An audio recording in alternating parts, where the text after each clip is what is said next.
16th of June will be the prelims examination of this year's UPSC Civil Services. And I know most of you will be wrapping up your preparation, trying to give your best shot on that day. Here I am trying to assist you in that endeavor. Today will be the beginning of a 40-day series, 40. Starting from today, every single day for the next 40 days at 6 p.m. you will see a video here where I will be trying to cover up all the important current affairs from each and every subject from the last 1 year. So you don't have to go through any of the materials that you might have accumulated. You don't have to buy anything else. Just be here, be attentive. The best part is I will be happy to share the PDF of these classes as well.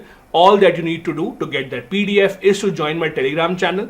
I have given the link of the Telegram channel in the description of the video. Join that and you can get the PDF as well so that you can revise it later on as well.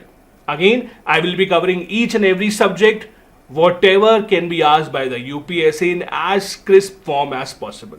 Today is class number 1 and today we will be discussing important personalities that were in the news in the past 1 year, news regarding literature, sculptures and also some health related news stories. So without any further ado, let's begin with the very first one. So we are starting with important personalities. These are mostly historical personalities who were either mentioned in important speeches by the Prime Minister or the President of India, or who had their 100, 200 or 500 years birth or death anniversary in this year. So we are starting with Rani Durgavati. The reason why she is relevant this year is this year marks 500 years anniversary of Rani Durgavati. Also, she was in the news because the Madhya Pradesh government started something called the Rani Durgavati Gaurav Yatra, and that again put limelight on the life and legacy of Rani Durgavati. So as I said, 500 years anniversary means she was born in 1524. The reason why she is well known is for her braveness that she showed while fighting against the Mughals. She lost her life while fighting with the Mughals in the 16th century. She fought with Baz Bahadur, who was the Sultan of Malwa, and this Sultan was eventually defeated by Akbar. She has been written in glorifying terms by a lot of historians. Most prominently, Abul Fazl has also written about her. He says in Akbarnama that Durgavati was a combination of beauty, grace, manlike courage and bravery. So do remember her name. This is the statue that has been installed by the Madhya Pradesh government. Second, there are two important personalities, both of them in the news. Why? Very importantly, both of them were mentioned by the Honorable President of India in her speech. So the President of India, when she was addressing the country, as the President does on the eve of the Independence Day, in her speech, she talked about two very, very important ladies that played an important role in India's freedom struggle. First, Matangini Hazra, and second, Kanaklata Barua. Now, these two are not related to each other, please understand, but both of these were spoken about in the President's address. First, Matangini Hazra, an old lady by the time that she died. Most prominently, she was known for taking part in the Quit India movement. In the Quit India movement in 1942, she led a large procession of about 6,000 people. The idea was to take over the Tamluk police station in Bengal. This march was resisted by the authorities. In that resistance, she was shot and killed. She was born in 1869. She had earlier taken part in other such movements as well, led by Mahatma Gandhi. That's why Congress also used to call her the Old Lady Gandhi. As you can see here, the Congress shared this. This was a lady who had played a very, very important role in India's freedom struggle, mainly to encourage women to take part in large numbers in the Indian freedom struggle. The second important personality mentioned by the President of India in her speech was Kanaklata Barua. Now, in contrast to the last lady, she was a very, very, very young lady when she lost her life. She was just 17 years old. She led a group called the Mrityu Bahini, who was a group of freedom fighters. They again took part in the Quit India movement and lost her life during that struggle in Assam. She was confronted by the police. This is not the first time that she has been remembered by our leaders. In fact, in 2020, a Coast Guard vessel was also named after her as a tribute to her. So do remember her name as well. Another important personality that was in the news and a rebellion related to him was Alluri Sitaram Raju. The President of India attended 125th year anniversary of Alluri Sitaram Raju in Hyderabad, well known as a legendary freedom fighter of that region. He famously fought against the British when the British wanted to take over the land of the farmers in this area. Now in this area, most of the farmers practiced shifting cultivation. Now as you know, in shifting cultivation, the farmers move from one place to the other place. The British had this problem with shifting cultivation. When you move from one place to the other, it becomes difficult for the authorities to then take tax from you, to keep a track of you. So they don't want people moving from one place to the other. And that is why there was a lot of protest against this British action in this area. Anyways, he led a guerrilla campaign against the British in the Eastern Ghat area, which is today's Andhra Pradesh. He was also regarded as a hero of the jungle, or Manyam Virudu. Do remember this name as well. He is very famous for leading the Rampa rebellion of 1922 to 1924. The rebellion ended with his death. He was killed by the British forces in May of 1924. But do remember the name of this rebellion as well.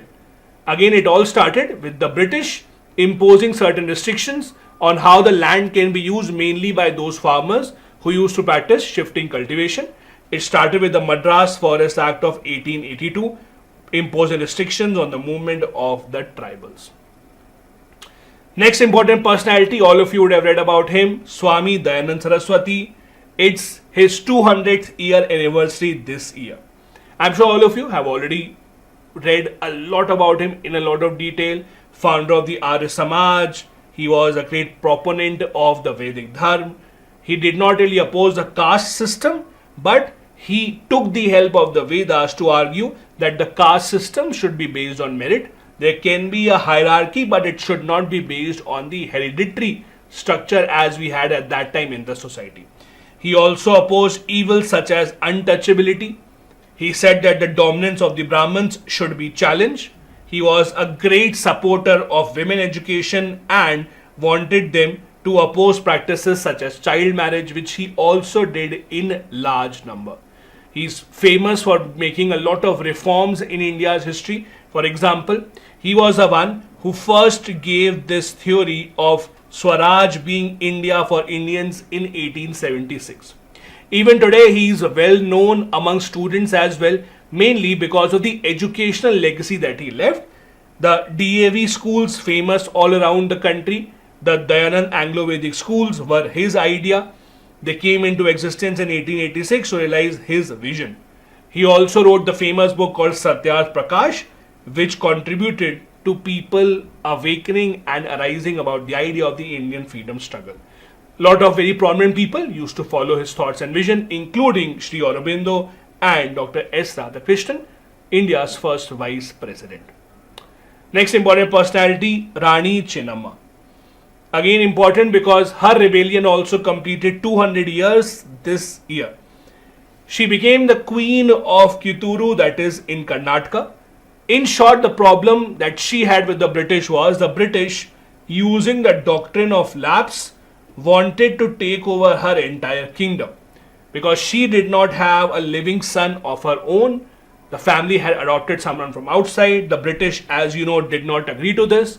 This was the entire point of doctrine of lapse, that if the ruler passes away, ruler does not have a real born son of their own, then the property, the empire will be taken over by the British. Adopted son will not count. This again became one of the reasons for rebellion against the British on multiple fronts, and Rani Chennamma was also one of those. The British East India Company tried to capture the entire territory, leading to what you call as a Kittur Rebellion of 1824. Now interestingly, it was one of the first rebellions against the British, way before what you call as the First War of Indian Freedom Struggle of 1857.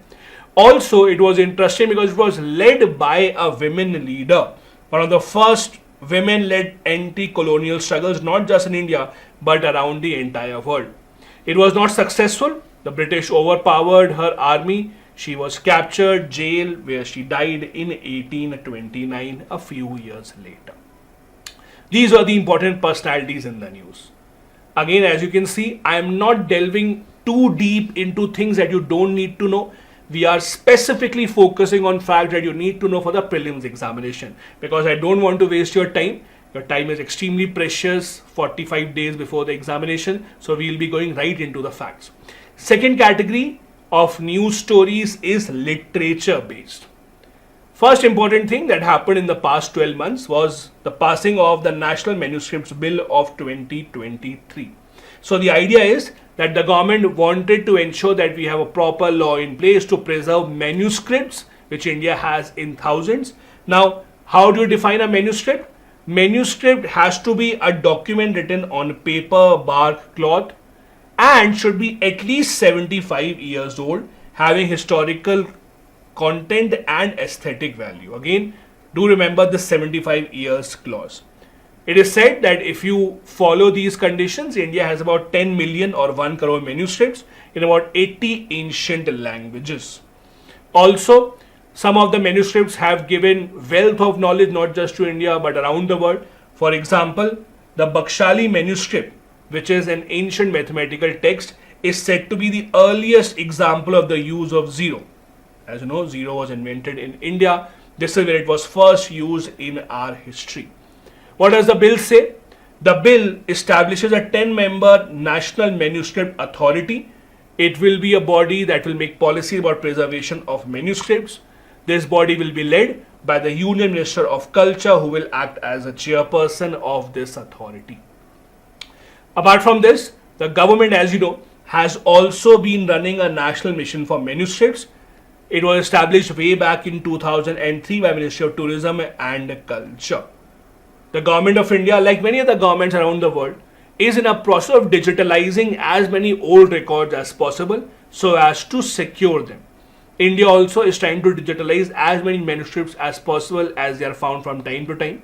So far, about 3.3 lakh manuscripts have already been digitalized by the government under this initiative. About 70,000 of those are available for public access, which you can also see. Similarly, one more news about manuscript that was in the news was something called Gyanvapi. What exactly is this? This is a very old palm manuscript from 18th century discovered in northern Italy. Now, if it was discovered in northern Italy, why are we reading it here for our UPSC examination? Because the important point is this manuscript is written in the Tamil language. Now, imagine something that is written in the Tamil language of 18th century being found in northern Italy. That indicates that there was a cultural connection of languages between Europe and Asia, specifically Italy and India or Roman Empire of that time, for a very, very long time. This manuscript tells us about the period of its origin, about how the society, religion worked at that point of time. You don't have to go into detail of it. Just remember, found in northern Italy, the name of the manuscript and the language being Tamil. That is what makes it important. This is the manuscript that was found there in northern part of Italy. Next, we come to the category of sculptures. Now, a lot of important sculptures were in the news this year, around the entire year. None more important and in the news than Sengol. As you know, the new parliament building was inaugurated. This is where the new parliament now works. One of the things that made the most news was a Sengol. Now, interestingly, most of the people, and not most but all the people, none of them would have heard about Sengol before the concept of the new parliament building was inaugurated. But now there is a lot of detail about Sengol, its history, that has come to light once again. Now, what exactly is this? I'm sure all of you know this. This is a very, very historic spectre. It's considered as a symbol of transfer of power. It has been installed in the new parliament building. Now, the history is that Pandit Jawaharlal Nehru accepted the Sengol when there was a transfer of power from British to India. This acceptance was on 14th of August 1947. It was done through Adhinam of Tamil Nadu. Now again, this is considered as a sign of power being transferred from the hands of the British to an independent country. If you go back How did it originate? Its origin goes back to the Chola dynasty. The tradition of the Chola dynasty was about transfer of power being done through the passage of this spectre through a symbolic transfer of power from one king to the successor. So when one king used to retire, used to pass on the power, usually in their own family, they used to pass on this spectre called Sengol, and that is how the transfer of power was considered as being official. Now this spectre, and I'll show you the photo, I'm sure you would have already seen this. At the top of it, as you can see here, it's a representation of Nandi, which is considered to be a mark of justice. As you know, the king has the primary responsibility to deliver and ensure justice to all the people living in the king's territory. Lord Shiva's sacred bull, that is Nandi, sits at the top. Also the Chola dynasty, I'm sure you would have all read about Chola dynasty in detail in ancient history, so I will not go into detail of Chola dynasty. Ancient medieval history, you would have covered that already. Do remember about Sengol, it's very important. The word Sengol comes from the Tamil word called Semai, which means righteousness. Again, righteousness means how the king should behave, ideals for the king, how the transfer of power should be taken seriously, and how the king is responsible towards the subjects. Next sculpture, again important, was displayed at the G20 summit when most of the big leaders of the world were in India. That is the Nataraja statue. So a 27 feet statue of Nataraja was installed at the G20 summit at the Bharat Mandapam. This is why it again has come in the news. The design of this Nataraja statue was inspired by 3 Nataraja idols kept at different places. One at the Thilai Nataraja temple, second at the Uma Maheshwara temple, and third at the Brihadeshwara temple. These 3 designs were compiled, they were combined to then come up with a new design of the Nataraja statue. As you know, Nataraja is another name of Lord Shiva. It's a depiction of Lord Shiva in his divine cosmic dancer form when he's dancing out of joy. This is what the statue depicts. It's the dance form that is being performed is called Tandav. As you can see here, this is the statue that we are talking about. Became very famous at the G20 summit. At the G20 summit, India made sure that we exhibit many other art forms, many other sculptures that are very famous in India. For example, there are other art forms that were exhibited in the G20 summit, starting with Lambani art. Now what is Lambani art? Again, I'll first show you the photo. This is what Lambani art is. Many of you would have seen this in your homes, in your households. There are different types of designs that are done. It's usually used as a carpet or a rug in different areas. So Lambani art, the largest display of this art form was seen at the G20 summit. It's an embroidery form which uses these bright colors. It involves colorful threads, and again there are small pieces which are stitched together. As you can see here, there are small pieces which are stitched together. This is one piece, this is one more piece, the third piece, the fourth piece. All of these are stitched together to bring out the last final product. This tradition of embroidery has been passed on from India to many other parts of the world. We have exported this in the past to Europe, West Central Asia, etc. Also, how does this name come into the picture? This is also important. Lambini, or they are also called as the Lambadis or the Banjaras. They are the nomadic tribe. You must be familiar with the name Banjara specifically. They came from Afghanistan to Rajasthan and then spread to other parts of India. It is their indigenous art form, it is their indigenous embroidery form that then got spread to different parts of the country.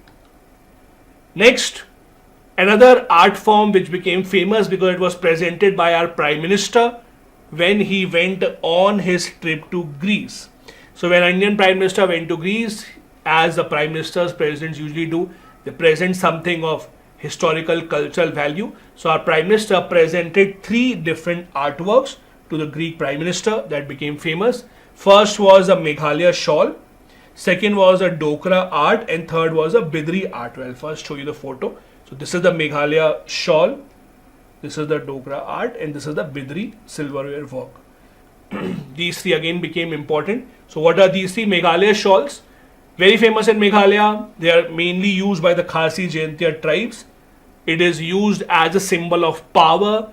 So people who are higher up in hierarchy usually want this kind of a shawl. It's an indication of their family's wealth and prestige. Then the Dokra art form is very old. It is in fact India's prehistoric art form. In fact, it is said that the dancing girl of Mohenjo-daro was also an example of this art form only. It is named after Dhokar Dharam, that is a nomadic Indian tribe that is usually supposed to be lived in the eastern and the central regions of this country. Do remember this, it's extremely important for the examination. Then the Bidri artwork, very famous in Karnataka, very famous in the time of the Bahmani Sultans. It's Bidri silverware is more famous, but there are other forms of metals also that are used now. So it's more of metal handicraft where there are very small intricate things made out of metal by turning them into different forms. This is that example. Then there are some other important news from the field of health that were in the news and that have the probability of being asked in the prelims exam. For example, Niti Aayog published its state health index. That is an index which ranks different states based mainly on 3 parameters or 3 domains rather. Health outcomes, governance and information, key inputs and processes. This ranking is published by the Niti Aayog in collaboration with the Union Health Ministry and the World Bank. So what they do is they take into consideration 24 different health indicators. There are different categories of states and union territories, larger states, small state, union territories, in which they rank depending upon the performance of different states. Now, usually in these kind of cases, in the prelims examination, there is a little chance of ranking being asked, but yes, they can ask this part. That is, what are the health domains, or what are the different domains that are taken into consideration. Also, this is an important piece of information because, for example, if the statement says that Niti Aayog publishes state health index in collaboration with WHO, you might think WHO makes more sense, World Health Organization, right? But that is not true. It's published in collaboration with the World Bank. So be careful with these kind of important details. Among the larger states, Kerala, Tamil Nadu, Telangana were at the top. At the bottom, they were Bihar, UP and Madhya Pradesh. Among the smaller states, Tripura, Sikkim and Goa did the best. Amongst union territories, Lakshadweep did best, while interestingly, Delhi, that is India's national capital, was right at the bottom. These were the findings of Niti Aayog's State Health Index. Then there were other findings of the National Family Health Survey number 5.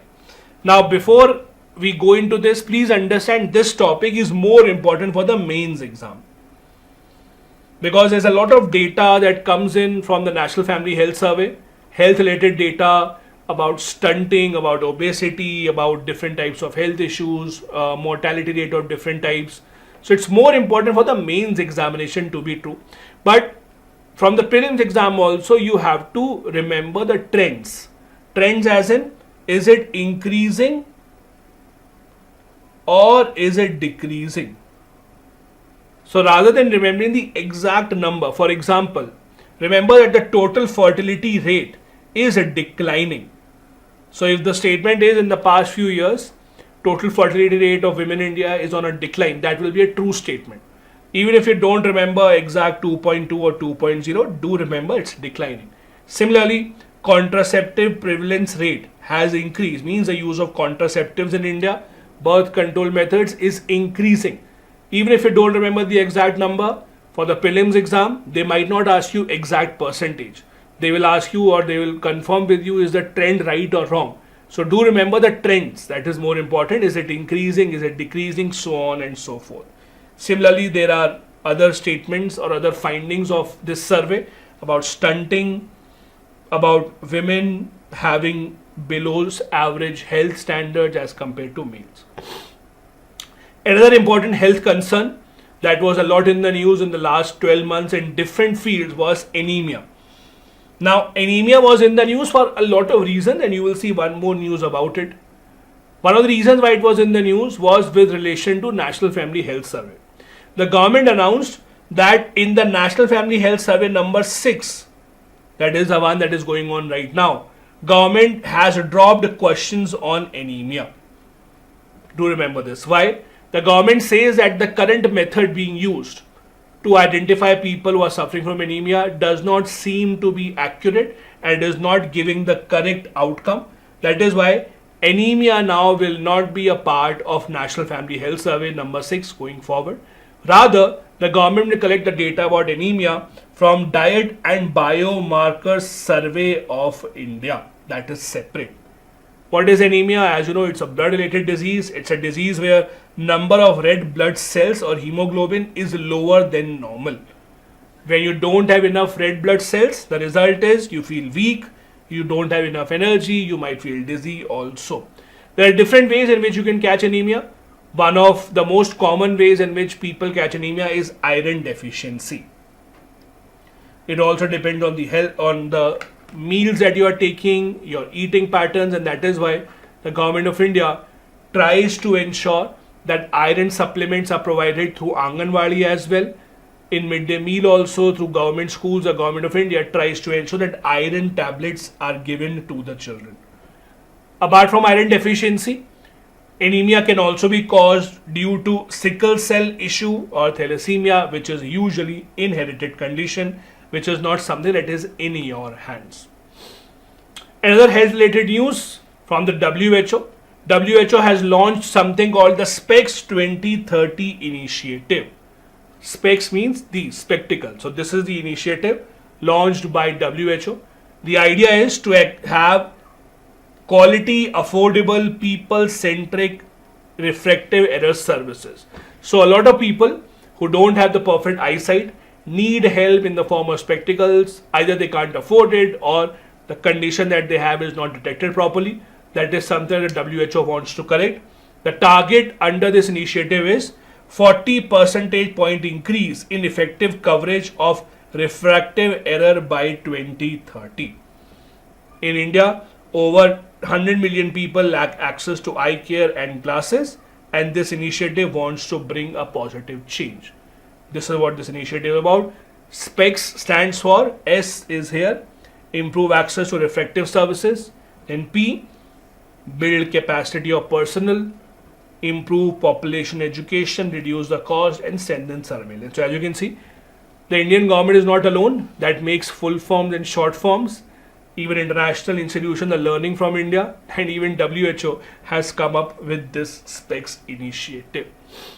Next, health related news. Pompe disease in the news because India's first ever patient of the Pompe disease died recently. What is this disease all about? It's a glycogen storage disease type 2. What does it mean? It means it occurs when a person inherits 2 copies of abnormal gene.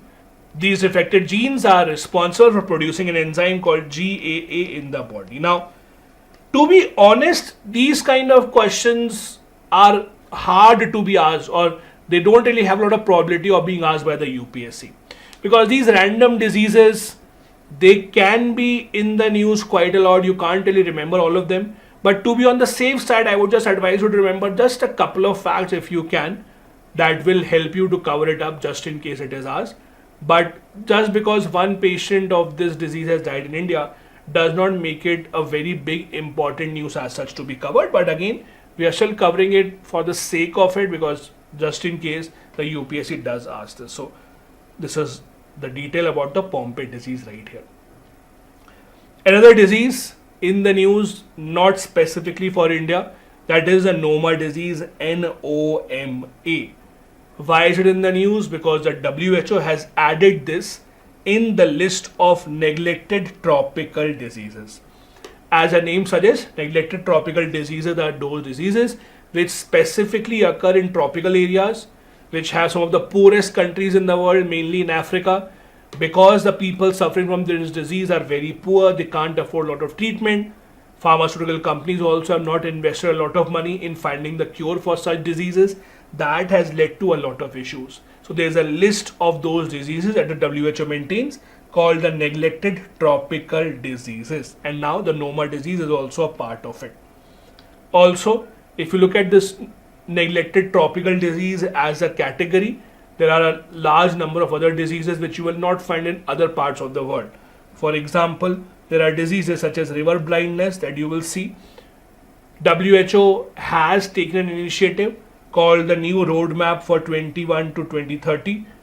This aims to eradicate a set of 20 diseases by 2030. So it's not that WHO is not doing anything about it. They have identified these diseases, they have made a list of it, and they would like to eradicate all of them by 2030 at max. Let's see if they're able to achieve this, but this is not a news related to India, it's a news related to WHO specifically. Now coming back to India, another health related news is the rollout of cervical cancer vaccine that is called Cervavac. Now, Cervavac is not the first cervical vaccine to be rolled out. There were others as well. But the rollout of this vaccine, the more options that we have, the better it is, because it will reduce the cost in the market. Now, the government of India has also started immunization campaign against HPV. This was started in mid-2023. The vaccine that is given for cervical cancer is very similar to hepatitis B. Now, this is a form of cancer that affects women in very, very large numbers. It can start from a young age. That is why girls between 9 and 14 years of age under this program will be vaccinated free in 3 phases by the government over the next 3 years. Once these 9 to 14 years old are covered to the government satisfaction, the government will then make this vaccine a part of India's routine immunization program for 9-year-old girls. Routine immunization program means the routine vaccines that you have, that you take on a regular basis, we'll make it a part of it so that the next lot of girls who are now about to become 9-year-old, they will automatically get it.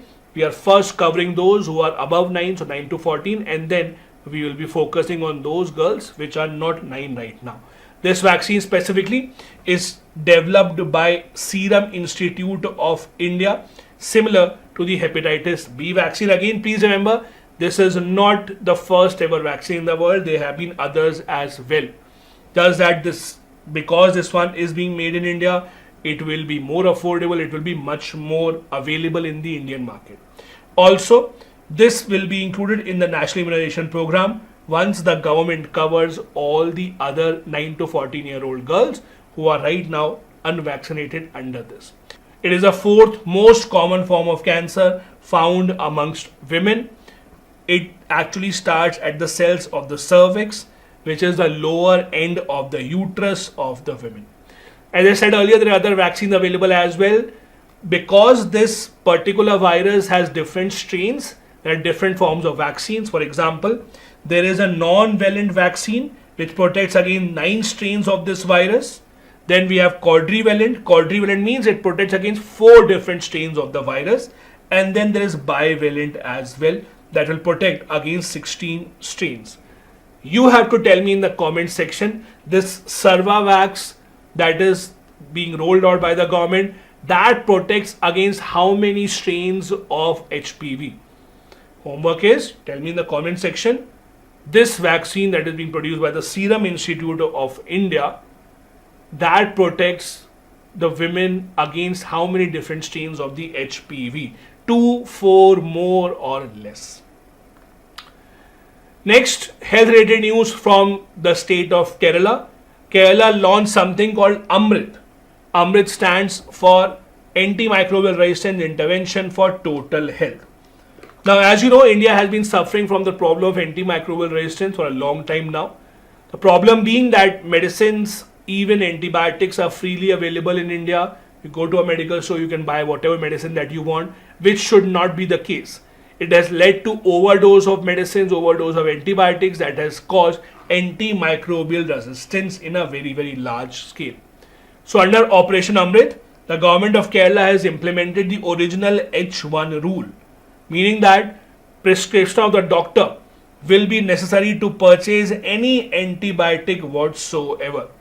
Kerala is the first state to enforce such a rule. The rules for selling of the drugs of different types are already given in the Drugs and Cosmetics Rule of 1945. I'll show you those as well. So basically, in simple terms, Without prescription, you will not be given any antibiotic vaccine. In Kerala, being the most literate state of India, it's easier to implement these kind of initiatives because the people understand the issue of antimicrobial resistance and people understand the idea behind it as well. Also, since the doctor-patient ratio in Kerala is extremely good, even in the villages, that makes it easier to implement this rule. Because, for example, if you need an antibiotic but you don't have a doctor nearby who can prescribe it to you, then it becomes a problem. So availability of doctors is necessary to implement this, and Kerala has been able to do this. Now, you should know that the original H1 rule of 2011 is the one that has been implemented by Kerala. The original rule was that no antibiotic will be available without a prescription. Now what happened was, when this rule was first introduced in 2011, that you cannot buy any antibiotic without doctor prescription, medical stores were not happy, people were not happy. So government in 2013 had changed it. The government had said, okay, first line antibiotics will be available, second and third line antibiotics will be available only after doctor's prescription. So there are different levels of antibiotics. First line antibiotic, the most common ones. Modified rules say first line of antibiotic you can buy without a doctor prescription also. Second and third line of antibiotics will be available only after doctor's prescription. These were the modified rules. What Kerala has done, Kerala has implemented the first, that is the original model. No line of antibiotic medicines will be available to anyone. Doesn't matter it is a first line, second line or third line of antibiotics. Also 1945 drugs and cosmetics rules of India have different categories of medicines. Schedule H that say that only these kind of prescription labels which are visible on the top left corner of the label, these kind of medicines should only be given if the doctor prescribes it. This is the symbol of prescription. Schedule H medicine should not be available without doctor's prescription. Then there's Schedule P1. It means that the pack size of the drugs should be specified. If you're buying a syrup, how many mLs does it have? It should be specifically mentioned there. Then there's Schedule Y of the rules. The Schedule Y talks about how there has to be an approval from the government that has to be taken before you sell any medicine in India. These are all the different schedules of this 1945 rules. Last topic for this class today is Mission Utkarsh, related to again the problem of anemia. So this is a mission launched by the Ministry of Ayush and Ministry of Women and Child Development. What they are doing is they are trying to implement Ayurvedic methods to prevent anemia in girls aged 14 to 18 years. So specifically adolescent girls from 14 to 18 that have a higher chance of iron deficiency. To ensure there is Ayurvedic intervention, that they are given all the supplement necessary, Mission Utkarsh has been launched. Do remember this as well. It is right now launched in 5 aspirational districts across 5 different states in Assam, Chhattisgarh, Jharkhand, Maharashtra and Rajasthan.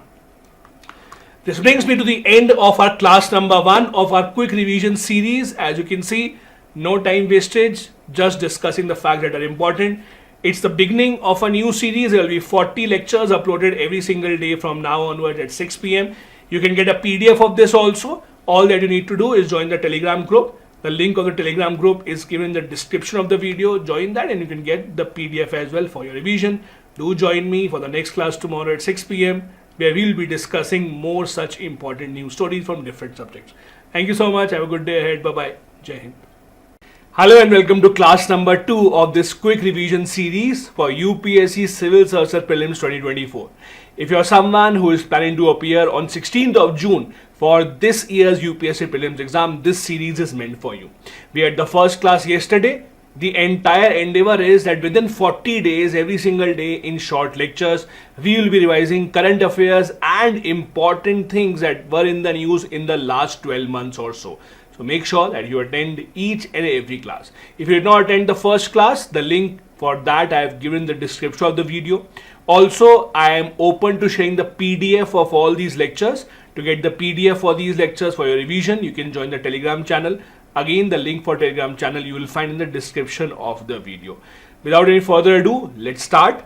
In today's class, I have taken up important news stories from three different areas: education, vulnerable section of the society, and some of the news stories from Indian Polity. We are starting with number 21 because in the first class we already covered 20 topics, so I really hope that all of you have gone through that. Number 21 is the introduction of National Curriculum Framework, that is NCF. As you know, recently the National Education Policy had come out, which had talked about a lot of changes. Now, some of those changes were that you can transfer between your college, in between your course also. For example, you can do first year from one college, then you can go to some other college, continue from second year. There were also talks about students being allowed to give the board examination 10th and 12th twice in a year, not just once. Because for example, if they are not well during the examination, their entire year will get wasted. A lot of changes were given in the National Education Policy. Now there is a framework inside of that policy called National Curriculum Framework that talks about what are the changes that will be introduced. So what are the important changes? For example, first, it mandates teaching of 3 languages, including 2 Indian languages in classes 9th and 10th, and at least 2 languages in 11th and 12th, which includes 1 Indian language as well. As you know, most of the people who are already in college or who have passed out of college, in school they might have only studied 1 language in 11th and 12th. For example, I studied English. I studied Hindi till class 10th along with English, then 11th, 12th was only English. But here it says 11th, 12th, there have to be at least 2 Indian languages. Then it also says class 12 board exams should be held twice a year. Again, the idea is if you have worked hard throughout the year and God forbid during the examination you fall ill, there's a family emergency, then your entire year gets wasted. For that not to happen, the board exam shall happen twice in a year and you can appear whenever you feel that you are ready. Then, so far 9 to 12, the students studied 5 mandatory subjects with the option of adding 1 more. But now, mandatory subjects for class 9th and 10th are 7 and 11th and 12th will have to study at least 6 mandatory subjects. So thank God we are already passed out of school and we won't have to study more. But from now, this National Curriculum Framework says 11th and 12th also would have to study 6 mandatory subjects. Also, it mandates compulsory instruction of 3 languages up to class 10th, as we just discussed. The students also have the freedom to choose subjects when they are in class 11th and 12th. For example, when we entered class 11th, the option that was given to us was PCM. If you want to go for science, physics, chemistry, mathematics, or let's say PCB, physics, chemistry, biology. There was no option for me, for example, to choose physics and accounts and, for example, let's say history. There was no option to mix and match as such. There were preset combinations that were provided. National Curriculum Framework says that no, that will not continue now. Students should have the freedom to decide which subject do they want to choose. They can choose 1 subject from humanities, 1 from science, based on what their interest is. So again, National Curriculum Framework makes this important change as well. Next important news again related to education is something called APAAR, Automated Permanent Academic Account Registry. Again, very important. See, the idea is simple. There are times where you need to change your school midway in the year. For example, let's say your parents who are working get transferred all of a sudden, you want to move to a different city. In between the school year, now how do you move? If you have completed, let's say 4 months of schooling of this year, how do you move? You will have to drop the entire year. So the idea is, let's say you have already studied for 4 months. When you transfer to the other school, you will start from where you had left off. That new school will confirm that you have already studied 4 months. You have already covered some syllabus in the previous school. We will now continue your education from where you left off. How will that be possible? Because the credits or marks, whatever you want to call them, your credits of the old school will be linked to your Aadhaar number and will be saved in this automated permanent academic account registry. So all your certificates, all your credits, etc. will be stored here, so that wherever you go in the entire country, you want to change your school, you want to change your college, whatever you want to do, wherever you want to change, the new school can confirm with this ID, with this registry, that yes, you have studied or already covered this much syllabus in the previous school. So the student can change school within the state, all across the country, and their academic credits will be transferred. Because usually, let's say you're in class 9, you studied for 4 months, now you have to go to a new school. The new school will say, no, take admission from the very beginning, right? Or come next year, then take admission. With this system, at least that problem will be resolved. This is what APAAR is all about. It's an important topic for the examination. It will make it easier for students to transfer from one school to the other school. It will all be linked to your Aadhaar number. All your achievements of the school time will be stored in digital form. Exam results, your achievements in, let's say, competitions, Olympiads, any training that you would have undergone, all of that will be stored here. Next, again related to education, the government of India launched something called the Malaviya Mission. Malaviya Mission is what? It is a teachers training program. Now, as you know, when we talk about reforms in the education system in India, one of the most talked about reforms is teacher training. That is, give proper training to the teachers of how to behave, how to teach in the classroom, how to handle student behavior, etc.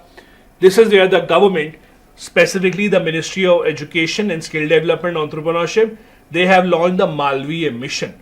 The aim is to provide tailored training programs for teachers in higher educational institutions. Do remember this? The aim is to cover 15 lakh teachers of higher education institutions through 111 Malaviya Mission centers. As you know, Malaviya himself was a well-renowned teacher, and that is why it has been named the Malaviya Mission. Also, the aim is to improve the quality of teachers, build leadership skills. The aim of the mission is to be mapped to credit framework to ensure proper pathway for educators as well. So even the educators, for example, while they undergo training, they will get some credits, so that when they apply for new jobs, the new institute can get the background check and they can see that yes, you have undergone training for these modules, so that you can get better jobs. Next, a new portal by the government of India called the SATHI portal. In simple terms, this is a portal for those who are preparing for entrance examinations such as IIT, JEE, so that they can prepare on their own. This SATHI portal stands for Self-Assessment, Test and Help for Entrance Examination. So the government is trying to help those who are preparing for these entrance examinations by giving them tests, by giving them mock tests, etc., training modules. This is through the SATHI portal. It has been launched by Ministry of Education along with IIT Kanpur. It's an open portal for quality education to every student preparing for exams such as JEE, NEET, other engineering exams as well. Do remember, it is for these entrance examinations and it is developed with the help of IIT Kanpur. What does it do? It provides a 45-day crash course which is available in 5 languages to help the students in solidifying their concepts while they are studying for these engineering examinations. All India mock tests are conducted every weekend and they're on the same format as they are conducted by the National Testing Agency that conducts examinations such as the JEE. Also, this portal is being integrated in the schools so that the students don't have to go and do everything separately. They can be in school and within school only they can be provided all of this help. So it can be integrated with the school system also. This is what the SATHI portal is all about. Guys, as I said yesterday, this series will be about talking to the point. Rather than going into detail or brief of each and every topic, we will be focusing mainly on those pointers which are important for the prelims examination point of view. Because number one, it's a quick revision series. Secondly, it's specifically meant to strengthen your preparation for the prelims examination. So as many topics as we can cover, it is always good for us. So make sure that you take this series from that point of view. It might not give you an in-depth knowledge about each and every topic, but it will certainly prepare you for the upcoming prelims examination. The next section of news stories that we have taken up is from the vulnerable section. Basically the tribes that have been in the news for different reasons, government initiatives for tribes and the backward classes. Starting with the SHRESHTA scheme. SHRESHTA scheme for residential education for students in high school in the targeted area. So, in simple terms, the idea is students belonging to the scheduled caste usually drop out of the school before higher education. So what happens is usually the dropout rate among the scheduled caste students is being seen to be higher as compared to others. Many of them drop out before they actually reach high school. So the government has started these residential schools to help them so that their burden of education can be reduced and they can actually get high quality education. The government runs, for example, the Eklavya schools for scheduled tribes specifically. These are the tribal schools. Similarly, there is a state scheme for scheduled caste students. Do remember that. This is specifically for CBSE affiliated residential schools will be opened up across the country.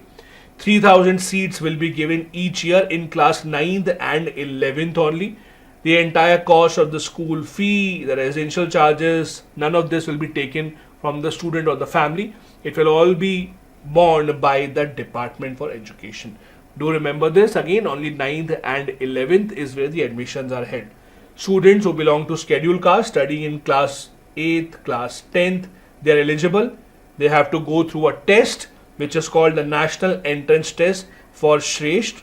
This will be conducted by the National Testing Agency, and again, admissions are only in class 9th and class 11th. Who are eligible to study in these schools? Number one, you should belong to scheduled caste community, and number two, your parental income should be less than 2.5 lakhs annually. So annually your parents should not earn more than 2.5 lakh rupees and you should belong to the scheduled caste community. Students who are successful will be given admission into the school of their choice anywhere in the entire country, so they can choose wherever they want to study. Also, as I said, no fees will be taken from them.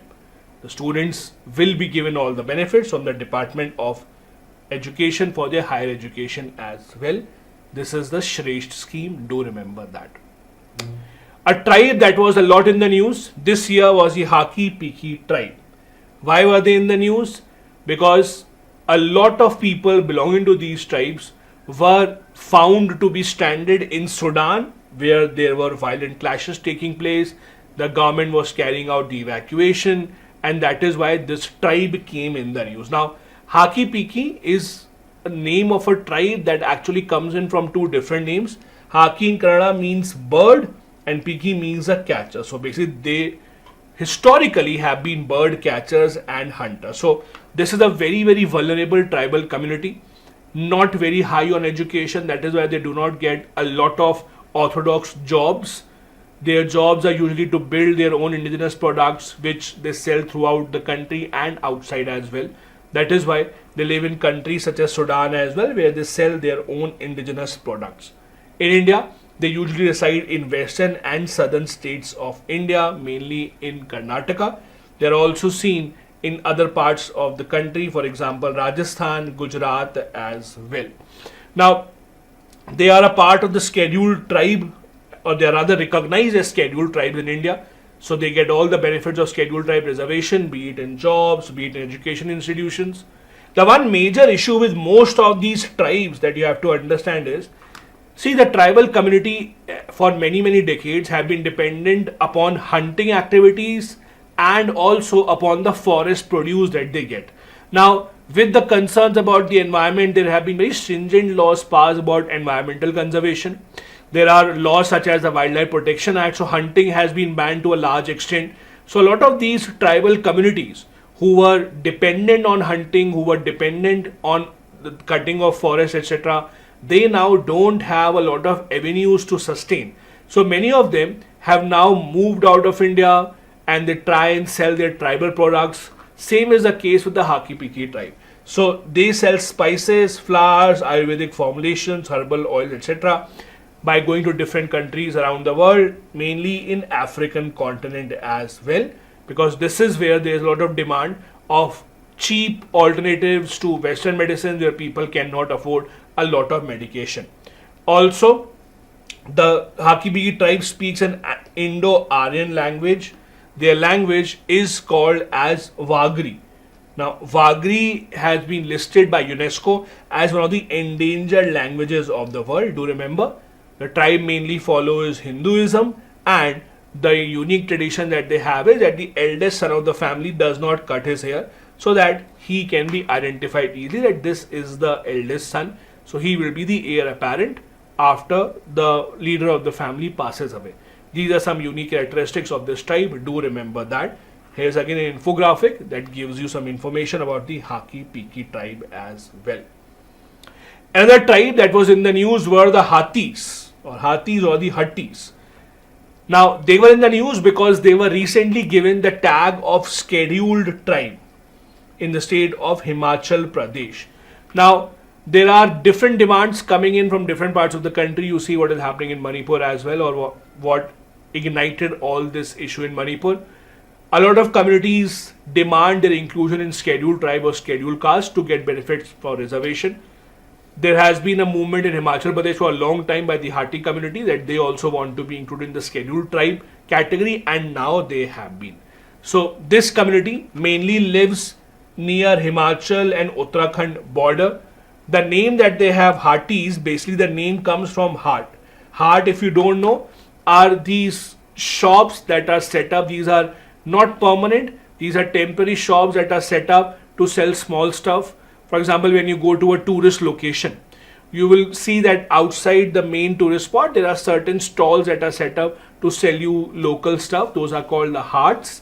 So the merchants that used to run these haats, they were named as the Hatis. They usually used to sell their vegetables, crops, wool, meat, etc. Their tribal rituals include a traditional council called the Kumbli, and the men from this community generally wear a white headgear during the important ceremonies. Now, the important part for us also here is to understand how a tribe can get included in the category of scheduled tribes. What exactly is the process? Do remember here a name, that is the Lokur Committee. Lokur Committee of 1965 was a committee that had suggested what should be the criteria to include any tribe in scheduled tribe category. So the suggestion that they gave were, first, the tribe should be primitive, they should have a distinctive culture, they should be geographically isolated, they should be shy of coming in contact with other community, and they should be backward. This is the process, the step-by-step process. Now, the process usually indicates that the demand has to start from the state level, the state government of the union territory. It is then passed on to the Union Tribal Affairs Ministry that will send a proposal to Registrar General of India's office. After that, it goes to National Commission for Scheduled Tribes, and when all of these give a green signal, then the Presidential Order of 1950 that gave the original list of scheduled tribes is then amended to include this. Now, do remember, these categories, scheduled tribes, scheduled caste, other backward classes, these are state specific. So the Hatis have been given the scheduled tribe status in Himachal Pradesh. So for example, if there is, let's say, someone from the Hati community living in, let's say, Maharashtra, living in West Bengal, they cannot claim the same scheduled tribe status because the scheduled tribe status or scheduled caste status are specifically divided state-wise. The same person belonging to the same community but in some other state might not get the same benefits. So do remember that part, it is very state specific. And now we start with one of the most important subjects of prelims examinations, Indian polity and governance. There is a bunch of news from Indian polity and governance. We will take about 3 to 4 classes to cover all these important news stories, see what was in the news throughout the entire year. Starting with the Women Reservation Act. Now, as you know, this was one of the most landmark decisions by the present government, amending the constitution to allow reservation for women in the parliament and in the state legislative assemblies. You all would have read about this. This act allows 33% seats of Lok Sabha and all state legislative assemblies, Legislative Assembly of Delhi, to be specifically reserved for women. There were multiple articles that were inserted. Article 330A, Article 332A, Article 239AA and Article 334A. Now this is also important. Please remember, this is a law with sunset provision. What do you mean by sunset provision? Sunset provision means laws that are temporary. Laws that come into place for a specific time period. All the reservation laws in India, when they first started, be it the scheduled caste, scheduled tribe reservation, all these reservation laws were first initiated for 15 years only. Just that after every 15 years, they have been extended time and time again, but it was initially for 15 years only. Similarly, for Women Reservation Act also, the provision has been given for 15 years. But that does not mean that it cannot continue after that. By the end of 15 years, we might see another amendment in the Constitution in Article 334A that might continue it further. But I really hope after the next 15 years, you will not be preparing for the IAS examination. So you will not have to worry about that. Just worry about it right now in Article 334A. When does the reservation start? It does not start immediately. It will come into effect only after delimitation exercise is conducted. Meaning that when the next census is done, so we have not had a census. It was supposed to happen in 2021. We have not had a census. So the census has to be conducted, number one. After census, as you know, there is a delimitation exercise. Delimitation means depending upon how the population has changed, where population has increased or decreased, depending upon that, you then rearrange the number of seats. After that, there will be women reservation. So it is still slightly long way to go because even the census has not been held right now. So it's not something that will happen immediately. Also, the seats that are reserved for women will not be fixed. They will be rotated. So it will be rotated after each delimitation exercise. So for example, if these are the seats that are reserved for women this year, after delimitation exercise, next 1/3 seats will be reserved. After next delimitation exercise, next 1/3 seats will be reserved. So it's not that, for example, let's say you live in Prayagraj or Lucknow. If your seat is reserved for women MP this time around, doesn't mean it will always be reserved for a women MP. It will keep on rotating with the delimitation exercise. Now, do remember, we already have reservation for women at the panchayat and at the municipality level. The difference is, at panchayat and municipality level, the law says we need to have at least 1/3 reservation for women. See, the difference is only of one word. Panchayat and municipality say at least 1/3 seats reserved for women. At least 1/3 means some states, if they want, they can increase it beyond 1/3 also. And some states have increased it.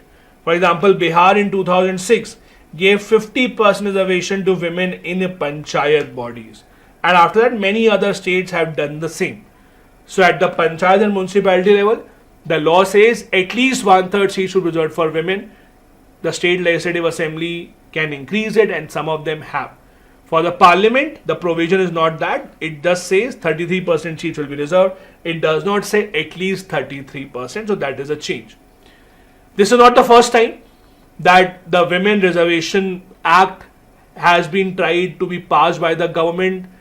Earlier also attempts have been made, but none of the attempts were successful. 81st Amendment Bill was introduced in 1996, could not pass. In 1998 also, Atal Bihari Vajpayee government tried to introduce a bill, again did not pass. Attempts are made in 99, 2000, 2002, 2003 as well, and as recent as 2008 as well. But it just did not pass. So this is not the first time that the Women Reservation Bill or Act was introduced, but this is the first time that has been successfully passed. As you know, the government in fact called a special session of the parliament just for this bill to be passed. Next, another very important news that has been in a lot of discussion, that is the Gyanvapi Mosque case. Now, as you know, the Gyanvapi Mosque is in Varanasi. There's a lot of talk about it. There has been different inspections done by the Archaeological Survey of India. Let's look at a bit of history about that. Now, this mosque was built on the orders of Aurangzeb in 1669, and it is certain, it has been proven beyond doubt, that it was built by demolishing the Vishweshwar temple in Varanasi. Who was given the order? The order was given to Governor Abul Hasan to demolish the temple by Aurangzeb, and This particular incident is also mentioned in Saqib Khan's book called Yasir Alamgiri. Now remember, this particular mosque is not a monument that is under ASI. Archaeological Survey of India is not protecting this mosque specifically. They do not have any role in upkeeping this particular mosque. Now, the issue of this mosque, what the judiciary decides, what happens in the end, that is a separate matter altogether. We will not go into that. For our examination point of view, for us it is important to understand a law related to it. The law is Places of Worship Act 1991. This has been a law a lot in the news ever since the Ayodhya temple verdict came out. What does this law say? In simple terms, this law says, on the day of India's independence, 15th of August 1947, whatever was the nature of a religious installation, for example, if there was a temple, it shall remain a temple. If there was a mosque, it shall remain a mosque. If there was a gurdwara, it shall remain a gurdwara. Means all the disputes about its earlier nature will not be brought up again. Whatever was the nature of these installations on 15th of August 1947, it will remain the same, except the Ram Janmabhoomi, because that was under the judiciary anyway, and this matter has now been resolved. So the people who are against these issues of Gyanvapi Mosque coming up time and time again, they give example of this law specifically, because this law says that the religious character of any place of worship cannot change after 15th August 1947. The Act defines place of worship as a temple, mosque, gurdwara, church, etc. And there is prohibition of conversion. Please do remember this. One exception was to Ram Janmabhoomi because it was a judicial matter even before that. But for all others, there is prohibition on conversion. Now, there are a lot of rumors, there are a lot of allegations the government might want to change this law. If it happens, we will see, but at least for now, this law is still in place. It says religious character of the place of worship will be the same as it was on 15th of August 1947. There shall be no fresh case or legal proceedings against any other religious place except the Ram Janmabhoomi Babri Masjid dispute. That has to be resolved, and that, as you know, has already been resolved. Section number 5 of this act also says ancient historical monuments, archaeological sites, etc. are covered under this Ancient Monument Act. They will be exempted. Now, this is a very interesting point here. Please remember. The act says religious places where there is worship going on, they will not be converted. But if there are any ancient historical monuments, if there are monuments that have a historical significance, they are exempted from it. This is the point that is being used in the Gyanvapi Mosque case. How is it that the case has been admitted by the judiciary? How is it that judiciary is listing matters in the Gyanvapi Mosque case? Because it is being argued that it has archaeological significance and thus it is exempted from not coming to the judiciary. That is again a very important point. Next, last topic for today's class is the new parliament building. Now, there was a lot of news coverage of the new parliament building, so there are important points that you must remember, both of old and the new parliament building. Let's look at some of the important pointers for the old parliament building for beginning. First, the architects were Edwin Luton and Herbert Baker. These were the architects for the entire New Delhi area that you see even today. The foundation was laid by Prince Arthur of the royal family. Construction was started in 1919. The building comprised of the council house, which had the legislative assembly chamber, that is the Lok Sabha. It had the Rajya Sabha and it had the Chamber of Princes, which was later renamed as a library hall. It had a circle shape architecture. Do remember that was inspired by circular shape of Chausaed Yogini temple at Morena, Madhya Pradesh. Do remember that. There were other different elements as well, like jalis, chhatris, etc. The old parliament building had about 144 cream sandstone pillars of 27 feet each. It was inaugurated by Lord Irwin in 1927, who was the Governor General of India back then. Do remember these details. Now, the new parliament building. The construction, as you know, began in 2019. It was a part of the Central Vista Redevelopment Project. The Central Vista Redevelopment Project basically was a project to develop an entire area which included the Parliament building, also residences for Prime Minister, Vice President, and 10 very important buildings of that area. If you've ever been to that area, that is nearby India Gate in Delhi, you will see it looks very regal, it looks very royal, but most of the buildings are extremely old, so they needed redevelopment. They also had to be, for example, earthquake resistant, and many other details had to be installed. That is why the Central Vista project was taken up. It was run, or it is being run rather, the entire project, by the Ministry of Housing and Urban Affairs. The new Parliament building, as you know, is designed in a triangular shape. Please remember, it's not that the old building has been demolished, it still exists. How it will be used, it remains to be seen as a museum or in some other way. One of the reasons why it was necessary to have a new Parliament building was there was no capacity to increase the number of seats in the old Parliament building.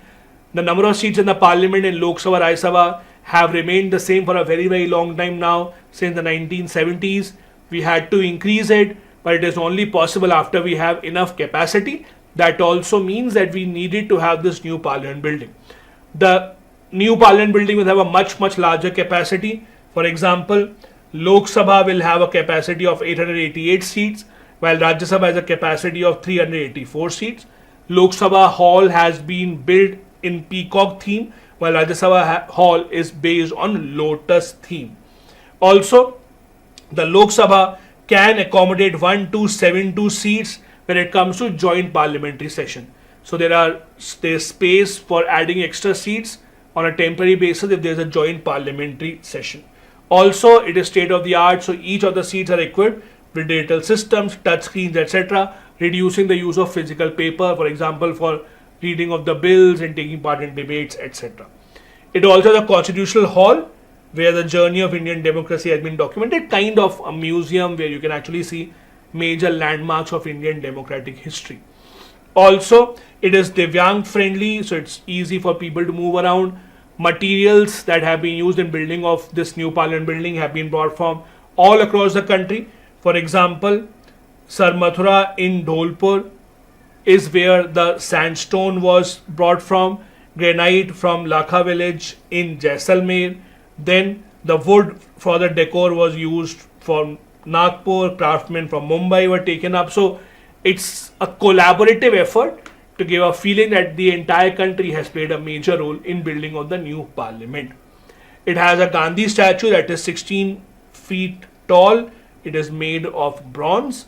It is built by famous sculptor Ram Sutar, who also built the Statue of Unity. National symbols are also on display here. There is the lion capital of Ashoka. There's national, as a part of the national emblem that is being seen here. At the entrance, you'll see the Ashok Chakra and the word Satyamev Jayate that have been carved in stone. There are some other very interesting features. Sengol that we discussed about yesterday, that is a golden spectre that has also been placed, which is a symbol of transfer of power from the old to the new. The gallery has very interesting things. For example, there is a shilp that exhibits the textile installations from across the entire country. There is also Sthapatya that exhibits iconic monuments of India from different states and different union territories, along with different yoga asanas. And very interestingly, there is also something called the Foucault pendulum inside the new building. It is a pendulum that is in sync with the rotation of the earth. It takes exactly 49 hours, 59 minutes and 18 seconds to complete a full rotation at where it is placed in the Parliament. So again, very, very, very important. All these details you must remember for the upcoming prelims examination. Here is an infographic to help you remember this. This brings to the end of class number 2. Again, reminding you, if you want the PDF, join my Telegram channel. The link I have given in the description of the video. Do look at the first class also if you have not attended that. The link for that also I am given in the description of this video. Join me at 6 p.m. tomorrow. Also, make sure you check out other initiatives that I am running on this channel. I am running a mains answer writing initiative, PSIR and current affairs as well. Do subscribe here. Invite other friends as well who are preparing for the UPSC examination. Thank you so much. Have a good day ahead. Jai Hind. Hello and welcome to class number 3 of this UPSC 2024 Prelims Quick Revision Series. A series where we are discussing important current affairs from the last 12 months. I am very happy to see that a lot of you have watched the first and the second class of this series. If you have still not watched that, please use the link in the description of the video. There is a playlist link and you can watch those two classes. Also, to get the PDF of these lectures, join the Telegram channel.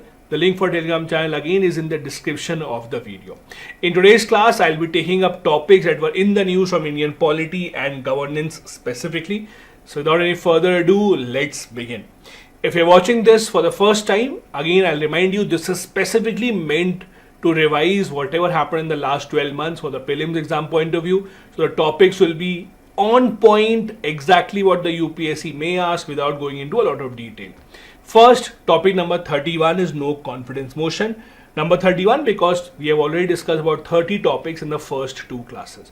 As you know, a no confidence motion was moved against the government a few months back, and that is why it has again come in the news. No confidence motion is a motion moved by the opposition parties to indicate that the government may have lost the majority support in the Lok Sabha. If it is passed, the entire government has to resign. Now please remember a few things. First, the constitution does not mention confidence or the no confidence motion. The procedure for no confidence motion rather is written in rule number 198 of the Lok Sabha. There are some very strict provisions with respect to how no confidence motion can be started. It can only be started in the Lok Sabha. This is where the government must have the majority. It has to get a support of at least 50 members of the parliament, and Rajya Sabha has no role to play in that. As you can see, the Lok Sabha Speaker accepts the no confidence motion. Now there's an interesting way to look at it. At times even the government wants that, okay, let the Speaker accept the motion. Because once the no confidence motion is accepted, it allows the government also a lot of time to make speeches in the parliament and put their point across, which is what happened in this case. Now, the opposition parties will first have the opportunity to speak on the motion. Please remember, the opposition parties don't have to tell the reason behind introduction of this motion. There is no reason that has to be given. The Lok Sabha after the debate will vote on the no confidence motion. If it is passed, then the government must resign. There have been many such instances of no confidence motion being introduced in India. As many as 27 no confidence motions have been introduced. The first one being against Nehru government in August 1963, while the last one was in 2018 against the same government in the first term, that is the NDA government when they had the rule from 2014 to 2019. Second topic again in the news, disqualification of the lawmakers. Now, this parliament session saw a lot of disqualifications. They saw a lot of suspensions as well. Disqualification, mainly two that were a lot in the news were of Mahua Moitra and Rahul Gandhi. They were disqualified for different reasons. Now the article number 102 and 191. These two articles talk about disqualification of member of parliament and the member of legislative assembly on similar grounds. Then we also have a law called the Representation of People Act 1951 that talks about how the members of parliament can be disqualified under various charges. Please do understand, the constitution also talks about how the members of parliament can be disqualified. This is in these two articles. Then there is a separate law also passed by the parliament, Representation of People Act, that also talks about how the members of parliament can be disqualified under section 8 various subsections. Section 8 part 2 says that if anyone is indulging in adulteration of food, drug related offences, indulging in dowry, they will be disqualified.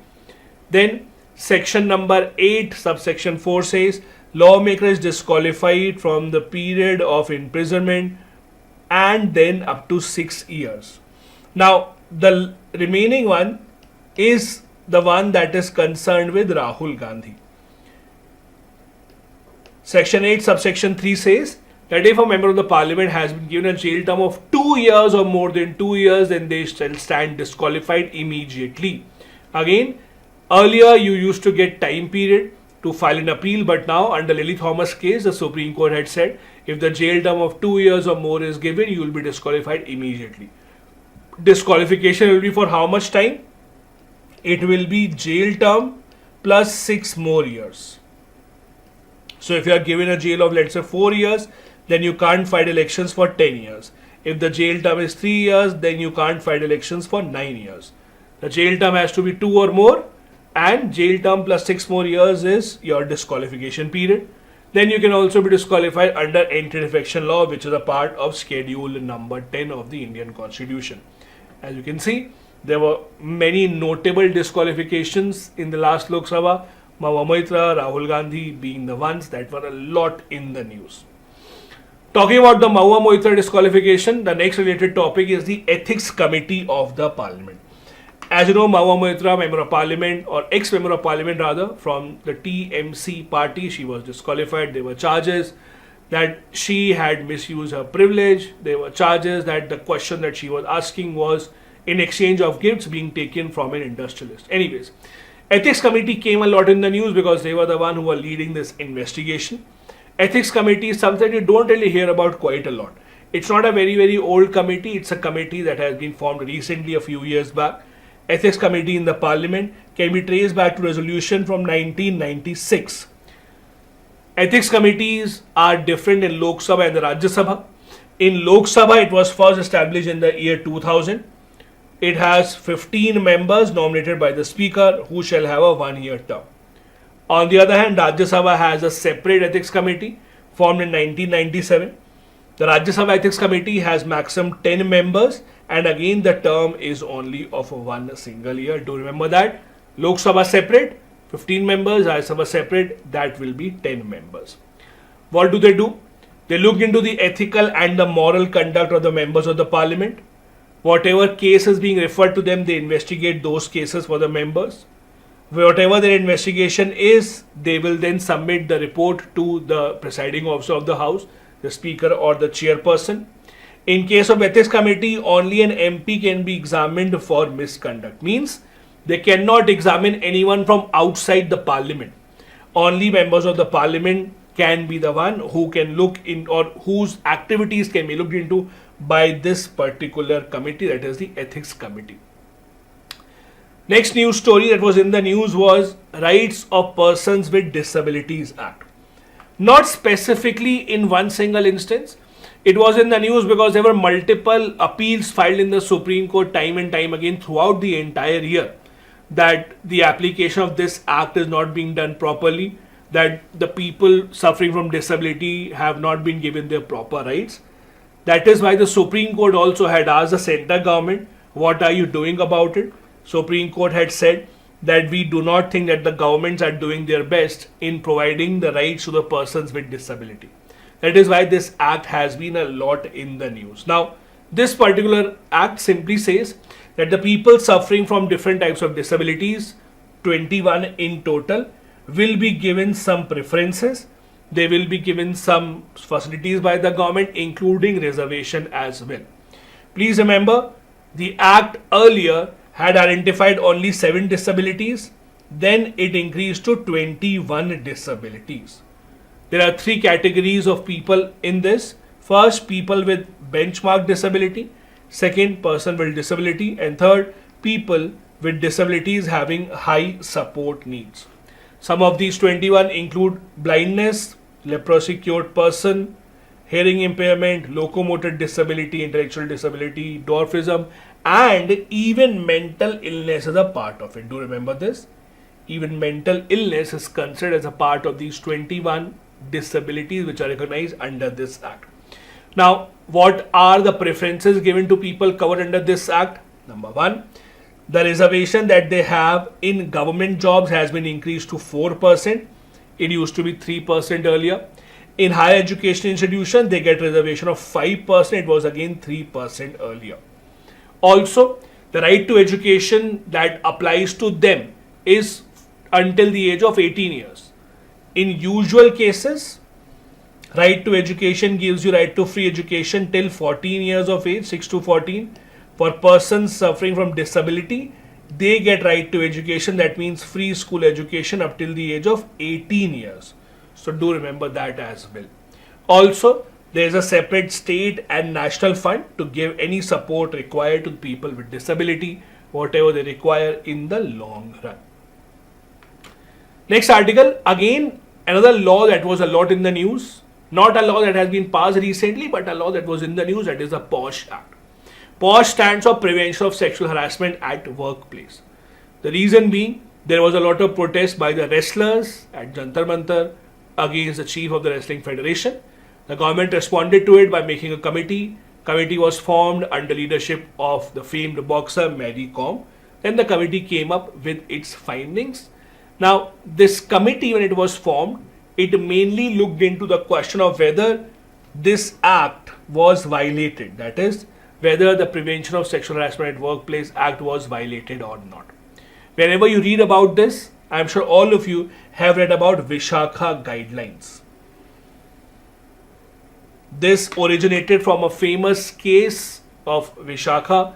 Basically, Vishakha is the name of an NGO that had filed a case along with other NGOs for a lady from Rajasthan called Bhavri Devi. She was gang raped at her workplace. There was a case filed on that. Supreme Court got very agitated that the government has not formed any law to prevent sexual harassment at workplace. Supreme Court in this case came up with what you call as a Vishakha guidelines. On the basis of Vishakha guidelines, later on the government of India passed this law. So Vishakha guidelines came earlier, or came first in 1997. The court said that not having such guidelines is a discrimination against women and it's a violation of Article 15. The POSH bill was first introduced in the year 2007 and the parliament finally enacted that in December 2013. So if you can see, even after Vishakha guidelines were introduced in 1997, it took about 16 years for such a law to be introduced in the country. What does this law say? This law defines what sexual harassment will be. Sexual harassment will not just be sexually harassing someone in exact words. Even physical, verbal or even non-verbal conduct, which can include sexual favors, making sexually colored remarks, also will be considered as sexual harassment. So even if you say something which has a sexual inclination that makes the other person feel uncomfortable, even that will be called as sexual harassment. It talks about 5 circumstances that would constitute sexual harassment at workplace, including humiliating treatment that affects health and safety, any threat to detrimental treatment, so on and so forth. It defines who are the employees who will be covered. All the women employees, if they are working regularly or temporarily, or even daily wage workers that come there, interns, will be covered under this. The important part is all women employees are covered, means it does not cover men. So if there is a male employee who is facing sexual harassment at workplace, he cannot take refuge under this act. Do remember this. The POSH Act is specifically for women employees, either permanent employees or daily wage or interns, whoever visits that place, but only they are covered. Also, it expands the definition of workplace. Workplace will be even non-traditional workplaces will be included here. Telecommunicating means, let's say you're working from home, even then it will be covered. You can't say that, oh, this lady does not even come to office. Even if she's working from home, online, on the laptop, on computer, even then she will be covered. It includes, or the act applies to all public and private establishments in India, entertainment industry, education industry, all of these are included in this act. Now, how does it work? Basically, what is the mechanism to investigate the case? There is something called the ICC, Internal Complaint Committee. So the law says every organization having at least 10 employees, this is the benchmark, at least 10 employees, will have to make a committee called the Internal Complaints Committee. This is the committee where complaints can be filed by a woman. They will have powers similar to a civil court. They can summon the person, they can examine the person, and then they can decide on this matter. This committee will have minimum of 4 members and at least half should be women. Also, leader of the committee, head of the committee has to be a woman employed at a senior level in the organization. Now the question is, what if an organization has 9 members? What if an organization has only 8 employees? Then what happens? they cannot or they might not have internal complaints committee. For them, there is a provision of this local committee. So internal complaint committee for those that have at least 10 employees. Less than that, if they don't want to form this committee, then there will be local committee that will be in charge. Local committee basically will be the committees at the local level, means outside that organization. It will be at the level of the government, the local employees of the government. They will be the one who are in charge.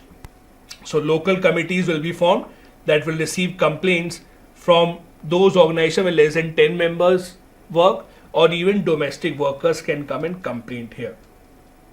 Also in the internal complaints committee, they have to have at least 2 members who have experience in social work. These committees should also have an external member who is working from an NGO, so that the committee can work without any interference from the high level position. The Ministry of Women and Child Development also runs a platform called the She Box. This is an online platform on which you can file complaints and they will be transferred to the internal complaints committee of that particular organization. So again, these are the provisions for the POSH Act. Next, another law in the news, Forest Rights Act. Forest Rights Act is one of those laws that remain in the news for a lot of reasons. There are multiple cases filed in the courts arguing that forest rights have not been given to people who are living in the forest, that there is deforestation, etc. Let me first explain to you what exactly is the Forest Rights Act. So there are people, tribal people usually, who have been living in forest for a very, very long time, from many generations. The problem is they don't have official paperwork to prove that where they are living, the land belongs to them. So if they don't have official paperwork, the problem is they can be displaced easily. Some corporate comes in, removes them, and then takes over their land because they don't have ownership to prove. So the government started this Forest Rights Act, under which the idea was, if your family has been living in the forest for a very long time, that area, maximum 4 hectares, government will officially make you the owner of it. You will be given paperwork that this is your land, so that next time someone comes, they can't just overthrow you. You have the right to use that land. That is the idea of the Forest Rights Act. That is giving the ownership rights to people who have been living in the forest for a long time. It is called the Forest Dwelling Scheduled Tribe and Other Traditional Dwellers Act, who have been residing in forest for many, many, many generations. Who runs this act, or who is responsible for its implementation? Ministry of Tribal Affairs. Now, in these kind of laws, the problem is, how do you identify when someone says my family is living here for a long time? Maybe they just came in few months ago when the law was passed and they thought it is a good way to take up the land. So government has to verify their claims. So the question is, how does the government verify the claims? This is where the role of the Gram Sabha comes into the picture. What Gram Sabha does is, they will have to verify the claims. Gram Sabha, as you know, is the assembly of all the voters in the village. They verify the claims whether the person and their family is lying or whether they are telling the truth. After the claim has been verified, maximum of 4 hectares, again maximum, it's not that 4 hectares will be given depending on how much area they use, but maximum 4 hectares will be given, ownership of land will be given, and no new land will be granted. Only that land where you are living and where you are basically, which you are using for your own cultivation, that will be given, not more than that. You can also use minor forest produce, and you can use this area for grazing of your animals. The government also decided to rehabilitate in case of illegal eviction. So in case you are illegally evicted, you don't have basic amenities, you will be taken to other place where the government will rehabilitate you. Also, you have the right to conserve your forest, because most of the people from the tribal community have very high regard for the forest. Forests play an important role in their life, even for religious purposes. So the government recognizes this, recognizes their right to conserve the forest as well. The next law that was in the news, because it was amended a few months back, this is the Registration of Birth and Death Amendment Act of 2023. Now what exactly is this? Basically, any birth or death that takes place in India, all that is obviously registered. Now the problem here is, right now it is registered at the state level. So every state has its own registry of deaths and births that take place. Then the problem is that it is not really compiled properly at the national level. So the numbers may have a mismatch. It came in the news remember when there was COVID-19 crisis and there was a question asked to the government, how many people died in COVID-19 crisis? A statement came from the government that no one died because of lack of oxygen. Central government blamed the state that they did not give us proper numbers. So there was a need felt to rectify this mismatch of deaths and births from the state level to the central level. And that is why the Act was amended. Now this Act gives the power to Registrar General of India to manage National Birth and Death Registry. We have chief registrars at the state level. We have registrars at the local level also. They will contribute, or they will basically look into the data, but they will then have to submit all the data at the national level to Registrar General of India. The Act also talks about digital registration and electronic delivery of birth certificate and death certificates rather than doing it by hand. I still remember my birth certificate was just a piece of paper given by the municipality. So it was again on paper, very difficult to preserve. Now it is all to be done electronically. The Act also says that births and deaths have to be communicated to the registrar. For example, medical officer in charge of the hospital where the birth takes place, they must report this birth as soon as possible to the registrar. So there have been specific responsibilities that have been fixed, that you have to report the birth or the death in hospital to the registrars specifically. All the state governments have been mandated to share the data with the Registrar General. The database again will be linked to government schemes as well. Because see, one of the other problems that we have with data not being updated, the birth and death data, is the government schemes that aim to reach all the people, be it, let's assume, the government scheme of Ayushman Bharat, pensions from the government, other kind of schemes of free ration, all of that require exact detail about how many people are there in some families, how many people live in which cities, etc. The government in fact allocates budget depending upon the population of a certain place. So it really is necessary to have the exact data in terms of birth and death as well. Penalties will be imposed if the registrars fail to register death and birth as per this law. Real-time data of both death and birth will have to be shared on public domain by all the state governments, with the central government now moving forward. This Registrar General can share the database with different government agencies along with population numbers, Aadhaar numbers, etc., so that the government schemes can be formed in a manner that impacts the maximum population. The Act requires birth and the death certificates of the people to prove that they have died or they have recently taken birth. Information will be used for different purposes. This birth certificate can be used for admission to education institution, for voter list, etc., for applying for government jobs as well. Do remember, this Registrar General of India works under Ministry of Home Affairs.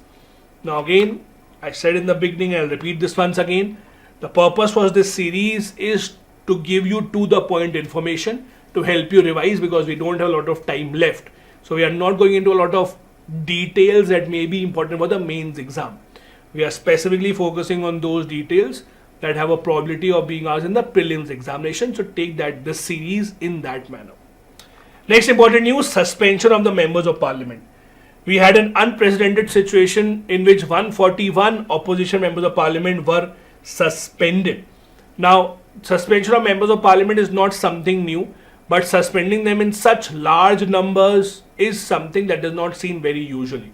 This is why it is a lot in the news. So there are general rules about how and when a member of parliament can be suspended. The rule is presiding officers can direct the members of parliament to withdraw from the house for disorderly conduct. Also, if that does not work, if the member of the parliament still remains in the house, does not go out of the house, then the presiding officer can name the legislator and the House can move a motion to suspend the member of the Parliament until the end of the session.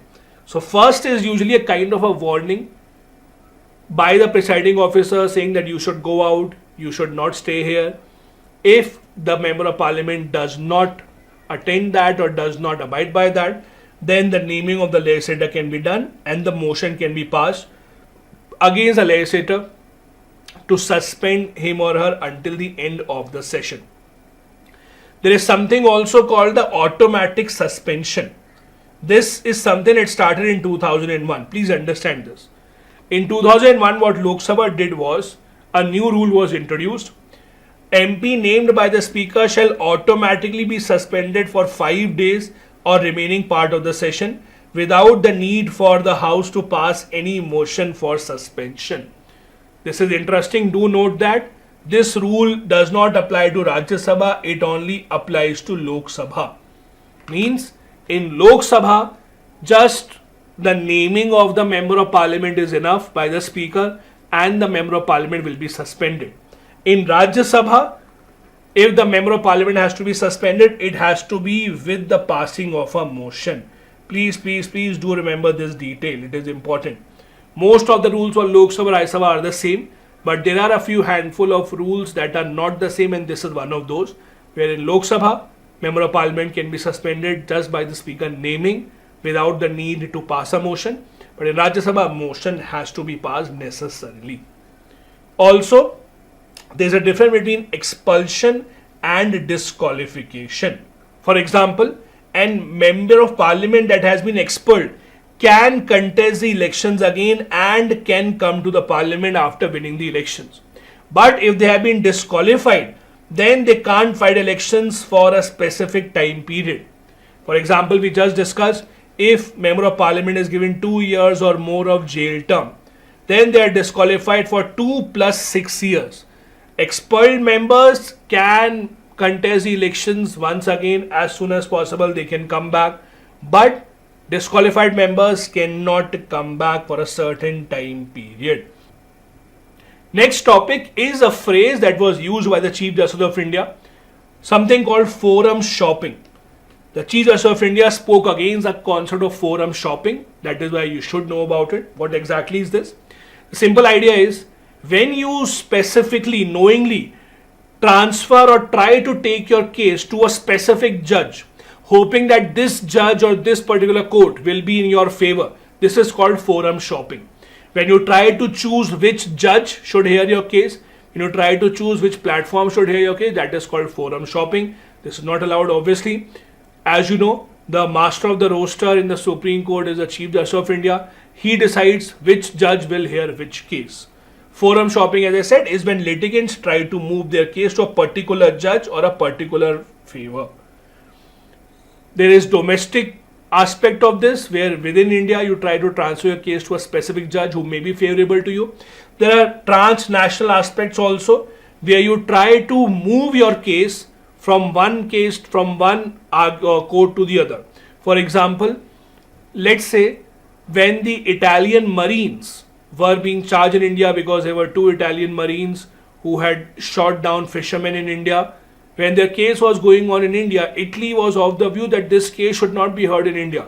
It should be heard somewhere else at the international forum. It should be heard in Italy, because they wanted a forum where they thought that their case will be heard favorably.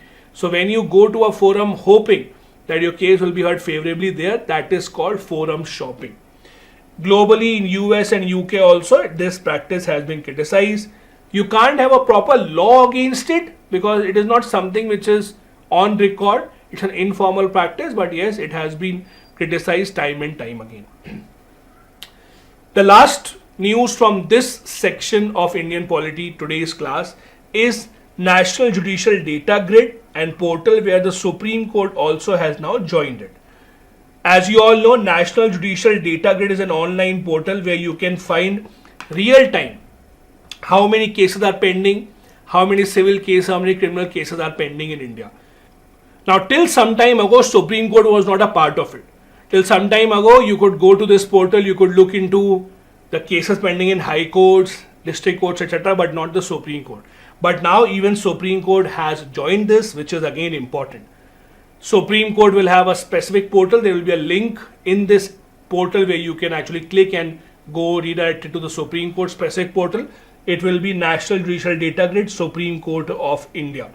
It will give you the following data: pending cases, both criminal and civil, how many cases are filed and disposed in the last month, and the number of cases pending before 3 judge, 5 judge, and even 9 judge benches. Who has developed this portal? It has been developed by NIC, the National Informatics Center, and the computer cell of the Supreme Court Registry. The NIC specifically, as you know, many government websites have a .nic domain name. So NIC is something that came up in 1976 under Ministry of Electronics and Information Technology. This is the one that handles most of the government websites and looks into government development. So next time you don't like a design of a government website, you know who to blame. What exactly is this portal? It's a national data repository that came up in 2015 specifically. Again, it started with courts at the district level, then there were high courts, etc., whose data came up, and now even Supreme Court's data has come up in this portal and it gets on updated real time. Now it is also being said that e-courts will also be a part of this. The government is now trying to see if there are online cases that can be heard with the help of this particular portal going forward. This was the class number 3 of the quick revision series. Please do watch all the other classes coming up. If you're still not subscribed to my channel, please do that right away. Invite other aspirants as well. I'll be back with lot more topics. There are still Indian polity topics remaining. Be back at 6 p.m. tomorrow. If you want the PDF of this lecture, join the Telegram channel. The link is in the description of the video. Thank you so much. Bye-bye. Jai Hind. Hello and welcome to class number 4 of the UPSC Prelims Quick Revision Series. I know a lot of you have been watching this series and I really hope that this is helpful for all of you to revise the current affairs of the past 365 days. Today again we'll be taking up a few current affairs that were in the news in the last year, especially from Indian Polity. This is a series that is specifically meant to make you revise about the prelims 2024. Also, if you want the PDF of this lecture, you can become a part of the Telegram channel. The link is given in the description of the video. So without any further wait, let's begin with the first one. We're taking up number 41. So far, 40 topics have already been completed in the past 3 classes. News number 41 is about the e-courts project. The Government of India in the past few years has been giving a lot of focus on using technology when it comes to courts. Under that, an e-court project has been going on for some time now. Now the government has given some budget, or rather a significant budget, for phase 3 of this project. So the cabinet has approved 7,000 crore rupees for this project that has been going on since 2007. So it is much before the present government came to power. The idea was sought in 2006 as a part of the National E-Governance Plan. It is implemented by the Supreme Court that is responsible for planning, direction and implementation. First phase, as we discussed, was launched in 2007. First phase was about giving computerized servers to judicial data centers, to district courts, and launching the websites of the district courts, even though it may be a basic website. First phase also involved training of court staff and the judicial officers of how to maintain computers, how to take care of how these computer systems, how to input information, so on and so forth. Phase 2 started in the year 2015. It was about covering all those courts that have still not been covered in phase 1. Every court was given LAN connectivity. Also, it was during this phase that the National Judicial Data Grid was launched.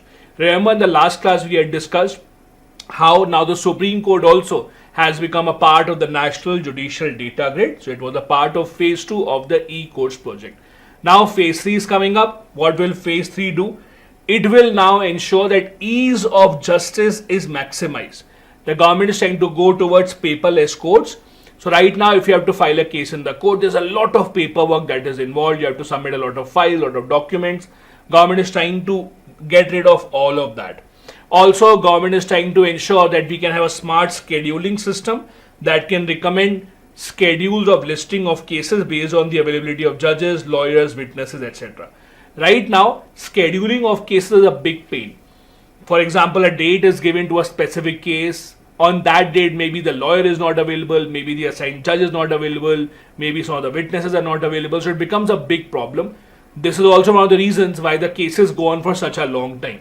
So under this third phase of the e-courts project, the idea is to ensure that we can do all of this through technology with as little manual intervention as possible. Next, the idea of All India Judicial Service. Why is it in the news again? Because the President of India said that All India Judicial Service is something that we should look into. It's an idea that, or whose time has rather come. What is the idea all about? So right now, if you look at the judges below the High Court, till Supreme Court, High Court, it is considered that the appointment process is fine. When it comes to district judges, for example, the district judges are appointed by the governor. Now, in order to enter that stage, in order to enter judiciary, as you know, you have to give the PCS examination. The PCS judicial examination as it is called. Now, the PCS examination is conducted separately by different states. So the level of examination may vary. Paper in Assam might be very different as compared to paper, let's say, in Kerala or West Bengal. Also, some states have a lot of vacancies. They have not been able to fill up the vacancy while other states don't. So there is a mismatch between the judicial system of different states. The idea is to make it uniform. Why not ask the UPSC only to conduct an examination so that we can have same level of judges at the district court level, because most of them will go into high courts and we can't afford to have different levels of training, different levels of experience of different district judges. So the idea is, why not launch an All India Judicial Service? UPSC will conduct the examination. They will give separate cadres to the judges, just like it happens in case of All India Services officers. Is it happening right now in India? No. It's an idea that has been debated multiple times, but it has not been implemented for a lot of reasons. Now, you all have read in Indian Polity, how can we create a new All India service? Right now, there are only 3 All India services: IAS, IPS and IFS. F here stands for Forest. When you say All India service, that means you are given a specific cadre. You work under the state government as well as under the central government. A new All India service can be created. The provision is given in Article 312, which talks about establishment of a new All India service. This is one of the special powers of the Rajya Sabha, because it is the Rajya Sabha that can start this procedure. The idea of All India Judicial Services: judges from lower judiciary will be recruited through centrally held examination. They will be given to different states based on different cadre. Also, All India Judicial Service will not include any post below that of district judge. And the definition of district judge is given in Article 236. Do remember this, UPSC has also asked this in the past. That is, a district judge can be known by different names.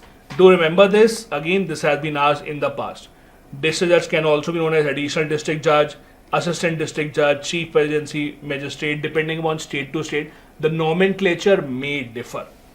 Also, this provision of creating a new All India service was not always there. It became a part of the Constitution in 42nd Constitutional Amendment Act, which empowered the Parliament to make a law for creation of new All India service. And again, it has to start at the Rajya Sabha level only. Rajya Sabha, by passing a bill with 2/3 majority of members present and voting, can start the creation. Now, this is where something is interesting and you must remember. Usually, when you talk about 2/3 majority, in usual cases, what you mean to say is 2/3 present and voting along with 50% of total.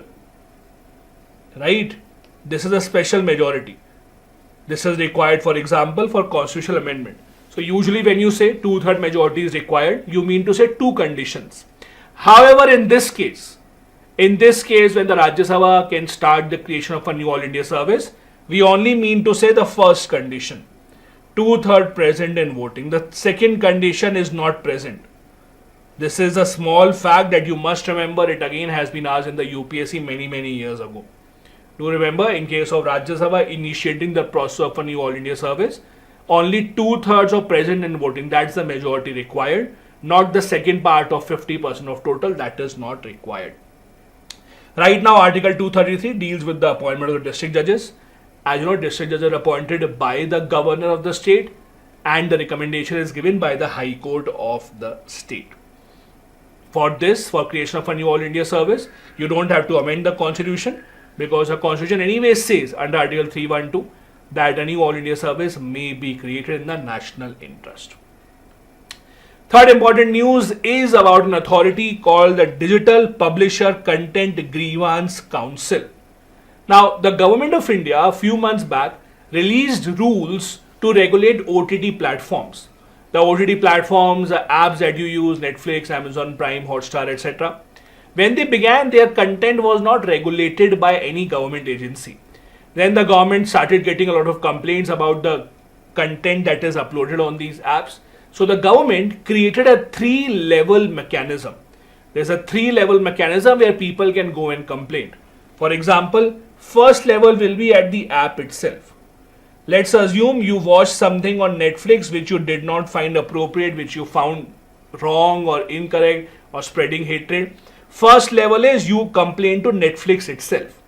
If they don't resolve it, second level is this. The Digital Publisher Content Grievance Council means the OTT apps have come together, formed a group, and they have created this body. This is the second level which will look into these complaints. If they also don't listen to it, then there will be the government of India that will look into it. So it's a 3-level mechanism that has been set up. One, at that app itself. Second, at this platform created by most of these apps coming together. And third, even if they don't resolve it, then they will take the matter to the government of India. What has happened in this case? The second level body, Digital Publisher Content Grievance Council, is in the news because they gave an order to an app called Ullu to remove certain content that was obscene in nature. How do you define this council? It's an independent self-regulatory body again. It is not that the government is running it, although it is recognized by the government, by Ministry of Information and Broadcasting, as I said, as level 2 body. Remember I told you it's level 2 body. First level is at the app itself, third level will be with the government. What do? They can register complaints. If you have a complaint against any of the content on these platforms, you think it's not appropriate, you can file a complaint there. This body consists of the publishers of this content, the publishers that are members of the OTT platform, and it also has a grievance redressal board that has a chairman and 6 members. This board is headed by the Supreme Court or High Court judge, and also people who are from this field of entertainment, this industry, who know this business well. This grievance redressal board will oversee all these guidelines that are being met or not. They will resolve the complaints within 15 days. They will also hear complaints and any appeals filed. Apart from that, they aim to make sure that there's a balance between the freedom of content that is being shown and also the nature of the content, that it should not harm the society in a negative manner. Next news important in this year was something called CSTT, that is Commission for Scientific and Technical Terminology. What exactly is this? So basically, people who try and pursue a technical degree in Indian languages, let's assume you try and study engineering in Kannada, Malayalam, Bengali, Gujarati, Bhojpuri. The problem that you might face is that a lot of technical terms can't be translated into these languages. So you have to come back to English. That's a big problem. Now the National Education Policy says that higher education should be available in your mother tongue also. But the problem is, if there are words that you can't understand in your mother tongue that don't have a specific term for that, you have to keep coming back to English. So to resolve that problem, Commission for Scientific and Technical Terminology has been given a task. The task is to create a technical terminology, kind of a technical dictionary in 10 Indian languages. So they will create a dictionary that will have technical terms that will be used officially in these 10 languages. Do remember that. It will not be a huge dictionary. It's mainly about technical terms. So it's about 5,000 words per language. It will be created in 3 to 4 months. It will be digital in nature. You can search it online. And it will mainly cover 15 disciplines, including chemistry, economics, physics, public administration, journalism, so on and so forth. The idea is, once this dictionary is formed, these words will then also be used at the school level, at the middle and the senior school, so that the children before going into graduation are well aware of these terms, because this is in line with the national education policy. Which are these 10 languages that have been chosen? These are the languages: Bodo, Santhali, Dogri, Kashmiri, Konkani, Nepali, Manipuri, Sindhi, Maithili and Sanskrit. These are the 10 languages that have been chosen.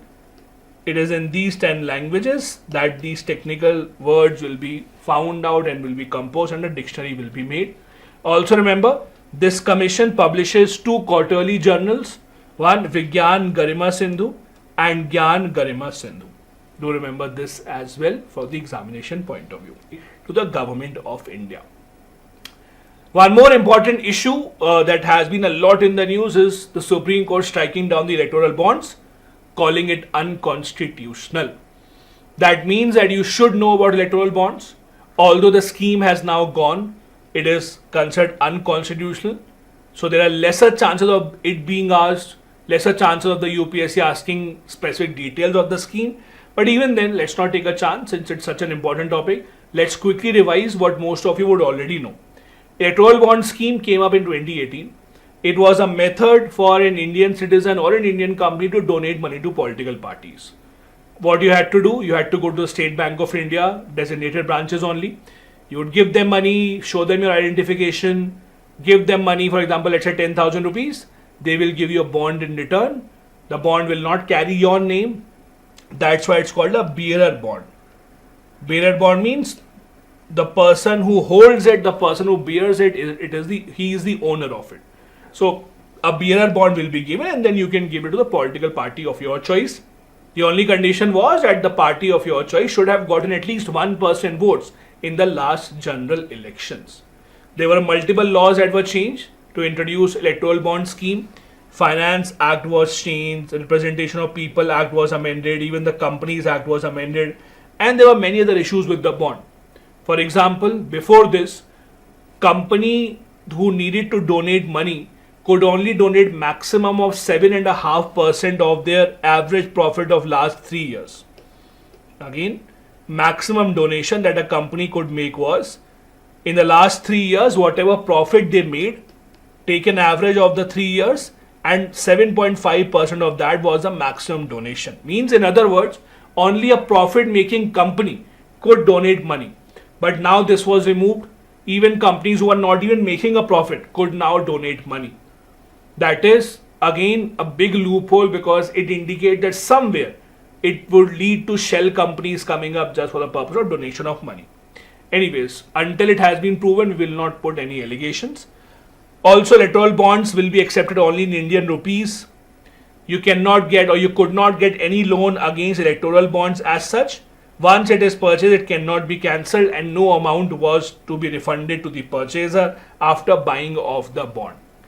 Electoral bonds, there was a specific value in multiples of which you could buy it. 1,000, 10,000, lakh, 10 lakh, 1 crore rupees. There is no maximum limit for donation, but this is the multiple in which you could buy. For example, if you say I want to donate 5,200 rupees, no, you cannot. Minimum it has to be multiple in 1,000. So 5,000, 6,000, 7,000. That is how you could do that.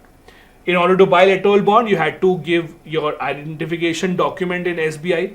That is a KYC. So for example, you had to show your Aadhaar card, etc. Again, the bond will not have your name, but you have to do KYC with the SBI. That was in fact a major issue, that since SBI will know your identity and it is a bank owned by the government can obviously get to know who bought the bond, who did not buy the bond. Opposition parties on the other hand cannot know this information. That is why there was a big mismatch. There was no limit on number of bonds that any individual or company can buy. The only condition was only an Indian citizen or an Indian company can buy the bond. It's not that you can buy them 365 days in a year. There were specific days, about first 10 days of Jan, April, July and October in each year. In some branch of SBI that you could buy that. Nearby the elections, SBI used to offer them on other days as well. But usually these were the days on which the bonds could be bought.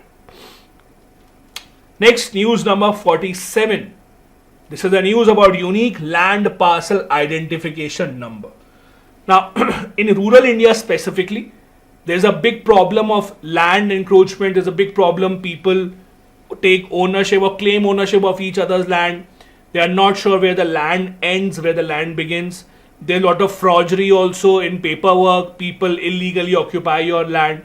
So to get rid of all those problems, the government started this scheme that every land parcel will be given a unique identification number so that it is easy to identify which land parcel belongs to whom.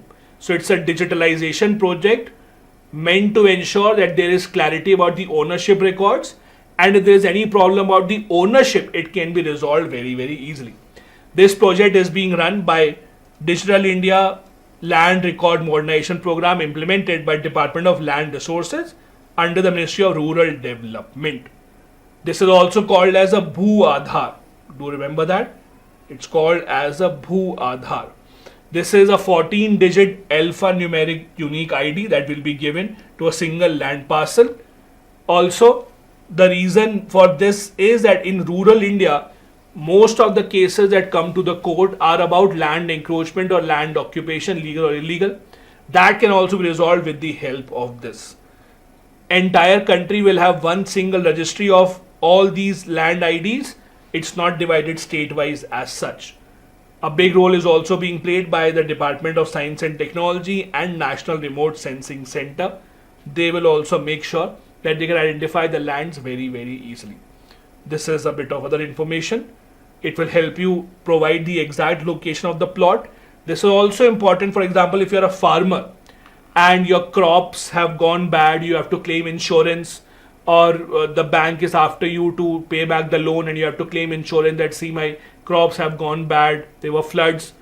It's very easy with the help of this ID that you can give this ID that this is my plot, this is where I had grown all my cultivation. You can now go and check it out that it has been ruined by the weather. So that is also where it will be very, very helpful. Similarly, there is next news, especially from Haryana. What Haryana government has done, going apart from or going beyond individual identification number like Aadhaar card, Haryana has also introduced something called Parivar Pehchan Patra. Those who don't know Hindi, Parivar means family, Pehchan means identification. So basically what they are doing is they are giving an identification number to the families. Why? There are a lot of government schemes that are family wise. So for example, Ayushman Bharat scheme, it's family wise. The government of India gives the free food grain scheme, that is also family wise. Antyodaya Yojana is family wise, 35 kg of food grains. So it's important to identify one family as well as a unit. That is how Haryana government started the Parivar Pehchan Patra scheme first in the year 2020. Now it has been divided once again. This scheme will provide a 8-digit identification number to families that reside in Haryana as a single unit. Also, this scheme will help you to avail government facilities without any paper, without any other documentation, so that you are identified just on the basis of this 8-digit identification number. Next important news, appointment of the DGP. DGP is the highest position of state police officer. So if you're in the state of Punjab, for example, Punjab DGP is the head of the police in Punjab. Now, what has happened is, obviously the state governments would want to control how the DGP is appointed. If he is the highest ranked police officer, they would obviously want to make sure that it is their guy who is sitting at that post. What happened was, the famous Prakash Singh case in which the Supreme Court gave some guidelines about police reforms, the Supreme Court had changed the method of DGP appointment. So what is the method? I'll tell you right now. The method is, let's say Punjab has to appoint a new DGP. They will forward some names to the UPSC, the same UPSC, that is the Union Public Service Commission. So Punjab, for example, will give some names to UPSC. UPSC, out of all those names, will shortlist 3 names and give it back to Punjab. Now the government can appoint a DGP only from these 3 names. That is what the Supreme Court had said, and this is the process being followed even today. State gives certain names to UPSC. UPSC shortlists 3 names, gives it back to the state, and then state has to appoint out of those 3. Governments are obviously not happy. Why? Because they want a free hand in appointing whoever they want. So now some states are finding a loophole. The loophole is many states are not even appointing a DGP. See, politicians are very smart. So if let's say there is a DGP who has retired in the state, they will not appoint a new DGP. They will appoint an officer and they will call in the acting DGP. That he is not a permanent DGP, he is just the acting DGP. Now because Supreme Court did not say anything about acting DGP, they have found a loophole and this acting DGP works for a long time. So now Supreme Court has also spoken against it. Anyways, Punjab said that we are fed up of this. Punjab government passed a law saying that no, we will be the one who will appoint the DGP. Now there are questions over that. The questions, for example, are: can a state government pass a law to override a Supreme Court judgment? Because it was a Supreme Court judgment about how DGP will be appointed, the role of the UPSC. Can a state government pass a law to overrule what the Supreme Court said? There is still not much clarity over that. The matter was appealed in the Supreme Court. It has not been decided so far, but it remains to be seen whether or not it is allowed.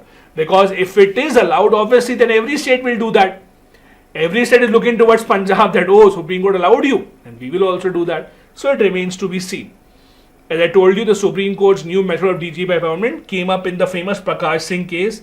This case is very well known for police reforms in India. Prakash Singh himself was a retired DGP. He filed a case in the Supreme Court about police reforms. As I told you, UPSC will send back 3 names. Out of the 3 names, the state government would have to choose one of them as a DGP. Supreme Court also said once a DGP is appointed, they should have a tenure of at least 2 years. There's a removal process also for the DGP. They can be removed by the state government, but only after consulting the State Security Commission, and then action can be taken against the DGP in the All India Service Rules if some criminal activity or corruption is something that the person has indulged in. So the state government can remove the DGP, but not on their own whims and fancies. For the state government to remove the DGP, they will have to consult the State Security Commission specifically. These are the 2018 guidelines that the Supreme Court had given. Supreme Court had said that the concept of acting DGP should not continue because many states, as I said, use this loophole. They did not appoint a DGP, they rather appointed an acting DGP. Supreme Court said that no, this should not be done. Supreme Court also said before your DGP is supposed to retire, at least 3 months before the retirement, you should send the names to the UPSC. Because many state governments said, oh, we don't have a DGP, we have to appoint someone who's the acting DGP. Supreme Court said you should not delay. 3 months before your DGP is supposed to retire, you should send the names to the UPSC so that they can shortlist and send you 3 names back, and then you can appoint the officer of your choice from those 3. The last news for today's class is the Bihar caste survey that was a lot in the news. The reason being, a lot of states, a lot of political parties have been demanding that we want a caste-based census.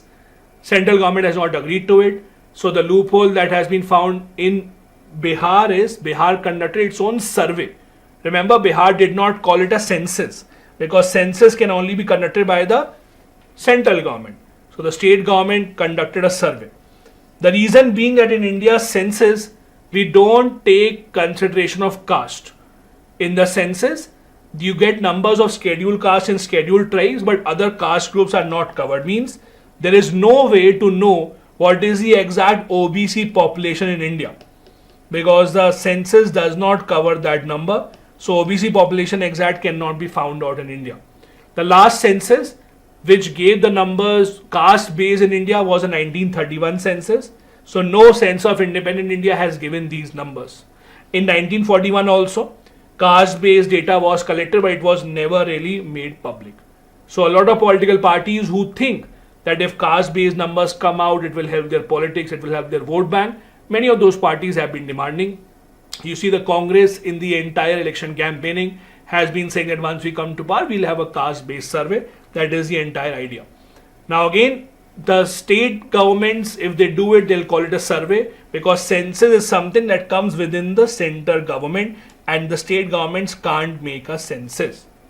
Also, entry number 45 in the concurrent list does allow the state governments also to collect statistics information about their population. That is why what Bihar government did cannot be called as unconstitutional. In fact, there was a challenge in the Supreme Court about what Bihar government is doing by undertaking this survey. Their argument again was that the constitution does allow us as a part of the concurrent list to take up such matters and we can find out some information.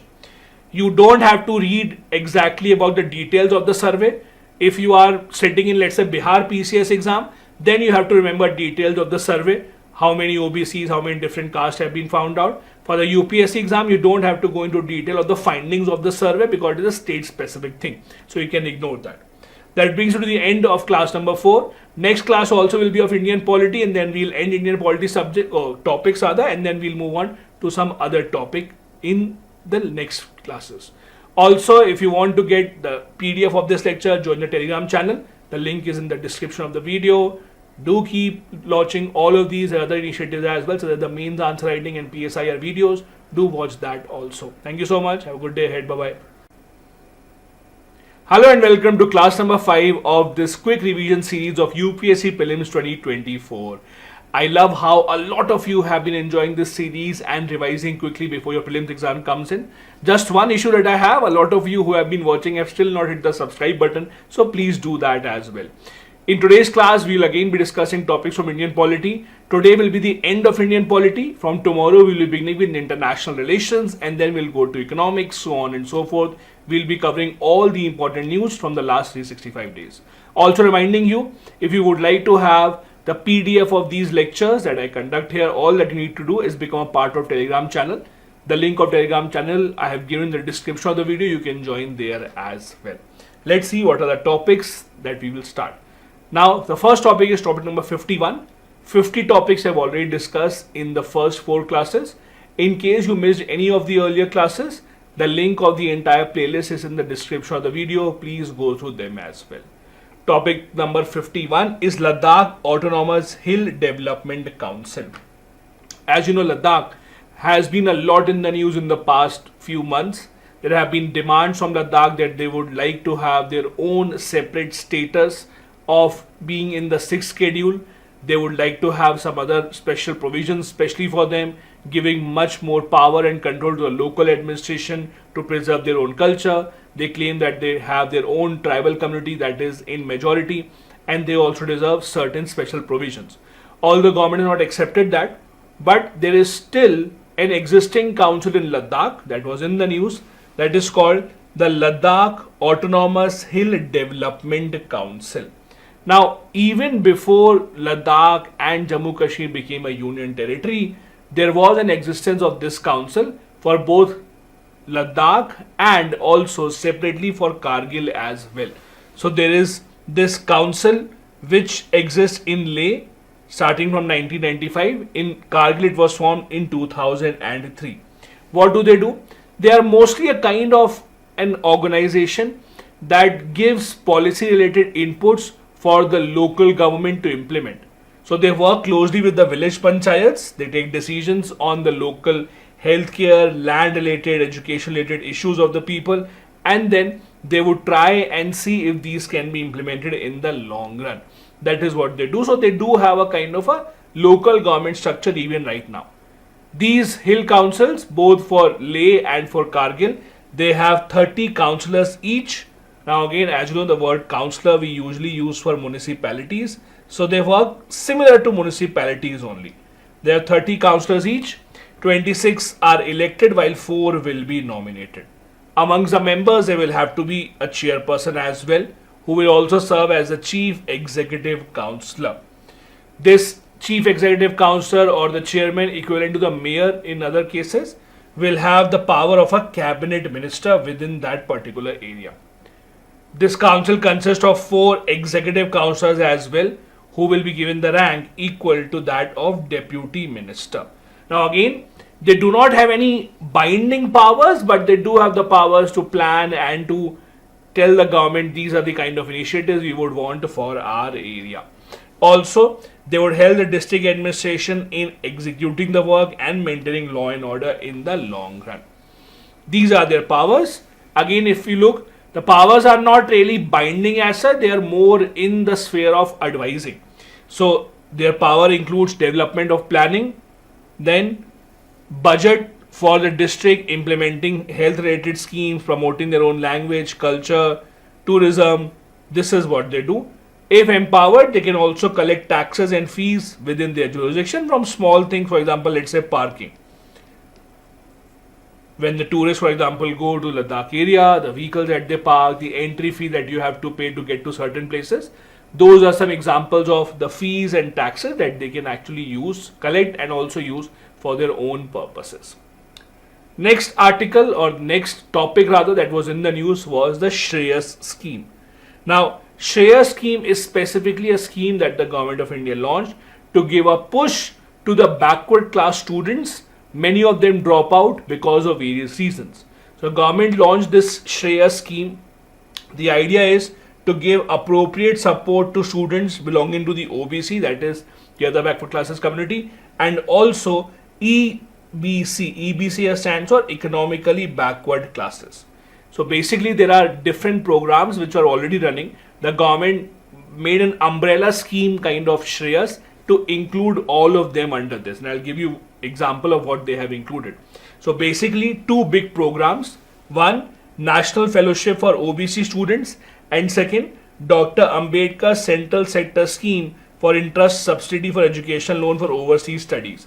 These two were already existing schemes under which, number one, some students were chosen for national fellowship, so they were given some stipend, and number two, students who wanted to go and study abroad, they were also given education loan at a lower rate of interest. Those two have been combined and they have now been included under this SHREYAS scheme specifically. So the SHREYAS scheme, as I said, first component, financial assistance to OBC students through 1000 junior research fellowships. It will be implemented by Ministry of Social Justice and Empowerment. On the other hand, the second component is for those students from this community who want to go abroad outside India to study.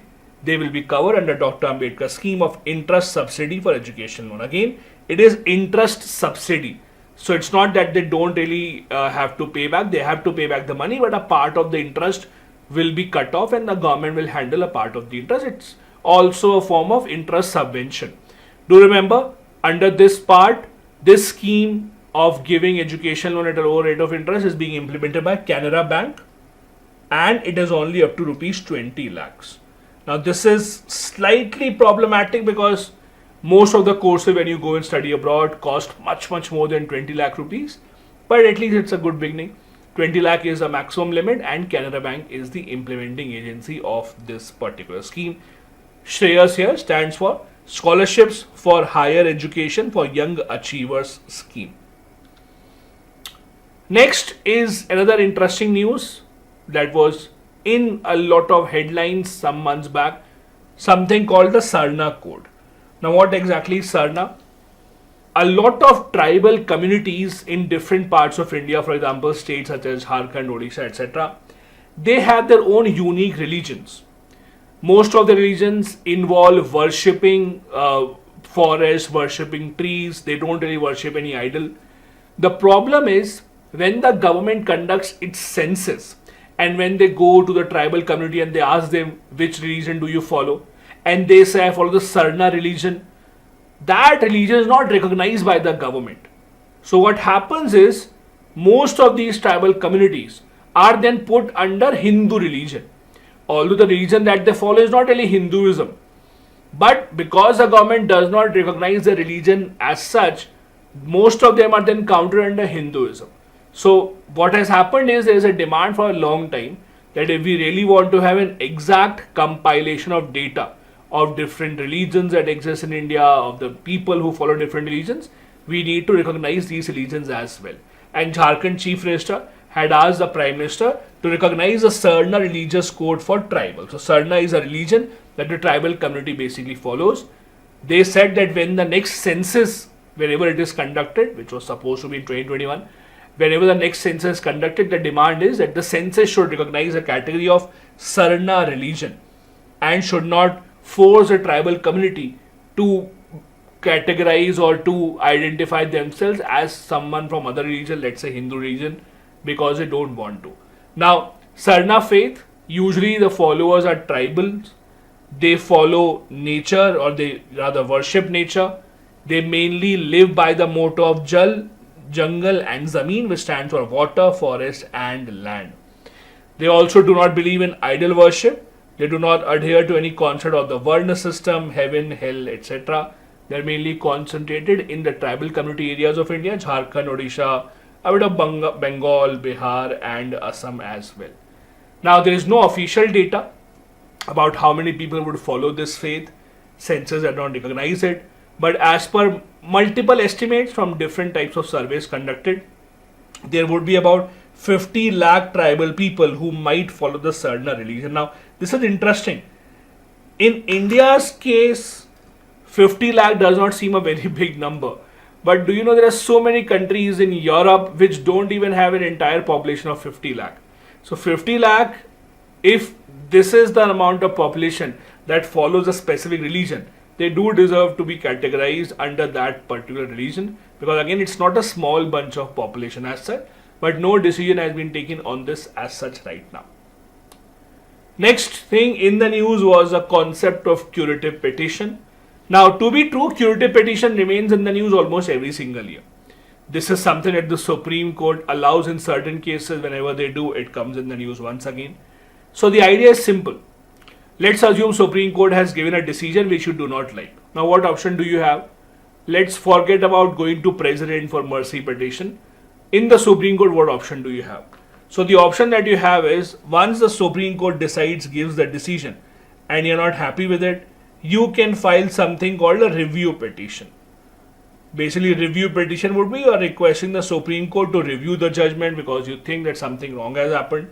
Even after that, if you think some new fact has come up, if you think that the Supreme Court was unreasonable in the decision making, then you can file for a curative petition. So curative petition comes after the review petition. It is usually only applicable or accepted by the Supreme Court if a significant new fact has come up which might impact the decision that was already taken by the Supreme Court. Now you don't have to remember in which case was it in the news this year. Just understand the concept of curative petition. This is the final remedy at the Supreme Court after review petitions have been dismissed. It usually is allowed to ensure that principles of natural justice are upheld, that no one thinks that, oh, I am not being taken care of or I am not being heard, the court is not hearing me. If the Supreme Court thinks that it does not warrant or it is not really eligible to be heard again, they can dismiss it. In fact, the number of dismissals by the Supreme Court are more as compared to number of acceptance. Another interesting point is, in order to be accepted, it has to be certified by a senior advocate. Now, how does one become a senior advocate? There is no qualification as such. Senior advocate is a title given by the Supreme Court itself. So if the Supreme Court recognizes some advocates as being senior, who are learned, they will call them as senior advocates. So there is no qualification as such. There is no exam as such to prove that. Senior advocates have to be given this kind of a title by the Supreme Court itself. This curative petition finds its basis in Article 137 and 142. What does Article 137 say? Article 137 says that the Supreme Court has the power to review its own judgment. So if the Supreme Court has given a judgment, they can backtrack it, they can review it if they think that something wrong has happened. Article 142, as you know, gives unlimited power to the Supreme Court, almost unlimited, to deliver any judgment that brings complete justice in the society.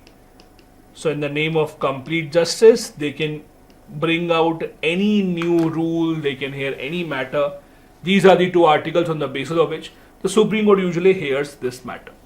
Curative petition as a concept started in 2002 in the famous Rupa Ashok Hora versus the Ashok Hora case. Do remember this fact. Next important news from last year is that 2023 marked 75 years of NCC, that is the National Cadet Corps. Most of you would have seen the NCC. There are students, you would see them in a uniform similar to the army but not exactly the same. Some of you in school or colleges may have also taken part in the NCC. So NCC basically is a kind of voluntary organization that you can join.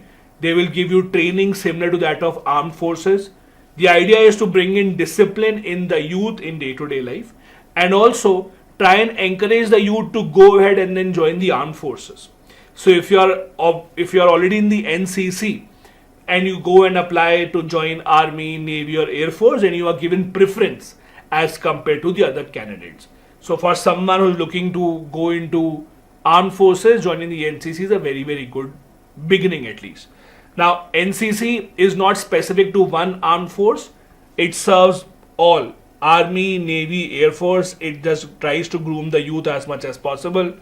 The aim is to develop character, leadership, discipline, etc. in the youth of the country. Again, the important part is it is now 75 years old. It is divided into 17 directorates which are responsible for specific states or a group of states in certain cases. It's a voluntary organization. No one can be forced to be a part of it. They are given basic military training with small arms and parades. In fact, usually in the Republic Day parade, you will see NCC cadets also taking out that march, which is a very proud moment for them. NCC is headed by the Director General, who is an army officer of the rank of the Lieutenant General. So this is again an important part that you must remember. Next important topic. There were two bills related to Jammu and Kashmir that received the President of India's assent. Now, what were these bills? Basically, ever since Jammu and Kashmir was converted into a union territory, as you know, elections have not been held. So what the government did, Government of India created the Delimitation Commission to suggest any change in the number of seats, reservation, etc. They gave some suggestions, and on the basis of that, the changes were made. So for that, basically two bills were passed. These two bills mainly talk about the changes in the composition of Jammu and Kashmir Assembly, number of seats, reservation, who will the reservation be for. These bills were given the assent. So what has happened is, in 2019, the number of seats for Jammu and Kashmir Assembly that were given, 2019 means when the reorganization of Jammu and Kashmir happened, they were given 107 seats. But that has now been increased to 114 seats in total. First. Second, reservation for scheduled caste will be of 7 seats, and for scheduled tribe there will be 9 seats reserved. Earlier there was no reservation for scheduled tribes. As you know, 24 seats in the assembly remain vacant because they are considered as the seats from the Pakistan occupied Kashmir area, which India maintains it is still officially our area, but we keep those seats vacant as such. Meaning that if you basically remove 24 seats where elections will not be held, so out of 114, 24 will remain vacant. So it is 90 seats on which the elections will be held. That is how the new bills are. Also, the new bills have a provision for nomination of Kashmiri migrants. The Lieutenant Governor of Jammu and Kashmir can nominate up to 2 members, out of which one has to be a woman who are from the Kashmiri migrant community.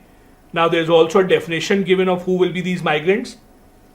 They are those people who migrated from Kashmir Valley or other part of the state of Jammu and Kashmir after 1st November 1989 and registered with the Relief Commissioner. Now please understand, when you look at the history of Jammu and Kashmir, you look at the issues or troubles of terrorism, etc. It is widely believed that the issue of terrorism and insurgency became prominent only after 1989. Even before that, there may have been some issue, but the large-scale deployment of the armed forces, the issue of insurgency, the issue of people coming in from the other side illegally, that mainly erupted after 1989. So that is why it is the cutoff date. Also, the Act says Lieutenant Governor can nominate up to 1 representative from the displaced person community. Who are these people? They are those individuals who left or were displaced from their place of residence in the POK and they continue to reside outside at such place. So, people who, for example, were in POK earlier, Pakistan occupied Kashmir, they came to our side or they came to Indian side. From them also, 1 person can be nominated. So again, nomination would be 2 people from Kashmiri migrant community. Out of these 2, 1 has to be a woman and 1 person from the displaced community. They can be nominated by the Lieutenant Governor. As the topic said, there were 2 bills passed. First was this one and the second bill is this. The second bill that was given assent by the President grants reservation in jobs and professional institutions to scheduled castes, scheduled tribes and other socially and educationally backward classes. These are the two bills that have been passed or that have rather been given the President's assent. The Supreme Court, as you know, also a few months back had told the government that you must have elections in Jammu and Kashmir as soon as possible. End of September was a kind of deadline that was provided. So we might see election in Jammu and Kashmir Assembly very, very soon, mostly after Lok Sabha elections are over. Another topic in the news was the Bilkis Bano case. We will not go into the exact case of Bilkis Bano, that is not really relevant for examination point of view. We will rather focus on the idea of remission because that was in the news. So, convicts in the Bilkis Bano case, the 11 convicts who were convicted of this crime, means it was proven that they did commit the crime. They were let go by the Gujarat government, means they were given remission. So the idea is, how does this remission work? Because in Indian polity, you all have read that remission is a power of the president or the governor. So how is the government involved here? Why is it that the remission thing did not come from president, did not come from governor? So this is where you have to understand the Constitution of India gives the power of remission to president and the governor, that is on one hand. But on the other hand, there is a law as well in the Criminal Procedure Code of 1973. Now, as you know, Criminal Procedure Code is no more, it has been replaced now. But when it did exist, it talked about Section 432 in which an appropriate government could remit a person without any condition as well. Means, if the government was convinced that the person in prison was behaving properly, they could allow the person to come out. That was a power given to the appropriate government. Now, appropriate government means what? In this case, appropriate government would be government against which the case was fought. So if, for example, you broke the central government law and that is when you were in jail, so central government will give the order. If you broke the state government law and state government law put you in the jail, then it will be the state government. Also, Section 433A of the CRPC said that if someone was given a life imprisonment by the court, they had to serve at least 14 years before being let out on any condition. You don't have to remember these section numbers now. The reason being that CRPC has anyways been removed. So I would not advise you to remember, but I would just make you understand, and the idea is to make you understand remission is not just the power of the president or the governor.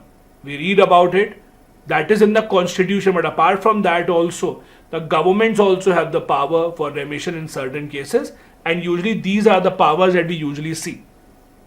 And this is not very rare. Governments usually do bring out prisoners or government let the prisoners go on big occasions. For example, last year, the government as part of Azadi Ka Amrit Mahotsav had actually announced release of prisoners on 3 national holidays. There were some prisoners that were released on 15th of August, then on 26th Jan, and then on 15th of August 2023 as well. Who were these prisoners who were let go? Those who fulfilled these conditions, women transgender above 50 years of age, who have completed 50% of the total sentence, male convicts of 60 years or above, and physically challenged or disabled convicts with 70% or more disability, having completed 50% of their entire sentence. In the second category also, 50% sentence had to be completed. So there were a lot of prisoners that were let go, and the government let go of these prisoners, the Bilkis Bano case, as a part of this initiative only. Also, not everyone was let go. There were obviously some exceptions. Exemptions, for example, were anyone who is on death sentence will not be let go of. Anyone who is in, let's say, jail for dowry, death, rape case, human trafficking, they also would not be let go. So there was some exemption. This is not happening for the first time. Governments do this by releasing the prisoners, and there are various reasons why the government does this. One reason is the prisons in India are overflowing. Most of the prisons are operating at over 100% capacity. That has led to violent disruptions within the prison. You see what's happening in Tihar. And the other reason also is that jails are considered a place for reformation, not for retribution. So if you think that the prisoner has learned the lesson and he or she would be able to join back the society, that is when you decide to leave the prisoner and let the prisoner go. Next news, Supreme Court Legal Services Committee that is formed under NALSA had its new chairman, Justice Gavai, a Supreme Court judge. You all would have read about the NALSA law of 1987, under which the provision is that free legal aid is provided to those who are in need at various levels of the judiciary. At the Supreme Court level, the responsibility to provide free legal aid is with this committee called Supreme Court Legal Services Committee, and its chairman has been nominated. This committee is formed under Section 3A of the NALSA Act to provide free legal aid to the weaker sections of the society. It consists of a chairperson and 9 members nominated by the Chief Justice of India, while the appointment of other officers and employees who work here is done by the central government but only in consultation with the Chief Justice of India. As you know, under the NALSA law of 1987, such committees are formed not just at the Supreme Court level but also at the state level, that is at the High Court level, district level and taluka level as well. So NALSA talks about having free legal aid at the state level, which is ensured by the State Legal Services Authority. State Legal Services Authority is headed by the Chief Justice of the High Court, and a serving or a retired High Court judge is nominated as an executive chairman. Similarly, at the district level, we have the District Service Authority. This is headed usually by the district judge, who is the ex officio chairman. Below that, we have the taluk level, where a civil judge, a senior civil judge usually is given in charge or is being put in charge of such committees. Now, who are the people who are eligible to get free legal aid? These are the people who are eligible to get free legal aid. If you are following my answer writing initiative, which I run on this YouTube channel, you will see just a couple of days back we solved a question exactly about this. In 2023 mains exam GS2, there was a question exactly this only, that who are the people who are eligible to get free legal aid under NALSA. These are the people who are eligible to get free legal aid under NALSA. Next interesting topic is a phrase that you should know, something called easementary rights. Now, let me explain this to you in simple terms. What do you mean by easementary rights? Okay. Let us assume I own this property. I own this plot number A. Okay. This is my plot. I own this. Now, and let's say this is the main road. Now, from the main road, in order to come to my plot, the only way is that I can, this is plot number B. The only way that I can reach my home is to go through B. This is the only path. Then as the owner of plot A, I should be given the right by plot owner B to use their plot to come to my property.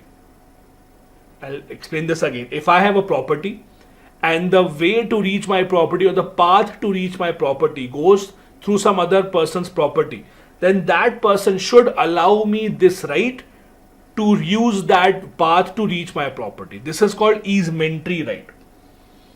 I have the right, B cannot deny me the right. That is the entire idea. This is called easementary right.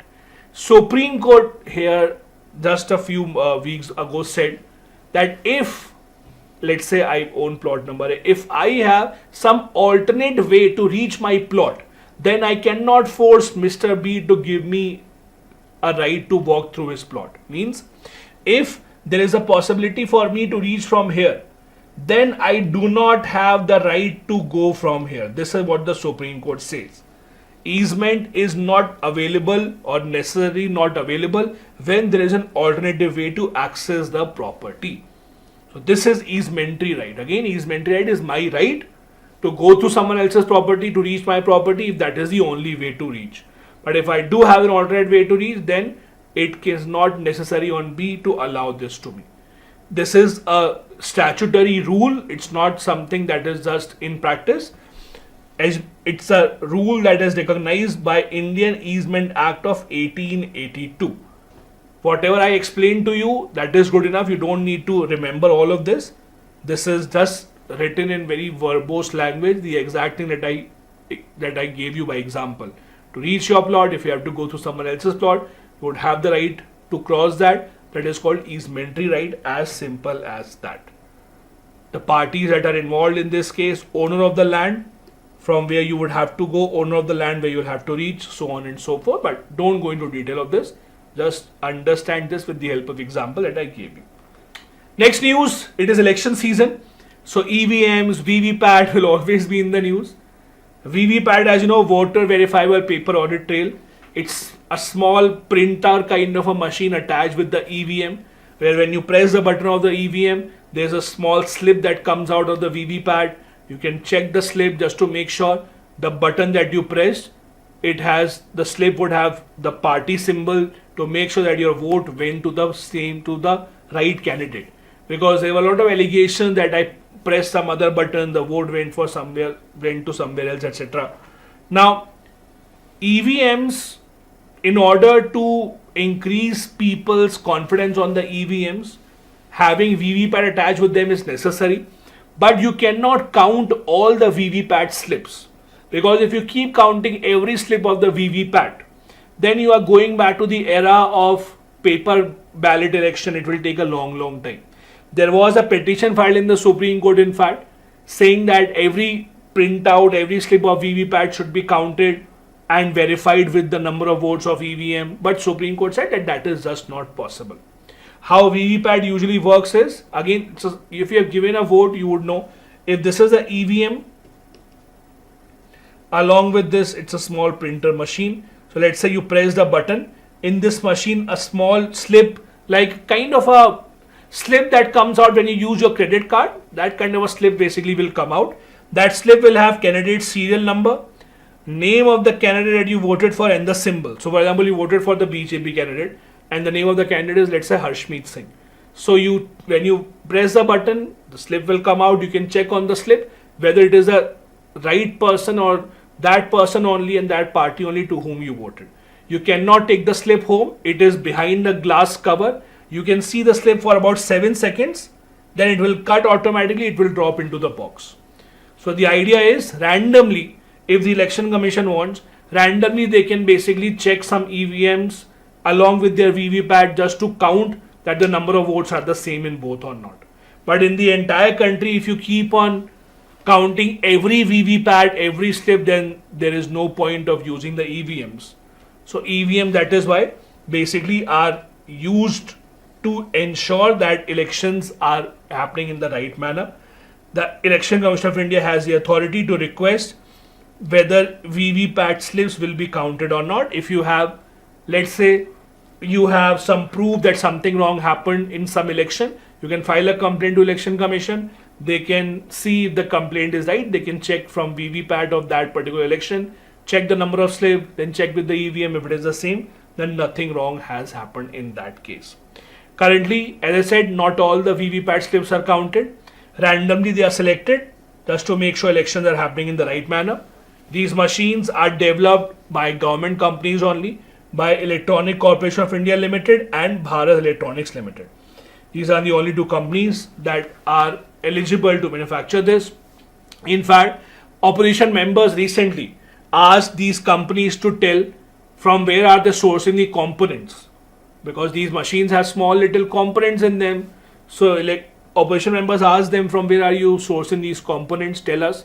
But these companies refused to give those details. They said that no, we can't give you exact detail of from where we are sourcing all these components.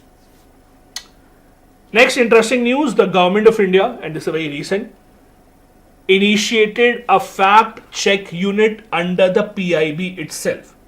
So PIB, as you know, is a government run portal for all the important news from the government. Under PIB, a fact check unit has been established which will work under the IT rules of 2021. So basically what they will do is, they will check if any news is spreading across the entire country, and if it is false, they will bring it to the notice of the readers that this is false news. They will counter misinformation being spread on government policies, government initiatives mainly. They will try and monitor any disinformation being spread. They will work under the IT rules of 2021. Basically, this unit will categorize news into 3 categories. One, fake news, which will give false information. Second, misleading news that might just give wrong facts The news may be right, but the facts may be wrong within itself. The third will be true, which is properly fact-checked news. So these are the three categories where the news will be segregated. This unit, the fact-check unit, will be headed by the DG or ADG level officer of Indian Information Service, IIS, and the day-to-day operations will be handled by the IIS officers only. This unit will report to the Principal Director General of the PIB. So do remember this part. The last news for this section for Indian polity is the concept of Pandaram lands. Now, what exactly is Pandaram land? This is very interesting. As you know, the government of India, ever since our issues with Maldives, has been trying to give a push to Lakshadweep, trying to build more infrastructure in Lakshadweep, trying to attract more tourists there. So what happened was the residents of Lakshadweep are saying that the government is taking over our land. The government is marking out trees which will need to be cut. Government will take over our land. They will displace us and they will build hotels, resorts, etc. This is where the concept of Pandaram lands comes into picture. So basically, Pandaram lands is a very old concept in Lakshadweep, and it has been going on from 16th, 17th century. The idea is that most of the land of Lakshadweep, about more than 50% of it, is recognized as Pandaram land. Pandaram land is that land on which the government always has the first right. Means this land will always be owned by the government only. Doesn't matter if someone else is living in that land right now, the government will have the right to displace them. This is the concept of the Pandaram lands. The people living in these lands in Lakshadweep don't agree to this. They say no, that it is our land. But the government says that it's the old concept written in laws that Pandaram lands are those lands where government will always have the first right. And these have been recognized under the 1965 law, which is called the Lakadi Minikoi Amini Islands Land Revenue and Tenancy Regulation. So again, those lands where government holds a proprietary right prior to this regulation coming into picture, those are called the Pandaram lands. About 60% of total land of Lakshadweep right now is Pandaram lands where the government holds the first ownership. The government is saying that we are not looking to displace people automatically, we are not doing that, but we are just telling you that this is eventually our land only. On the other hand, those lands which can be individually owned in Lakshadweep, they are called the Janman lands. So do remember these two. Janman land means those which can be owned by individuals in Lakshadweep. Pandaram lands are those which will always be owned by the government, where the government will always have the first right. It goes back to the end of 15th, 16th century, where the rulers of the Lakshadweep apparently, who owned all the land, they said that we are transferring some land to people just for cultivation, let's say for growing coconut trees, etc. But it will eventually remain our land, and that legacy has passed on till today itself. This brings us to the end of today's class. These are all the Indian polity topics. From tomorrow's class at 6 p.m, we'll be discussing international relations topics that were in the news in the last 1 year.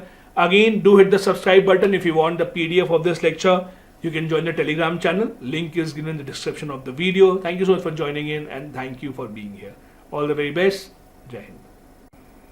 Hello and welcome to your next class of this quick revision series of the upcoming Prelims 2024, which is scheduled to happen on the 16th of June. This is class number 6, and today we will be beginning with the news related to international relations. In the last class, we had wrapped up our news stories related to Indian polity. Now we are going ahead with international relations. In international relations, mainly we study about the places that are in the news, also some important treaties or agreements that India has been a part of, or important treaties for other countries as well. Once again, reminding you, if you want the PDF of this lecture, all that you need to do is join the Telegram channel. The Telegram channel would have all the PDF of the lectures that are conducted here.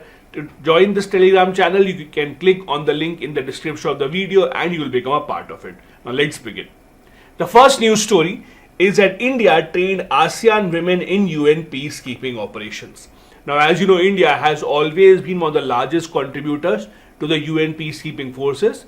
In fact, this is one of the arguments that India usually gives when we try and have a strong case for becoming a permanent member of the UN Security Council. It also indicates how India's relationship with ASEAN has been improving. So from this news story, you have to take into consideration how does a UN peacekeeping force work, the composition, so on and so forth. So the news was that during the ASEAN Defense Ministers meeting in November 2022, India had said that we will be training 20 UN peacekeeping officials, specifically women officials from ASEAN. That took place this year. There were about 2 participants from each of the 10 ASEAN nations. Now, the UN peacekeeping force specifically works on 3 principles. Consent of the parties involved. So if there are 2 parties involved between which UN peacekeeping forces have to be sent, both the parties have to agree, not just one. Second, impartiality and non-use of force except in case of self-defense. And third, defense of the mandate that has been given to them.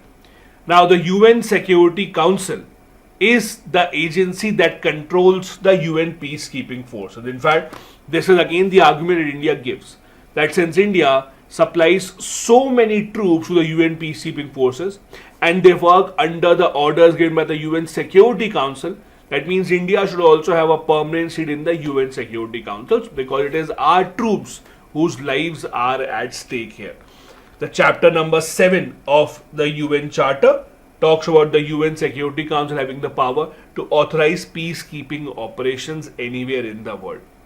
How do they get the money? So UN does not have any fixed source of money. As you know, the UN mainly depends upon the donations given by member nations. All the UN members share the cost of the peacekeeping.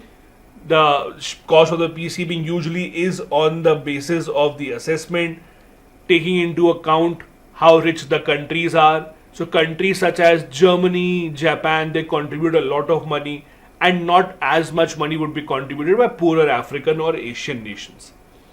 The UN peacekeeping forces, it is important for them to be recognized from far away so that they are not attacked.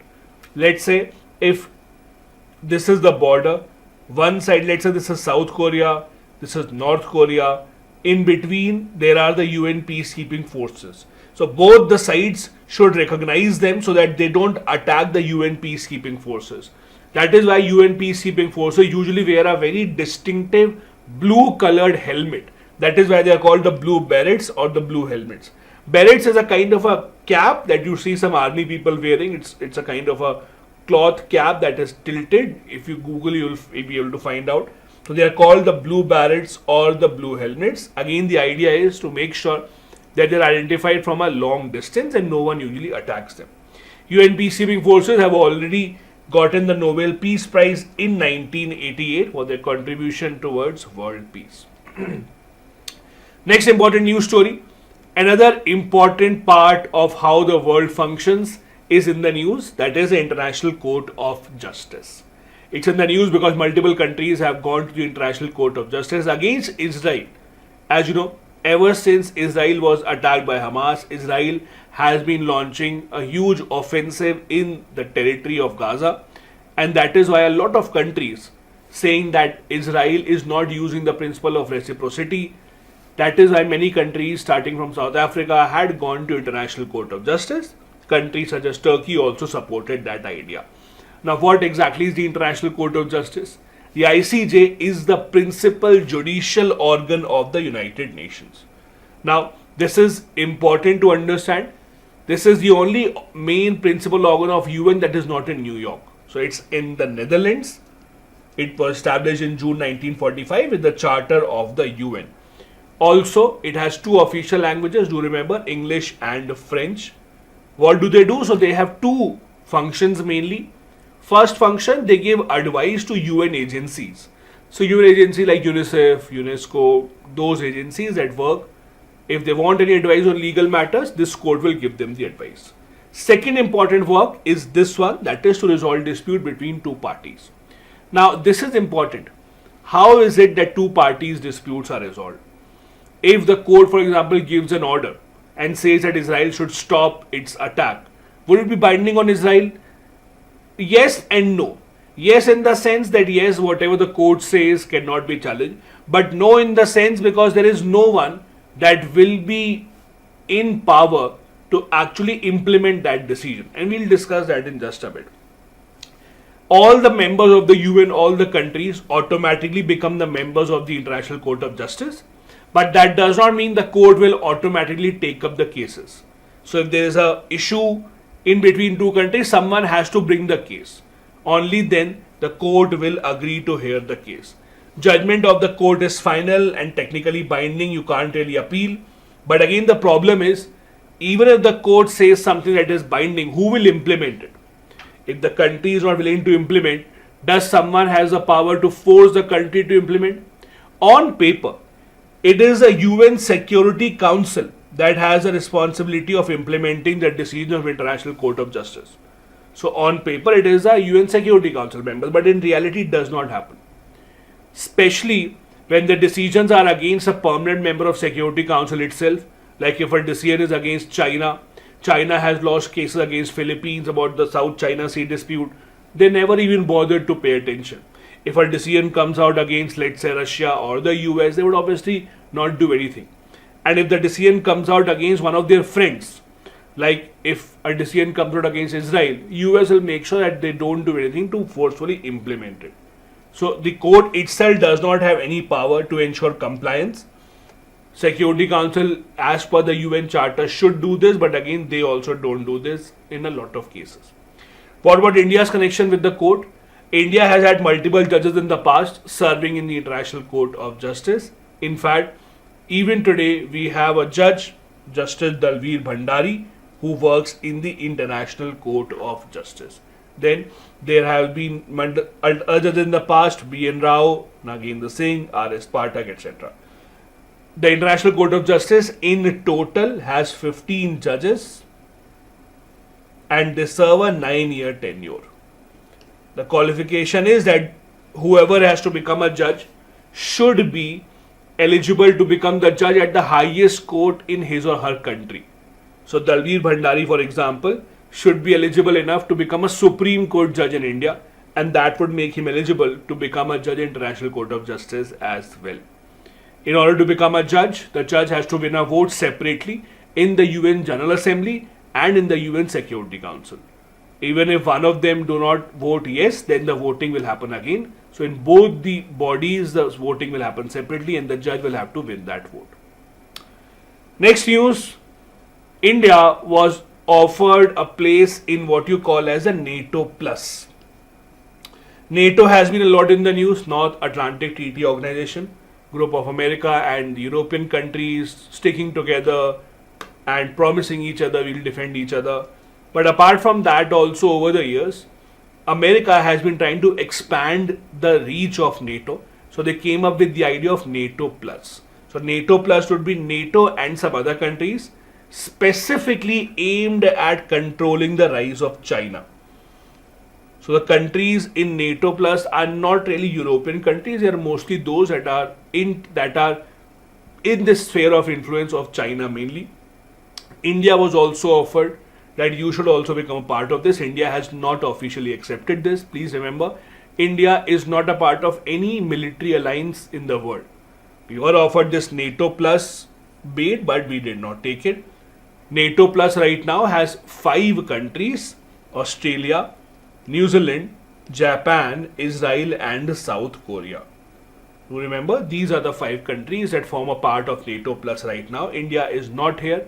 India was offered this by the US Congress, but that did not happen. It's not a very old grouping. It was formalized in 2019 itself, specifically to curtail the rise of China. One interesting country here is Israel. Israel does not speak against China. Usually you will see Israel and China actually share a very formidable relationship. There's a lot of trade between Israel and China. Yes, Israel is much closer to India, that is true, but Israel and China also don't really speak up against each other. They usually support each other in economic terms, etc. But Israel is a part of this group because Israel will do anything for the US. That is how Israel has become a part of NATO Plus. So again, India has been recommended in this, but India has not accepted the bait so far. Do remember. There are a lot of important things about NATO. This group has also been a lot in the news. It's a group of 31 nations that came into being after Second World War, 1949. The idea was that the countries will help each other mainly in matters of defense military. The most important provision of this treaty of NATO is an attack against any one of us will be an attack against all of us.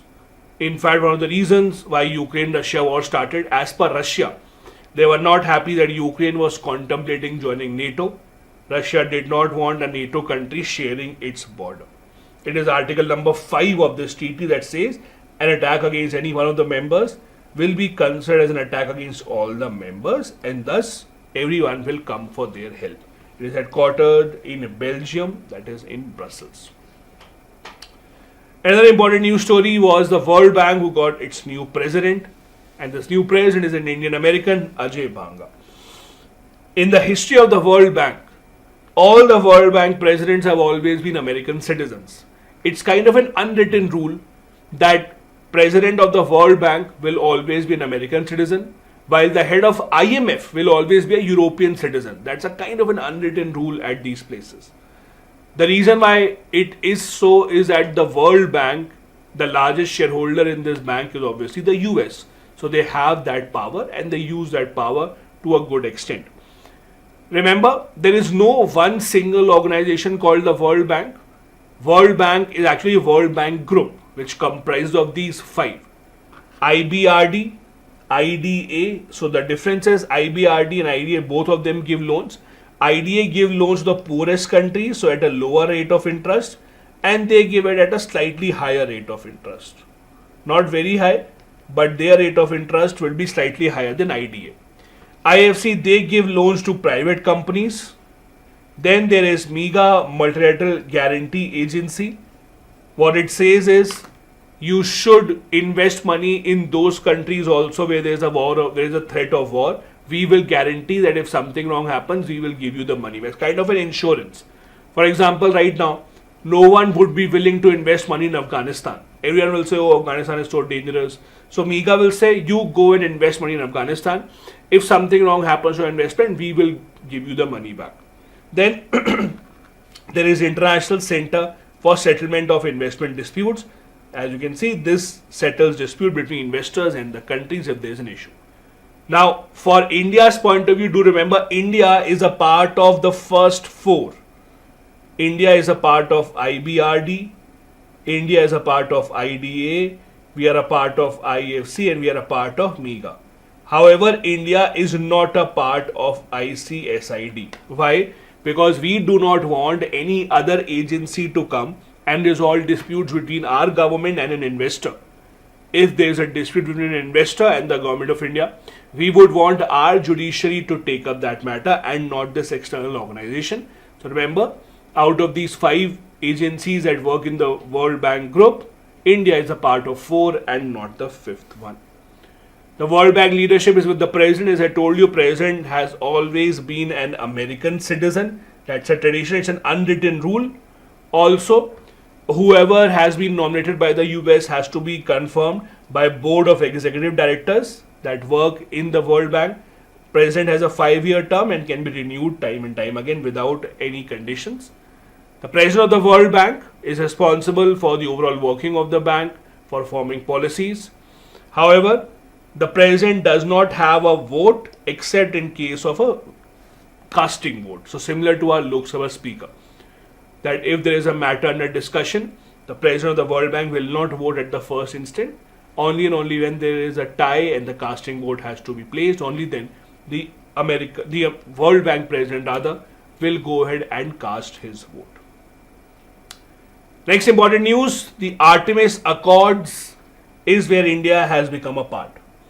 What is Artemis Accords?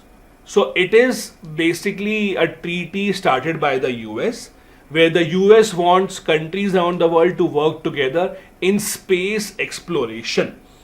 India has become the 27th signatory of this accord. Basically, these countries have agreed that we will work together to explore the space. For example, let's say there's an Indian satellite in the space, or there's an Indian astronaut in the space. If they have a problem, then some other country, some other astronaut should also be able to help them. That is collaboration. Artemis is named after the Greek moon goddess. The idea is to collaborate on space exploration and to build further on Outer Space Treaty of 1967. It's not an old treaty, it was a treaty that started in 2020. It started with 7 countries: US, Canada, Italy, Japan, Luxembourg, UAE and the UK. It has expanded to over 20 countries now, with India also becoming a part of it. What is the objective of this project? The objective is to have a base on the lunar surface. So to have a base on moon, if astronauts go, they can stay there. To have multiple spacecrafts to ferry humans and cargo. So if one country's astronauts are in space, maybe some other country can send the spacecraft, or if the spacecraft is nearby, they can help them out. Help or create an orbiting space station, have a constellation of satellites to help with navigation, communication, etc. It is expected that the first Artemis crewed mission of all these countries working together should be landing on the moon in 2026. NASA has been emphasizing that they would want the program to first take a woman and a person of color to the moon to show diversity. As you know, there are not a lot of women and people of color who have been to space, and that is why NASA wants to correct that going forward. Another important treaty in the news was the High Seas Treaty that was adopted by the UN. This is the first ever treaty on the high seas that has been adopted by the UN at the international level. Now, what exactly are high seas? As you know, any country's coastline, so if this is, let's say, India's border, from here 200 nautical miles will be India's exclusive economic zone. So 200 nautical miles, up to that, India can claim whatever minerals that we find. But there is a large area in the world which is not under any country's EEZ or exclusive economic zone, which is beyond 200 nautical miles of any country. That area does not belong to anyone. That area is called the high sea.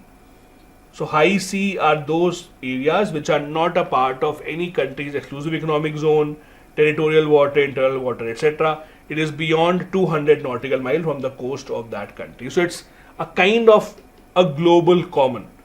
Global common is a concept that this belongs to each and everyone and not to any single one. This country has been adopted by the UN, and again, it has not come into force so far. It has to be ratified by 60 countries first. Ratified means it has to be passed by their individual parliament in their countries. Now, what does this treaty say? It basically talks about ensuring that we have enough provisions for conservation of the high sea. For example, it will demarcate marine protected areas. So areas which are under stress due to human activities, they may be called as national parks or wildlife reserves, etc. In these areas, no activity should be carried out without proper assessment. Activities will be highly regulated in this area. Second provision of this treaty is that we have to make sustainable use of marine genetic resources, and if there is any benefit that comes out of this, it should be shared equally amongst the countries. So, for example, let's say the US conducts some big research in the high sea and they find out something new. Let's say they find out that in the high sea they found a mineral that is a cure of cancer, that is a cure of bad diseases. So US has a responsibility to share that knowledge with all the other countries. So if there is any benefit that is derived out of the high sea, it should not be restricted to a handful of the countries. It should be equally shared with everyone. That is the idea of this particular provision. Also, there has to be a practice of environmental impact assessment for all major activities in the ocean. As you know, EIA, environmental impact assessment, means before carrying out any major project, you should first assess what will be the impact of this project on the environment. How would the environment be impacted by this, and only then take up this. Creation of a new body has also been a part of these provisions. It will create a new body to manage conservation of ocean life. Again, please remember, this treaty has been adopted by the UN, but it has not come into force so far. There are so many treaties that are adopted by the UN but never come into force because they are never ratified. This treaty also has to be ratified by at least 60 countries, and it has not been done so far at least. Another important international deal that was in the news was the Black Sea Grain Deal. Ever since the Ukraine-Russia conflict has begun, there has been a problem in Africa with regards to the food grains. Ukraine, Russia, both of these export food grains in large numbers, mainly to African countries. Because of this conflict between the two sides, there has been a stop in the supply of those food grains, thus leading to issues of food insecurity, not enough food grains being available. So, a deal was signed called the Black Sea Grain Deal, mediated by Turkey, under which Russia said we will allow cargo ships from Ukraine. We will check them. If they don't have any weapons, we will allow them to go from Ukraine and to come into Ukraine. But only those cargo ships that are carrying grain, and we will check them that they should not carry any weapons. This is called the Black Sea Grain Deal. It has been on and off. It was implemented first and extended for some time, and then again it was erupted. Russia said that no, we don't trust you, you are sending arms. So again, the deal is not permanent, it's on and off, on and off. And for you, from the examination point of view, the important part is to remember the countries that border with the Black Sea. I'll just show this to you. So this is the Black Sea. Now remember the countries that border the Black Sea. This is Ukraine. This is Russia. Third is Georgia. Fourth is Turkey. Fifth is Bulgaria. Then we have Romania. So these are the countries that border the Black Sea. The deal is that from these ports, Odisha, etc., from these ports, Ukraine can send their grain ships. Russia will check if there is any weapon, etc., and they will look into it. If there are no weapon, then they will allow this. So this area is the Crimea area, that is again under control of Russia only. The map might show this to you as a part of Ukraine, but this is the Crimea area, that Russia anyways controls. So this is not being used. It is Odisha and these ports are being used, and Turkey is the one that is ensuring that this deal goes ahead. What has Turkey done? Turkey has played a role, kind of a mediator. A control center has been established in Istanbul. In the control center, there are members of the UN, Turkey, Russia and Ukraine. They together coordinate the entire process. So that is the entire idea, that this center will look into how this Black Sea grain deal can go ahead. The idea is to ensure that the food grains to be supplied from Ukraine to other countries, that supply is not disrupted. Next, another thing in the news, something called European Sky Shield Initiative, ESSI. So I'll tell you what this is. Like you all would have read about the Iron Dome project of Israel, a kind of a shield that Israel uses to make sure any incoming missile does not hit their country. Similarly, European countries thought, we are small in size, not as small as Israel, we are small in size, so why not, if we coordinate on everything else, why not coordinate and do this together? So European countries basically are coming together to make a collective project which will be kind of a shield for them for incoming missiles, etc. It's a project that is spearheaded by Germany, and many European countries are now joining it. The worrying factor for Europe was after Ukraine-Russia war began, they thought that we are living in an unstable world. We might also get attacked, so we better be prepared for it. So they thought about launching this initiative called European Sky Shield Initiative. Again, remember, it has been spearheaded by Germany. Many other countries have joined this. Interestingly, now Switzerland has also joined this. Now, Switzerland joining this is important because Switzerland has always maintained that it's a neutral country. Even during the World Wars, Switzerland remained a neutral country and it has not really been attacked by anyone because it has stuck to it. But now, Switzerland has also become a part of this initiative. There are total 19 countries here now. The idea again is to have a unified air and missile defense system in Europe to bolster NATO's capabilities. Spearheaded by Germany, and it is again after the Ukraine-Russia war had started. The approach is to ensure that the entire continent has collective defense capabilities together and they are working with each other. Countries that have already become a part include Belgium, Bulgaria, Czech Republic, Norway, Slovakia, and even the UK is a part of this initiative. It started in October 2022 with 15 European countries coming together, spearheaded by Germany. Then Denmark and Sweden joined, then Austria, and now Switzerland has also joined in. Greece and Turkey would also join this initiative, and they have rather joined this initiative. So again, It's an initiative which Europe wants to establish to prevent any incoming missile attacks on them. Next important news from the UN. Recently, the UN invoked Article 99 of its charter, which is very, very, very rare. What exactly is this? So, Article 99 of the UN says that the UN Secretary General, if he thinks there is a very, very important issue going on in the world which is being neglected by the UN, he can personally call a meeting and take up this issue. This is the Article 99. Now, what will happen if he takes up the issue? Nothing really, to be true. He does not have any binding powers to instruct UN Security Council to take some action. But what he can do is call for a special meeting, bring the world's attention, the attention of the entire UN towards this ongoing issue, maybe urge or request the UN Security Council to take some action. That is the only thing that they can do. They cannot forcefully take some action. This is written in Article 99. It's more of a warning. It is a diplomatic tool, allows a UN head, that is the UN Secretary General, to take up issues that are threatening international peace and security. It is not used very often. It has been used only 4 times in the past. During the Congo conflict 1960, East Pakistan, that is the Bangladesh war 1971, Iran and Lebanon conflicts. So the last time it was used was in 1989. It's more of a warning system, and now it has been invoked once again with respect to Israel, with respect to the UN Secretary General, talking to the entire world, asking them to convince Israel to stop its violence in the Gaza area.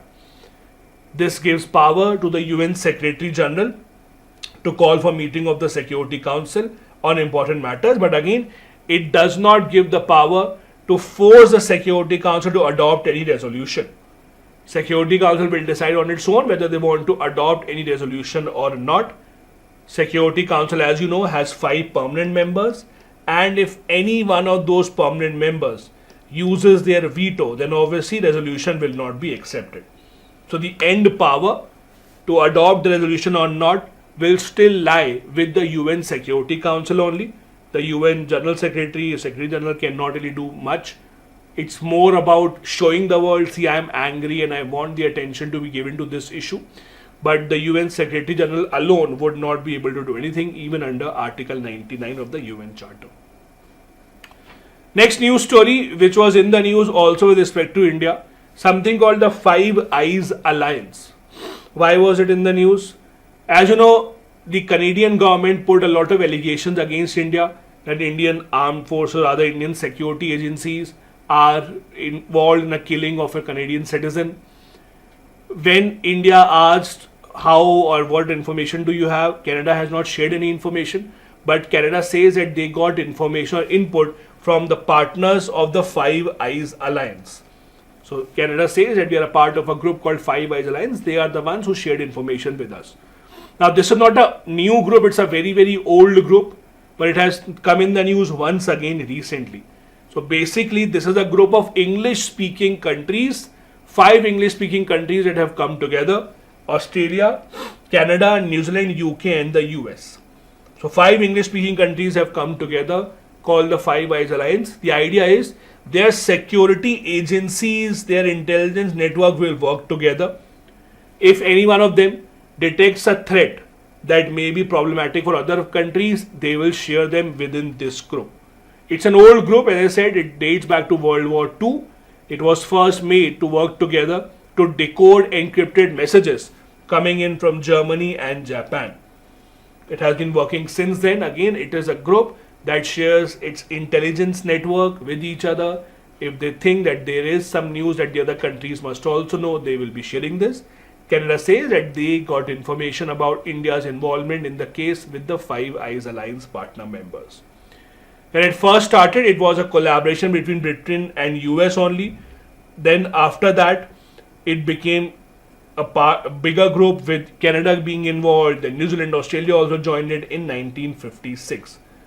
The countries collaborate on surveillance and intelligence and signal sharing operations as well. Again, it's called the Five Eyes Alliance. Next important news, 2 more Indian cities have become a part of the UNESCO Creative Cities list.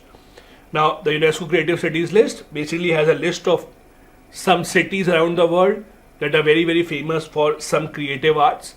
They recognize cities under 7 categories. To remember these, what are these 7 categories? Craft, folk art, media art, film design, gastronomy, that is food related, literature and music.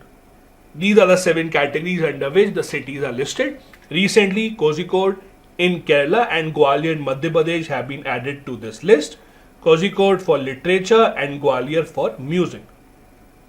This is a list that started in 2004. It has about 300 odd countries from around the entire world. From India, the Ministry of Culture can send the application that we would want these cities to be included. Then UNESCO will look into it, whether the city deserves, whether it has a rich culture, history in that category or not. Other Indian cities that are a part of the list already include Srinagar and Jaipur from the field of craft and folk art, Mumbai in the field of film category, Hyderabad from gastronomy, Chennai and Varanasi from the music category. So now Kozhikode and Gwalior have also been added to this UNESCO Creative Cities list. Next, the Schengen zone. What exactly is this? Basically, the idea is a lot of European countries have come together and they decided to strike down their borders in a sense that if someone comes in to Europe carrying a Schengen visa, on that one single visa you will be able to visit multiple countries. Usually what happens when a foreigner comes to India, India gives them our visa, you can only enter India with that visa. So countries usually give their own country specific visa. But with Schengen zone, a lot of European countries have decided that you would be able to travel across Europe on that one visa. For example, let's say you take the visa of France. On the same visa from France, you can go to Switzerland, you can go to Italy, you can go to a lot of other countries in the region. That's how the Schengen zone works. That is why you will see when the tourists go to Europe, they visit multiple countries because it's one single visa that is applicable. So now in the Schengen zone, one other country has been included, that is Kosovo. Kosovo has now been included in this Schengen zone, so you can visit Kosovo as well. It is the last Western Balkan country that has now gained free visa entry into the Schengen zone. Kosovo citizens now means that they can also visit other countries if they want within this zone. So citizens of this entire group also have the right to visit each other's countries. They can work in each other's areas without a lot of documentation. The Schengen name comes from a village in Luxembourg where agreement was signed in 1985 by 6 EU founding members. It comprises right now of 27 European countries that have abolished their borders. It's not that if you become a part of EU, automatically you will become a part of Schengen. So that is not true. There are countries that are a part of EU, but they have not accepted to this Schengen idea. So it's not necessary that all the European Union countries will be a part of Schengen zone. Do remember that some countries are a part of European Union, but they don't accept the Schengen. They have their own specific visa. Also, if you become a part of EU, you automatically don't gain entry into the Schengen. Like, for example, Romania, Bulgaria became a part of EU in 2007, but they became a part of Schengen zone only in March 2024. So again, it's not automatic. Admissions to this area, as I said, is not mandatory for all the EU members. For example, Cyprus, Romania, Bulgaria, Ireland, they are part of EU, but these 4 countries don't accept the Schengen. They have their own specific visa. Also, on the other hand, Schengen includes some countries that are not a part of EU. So if you are a part of EU, then you may or may not be a part of Schengen. On the other hand, even if you are not a part of European Union, you can still be a part of Schengen zone. Those countries include Iceland, Switzerland, Norway as well. Last news for the day is that India launched UPI operations in Sri Lanka and Mauritius. As you know, UPI's reach has been expanded. Every few months you see a new country where UPI is rolled out. UPI was rolled out a few months back in Sri Lanka and Mauritius. Also, along with that, the RuPay card services were also introduced in Mauritius as a part of this initiative. The Indian government has been trying to push the use of RuPay and UPI as much as possible. RuPay is a competitor to Visa and MasterCard. Also, the NPCI International Payments have partnered with Lyra, which is a French e-commerce company, which has announced acceptance of UPI in France as well. So in France also UPI will be accepted. Apart from that, UPI is also accepted in Singapore, Bhutan, UAE. Now please remember, these are the countries where UPI is accepted. Then there would have been a news a few days back that you would have studied that India is launching UPI-like system for Namibia. For Namibia, we are making their own system from the scratch. There's a difference, please remember. In these countries, UPI is being accepted as a payment. So the phone pay app, Paytm, Google Pay app that you use in India, you'll be able to use that in these countries. For Namibia, we are building a new system altogether like UPI to run for themselves. This brings me to the end of the news for today. I hope you liked it. Again, if you want the PDF of this lecture, do become part of Telegram channel. Do hit the subscribe button if you have not hit it so far. I'll see you tomorrow in the next one. All the very best. Jai Hind. Hello and welcome to class number 7 of the UPSC Prelims 2024 Quick Revision Series, where we are trying to wrap up all the current affairs of the last 1 year or so before your prelims examinations so that you are right on track to clear the prelims on the 16th of June. In case you have not watched any of the earlier classes, I am giving the link of the entire playlist in the description of the video. Go through that and make sure that you see all the classes.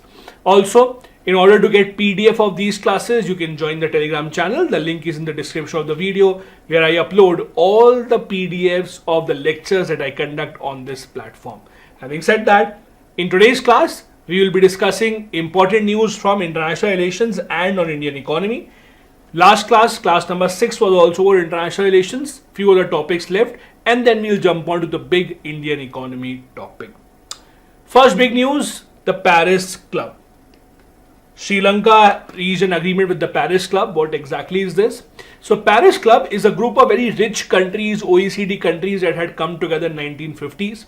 The idea was that they will help the smaller countries that are in need for loan. They will renegotiate with them payment terms so that they can help them in their development process. As you know, ever since the COVID-19 pandemic hit, Sri Lanka has been in a big financial trouble. They have been seeking loans left, right and center. India has also given a big loan to them. Now, because they are having trouble repaying those, they are now trying to renegotiate and they have reached an agreement with the Paris Club. So Paris Club has a total of 22 official creditor countries established in 1956.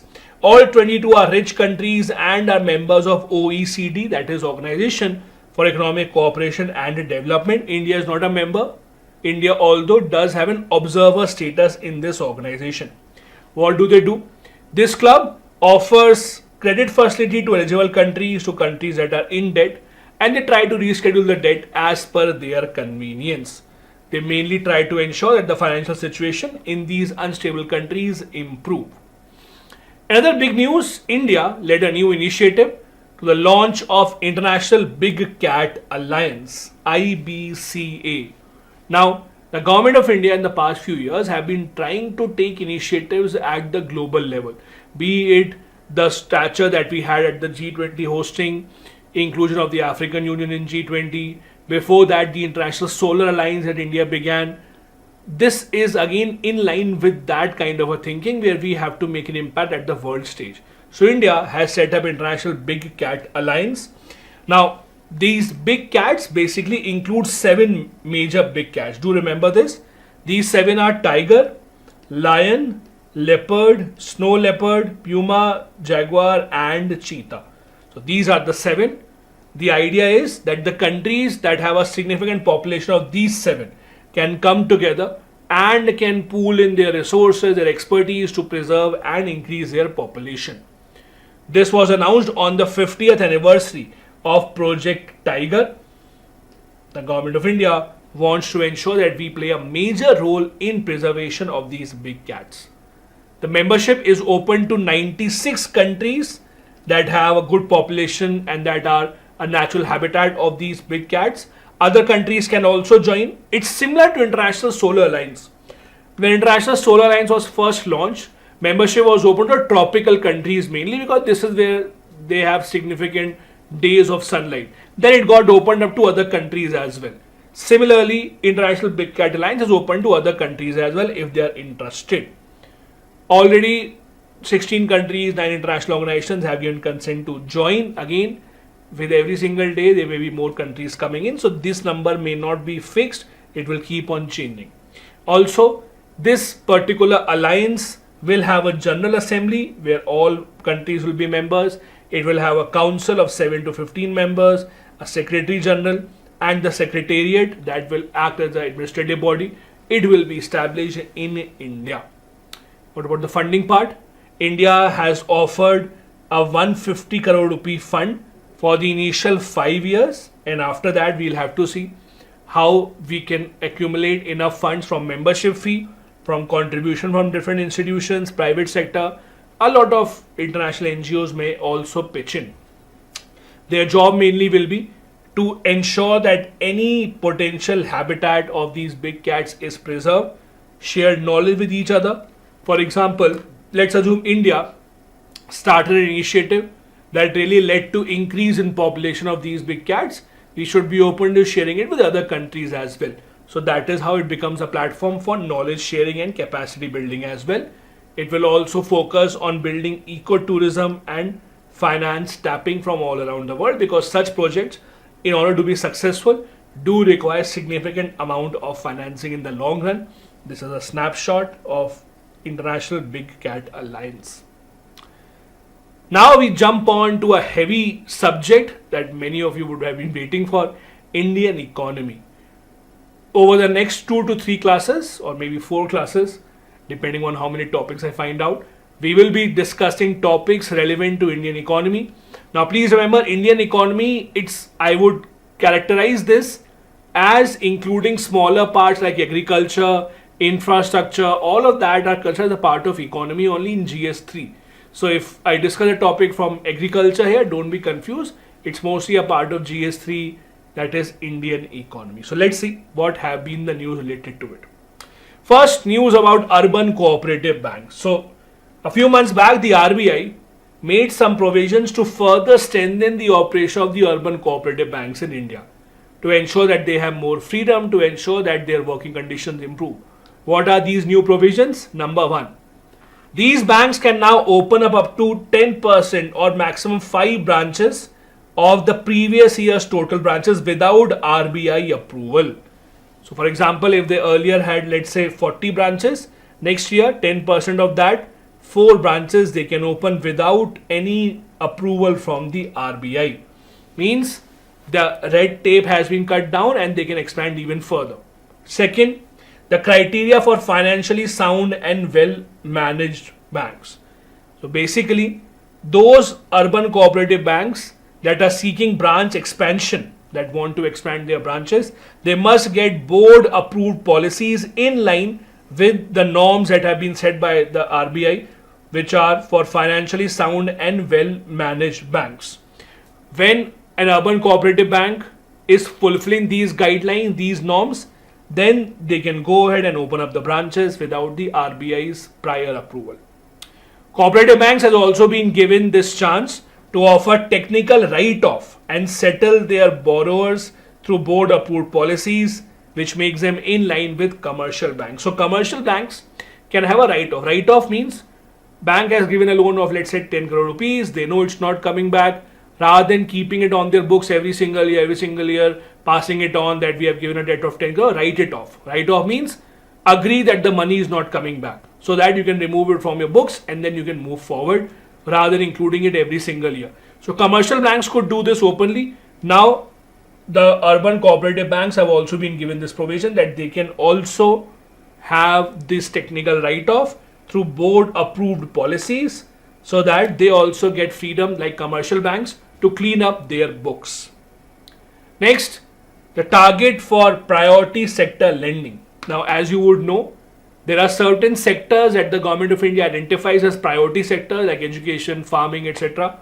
And the banks are supposed to give a part of their loans to that sector so that it can get easy access to credit. That is called priority sector lending. Many banks are not able to fulfill their target. So for urban cooperative banks, RBI has extended the timeline for these banks to achieve their priority sector lending target by 2 more years. So they have to achieve the target of their lending to the priority sector by 31st of March 2026. These are the important provisions. Then also apart from that, RBI said that they will designate a nodal officer for closer coordination with these urban cooperative banks so that they don't have this problem of not being in touch with the Reserve Bank of India. There are a few other details about urban cooperative banks that you must know. Urban cooperative banks since 2020 come under direct supervision of the RBI. The RBI can supersede whatever they want to implement in these banks with the government of the state and its consultation. These banks are categorized into different tiers. So there are tier 1 banks and then there is tier 2, 3 and 4. For example, tier 1 banks have a single district requirement of at least 2 crores net worth. So if you have at least a net worth of 2 crores in a single district, then you're a tier 1 bank. For other 2, 3 and 4 tiers, you have to have a minimum net worth of at least 5 crore if not more. Similarly, the capital risk to weighted asset ratio, that is also different, CRAR as you call it. For tier 1 banks, it has to be at least 9%. For tier 2 to 4, it has to be 12%. This is to ensure that the banks remain stable, that they don't give out so much loan that if the loan does not come back, then they are in trouble. For priority sector lending, 75% of their loans must comprise of priority sector lending. So again, it's not easy to give 75% of your loan to priority sector only. Priority sector includes MSME, agriculture, education, housing, etc. Have you ever wondered why the banks are easier to take education loan or housing loan? The banks usually give out these loans on smaller or on shorter basis without doing a lot of very minute scrutiny. The reason being that the banks also know that they have to spend a significant amount of money in loans into priority sector. For urban cooperative banks, the target is 75%, which is huge. That is why they have been given 2 more years to achieve this target. Next news is about greenwashing tech sprint. First, what is tech sprint? Tech sprint basically a kind of an event where you invite coders, you invite companies working in the technical sector, give them a problem that I want a program or algorithm on this in the next 48 hours or in the next 72 hours. Give them a strict timeline, give them a problem and ask them to come up with a solution to this problem in the next few hours or few days, etc. This is called a tech sprint. So what has happened here?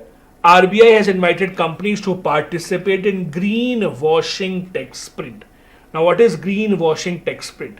So basically greenwashing is a practice that the companies do.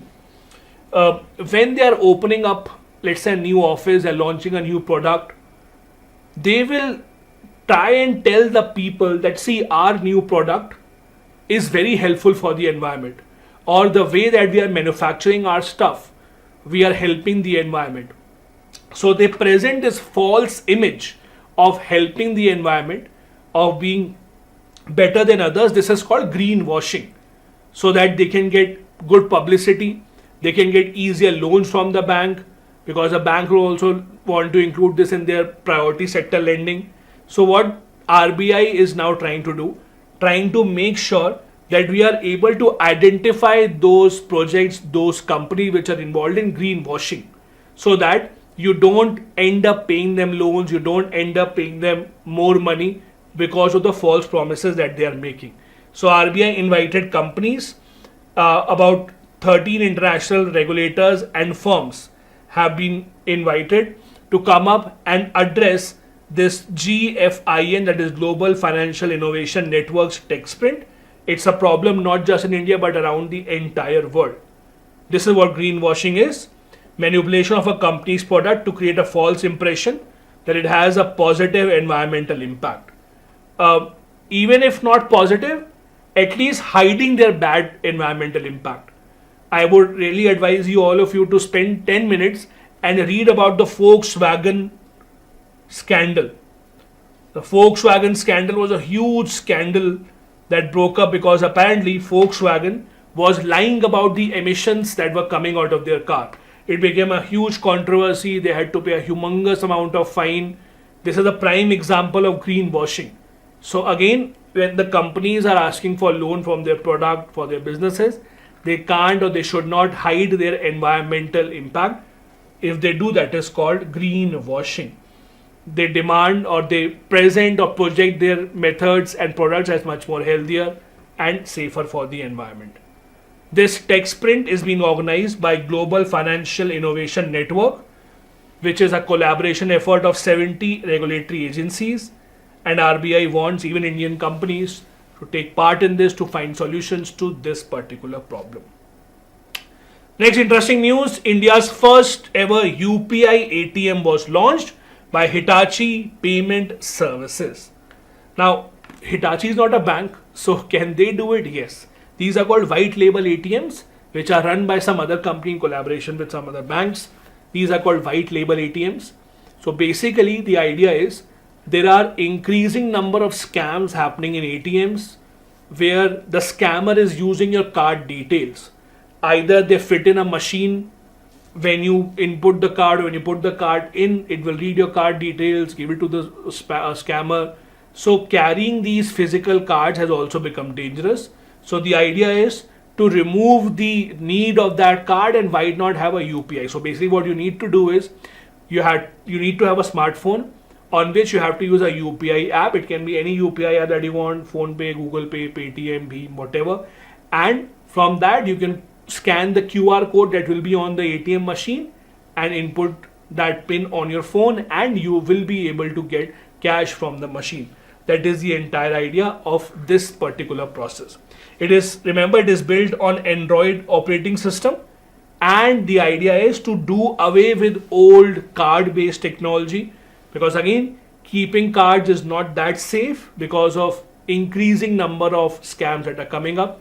So the RBI is trying to move the people towards a cardless cash withdrawal system. It is being run in collaboration with National Payment Corporation of India, the agency behind the creation of the UPI. It is India's first UPI ATM. Do remember that part as well.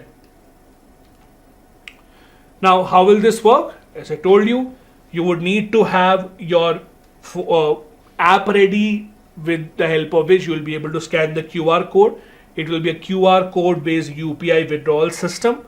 Without the smartphone, without that app of UPI, you will not be able to have all these transactions. So again, it's not that we are entirely moving towards this. There will still be a significant amount of population in the country that would not know how to use the smartphone or how to have this app. They would be more comfortable with the card system. So for them, the cards will obviously continue. Right now, as per the RBI, transactions for this ATM can be done up to rupees 10,000. That is a daily limit for UPI transactions for this ATM. Up to 10,000 rupees can be done. Sticking to a similar topic, RBI launched something called lightweight payment system. Now, what exactly is lightweight payment system? So right now we have a lot of ways to transfer money in India. You have the NEFT, RTGS, UPI, etc. But all of them are based on very heavy technology. They don't work if, let's say, you are in a bad situation, war, or any climate disaster has happened, natural disaster has happened. You might not get great network. In the absence of great network, these kind of technologies will not be able to work. So what RBI has done, they are introducing a concept of lightweight payment so that digital payments can happen even when you are in this situation of emergency, natural disaster, war, etc. So they are building an infrastructure that will be able to work with minimal staff on very low reception of signal. They should be able to work. The infrastructure of this system is independent of UPI, NEFT, etc. It's not using that system. RBI has still not provided a specific timeline when will it be launched. So it's not yet launched in the market, but RBI is working towards that. The idea is to ensure that the zero time is close to, or that the downtime rather is close to zero. Downtime means a time when the technology is not working.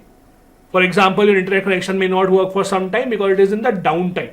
So downtime means connection issues, network issues, whatever. Also, the idea is the RBI wants to have a minimum requirement of hardware and software to operate this. They want to make it as independent of hardware and software as possible. They want to ensure that critical transactions carry on even when we are in a situation of, let's say, war, or we are in a situation of any climate disaster. When Ukraine-Russia war started, Russia attacked Ukraine's critical infrastructure. So what happened was, the broadband lines and all these critical infrastructure of Ukraine were attacked by Russia. The reason why Ukraine was still able to use the internet was that Elon Musk offered a Starlink. Starlink basically is internet. It's a satellite-based internet system. People could still use internet with the help of that satellite system. That's again an example of why, when you are in a war, when you are in a position of a natural disaster, when your infrastructure is destroyed, you still need to have a backup so that the economy can continue. That is what the RBI is working towards. It will also act as a keeper of the record to ensure transparency, and the infrastructure would be resilient to manage operations even during extreme conditions. But again, a lot more details are still to come out. RBI has not shared a lot of details about the exact timeline when they would be introducing this. This will be different from the existing systems such as the UPI NEFT. The difference is UPI NEFT are very, very robust. There are crores of transactions of UPI that happen every single day, and it is still able to manage without any issue with a very seamless transaction. The lightweight system might not be designed to handle such huge number of transactions, but it will actually be able to work even when there is a problem in the infrastructure and the network. So that is the difference. The lightweight system is not supposed to replace UPI or NEFT. They are much more robust. They will be able to handle much more transaction load. Lightweight system is mainly made for situations where you have a problem and there is not enough infrastructure that is secured. Next important economy news. There is a recommendation, again not implemented, but recommendation that deposit insurance should cover PPIs also. Now, PPI is prepayment instrument. For example, if you use Amazon, Amazon gives you those Amazon wallets. There's an Amazon Pay app that you can use where you can deposit money as kind of a wallet. Ola, if you have that, Ola also have its own wallet. Paytm had wallet. So all these wallets where you can load money and then you can use it later, or where they can give you a loan, you can use the money and then pay that money later. Those are called PPIs, prepayment instrument. So basically right now there is no insurance for this. For example, if let's say you deposited 10,000 rupees in Amazon Pay wallet, tomorrow if Amazon company shuts down, then what will happen to your money? There is no guarantee because there is no insurance on that. But if you have money in the bank and your bank goes bankrupt, then you will get some part of it back because deposits in the bank are covered by DICGC. DICGC is Deposit Insurance and Credit Guarantee Corporation. They have a coverage of up to 5 lakh for your account. So if you had up to 5 lakh rupees in your account, you will be given the money back even if the bank goes bankrupt. If you have more than 5 lakh, you will still get 5 lakh only. But this coverage right now is only with the banks. These prepayment instruments don't get this coverage. So now the suggestion is that this should also be, or this insurance coverage should also be given to prepaid payment instruments. This has been a suggestion by a committee that has reviewed the working of the Deposit Insurance and Credit Guarantee Corporation. Remember, right now it's only available to the banks. Suggestion is to expand it to prepaid payment instruments as well. As I said, there are different types of prepaid payment instruments. Amazon, Ola, Paytm, all of them used to run these wallets, etc. You can load money in them and you can then try and use it. As per the data from RBI, as of 31st March 2023, total number of these instruments was over 16 lakh in India. So again, there are a lot of these wallets that exist in India, and if something wrong happens with those companies, there is still no insurance that you can get on them. A lot of banks have also been authorized to have these PPIs or prepayment instruments. They can offer these to the consumers. The RBI has allowed them. There are non-banks also that do that. Amazon Pay, the example that I gave you, Bajaj Finance, even Delhi Metro Corporation. If you use Delhi Metro, you will have that Delhi Metro card. Let's say if you paid 1,000 rupees and you load that card with 1,000 rupees, tomorrow the Delhi Metro shuts down. I'm not saying it's shutting down, but if Delhi Metro tomorrow shuts down, what happens to 1,000 rupees in the card? It will not be given back because it is not covered with any insurance. So all those are these prepaid payment instruments. The suggestion is to cover them also with this insurance scheme. Now, what is this organization? Do remember this. This usually comes in the news whenever there is any news of a bank going bad. Whenever we have news that bank is going bankrupt or about to go bankrupt, you have this organization in the news time and time again. It's a government organization completely owned by the Reserve Bank of India. It's a statutory body formed in 1961. As I said, it has an insurance deposit of up to 5 lakh rupees per account holder in every single bank. They cover deposits like saving account, current account, recurring account, fixed deposits, all of these are covered. So if you have, let's say, more than 5 lakh rupees in your account, you'll only get 5 lakhs back. If you have less than 5 lakh, then you will only get that much money. It's not that if you had 5,000 rupees in your account and the bank goes bankrupt, you will get 5 lakh. No. If you have less than 5 lakh in your account, you will get that much back. If you had more than 5 lakh, only 5 lakh rupees will be given back to you. Also remember, these are the things that they do not cover. This is also very important for the exam. So the insurance does cover saving, fixed, current, recurring account, etc. But these things are not covered by the insurance. For example, any amount due on fixed deposit that are received outside India, any amount exempted by the corporation with the approval of the RBI, any deposits of the foreign government, deposits made by the state at the central government. So if the state or central government has an account in the bank and the bank goes bankrupt, then the government will not get anything back. It's mainly for the individuals, to remember that. Next important news, the IRDAI has been talking about Bima Trinity. So what is Bima Trinity? Basically 3 things related to insurance that IRDAI has been working on. IRDAI, as you know, is a regulatory authority for insurance in India. It stands for Insurance Regulatory and Development Authority of India. So they have been working on 3 things together.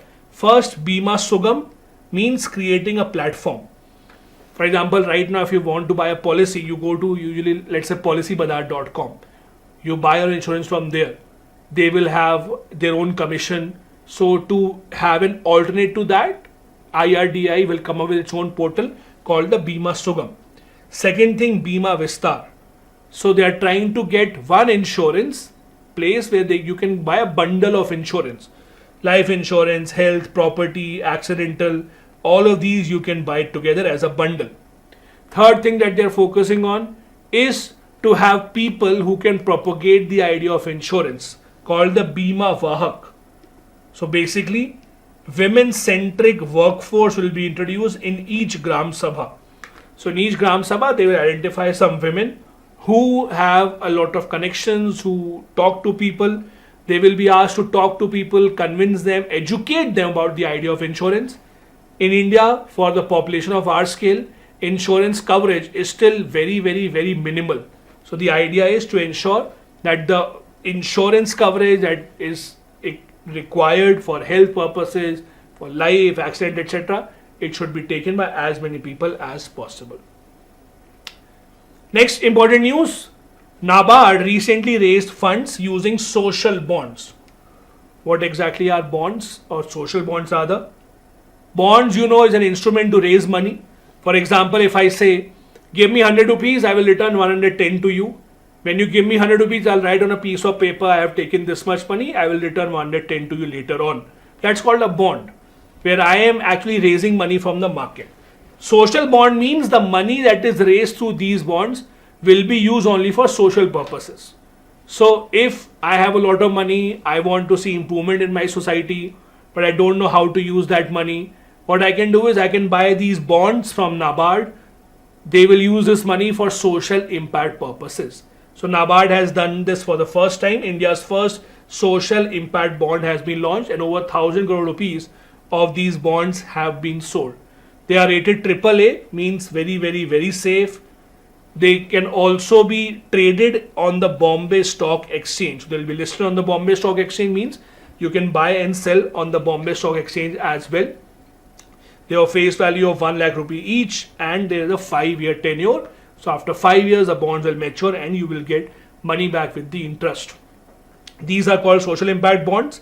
As I said, the idea is that the money will be utilized for funds which have a social impact. So do remember, the question is asked that which agency or which organization raised money using India's first social impact bond, that is NABARD. Do remember that. Now the criteria to make projects eligible to get money under this is that they have to contribute to the environment to mitigate climate change effect. They have to focus on conservation of natural resources, biodiversity, and prevent and control pollution. The projects that promise to improve energy efficiency, green buildings, energy storage, etc., they will also get funding on this. So, for example, you are running a company right now, and what you do is you make some cement that will cool down the building or that will decrease the energy requirement of the building. So you can go to NABARD, ask them for a loan and say that I should be given money from these social impact bonds because I am making this project. So NABARD will see if you are eligible or not, and they will give you money under this to run your business. That is the entire idea. So if you're running this kind of an organization, go reach out to NABARD because they have raised over 1,000 crore for this. Last news for this lecture, again from Indian economy. RBI has introduced the concept of card on file for tokenization. Simple idea. When you input your credit card, debit card details on a website to, let's say, buy something from Amazon, order something from Swami or Zomato, they are not supposed to save your card details because that can be dangerous. But now you have two options. First option is every single time you buy from Amazon, you input your card detail or you input your card detail on Swiggy, Zomato every single time. Because we are lazy consumers, we don't want to input my card detail every single time. I don't remember my card number. So what I want is the website to save my card. Next time I'll just want to enter OTP and be done with it. But that is not safe. So what RBI has done, introduce a concept of card on file tokenization. So what will happen? Merchants will still save the information but not your exact card number. Your card number, card detail, expiry date, etc. will be stored, but in some other encrypted form, in some other form. Basically a token will be created. For example, I don't want to tell you my name. So I will say, call me Mr. 19. So whenever you say Mr. 19, I will come up, so that I don't want to tell you my name because you may misuse it. Similarly here, I don't want you to store my card number, so you can store this in a form of a token. That is called tokenization. So basically this is what RBI has introduced to enhance the security of digital transactions. The tokens will be unique. It will be exclusive to your card. The token requester and the merchant, they will have access to the token, but they may not be the same entity. They will not be able to decode your card. So it's kind of an encryption where your card details will not really be shown to anyone or will not really be known to anyone. It will be in the form of a token only, and that will ensure that neither do you have to enter your card details every single time, nor do they save your card details on their website. This was today's lecture. We have a lot more topics coming up from Indian economy, and then we'll jump onto environment, geography, so on and so forth. So stay tuned. Join the Telegram channel. Link is in the description of the video, where I will be uploading PDFs of all these so that you can revise later on as well. Other initiatives running on this channel include the mains answer writing initiative. I've started a PSIR initiative as well. So if you have political science as an optional subject, go through that as well. That is called Decoding PSIR through Answer Writing. Thank you so much for watching. Have a good day ahead. Bye-bye. Jai Hind. Hello and welcome to class number 8 of this quick revision series for Prelims 2024, which is going to be held on the 16th of June. I really hope that all of you are enjoying and learning from this new series. We have already had 7 classes. In case you have missed any one of those, I'm giving the link of the entire playlist in the description of the video. Go through that and you would be able to revise Also, in order to get the PDF of all these lectures, join the Telegram channel. The link of the channel is in the description of this video. In today's class, we'll be discussing topics mainly from Indian economy and from agriculture. Now, agriculture is, as you know, a part of GS3 only. So we have taken up mix and match of the topics. So mostly is basically GS3, Indian economy mostly, and then a few topics from agriculture as well. We'll continue with economics in the next two classes also after this. Topic number 86, we have already completed 85 so far. There is something called the Gresham's law that was in the news. Now, what is Gresham's law? The simple idea of Gresham's law or one line statement is bad money drives out the good money. What do you mean by this? Basically, in simple terms, if there are, let's say, two currencies that are running in the country, and one of the currencies is undervalued, that is a good currency, one of the currencies is overvalued, then what happens is the good currency will be taken out of the market, only bad currency will remain. I'll give you an example. So let's assume, if you remember, when you read about the Delhi Sultanate, there was a time period that token currency was introduced, that copper coins were introduced. Now, before that, the coins that we had would contain the amount of gold in them which was equal to their value. Now, when the rulers thought it would be a good idea to introduce a token currency, to introduce copper, what happened? People started hoarding the good currency. People started hoarding the gold and silver, and they started to use that bad currency. So bad currency basically circulates in the market and good currency drives out. This is something which is described by Gresham's law. In today's time, how do we see this? In today's time, basically, it is seen that whenever central bank of a nation intervenes and artificially decides the exchange rate of that country with respect to, let's say, the US dollar or international currencies, that is when we have the bad currency which drives out the good currency. So in Sri Lanka, we had a situation where the Central Bank of Sri Lanka fixed the exchange rate of Sri Lankan rupee against the US dollar. When you do not allow your currency to find its true value with the market forces, as a result, what happens? The good money, that is the American dollar, will be driven out of the market, and the bad money, which does not have a lot of value right now, Sri Lankan rupee, will be flooded in the market. This is called the Gresham's law. So when you have two commodities or two currencies, both of them recognized by the government, higher value commodity will be taken out of the circulation because people think that we will preserve it, we will save it with ourselves for future times, and we will rather use the bad currency right now because everyone is accepting that. That is called the Gresham's law. So the idea is that we have to allow our national currency to float freely, to find its true value with respect to dollar or pound or euro.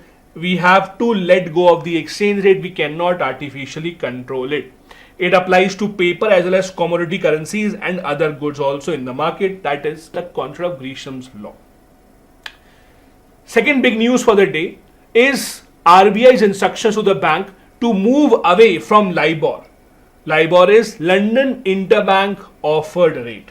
What exactly is this? So basically, banks around the world, when they need short-term loan, so for example, let's say there is a bank which has a lot of money, but they have given out most of the money in the form of loans.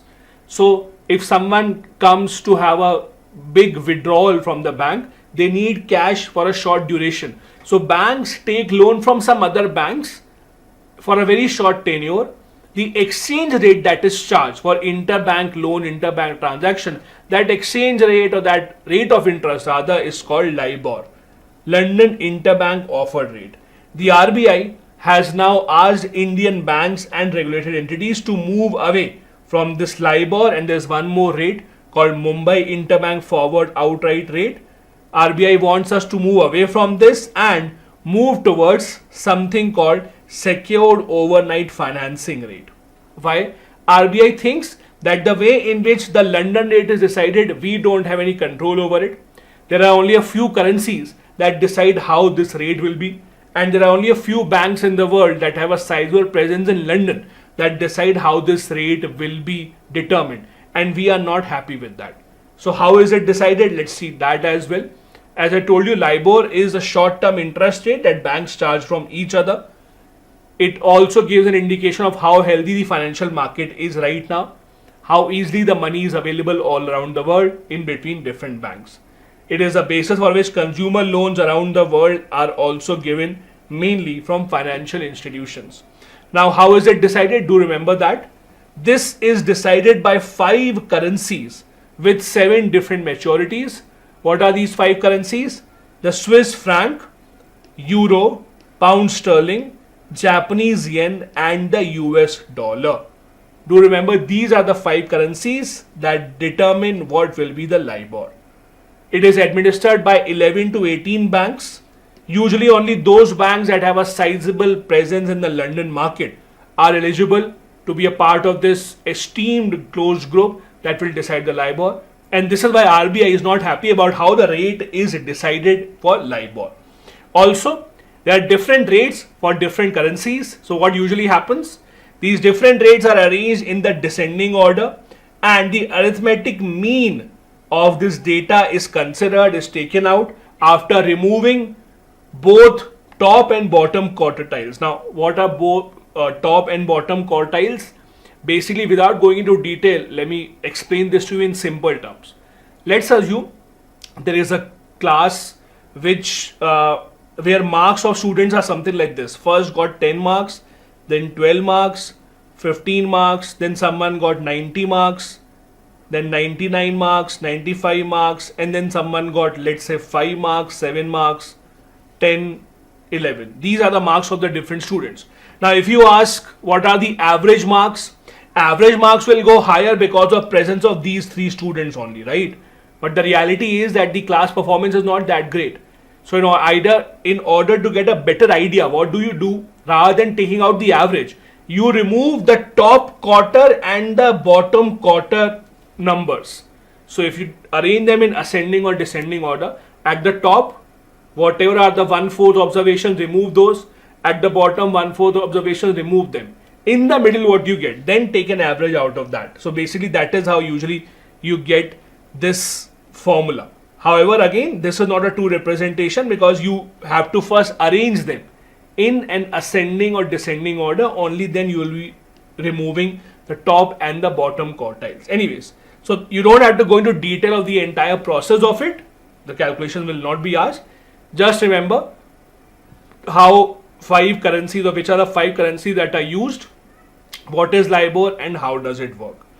Then what is Mumbai interbank forward outright rate? The rate that RBI again wants the banks to not use. This is based on LIBOR only.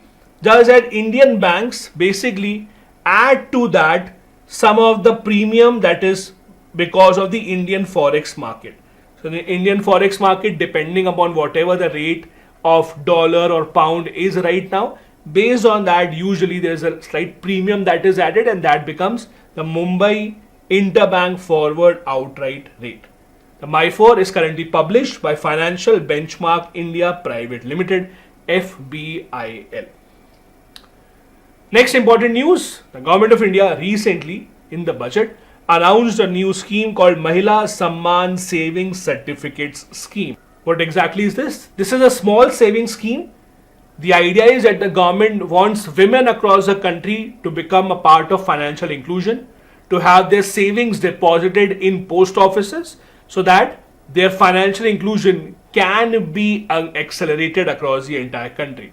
So basically, all the public sector banks and some private sector banks have been given the permission to implement this Mahila Samman Savings Certificate. Under this scheme, you can deposit up to 2 lakh rupees in the name of women or girls for a tenure of 2 years only. There is a rate of interest that is 7.5%. It is much higher than the savings bank account rate of interest. You will not get any tax benefit, so they will be tax deducted from whatever interest that you get. Also, partial withdrawal is allowed in the scheme. In between 2 years, if you want to withdraw some money, you can. It is only a one-time scheme announced in budget of 2023, and it will again only be valid for 2 years of time period. Do remember that this is a scheme that is mainly being implemented for women financial inclusion. It was the post offices that were first targeted, or that were first given the responsibility to implement this. Now, public sector banks and some private sector banks also have been given this option. 40% of the eligible balance can be withdrawn after expiry of 1 year. If you want money, you can take this out as well. There is premature closure also that is allowed. So if you don't want to wait for 2 years, you want the money, you can close the account in between. In that case, the rate of interest that you will get is 5.5%. You can stop this scheme after 6 months if you want to. Next important news, the RBI is very concerned about unclaimed deposits. What are unclaimed deposits?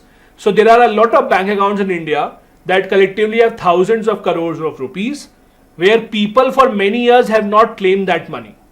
Either people have passed away, or maybe they have forgotten that they have this money, or they have forgotten the details. Something might have happened because of which that becomes unclaimed money.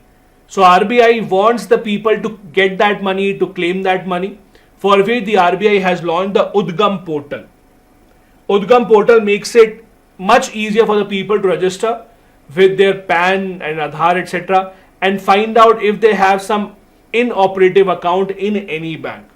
This Udgam stands for Unclaimed Deposit Gateway to Access Information, developed by the RBI, main specifically by the RBI Technology Private Limited and Indian Financial Technology and Allied Services.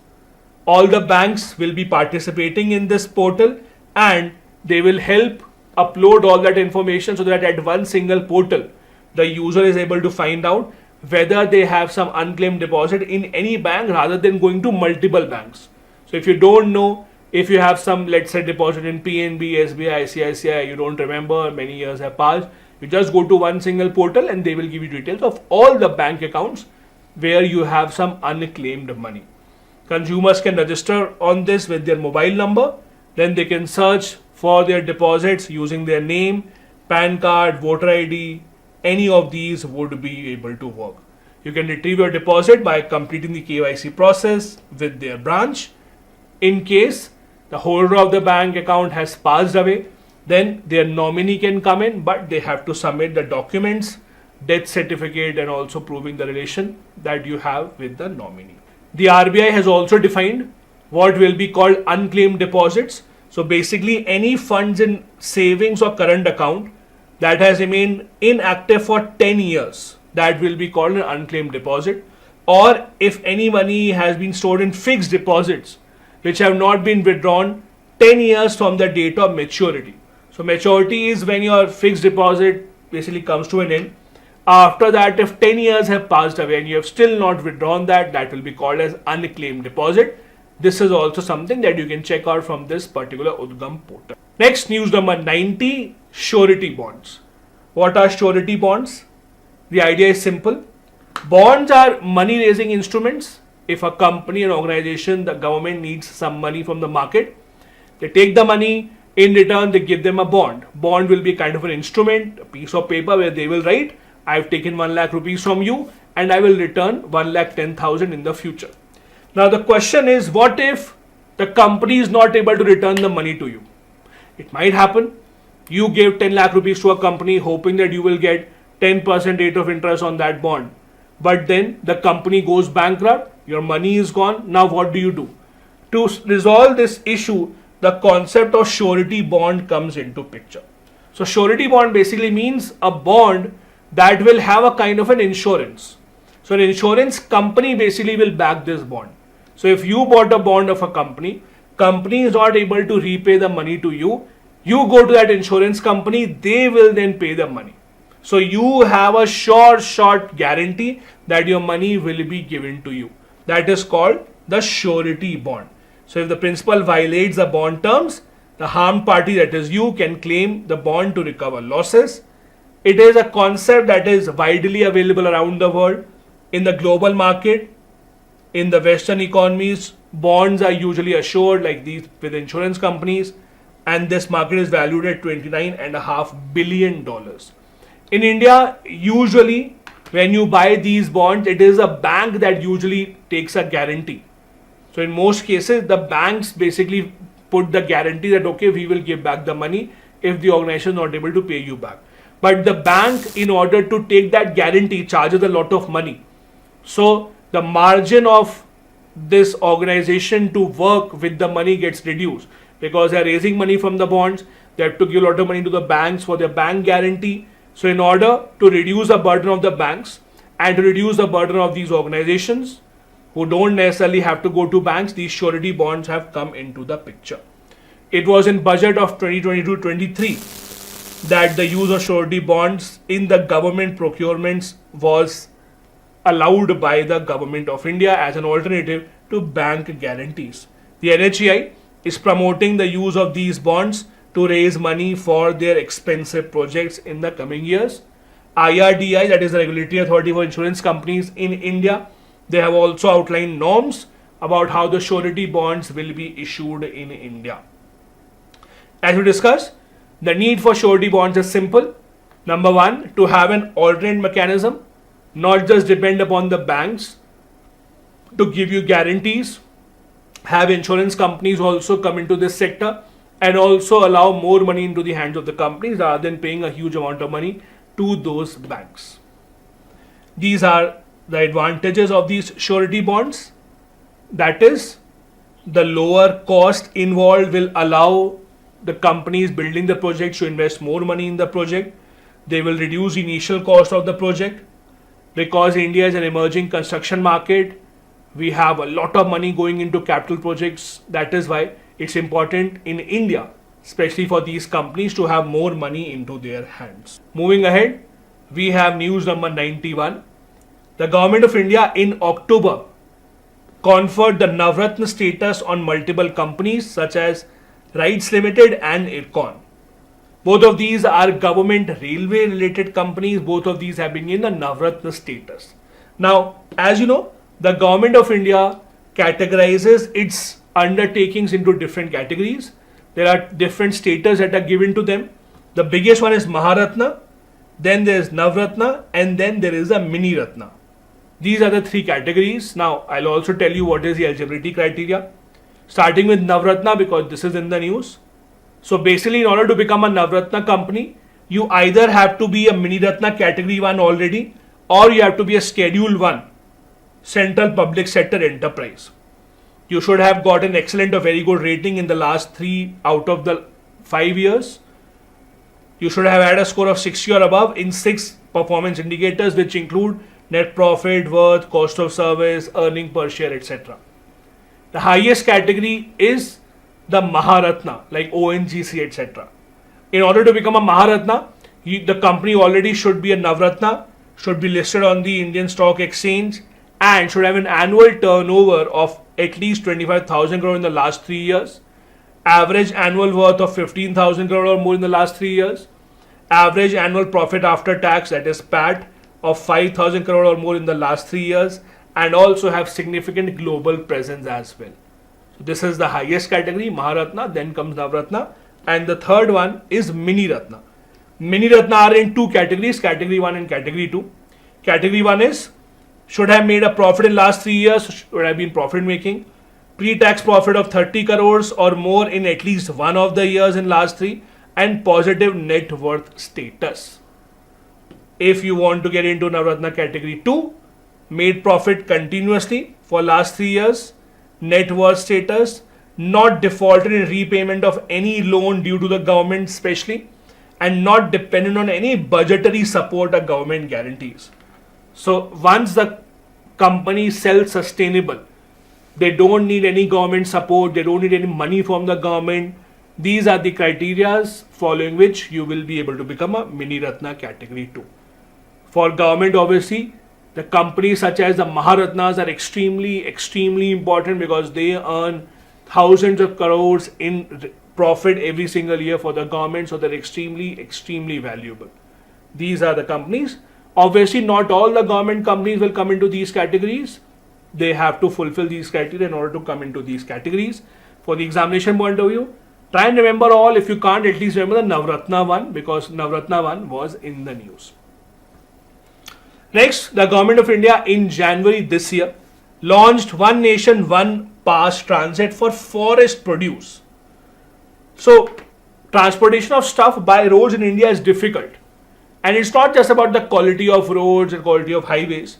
It is also about the fact that whenever a truck passes from one state to the other state At the state borders, there's a lot of checking. There is harassment by the forces, and the truck drivers also complain that they are not allowed to go even though they have the paperwork, etc. Especially when they are carrying forest produce, timber, etc. There are allegations put on them that you may be running away or you may be stealing something. So in order to make it easier to transport forest produce mainly from one place to the other place, rather than taking state-wise permission, right now the process is something dependent upon the states. So rather than taking state-wise permission, the idea is to get one single NOC, that is no objection certificate, for the entire country, so that you can transport forest produce across the entire country through this one single permit. How can you get this permit? There's an online web portal and a mobile application as well, where you can fill in the application. It is called National Transit Pass System, NTPS. Again, please remember, this is specifically for forest produce to transit across the entire country. It will give you a QR code based permit which can be scanned by the forest departments in any state of the country. So whichever state, let's say you are entering Gujarat from Maharashtra, at the border of Gujarat and Maharashtra, the Gujarat Forest Department can scan it. They can scan the QR code. They'll get to know that yes, this is a valid permit, and they will allow you to go ahead. This will streamline the transit process for forest produce, especially timber, bamboo, minor forest produce also. Again, allowing it to happen by mobile app is a perfect example of e-governance, which you can also quote in the mains examination. E-governance, ease of doing business, all of these will be impacted positively by such efforts of the government. So do remember, National Transit Pass System. Next news, number 93, the urea gold. Now, as you know, the government of India offers a huge urea subsidy to our farmers, which has led to misuse of urea, which the government has tried to stop by multiple methods.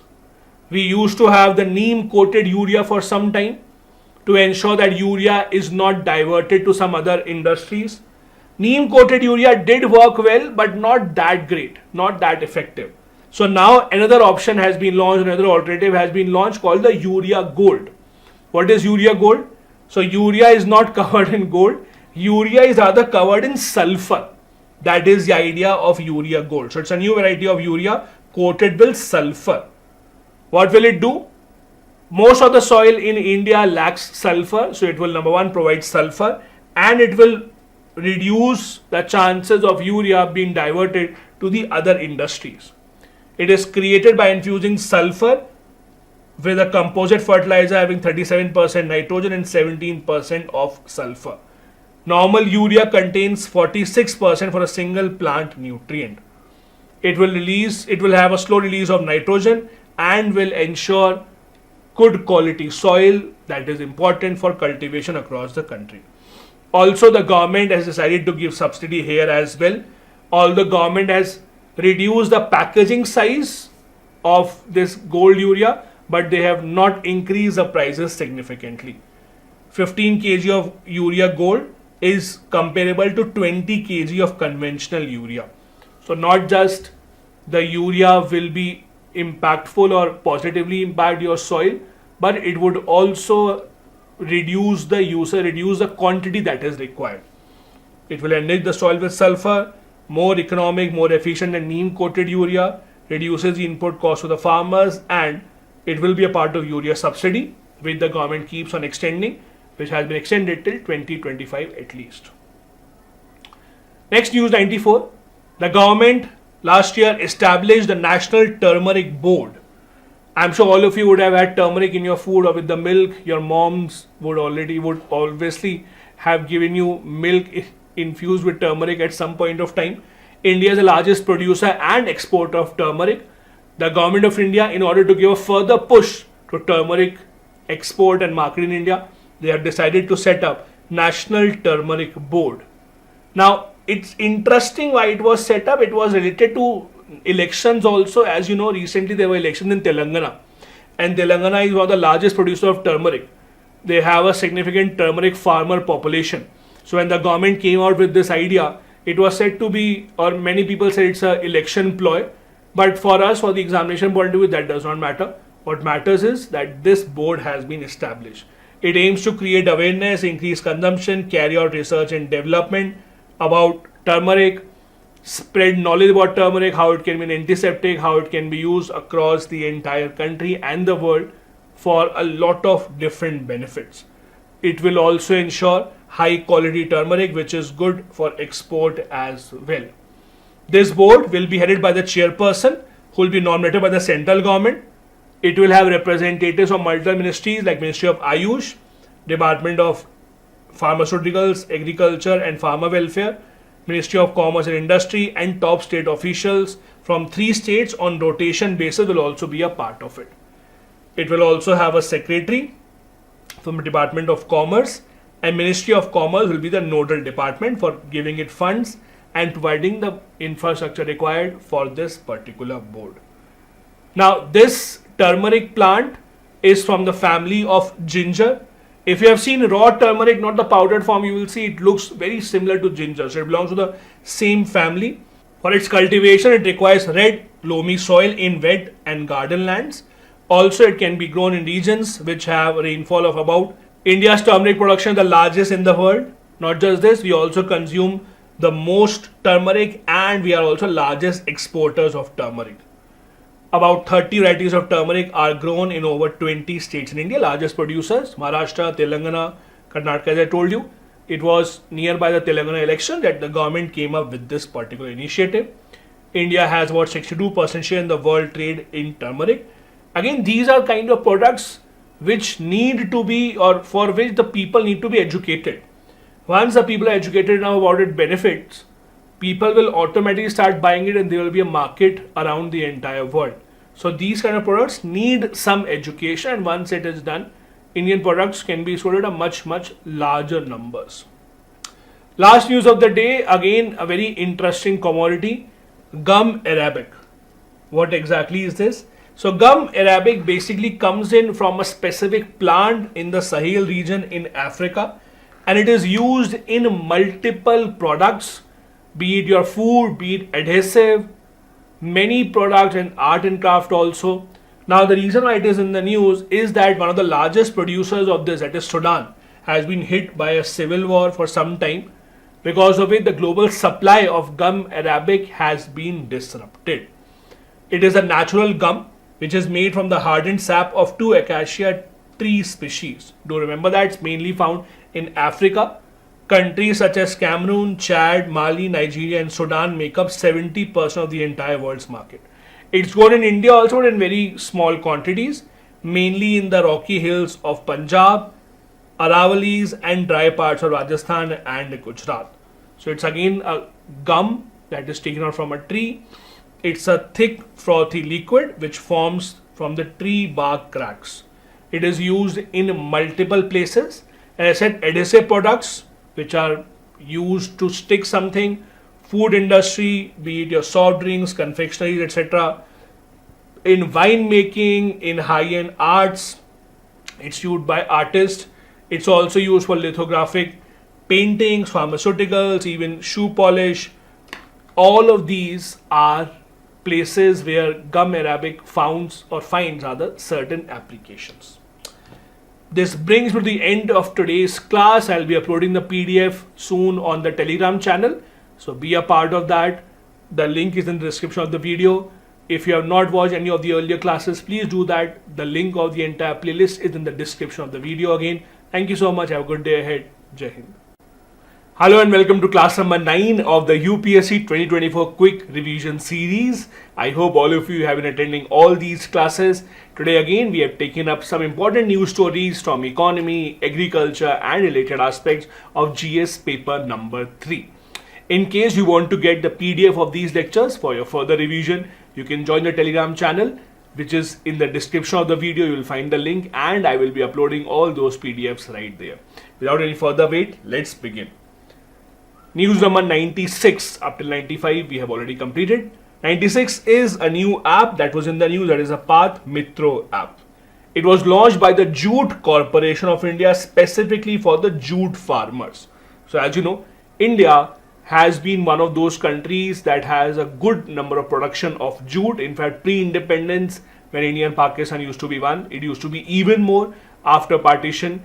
The area of East Pakistan, that is today Bangladesh, they got a lot of jute producing areas, but there is a significant population of jute farmers in India, and this is a material that has been neglected for quite some time. People have opted for other things.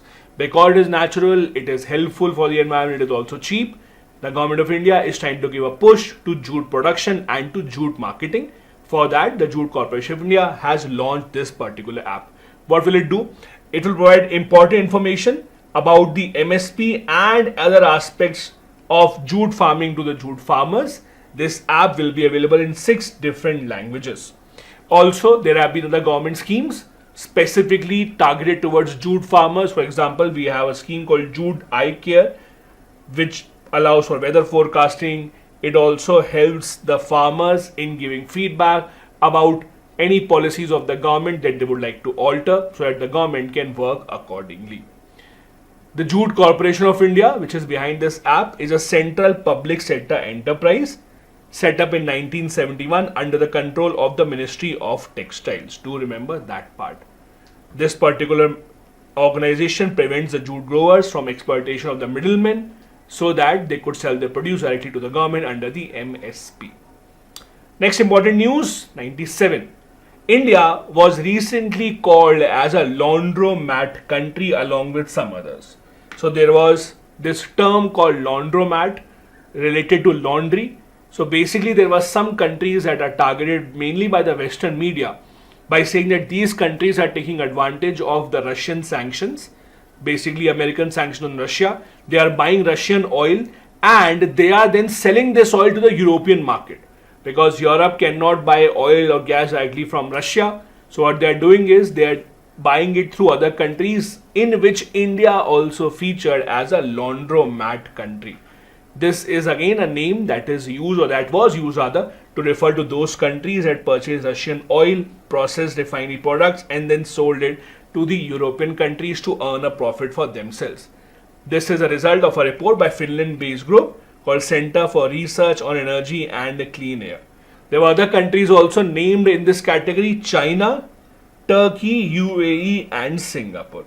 UAE is an interesting country. See, UAE is a country that has a lot of oil of its own, but still it doesn't really harm to make any profit. So they have also been named amongst those countries that buy oil from Russia, refine it, purify it and then sell the end product to Europe. So Europe indirectly is again buying the cheap Russian oil despite the sanctions. The report said that Indian sellers and European buyers have been trying to circumvent through Gujarat refinery owned by a Russian oil company called Rosneft. They said that the Russian products have been whitewashed and 3.8 million tons of oil was exported by India to countries in Europe, G7 countries, Australia and even Japan. So on paper, European countries would want sanctions to be imposed on Russia, but they also know that in order to get cheap oil or oil below the market price, they have to get Russian oil somehow directly or indirectly. Next news stories. Concept of off-budget borrowing was a lot in the news. In fact, the CAG in its report said that the government should not resort to off-budget borrowing. What exactly is this? So basically, the government has to borrow some money from the market. But you all know the government cannot borrow money easily because there is a target under the FRBM Act that they have to reduce their fiscal deficit. So government has to find a loophole. So what the government does, rather than the government borrowing money from the market, government asks government-owned companies that you go and buy or you go and take loan from the market. This is called off-budget borrowing. When a government company, an enterprise owned by the government, takes money from the market or takes a loan from the market and not the government directly, and that particular loan will be given back by the government budget only. It's not that somewhere else the money will come in. In order to give the loan back, the government only will give the money. The government is doing this just to make sure that in their own balance sheet, that loan is not written. That is called off-budget borrowing. So that the budget looks better. It does not seem that the government is borrowing a lot of money, but in reality, it is the government only that is repaying that. This is the concept of off-budget borrowing. The CAG has spoken up against this. The CAG says that this is not the correct practice because this does not give a correct picture of the fiscal indicators in the country. It does not give a correct picture of the Indian economy, and the government's cash flows will be skewed if a lot of money will go into just repaying those particular loans that were taken by government entities. So these off-budget borrowings, as I said, not directly taken up by the government. An example can be Food Corporation of India. They have a huge subsidy bill. So Food Corporation of India buys food grains from the farmers at the MSP, then they sell it to the poor people at a very low price under food subsidy programs. So the difference that they have to make up, how do they get that money? They take money from the market or they take loan from the market. This is called off-budget borrowing. Government only will repay it back, but it is not on the government's balance sheet for now. Why does the government do this? Because the government wants to project that it is still within the target range of the FRBM Act. Also, it wants to avoid the concept of taking loans beyond a certain limit, because the constitution does not allow you to go beyond a certain limit to take loans. Also, the government might face certain delays in grants and deductions, etc. Government wants to circumvent all that process and rather ask the government companies to take up the loans. These can be in different ways, like National Savings Scheme. It can be taken from government bonds. It can be taken in other different ways. So off-budget borrowing can be in different ways. Next news from international politics or international economics, that is global minimum tax. Countries around the world are fed up with big tech companies that have a presence in nations around the world, but they give tax in only those countries where they have their headquarters. For example, you will see a lot of tech companies have their headquarters in Ireland. The reason is that Ireland does not charge a very large corporate tax. So what these companies do, they operate around the world, but then when it comes to paying taxes, they say, oh, we are headquartered in Ireland, we'll pay tax in Ireland only. And Ireland will charge a very low rate of tax, so it's attractive for these companies to set up their headquarters there. So now what has happened? Countries around the world came together, they were fed up of this, and they decided that there has to be a minimum rate of tax imposed on these companies. What did they decide? The minimum rate of tax should be 15%. So basically a minimum 15% corporate tax should be imposed. Not just this, the tax money should not just go to that country where the company has a headquarter. So Google, for example, let's assume has an headquarter in Ireland. That does not mean that all their taxes should go to Ireland only. Because Google is earning money from all countries around the world, from India, from US, from European countries, African countries, Australia. They're earning a lot of money with ads, etc. It's not fair that they don't pay any tax to India or Japan or Australia and they only pay tax to Ireland. So number one, have at least a 15% tax rate, and number two, divide the money in the countries where the companies have sales and not just give it to the country that has headquarters of these companies such as Apple, Google, Facebook, etc. That is the entire aim. 140 countries came together because again, this is a big source of revenue for the nations around the world. Especially for smaller nations, this revenue that the tech companies can give in the form of tax can be a huge boost for their economy. So again, as I said, there are two things that were focused on and we'll discuss those. First pillar, that the money should not just go to the place where they have headquarters. A quarter of any profit, so 1/4 of any profit that they make above 10% threshold. So for example, let's say Google's profit is 100 crore rupees. So remove 10% of it, remaining is 90 crore. For the remaining part, 1/4, that is about 25% of this, should be reallocated to countries where they had earned their money from. That is the idea. Whatever profit that the companies make, 10% you remove, the remaining one, at least quarter of that should be divided amongst those countries where they had sales, where they earned that money in that proportion, they should pay the taxes. Not just one country where the headquarter is should be benefiting out of it. Second thing, as I said, minimum 15% rate has to be fixed. Now again, this is a minimum rate. Countries are free. If they want to charge higher than this, they are free to do that. But a minimum rate of 15% should be imposed. For example, right now what smaller countries do is they attract Google, Apple, Microsoft by saying you come to our country, set up our headquarters here, we will only charge 5% corporate tax. For these huge companies, the amount of profit that they make, even 1% of saving is huge. So when someone says instead of 10, 15, 20% I'll charge 5% tax only, these companies are very happy to shift their headquarters. And that is why, to create a level playing field, minimum tax of 15% should be imposed. The countries can go higher than that also. Is it applicable to all companies? No. There are some companies on which this deal will be applicable. The companies that have a global sale of above 20 billion euros or $23 billion and the profit margins above 10%. So if they have a profit margin of above 10%, those are the ones that will be covered.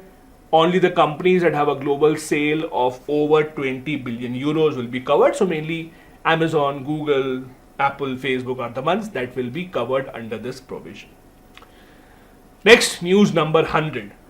The Government of India has been giving quite a push to ONDC, Open Network for Digital Commerce. Now, what exactly is this?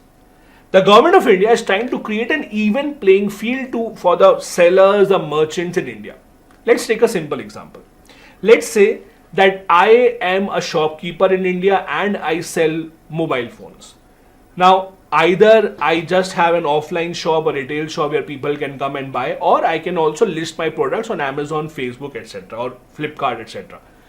In India, if I have to survive, I have to sell it online as well. There are two prominent websites, Amazon and Flipkart.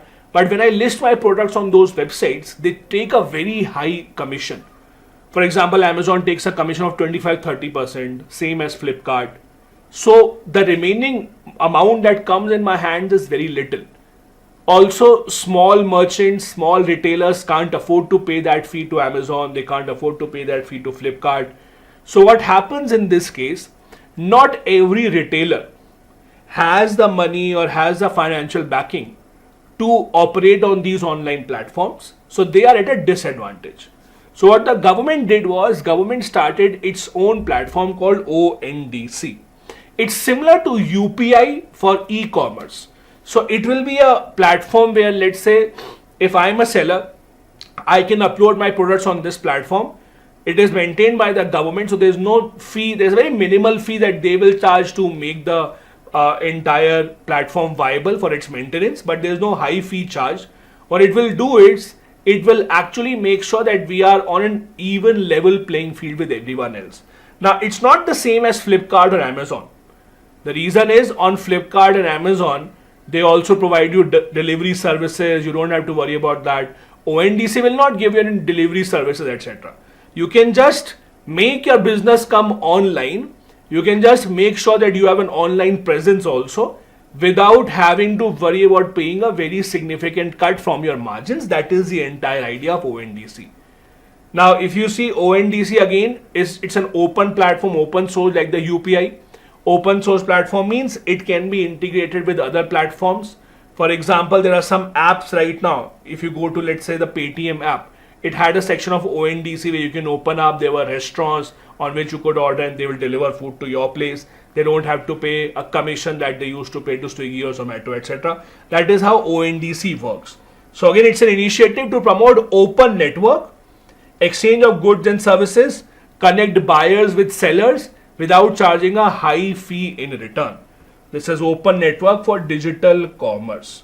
This is an open source software. Open source again means it's free for everyone to use. You can modify it as per your requirement and you can then use it, adopt it as well. It's mainly being done so that this duopoly of Amazon and Flipkart is broken, and there are other platforms as well. Because right now, if you have to sell your products online in India, ultimately you have two options only, Flipkart or Amazon. So if both of them decide to charge a high fee, you can't really go anywhere else. You have to give that fee. So to avoid that from happening, this is the platform, or this is the idea that has come up. It's a non-profit company established by Department for Promotion of Industry and Internal Trade, that is DTIIP. Now please understand, it is established by DTIIP, but it is considered as a private company only, not for profit. Incorporated in 2021. The government's idea is to give a push to businesses, especially small businesses, to come online. It's not an application, again, it's not an intermediary, it's not really a software set. It's more of a platform to connect buyers with sellers with as little commission as possible in between. The commission will only be charged to make the platform viable, whatever expenses that will be incurred for the maintenance, only for that. The government is not regulating it, the government is not really using it as their app, etc. It's just to help buyers connect with the sellers. It's also known as the UPI for e-commerce, to democratize digital commerce, making it easier for offline businesses to come online, to catalog their data, manage their inventory, create all this online platform. Creating this platform on their own would have been difficult, so the government is trying to help them with this. Also, it will enable buyers and sellers to be digitally visible on this open network. Now, the problem with this case will be the government websites. For now, we have seen that it's not of as great a quality to compete with the private sector. And that is where the experience of the private sector will take a priority. For example, when you go to Amazon or Flipkart to buy something, it's a pretty easy process. The website makes it very easy. Very rarely would you see any glitches with these websites. There are thousands of engineers working every single day to make sure that these websites remain live. There are no issues as such. Would that be possible with the government ONDC? That remains to be seen. Because when you have a website or a portal that is used by lakhs and crores of people, to ensure that it does not have a downtime, it's a big challenge. It's not to say government cannot do this. They have done this with UPI. There are crores of transactions of UPI every single day, and barring very, very rare circumstances, you do not see UPI being down or UPI having a downtime. So ONDC will also have to prove that it also has a similar capability. It's a platform, portal, so obviously it will need some funds for its working, for its maintenance, for engineers who are working on this. Sources of funding basically will be allocation of shares, because it's a private company. Small fee will be charged from the platform. Anyone who is coming online will have to pay a very small fee to make this a self-sustainable financial model. That is the entire idea. The government also has launched an ONDC Academy. ONDC Academy, as the name suggests, is to educate people, buyers, sellers who would like to use ONDC, educate them about how to use it, how to take advantage of this, how to grow a business using the ONDC platform. So the ONDC app, or ONDC Academy rather, is launched in collaboration with National Stock Exchange Academy, which works with National Stock Exchange. As you know, National Stock Exchange has an academy which again teaches people about the stock market, how to work there. It will provide educational, informative content for buyers, sellers, logistic providers as well. It will allow them to use the ONDC platform to its complete potential. It will also give certificates on completion of courses. Like the NSE also gives certificates. If you want to do a course on stock market, you can take up courses from the National Stock Exchange Academy. Based on the completion, you get some certificates, and the same will happen with the ONDC Academy as well. Next news is a phrase that was discussed quite a bit, the Goldilocks scenario. Now, a few years back, the UPSC in the prelims examination asked a question. I think it was, if I'm not wrong, 2016.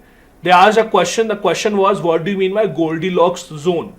It was a difficult question. Many people could not get this right. So basically, what is Goldilocks or Goldilocks zone? Goldilocks zone is considered as an area where it is neither too hot nor too cold. It's almost appropriate. So for example, when you eat your food, either it can be too hot, you won't be able to eat it. Either it is cold, you won't enjoy it. Somewhere in the middle is the sweet spot, right? Warm, as you call it. That can be the Goldilocks zone. So basically, RBI said that Indian economy is in the Goldilocks scenario. What they meant by Goldilocks scenario means our economy is neither too hot, means doesn't have high inflation, nor too cold, means is not really decreasing in GDP growth. So we are in a zone where it is absolutely fine, the economy can go on like this and it will not really create any trouble. This Goldilocks name comes from an old children's book. There was a girl named Goldilocks who basically went inside the house. There was a family of 3 bears and then she had to eat. She chose a bowl of porridge that was neither too hot nor too cold so that she could eat it. That is a Goldilocks zone. Again, Goldilocks zone is used for Earth as well. So in our solar system, the place where it is possible for human life to sustain, that is called a Goldilocks zone. So for example, Earth has life, and if you ask a scientist, they say that the only planet that may have a chance of life, that is Mars, because this is the Goldilocks zone. This is the only zone in the solar system where the temperature is not too high and not too low. It is possible to sustain life. So that is a Goldilocks zone where you are just at an appropriate distance to support liquid water and have life as well. So this term is used with respect to Indian economy as well. Next, another thing in the news with respect to economics was the Lewis model. There was a big article on this. What do you mean by Lewis model? Mr. Lewis, a very well-known economist, he won the Nobel Prize in Economics in 1954. What did he say? His idea was, in order for the developing countries or underdeveloped countries to grow, they can use their labor, the unlimited supply of labor that they have. If they can nudge the neighbor away from the farms or away from agriculture and put them towards industry, by giving them just minimum wages, it can lead to their development. When he gave his thesis, he specifically mentioned India. He said underdeveloped countries such as India that have a high population can take advantage of their population by pulling their working population away from agriculture. For example, if someone is earning rupees 100 by working in agricultural fields, industry should give them very little margin above that. Let's say industry should give him 110 rupees and nudge this person to work in industries. What will happen is neither the agriculture will go down, but industries will be able to prosper immensely. The interesting part is, although he gave the example of India, but in reality this was a model that China really used. In fact, China's development is said to be a proof of the Lewis model. Withdrawal of labor from the farms and then putting them towards industry by giving a very slight hike will lead to development because of unlimited labor supply. That's what China did. China's entire progress from 1970s to the years of 2000s was a result of deploying this Lewis theory, where they used their surplus rural labor to become the world's factory. India unfortunately has not been able to do that. The reason being that in India the transfer of labor from the farm to industry has not happened. Although the farming industry is seeing lesser and lesser number of people being employed. Many people from the rural areas are now shifting to urban areas in search for better jobs. But the problem is, in our country, farmers who are coming out of agriculture are not going towards industries. They are going towards very low paying services jobs like security guards, etc. So that is why India has not been able to fulfill that particular model. The essay that Lewis had written was called Economic Development with Unlimited Supplies of Labor. This is where he had given an example of India, that India could actually become a very, very well developed country by using its surplus labor population, pushing them towards labor, pushing them towards industry, and taking them away from agriculture. The last news for this lecture, long news, is about the geographical indicator tags. The GI tags are given out to certain communities every single year. UPSC also does ask questions on this. It was in the news because NABARD sanctioned a study recently to evaluate what is the impact of GI certified products. So it's assumed that when a product gets GI certification, its demand in the market increases. It will lead to more sales, it will lead to more profit. That's an assumption. So NABARD has sanctioned a study to see if that really happens or not. A lot of products in the last 12 months were given GI tags. I will tell you most of those products. Rather than going into detail from the examination point of view, focus on the stage from which they got the tag. Because UPSC can ask them in the match the column form most probably. So do remember the products along with their states. So Meghalaya's famous Lakadong turmeric got the GI tag. Apart from that, GI tag, remember a few things. It is considered, it is rather valid at the international level because it is defined by the World Intellectual Property Organization, WIPO. Some of the Indian products which are known worldwide with GI tags are Darjeeling tea, the Kullu shawl, Mysore agarbatti, etc. They are a part of intellectual property rights, so they can't be violated. If a product of a certain state has been given the GI tag, only they can use it and others cannot. This is also recognized in India under the Geographical Indication of Goods Act of 1999. In India, if a GI tag is given to a product, it is valid for a period of 10 years, after which it can be renewed. If you get the GI tag, you get a specific unique GI number only given to the authorized traders. Now, let me tell you some of the products that got GI tag this year. First, the Kari Ishad mango, specific variety of mango that is grown in Karnataka. Apart from that, there were some other important products that were given the GI tag. For example, the Chobuka rice. This is called as a magic rice and it's mainly grown in Assam. It's a part of Assam's rich heritage. It was considered as one of the most famous varieties of rice going back to the Ahom dynasty. This is used to make soft rice, also known as komal chaul. It is considered as to be more nutritious as compared to other usual rice varieties. Then sea buckthorn from Ladakh, that also got GI tag. Sea buckthorn has a lot of application. In fact, Government of India is running the national program also for its conservation, for its use so that we can export it to other parts of the world as well. It is used for food, medicine, skin treatment, etc. It's a soil binding plant. It prevents soil erosion, it reduces river salination, and it also preserves floral biodiversity. It is used in folk medicines that have been going on, whose knowledge has been passed on from generation to generation to treat stomach, heart, and skin related problems as well. It has a good amount of omega fatty acids. Now, omega fatty acid is something which is essential for human body, but it is not found in a lot of sources. It's mainly found in fish, etc. Also, it's a source of fodder. It has commercial value in making juices, jams, etc. It has different parts. The plant has different parts, include fruit, leaf, twig, roots, etc. The other problem with this is that we do not have adequate supply of it. Wild sea buckthorn cannot sustainably supply raw material for the entire industry, so it has to be cultivated on a large scale.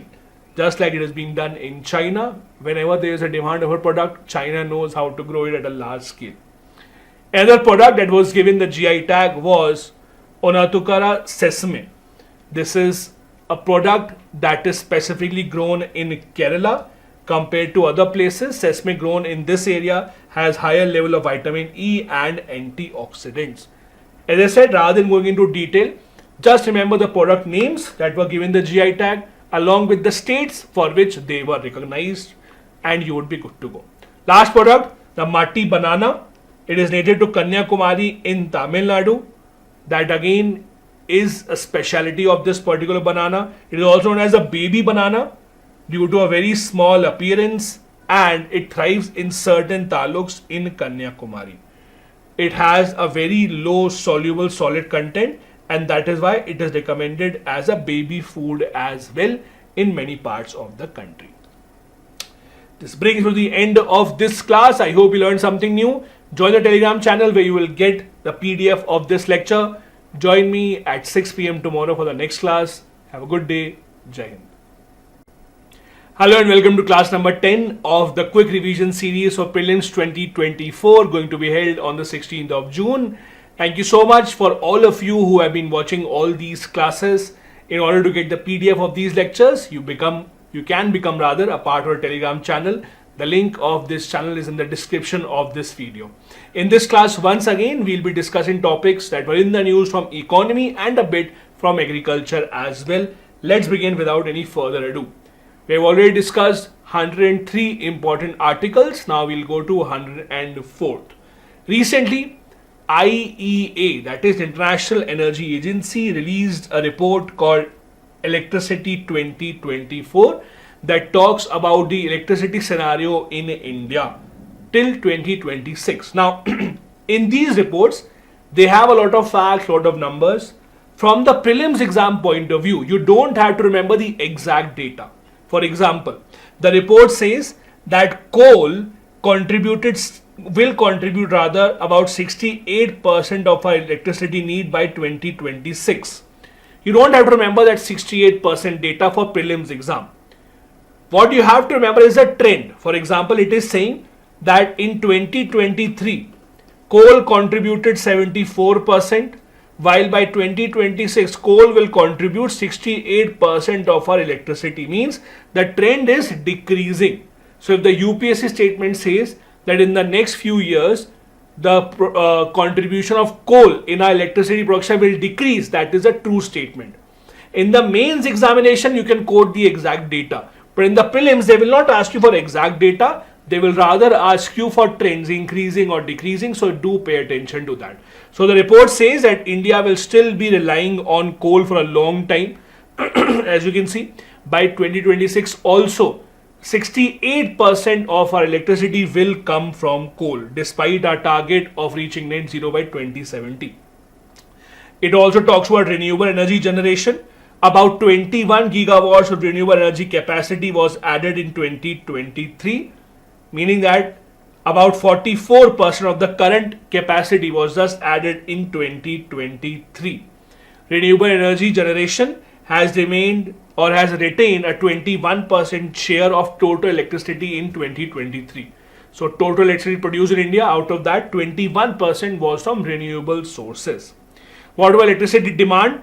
That is again increasing, and it is expected to increase further by 6.5% between 2024 and 2026. So again, remember this trend. The demand for electricity is also increasing. What about global comparisons? China has the largest volume of expected growth. India might see demand increasing in the 3 years, but equivalent and will become equivalent to that of United Kingdom. So again, despite this huge population in India, the per capita demand of energy in India is much lower than that of developed countries. Other highlights of the report about hydropower. There will be a 15% fall in hydropower generation in 2023. Because of erratic climatic conditions, we could not produce as much electricity from hydropower as we did earlier in 2023. The government is trying to diversify and use other sources for electricity generation as well. What about nuclear? More than half of nuclear power plants in the entire world globally are in China and India. Again, an important data. Do remember that. India currently has 23 operational nuclear power plants that provide 2% of our entire country's electricity. The report also says largest domestically built nuclear power plant is the one in Kakrapar. It commenced operations in June 2023 and reached its full capacity in August 2023. It is in Gujarat. So a lot of facts in this particular report. Do remember these, both for the prelims and the mains examination point of view. Next, RBI categorized certain banks as domestically systematically important banks or DSIBs.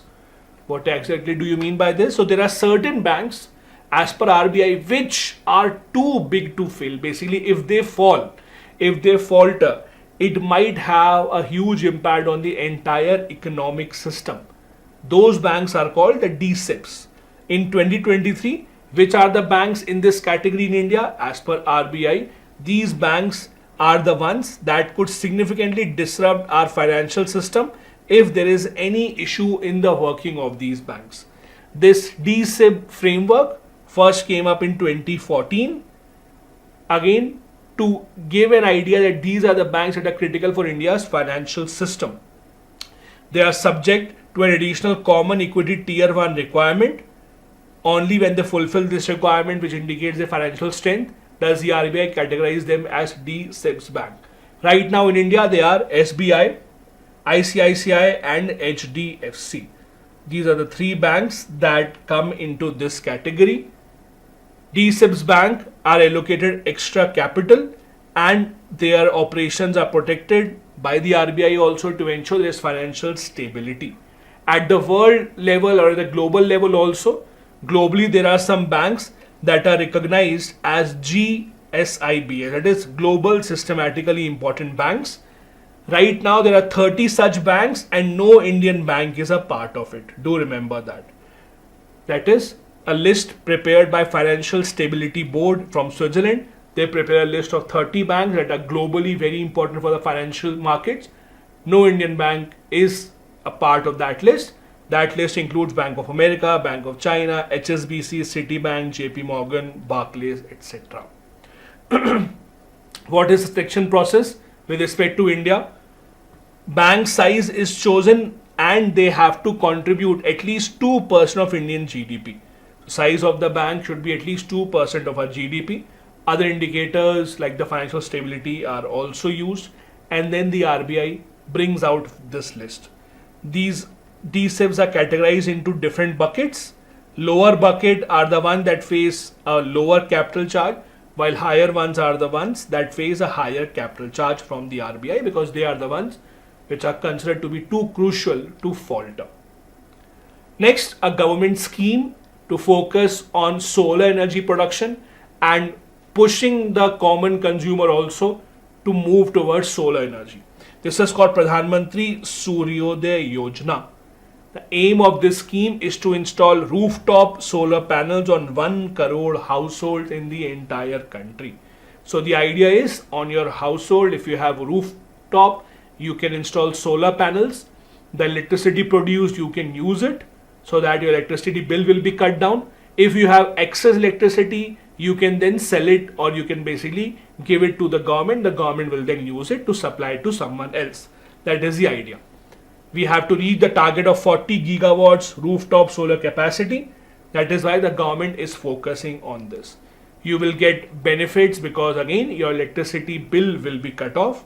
The Discom, that is a energy distribution companies, they will look into whether it is feasible to set up your solar top or solar rooftop projects or not. Once it is feasible, you will be given a go ahead. Now the interesting part is, earlier when the government came up with such schemes, the earlier idea was that the government will give the entire cost, 100% subsidized, but now it does not cover 100% subsidy. Now it only covers 60% of the cost. Do remember this. On the other hand, the households will be responsible for the remaining product. You can get loans, but that is a problematic part. See, installing a solar panel is not very cheap. It is expensive, significantly expensive for most of the middle class people. That is why you have not seen adoption of solar at such a large scale in India, despite so much potential. The initial cost is one of those factors that deters people from going ahead and installing these rooftop solar plants. So now that 40% has to be, the 40% cost rather has to be borne by the households, it remains to be seen whether people are excited about this or not. The aim is to provide 300 units of free electricity monthly with the use of this solar panel that will be set up at the rooftop. There are other schemes also that the government had focused on in the past with respect to rooftop solar systems. In 2014, rooftop solar program was launched. The target could not be achieved. By the end of 2023, rooftop solar energy generation was only 11 gigawatts. The aim again is to reach 40 gigawatts. And that is why the government is playing an important role here, trying to push people towards adoption of rooftop solar panels. What about the current scenario of India's solar energy capacity? Right now, India's total power installed capacity in terms of solar is about 73.31 gigawatts. Remember, 11 gigawatts is as a rooftop thing on the top of the roof. It does not count the fields, etc., where solar panels have been installed. Rooftop is about 11 gigawatts, as we discussed. In terms of total solar energy, Rajasthan produces the most in India, Gujarat being second. When it comes to rooftop solar, Gujarat is at the top. Please do remember this difference, don't be confused. Overall solar energy production, Rajasthan number 1, Gujarat number 2. Rooftop only, rooftop solar energy production, Gujarat is number 1, followed by Maharashtra. So do remember the difference between the two. Next important and interesting news is our first national highway, a part of it was built using steel slag road. What exactly is steel slag? So basically industries that produce steel, there is a lot of waste product that is generated while producing steel. That waste product is called steel slag. So that waste product is usually discarded while making of steel. That could be used to make roads, to give them much longer life, to give them much better stability, and that is what has been done here. So India's first national highway, a part of it, section in National Highway 66 Mumbai Goa, has been built by or using the steel slag road technology. It's a small section, but it is a good beginning.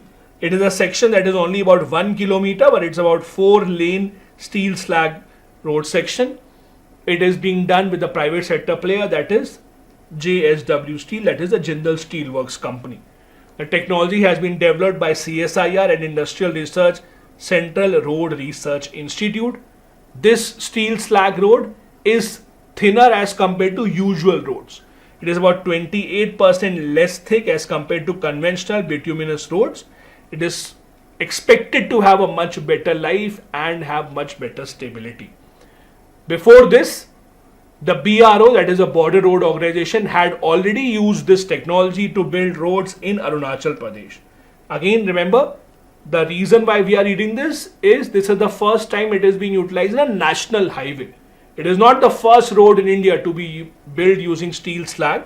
It is the first national highway, cross section of which is being built using this. Arunachal Pradesh already has a road with this technology being built by BRO. It is a method that uses steel slag, which is a waste generated during steel production, and it builds much more durable roads. The technology involves removing impurities and metal content and then use it as the base of that particular road. It has very high strength, hardness, skid resistance also, so it will be much safer to drive on these roads. In India, we approximately have 19 million tons of steel slag every year. That means we do have a potential of building a lot of roads using this particular technology. Next news, Unnati 2024. This is an initiative to give push to industries in northeast part of the country. So in northeast part of the country, there has not been a lot of industrial development.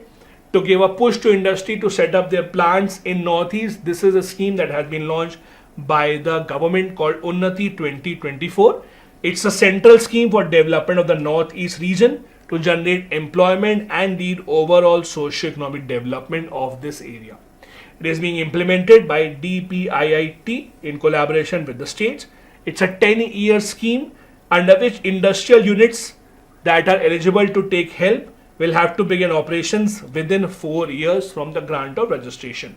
So Government of India will provide them help with licensing, with all the technical aspects of it. The government will also give them certain grants so that they can begin their operations soon. The scheme will have two parts. Part A will be incentives given to eligible units. 60% of the money of Part A has been earmarked to 8 northeastern states.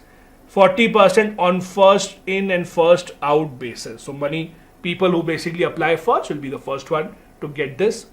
Part B is for implementation and institutional arrangement, about 300 crore rupees. Benefit of one unit from all the components under the scheme will be about 250 crores. You don't have to remember the exact figures here. You will not be asked that. Remember the big details about the fact that it is specifically being focused on the northeastern part of the country. For this category or for this scheme, districts in the northeast part of the country have been categorized into two zones.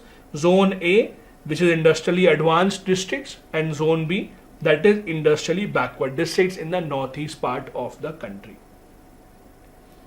Next important news, India amended its patent rules just a couple of months back. Patents has been a very important topic for India and how the world sees India. You will see every single year countries such as the US criticize India for our intellectual property rights related laws, saying that patent protection is not given a lot of importance in India. So to make it easier to file patents in India, to make the process much smoother, the government of India has made changes in the patent rules in this year. What are the important changes? Number one, reduced timeline for filing a request for examination. So basically, when you develop something which is unique, the first step is you file a request to the authorities that they can come and examine it. Earlier, you could file it within 48 months. Now you have to file it within 31 months. So within 31 months, you can file this so that the entire process of granting the patent is accelerated, because the more you delay it, the more are the chances that someone can copy it. So that is why it's better to accelerate the process. Second important provision, second important change, Form 3 have been simplified. Form 3 basically is a form that you get after receiving the first examination report. So basically when the examination happens, when the authorities will come and check whether what you invented is unique, that is called the first examination, and you will get a report after that, after which you have to submit a form for the patent which is called Form 3. That has become much simpler now. You also will get something called Certificate of Inventorship. So in India, you get a patent certificate, but the patent certificate does not carry the name of the inventor. Remember this. If you invented something, let's say you invented a new kind of a bottle that is very unique in some way. If you file a patent, you will be given the patent of the technology, but the name of the inventor will not be mentioned there. So how can the inventor prove that I am the one who is behind this invention? For that, now a new certificate has been issued. Inventors will get something called Certificate of Inventorship, so that they can now prove that they are the ones behind the invention of this particular technology. Frequency of filing the statements has also been reduced. Earlier, you were required to file a statement every single year. Now, once in 3 financial years, you can file a working statement. Apart from that, there are amendments in pre-grant and post-grant opposition procedure. So basically, if someone has to, let's say, file a complaint, someone has to say that no, the patent has been granted incorrectly, I am the one who owns the patent, they can, or they have the option to file opposition. The time frame for submission of this particular recommendation have also been changed to make sure that the process becomes much smoother to file and to grant patents in India. Next important news, the government has now allowed 100% FDI in space sector. But please remember, not in all aspects. Some aspects of space sector will now have 100% FDI. What exactly is this? Let's see.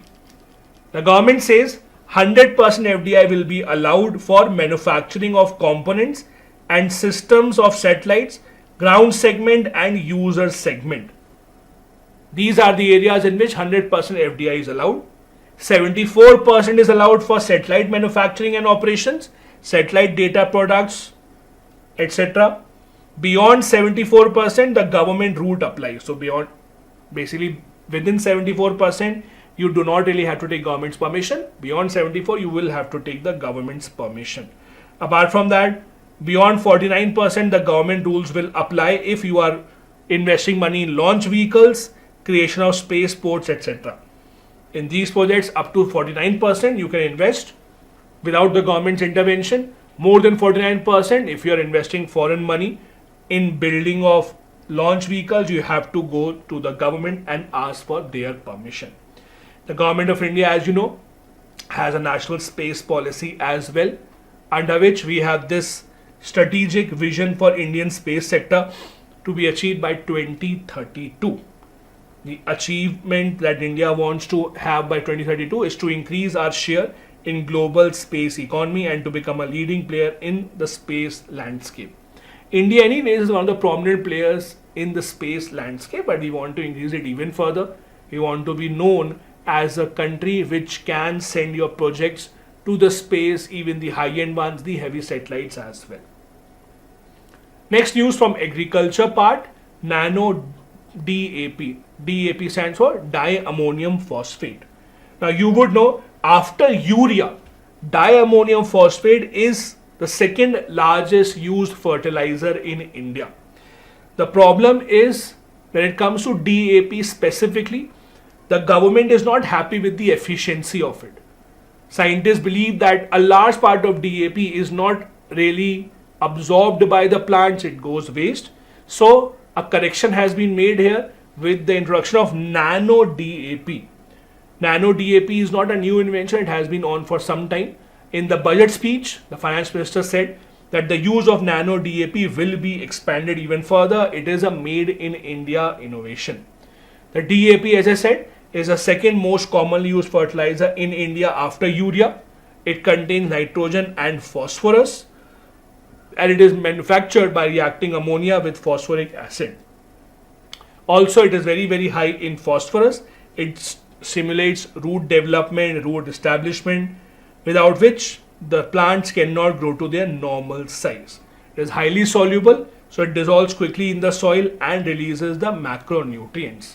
However, a lot of it just gets blown away or swept away with water, is not absorbed by plants, and that is where the innovation comes in.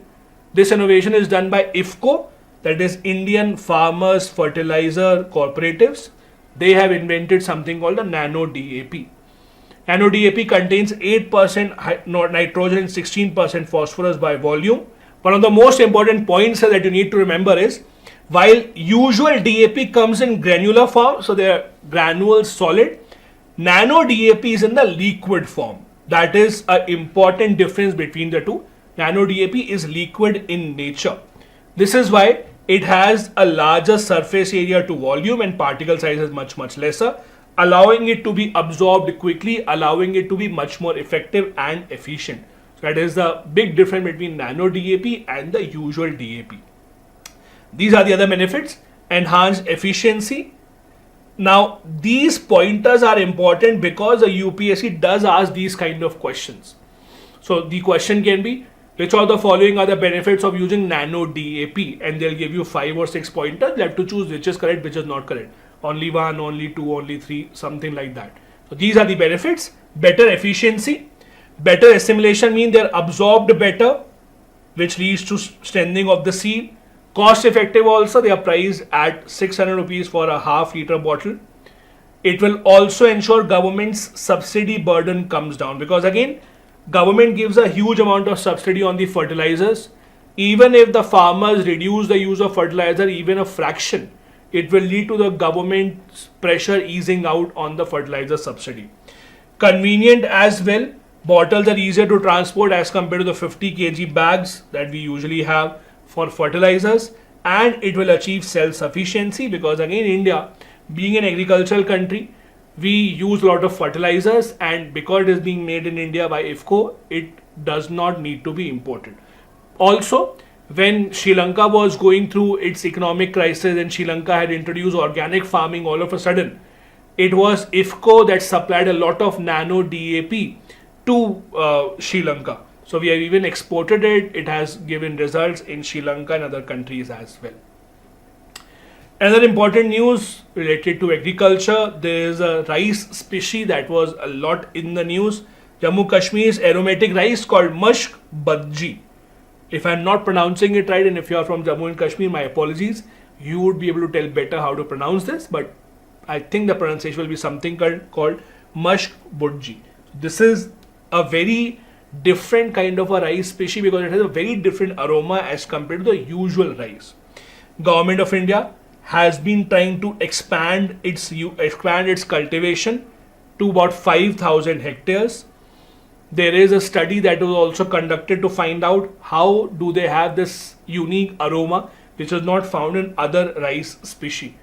It was also in the news because recently this rice species was given the GI tag. It's cultivated mainly in Kashmir, known for rich aroma and distinct taste. It is grown in areas of Sagam, Panjgam, Sofshali, Anantnag district, etc. This rice is nearing extinction, which is not really a great sign, and that is why we are making efforts to increase its cultivation to up to 5,000 hectare.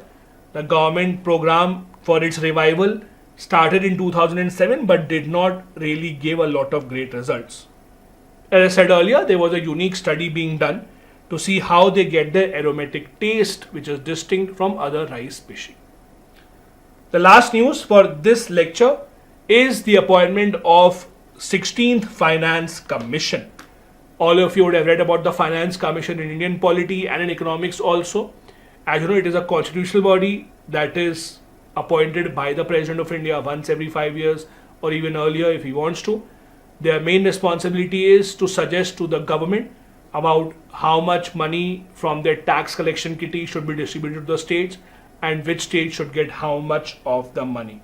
Now, this Finance Commission report is not binding on the government, but usually the government does accept it and it is valid for the next 5 years. The current Finance Commission's chairman is the former vice chairman of Niti Aayog, that is Arvind Panagria. He has been appointed as the chairman of the 16th Finance Commission. As you know, Finance Commission is a 5-member body. Apart from the chairman, there are 4 other members appointed by the president. What do? They suggest to the government distribution of net proceeds between states and the union. Also, how do on what principles will the grants be given to the state? How to enhance the Consolidated Fund of India, Consolidated Fund of the states, etc. Apart from that, one other provision that they have is President of India can give them any other topic on which they will give a detailed report. So this time around, the President of India has given them a topic related to disaster management. Like earlier finance commissions have been given topics such as water conservation. So they have suggested how to run programs of water conservation across the country. This finance commission has been given this mandate by the president to suggest measures about how to ensure better disaster management initiatives, how to be ready with funds to learn from the earlier mistakes, how can we be ready for any disaster that might hit us in the future, how to establish better funds under Disaster Management Act.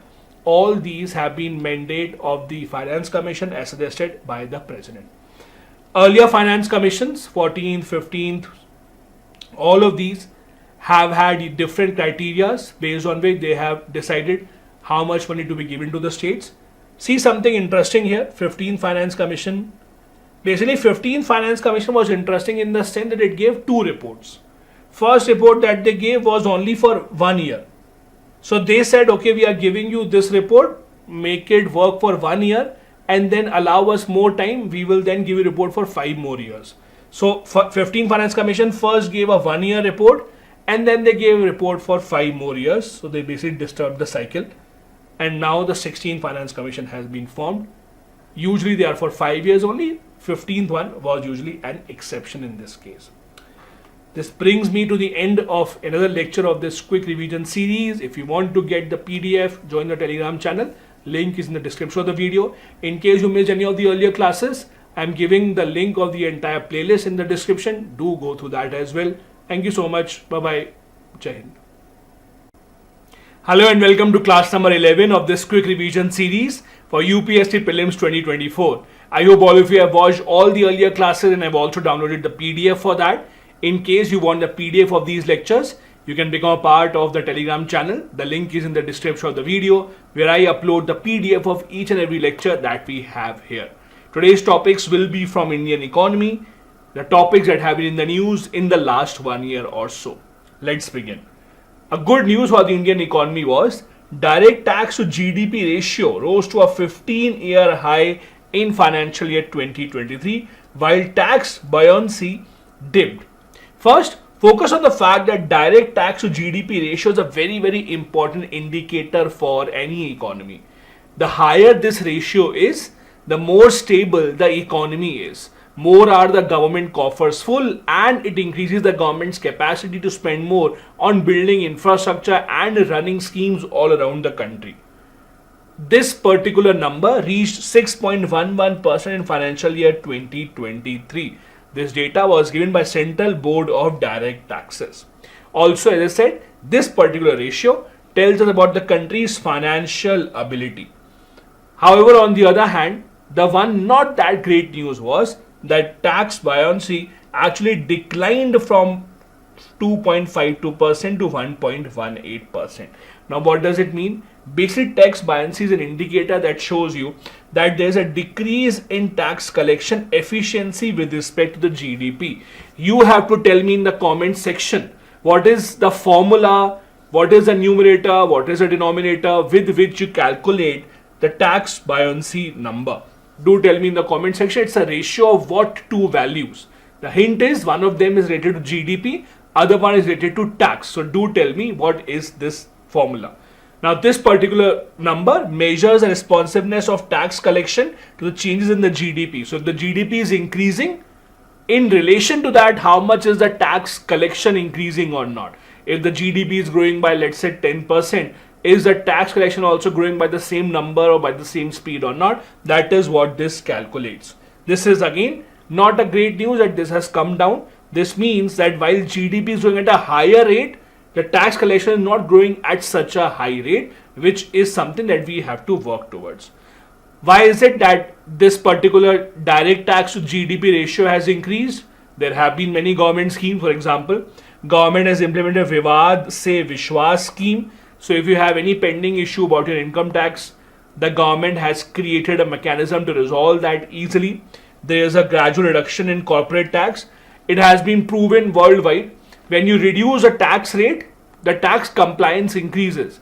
When you tell the person you have to pay 50% tax, people will try and escape that somehow to find a loophole. But when you tell them the tax is only 20%, there are more chances of them paying because they will think it's safer to pay rather than taking so much headache of trying to escape this.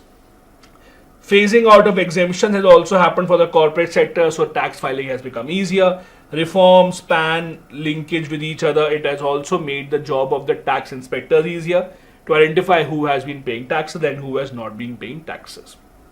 Next important news, the windfall profit tax. Now, what exactly is this? The simple idea is when there is an industry that starts to make a huge amount of gain without any changes in their business model, they did not do anything, just that the global situation became such that their profit increased suddenly. The government says, wait, I will also take a cut of that profit. How? I will impose tax on you. That is called windfall profit tax. For example, the oil companies recently had a lot of profit because in the global market, the price of oil reduced. So when the oil prices reduce in the global market, the oil companies will make a lot of profit because they are buying cheap oil, they are selling it at a higher price. So the government says we also want a cut in between. So for a temporary time period, they impose a tax that is called the windfall profit tax. When the global oil prices increase, the government will take the tax back. That is the entire idea. It is only done for the time period when there is a huge decline in the global prices so that the government can also compensate. These profits are because of external factors. The company did not do anything to earn such profits, and that is why the government says that we also want a part of it. Another body that was in the news was FIU, Financial Intelligence Unit.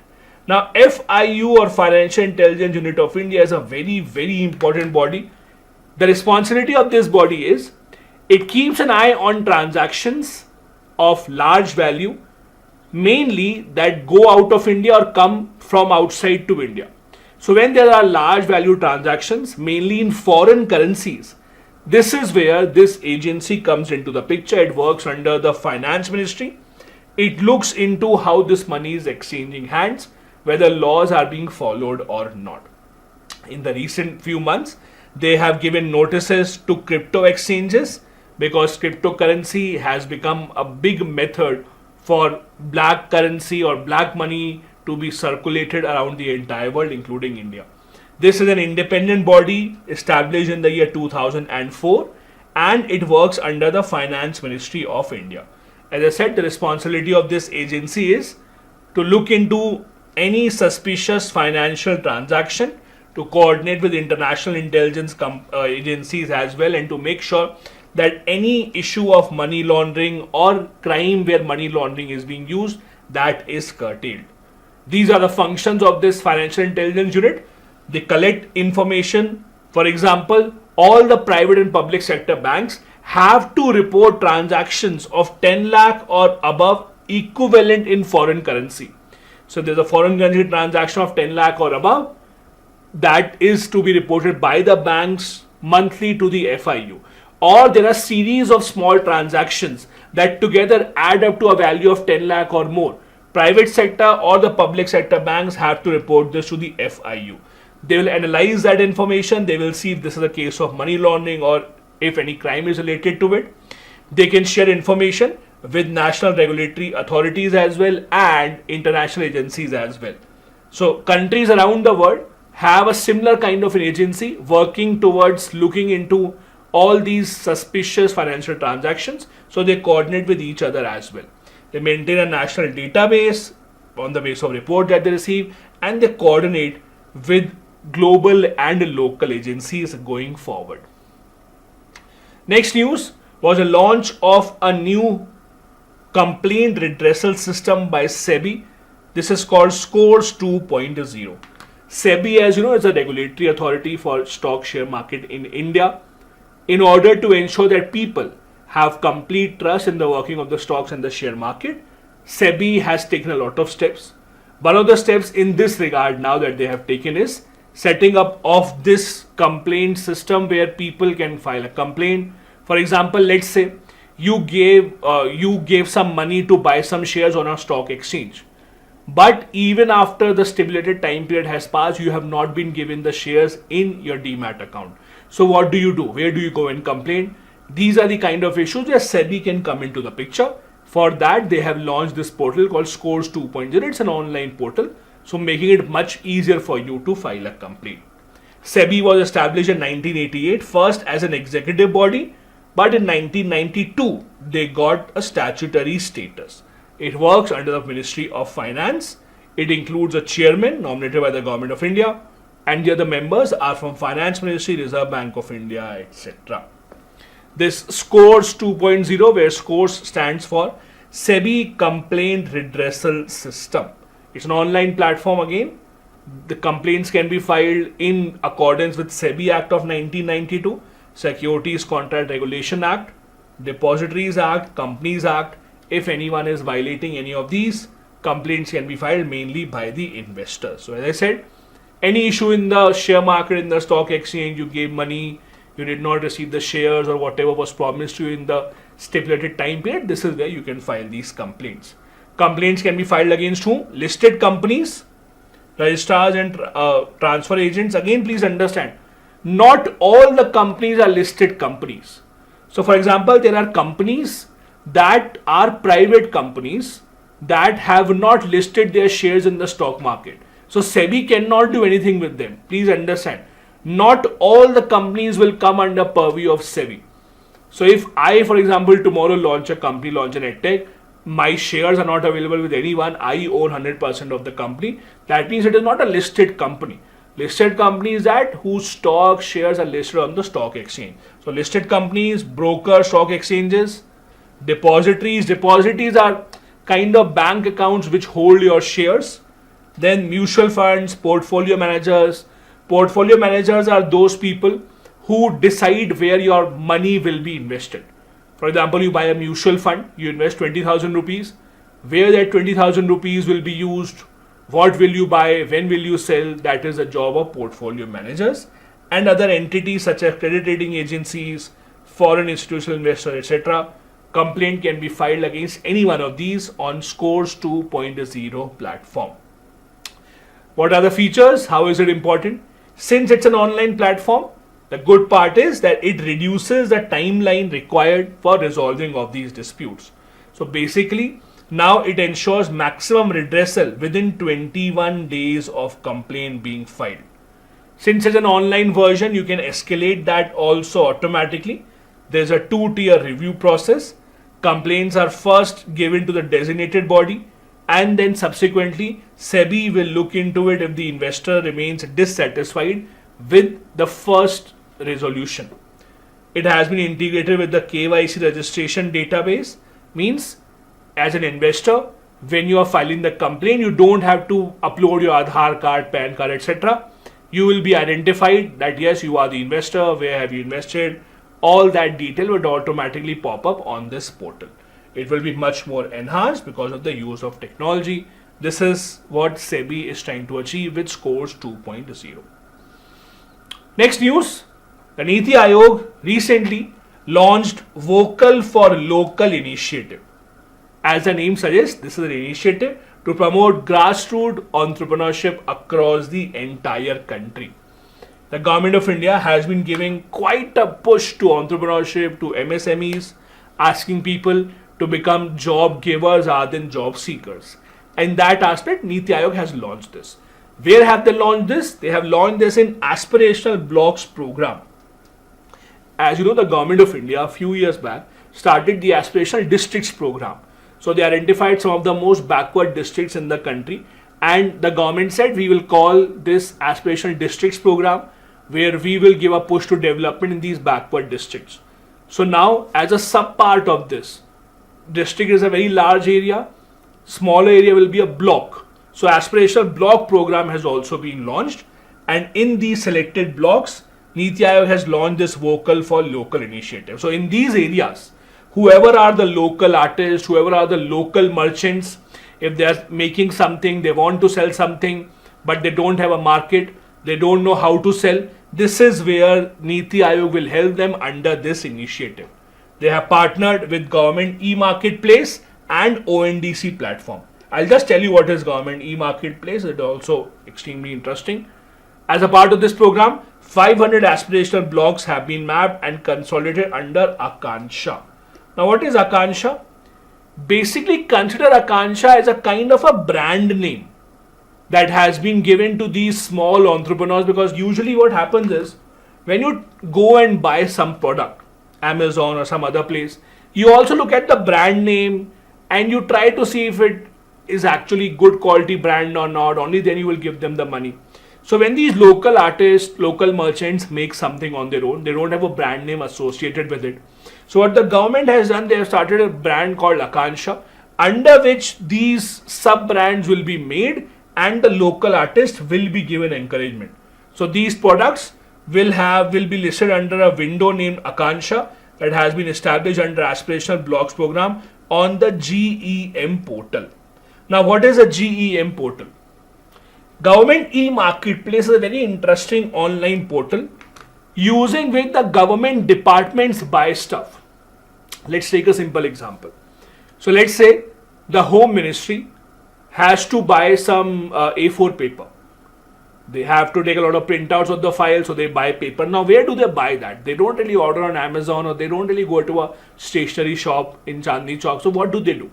There is an online portal of the government from where they would have to buy. So what happens on this portal is the Ministry of Home Affairs will list or will declare that we are looking to buy 100 boxes of A4 paper.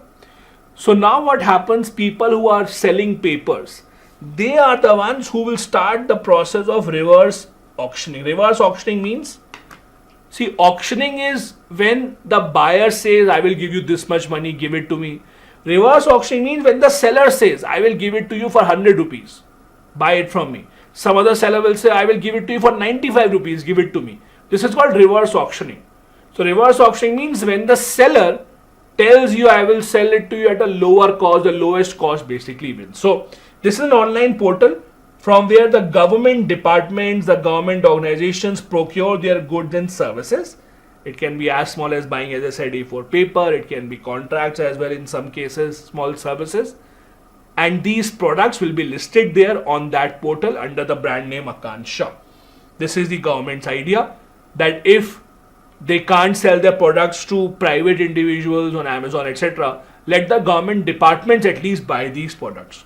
This platform, that is the government e-Marketplace, is owned by GEM special purpose vehicle. It's a 100% government owned non-profit company working under Ministry of Commerce and Industry. Talking about entrepreneurship, there is one other related news. Launch of something called the Wide Fund. This Wide Fund has been launched at the global level by WTO and ITC. ITC is not Indian company ITC. If we'll talk about what ITC is, International Trade Center. So WTO and ITC have launched a global fund of $50 million, mainly to give a push to women exporters in the digital economy. So women entrepreneurs who are working around the world, they usually do not have access to funds as easily as males would have, and to give encouragement to them, this particular fund, WEID fund, has been launched. This stands for Women Exporters in the Digital Economy Fund. I have an opinion. I think these international agencies don't know how to make full form or short form. They should learn from India, because their full form, short form don't really make any sense. I think if they contact our Prime Minister, our government, we can give much better full forms for them. It will be easier for us also to remember. Anyways, so this fund has been launched by WTO and International Trade Center. International Trade Center is a joint agency of WTO and the United Nations. Their idea is to contribute in achieving sustainable development goals in developing countries. So what they want to do is, in developing countries especially, women entrepreneurs, women exporters who want funds for their business, it will be allocated to them. They will help women-led businesses and women entrepreneurs in developing countries and least developed countries. One nation has already contributed money to it. The first donor is the UAE, that has allocated $5 million already to its fund. This is the first donor for this fund. Next news. There was an increase in the IMF quota, 50% increase in lending resources. What do you mean by this? The amount of money that the IMF can lend, mainly to developing countries, that has been increased significantly by 50%. There is no change in the shareholding pattern. So the amount of votes, the amount of shareholding that the nations have, that has remained the same. Just that IMF has approved a 50% increase to provide assistance to developing nations mainly, so that more money, more loan can be given to them. The idea is that they should not depend on other places to get their money from, because we are seeing around the world, poor countries, developing countries increasingly are depending on countries such as China to take loans for various purposes, and that is pushing them towards debt trap. So the idea is to allow developing countries more options and more opportunities to take loan from the IMF itself. Again, there is no change in the IMF shareholding pattern. Remember, in individual countries have quota in the IMF, which reflects their position in the world economy. The IMF has its own currency, which is actually a constituent of multiple currencies. This is called SDR, Special Drawing Rights. The Board of Governors of the IMF conducts a general quota review every 5 years to see if a country's economy size has increased or decreased. They will make subsequent changes. The size of the US economy is so big that without the US saying yes, no big decision in the IMF can be taken. Why? Any changes in the quota in the IMF requires a 85% vote. US alone has more than 15% voting. So if the US alone says no and all the other countries in the world say yes, even then all of the countries together will not be able to make up 85%. And that's why US kind of holds a veto. How is the IMF quota decided? This is a formula. So 50% weightage is given to the country's GDP, 30% weightage is given to the country's economic openness, 15% weightage is given to the financial variability of the nation, and 5% to the forex reserves that the country has. So this is how the country's IMF quota is calculated. That is how their standing in the world financial affairs is decided. This brings to the end of today's class. Do join me for the next one, 6 p.m. Again, join the Telegram group. Link is in the description of the video to get the PDF. If you have missed any of the earlier lectures, I am giving the link of the entire playlist in the description. Do watch those. Bye-bye. Good night. Jai Hind. Hello and welcome to class number 12 of this quick revision series of Prelims 2024. I hope all of you are doing good. We have had 11 classes so far. We have discussed topics from art and culture, Indian polity and Indian economy. Last class was the last class for Indian economy. From today, we will be starting our discussion with environment. Every single year in the prelims exam, you see a lot of questions from environment, lot of reports that are in the news, a lot of different species that are in the news, wildlife, national parks, sanctuaries, all of these we will be covering in the next few classes. If you want to get the PDF of these lectures, join the Telegram group. I have given the link in the description of the video, become a part of it and you will be able to download all the PDF. Also, the entire playlist for this series is in the description of the video. Go ahead and check that out in case you have missed out on any video. Let's begin with the very first topic. The first topic from environment is India recently released its own heat index. So the idea is around the world we have many heat indices that talk about what are the conditions of severe heat wave, where the temperatures have become extremely hot, etc. India thought that it is not really in line with how Indian weather patterns work. So India got its own heat index so that we can identify whether it is a heat wave or not. The difference mainly is that we will not just look into temperature. Mainly most of the indices look into temperature only. But for India, our heat index will look into temperature along with the impact of humidity. Humidity also, as you know, plays a major role in determining whether or not you feel comfortable enough in a particular place at a particular time or not.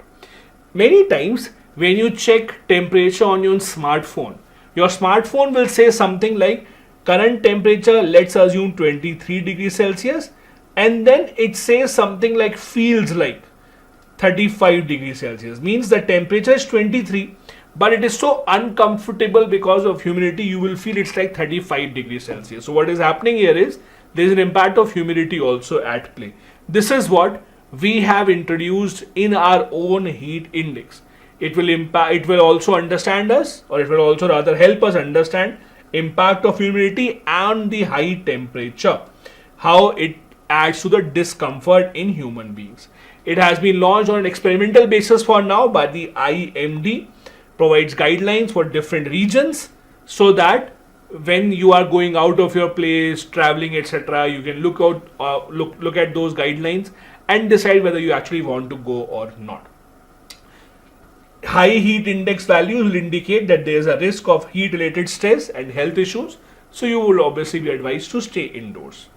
What is the categorization of heat levels on this particular index? So there are different categories and they are color coded. Green means less than 35 degrees Celsius. Yellow would mean 36 to 45 degrees Celsius. Orange would mean 46 to 55 degrees Celsius. While red, the most dangerous, would mean over 55 degrees Celsius. So that is the categorization of these heat levels in India's new heat index. This is how it will be done. Again, same temperature, but you might feel very different. For example, in Delhi, 35 degree will be very different as compared to 35 degree in some place in Kerala because of the humidity factor present there. Next, the Government of India launched an app called the Meri Life app. As you would know, the Prime Minister a few months back gave a clarion call for Mission Life. What is Mission Life? The idea is simple, that in order to fight against problems such as climate change, we are all focusing on industries, taking big steps, spending a lot of money, all that is fine. But as per the Prime Minister, as per this mission, even small changes in our lifestyle on a day-to-day basis can have a major impact on our environment, on our sustainable living. So the idea is not just for the industries, not just for the companies, the organizations to take steps in order to have a sustainable climate. We should ask the individuals also to take some steps on their own. This is the idea of Mission Life. Now the government has gone one step ahead. They have launched this app also. What does it do?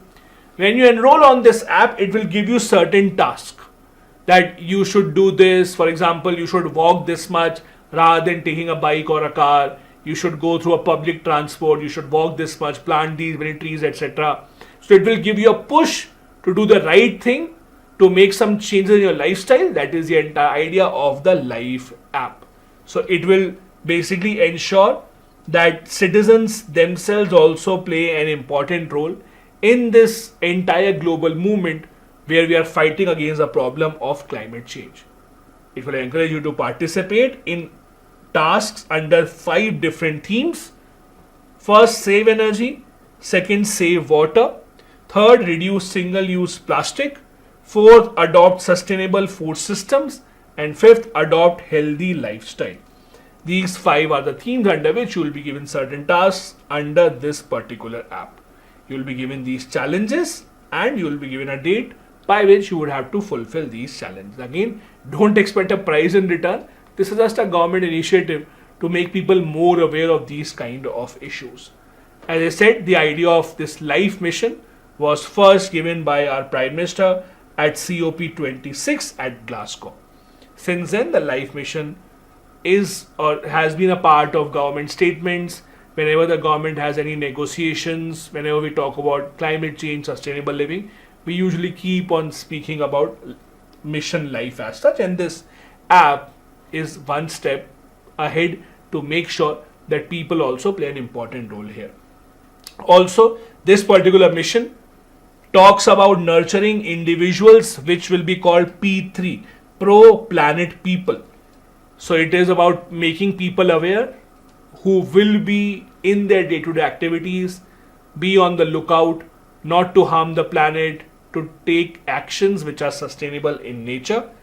The mission is to replace single-use and dispose economy and make sure that people focus on renewable resources, people focus on things that can be renewed and that don't have to be thrown away just after one single use. Next important news. India has decided to join International Climate Action in Civil Aviation from 2027. What exactly is this? The idea is civil aviation, that is the airplanes that fly where you go from one city to other city, one country to other country. Those airplanes also harm the environment considerably because of their emissions. There has been a lot of talk to curtail those emissions from civil aviation, but there was no binding agreement as such until recently. Now the countries around the world are working towards this problem of how to control and curtail emissions from civil aviation. In this aspect, some initiatives have been launched. India was not a part of it earlier, but now India has decided to become a part of it, but only starting from 2027. So what exactly is this? This is called the CORSIA plan, where CORSIA stands for Carbon Offsetting and Reduction Scheme for International Aviation. This particular scheme is running in 3 different phases. First is the pilot phase, 21 to 23. Then the first phase, 24 to 26. And then the second phase. Out of these 3, first 2 are voluntary. Please understand. 3 phases. First one is the pilot. Then there is the first phase, there is the second phase. These 2 are voluntary. India is not joining these. India will only join from this mandatory phase, starting from 2027. This is when all the member countries who have decided to accept this plan, this is when all the countries will abide by this, and India has decided to participate starting from 2027 only, not before that. Now there are 2 of these agreements, basically CORSIA and LTAG. What exactly are these? Let's see. Now both of these are being run by International Civil Aviation Organization. The International Civil Aviation Organization has made certain goals. They have tried to ensure that there is a 2% annual fuel efficiency improvement through 2050. So every year till 2050 they are trying to improve fuel efficiency by 2% so that lesser fuel can be consumed. This can be done by partnering with organizations that produce these planes like Boeing, Airbus, etc. They also want to focus on carbon neutral growth and achieving net zero by 2050. These are some of the objectives that ICAO has been trying to achieve. How are they trying to achieve it? By 2 different initiatives. First is CORSIA. This is what India has joined now, will be joining after 2027. So the idea is to address the CO2 emissions from international aviations. How will it be done? So there are two things that can be done. Number one, the airlines can reduce their emissions. How? By improving their efficiency, by maybe adopting best practices, improving technology. But understand, when you say net zero has to be achieved by 2050, you can't have a situation where civil aviation has zero emission. Civil aviation will not have zero emission. There will always be some emissions. There will not be planes who do not emit anything. So how do you reach net zero? This is where the concept of carbon offsetting comes in. Carbon offsetting means the airlines say that okay, we know we are emitting CO2, but what we will do is if we are emitting, let's say 100 tons of CO2, then we will plant as many trees that will be able to neutralize 100 tons of CO2. This is called carbon offsetting. Meaning that I know I am polluting the environment, I can't stop that, but I will try and create a mechanism which will be opposite to it so that it neutralizes that situation. That is called carbon offsetting. So they will ensure carbon offsetting, reduction in emissions, implementation of better technology, etc. Remember, CORSIA is only for those flights which are from one country to another. So it's about international flights. It is not applicable on domestic flights. So if you're flying from Mumbai to Delhi, it's not covered under that. It's mainly for international flights. That is where ACIO comes into the picture. Second one is LTAG. This was adopted recently. This idea of this initiative was to ensure net zero carbon emission by 2050 in support of the Paris Agreement. It basically does not push every country to achieve this. It understands that countries have different levels of development. Some countries have the technology to achieve this, some countries don't have the technology. So depending upon the nation's capability, their level of development, they will be pushed towards achieving their own respective goals. Next important news about environment was the meeting of Global Environment Facility, the GEF, in Brazil, where eventually something new came up or something helpful came up. Over $500 million was set aside for work to be spent on biodiversity. Now, as you know, one of the biggest problems around the world in fight against climate change, fight for preservation of biodiversity is the lack of funds. Global Environment Facility is an arrangement that talks about contribution from nations around the world and multinational organizations to collect that money and to spend on conservation of biodiversity. So, in this meeting at Brazil, they decided that $1.4 billion will be spent to tackle climate diversity and pollution crisis. This was the 8th meeting of the Global Environment Facility. Do remember that. Now, this particular meeting was important because, again, allocation of funds is not very usual. Global Environment Facility is responsible for arranging money for a lot of important initiatives. Most of this money will go into Global Biodiversity Framework Fund. This is a new framework fund that has been established. It's a new fund. About 50% of the resources will go to this particular fund. 20% of the money will be spent on indigenous people and local communities. 3% money will be spent on least developed countries. 36% will be spent on small island and developing countries. Now, if you're asking a question, do you have to remember all this data? I would not say it's necessary. I would not advise you to remember all this data about who is getting how much percentage. That is not really important. What's important for you is to remember a bit about GEF, that is Global Environment Facility, the fact that it came up in 1992 at Rio, and it basically is a collection or an umbrella of multiple funds that are trying to fight against a problem of climate change, biodiversity loss and pollution. Where do they spend money?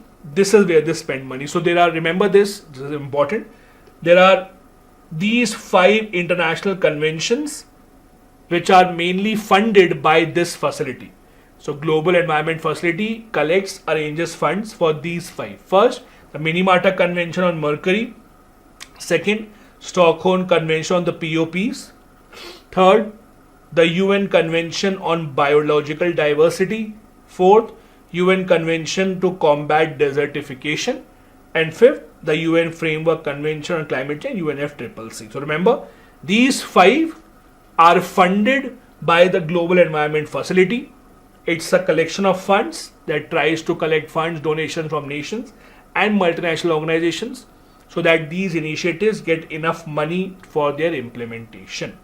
This is a timeline of how these assemblies have taken place, how money has been arranged, how money has been allocated from time to time. Another important thing that happened from environment point of view was the global stock take. What exactly is this? In 2015, we had this famous Paris Climate Agreement. In 2015 Paris Climate Agreement, the countries agreed to take certain actions so that the global temperature of the earth does not go beyond 2 degrees Celsius. So all of them decided that we will work on some goals. All of them made their own goals. These are called nationally determined contributions, NDCs. Countries set up their own goals, own targets and said that okay, we will work towards this.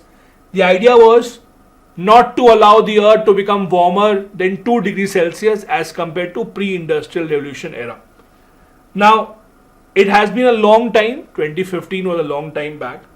So it was thought that let us now see where do we stand. If a country promises I will do this, I will do that, let us assess whether those countries have fulfilled their promises or not. This is called global stock take.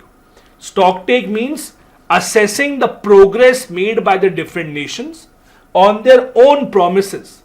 The promises that they made, are we still on track to achieve the target of below 2 degrees Celsius or are we not on track for that? The first stock take basically started in last November, basically November 2022, and it completed in 2023. It's a 2-year process, it's a long time because you have to take under consideration what are different countries doing, take data from them. It will happen every 5 years. Now, the report that came out was not very positive. Most of the countries were not on track. India, surprisingly or happily, was one of the only countries that was still on track to achieve its target. Another important environment related news was a phrase that became famous called the Blue Ocean Event. What do you mean by the Blue Ocean Event? Scientists came out with a finding that at the present rate, in summers, Arctic Ocean could be free of ice by 2030s, which is a big concern. The Arctic Ocean not having any ice in the summers, it's a very, very disastrous situation because that means the ice has melted. That means the level of the sea will increase. This situation will be called the Blue Ocean Event. So Blue Ocean Event means a situation where the Arctic Ocean becomes free of ice, and the scientists think that considering the rate of increase in temperatures around the world, we should expect this to happen by 2030s. This was a study published in Nature Communications. It said that Arctic could be ice free by 2030s. There will be dangerous consequences for that. But is it too late? The scientists would have to decide that. Why is it that the Arctic is moving towards ice-free summers by 2030? It has been heating very quickly. There has also been focus on the sea ice, which is a critical indicator which tells you how fast it is melting. Sea ice is diminishing in the last 40 years. Multi-year sea ice which remained at the end of the summer has reduced drastically. So in summers, when the temperatures increase in the Arctic, every single year the amount of ice, the thickness of ice has been reducing. This situation of an ice-free Arctic will be called the Blue Ocean Event. Do remember that. Now, it's not to say that the scientists are making a prediction. What they do is there is a very complex modeling that happens based on the rate at which the temperatures are increasing, based on the rate at which the ice or thickness of the ice is decreasing. And that is how it is predicted by when can we have a situation where we do not have any ice in the Arctic, and that is how this particular prediction is done. Sticking to climate change, one other study or report that came out related to biodiversity was 2 out of 5 amphibians may be threatened with extinction because of climate change. These kind of reports are important not because of the exact numbers, but some of the facts in these reports can be asked. Now, what exactly are amphibians? Amphibians are those organisms that are multicellular vertebrates. They live on both land and water. Frogs, for example, are the major examples or the most common example.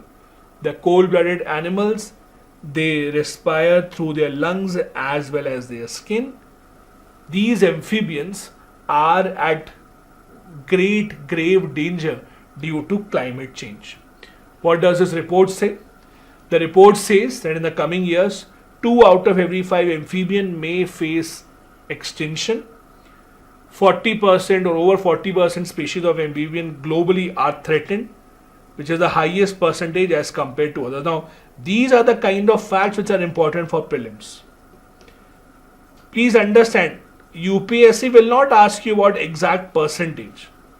UPSC will just ask you that as per a recent study, amphibians are at the greatest risk of extinction as compared to mammals, reptiles and birds. True or false? That will be true. So rather than focusing on remembering the exact fact or exact number, from the prelims point of view, try to focus more on the trends.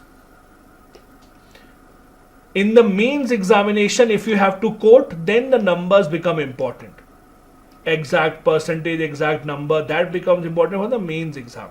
For the prelims, they will not really ask you what the exact percentage, exact number as such. They will rather ask you what the trends, who's at the highest, who's at the lowest, who is at most risk, etc. The report also talks about how the situation of amphibians has deteriorated since 1980s. There are multiple reasons for that, not just climate change. Apart from climate change, there are other factors as well.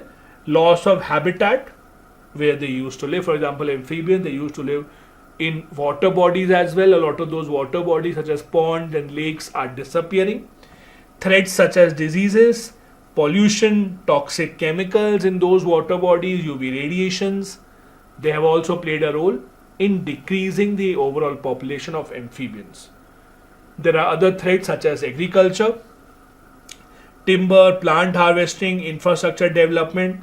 For example, if you look at the birds, ask your parents the number of birds that they used to see as compared to number of birds that are usually visible. Now there's a drastic change, because when you cut down so many trees, obviously you're cutting down the homes of these birds, so you're not allowing them to have a settlement anywhere.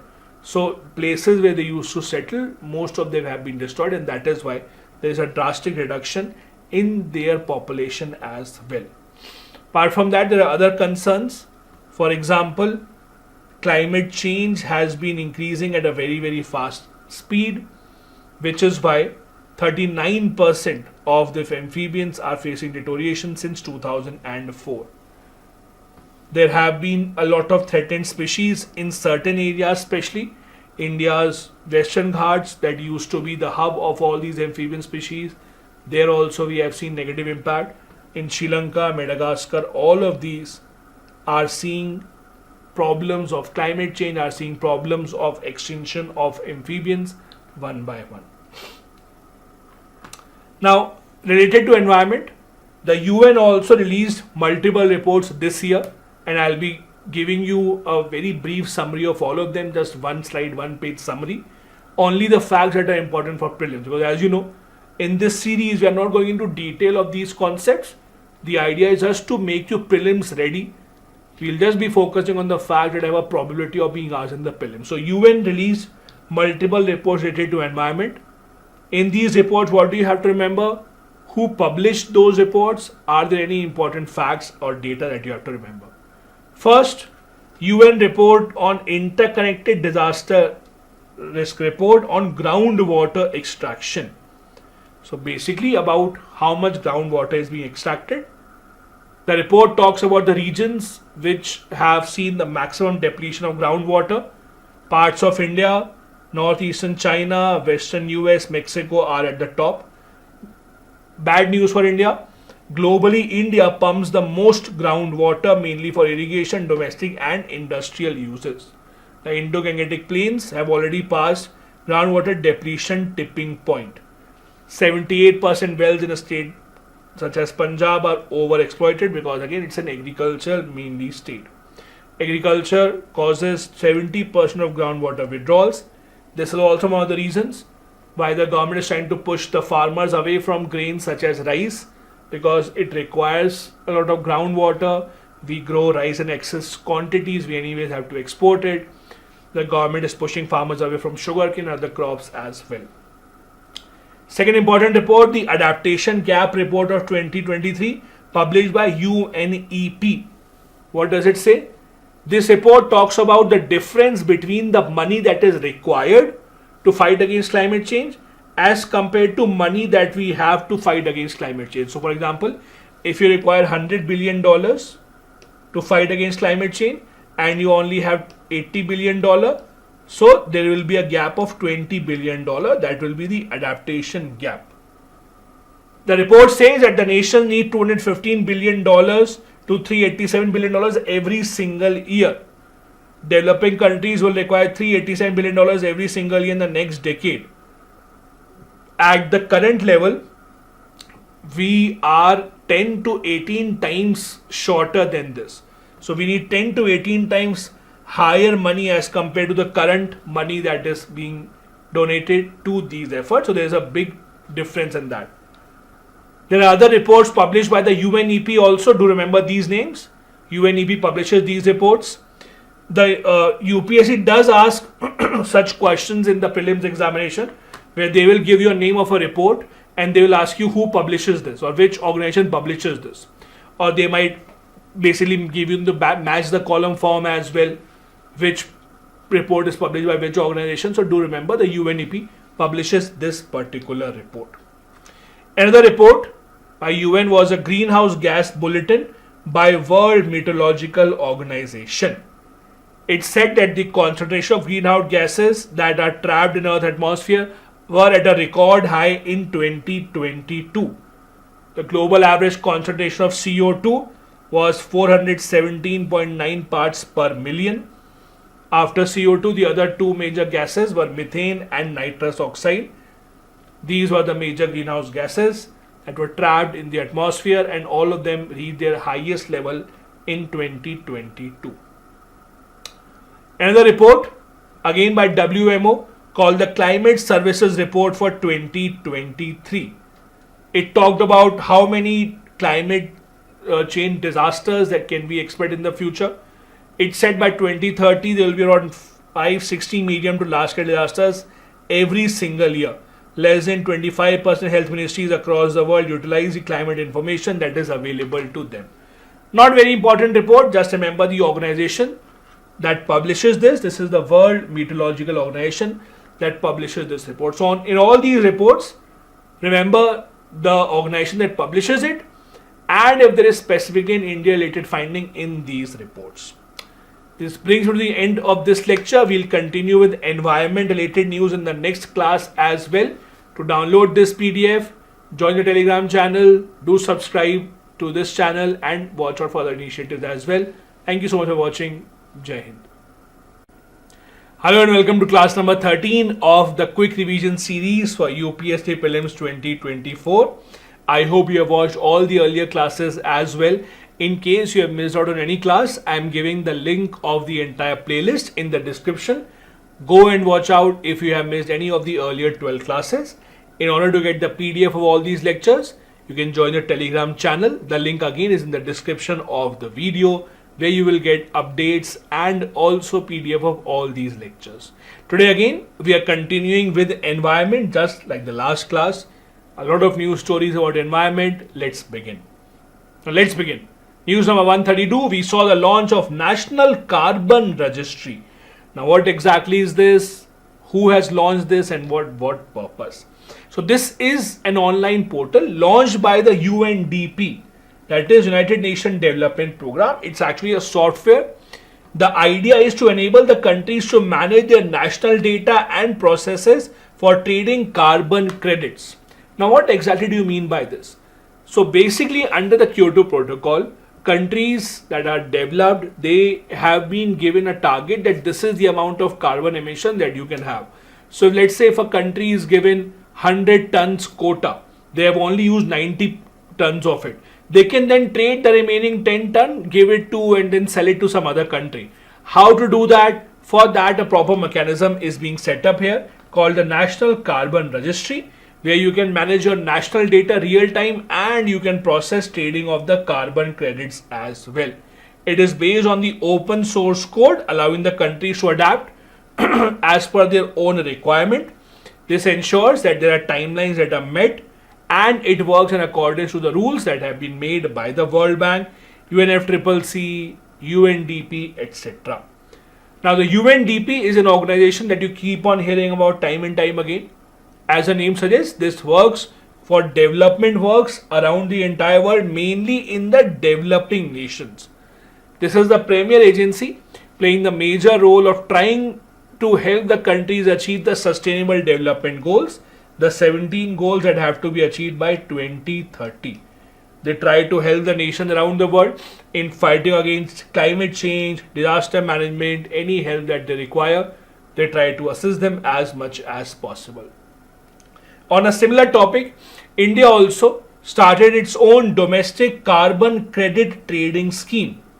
Now, just like under the Kyoto Protocol, countries are given different targets that this is the amount of carbon emissions that you can have. Countries also have their own carbon emission. For example, let's say India, in order to achieve our goal of achieving net zero by 2070, India, for example, takes a decision that they give a quota to every industry. They will tell the factory that this is the amount of quota, this is the pollution that you can have, not more than that.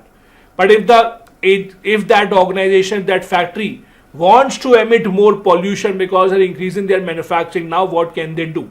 They can buy the quota of some other company. Some other company that might not have utilized it, they can then buy it. How will that happen? Through this carbon credit trading scheme. So again, it is an idea to ensure that the overall carbon production remains the same in the country. And it basically encourages the companies, if you preserve, if you safeguard your carbon credits, if the government has allowed me 100 tons of pollution, I only had 75 tons. I saved 25 tons. I can earn money in exchange of that. I can sell it to the other companies and they will give me money. That is the idea of carbon credit trading scheme. This again is done by the country so that we can achieve our target in terms of climate change, in terms of renewable energy. India, as you know, has set an ambitious target of achieving net zero by 2070. Also, we want to increase our renewable energy production. For all of that to happen, such targets have to be met by individual companies. This scheme is announced under Energy Conservation Act of 2001. Also, National Steering Committee, also called as Indian Carbon Market Governing Board. This is the one that will look into implementation of this scheme. It is headed by Ministry of Power and Ministry of Environment, Forest and Climate Change Secretaries. They will look into working of this carbon credit trading scheme across the country. There will also be a role of Bureau of Energy Efficiency. They will be the one who will make sure that carbon emission reductions targets are being met or not. They will try and see if the companies are well within the range of the amount of pollution that they are allowed to have in the environment. We also have a role of Central Electricity Regulation Commission here that will regulate all the trading activities within this particular market. They will make sure that there is complete transparency while trading of these carbon credits in this platform. Now, carbon markets, as you can see, they are a tool for exchanging, for putting a price on the carbon emissions. Again, it happens in other countries as well. The idea is simple: to ensure that the overall emissions of the country remain the same. Within that, you can buy, you can sell your right to pollute more. But if you have to have the right, or if you want to buy the right to pollute more, then you have to spend the money for that. And countries who are not polluting as much as they can get benefits out of it because they can sell all their credits. These carbon allowances are determined by governments as per their own emission reduction target. Whatever the government decides that this is how much we can manage, based on that they will divide these carbon credits. Now, another important news was the COP28 was held in Dubai. Whenever we have these COPs of UNFCCC, we have a lot of important takeaways from this. This time was no different. In Dubai's COP of UNFCCC, COP number 28, a lot of important outcomes and initiatives came out. So we'll be going and reading them one by one, just a short summary of them. You have to see who introduced these initiatives, what are they all about, what do they aim to achieve. First initiative, starting of Altera Fund. This was launched by the UAE. Altera Fund is launched by UAE with a huge initial investment of $30 billion. It's a climate fund. The aim is to attract $250 billion of investment by 2030. This term is a Latin term that is used in different contexts such as alteration, transformation, variation. This is when it is used. Altera, do remember this. Again, it's a fund launched to fight against climate change, launched by the UAE. Second major takeaway from COP28 was Global Green Credit Initiative. This was launched by India. Very similar to the carbon credit trading system that we had. In this, green credits will be assigned to specific environmental activities and they will be treated as tradable commodities. So for example, let's assume that you go and plant 100 trees. When you prove that yes, you have planted 100 trees, you will be given a kind of a certificate by the government that yes, we certify 100 trees have been planted by you. You can then sell that certificate to a company that is polluting the environment. In the last class, remember we read about how in civil aviation, the airlines, the companies will be offsetting their emissions. Offsetting the emission means whatever they have polluted, they will try to plant trees accordingly so that the net result is zero. So if I planted 100 trees, I got the certificate. I can sell this certificate to this company in exchange for money so that the company can prove to the government that see, we have achieved net zero. So it's a win-win situation for everyone. That is the basic idea behind Green Credit Initiative. This is launched by India. As per this initiative, you should be able to earn these certificates for environmental activities like tree plantation, water conservation, sustainable agriculture, so on and so forth. Main priorities will be water conservation and afforestation, against which you can win these green credits. Next important initiative, which was launched by African leaders, called the Green Industrialization Initiative. Nothing much to remember here. It is to accelerate green industries and businesses across entire Africa. As you know, there is a lot of investment flowing into Africa. Countries such as India, China, Japan, US, France, all of them have been investing significant amount of money in Africa. Now they are launching an initiative to move towards setting up of green industries. Next initiative again of COP28 was Global Drought Report that was published or discussed in this year's COP28. It's a report published by UN Convention to combat desertification. As you know, more and more area around the entire world is turning into deserts.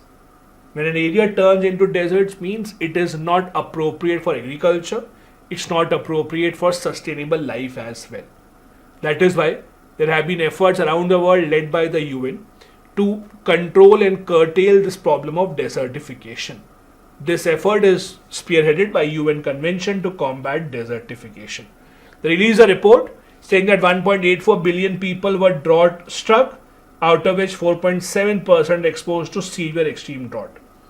World Bank says 85% people affected by droughts live in low or middle income countries. 23 countries including India had declared drought emergencies during 2022-23 period. Do remember, 2023 has broken all records of increasing temperature all around the world. So we are nowhere near curtailing the Earth's temperature to be below 2 degrees Celsius. It will overshoot 2 degrees Celsius very, very comfortably.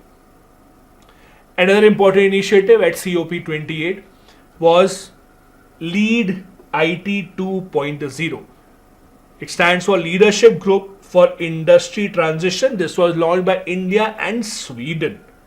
Do you remember this? So basically it's a kind of a collaboration under which the countries would be open to exchanging information and knowledge about low carbon technologies. There are a lot of industries, mainly in the field of manufacturing, construction, that are very energy intensive, that have a lot of emission. Those industries specifically have to move towards low emission. So this is the initiative. Industries such as iron, steel, cement, aluminium, they will be focusing on knowledge sharing with each other and helping each other's industries to adopt better practices to reduce their emission. This initiative, in fact, has been launched since 2019. It was relaunched again, initiated at the COP28, so that other countries could also participate. India and Sweden have already been doing this. There are 3 core areas which are the focus of this initiative. First, inclusive and just industry transition. Second, low carbon technology development and transfer. And third, emerging economy technology transfer. To remember, second phase has been launched. It is India and Sweden that have launched this at the COP28. COP28 also saw an initiative by European Union, US and UAE. This is called Global Renewables and Energy Efficiency Pledge. So a pledge was taken by 118 countries. The pledge was to increase their renewable energy production significantly.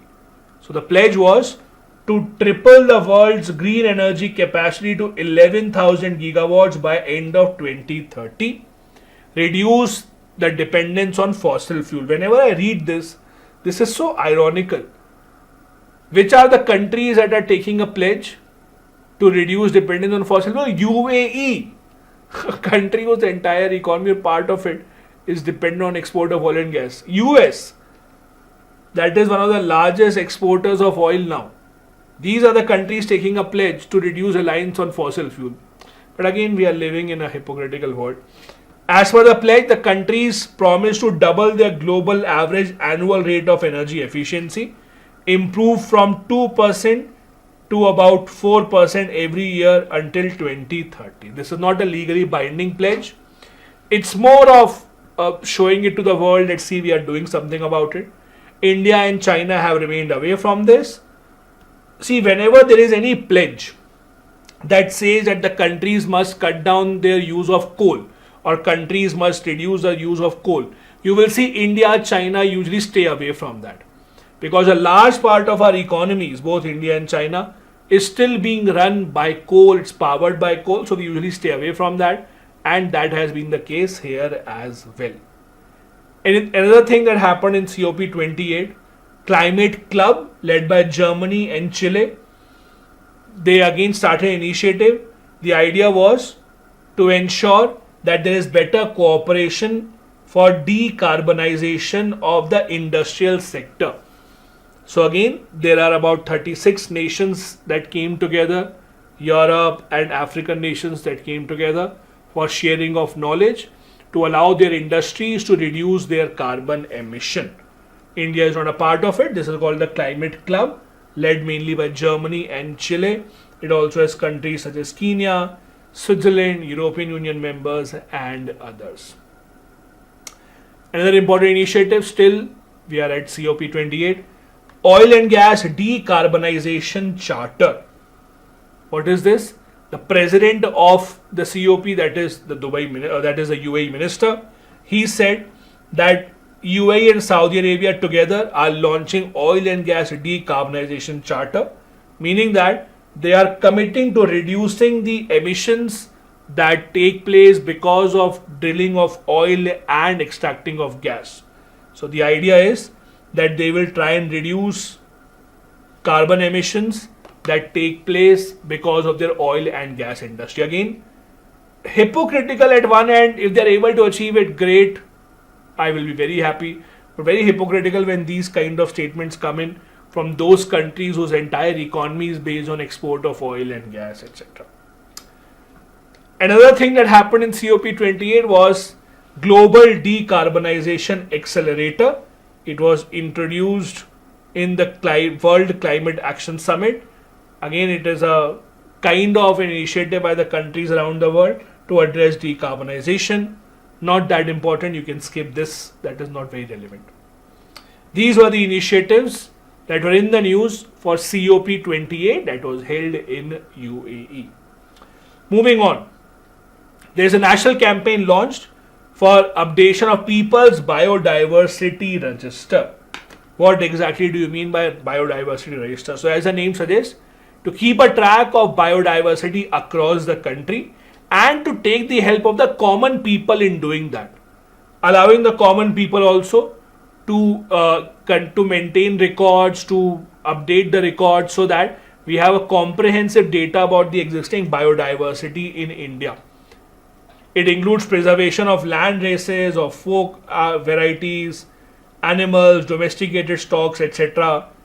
All of them will be a part of this biodiversity register. Biodiversity maintenance has been a major initiative by the government. We have something called the Biodiversity Management Committees that work under Biodiversity Act.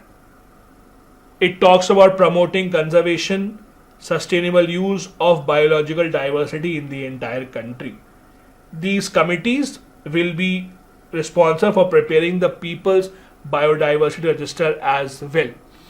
The significance is, again, it will allow the local communities to share the benefit of genetic resources that they have. So let me give a simple idea. Let's assume that in a tribal area they have a specific plant and that community has been using that plant to treat a specific disease for a very, very long time. But no one else knows about this plant in other parts of the country because that knowledge has never been shared. It's not a part of registered science. So when these kind of data are a part of biodiversity register, others can also learn about that. Others can also learn from that knowledge. So genetic resources, etc., traditional knowledge can be shared with this. Also, it will allow fair and equitable benefit sharing across the entire country. And when you take help of the people on the ground that have been living in their communities, in their societies for many decades, allowing them to share their knowledge will go a long, long way in preserving those cultures as well in the long run. The BMC or Biodiversity Management Committees, as I said, are the ones that are responsible for creating and maintaining these registries. The composition of this is a chairperson and about 6 members nominated by the local body, 33% of which should be women and 18% at least should be from scheduled caste or scheduled tribes. That is how biodiversity management committees are formed. Another important news was India added a lot of animal and plant species in their database of 2022.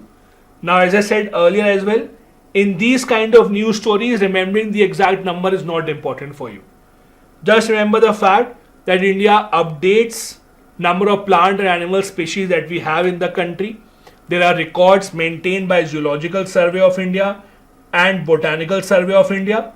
They maintain records of how many new animal species or plant species that we have. You don't have to remember the numbers as such. Just remember some important pointers. For example, which state has found the most new species or which state has found some unique species. That is more important for you. So in 2022, India added 664 animal species. You don't have to remember that. Don't worry. How many invertebrates were added, how many amphibians were added, that is not something you'll be able to remember and you can skip that for prelims. Don't worry. Focus on this part. Kerala recorded the highest number of discoveries, followed by Karnataka and Tamil Nadu. Other major contributors were Andaman Nicobar Islands, West Bengal, etc. So do remember this. New mammal species such as Miniopterus felici, a long-fingered bat, and bamboo-dwelling bat, all of these are also found in Meghalaya. Again, you can skip this part also, because anyways, even if I ask you to remember, it will be very difficult for you to remember this. So don't focus on this. Focus on the fact that which states were the ones that contributed the most new animal species. That was Kerala, then Karnataka, and then Tamil Nadu. Then there were other important species as well that were found in different parts in Andaman and other areas such as Arunachal Pradesh, etc., wherever we do have significant biodiversity. What about, these were about animals. What about the plants? India added 339 new plant species in this database. Most of them were seed plants and fungi, lichens, algae, etc. Again, you don't have to remember these numbers. These are not important for the UPSC exam. Do remember where most of the discoveries were. So most discoveries were in the Western Himalayas and in the Western Ghats, where most of the discoveries were made. Again, Kerala stood at the top with the highest number of plant discoveries as well. Most of the plants were also found in Uttarakhand, in southern Western Ghats, Karnataka, Tamil Nadu as well. Again, just focus on these and don't focus on exact numbers. Apart from that, new orchid species that were earlier only found in China and Myanmar, they were also found for the first time in Nagaland as well. The last news for this particular class is Global Declaration on River Dolphins. This news says 9, but later on there were 11 countries.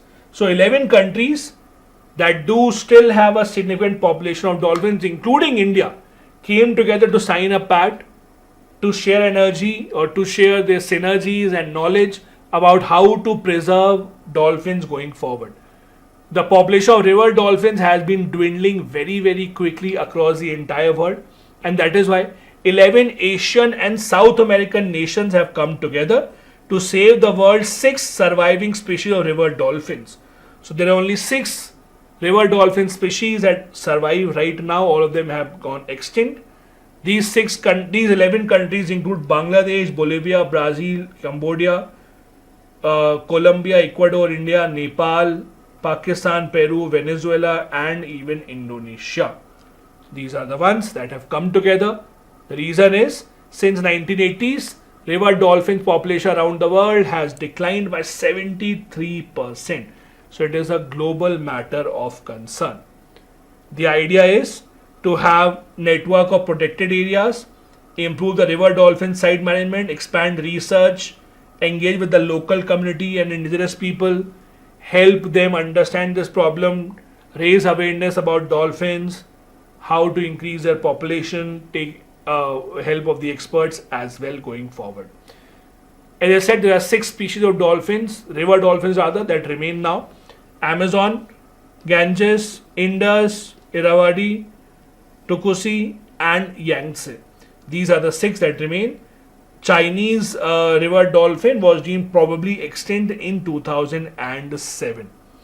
So do remember, out of this, the Yangtze finless are the ones that are recognized as critically endangered, while the other ones are labeled as endangered. India has also taken many steps to preserve or to protect dolphins. For example, India regards Gangetic river dolphin as a national aquatic animal. This is something UPSC has also asked in the prelims exam once. We have established Vikramshila Ganges Dolphin Sanctuary, that is in Bihar. It covers a 60-kilometer stretch of the Ganges River. Dolphins is also a part of Schedule 1 of Wildlife Protection Act. Means the Gangetic river dolphins specifically, they are in Schedule 1, so given the highest level of protection. Other dolphins are in Schedule 2 of this act. We also have the National Mission for Clean Ganga that observes the River Dolphin Day on the 5th of October, again to raise awareness. River dolphin is one of the 22 critically endangered species and are given funds especially for their preservation. Dolphin hunting has been made illegal in India. Again, it's a part of Schedule 1 of Wildlife Protection Act. This is what India has been doing to preserve the population of dolphins in the long run. This brings me to the end of this class. We still have many more environment related topics remaining. Do join me for the next one. Become part of the Telegram group. If you're not done so far, do hit the subscribe button as well to get all the updates about new uploads. Thank you so much. Bye-bye. Jai Hind. Hello and welcome to class number 14 of this quick revision series of Prelims 2024. I hope all of you have seen all the earlier classes and also downloaded the PDF for your revision sake from the Telegram channel. If you have still not joined the Telegram channel, please see the description of the video. You will find there the link to join the Telegram channel and also the link of this playlist. So in case you have missed out on any of the earlier classes, you can watch that very quickly. We are again today continuing with the news stories from environment that were in the news in the last 1 year or so. First, Operation Kachap. What exactly is this? This is an operation mainly being run to rescue turtles. Under this operation, a lot of turtles have been rescued from illegal wildlife trade. Now, something very interesting that you see here is, which is the agency that has raided these traders and they have tried to rescue these turtles? That agency is DRI. DRI is Directorate of Revenue Intelligence. Now, if you look at the name Directorate of Revenue Intelligence, you might think that it's an agency related to money laundering, etc. But no. Revenue Intelligence Agency or Directorate of Revenue Intelligence just looks into any smuggling cases. So even if there's smuggling cases involved of these kind of species, even that will be looked into by the DRI.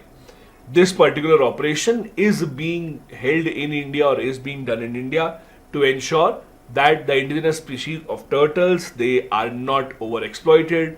A lot of them are illegally traded to the other parts of the country. So the government of India is trying to protect the 13 species of turtles that are in India from habitat loss or overexploitation.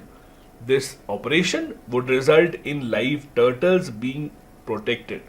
Now, as per the IUCN, these turtles that are found in India, most of them are either vulnerable or are near threatened species. This DRI agency, that is Directorate of Revenue Intelligence, is India's premier anti-smuggling agency. So as I said, don't think anti-smuggling agency would not really go into these kind of activities, because at the end of the day, money is involved. Money will be exchanged.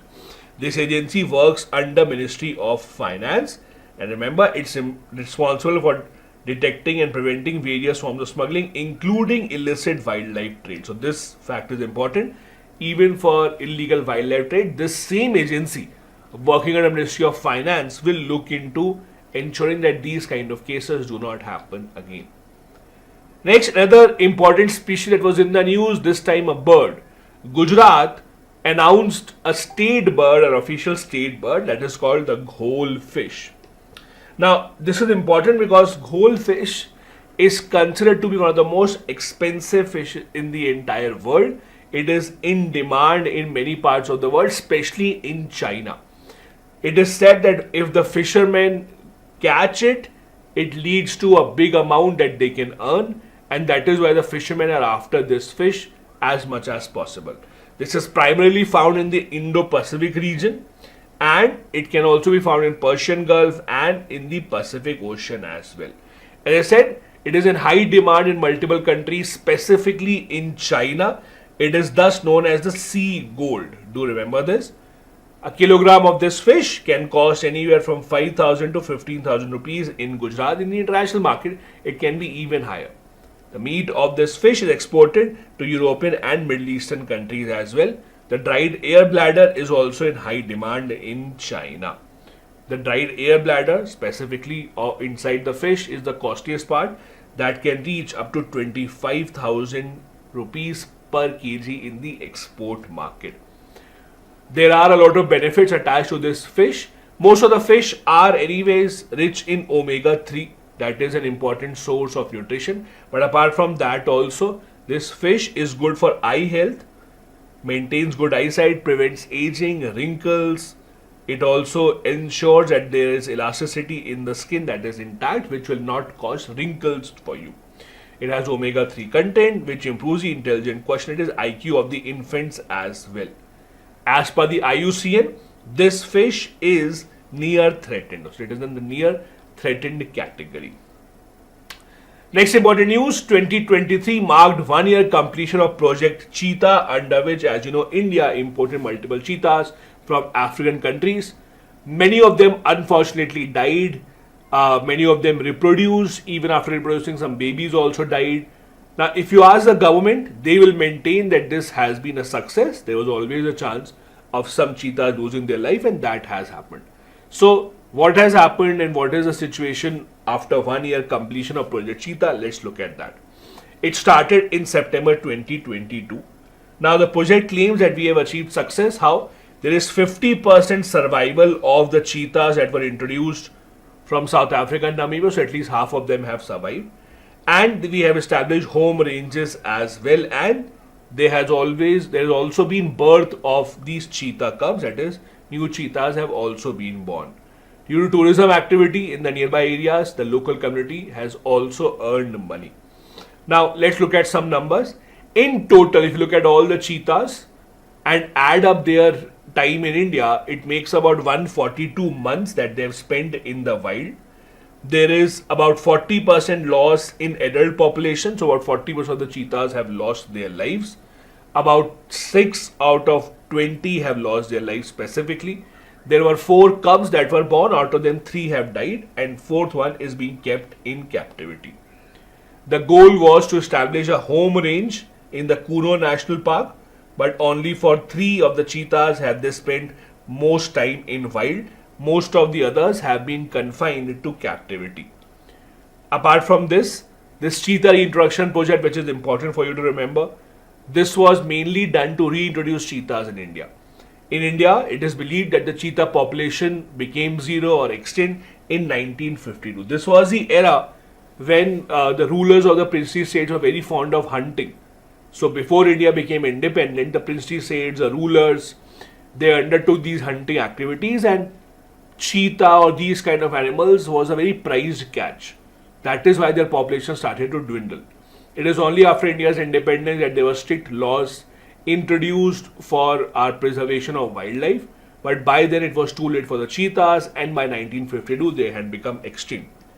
The translocation of cheetahs in the Kuno National Park took place from Namibia and South Africa. Remember, this project is implemented by the National Tiger Conservation Authority along with Madhya Pradesh Forest Department, Wildlife Institute of India, and the cheetah experts from Namibia and South Africa. Despite the mixed results, the government of India, as you know, has gone ahead and also set up the International Big Cat Alliance. So we do think that this is a good idea and we will be able to manage them in the long run. Next important news is the ban on harmful drugs for the sake of vultures. What exactly is the connection? So vultures are those birds that feed on dead animals. So animals who die, their bodies when they're lying on the ground, vultures come and feed from them. Now what happens is, these dead animals, when they are basically dead in their dead bodies, these animals may have been given some medicines so that they could be treated, or they would have been given some medicine for some condition. Now these medicines remain in their body. When vultures come and eat those animals, they consume those animals, these medicines go into the body of the vultures and it leads to kidney failure of the vultures. It has been proven beyond doubt that there are certain medicines, when they are used in livestock, when they are used to treat some animals, it can lead to very, very bad diseases in vultures who might consume them later. So what has happened is, in the past also, there have been some medicines such as diclofenac that have been banned from being used on livestock. So diclofenac is a very common drug that you use as a painkiller. So diclofenac was banned. You can't use it in the livestock because it will harm vultures. Now, other drugs or other medicines have also been added to this list that cannot be used on livestock, so that it can safeguard vultures. Now, what exactly are these? Which are these medicines that you have to remember? This decision has been taken by Drugs Technical Advisory Board. They have said ketoprofen and aceclofenac. Both of these again are painkillers. Both of these are considered to be harmful for the vultures. They will not be allowed to be used in treating of the livestock. Apart from that, diclofenac, as I said, already been banned. Nemosalide also been banned. Nemosalide also, it's a drug that is used for painkillers. Nemoslide, in fact, in many countries it's banned on humans as well. You don't really consume it. It's considered to have certain side effects. So these are non-steroidal anti-inflammatory drugs that are mainly used in veterinary practices. So to treat certain animals, these drugs are given. These four have now been banned in India. Again, banned for livestock, not for humans. These drugs have been banned to be given to animals, so that we can preserve and safeguard the vulture population. Do remember the names of these. Now, these medicines have a major impact on vultures. For example, they are not fully metabolized by vultures and thus they can cause kidney damage. Because the vultures feed on the carcass of the animals, they also face severe health risk, and the ban basically wants to ensure that the vulture population does not dwindle in India. Next, we have an important report called Inclusive Conservation Initiative. Now, what exactly is this? The Global Environment Facility, that is the GEF, we discussed about it in the last session also. The GEF in the recent meeting made attention to a report called Inclusive Conservation Initiative. So, what exactly is the idea? The idea is that indigenous people, now who are indigenous people?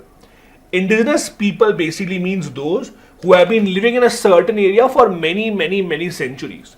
In India, you can call them tribals. People who have been living in same place for many centuries, for many generations. They know this area inside out. They're mainly tribal communities, backward people who have not really accepted new technology, who have not migrated just for jobs, etc. They are called indigenous people. Now, across the entire world, indigenous people are given a lot of importance. For example, take an example of New Zealand, Australia. In New Zealand, Australia, before the white population came in, it was a land of the indigenous people. So they are still given a lot of importance, a lot of significance. Now, the Global Environment Facility has found out that most of the money, the funds that go into preservation of biodiversity, a very small, rather negligible part of it is spent on the conservation of the indigenous people. So the idea of the report is that we should spend more money on preservation of indigenous people. Do remember the name of this report, Inclusive Conservation Initiative. It is related to working with indigenous people and local community conserve their nature and address their own challenges. The idea is, Global Environment Facility says that we should try and ensure that more money is given to secure their landscape, their territory, to make sure that their biodiversity is not harmed and it is not really compromised in the long run. This particular report says that there are 4 components that will be a part of the action that will be taken by the Global Environment Facility. We should ensure local action to deliver global environment benefits.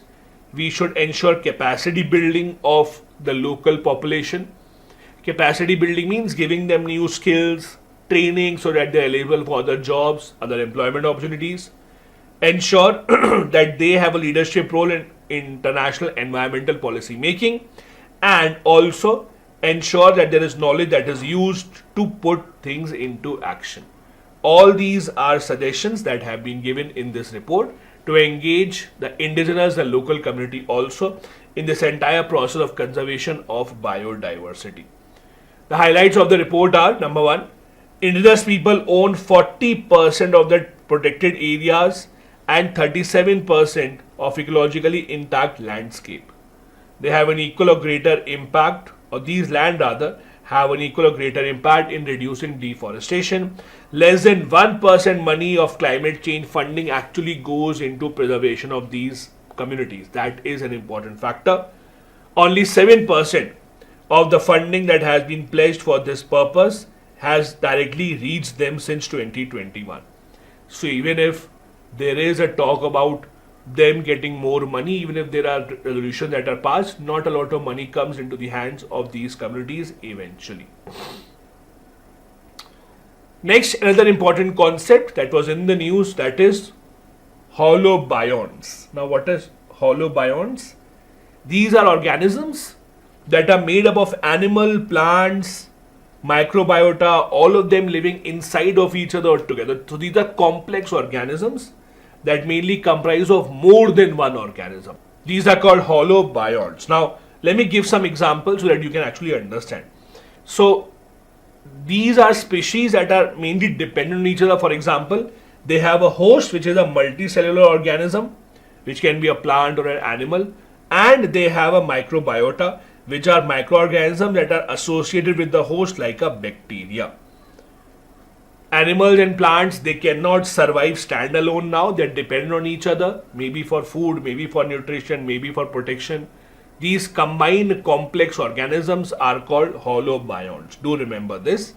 This is again a collection of species that are closely associated with each other. They live together and they have complex interactions with each other. For example, coral heads. Why?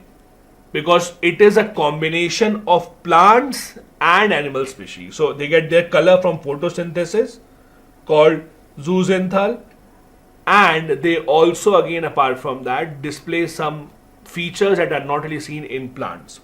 Kombucha, which is a fermented form of bacteria and yeast together. So when this basically is considered as a single entity, it becomes holobionts. Plant along with its microbiome, all of these are called as holobionts. So holobionts again are combined genome which are in a very complex relationship with each other. They may provide nutrition to each other, they may provide protection to each other. These are called holobionts. Do remember that. Next news, there was the India's Bird 2023 report, or rather State of India's Bird 2023 report that was released.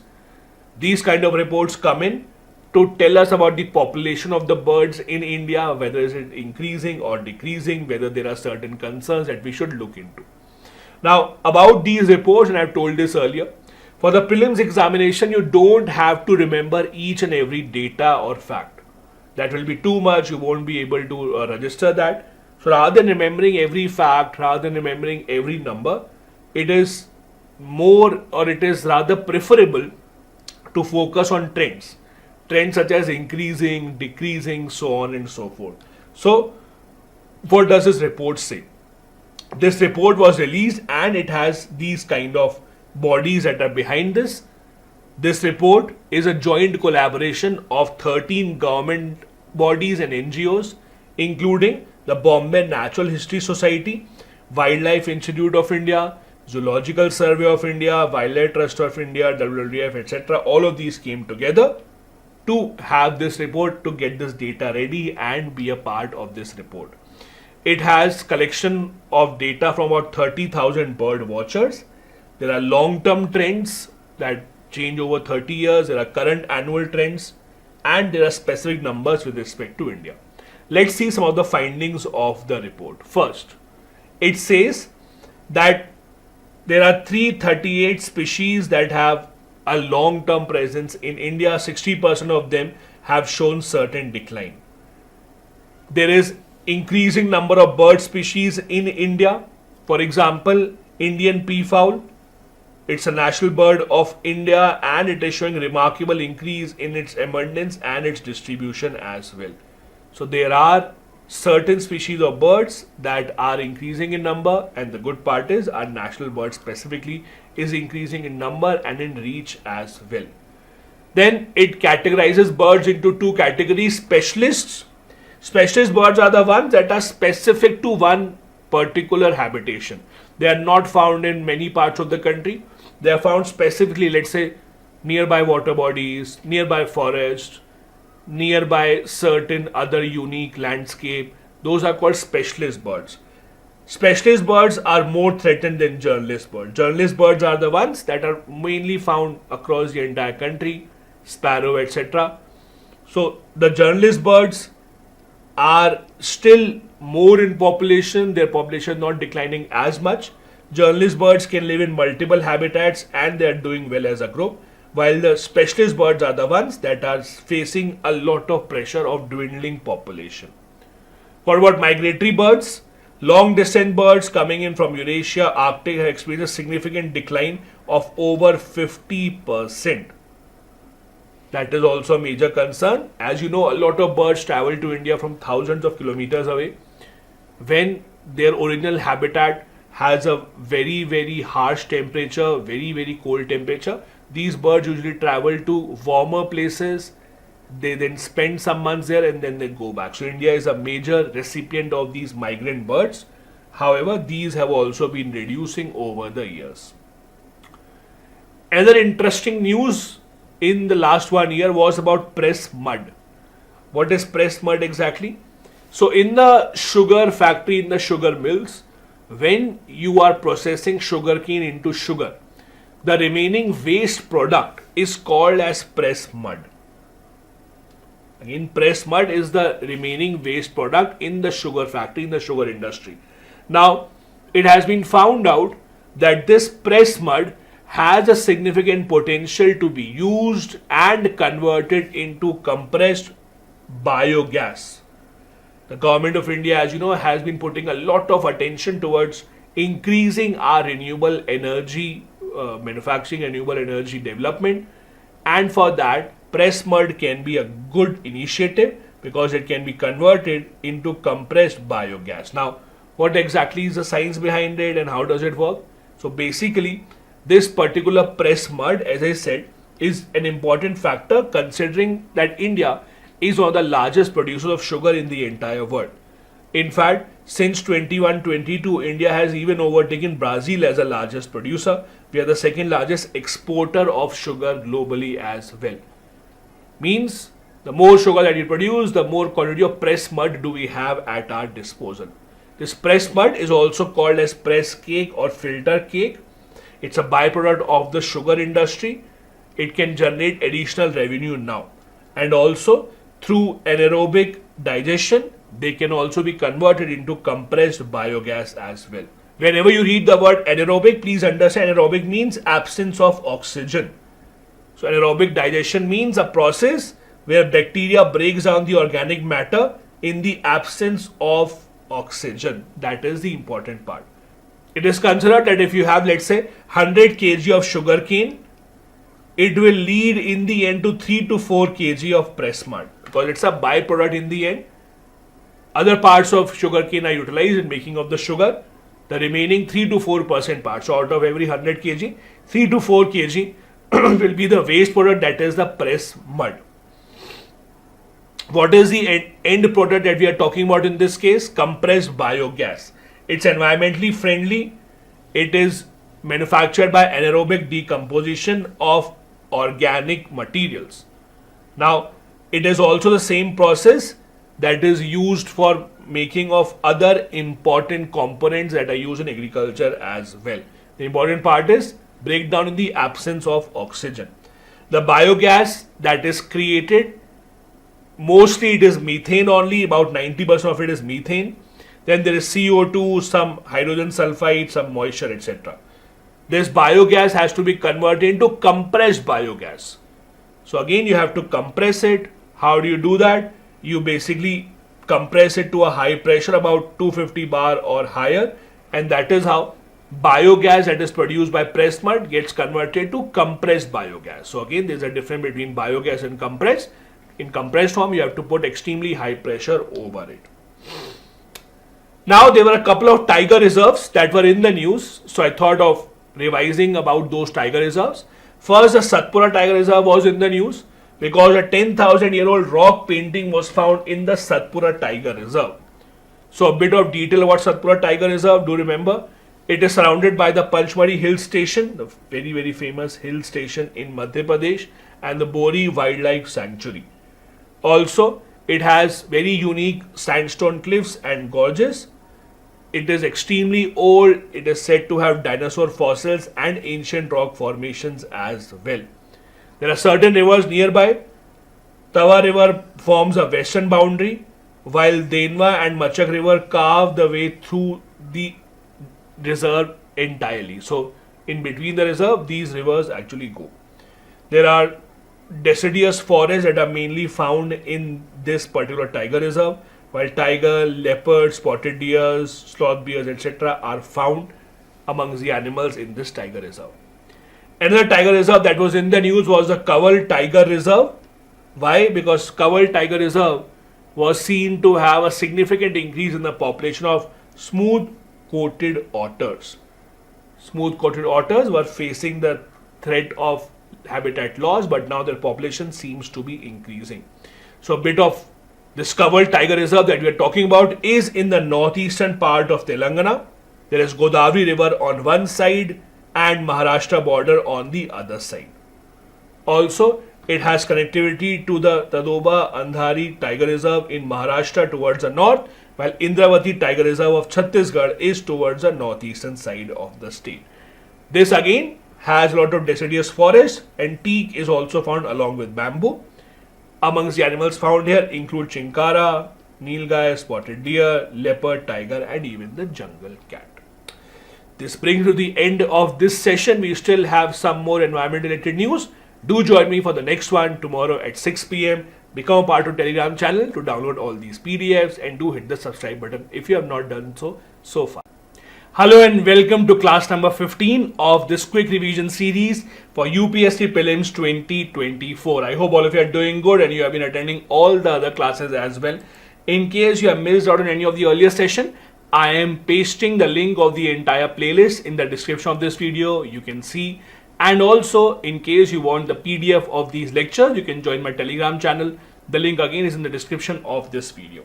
Today again, we'll be discussing some of the most important news stories from environment point of view. First, Indian Forest and Wood Certification Scheme. Now, the Government of India launched this particular scheme to promote sustainable development of forests and agroforestry. What exactly is the scheme all about? What will happen? Let's try and understand. The idea is simple. Under this particular scheme, the Ministry of Environment, Forest and Climate Change, they want to ensure that there is certification given to different trees. So different trees will be given different certification so that the people who are using wood from that tree are sure whether or not they can use it or not. This scheme will cover three main areas: sustainable forest management, sustainable management of trees outside the forest, and also ensuring that they can trace all the forest produce from their supply chain, where are they coming from, where is the wood coming from, etc. The idea is simple. Let's say someone is building furniture. Now, when you ask the person from where did you get the wood to build furniture, they might give any random answer. I got wood from there or there. What is the source of the wood? It is not easy to trace the source of the wood. So you are never sure if there was an illegal cutting of the tree.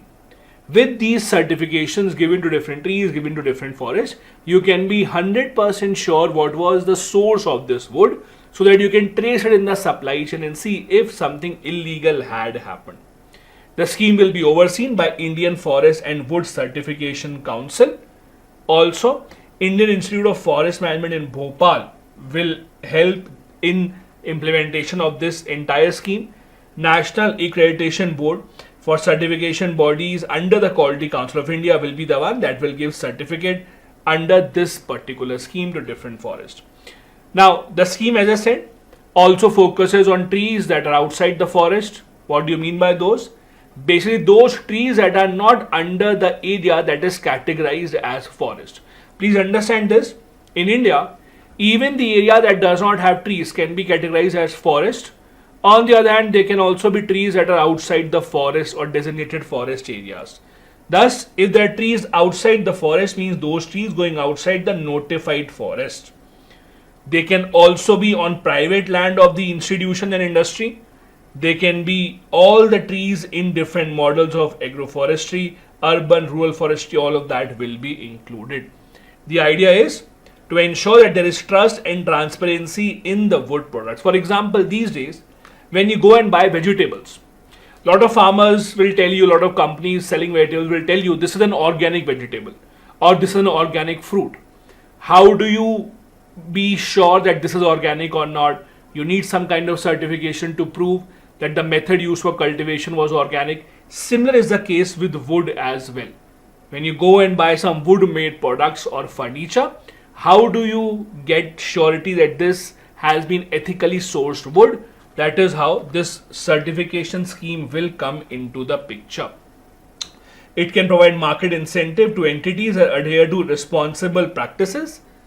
People who want to buy products that are made sustainably, would prefer buying these kind of materials from the market. Next important news, the E20 fuel. Union Minister recently had said that it is not too long that the E20 fuel will be available in the market commercially. E20 fuel, as you know, is blending of 20% ethanol with petrol. The government of India has been trying to push towards this idea for a very, very long time. The idea is that if you use 100 liters of petrol, out of that 20 liters should be ethanol and 80 would be petrol.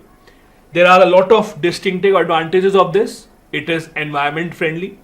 It will help reduce its import bill of all this crude oil. It will also help us to have a sustainable or to have an alternate method of earning for the farmers as well, who can use their produce to produce ethanol. Now, we have been trying to increase the blending ratio of ethanol slowly. It's not that easy. There has to be a lot of research going through it. But now we are ready, and the minister says at about 1,000 outlets of petrol pumps, you will see E20 fuel being sold. The government of India is also, as you know, giving a push to green hydrogen as well. The government of India aims to produce 5 million metric tons per annum of green hydrogen by 2030. Both of these, ethanol blended petrol and green hydrogen, have been the focus of government policies in the past few years. Let's first focus on ethanol. Now, ethanol is a byproduct of a lot of crops. That is why it is sustainable. The supply can be ensured in large quantities in India. It is mainly produced from the processing of sugar from sugarcane, but there are other commodities as well, such as rice husk and maize, etc. In fact, this is why many people have pointed out that the stubble burning issue that we have in North India, maybe that can also be taken care of if we focus on producing ethanol from this rice husk. The E20 blend will be 20% ethanol with 80% petrol. The pilot project was launched in Feb 2023. It covers 15 cities and it will be rolled out across the entire country. We started very slowly. In 2013-14, we blended 1.53% of ethanol with petrol. By 2022, we reached 10.17%. The government of India had earlier aimed that we should reach 20% target of ethanol blending by 2030. But now the government, being optimistic, has preponed the target and said that we will achieve this by 2025 itself. So that is a good news that India is preponing its own target significantly. There are a lot of advantages of E20 fuel. However, I would like to clarify a couple of things very quickly. Please understand, we are talking about ethanol, not methanol. That is different. Secondly, ethanol blending is only with petrol and not diesel. Later on, we will read about how methanol is being blended with diesel for railways purposes. But this ethanol blending is only with petrol and not with diesel. Do remember that. This is expected to improve engine performance, reduce the maintenance cost of the engine. It will help in cutting down the emissions such as carbon monoxide, hydrocarbon, nitrogen oxides, etc. There have been multiple studies that suggest if we blend 5% ethanol with petrol, we can cut down our use of petrol or crude oil by 1.8 million barrels. So there is a significant amount of saving of foreign exchange that we can have. If we implement E20 program successfully, we can save 30 crore rupees per annum or $4 billion of foreign exchange. Such is the potential of this particular program, and that is why the government is working towards this. As I said, apart from E20, one other focus of the government in this field of green energy is green hydrogen. We discussed about this. This has been in the news for a couple of years now. Hydrogen as a fuel is not new. Hydrogen as a fuel is used in many parts of the world.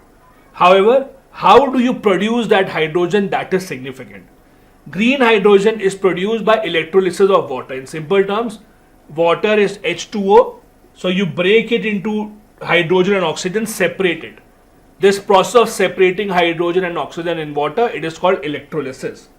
So the idea is electrolyzing water will result in hydrogen, which will be called as green hydrogen. Why? Because it does not pollute the environment, while you make this particular hydrogen. Entire world, including India, is looking very optimistically on the potential of green hydrogen to replace other forms of fuel. India has a potential to become a leader. See, in this process of making green hydrogen, there are two important things. First, availability of water, and second, availability of these electrolytes. Can you actually gather enough to make it in large numbers? That will determine whether a country is successful or not. Right now, the green hydrogen that is being produced, is at a very high cost. Any new technology that comes in first is at a high cost. Only when it scales to a large extent, then the cost comes down. Same will happen most probably with green hydrogen as well. Our target is to produce 5 million metric tons of green hydrogen per annum by 2025-26. This is a part of India's national hydrogen mission. The government is also focusing on how to ensure transportation of green hydrogen. If it is, let's say, produced in one state, let's say in Assam, how do you then transfer it to Maharashtra, Kerala through pipelines, etc.? That is also infrastructure that has to be built by the government.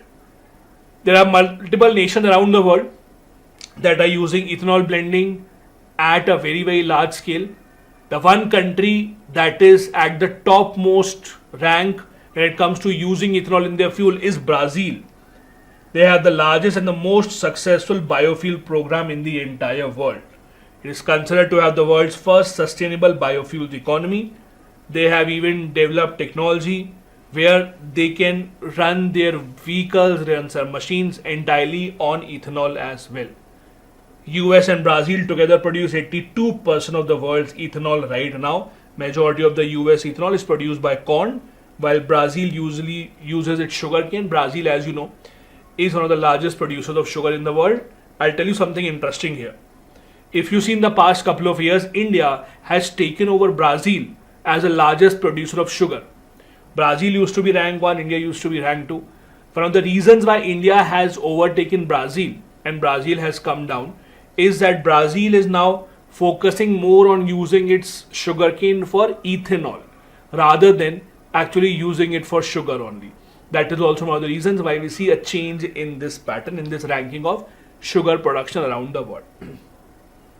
On similar lines, another initiative that was in the news was the Global Biofuel Alliance, one of the outcomes of the G20 summit.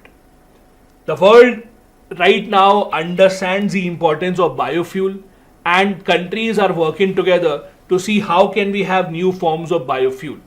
India is also leading here. 19 countries and 12 international organizations agreed to support the Global Biofuel Alliance.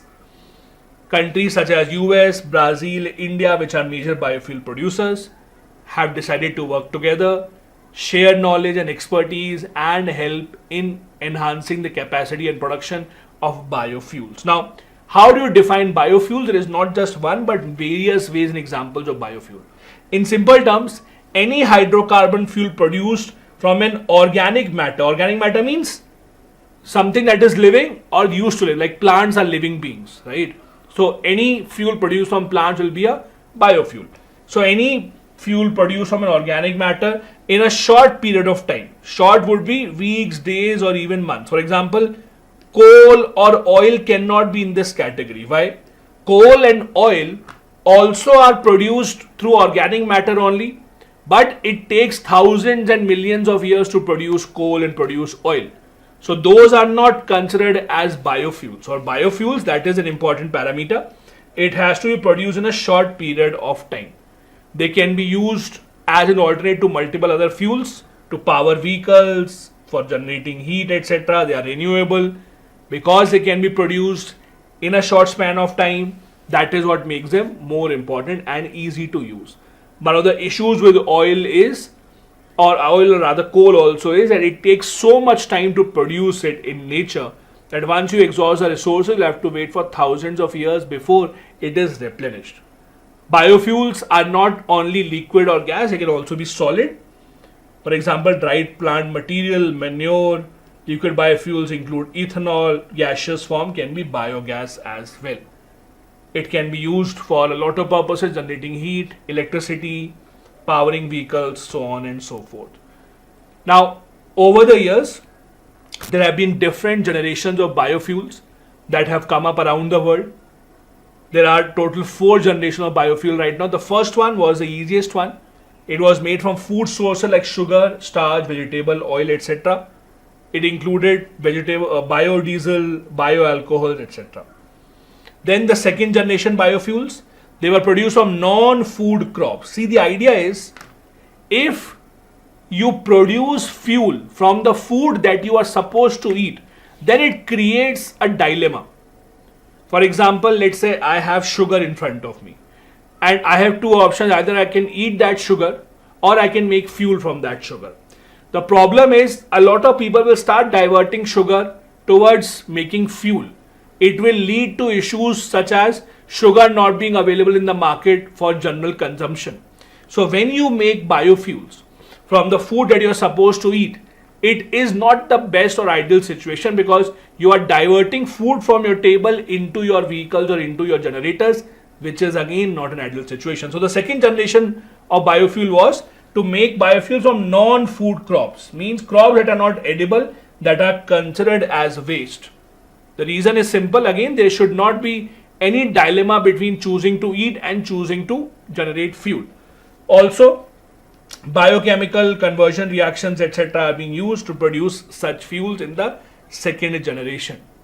Then there are third generation biofuels. They are produced from microorganisms such as algae. For example, butanol. Microorganisms such as algae, etc. can be grown using land or water that are unsuitable for food production. Fertilizers can also be used in this production. Then the fourth generation one, these are the most high-tech ones. These are genetically engineered crops that can be used to convert into biofuels. These crops are converted into fuels using second generation techniques. But again, the idea is they are genetically modified to make sure that they are best suitable to create biofuels. Some of these fuels are considered carbon negative also, because when you modify them genetically, you can make them in such a manner that they in fact pull out or absorb carbon from the environment. So it can be friendly for the environment in a positive manner. These are different generations of biofuels right now. Next news related to fuel once again, but slightly different. Railways is planning to start using methanol blended diesel. Again, E for ethanol was for petrol blending. M for methanol is for diesel blending. So there is a new kind of fuel that is now being looked into. Methanol diesel 15, MD15. The idea is to blend 15% methanol with diesel and to use it in railway engines. That is the entire idea. The research organization related to the railways has found out that this fuel can be extremely cost effective. Even if we mix 15% methanol with diesel, it can lead to savings of thousands of crore.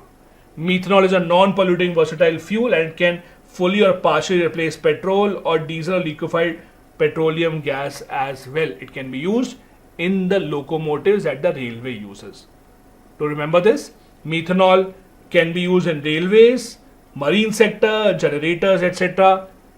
This methanol can also be used as a substitute to hydrogen-based fuel systems as well, since it burns very, very efficiently in all internal combustion engines and has almost zero emissions of any sulfur oxides and nitrous oxides.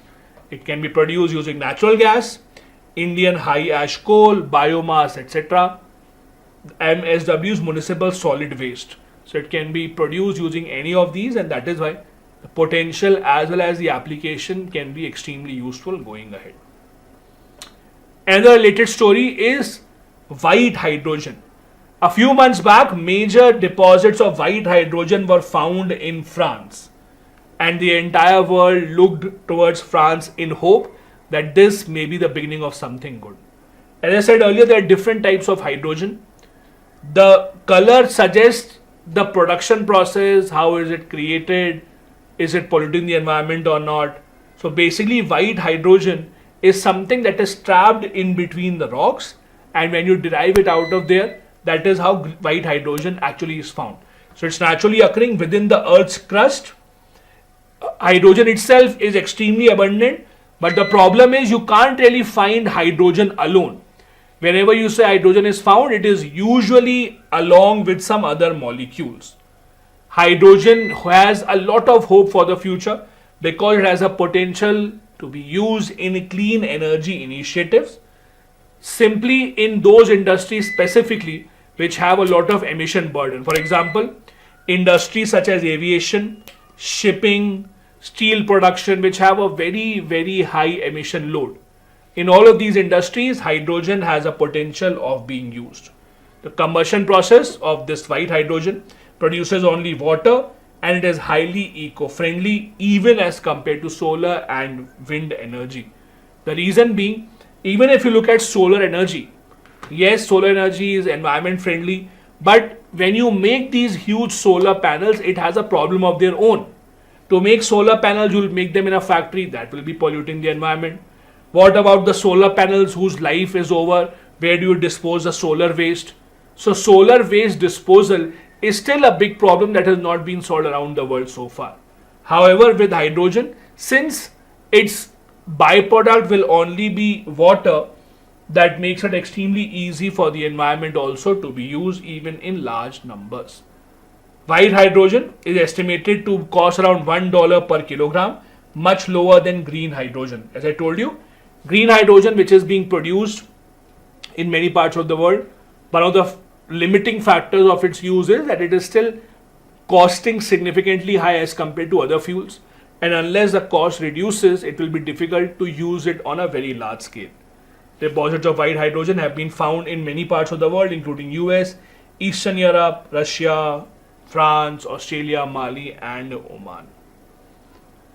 Next, another fuel related story. The Indian government has announced mandatory biogas blending for domestic use from 2025-26.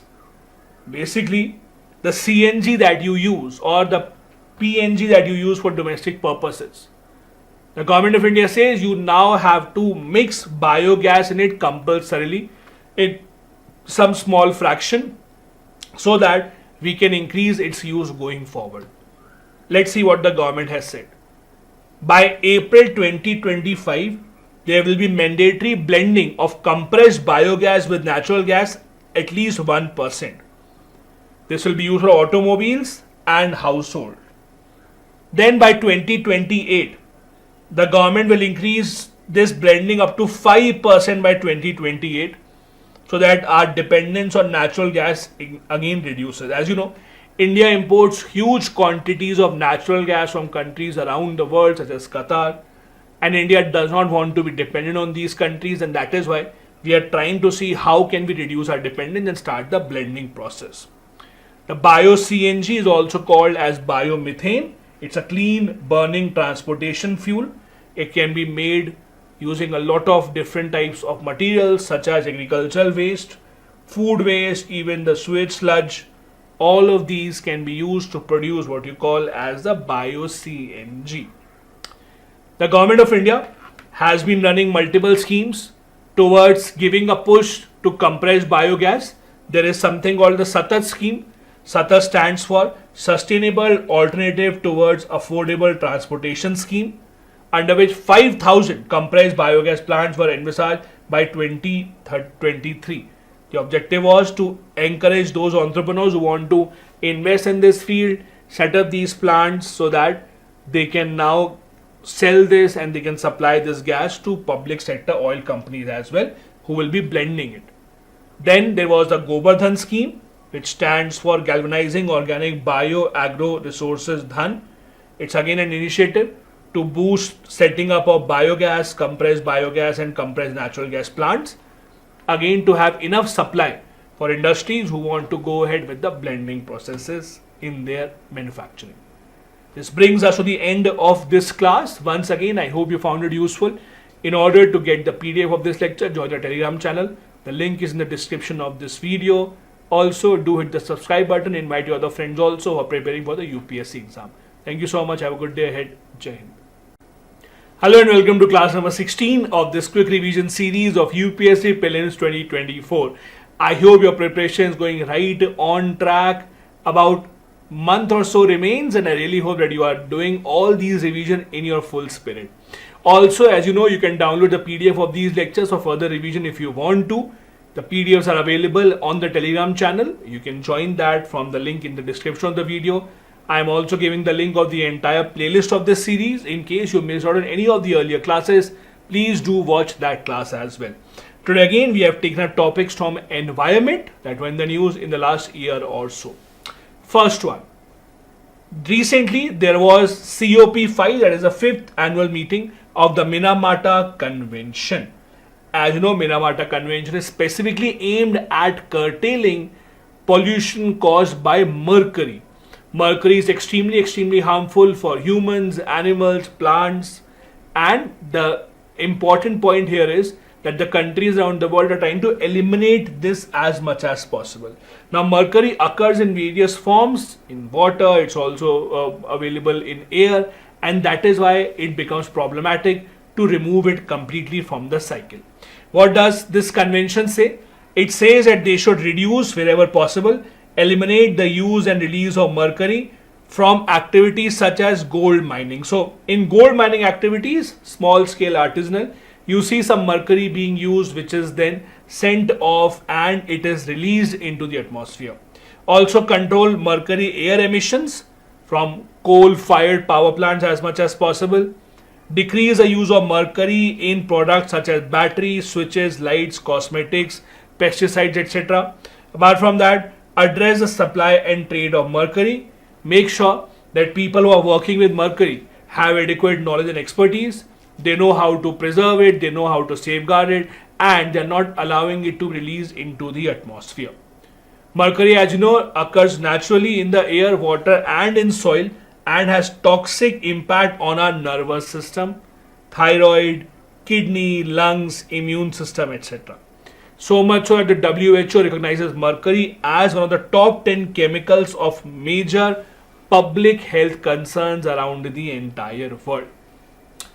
Next news is about a study done about the potential of the use of sludge as a fertilizer. What exactly is sludge? The sewage treatment plants where your wastewater goes, when it treats the water, the remaining material, a semi-solid kind of a material, very dark blackish, that is called a sludge. Now, sludge is usually considered as a waste. It is usually disposed in far off land. But it has been found out that sludge has the potential to be used as a fertilizer. So now the important part is how can we use it, what kind of sludge can be used and cannot be used. There was a study conducted on Indian sludge which has a high potential to be used as a fertilizer. Please understand what sludge is. It is the thick residue material that is generated after the sewage treatment plant cleans all the wastewater. The remaining semi-solid material, you would have seen it, that is called the sludge. Now, sludge can have different types of components depending upon how it is made, depending upon what are the ingredients of it. So, some of it can be very rich in nitrogen, some of which can be rich in phosphorus and microorganisms as well. While some other sludge may contain elements which are harmful for cultivation, it may have heavy metals, pollutants, etc. And that is why sludge also has to be categorized properly before it is used as a fertilizer. It can be used for energy production. It can also be used for construction materials as well. Also, since there are many contaminants in the sludge, it is important to handle it carefully. Unfortunately, in India, since a lot of sewage treatment plants don't have enough capacity, in many cases this sludge, which is extremely harmful, gets released into the rivers, and that leads to huge pollution in our rivers. There's a Ganga, Yamuna, etc. Now, if you look at sludge in Indian sewage system, because of the amount of waste that we produce, we have a huge quantity of sludge that has to be disposed. The government of India recognizes the potential of sludge. That is why we are running an initiative called the Earth Ganga, which means economic value from the river Ganga. This Earth Ganga initiative aims to help the local community in deriving out economic benefits out of the river Ganga. That also includes reusing of wastewater, reusing of sludge as fertilizers, Wherever possible, they can sell it, and wherever possible, they can use it as well. Now, if you look at the US, I'm looking at the US because many other countries also use sludge as fertilizer. If you look at the US, they have two different categories of sludge, Class A and Class B. Class A sludge means sludge that is safe for open disposal and that is used as an organic fertilizer. So that is a sludge that does not contain harmful components that might negatively impact agriculture. Category number B or Class B is the one that has restricted application in agriculture. Why? Because it has exposure to dangerous elements and it should not come in contact with animals and people. So again, in the US, sludge is categorized into two classes. Class A is safe for use as agriculture for fertilizers. Class B, not safe to be used. In India, we do not have this category as such. And that is a problem because if in India, if we are looking to utilize sludge for its different applications, especially in agriculture, we need to ensure that they are safe enough to be used in agriculture and it does not impact the cultivation. In India, we have a lot of money being spent in the Namami Ganga mission to ensure that we clean Ganga as much as possible. Under this, assigned land has been given for sludge disposal. Means the waste treatment plants that treat the wastewater, prevent it from going directly into the Ganga river, the sludge that they produce, they have been given empty land where they can go and dispose this sludge as well. Again, the problem is if you don't categorize a sludge, you are not sure whether this sludge has harmful elements or not. That means disposing it in the land can be harmful for the people who are eating anything that is going in that land. So it is necessary for the government of India to ensure it is proper categorization and testing of sludge before it is used as fertilizers. The study also found out that most of the dried sludge falls into the B class category if you compare it with the US. B class category means the one that cannot be used safely. In this, most of the sludge of India has increased level of nitrogen and oxygen as compared to our fertilizer standards, while potassium levels are lower as compared to what they are required. Total organic carbon content is higher than recommended, but heavy metal contamination pathogens surpass the fertilizer standard. So basically, if you compare it with the fertilizers that are used in India, there have to be some changes made, but it does have the potential if there is a proper study conducted before using this as a fertilizer. We studied about the Earth Ganga project that the government is running. The idea is to help the communities living by on the banks of the river Ganga, to help them earn more livelihood, to monetize with the help of resources from the Ganga river. It may include using of sludge as well. Next news, India along with Denmark launched something called the Green Fuels Alliance India GFAI. India and Denmark have launched this. Now, as you know, Denmark is one of those countries that come at the very top when it comes to using of renewable energy, clean energy. So they have a lot of technology that they can share, and India wants to take advantage of this with the establishment of Green Fuels Alliance India. Here's a table to help you revise about this alliance. This is an alliance between India and Denmark to ensure sustainable energy solutions. Also, the aim is to advance the green fuel sector, including green hydrogen as well. The objective is to promote sustainable energy growth in India, have collaboration with governments, private sector, etc. There are nine different organizations in Denmark that have been working together in this. Some of these are very well-known companies around the entire world that have big businesses and have mastered the green and sustainable fuel technologies. There are multiple advisory members on this alliance. India Hydrogen Alliance, Energy Consortium for IIT Madras, etc. will also be helping this alliance go forward. Next news from environment. Australia saw the 5th mass coral bleaching event in the last 8 years. As you know, Australia is home to the Great Barrier Reef that has huge coral deposits. In the last 8 years, because of increasing temperature in the oceans, we have been seeing very frequently the process of or the issue of coral bleaching. Now it has happened for the 5th time in the last 8 years and it has become major international news. Now the last time that it happened was in 2022. So it was in 2016, 17, 20, 22, 24. So in the last 8 years itself, it is the 5th big coral bleaching event. It has been declared as mass coral bleaching by WWF, that is the World Wide Fund for Nature, Australia. This declaration has been supported by data gathered from satellites of NASA. They have also found out that yes, there is a mass coral bleaching that is happening in the Great Barrier Reef of Australia. Now, why does coral bleaching happen and what exactly do you mean by coral bleaching? See, in simple terms, coral bleaching means that corals let go of their algae. When they let go of their algae from their tissue, because of increased temperature, it results in coral losing their color. Now, when you say bleaching, what does bleaching means? Bleaching is a simple activity which usually leads to basically decoloring or having a very bland color over something. Now, when you say coral bleaching, their vibrant color is lost. The reason is that the algae lets go of the coral. The causes of coral bleaching mainly include rise in the average temperature of the water. There can be other reasons as well. El Nino leads to this increase in temperature mainly. Other factors such as pollution, ocean acidification, more sunlight exposure than usual, all of these can be considered as major factors leading to coral bleaching. Coral bleaching events are not very rare nowadays, unfortunately.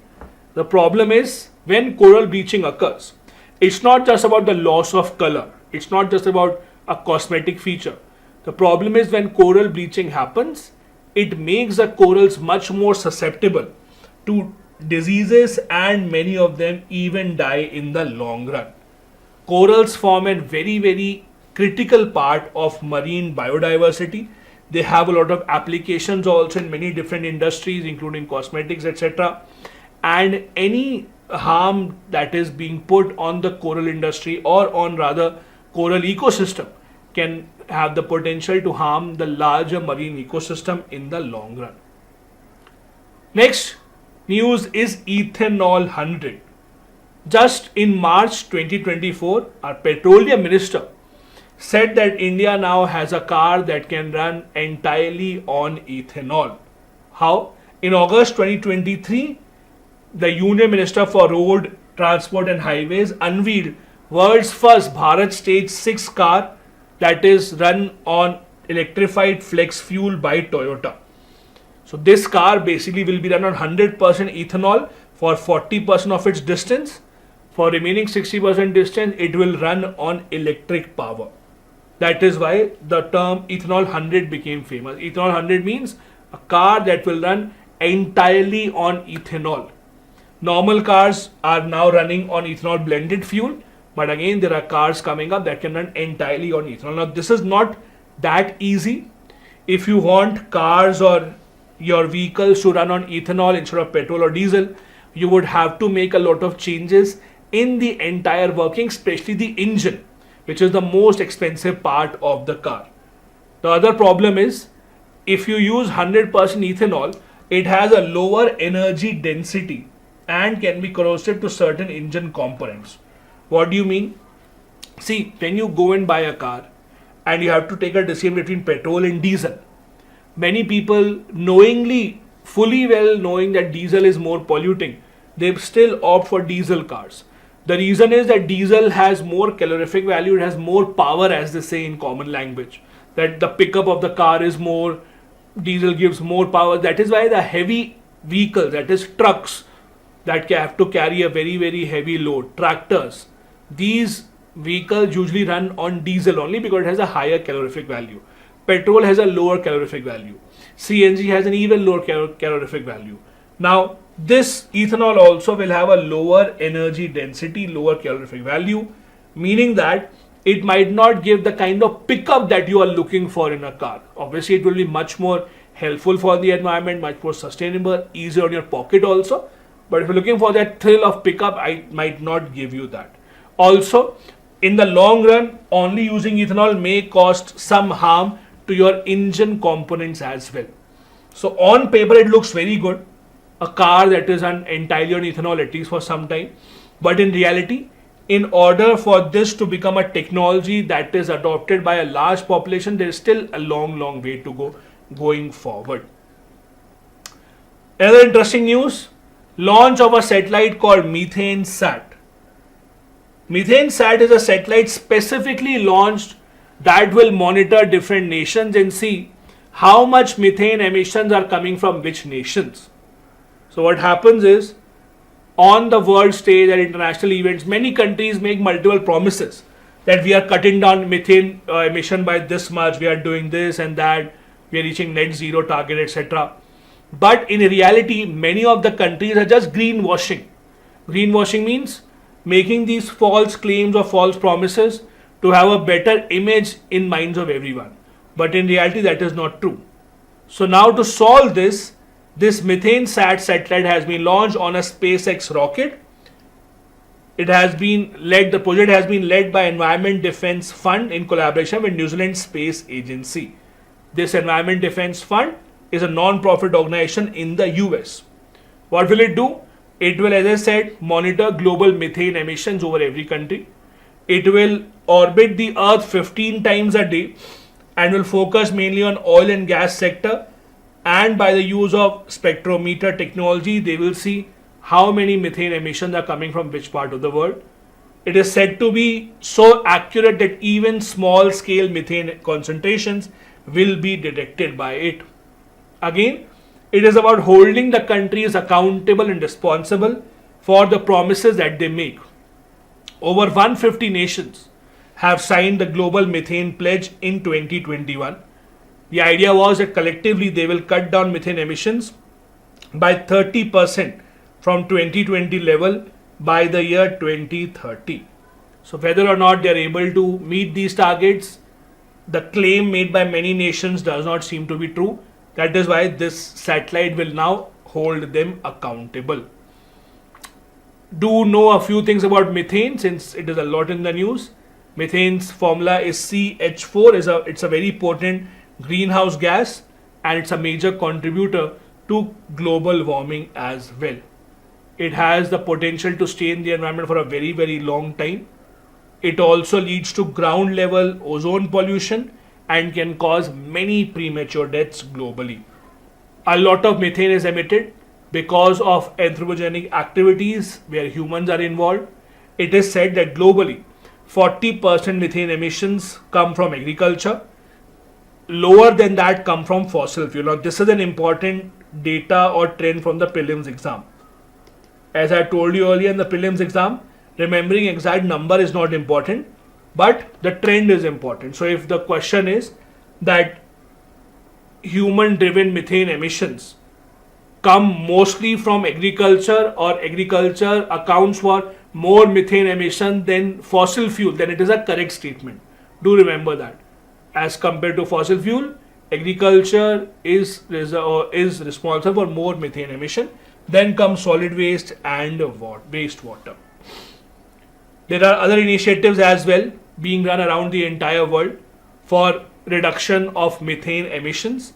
For example, we have the Methane Alert and Response System, that is MARS. It's again a global satellite detection notification system to see large scale methane emissions. The difference is the methane sat says that they can now gather small scale emissions also they can detect. There's a global methane pledge led by the EU and US to cut down methane emissions by 30% by 2030 from 2020 levels, the one that we just discussed. India has not taken this pledge, do remember this. We also have the Global Methane Alliance. Do remember that is also an important part. All these initiatives have been taken to fight against methane emission around the world. Next, some good news where India has set a very good example for everyone to follow. India has gone ahead and surpassed the target given under Montreal Protocol. As you know, Montreal Protocol is about banning ozone depleting substances. Anything that depletes ozone layer, the countries around the world have been asked to ban this. India, along with other developing nations, was given a target to be achieved. India has gone ahead of this target already. The research says India has surpassed 35% phase out target of hydrochlorofluorocarbons. We have achieved a 44% target as compared to 2020 already. These chemicals are used as refrigerants in equipments and as blowing gas agents as well. India plans to phase out in this completely in new equipment manufacturing by December 2024. So the idea is the equipment that are already made, like air conditioners, refrigerators, that already use this, government cannot ask the industry to remove those appliances. They will be used. But the government has said that the new appliances going forward that will be created now, they should not use this hydrochlorofluorocarbon, and will phase it out completely by December 2024. India is already going beyond the target that we had to achieve by this year. Montreal Protocol is one of the only successful global agreements related to climate change. This has actually led to ozone rebuilding itself. So it's a major successful example of global cooperation. Montreal Protocol is a part of the Vienna Convention of 1985. The idea is to protect the stratospheric ozone layer by phasing out ozone depleting substances. There was a Kigali Agreement that was made a part of Montreal Protocol to phase down the production and consumption of hydrofluorocarbons as well. India has been a part of this Montreal Protocol since 1992. We are categorized as a developing country and we are given some targets accordingly, and India is far exceeding those targets right now.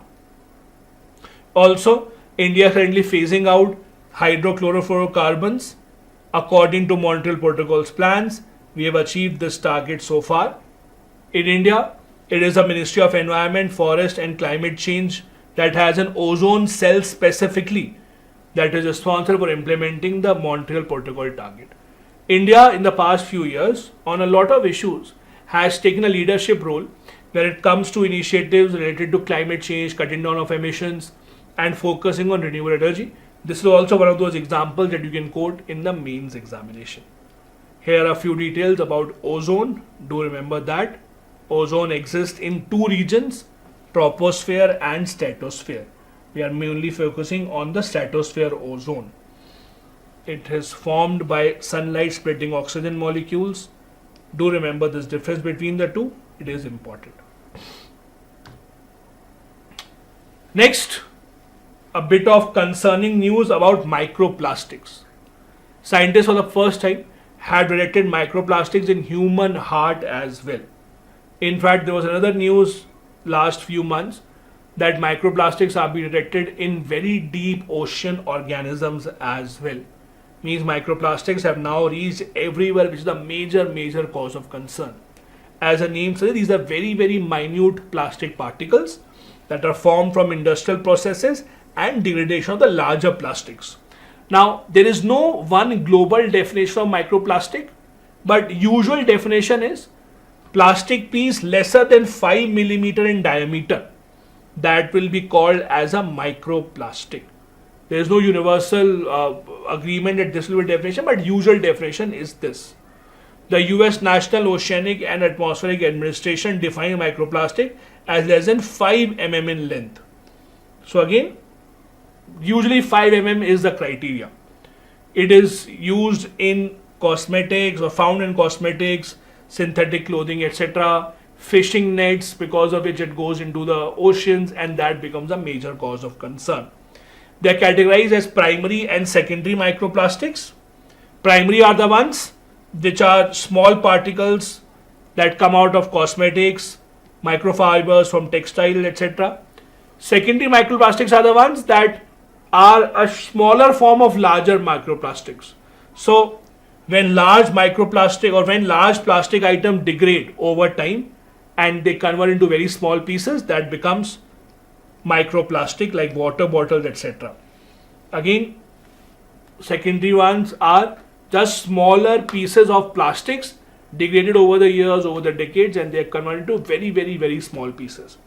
They are so small that they can actually clog our veins. That becomes a big problem. When they become a part of our immune system, they become a part of our nervous system. That can cause a lot of issues. That has been found here, where microplastics have been seen inside a human heart as well. Last news for this class: Science Based Targets Initiative, SBTI. What exactly is this? SBTI was in the news because it is a joint collaborative effort by 4 international organizations. So 4 international organizations came together: Carbon Disclosure Project, the UN Global Compact, World Resources Institute, and World Wildlife Fund for Nature.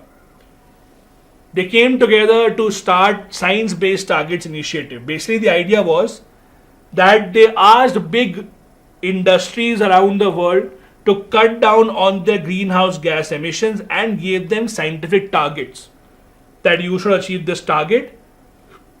If you do that, you will be giving back to the environment. The first big industry, the first big company to achieve the target is Maersk. Maersk is a huge shipping company. The big shipping containers that carry stuff from one country to the other country, most of these are run by Maersk. It has become the first big company to achieve the goals given to it by Science Based Targets Initiative. Recently, there was a meeting of the organizations that have led to this particular initiative. They have a criteria for net zero plans. To achieve this, they are forcing the big companies around the world, especially that are into shipping and manufacturing, to either reduce their emission or to have carbon offset. We had discussed about carbon offset earlier as well. Carbon offset means that if you are emitting, let's assume 100 tons of CO2, then you should try and indulge in an activity which will lead to 100 tons of CO2 being extracted from the environment.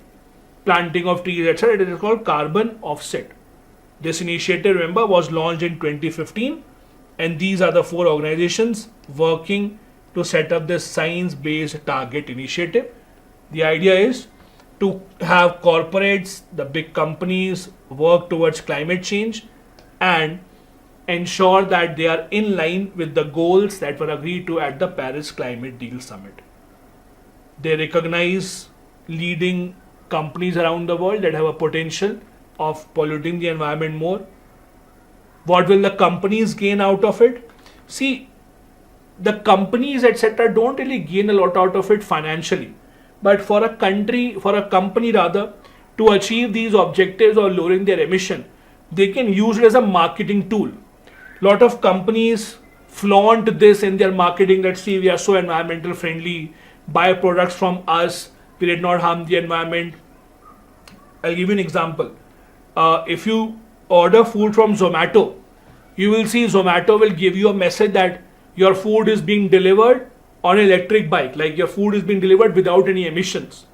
So they're trying to make you feel good that you should order food from us because our riders will deliver your food on electric bikes so that your food is not harming the environment. So the companies don't gain anything out of it economically or financially. It's more about them trying to give back to the society, trying to use it as a marketing tool, present a positive image of themselves. That is the entire idea behind such initiatives. We had discussed earlier as well what is carbon offset. The idea is that you cannot reduce your carbon emissions to zero. So what you can do is you can basically try to ensure that whatever emissions you have, you should indulge in an activity where equal or more emissions are taken out of the environment so that carbon storage, etc., can be done. It is usually done mainly with either land restoration, so land that has been converted into desert, to restore that, or mainly through planting of trees. Carbon offset credits, we discussed earlier also, is also something that can be traded. For example, if I plant 1000 trees, my government gives me a certificate, I have planted 1000 trees. I can sell this certificate to the company who will pay me money, and then the company will claim that they have planted 1000 trees. So carbon offset is also a transferable instrument that is usually sold in the market as well. This brings to the end of this session, class number 16 of the quick revision series. I really hope that you have been going through all of these. We are discussing these especially from the prelims exam point of view, so to the point. If you want to have the PDF of these lectures, join the Telegram group. Link is in the description of this video. Thank you so much. Bye-bye. Jai Hind. Hello and welcome to class number 17 of the UPSC 2024 Prelims Quick Revision Series. Very happy to see all of you continuing with this series and revising these topics quickly. Once again, we are with environment topics that have been in the news. Also reminding you, in case you want the PDF of these lectures, you can join the Telegram channel. The link I have given in the description of this video, where I will upload all the PDFs of the lectures that I do here. Also make sure that you do hit the subscribe button and invite your other friends as well to take advantage of all these ongoing series and other initiatives such as the mains answer writing and the PSIR initiative on this channel. Let's begin quickly without any further wait because you don't have a lot of time. News number 171 is the discovery of a new bacteria that helps in the plant growth. There is an interesting name given to this bacteria, that is Pentotagori. Now, as the name suggests, this has been named after no one other than Rabindranath Tagore. So it's named after Rabindranath Tagore, the reason being that it has been discovered in the Vishwa Bharati University. Vishwa Bharati University, as you know, was founded by Rabindranath Tagore, and that is why the discovery of the bacteria made here has been named after him. As I said, the significant part is that it is a bacteria that helps in the growth of plants immensely. It's described as a plant growth promoting bacteria. Also, it has demonstrated capabilities in boosting the cultivation of crops such as paddy, tea as well as chili. It can be isolated from other environments as well, and that is why, because it can be isolated, it can be used specifically for certain purposes. That is what makes it a very, very important discovery going forward. It extracts potassium from the soil, thus enhances the plant growth. Also, it facilitates solubilization of both potassium and phosphorus, nitrogen fixation, and all the other points of importance that the plant needs for its growth. Its positive impact has been known to boost crop yield in a variety of crops. What will it do? How will it help? It will help in reducing the dependence on fertilizers. It will also help in going forward and achieving the idea of sustainable growth in our agriculture. Now, it is a form of biofertilizer. What exactly are biofertilizers? These are biological products, means they have living organisms that when used in plants, when used in soil, etc., are capable of promoting plant growth in some way. Either they increase the supply of nutrients, they increase the root biomass, the area of the root, that is helping the root extract more minerals from the soil. They can increase nutrient uptake capacity of the plants as well.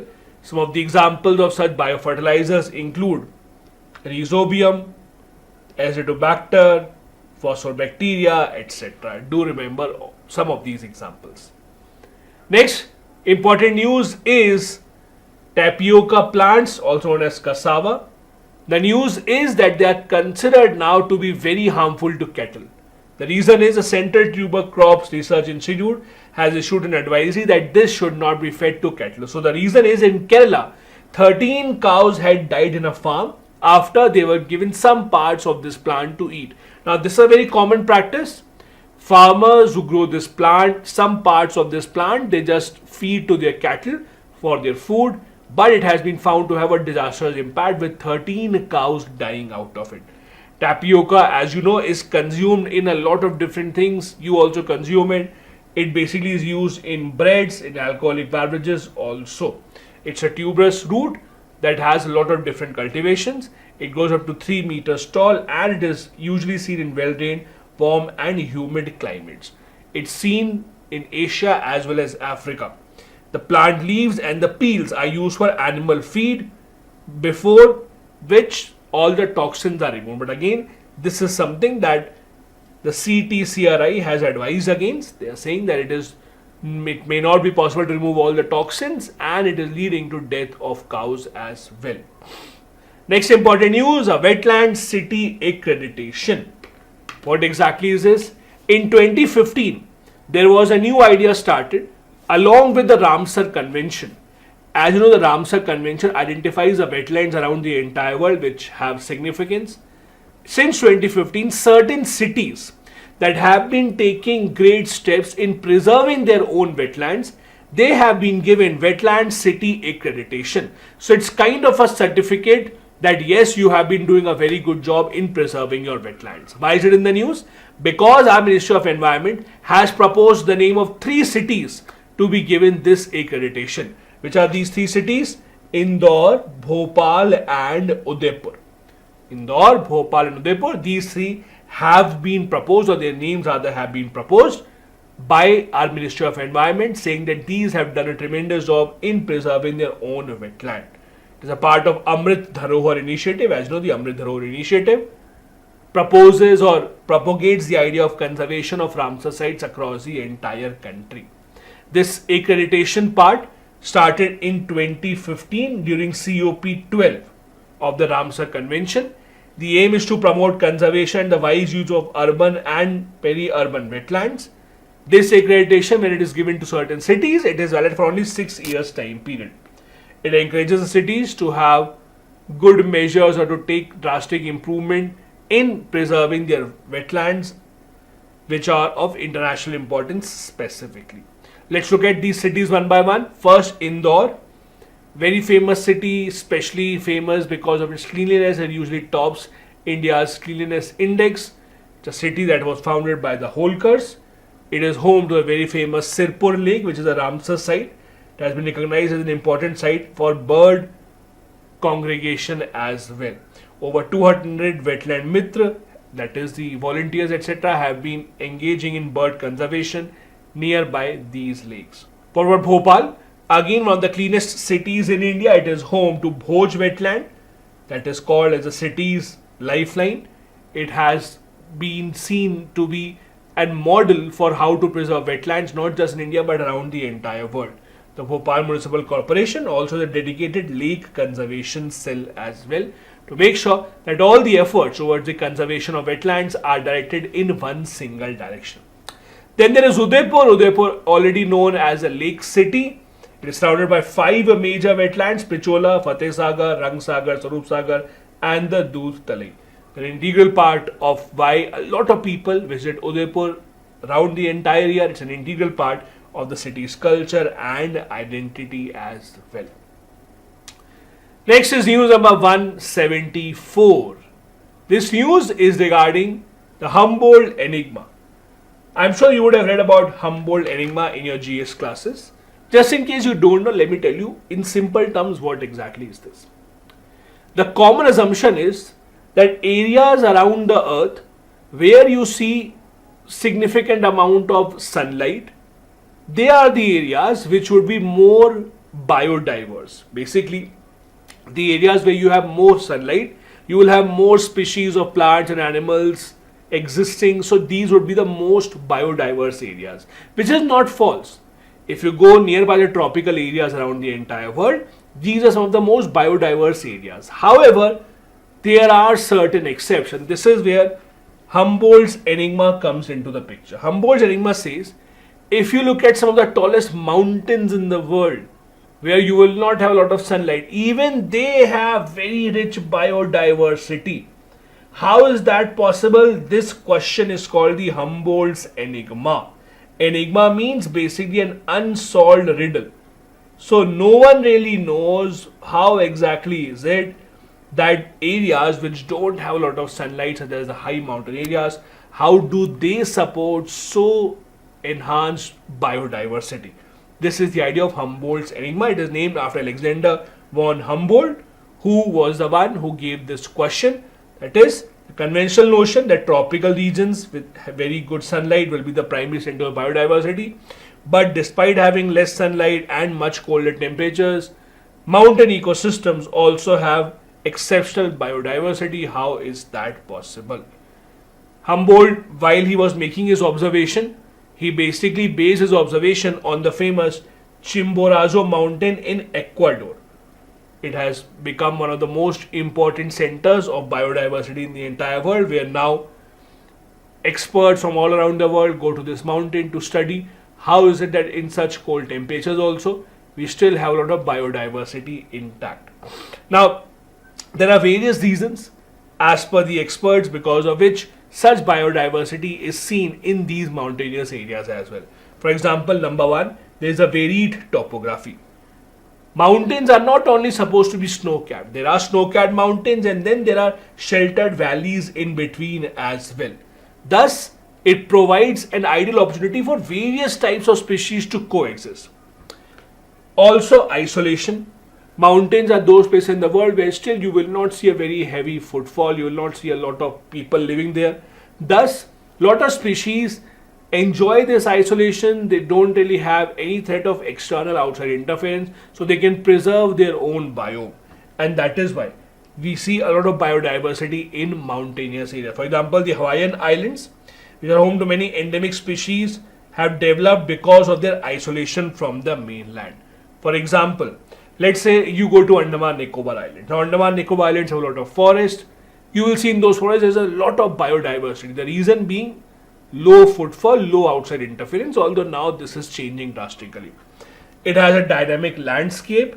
For example, the glacier retreats, reshape the mountains, they create opportunities for new species to come up, to evolve and to make their space. What about India? India, as you know, is blessed with a lot of mountain ranges, especially the Himalayas, in which the eastern Himalayas are considered as a prime example of Humboldt's enigma.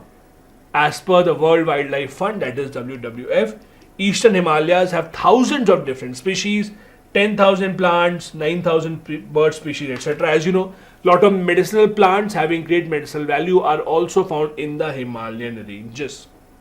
Not just this, the grasslands that is on the foothills of the Himalayas, they are home to dense population of Bengal tigers, ancient Asian elephants and one-horned rhinos as well. Then you see other animals such as the snow leopards, red pandas. I've seen the red pandas. When you go to Darjeeling, you can see red pandas also. There are a lot of different sanctuaries where you will be able to visit them. Next, 175.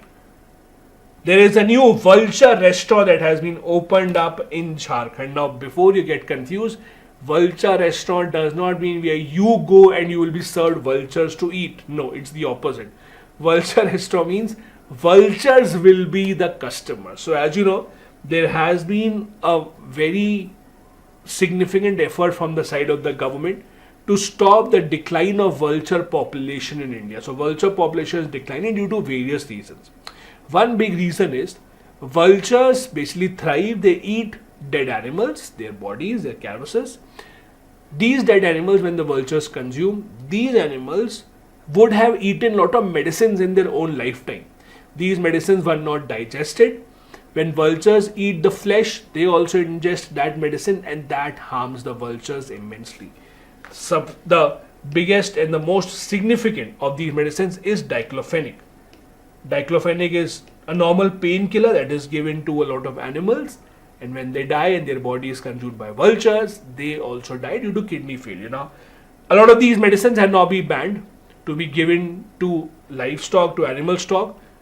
Now, this attempt of vulture restaurant is to make sure that they can have a place where the vultures can feed on dead animals, where the dead animals will not have any residue of the medicines. So it's kind of a safe place for the vultures to come and thrive and to feast. The idea is to mitigate the negative effect of veterinary drugs, especially on the vultures. As I said, exposure to drugs such as diclofenac, etc. has led to kidney failure in the vultures. This is not the first restaurant of its kind. Do remember that. There have been other vulture restaurants in the past as well. The first such vulture restaurant, remember, came up in 2015 at the Fansad Wildlife Sanctuary in Raigad in Maharashtra. There are 4 other such vulture restaurants to say that have already been set up in Maharashtra. What is the state of vultures in India? There are different species. Vultures have belong to category of 22 large scavenging birds. Scavenging means birds or animals that eat other dead animals. India is home to 9 species of vultures. Their conservation status as per CITES are in appendix number 2, and in the Wildlife Protection Act of 1972, that is the Indian law, schedule 1 has these vultures, while other vultures are put in schedule number 4. So do remember this part as well.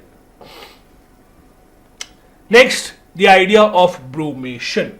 What exactly is brumation? The simple idea is when the temperatures decrease, when we enter the cold weather, the reptiles, they reduce their metabolic activity, they reduce their physical activity. Why? Because during the winters, the reptiles don't have enough food. So because they don't have enough food, they don't have a lot of energy to spend. So they try to conserve their energy.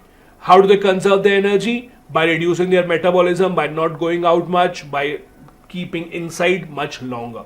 This is called brumation. It's very similar to hibernation. Hibernation is done by mammals. Brumation is done by reptiles. That is the difference. So remember, hibernation, similar thing, that's done by mammals. Brumation is something that is done or that is experienced amongst the reptiles during the cold weathers. Low metabolism, slow metabolism, lesser activity, reduced eating. Again, the historical context is that when the cold winter comes in, the availability of food reduces. So they have to make do with lesser food. And how do they do that? To reduce their demand for food.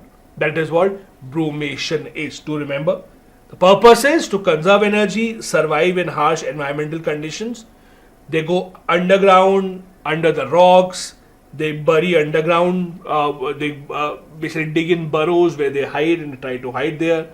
They slow down their metabolism. In fact, they slow it down to such a large extent that they may go for weeks or even months without eating anything. That is how it helps them in the long run, and we are entering that period now.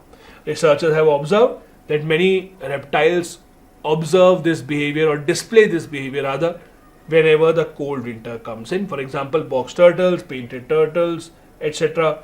All of them go into the mud at the bottom of the ponds or lakes and don't come out for many days. They don't really have the need to consume anything because of low expenditure of their energy, and they try to preserve all that energy. It's also considered as a survival strategy so that they can survive in cold weathers.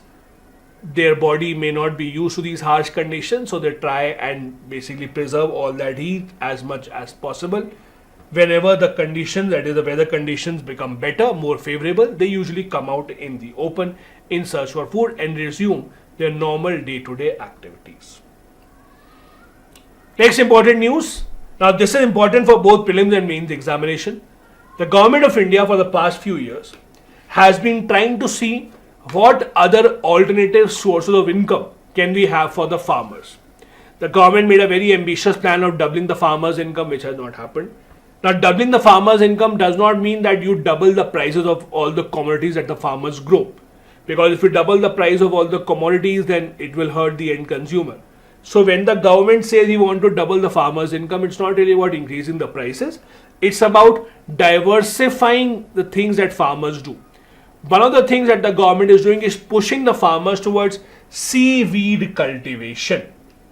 And in that respect, Union Minister of Fisheries had chaired the first national conference on promotion of seaweed cultivation in Gujarat.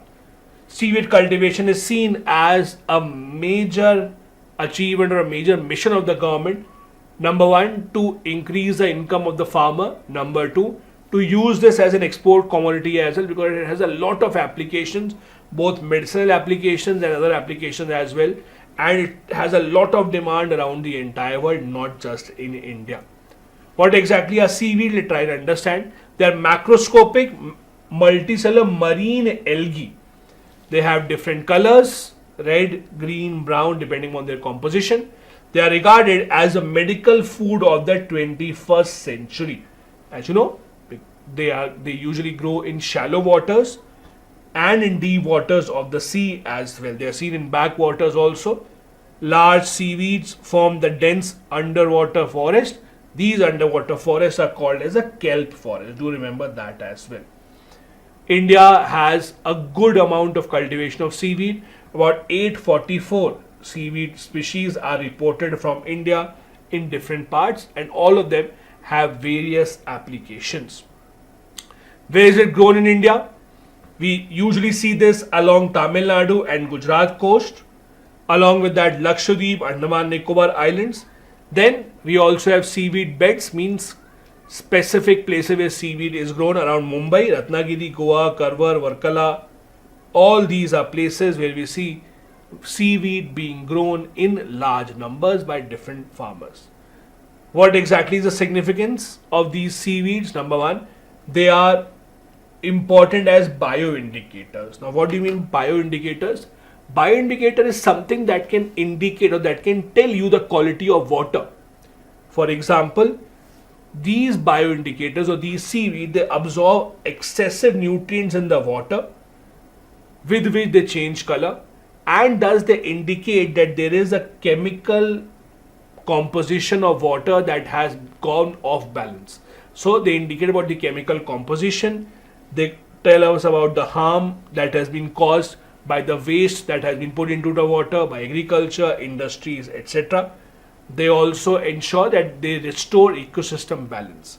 They are also called as a very important food source. They are a source of vitamins, minerals, and dietary fibers as well. It's used in multiple food products, from sushi to salads to snacks, etc. They are used in a wide variety of products, cosmetics, pharmaceutical, bioplastics. They can be an answer to a lot of these sustainable growth problems, and that is why the government sees this as a great opportunity in India and around the world. They absorb excessive carbon dioxide from the atmosphere, so it can also be the government's way of achieving its climate change goal. As you know, the government of India has been trying to create a huge carbon sink where excessive carbon can be absorbed. This is also where seaweeds can come in. They can absorb carbon for very, very long term. Because they are in high demand in India and outside as well, farmers who are engaging in its cultivation can also use this as an alternate source of income. Other benefits also include usage in laxative. That means when you try and stick something or bind something, pharmaceutical capsules. You know, when you consume something, let's say medicine in the form of a capsule, the important medicine is inside the capsule. Basically, when you eat it, capsule gets dissolved in your body and it doesn't have a side effect. So that capsule material has to be specially built in such a manner that it does not harm your body and it is dissolved almost instantly.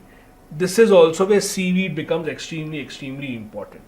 There have been evidences in the past that maybe ancient Egyptians may have used that as a treatment for breast cancer as well. It has not been proven, but again, there are some claims that it might have had application in the past in other parts of the world and other civilizations as well.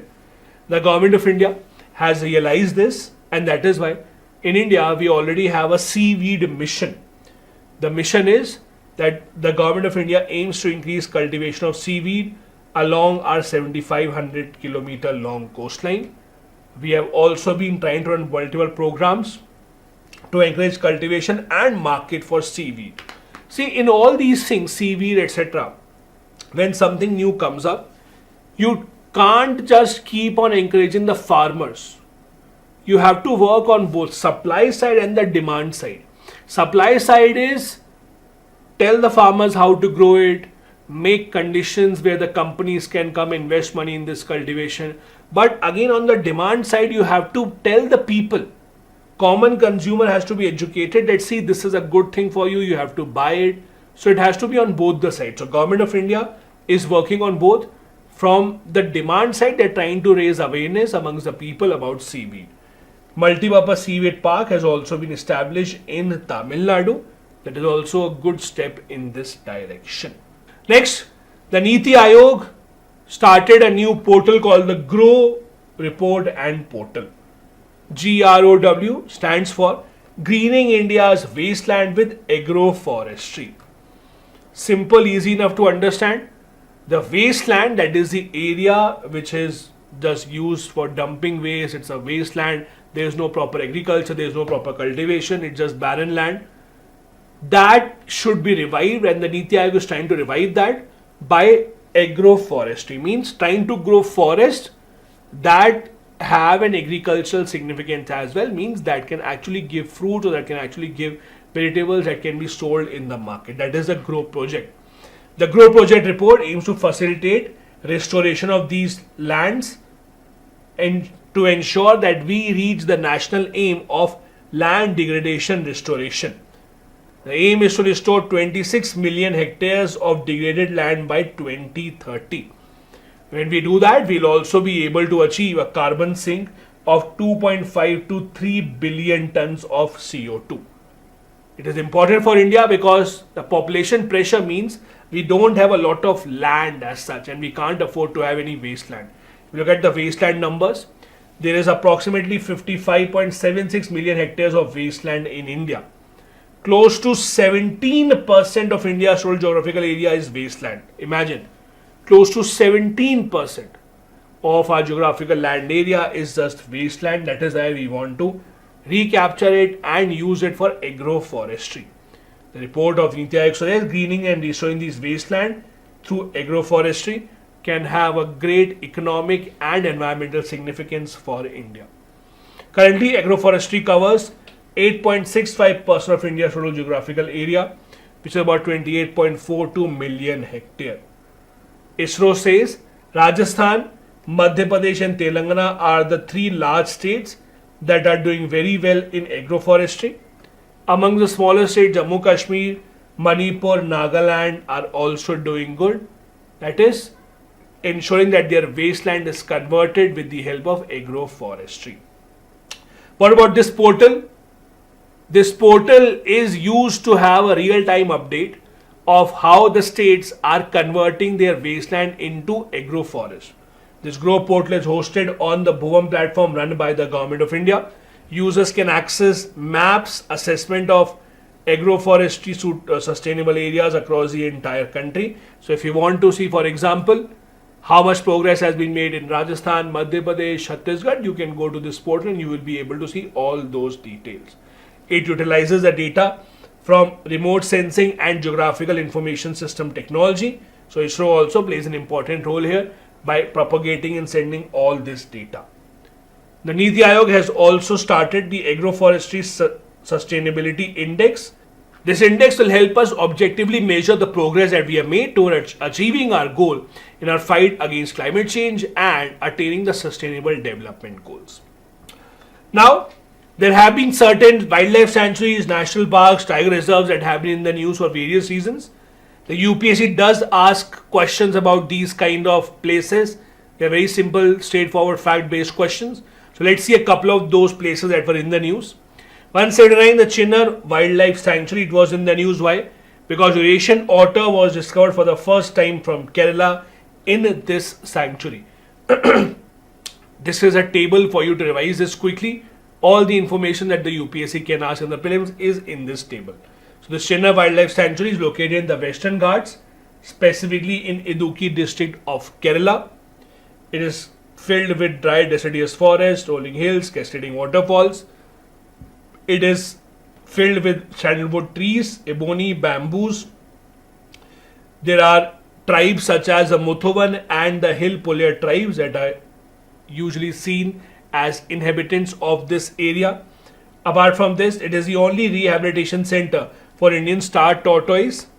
It also contains largest megalithic site in Kerala, and a large part of the Anamalai Hills also exists here, which is a part of the UNESCO World Heritage Site. Similarly, another such important place in the news was the Nilgiri Biosphere Reserve. The reason is that there was a news of multiple tigers dying in the Nilgiri district, and that is why the Nilgiri Biosphere Reserve also becomes significant. Again, a table here. Nilgiri Biosphere Reserve is in the UNESCO World Heritage List since 2012. It was established in 1986. It's a part of Western Ghats and it spreads across Tamil Nadu, Kerala and Karnataka, so it's extremely wide. It is famous for mountain sholas and greenlands, tropical evergreen forests, etc. It has many unique species of plants and animals that are found in this area. Animals such as Nilgiri Taha, Nilgiri Langur, slender loris, blackbuck, etc. are found in this area. There are rivers also that go through this. Tributaries of Kaveri River such as Bhavani, Moyar, Kabini, etc. flow through this area. There are multiple tribal groups also that live in this area for many centuries. These are those tribal groups. The famous one, the Irulas, were a lot in the news. If you would have read, we have discussed about this earlier as well. They are native to this particular reserve. Do remember about this. Wherever there are some species, biosphere reserves, national parks, tiger reserves that are in the news, the UPSC does tend to ask questions based on this.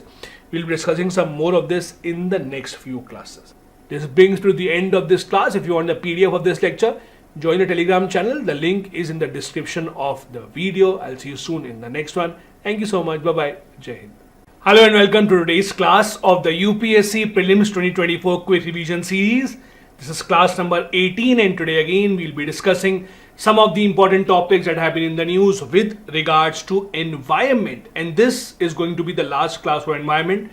From the next class onwards, we'll be beginning with geography topics. I hope that all of you have been attending all these classes and also getting the downloads for the PDF of these lectures.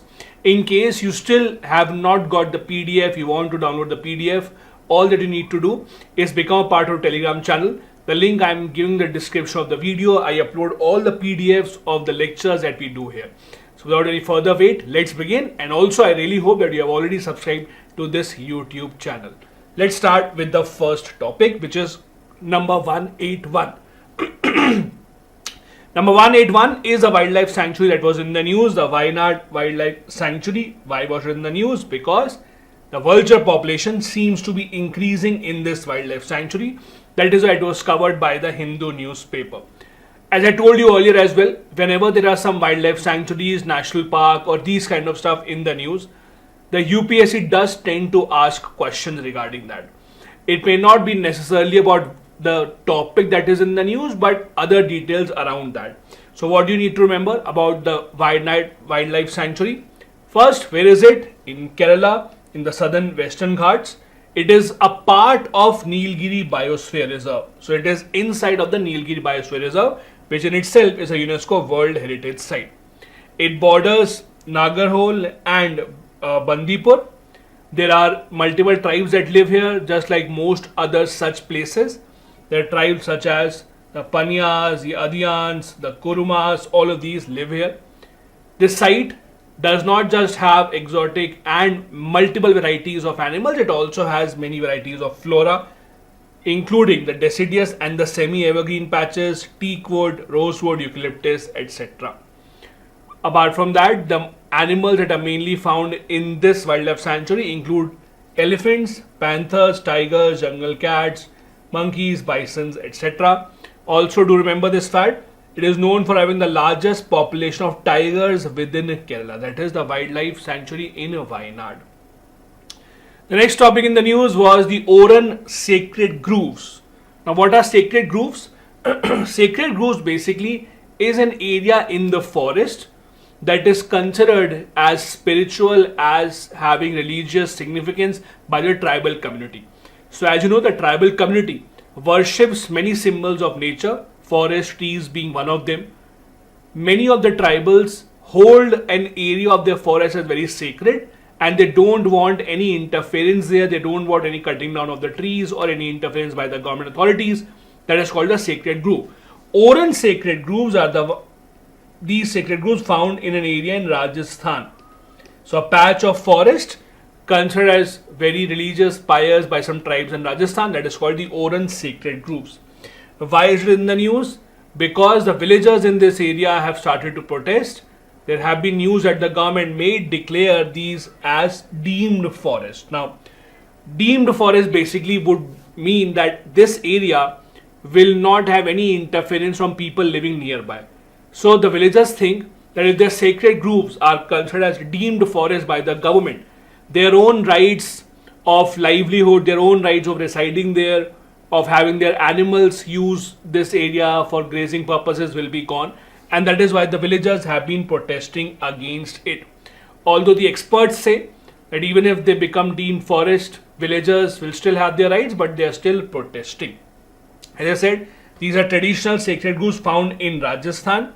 They are community forests preserved by community efforts These are forests which have been considered as very spiritual, very pious, and very religious for many generations, one after the other.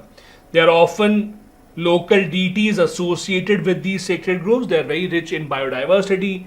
They also often include a water body that acts as a source of water for the local community.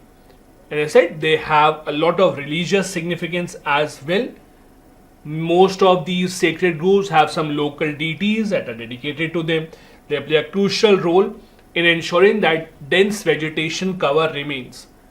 These Oran sacred groves are also famous for the Great Indian Bustard. The Great Indian Bustard, as you know, is a state bird of Rajasthan.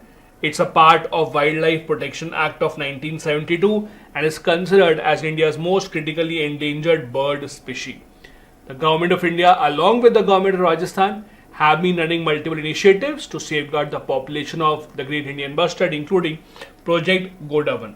Now, if you would have read in the news a few months back, there were news stories that a lot of these Great Indian Bustards, so these are birds that don't fly very high, they can take a flight but not very high. So many of them were actually entangling themselves in electricity wires, and they were dying because when they used to try and fly, they used to get stuck in those electricity wires. So there was a court order that the wires should be removed and the wires should be up to a certain height only to safeguard the Great Indian Bustards. Many of them were even crossing over border and entering Pakistan as well because they are mainly found in Rajasthan. Their sacred groves are known by different names in different parts of the country. The concept is the same. The piece of land that is forested, that is considered as religious and significantly spiritual by the tribal population. They are known by different names in different states in Kerala, Karnataka, Maharashtra, Odisha and other parts of the country. Next news story. 2 sites of significance have been now regarded as geo-heritage sites. What are these 2 sites? First, the Pandavula Gutta, and second, the Ramgarh crater. These 2 sites have been given the tag of geo-heritage site. Now, what exactly is this? What are these 2 sites? Let's try and understand. So, the Pandavula Gutta has been considered as a geo-heritage site in the state of Telangana. It is the only site that has been given this official tag. This site goes back to dates beyond the Himalayan hills and their formation. It is considered to be a site that has a lot of historical significance. There are many cave paintings, etc. that have been found here. I'll just show you a photo as well. One other site that has also been given this tag is the Ramgarh crater, that is in Rajasthan, again considered millions and millions of years old. It's considered to have been created by the impact of a meteor that might have hit the Earth's surface. So let's first talk about the Pandavula Gutta. So it's a site that is seen in Telangana. It is very, very rich in terms of history because there are a lot of rock shelters of the Mesolithic period to the medieval times that are found here. They even have some Paleolithic cave paintings that tell us about the prehistoric life. In these paintings, you can see antelope, bison, tiger, leopards, etc. There are also important symbols such as the swastika symbol, circle, square, weapons, etc. It is extremely important for historians. There are a lot of archaeological activities that go on in this area.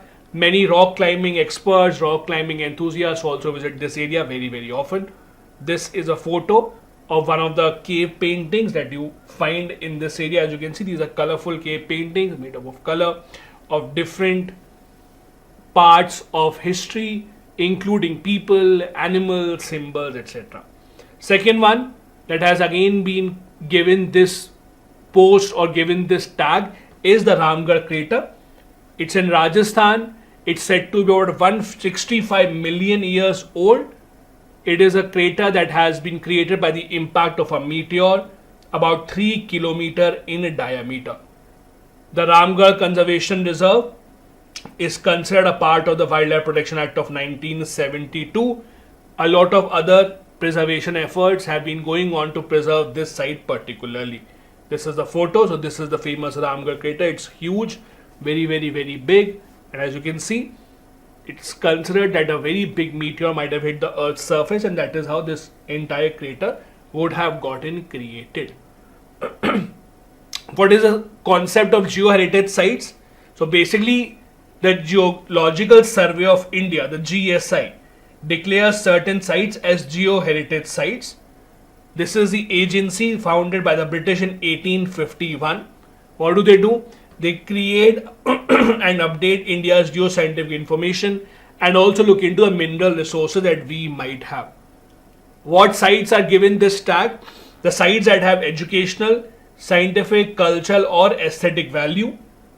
The sites may have some unique rock formations, fossil landscapes that are important for research, and it is important for India's culture as well. Those are the sites that have been given this tag of geoheritage sites. So it's again not an international tag, it's an Indian tag given by an Indian organization, and it is something that happens within the country. Another important news was that 2023 marked completion of 50 years of the Project Tiger. Project Tiger was launched in 1973 and it was a government's attempt to ensure that we stop the dwindling tiger population and carry out conservation efforts for tigers across the entire country.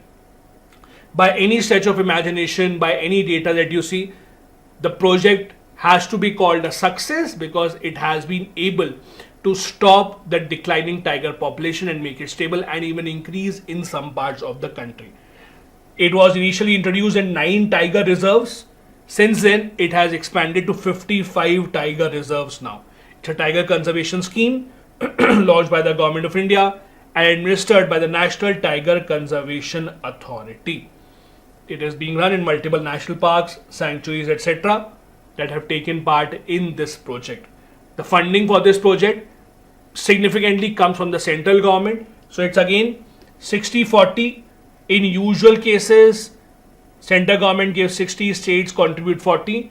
But for northeastern states and Himalayan states, central government gives 90, while the states are expected to give only 10% of it. Just last year, the Ministry of Environment announced merger of Project Tiger with Project Elephant into a new division called Project Tiger and Elephant. So do remember, 2 separate projects for Tiger and Elephant have now been clubbed together into one single project called Project Tiger and Elephant. Here are a few other details about this Project Tiger that you must know. These are the activities undertaken under the Project Tiger.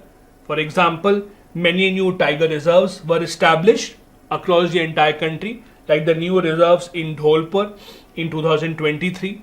There are core buffer management strategies. Buffer zones were created so that there is a gap between human habitat and the core areas where the tiger population resides. Technological innovations were carried out such as MStrips app. As you know, the MStrips app is for assessment of tiger, their monitoring and conservation efficiency. There are also aerial surveillance conducted so that we can keep an eye on the tiger population, whether the tigers are under any danger and whether some action has to be taken. Also, a special tiger protection force has been created. It specializes in anti-poaching units. So if there are people who are hunting tigers, this is the force that has been given the responsibility to stop them in their efforts. Also recently, that is in 2022, the 5th cycle of the tiger census was conducted. As per the results, India had 3,167 tigers. That number has increased by 200 in the last 4 years, which again highlights the success of this Project Tiger. About 1161, that is 1161 tigers are in central India, that is the highest. 824 in Western Ghats, 804 in Shivalik Range, so on and so forth. You don't have to remember exact numbers, just remember the trend. Where is it that they are found in most quantity? Also, the Western Ghats, which are home to the largest tiger population in the world, have shown a fall in the occupancy of tigers. States such as Jharkhand, Odisha, Chhattisgarh also are seeing a reduction in the population of tigers, while some other states are seeing increase in the tiger population. From tigers, let's jump on to leopards. The Government of India released a report on status of leopards in India. This is the 5th cycle of leopard population estimation. As you know, the Government of India has recently launched the International Big Cat Alliance. As part of that Big Cat Alliance, the government of India is giving these signals to the world that see, we are very serious about the population of different species of big cats in India. That is why you will see these surveys being conducted on a very, very regular basis now. The Ministry of Environment, Forest and Climate Change released the report. The report had 2022 numbers. The report covered about 20 states and 70% of their expected habitat across the entire country. Let's see the key highlights of the report. First, leopard population shows a growth of 1.08 annual as compared to 2018. Again, you don't have to remember the numbers. Just remember the population is increasing year on year. Central India, Eastern Ghats saw the largest growth. Shivalik and the Gangetic Plains saw a decline in the leopard population. Amongst the states, it is Madhya Pradesh that has the largest population of leopards, followed by Maharashtra, Karnataka and Tamil Nadu. The tiger reserves that have the highest leopard population include the Nagarjun Sagar, Srisailam in Andhra Pradesh and Telangana, Panna and Satpura in Madhya Pradesh. These are the tiger reserves that have the largest leopard population. As I told you earlier, the government of India has been making multiple attempts at increasing the population of these big cats in India and ensuring collaboration with other countries as well. For example, launching the International Big Cat Alliance, also ensuring that the World Wildlife Fund for Nature, that is WWF's India arm, also allocates significant funds to leopard protection and preservation. We also have something called the Secure Himalaya project that is focusing mainly on the leopards that are found in the high altitudes of the Himalayas. It is for conservation of high altitude Himalayan ecosystem. Next news 186. It's an important news for the examination. The news is that the government of India recently changed certain rules of wildlife protection licensing. Now what exactly is this? If you look at the Wildlife Protection Act of 1972, it earlier used to have 6 schedules. All these schedules contain different species, about how much protection should be given to them, which are the species that may be hunted or may not be hunted. The government of India recently changed 6 schedules to 4 schedules. So earlier the Wildlife Protection Act had 6 schedules, now it has 4 schedules. In those 4 schedules also, there is a change that has happened. What is the change? Let's try and understand. The change mainly is in Schedule 1 and Schedule 2. The change is about licensing. Let me try and explain this to you. Schedule 1 basically contains the name of those animal species that have been given the highest level of protection. So if you kill any of them, if you imprison any of these that are present in the first schedule, you will be given the highest punishment. Now, the rules that existed since 1983 said that no license will be given to trade in the wild animals that are written in Schedule 1 and Schedule 2. So basically, those animal species whose names are in Schedule 1 and Schedule 2 earlier, no license for their trade can be given. You could not trade it except, if you wanted a license, except with previous consultation of the central government. So earlier, if you had to get a trading license for any Schedule 1 or Schedule 2 animal, you had to take permission from the central government. Now it has changed. What has changed now? Now the rules say that for Schedule 1 only, you require central government's previous consultation.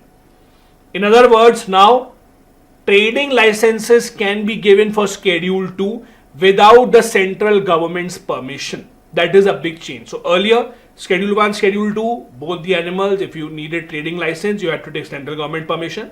Now only for Schedule 1, you have to take central government permission for their trading. But for Schedule number 2, that requirement has been taken away. So licenses for trading in Schedule 2 can be granted now without any consultation or approval of the central government, which was earlier required. So this is important. This rule has been changed in 2024. Now, the new rules also specify that the authorized officers must consider while giving the license some other things like the capacity of the applicant, source and the manner, how are they sourcing their animals, where are they actually selling them, number of existing licenses in the area that already have been given, and would it increase hunting or not. But all in all, more free hand has been given to officers at the local level. Now, it might mean a couple of things. Number one, it might mean increase in corruption because you are giving a lot of power to the officers to decide now rather than going to the central government. Some people say it might also lead to increase hunting because now you do not need permission from the central government for Schedule 2 animals, so that may give a push to hunting as well. As I told you earlier, the Wildlife Protection Act itself was changed just a few years back. The earlier act had 6 schedules, the original version. Now it has been converted to 4 schedules, and these are the 4 schedules.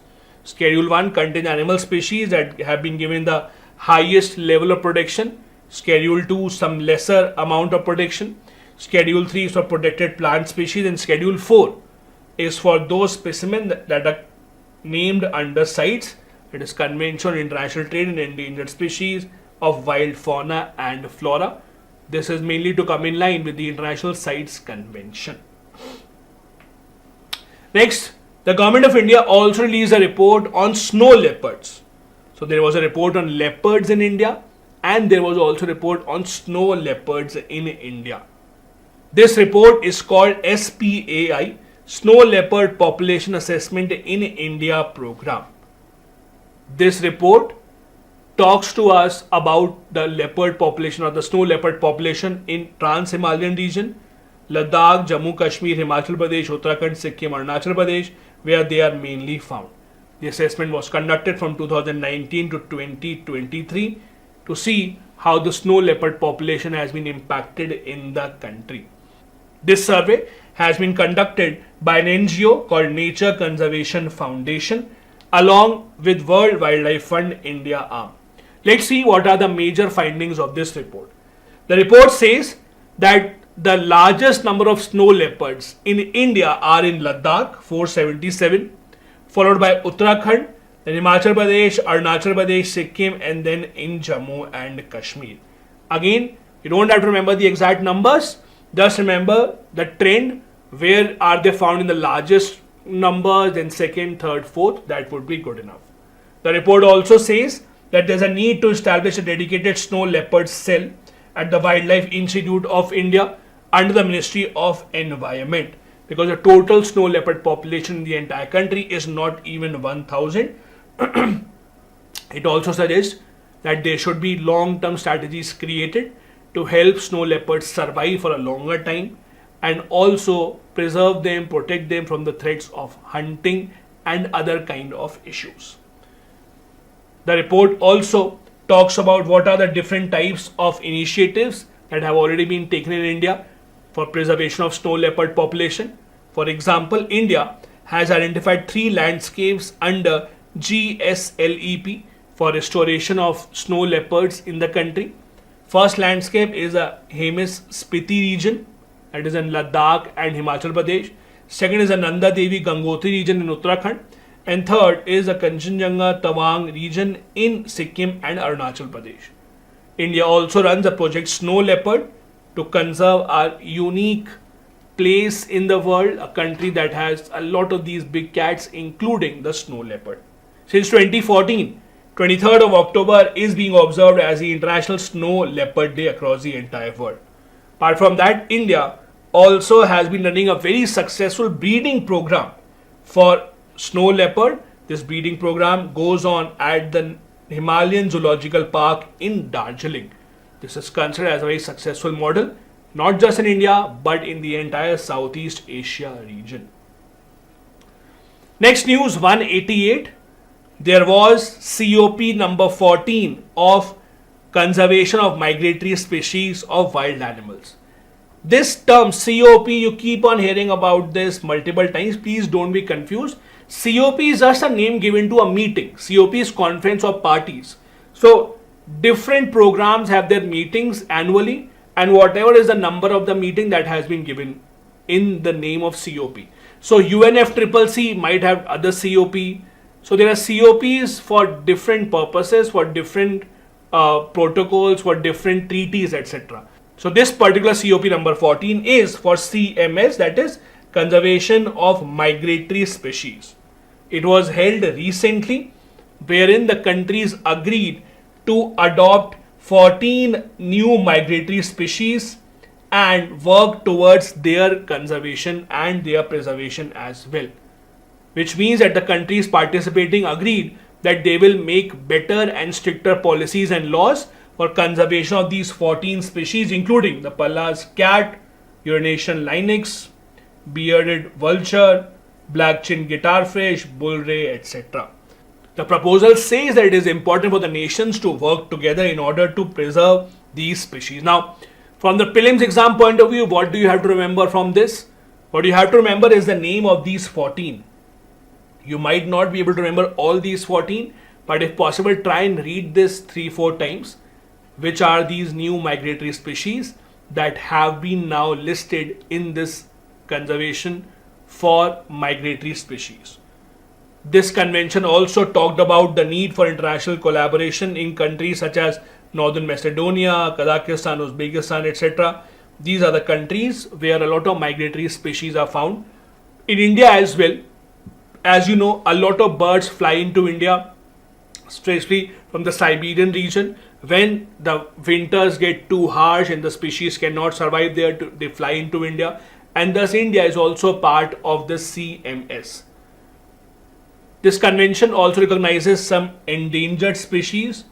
For example, Lahill's bottlenose dolphins, the Peruvian pelican, all of these are recognized as vulnerable, endangered or critically endangered in the IUCN. What exactly is CMS? What do you have to remember about this? Remember, it is an intergovernmental treaty signed under UNEP, that is United Nations Environment Programme. It is also known as a Bonn Convention. Now do tell me in the comment section, this is your homework, where exactly is Bonn? It has a historical significance. Where exactly is Bonn? In which country? Don't do a Google search. Let's see if you know this already or not. This treaty came into being in 1983. India has been a part of this since 1983 itself. The idea is simple: to preserve migratory species. So if some species of birds or animals come to your country when the weather pattern changes, it's your responsibility to protect them, preserve them, etc. to make sure that they are protected, and you should have punishments in place for hunters in your country. For example, there have been multiple instances where migratory birds coming into India have been hunted down in large numbers in many parts of Northeast, including Nagaland, etc. And the government has been making efforts to stop such practices. The CMS has two appendices. First appendix is of threatened migratory species, and second appendix is of migratory species that require international cooperation. India has been working hand in hand with other countries. India has signed a non-legally binding memorandum of understanding as well for species such as Siberian cranes, marine turtles, the dugongs and the raptors as well. India, as I said, is home to a lot of migratory species, including the Amur falcons, the black-necked cranes, marine turtles, etc. Number 189, there was an issue about the definition of forest. Multiple state governments have been demanding changing the definition of forest to allow them to cut down and clear forest areas. This matter had gone to Supreme Court. The Supreme Court basically has again asked the state government and central government to go back to an old definition of forest. The idea is simple. Basically, the states and the central government, they have restrictions on which forest land they can clear, or which land can they clear for construction, mining, which land can they give away to corporates for manufacturing activities, etc. Once a land is considered a deemed forest, it's not easy to then transfer it for non-forest purposes. This is why the definition of forest comes into the picture.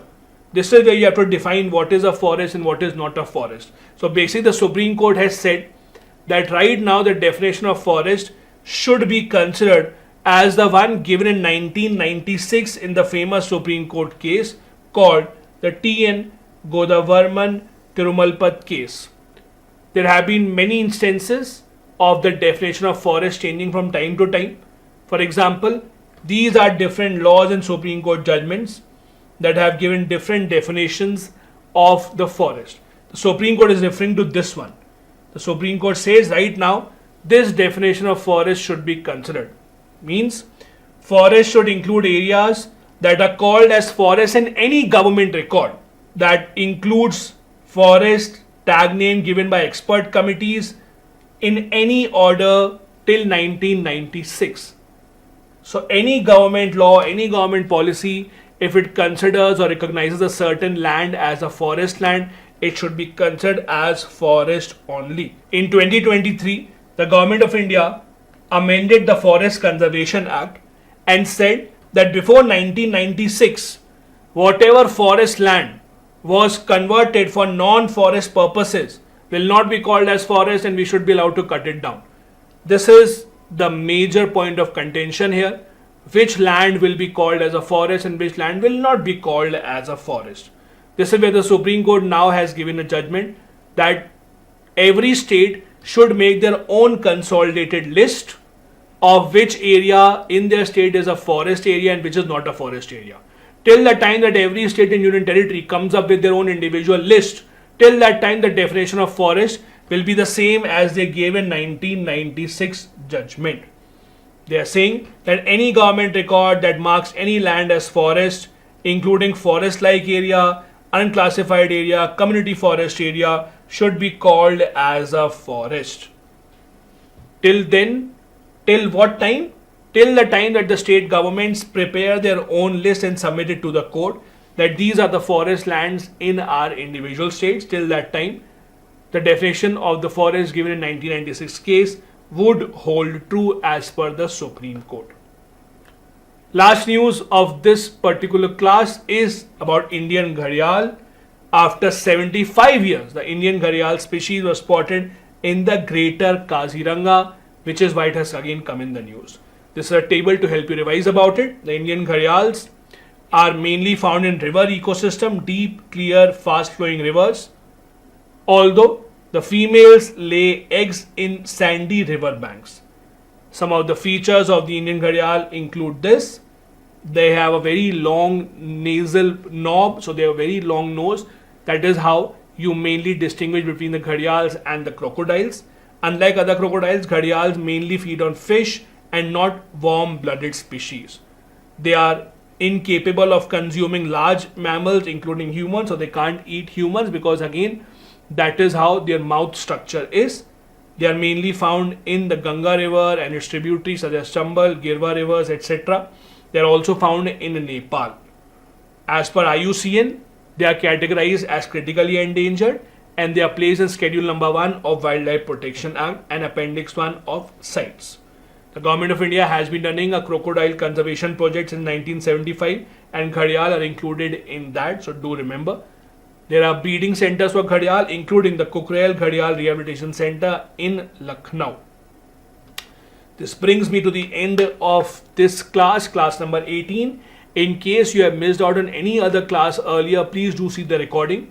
I am pasting the link of the entire playlist in the description of the video. Click on that and you can watch all these classes. In case you want to get the PDF of these lectures, all that you need to do is click on the link of the Telegram channel in the description of the video and you will be able to download that. Thank you so much for watching. Do hit the subscribe and the like button. I'll see you soon. Bye-bye. Jai Hind. Hello and welcome to class number 19 of the UPSC Prelims 2024 Quick Revision Series. Today marks the beginning of a new subject. From today, we'll be beginning to discuss geography related news that has been important in the last 1 year or so. So far, we have already completed subjects such as Indian Polity, Economics, Environment, and now we are starting today with Geography. Thank you so much for being regular here. If you have missed any of the earlier classes, you can still access them. Go to the description of this video. I have given a link of the entire playlist and you can see on the title which subject and which particular class you have missed and you can watch that.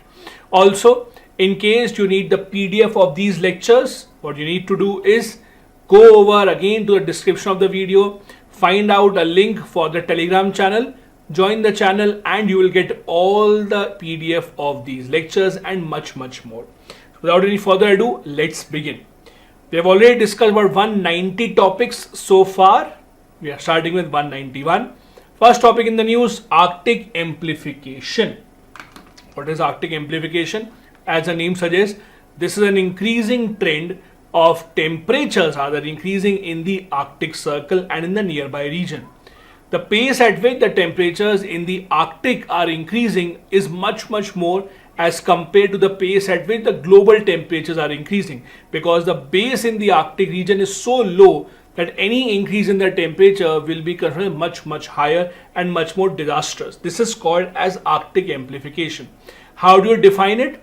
Technically, you define it as increasing warming taking place in the area north of 67 degree north latitude. So do remember, north of 67 degree north latitude, when temperatures increase there, this is called as Arctic amplification.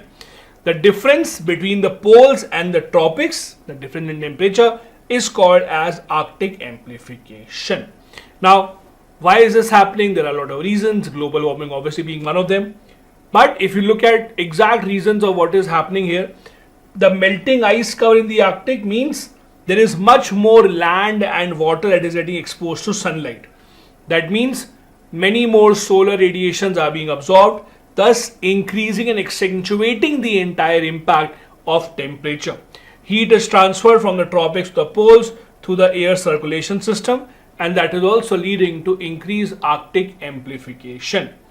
This is pronounced in the Arctic much more than as compared to Antarctica. Do remember that. And why is this? Because Antarctic is an ocean covered with sea ice, while Antarctica is a higher elevated continent covered with enduring ice and snow. So do remember this difference. It can be asked by the UPSC. Why do we see much more concerns about Arctic and its warming as compared to Antarctic and its warming? This is the reason behind that. You can pause for a couple of seconds, read it completely to understand this in your mind. What are the causes? The first main cause is the ice albedo feedback. Means the reflection of the sun rays that fall on ice, that is also leading to much more sunlight being absorbed in this region now.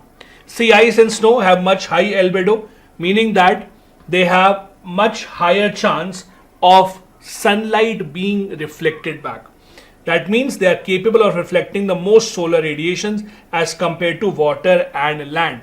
So as more and more ice goes away, as more and more water comes in contact with solar radiation, it will absorb much more sunlight. So basically, the process itself will increase the heat that is generated in Arctic.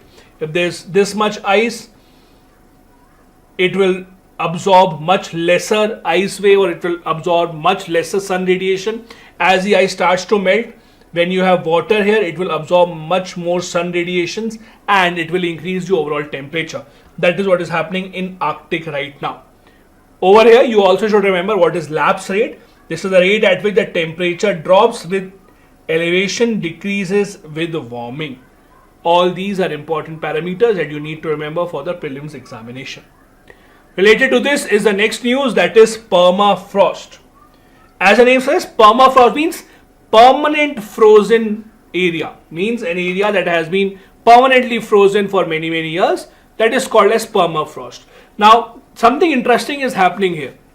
For a very long time, the scientists thought permafrost is good for us because it is actually storing a lot of carbon. If that carbon is released in the atmosphere, it will further increase our global temperature. Now what is happening, because of an increased temperature, a lot of these permafrost are melting. Ice that was frozen for many decades, now it is being dissolved slowly. With the dissolution, a lot of harmful gases that were stored inside the permafrost are getting released. Some of these gases, in fact, even have radioactive activities. These gases being released now can be harmful for the environment. So permafrost, from being a carbon sink, is now turning into carbon source, because it is now releasing carbon into the atmosphere. Why? Because it is now melting. How to define permafrost? Basically, this block of ice that has been permanently frozen for a minimum of 2 years, and it can go up to thousands of years. It can be a few feet and it can be more than a mile also, as we see in Arctic, for example. Although the ground is permanently frozen, on top of that, it is not always covered in snow. It may not have snow on top, but underneath it, it might have 1 mile of just frozen ice and nothing else. It can be found on land and below the ocean floor as well. They are most common in regions with high mountains in the Earth's higher latitudes, as you might expect, in North and the South poles. Again, these are seen in areas which you expect where there is extremely harsh temperature: Siberia, Alaska, Canadian Arctic, Greenland, etc., and in Tibetan Plateau as well. What is the composition of these permafrost? They are a combination of rock, soil, sand, all that is held together with the help of ice, and that is why when the ice starts to melt, all of that gets disintegrated. They contain soil that is mostly made up of minerals, that is in the lower permafrost layer. The layer of soil on top of the permafrost does not stay frozen throughout the year. The top layer might be frozen, might not be frozen. So it's not necessary that at that very top you should have ice only. Underneath it you will have ice. That is the concept of permafrost. Another new discovery that was in the news was the discovery of the blue hole. The world's deepest blue hole was discovered in Mexico. This is very recent. As you can see, May 2024. So just this month itself, scientists have discovered a 900-foot deep sinkhole of Mexico's Yucatan Peninsula. It is one of the deepest blue holes in the world. The one that is comparable to this is China's Dragon Hole that is found in the South China Sea. The blue hole is a large marine cave or sinkhole. Basically, if you look at, let's say this is the surface of the ocean, underneath this, something like this is found. That is basically the blue hole.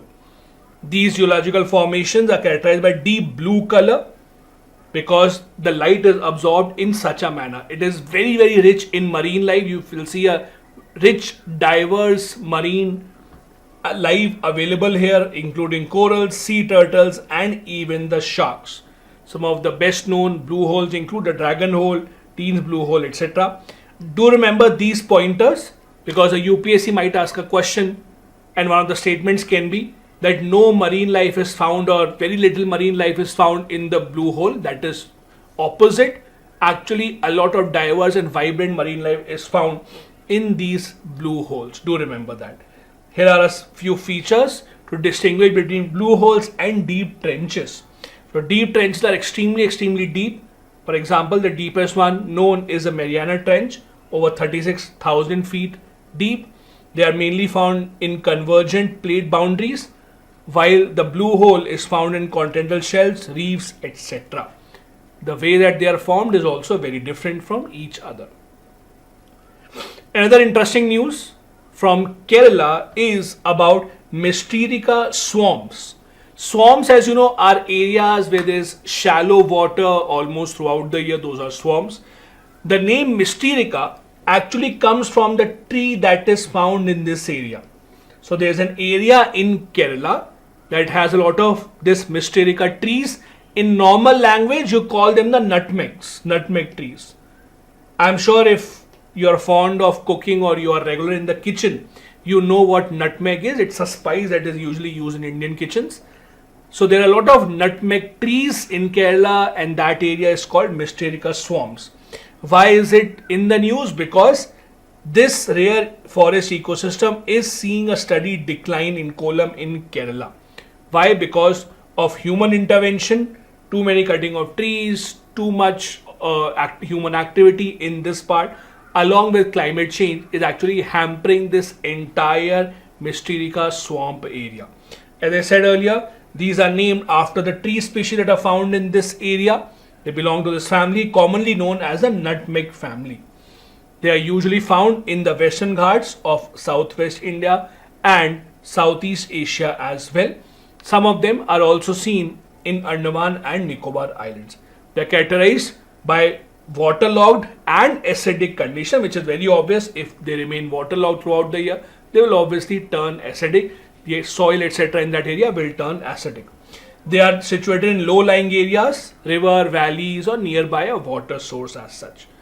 They mainly have trees from the nutmeg family. These trees are interesting because they have adapted over centuries to these waterlogged conditions. They have stilled roots, means roots that emerge from the base of the stem nodes.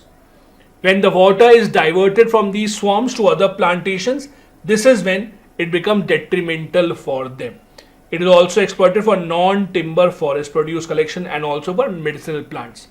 These are important because they have a capacity to store carbon, much more capacity as compared to some of the other trees. Also, they retain water, act as a sponge, so when required, they can also be used as a source of water. They have perennial water availability. Next interesting news, the government of India has been contemplating over building salt cavern based reserves. What exactly is this? Many countries around the world, including India, have something called strategic petroleum reserves. So in simple terms, the government wants to store some petrol for emergency situation. What if international prices increase all of a sudden? We should have some petrol stored like a bank locker kind of a stuff when we can use it for emergency purposes. How do you store huge amounts of petrol? You have to store it underground. So far, what we had been doing is we had been building rock caverns. So basically in the rocky areas, you basically drill and then you identify an area where it will be safe to store all this petrol, and you store petrols in these rock caverns. Now an idea has been found out that why not identify a location where rather than drilling in the rocks, we can have salt caverns. Salt cavern means, let's say in Rajasthan, you found out that this is a land underneath, there's a lot of salt deposit. So what do? You basically put a lot of water inside, salt is dissolved in water and that salt is taken away. That creates a hollow space. That hollow space will be used now to store petrol. This is the idea of salt cavern based reserve. So rather than drilling into rocks, you find out area where there is a lot of salt reserve. You basically dissolve the salt by putting in a lot of water, create that empty space, empty vacuum, and store all your oil in that. Countries such as the US do it very efficiently. We are also contemplating this idea. Why? Because it is easier to do, it is safer, and it is much cheaper. So there is a lot of study going on in this regard. Study is being done by Engineers India Limited, which is obviously a government owned company. This process of dissolving salt and removing it to create the empty space, this is called solution mining. This involves pumping of water in the areas with large salt deposit and then making sure that these caverns can be used to store oil in the long run. The rock-based caverns, on the other hand, which India has been using for a long time, they are constructed by drilling, blasting, removing the rock layers and then creating the storage space, which can be then used as natural barriers, because you have to create a space where the oil is not sieved, oil is not absorbed, because you can't have a situation where you put in 100 liters of oil, 50 liters is absorbed by the boundaries. You have to have a material which does not absorb any oil. Salt-based caverns, which we are discussing now, they are supposed to be simpler, faster, naturally well sealed, because they will not absorb any oil. As I said, in the US, which has the largest oil reserves in the entire world, that is the emergency oil reserves, they rely exclusively on salt-based cavern or salt cavern-based facilities only. So it's not that we are doing it for the first time. There are other countries that have already done this. They hold an expertise in this. Also, because there's salt lining in the cavern, salt has a very low absorbance of oil. Thus, it will create a natural barrier against liquid and gaseous hydrocarbons. So you will not expect a lot of oil being absorbed by the salt in the nearby area. It is something that the government of India is looking at very closely. We have chosen Rajasthan because it has abundant soil formations. There is a refinery as well in Barmer, and there are crude oil pipelines already in Rajasthan. So there is infrastructure present already. We would not have to work much. There are studies going on. However, it might result into a practical solution very soon. These are the existing strategic petroleum reserves that India already has. As you can see, Most of them are in South India, Mangalore, Padur, Vishakhapatnam, etc. As you can see, most of these are nearby the coastal areas, because how do you transport so much oil here? The reason that Rajasthan is suitable without being a coastal area is that there are a lot of pipelines. So you can basically send a lot of these petrol. It has to be near the refinery so that you can easily transport oil and you don't have to work hard doing that. Next, we'll talk about a report called the High Vice Report, published by ICIMOD. The report brings bad news. The news is that the mighty Hindu Kush Himalayas might see a decrease in the water supply by 2100. Now, this is again not something that you should be surprised by. Most of the mighty mountains around the world that bring in water to major rivers because of their ice caps, many of them are seeing and witnessing a reduction in the water storage. And the same is happening in the Hindu Kush mountains. This is what is being seen in this report called the High Vice Report. This High Vice Report is published by International Center for Integrated Mountain Development. The key findings of the report are: glaciers disappeared 65% faster in 2010s than the previous decade. Availability of water will peak in the middle of the century and then it will start to decline. So around 2050, we will have the most water available in the Hindu Kush mountain ranges and then it will start to decline.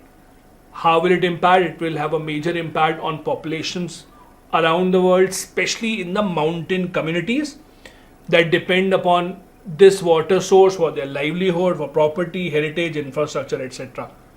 Not just this, the mountain infrastructure, the mountain habitat is anyways extremely delicate, and you can't expect a lot of changes there.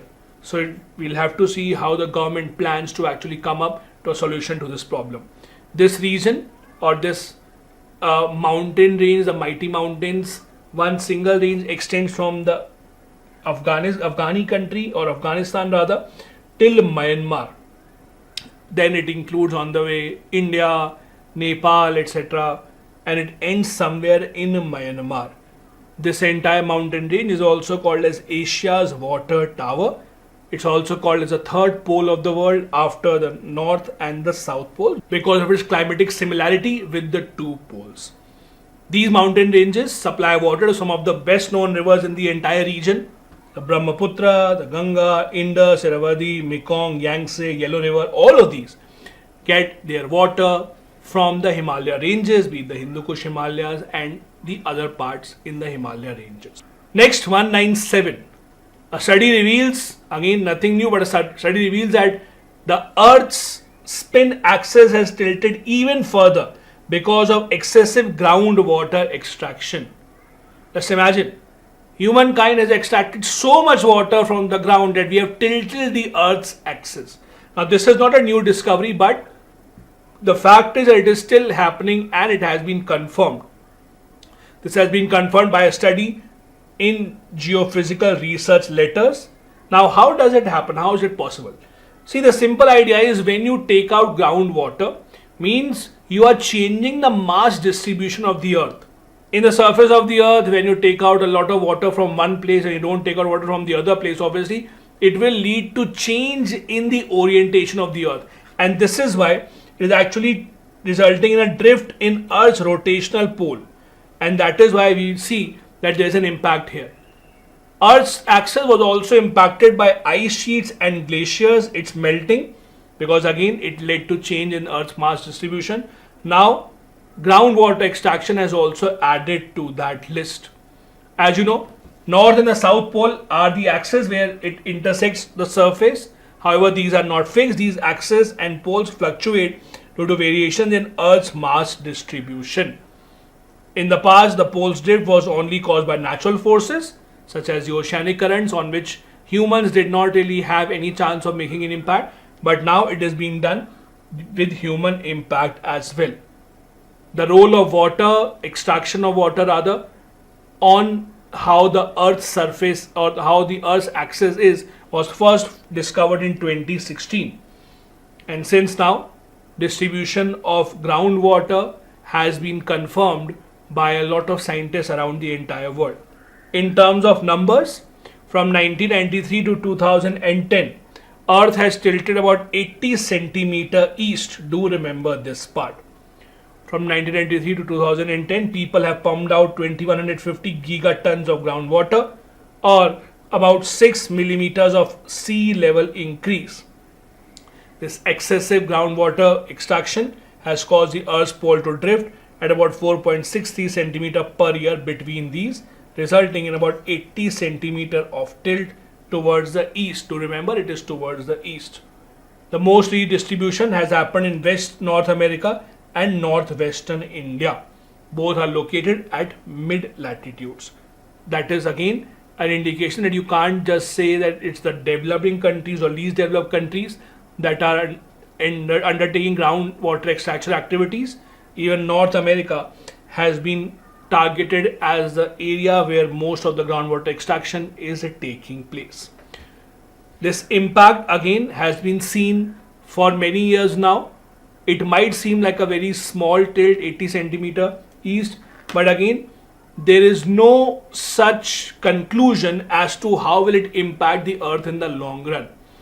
It's not good, because when human interventions change something that is naturally occurring, that can bring a disastrous effect in the long run. But at least right now where we stand, we do not know the long-term implications of what is going to happen in this area.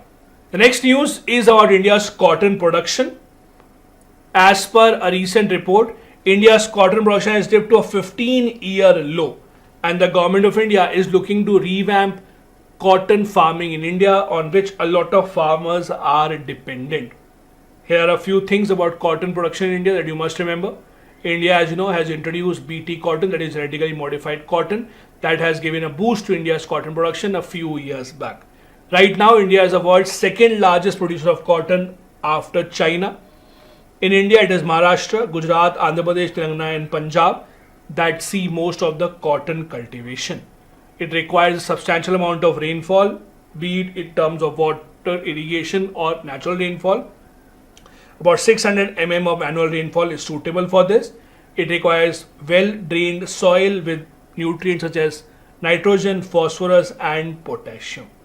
Please do remember, India's introduction of BT cotton in India was a major boost to the cotton production in India overall.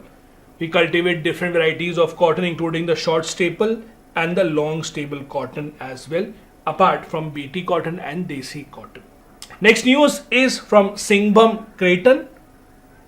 There are studies ongoing which indicate that Singhbhum Creighton's unique geological features can give information about Earth's surface and how Earth's atmosphere has progressed over many centuries. Now, Singhbhum Crater is extremely famous for its history. Due to its old age, a lot of research has been conducted in and around the Singhbhum Crater. It has now revealed that about 3.5 billion years ago in this region, the volcanic eruptions were very common. What are these craters? They are stable portions of continental lithosphere, which consist of the two topmost layers of the earth, that is the crust and the uppermost mantle. They are found in the interiors of the tectonic plates, and they give a lot of information about how the earth's atmosphere has changed, about how tectonic activities have taken place, because you can see the rocks in this area and then you can see its formation as well. The Singhbhum Crater is in Jharkhand, Odisha and West Bengal. So it's a very large area. This gives us information about the presence of many volcanoes in this part of the world billions and billions of years ago. It is from the Archean age. It's a part of India's larger shield, which is a stable continental crust. It is known for occurrences of banded iron formations called BIFs. That is why it's a part of the mineral belt. As you know, Jharkhand, Odisha, this is the mineral belt of India. This crater has also undergone many changes over the billions of years of its formation. There has been a lot of stages of metamorphism that has changed how this crater is right now, but it does give us a lot of information about the past. From this news, what do you have to remember? Just remember its location, the fact that it is present or it is located in Jharkhand, Odisha and West Bengal. And do remember that it gives an indication about frequent volcanic eruptions in this part of the world about 3.5 billion years ago. It talks about, for example, submarine mafic volcanism that talks about the volcanic eruptions 3.5 to 3.3 billion years ago. It also helps us in comparative analysis of Earth's tectonic activities in this era as compared to the earlier era. The last news from this part of class number 19 is that Brahmani Natural Ark has been given National Geoheritage Site status. We discussed in the previous class also that 2 sites have been given this National Geoheritage Site status. This is the third one. This is the Brahmani Natural Ark. This is the largest natural occurring ark in the entire world. There are a lot of theories and stories about how it may have come into being. It's said to be from the age of the dinosaurs, that it still exists. The Geological Survey of India, as we discussed, is the agency that gives this geological heritage tag to these sites. It is present in the Kanika range of Sundargarh Forest Division of Odisha. It dates back to the Jurassic period, and this is the largest natural ark in India with a geoheritage tag. It has a base length of about 30 meters, height of about 12 meters. Apart from this, India also has 2 other natural arches that are very famous among the tourists. One is in the Tirumala Hills in Tirupati, and the other one is in Andaman and Nicobar, but both are much smaller than the one that we see in Sundargarh that has been given the Geological Heritage Tag by the Geological Survey of India. This is composed of ferruginous sandstone. It dates back to the lower to middle Jurassic age. Jurassic age means the age of the dinosaurs, and the geological significance of the site began simply in 2017. So it's not very old. It was discovered very recently. It was discovered during the coal exploration in this district, and since then there has been a lot of study going on in and around this arch. This brings me to the end of class number 19. I hope it is helping you in your revision. If you want to get the PDF of these lectures, join the Telegram channel. The link is in the description of the video. If you missed out on any of the earlier classes, I am giving the link of the entire playlist here as well. Thank you so much. I'll see you in the next one. Jai Hind. Hello and welcome to class number 20 of the Quick Revision Series for Prelims 2024. I hope you have been enjoying and learning a lot from this series. We have already had 19 classes in the last 19 days. In case you have missed out on any of the classes, I am giving the link of the entire playlist in the description of this video. You can go and see that class as well. Also, if you want the PDF of these lectures, all that you need to do is become a part of our Telegram channel. The link I am giving in the description of the video. Click on that link and you can become a part of that channel and download the PDFs as well for your further revision. We are continuing today with the most important news stories of the last 1 year from geography. Let's begin with the first one. The first news is about critical minerals. Now, the government of India has been, just like many other countries around the world, focusing on exploration of critical minerals, minerals that are critical in emerging technologies, be it the semiconductor industry, be it the AI industry, smart devices. There are certain minerals that are required in their manufacturing in large numbers. Most of these minerals are found in Africa and South America. Countries such as China have already made partnerships with those countries where these minerals are found. Countries around the world, US, Japan, India, Germany, all of these are looking to explore these minerals as much as possible. Now, the government of India is also trying to see how many of these minerals can we find in India and how do we auction the mining process. The government has identified 30 minerals so far, and the government has created a legal framework for how to put auction on these minerals. Now, these are minerals, as I said, that have a strategic importance, and they are also a part of rare earth elements. They are essential because their presence is required in many important components of emerging technologies, including smartphones, electric vehicles, solar panels, etc. Because of their limited supply, countries around the world are looking to pay a heavy price for these minerals. There are some examples. Lithium, for example, very important component in rechargeable batteries. For example, lithium ion batteries, I'm sure you would have heard of it. Lithium ion batteries are used in electric cars and even in satellites as well. Cobalt, very important again, required in the production of lithium ion batteries. Apart from that, also required in aerospace industry. There are platinum group metals such as platinum, palladium, etc. required for catalytic converters. There are rare earth elements that are required for manufacturing high strength magnets, again important for electric vehicle motors. With the world now looking to move towards electric cars and these components that consume much less electricity, it's important that a constant supply of these minerals is ensured. Here are a few other facts that you must remember about this. The UPSC may ask such questions about where are these minerals mostly found. 3/4 of the world's cobalt is found in Congo. What about lithium? Major lithium reserves are seen in Chile, Australia, Argentina. There is a concept or there is a phrase called lithium triangle. 3 countries that form a triangle where most of the world's lithium resources are found, that is Chile, Argentina and Bolivia, all of these in South American continent, also called as Latin America. The Geological Survey of India has for the first time found lithium in Union Territory of Jammu and Kashmir.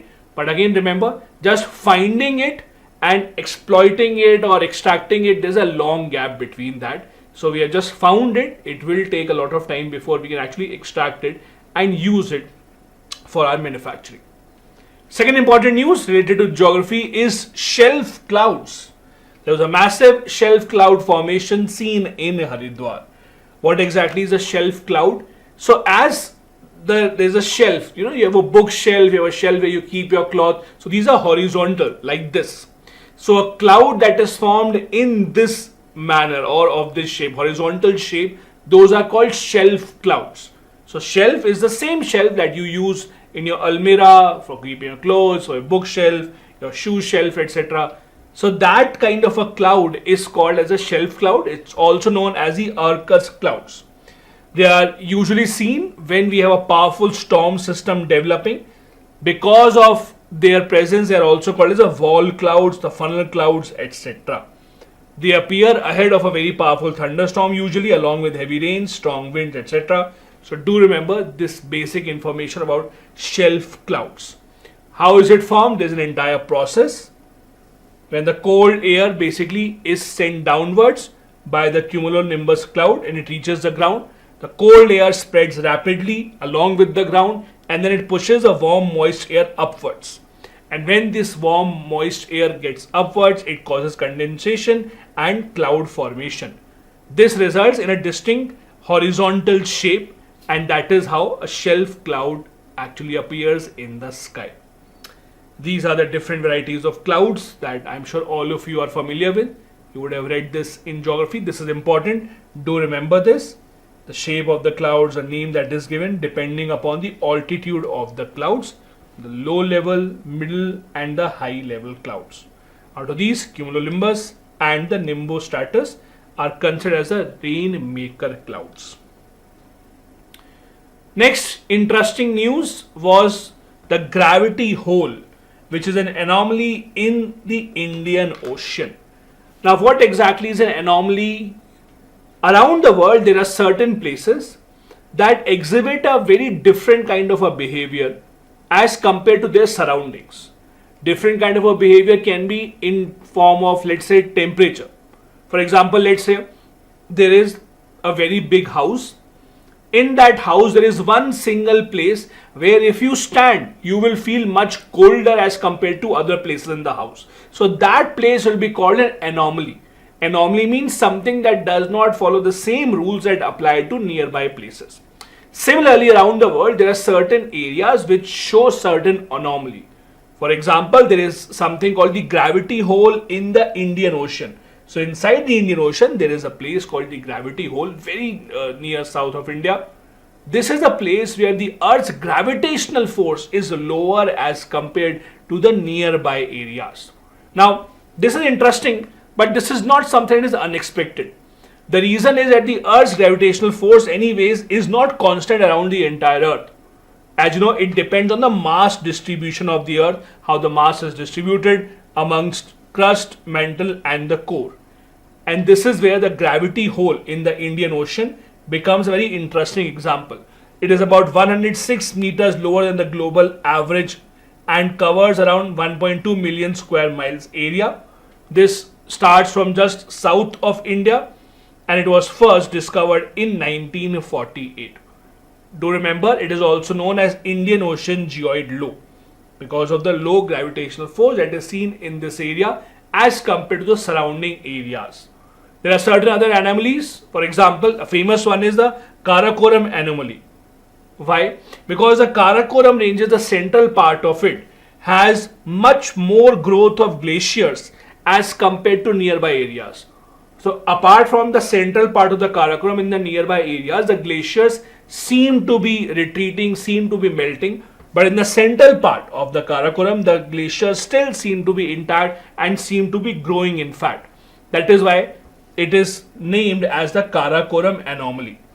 There are other types of anomalies as well. The temperature one, the example that I gave you earlier. When you're standing at a place which is much cooler as compared to surroundings, that is called a temperature anomaly. And it has been seen in certain weather conditions as well. For example, March 2023 was the second warmest March on record, while the warmest March was in 2016 when there was a big El Nino that triggered almost a global warming, a mini global warming of sorts. So these kind of events do keep on happening and they are considered as anomalies of different types. Next topic in the news is the Anthropocene epoch. What exactly is this? Let's first understand epoch. Epoch is a period of time that is distinct from the earlier period. For example, let's say we say that in the last 10,000 years, the climatic conditions changed drastically. So that 10,000 year can be put in a bracket and called an epoch.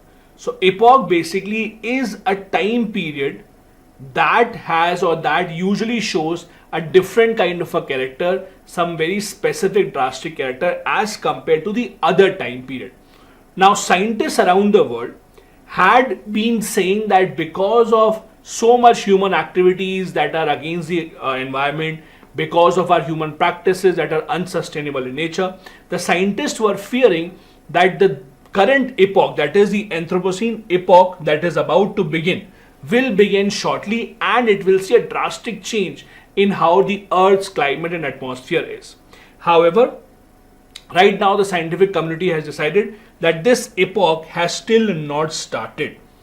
So we have still not entered an era where we are supposed to see a drastic change in our environment around us. It may be seen as a good news or something that we are just delaying the inevitable, or at least the scientists say it has not started. This term, that is the Anthropocene term, was first proposed in the year 2000 by Nobel Prize winning chemist Paul Crutzen, where he referred to the fact that the changes that are being seen in our environment in and around the earth, that will now multiply, or that will culminate rather into a big change for the coming generations, and this should be called the Anthropocene epoch. As I said, epoch is a time period during which the human activity has had a significant impact on the earth's ecosystem and geology. The earlier epoch was the Holocene epoch that ran for about 11,700 years. This was a time period where we saw very stable climatic conditions. For example, the climatic conditions have not changed so much in the last 11,000 years. The earth has maintained a temperature which is suitable for sustained animal and human life. This epoch may change that in the coming years. Do remember, this Anthropocene epoch has not been officially recognized right now by the International Commission on Stratigraphy. It may be recognized later on. It's just a term that is used by the scientific community right now. These are some of the features that are expected to be in Anthropocene epoch. Human intervention means we will see a lot of changes in the Earth's system because of human intervention. Changes such as climate change, deforestation, the use of land, acidification of ocean will increase, loss of biodiversity. All of this will be seen in much larger numbers and it will have a grave impact.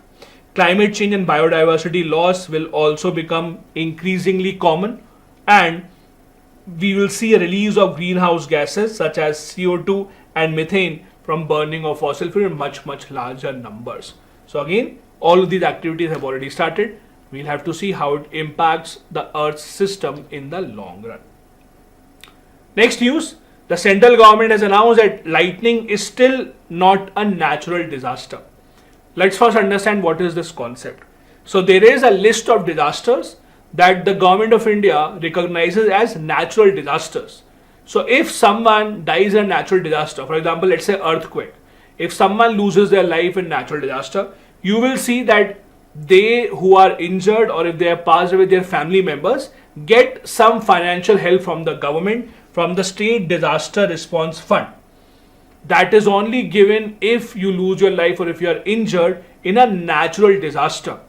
Government of India says lightning is not a natural disaster. So if someone loses their life due to lightning, the victim will still not be entitled to any compensation under the disaster response fund, because the central government says that no, it is not a natural disaster. There has been a demand for a long time that it should be the case, but the government of India has not accepted it, so do remember this. Lightning, as you know, unfortunately takes multiple lives every single year in India. Lightning is nothing but a massive discharge of electricity into the atmosphere directed towards the earth, because earth is a good conductor of electricity. When lightning is in between the clouds, it is harmless for us, but when it is from cloud to the ground, that is when it becomes very dangerous, because it leads to very high electric voltage and current. This discharge can occur in an moisture cloud that is about 10 to 12 kilometer long. Again, an important reason why it happens is that earth is a good conductor of electricity, and earth is positively charged as compared to the middle layer of the atmosphere. Thus 15 to 20% of the current comes towards the earth, and if it hits anyone who is in that affected area, it immediately kills that particular person by burning the body internally. The upper layer of the cloud, as you know, becomes positively charged with all these electrons that are released, and after their collision, all these charges are free flowing. Middle layer is negatively charged, and then they are attracted towards the earth, that is positively charged. And that is how positive negative energy or charges lead to electricity being conducted towards the earth. There are certain areas in India that are much more lightning prone. For example, Madhya Pradesh has the highest ground lightning rate, followed by Chhattisgarh, Maharashtra, Odisha and West Bengal. We have also seen lightning cases in Bihar, UP, Karnataka, etc. Do remember this fact also, Earth's most lightning activity is observed at Lake Maracaibo. Do tell me in the comment section where exactly is it. In which country do you have this lake? Do tell me. It's an interesting fact that you should know. Tell me in the comment section. Next, number 206, concept of water spouts. What is water spout? Let me first show you a photo so that you can understand. So this is a water spout. It seems like kind of a mini cyclone. It's not really a cyclone. So basically, water body, when you see over a water body, there is a kind of a fountain that erupts and it reaches the clouds, low-lying clouds. That is usually called as water spout. What a very big water spout was recently seen in Russia, and there were a lot of videos that went viral, and that is why water spouts became a very interesting and important word around us. So what exactly is this? How do you define it? It's a tornado-like column or tunnel where you see air rotating very quickly and forms over the surface of the sea usually. They are formed in warm and humid environment where there is difference of temperature between the warm water surface and the cooler air above. So very similar to how tornadoes are formed in other parts of the world. There are two types of water spouts, tornadic and fair weather. Tornadic are the ones that are formed from a rotational thunderstorm. Fair weather are usually formed not when there is a tornado forming, but due to a single cumulus cloud, and are much less common. They are seen in Europe, Middle East, Australia, etc. They can vary in size. They are generally called as weaker tornadoes as well. They have the potential to have some harm, but they are usually caused over the water body only. So they mainly pose a risk to anyone inside water, boats, ships or swimmers. If they move close, that is when it becomes dangerous to come near these water spouts. Next, important news, something that was in discussion, plastic culture. What exactly is this? There is an increasing tendency that we will recycle plastic by using it in agriculture in some form or the other. And there are some plastic that are used in fertilizer, there are some plastic that are used in various other ways. It was earlier seen as a way to use plastic and recycle it. But now studies have found out that plastic culture or using plastics in any form in agriculture can be extremely dangerous. 1 kg of thin mulching seeds is enough to cover and contaminate 600 square feet of agricultural land. And that is why now plastic culture is a technique that is being discouraged. It refers to using plastic materials in agriculture. It is used as plastic mulch in drip irrigation, in pests, extreme weather condition, weeds, etc. It may seem to be beneficial for crop production. It might increase the production of the crop in the short run, but in the long run, it has a very negative impact on the environment and also on the one who is consuming these plants. Another news is about solar maximum and solar minimum. The scientists say that in 2025, that is next year, we might see a solar maximum. What exactly is solar maximum and solar minimum? So it's a simple idea. The time when you have the greatest number of sunspots in any solar cycle on the sun, that is called solar maximum. On the other hand, when you have the least number of sunspots in any solar cycle, that is called solar minimum. Both of these are different and they have usually an 11-year cycle. So last solar maximum was in 2014. So it's expected that the next one would be in 2025. Again, it's not a fixed cycle, but usually it is seen in an 11-year cycle. What is the impact? These can have a major impact on satellites, space weather mainly, even on communication system and on astronauts. And that is why it is usually considered as an unsafe time to send missions from all around the world into space. The solar maximum is more frequent and more intense. It results in increased magnetic activity. On the other hand, solar minimum is less intense and does not cause so much harm. Also, the solar maximum are more frequent and can be seen as much more vivid. Do remember that. Next, silver pasture system. Now the UPSC has a tendency of just giving you this word and asking you what is the meaning of it. In the past few years, they have started asking these questions. They will say silver pasture recently in the news refers to what? So you do have to understand what exactly is this. In simple terms, silver pasture means a system where same piece of land should be used for grazing, for forest, for having high trees, basically sustainable use of the land for multiple purposes, including forest, grazing, crops, etc. That is called as silver pasture. For example, look at this. So single piece of land being used to have large trees also, to have grass also, to carry out your cultivation, to carry out your other activities. All of these being done at one single piece of land to maintain a good balance. This is called the silver pasture system. Now, how does it work? How is it important? Basically, it is a sustainable land management practice which includes trees, crops, livestock grazing all on the same piece of land. That is this system. It is silver pasture. It means carefully selecting trees or tree species that have to be planted on the grazing lands. Those trees that are not eaten up by the sheep or by the other animals that are being grazed, making sure that they only eat the crops, the grass and not the trees. These trees can help in sustaining the moisture in the land. These trees can also help in providing the shade and increasing the productivity of the land in the long run.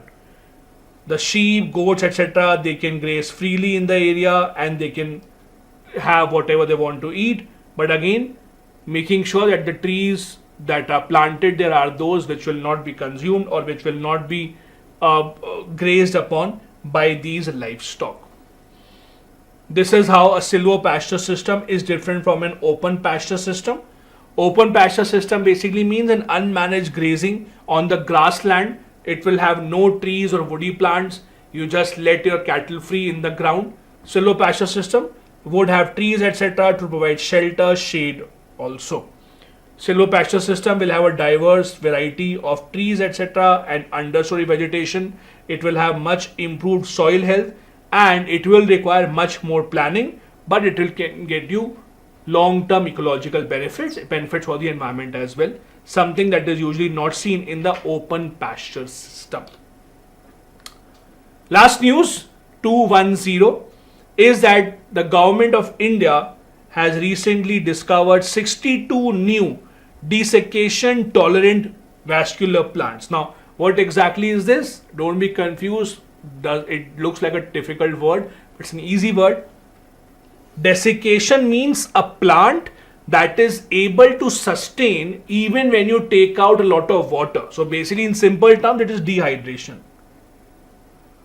So when you take out a lot of water, the plants can sustain even then. Those are called desiccation tolerant plants. So desiccation means taking out water. It can be because of the heat, because of dry weather, it can be because of other conditions. So there are 62 new plant species that have been discovered that are able to sustain even when they are dehydrated to a very, very large extent. These are called desiccation tolerant vascular plants. They can survive dehydration by losing up to 95% of their water content. Dehydration can occur when plants lose more water than they can intake. As per a study, there are about 300 to 1500 species of these plants. Out of the 62 species that have been found in the Western Ghats, 16 are native to India, while others are not really native to India.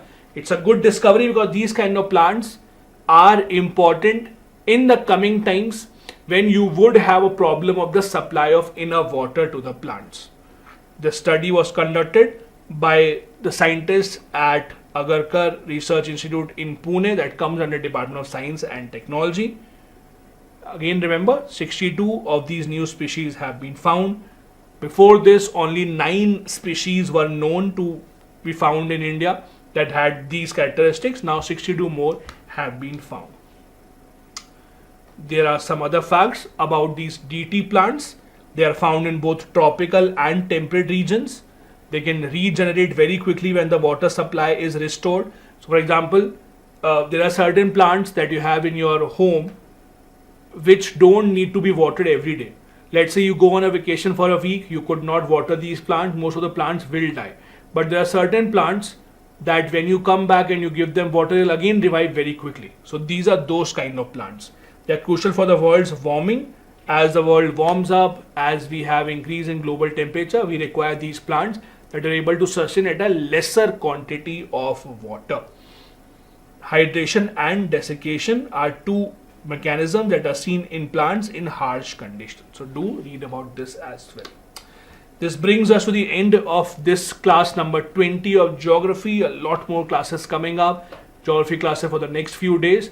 Do remember to join in at each and every class every day at 6 p.m.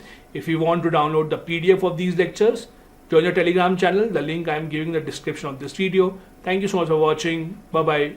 Jai Hind. Hello and welcome to class number 21 of this quick revision series for Prelims 2024.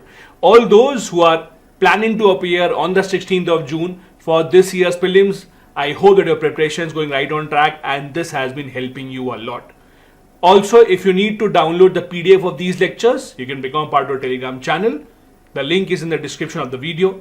In case you have missed out on any of the earlier classes of this series, I am copying a link of the entire playlist. Click on that and see whichever class you have missed out on. Today again, we'll be continuing with news about geography. So topics that were in the news in the last 1 year or so about geography.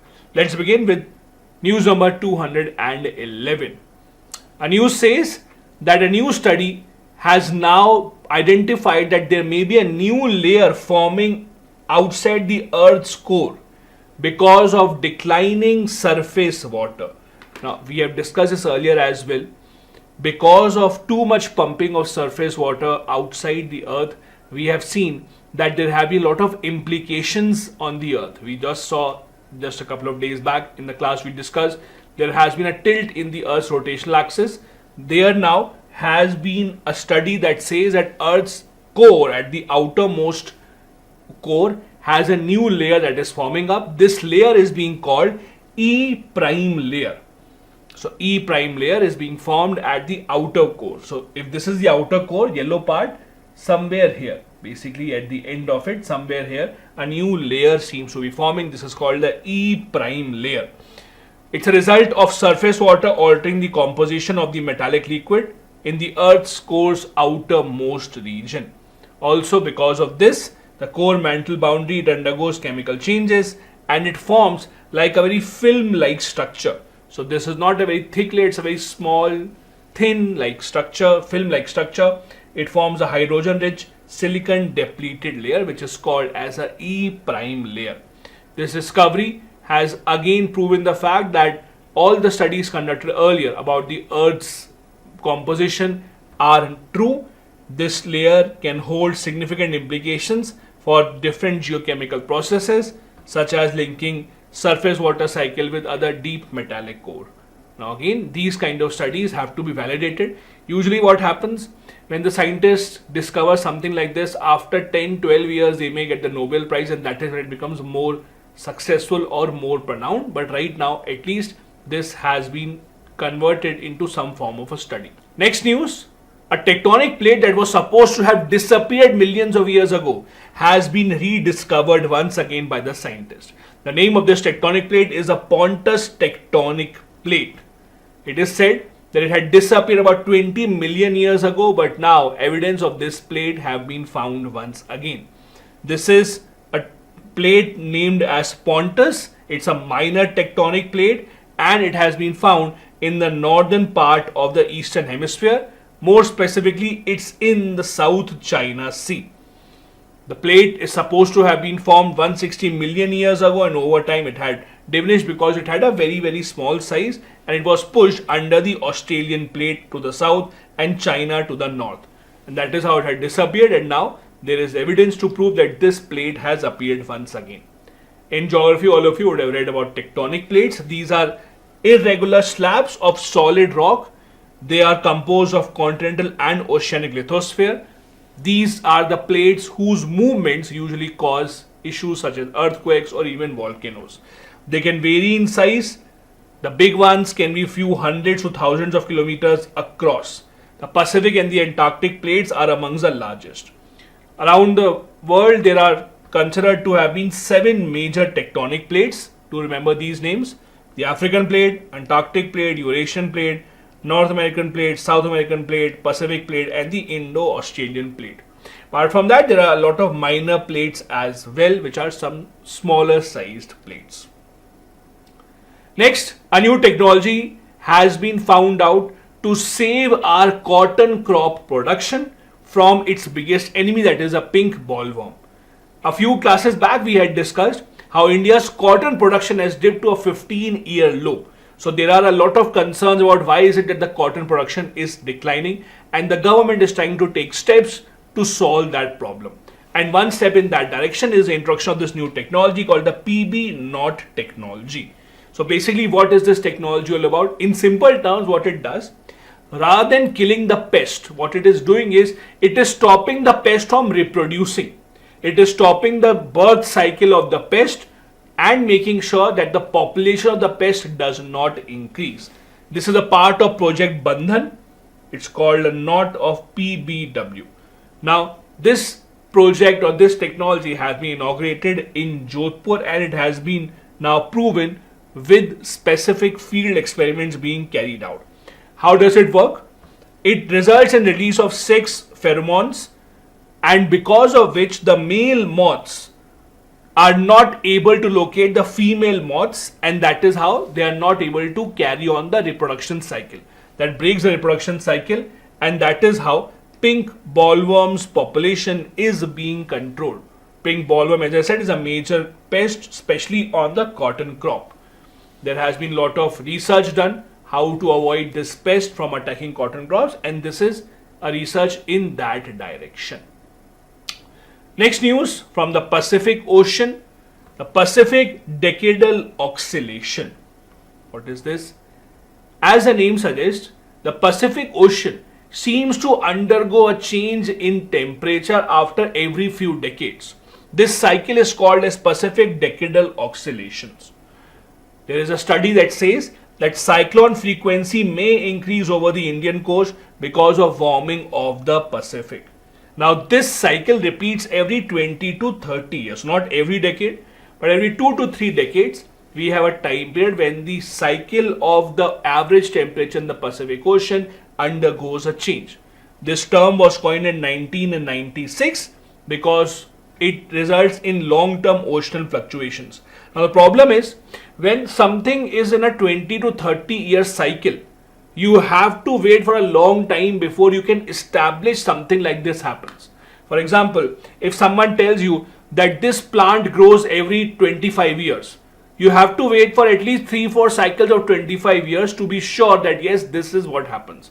Same with this. When you have these kind of observations that repeat themselves 20 to 30 years, it's a long-term observation. It may only be known after several years what exactly will be the impact.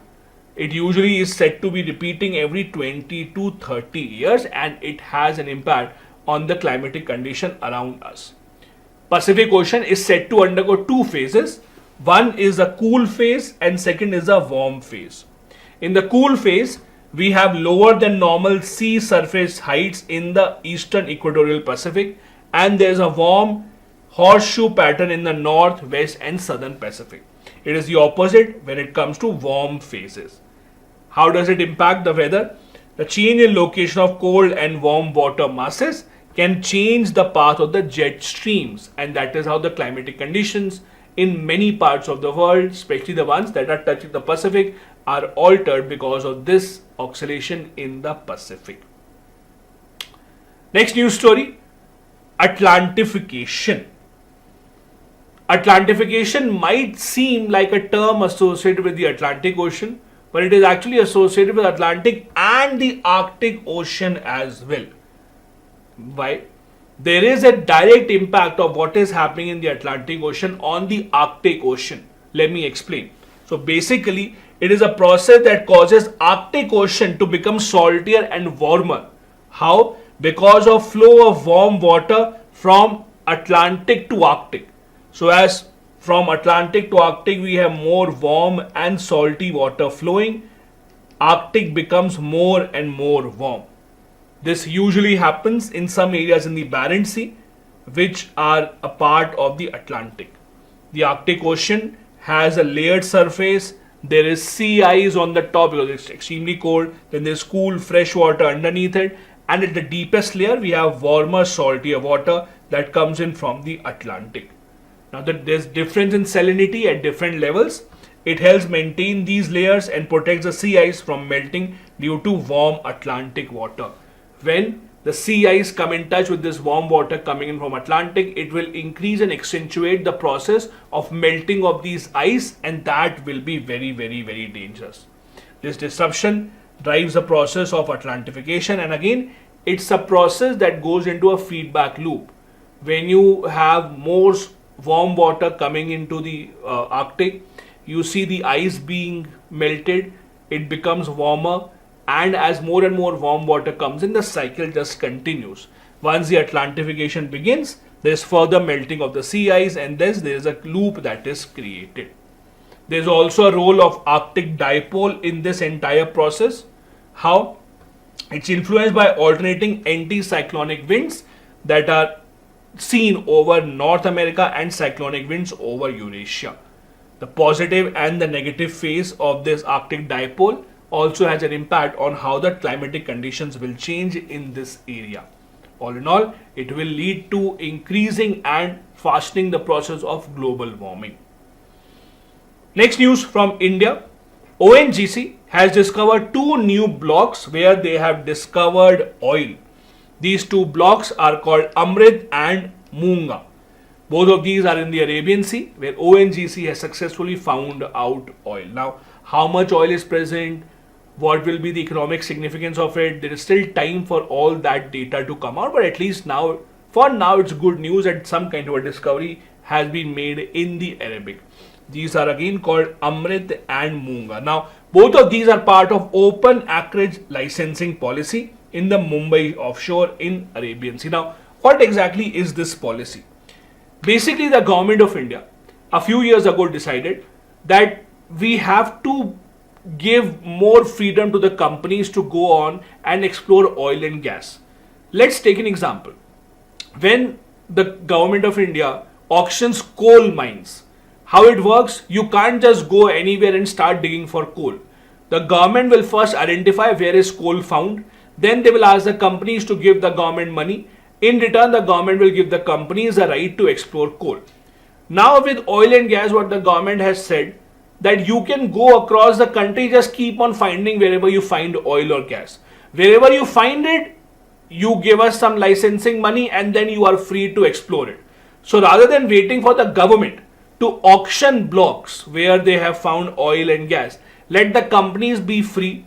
Let them roam around the country. Wherever they find oil and gas, they can come to the government and the government will basically ask them to go ahead rather than getting involved in formal government bidding process. So bidders can directly go to the government for exploring these hydrocarbons, including gas, oil, coal bed, methane, etc. for any new block that is not under exploration. So any new block that has not been explored, they can do that. It was introduced in 2016 to replace the existing policy. It encourages proactive approach from the companies to begin exploring without waiting for the government to start the entire bidding process. The government aims to expand the exploration acreage to 0.5 million square kilometers by 2025 and have at least 1 million square kilometers of area under exploration by 2030. As you know, the government of India has been working on multiple fronts to decrease our dependence on imported crude oil, and this is a step in that direction. Another news story from geography is the concept of omega blocks. Omega blocks were in the news. This is a different pattern in pressure conditions. So basically omega, as you know, this is the symbol of omega. So when we have certain pressure conditions where pressure is low, then it increases, then it comes down all of a sudden once again, those are called omega blocks. It has been found that these omega blocks have been the reason behind heavy rains in Greece and Spain. These are omega blocks. These are basically isobars that resemble the Greek letter omega. They are usually seen as upper level weather patterns where there is a low, high and low arrangement in usually the west-east direction. Again, because of this fluctuation in pressure during short period of time, we see a lot of torrential rainfall in these areas. It also affects migratory cyclones, helping them maintain their position for a long time, and thus there is a high pressure system that diverts the jet stream in this area. All of this is not really seen in India right now, but these are some of the weather activities that are seen in Europe, especially in south part of Europe, where Spain, Greece, Portugal, these kind of countries are placed. So this basically is how the jet streams work, and this is usually the pattern which we see in omega blocks, which leads to extremely high torrential rainfall which are not expected.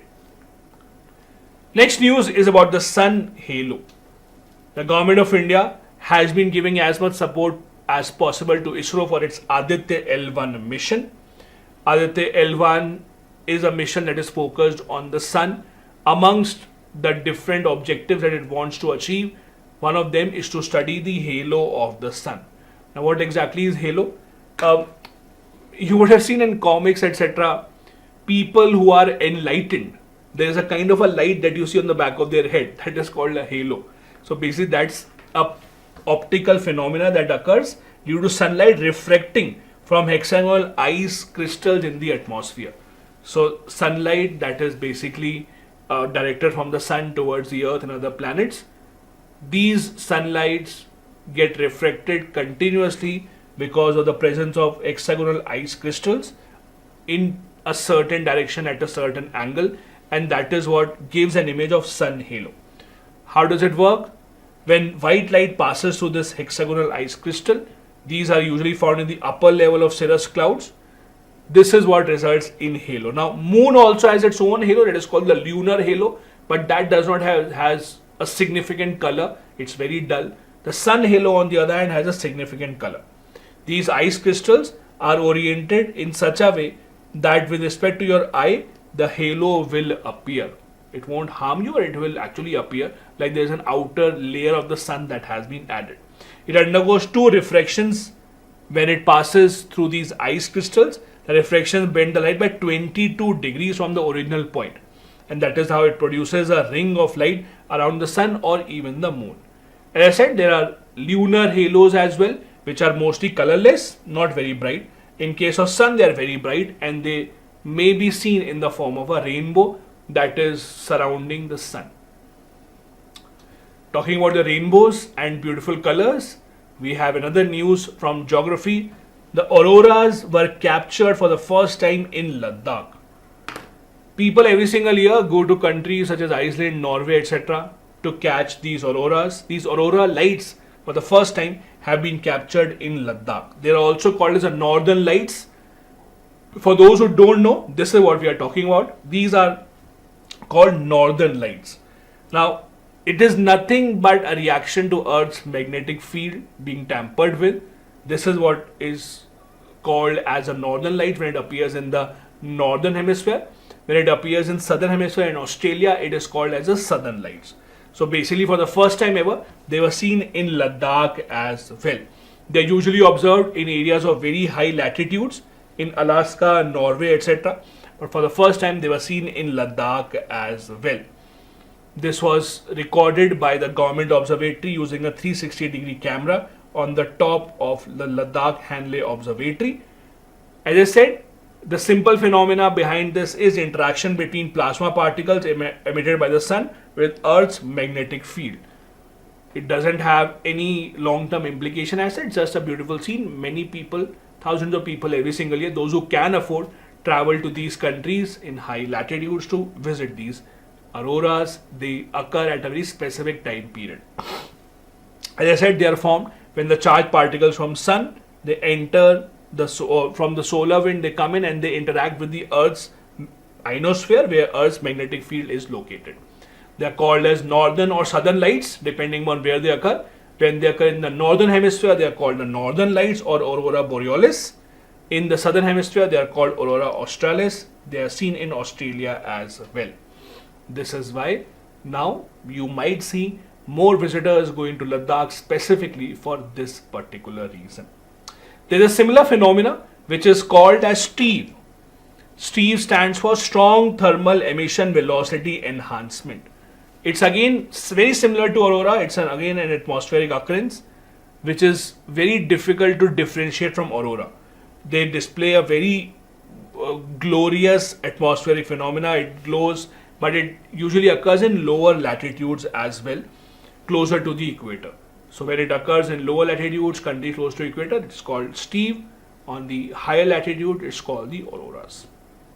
The last news for this class is the Government of India's efforts to preserve rivers that flow through certain cities by forming river-city alliances. The urban river management plans that the Government of India has includes the Global River City Alliance that has been launched by the UN Climate Change Conference. The Government of India is trying to give more responsibility to the cities from where the rivers actually flow. About 60 cities have been asked to prepare urban river management plans. How will they ensure that rivers flowing through them are not polluted? How are they sustained? It's a part of River Cities Alliance, which works under the Namami Gange project of the Government of India. This River City Alliance idea came up in 2021. It's a joint effort between the Ministry of Jal Shakti and Ministry of Housing and Urban Affairs. The vision is to connect river cities and make sure that the entire flow of river, the entire path of river is taken care of and not just one or two cities, to make it more sustainable, for the people to understand that river flowing through their city is not owned by them and they have to make sure that they have to pass on it to the next city in a pristine condition. It will be executed in 2 phases. Initial phase will include 25 cities in the upper stream of Ganga Basin from states such as Uttarakhand, UP, Bihar, Jharkhand, etc. This entire project will be funded by the World Bank. It will include carrying out funds or carrying out activities such as cleaning, etc., raising awareness. So the funds will be required, which will be given by the World Bank. This brings us to the end of this class of geography. We have a few more geography classes and some environment facts also which are left coming up. Do join me for the next one tomorrow at 6 p.m. Do subscribe to this channel if you have not done so till now, and also be a part of our Telegram channel. The link is in the description of the video. You will get to download all the PDFs for your revision purposes. Thank you so much. Bye-bye. Jai Hind. Hello and welcome. This is class number 22 of the Quick Revision Series for UPSC Prelims 2024. I really hope your preparation is going on track and these classes have been helping you revise. Once again, reminding you, do hit the subscribe button on this channel if you have not done so till now. And also you can get PDF of all these lectures. All that you need to do is become part of our Telegram channel, the link of which is in the description of the video. I upload all the PDFs of these lectures right there. Let's see what are the important news stories of the last 1 year that we will be discussing today. Starting with number 221. Something that was in the news is earthquake swarm. Now, what exactly is earthquake swarm? As the name suggests, earthquake swarm means a phenomena when a lot of very small earthquakes happen in a very short period of time. You would have seen this term that is used in relation to drones as well. Swarm of drones is being used to now have a very impressive exhibition which kind of looks like an exhibition of art in the sky, kind of looks like there are festivals going on, it looks like there is explosion going on, but all these are done with the help of drones. That is also called the swarm of drones. Similarly, earthquake swarm is something that was seen in Iceland, which led to a warning of a volcano in the region. As I said, it is nothing but a series of small earthquakes that occur in a localized area in a short duration of time. This short duration basically doesn't have to be just minutes. This short duration can also be days, weeks, and even months. They usually conclude within a few days or months. So when you have several low intensity earthquakes happening very close to each other, that is called as earthquake swarm.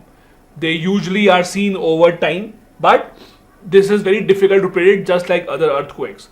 Earthquakes, as you know, is one of those natural phenomena that still cannot be predicted. Anyone who claims they can predict it is lying to you. That is why it becomes very, very difficult. However, there are buildings that are now being made in such a manner that they are able to withstand earthquakes to a very, very large extent. You've seen a lot of countries, earthquakes are not able to damage certain buildings because they were made in such a manner that the seismic activity does not have an impact on them. Also, these earthquake swarms can produce thousands of earthquakes within a relatively small volume of area. They usually occur in regions with complex contiguous fracture systems. So it's all a function of where that location is, what are the tectonic plates under it. That is the area which are more prone to earthquakes as compared to others. Next news about cloud seeding. Cloud seeding is something that you keep on hearing, that you keep on listening about time and time again. This was in the news in the last few months, especially with respect to Dubai. Now, Dubai tried cloud seeding and they were successful in bringing rain. But a few months later, Dubai saw the worst floods in its history. So a lot of people started to draw connections. Connection as in, was cloud seeding responsible for the floods that Dubai saw? So far, there has not been any connection that has been found. There is no proof to say that cloud seeding activity actually led to flooding many weeks later on. However, this topic of cloud seeding has been in the news. It's not just Dubai, many other countries have also tried this. Experiments on cloud seeding have also been done in India. What exactly is cloud seeding? Basically, just understand how are the rains formed. When the clouds become heavy enough with water and ice particles mainly, when they are not able to sustain, when the clouds become saturated, that is when the ice particles now start to drop down. When they reach the surface, they are usually in the form of rain. Now, when the clouds don't have enough moisture content, when the clouds don't have enough content to convert it into rain, artificially you can introduce a foreign object into the cloud to now ensure that cloud becomes heavy enough and it results into rain. This is called cloud seeding. It's done for a lot of purposes. Single biggest purpose why it is done is to increase the amount of rainfall produced. On the other hand, it is also done to reduce hail from thunderstorm, and in some cases it is also done to improve visibility due to fog. As you know, wherever there is rainfall, fog gets dispersed. So rainfall is an enemy of the fog. So when there's a lot of fog and you have an important event, for example, you have, let's say, important dignitaries coming into your country, and in that particular city where they are coming, there's a lot of fog. So what do? You try and have artificial rainfall to make sure that the fog disperses. That is also one of the applications of cloud seeding. It's not a very new technology. In fact, the first evidence of cloud seeding and this study was done in 1940s at the General Electric GE company's lab in New York. It has not been used in very large numbers or in many instances around the world. It is used in very rare occurrences. The reason is, see, it does not develop its own cloud. So in order for cloud seeding to be successful, you need to have cloud beforehand. Also, you need to have at least some moisture content in the cloud. You can't just expect from 0 to take it to 100. It does enhance the rainfall by about 10 to 15%, but you cannot be sure that wherever there are clean skies, you can't just produce cloud out of this. This is how it is used. The foreign material that is used to ingest in the cloud, that is ingested in the cloud, is usually silver iodide. There are other substances that can also be used, but usually these are silver iodide ice crystals that are usually sent to the cloud. There are two ways in which you can do that. Either from the ground itself, try and basically target it so that the crystals are released and they reach the cloud, or the better way or the easier way is to basically use aeroplanes, drop it from the aeroplanes on the cloud so that they can have these crystals. As I said, it does not result into new clouds creation.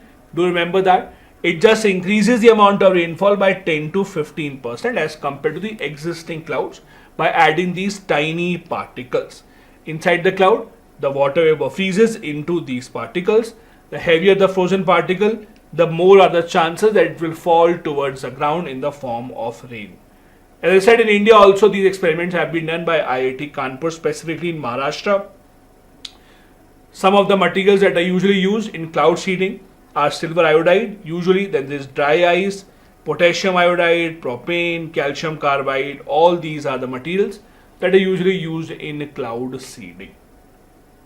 Next important news, rare uralite meteorite was formed from the Dhola structure in Madhya Pradesh.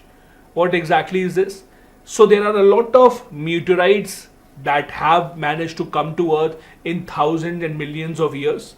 A lot of them are still present on the Earth. Many of these have been studied by the scientists. A special form of meteorite is named as the uralite meteorite. Uralite name comes from the place in Russia where the first evidence of such meteorite was actually seen. These meteorites are rare. They have a different kind of a composition.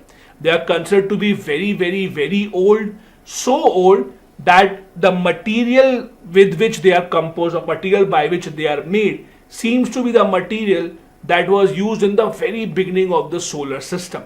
And this is why it is a very interesting discovery that the Dhala crater, the Dhala crater is in Madhya Pradesh in India. It's a huge crater. It was a result of collision from a very rare ancient meteorite called the uralite.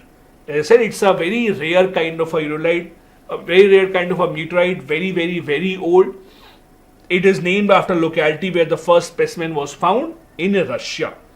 Very primitive in nature means it is composed of very, very old material from which it is believed that the solar system was initially formed.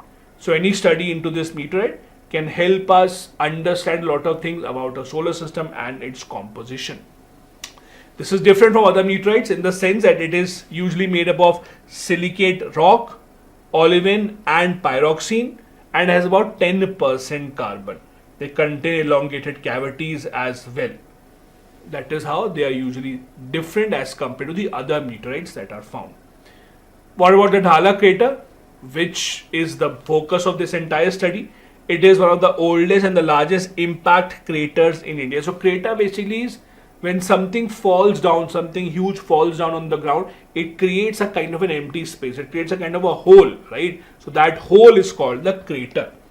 They estimated that it is about 2,500 million years old and is named after the village Dhala. It's located in the Shivpuri district in Madhya Pradesh. It's about 11 kilometer in diameter, making it the largest crater in entire Asian continent.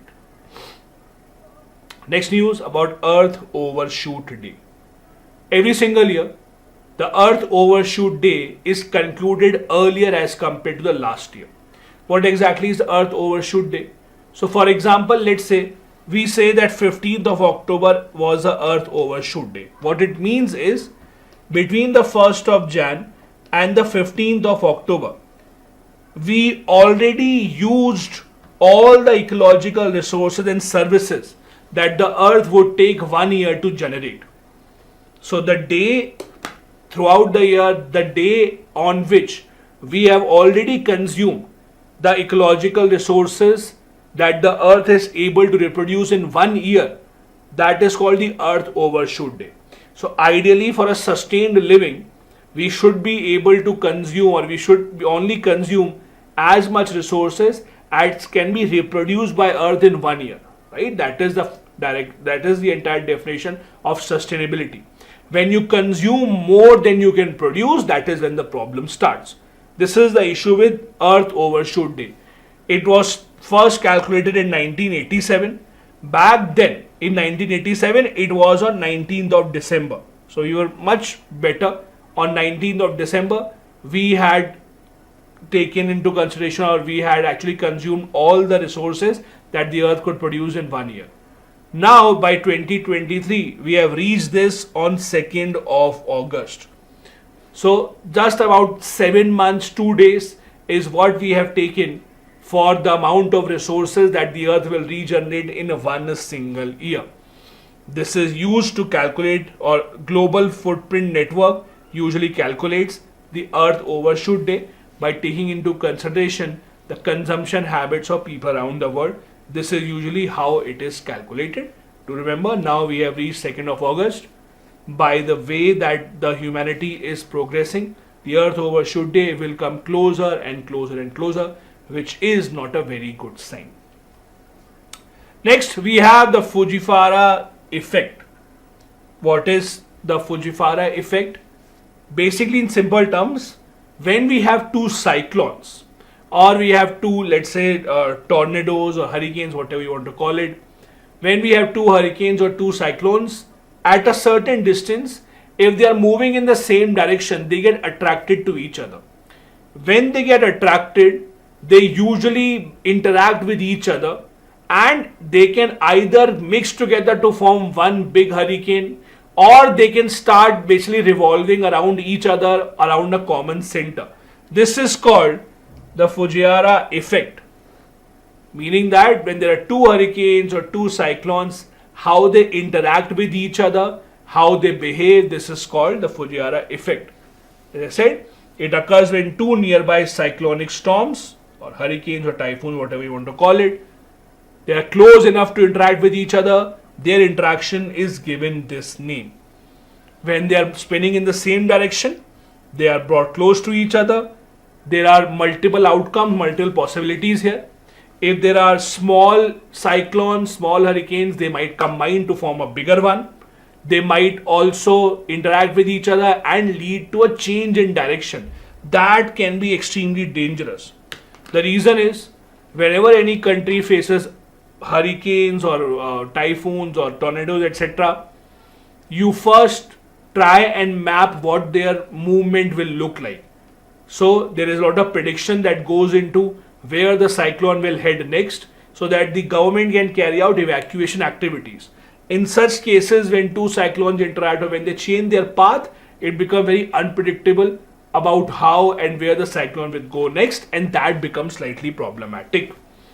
They usually can form a bigger cloud or a bigger cyclone, or they can also remain separate and kind of dance around each other around the same common center. That is also called the Fujiwara effect. Next news 226. In a good news for India and Indian government's efforts, 5 more wetlands from India have been added to the Ramsar list. As you know, the Ramsar Convention is the only international convention around the world focusing specially on the conservation of the wetlands. Now, wetlands anyways has always been an important topic. UPSC does ask questions on wetlands, both in prelims and the mains exam. The government of India itself has been focusing a lot on wetlands by launching a lot of programs, making sure that local community also becomes a part of such efforts.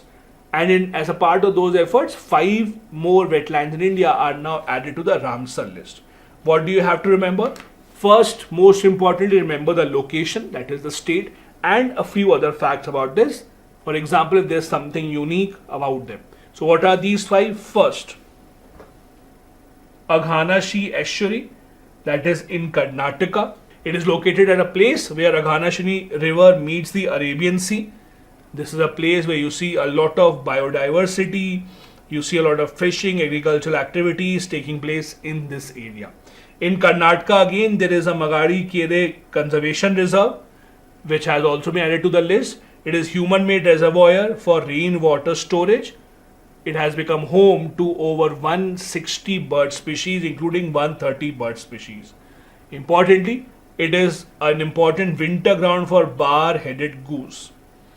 Then in Karnataka again, there is something called the Anka Samudra Bird Conservation Reserve. It is again human-made village irrigation tank. It is the only bird reservation reserve in North Karnataka's dry zone. Here again you see about 200 species of different birds. From Tamil Nadu, we have the Karaiveti Bird Sanctuary, one of the largest inland wetlands in Tamil Nadu. It's a part of the famous Central Asian Flyway, which the migratory birds take when they flow in from Siberia to this part of the world, and they carry on for ensuring that they are able to sustain themselves during harsh weather. Number 5th, again from Tamil Nadu, the Longwood Shola Reserve Forest. It's named after Solai, which is the name of a tropical rainforest. It's famous for endangered species such as the black-chinned Nilgiri laughing thrush, Nilgiri blue robin, etc.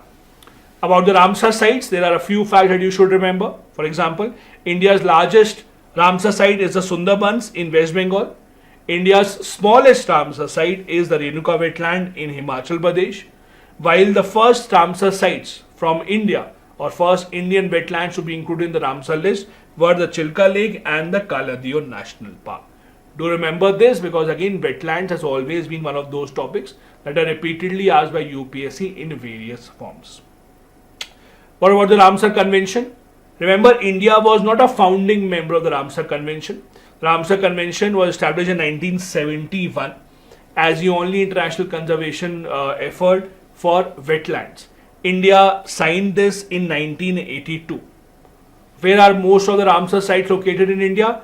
Tamil Nadu, followed by Uttar Pradesh. Amongst the nations, it is UK that has the most Ramsar sites, followed by Mexico. Do remember this fact. Numbers are not important, but do remember where is it that the largest number of these sites are found both in India and around the world as well. There is one more information regarding this, that is a Montreux record. What is this? It is the list of those wetlands in the Ramsar site or the Ramsar list that are of international importance. So basically, let's understand it in this manner. There are a lot of wetlands. Not all the wetlands are in the Ramsar list. So basically, there are a lot of wetlands. Some of them are in the Ramsar list. Some of those within the Ramsar list are in the Montreux record. So the Montreux record are those wetlands where a lot of ecological changes are occurring due to human interference, pollution, etc. So they need to be reserved. From India's, only 2 wetlands are a part of this record, the Loktak Lake in Manipur and the Kaladiyo National Park. So not all the wetlands around the world are a part of the Ramsar list. From the Ramsar list, some of them where there is a lot of human interference going on, where there have to be very strict conservation activities monitored, they are a part of the Montreux record. Interestingly, Chilka Lake was also part of this record, but it was removed in 2002 when it was found out that there have been a significant improvement in the health of this particular wetland. Next, 2 to 7. This is about an area called the Terai Arc landscape. Now, Terai Arc or Terai region is a very, very interesting area. It is on the foothill of the Himalayas. It spread across states such as UP, Uttarakhand, it goes to Nepal. Now, this is an area where there is significant tiger population and there have been efforts made to conserve tiger population in this area, both in India and Nepal. What the UN has done, the United Nations, has recognized this or has given global recognition to this particular initiative. They have given global recognition to Nepal's Terai Arc Landscape Initiative, which was launched in 2001, and they have designated this as one of the 7 world restoration flagships. So again, there are different flagship programs that UN has recognized. Total 7 are recognized as world restoration flagship programs. Out of these 7, one of them is this Terai Arc Landscape program. This Terai area is one of the most fertile areas in the country where you see a lot of cultivation happening. It stretches about 810 kilometers from river Yamuna in the west to river Bhagimati in the east. It spans across states of Uttarakhand, UP, Bihar and then goes up to Nepal. It comprises of about 13 protected areas in this region, where we have the Corbett Tiger Reserve, the Rajaji National Park, Valmiki Tiger Reserve, and then there are some in Nepal as well. The objective of this particular landscape project by Nepal is to conserve the species found in this area, including tiger, rhinoceros, elephant. Also, to conserve critical habitat and make sure that there is cooperation between the two sides, India and Nepal, going ahead. Because when you have these kind of habitats, be it national parks, wildlife sanctuaries, rivers, etc., that are shared between two countries, their conservation efforts have to be in hand. Only then they will be successful, and that is why India and Nepal are working together here. What about the UN World Restoration Flagships? As I told you, UN has recognized 7 initiatives from different parts of the world and given them the tag of World Restoration Flagships. This was launched in 2021 by the UN. The idea of the UN is to prevent, stop and reverse the degradation of ecosystems in every continent. So they look for these areas in every continent, they try and support these areas which are looking to restore their original ecosystem, and this particular Terai Arc landscape has been chosen in that regard by the UN. Next, news number 228. Largest deep sea coral mapping has been done. Now what is interesting is, if you think about the corals, coral reefs are usually seen in shallow waters, not in very deep waters. There are reasons for that. One of the biggest reasons is that corals, in order to produce their food, require sunlight.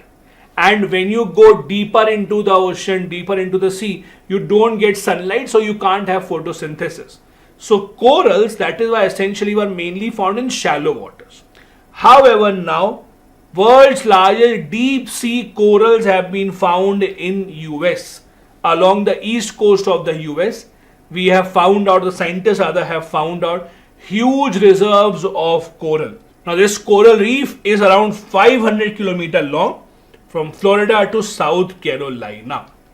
Now it's interesting and important for you to understand how is it that deep sea corals are different as compared to normal shallow corals. As I said, this is huge in length, about 500 kilometers, and width of about 110 kilometers. It's not a new discovery. Scientists knew about this since 1960s, but they were never able to map it completely because of lack of technology. they could never actually get the complete accurate results and measurement, how long and how wide is it, and now they have been able to do that. They have been able to construct 3D images of the ocean floor to get more information about it. Now, how are deep sea corals different? So they lack sunlight, obviously. Because of it, they can't have photosynthesis. So in order for their survival, they need to have some different strategies. For example, they produce bioluminescent light, meaning that they actually have a light around them. They try and illuminate so that they can attract species, fish, etc., which are interested in knowing what is happening in this area.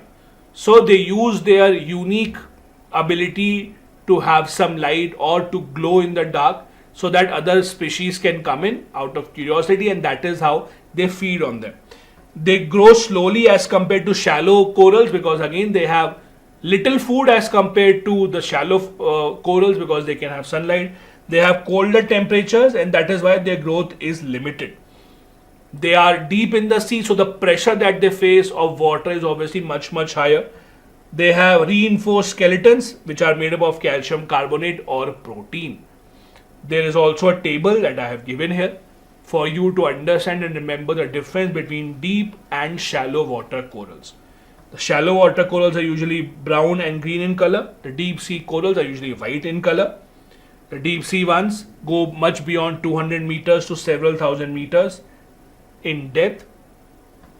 Light availability for shallow corals is much better, so they can undergo photosynthesis, so they have much faster growth of their structure.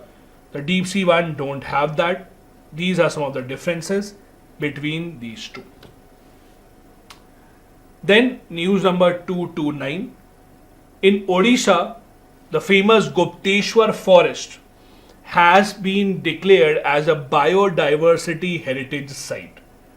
This declaration comes in from the state. So the central government does not do that. It is on the state government to make such declarations.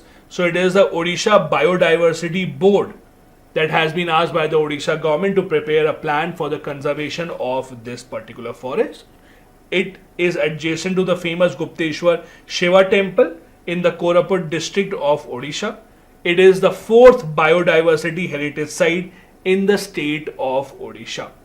This forest is pretty big. It's about 350 acres of area and it has sacred groves. We have discussed about sacred groves earlier. Sacred groves are those forests that are considered religious, sacred by the tribal community living in that area. Odisha, as you know, has a significant amount of tribal community in and around that area. The forest is home to over 600 fauna species and about 28 species of mammals as well. There have been a lot of different interesting species that have been found. You don't have to remember that. You don't have to remember which animals are found here. You don't have to remember which plants are found here. Just remember that it's not the first bioheritage site of Odisha. It is the 4th one. Remember, it is in Odisha. Remember, it is adjacent to the famous Shiva temple of the 4th century. Just remember these facts and you will be good to go. Now, what about the biodiversity heritage sites? As I said, these are areas that are designated as such by the state government. They are recognized under the Biological Diversity Act 2002. The state government issues an official order after consulting the local bodies. There are no restrictions imposed as such. It's not that now that Odisha government has said it's a biodiversity site so people can't come or people would have restriction. No, there's no restriction as such.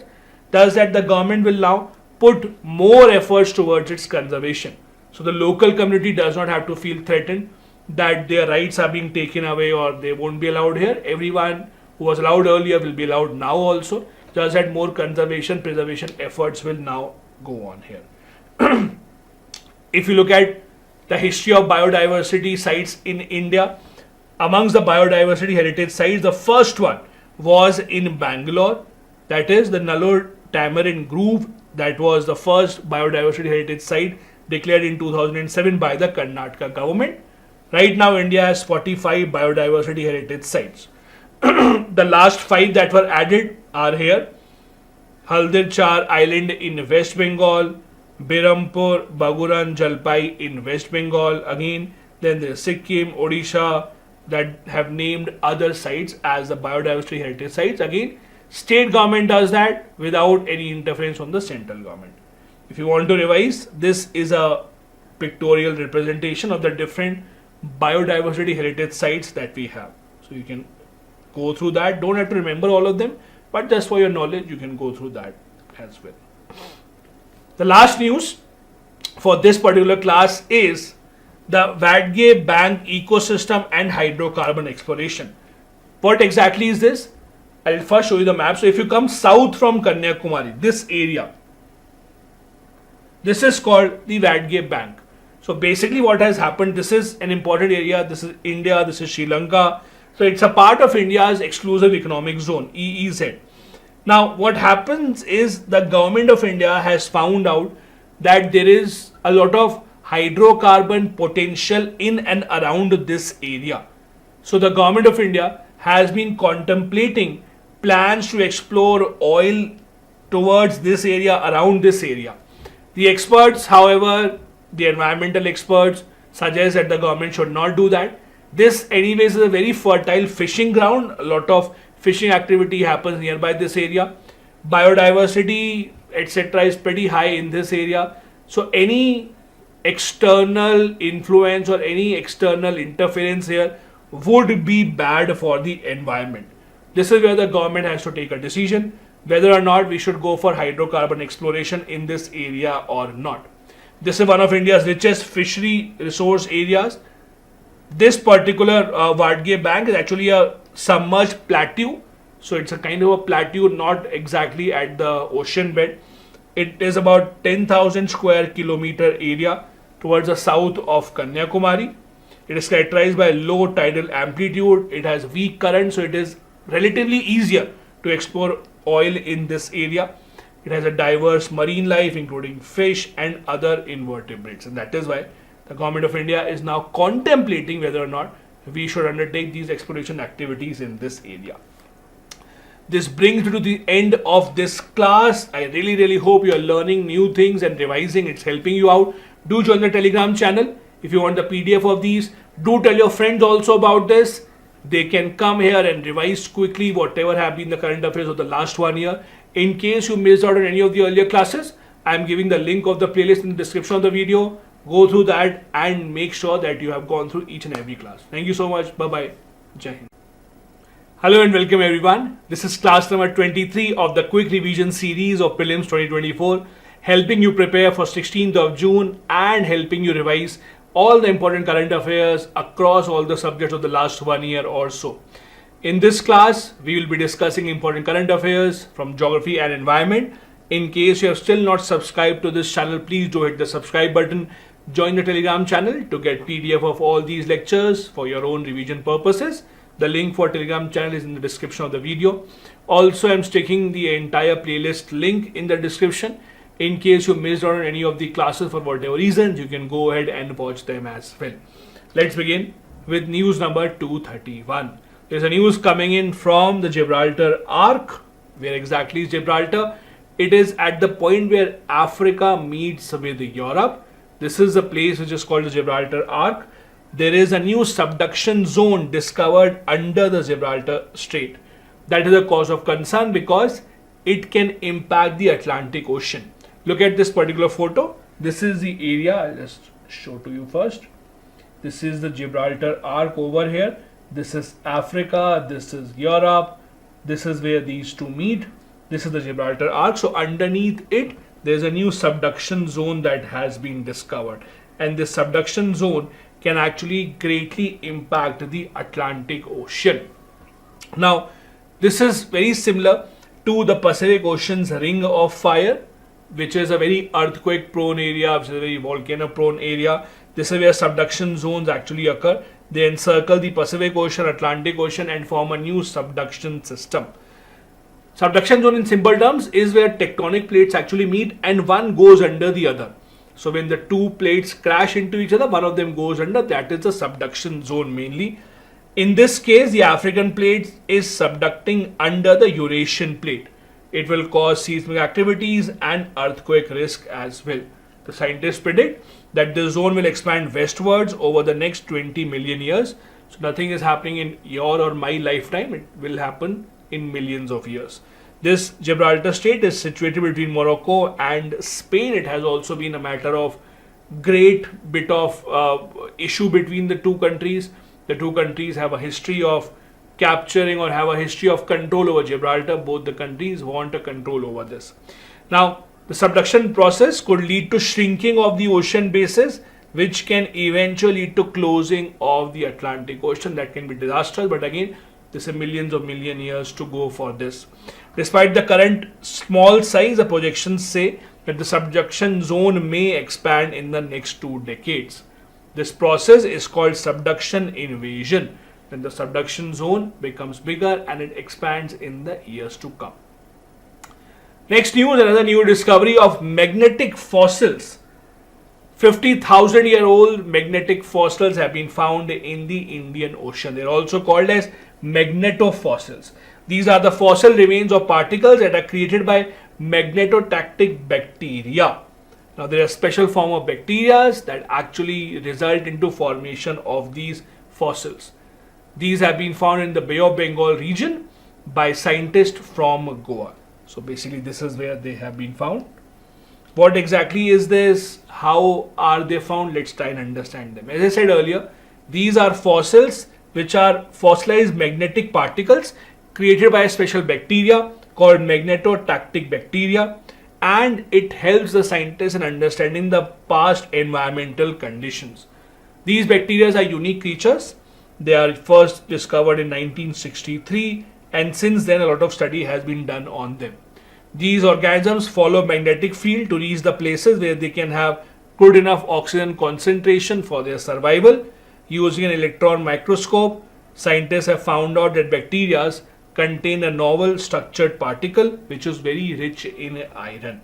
These bacteria can create tiny crystals which are made up of iron-rich minerals which are magnetite, which helps them in navigating the different oxygen levels whenever they reside in a water body, since the oxygen levels keep on changing. Here are some special attributes of this particular sediment that has been found. These magnetofossils usually are originated from hyperthermal vents, impact of the comets on the earth, or some other places. Scientists have found similar deposits in Godavari, Krishna and Pennar rivers as well in the past. Another news which is about a rivalry between India and China. Both the countries are looking to explore minerals from the deep ocean. There is a place called FNS Nikitin. This is the seamount that is submerged into the Indian Ocean. Both India and China are looking to get license from the International Seabed Authority so that they can explore minerals from this area. Let me first show you where exactly is it. So this is India's southern coast here, and this is the place we are talking about, Nikitin Seamount. Now, as you know, every country within 220 nautical miles of its coastline has an exclusive economic zone. So within that exclusive economic zone, you can go ahead and explore as many minerals as you want. But a large part of the Earth's oceans are consisting of places which does not come under any country's exclusive economic zone. If for that case a country wants to go and explore minerals, they have to take permission from ISA, International Seabed Authority, which works under the UN clause. Both India and China are now looking to get permission for this. It's a major seamount about 3,000 kilometers from Indian coast. You might say it's closer to India, but that does not really matter. This permission can be given to China, France, US or whatever. This area is supposed to be rich in cobalt, nickel, manganese and copper. It reaches up to 1200 kilometers and rises from oceanic depth about 4800 meters or 4.8 kilometers. Now, in order to do extraction or extract minerals from such areas, what do? You first have to get a license from the International Seabed Authority. Then, apart from that, you will then have to make sure that no other country has sovereignty over it. About 60% of the world's sea are in the open ocean, but currently no country has been able to commercially extract resources from these open oceans. So it remains to be seen who will get this license and then whether or not they would be able to extract resources from such common areas or not. Here are a few details about the International Seabed Authority. As I said, it works as an autonomous international organization under the UN clause, United Nations Convention on the Law of the Sea, headquartered in Jamaica. The UN clause is what ensures that every country has its exclusive rights over exclusive economic zone. All parties of the UN clause are also members of the International Seabed Authority. It has to ensure effective protection of marine environment and ensure there are no harmful human impact that puts or that goes into these common areas, which are mineral rich, and activities of humankind remain away from this as much as possible. Next news about India's Arctic expedition. India, as you know, has a station in Arctic called Himadri. Usually, whenever India has to conduct any scientific experiment or any scientific exploration in Arctic, we do it during the summer months. When we say summer months, we usually mean to say April to October. So this is the usual time period when the scientists go to conduct any exploration. But now for the first time ever, India has sent an Arctic expedition in the winter months as well. Only very few countries have been able to do that because the conditions in winter are even more harsh, require a lot of special equipment to survive in that particular harsh weather. This is something that the Indian contingent will be doing this time around. This expedition was recently launched. The first batch of winter Arctic expedition will consist of researchers from National Center for Polar and Ocean Research, IIT Mandi, Indian Institute of Tropical Meteorology, and the Raman Research Institute. As I said, India has a scientific station called Himadri. It is India's Arctic research station that is in the Norwegian archipelago of Svalbard. Svalbard is a very famous archipelago in Arctic where a lot of other research stations are located. Winters are even more harsh. As I said, you see almost no sun, sub-zero temperatures, but there are a lot of interesting phenomena that you can only observe in the winter areas in Arctic, and that is what we are trying to do. Very few countries have been able to do that. That is, send an expedition during the winter months. We will try and understand climate change and its impact in the Arctic. How does the space weather change? How do the ocean circulations change during this particular part of the year? Research will also be done with respect to biological, marine and atmospheric conditions. As I said, India will join a small group of countries that have been able to achieve this in the winter months. Arctic, as you know, is one of those areas where the world is looking towards it in terms of how climate change would impact Arctic in the long run, because any change in Arctic can have disastrous impact on multiple nations around the world. This is the Arctic Circle. Do remember the name of these nations that are a form of the Arctic Circle, because this has been asked in the past as well by the UPSC. India plays a role of an observer state here. India is not really a member because we are not connected to the Arctic as such. Arctic, as I said, has had a major impact of global warming. For example, the temperatures in Arctic have risen by about 4 degrees Celsius over the last 100 years. Every year usually becomes the warmest year for the Arctic. Rising sea levels also influence atmospheric circulation. There are melting ice caps in the Arctic that are impacting a lot of things around Arctic. That is also encouraging more and more people to come for exploration activities as well. Russia, for example, has been sending a lot of its research vessel in search for hydrocarbons in the Arctic Ocean for a very, very long time. Any increase in tropical sea temperature would lead to increased precipitation in the tropics. It will result to shift in the ITCZ, and higher chance of extreme rainfall events can also be seen here in this area. For about India, India's involvement in Arctic has been pretty old. We have been a part of the Svalbard Treaty even before our independence, when it was signed in 1920, that talked about how Arctic should be a global common for all the countries, rather than one single country asserting its sovereignty. India's first scientific expedition was launched in August 2007, and Himadri Research Station was launched in July 2008. Apart from the Himadri Research Station, we also have an observatory called IND-ARC since 2014. India has also established the northernmost atmospheric laboratory in 2016, which focuses on atmospheric parameters.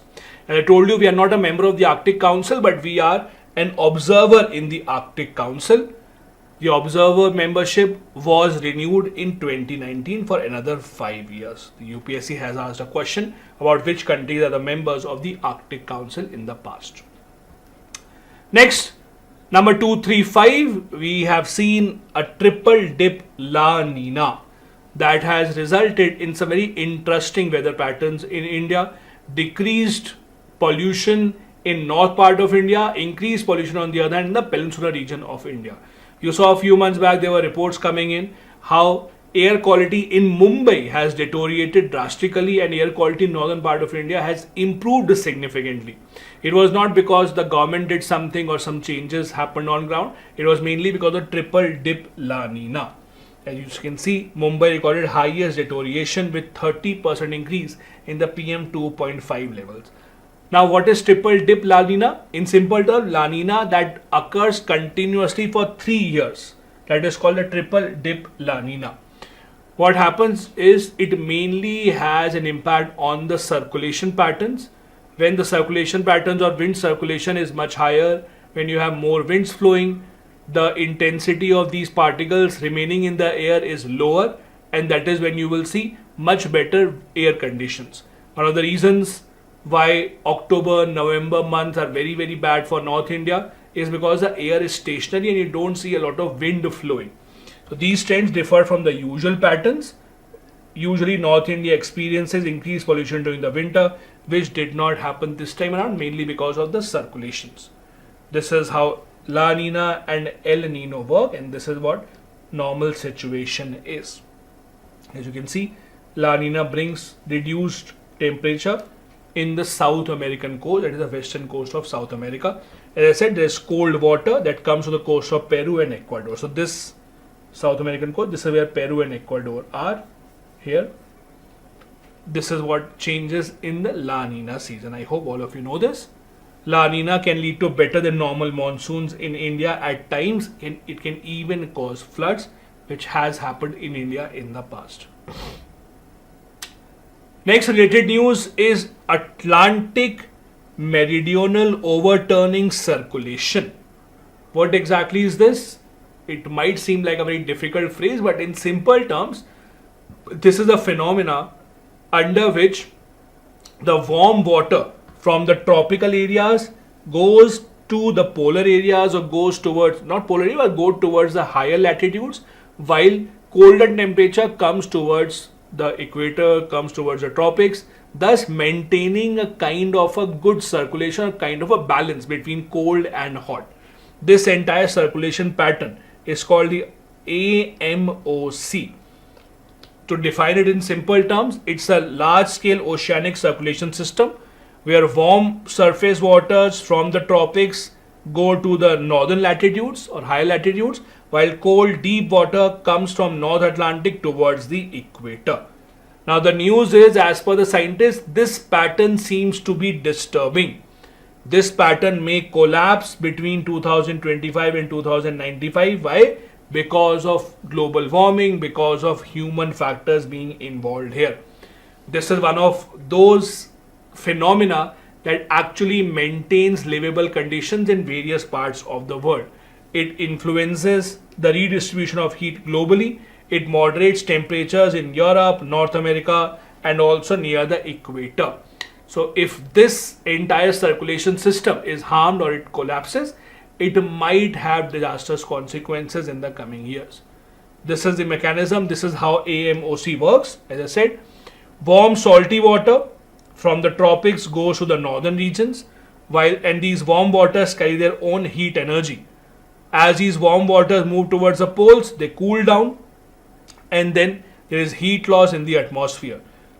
That is when downwelling happens. Downwelling basically means when cold water, because it's heavier, it then sinks deeper into the ocean layers. This is called as downwelling. It occurs in the North Atlantic Ocean. After that, the next step is a southward flow. This is when the cold, dense water flows southwards along the ocean floor. This is the entire ocean circulation pattern. If that gets disturbed, it can have a lot of negative impact on not just livable conditions but also on the marine life as well. Next, some good news about India. India globally tops the LEED Zero certifications. What exactly is LEED Zero certification? So basically, US started something called LEED. This stands for Leadership in Energy and Environmental Design. So basically, the US said that we will look into the buildings being made around the world, because there's a lot of focus on making buildings sustainable, making buildings that don't consume a lot of energy, making buildings that can actually make sure that they are either carbon neutral or carbon positive. In that ranking, India has topped. As per this American ranking, India has the most number of such buildings that form or that come in the LEED Zero category. There are different LEED certifications. For example, certified silver, gold and platinum. In order to get LEED certification, project earns the point by adhering to the prerequisites of how they use carbon, energy, water, waste, transportation, etc.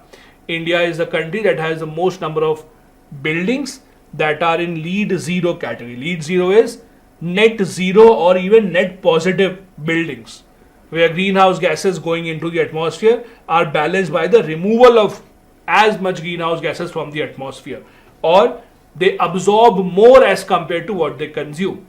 This is the category of buildings which come in LEED Zero category, and India has topped the list.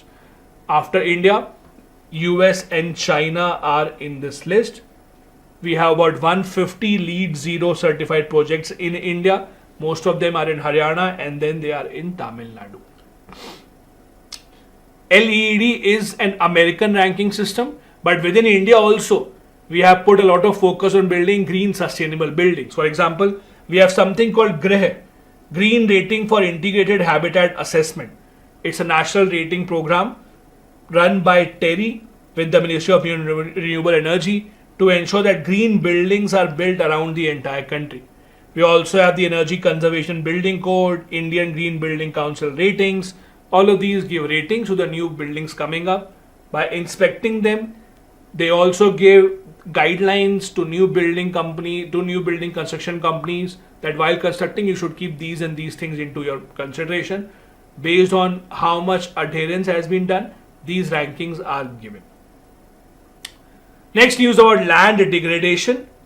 Every single year, nations around the world are losing a lot of land and it is turning into desert. It's turning into a land that is not fertile, that is not usable now for any good activities. There are a lot of global efforts that have been made to stop land from undergoing degradation, but that has not happened. Then there's a concept of land degradation neutrality. It was a concept that developed at the UN in 2012. The idea is to combat desertification and meet Sustainable Development Goal target number 15.3. Around the world, there are multiple challenges which countries have taken up to stop desertification. The famous one is New York Declaration on Forest. The goal is to have 350 million hectares of forest restored by 2030. We also have something called the Bonn Challenge. It's a global goal to bring 150 million hectares of degraded and deforested landscape and reforest them by 2030. So again, this New York Declaration has been made a part of the Bonn Challenge itself. So these are two of the same things now. What is India's target? Our target is to restore 26 million hectares of degraded land by 2030. Through that, achieve 2.5 to 3 billion tons of CO2 carbon sink. So to have an area which can absorb this much of carbon at least. There are a lot of other reports that are published around the world on this matter. We also had the Delhi Declaration recently at the UN Convention to Combat Desertification in 2019 that called for better access to land. So India is one of those countries that is working very, very passionately towards this particular goal. This is the Bonn Challenge, as I told you. started in 2011 by IUCN. Do remember this? Along with the German government. Bonn is in Germany, as you would know. The idea is to restore 150 hectares of degraded land by 2020 and 350 hectares of degraded land by 2030. India's goal of 26 million hectares is a part of the Bonn challenge itself. It's a voluntary challenge. None of these are binding on countries around the world, because if they don't achieve it, what will you do? Nothing really. It's more of showing your commitment to the world. Let's see, we also want to do this, you also want to achieve this. Similar to net zero. If a country does not achieve its goal of net zero, if India says by 2070 we will reach net zero, no one was forcing us to declare the year. And if we don't achieve this by 2070, even then there won't be any punishment as such. So this Bonn challenge also is voluntary, but do remember, Bonn challenge is about restoring land that has already degraded. Number 239, there was a summit held called the Three Basins Summit or the Brazzaville Summit. From such news stories, you only have to remember which are the countries participating. For example, if the question is Three Basin Summit recently in the news, refers to which three basins are we talking about? So basically these are the three basins which are home to the world's best known tropical forests. Which are these three basins? First, Amazon River Basin, then Congo River Basin, and then Borneo, Mekong, Southeast Asia. These are the three river basins that we are talking about. So the idea is that forests around them should be preserved. At this recent summit, there was a 7-point declaration aimed to stop and halt and if possible reverse the loss of biodiversity by 2030. These are the three basins that we are talking about: Amazon, Congo, and the Borneo, Mekong, and Southeast Asia. Here are three things that you would know. All these are areas which are home to tropical forest. The Congo Basin has the second largest tropical forest in the world in terms of area. Amazon has the largest tropical forest in the entire planet, so big that it expands across 9 countries. And the world's third largest carbon sink is the Borneo Mekong Southeast Asia Basin. Mekong is one of the largest rivers in the world and crosses 6 countries. Do remember this detail about the Brazzaville Summit, also known as the Three Basins Summit. It was first signed in 2018, that is the Brazzaville Declaration. 3 countries signed it. Do remember the name: Congo, Republic of Congo, Democratic Republic of Congo. These 2 are different, and Indonesia. These 3 came up to sign this particular declaration. The last important news of this session is the Balham Declaration. Balham Declaration is a declaration where the countries came together to stop degradation in the Amazon rainforest. The idea is that we have to protect at least 80% of the forest to not allow it to reach an irreversible level. If about 80% of the forest is destroyed, we will reach an irreversible level from where we won't be able to come back. Now, this is where the Balham Declaration was signed recently. Balham is a city in Brazil.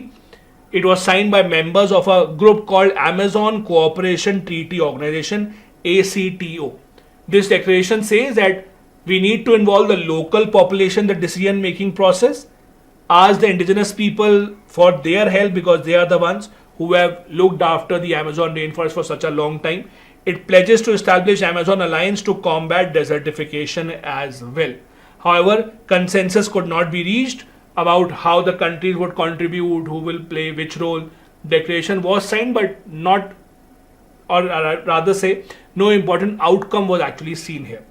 These are the member countries of ACTO. We have Brazil, Bolivia, Peru, Ecuador, Colombia, Venezuela, Guyana, and Suriname. These are the countries that are part of ACTO. This brings to the end of this session. I really hope this series has been helpful for you. Do make sure that you hit the subscribe button and join the Telegram channel to get a PDF of these lectures. Thank you so much. I'll see you in the next one. Jai Hind. Hello and welcome to class number 24 of the Quick Revision Series of Prelims 2024. I hope all of you are doing good, and I really hope that you are enjoying this series and it is helping you revise for the upcoming Prelims examination. Many of you have still not joined the Telegram channel. You can get the PDF of all these lectures if you become part of that channel. The link is in the description of that video. Do that, and also do hit the subscribe button if you have not done till now. Today again we have some topics from geography and environment that were in the news in the last 1 year or so, starting with something called carbon nanofluorides. Now what exactly is this? So scientists in IIT have artificially made some very small carbon flowers. What exactly do? They have become the most efficient way of trapping sunlight and converting it into heat energy. We already have a lot of equipment that convert sunlight into heat energy, but with not a lot of efficiency. But these carbon nanofluorides developed by IIT Bombay are now able to trap sunlight and convert it into heat with 87% efficiency. The reason why they're able to do that is number one, the unique structure given, and number two, the materials that are being used. This is the innovation. As I said earlier, the point of importance here is that the efficiency that they have displayed is very high. It's about 87%. They are able to absorb multiple frequencies of sunlight like infrared, visible red, ultraviolet, etc. And they are much better than traditional solar thermal materials, because those materials can only absorb visible or ultraviolet light, but these can absorb other frequencies of lights as well. A special form of dust is used called DFNS, that is dendritic fibrous nanosilica. It is heated in furnace and then acetylene gas is introduced in the chamber that leads to deposition of carbon and turns it black. That black powder is then collected and then it is treated with a strong chemical that dissolves the DFNS away, which leaves only the carbon particles behind in a spherical shaped bend. I'll show you how this actually looks. So this is a cone shaped kind of a material, because of which it is able to display such efficiency. The structure is composed of carbon cones. It minimizes the reflection of light and ensures maximum internal absorption. And that is how 87% efficiency is being seen here. It's extremely important because the more efficiently that you convert one form of light into another, the better are your chances of using it, utilizing it in other equipments. Next news, the IUCN has moved on and started phase number 4 of its integrated tiger habitat conservation program, or the tiger program. This is actually a project that IUCN started in 2014 along with Germany. So Germany and IUCN in 2014 thought that they have to come together for conservation of tiger habitat in other countries around the world. Now the project has entered phase number 4 and IUCN has now decided to raise finances for tiger recovery.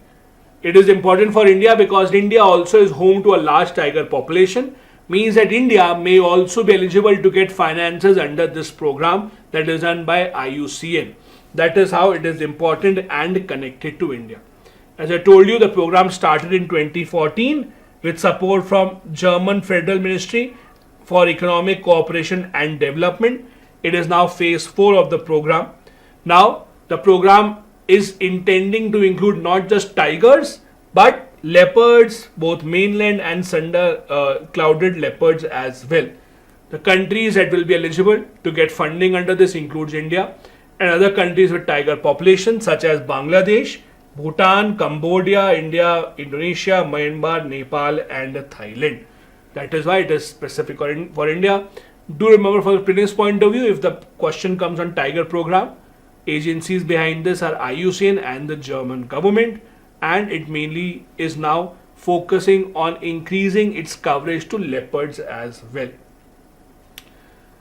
Next article is about a statutory body that was in the news, Protection of Plant Varieties and Farmers' Right Authorities. So basically, last year there was a big battle between PepsiCo and potato farmers in India. So basically what happens, companies such as PepsiCo, they make Lay's chips that you all would eat. Now Lay's or these kind of chips are specifically made using some special varieties of potatoes. So what PepsiCo and these companies do, they kind of license these varieties and say that the farmers or other farmers cannot grow this. Only our farmers would be allowed to grow this variety and only we will use this, so that no one is able to copy their trade secret. There was a case in the Delhi High Court between PepsiCo and the farmers, where PepsiCo said that they have the right to grow this unique Lay's potato. Delhi High Court had rejected this right. This is where the law called Protection of Plant Varieties and Farmers' Rights Act comes into picture, and there's an authority related to it. As I said, it's a statutory body, works under Department of Agriculture, Cooperation and Farmers Welfare under Ministry of Agriculture. It came in as a part of the law passed in 2001. As the name suggests, their functions include protection of plant varieties. So let's say a new crop variety, a new plant variety has been discovered. Now, how is it then put into official documentation? How is it recorded? That is where this authority comes into the picture. So they have the responsibility of keeping a note, maintaining the records of any new plant varieties, etc. that are being bred in India. They will be the one who will ensure that they are given complete protection. They will also make sure that no untoward incidents happen just because someone is wanting to experiment to create a new plant species. The law acknowledges the contribution of commercial plant breeders, and it also includes private sector, research institutes, etc. In 2005, the Protection of Plant Varieties and Farmers' Rights Authorities was established to implement this particular law. So they are the ones who will ensure that this law is implemented properly on ground. How does this authority work? It has a chairman who is the chief executive of the authority. Apart from the chairman, the authority has 15 other members. Out of these, 8 are ex officio members of different departments or ministries. Then there are state government representatives from the seed industry, women, tribal organizations, etc. There is a Registrar General as well, who is the ex officio member secretary of the authority. This is the main function that the authority performs. As I told you, registering new plant species, especially the ones that have been derived from other existing species, developing distinctiveness, uniformity and stability test guidelines. So whenever a new plant species is cultivated, you can't just release it into the market. There is a lot of study, there are a lot of tests that are conducted to make sure it is safe, to make sure that it is uniform, to make sure that it can be grown on a large scale. Those include distinctiveness, uniformity and stability test. Guidelines are created by this authority. It also looks into developing characterization and documentation of all the varieties that are registered, compulsory cataloging, maintenance of National Gene Bank. This is again very important.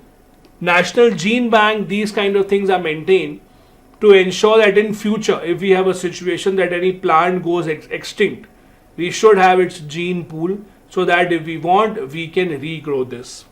It looks into documentation, cataloging of farmers' varieties, preservation of plant genetic resources, rewards farmers, community of farmers, etc.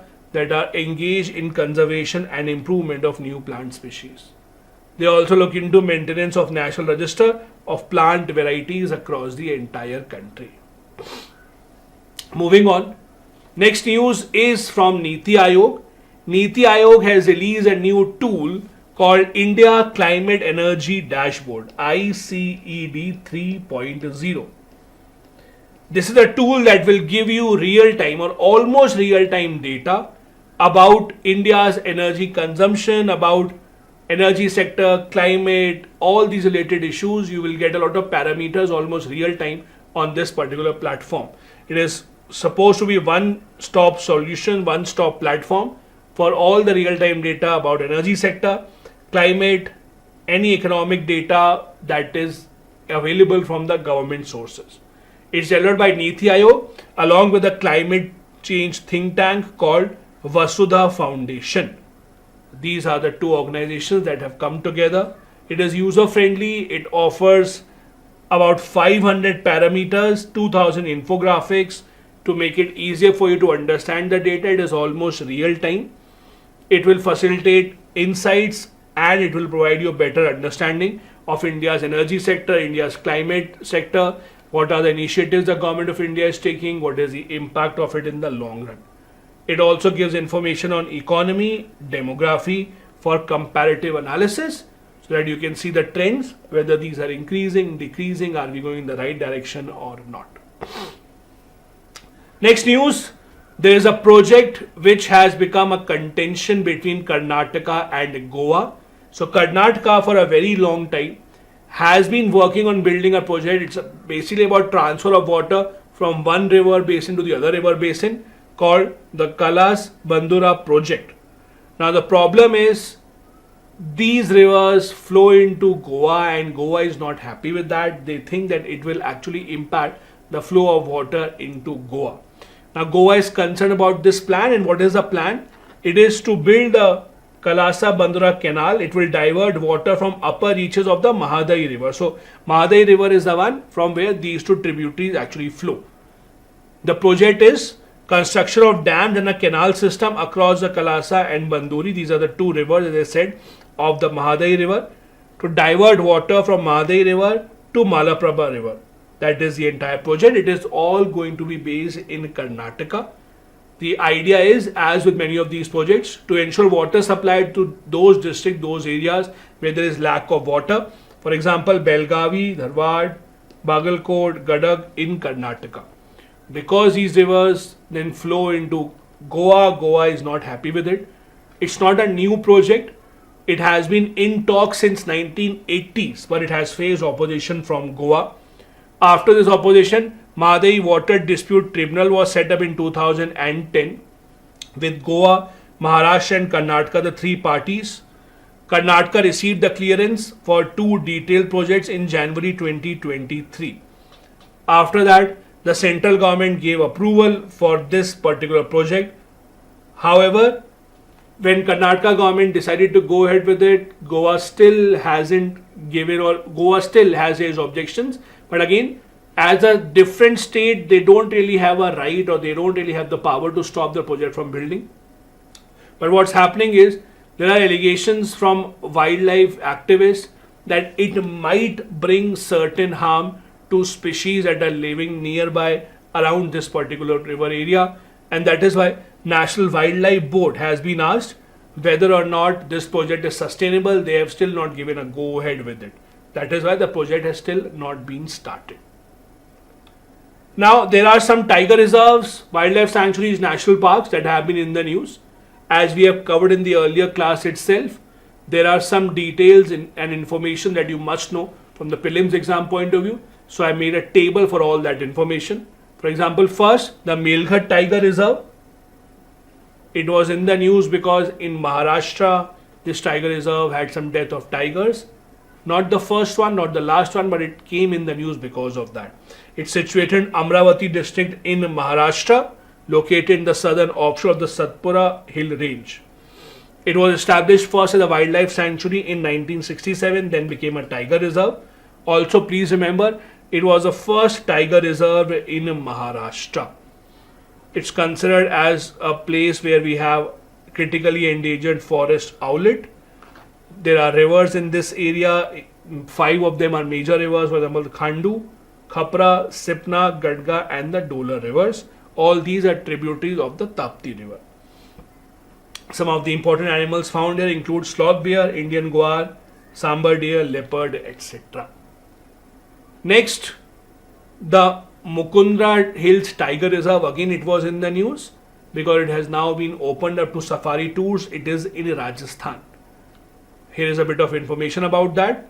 It's in a valley basically between two mountains, Mukundra and the Gargola mountains in Rajasthan. It's located on the eastern bank of the Chambal river. It was first opened up as a wildlife sanctuary in 1955, then later became a national park. So remember, in terms of protection given or in terms of importance or significance, whatever you want to call it, wildlife sanctuaries are lower as compared to national parks. So it became a national park in 2004. It was declared as a tiger reserve in 2013. It has 3 wildlife sanctuaries. So in one single national park, basically, you can have multiple wildlife sanctuaries as well. So it includes 3 wildlife sanctuaries right now: Dara, Jaswant Sagar and Chambal wildlife sanctuaries. These are the important species that you will find of flora and fauna in this tiger reserve. Another tiger reserve in the news was the Kalakar Mundanthurai Tiger Reserve. In the news multiple times, in fact, as you can see here, researchers found a new plant species here. Then in Tamil Nadu, Jeep Safari also got started here. See, you will see a lot of governments, state governments taking these initiatives of launching Jeep Safaris or forest safaris, etc. This is a way to create more employment. This is a way to attract more tourists. This is a way to ensure that the economic progress of the state actually gets energized. So this is why these things are usually done. Here are a bit of details about this. This is situated on the south side of the Western Ghats in the state of Tamil Nadu. It's a part of the famous Agasthyamala Biosphere Reserve.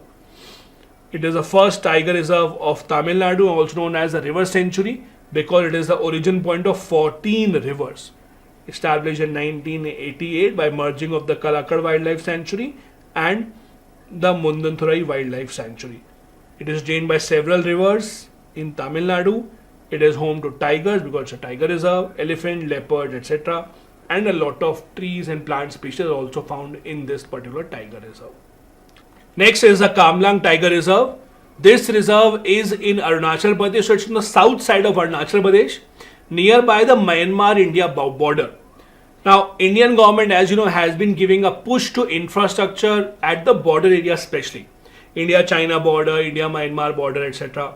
So, Indian government has been building a lot of infrastructure nearby this tiger reserve, and that is why a lot of wildlife activists have come up and protested against such projects. But again, there has to be a balance found between national security and preserving these wildlife. Here are a bit of details about this. It's in southern part of Lohit district in Arunachal Pradesh on the border with Myanmar, named after the Kamlang River. This river flows through the reserve and joins the Brahmaputra. It is spread between Namdapha National Park on the south and Lang River on the north. It's also important because it is home to 4 big cats, including snow leopard, clouded leopard, leopard and tiger. Apart from that, it has other animal species such as the Himalayan palm civets, the leopard cat, slow lories, hoolock gibbon, etc. It is also home to macaw, Cape langur, boars. So it's extremely rich in wildlife. That is why any infrastructure being built here can have a negative impact on the overall wildlife population. The last one is a Dandeli Wildlife Sanctuary. It is in Karnataka. The reason why it is in the news is that in principle approval was given for declaring 6 eco-sensitive zones in this forest area, including the Dandeli Wildlife Sanctuary and Kaveri Wildlife Sanctuary as well. Here are a few details. It is in the Uttara Kannada district of Karnataka, situated in the Western Ghats. Dandeli is a very famous tourist spot in Karnataka. A lot of people go there for activities such as river rafting, etc. It has the famous Kali River, Kaneri River and the Bethi River flowing through it. It's a part of Anshi Dandeli Tiger Reserve. The Karnataka government has even notified the Dandeli Elephant Reserve as a part of Project Elephant. It's very famous for the great hornbill and Malabar pied hornbill. It has trees such as reserve, rosewood, sandalwood, etc.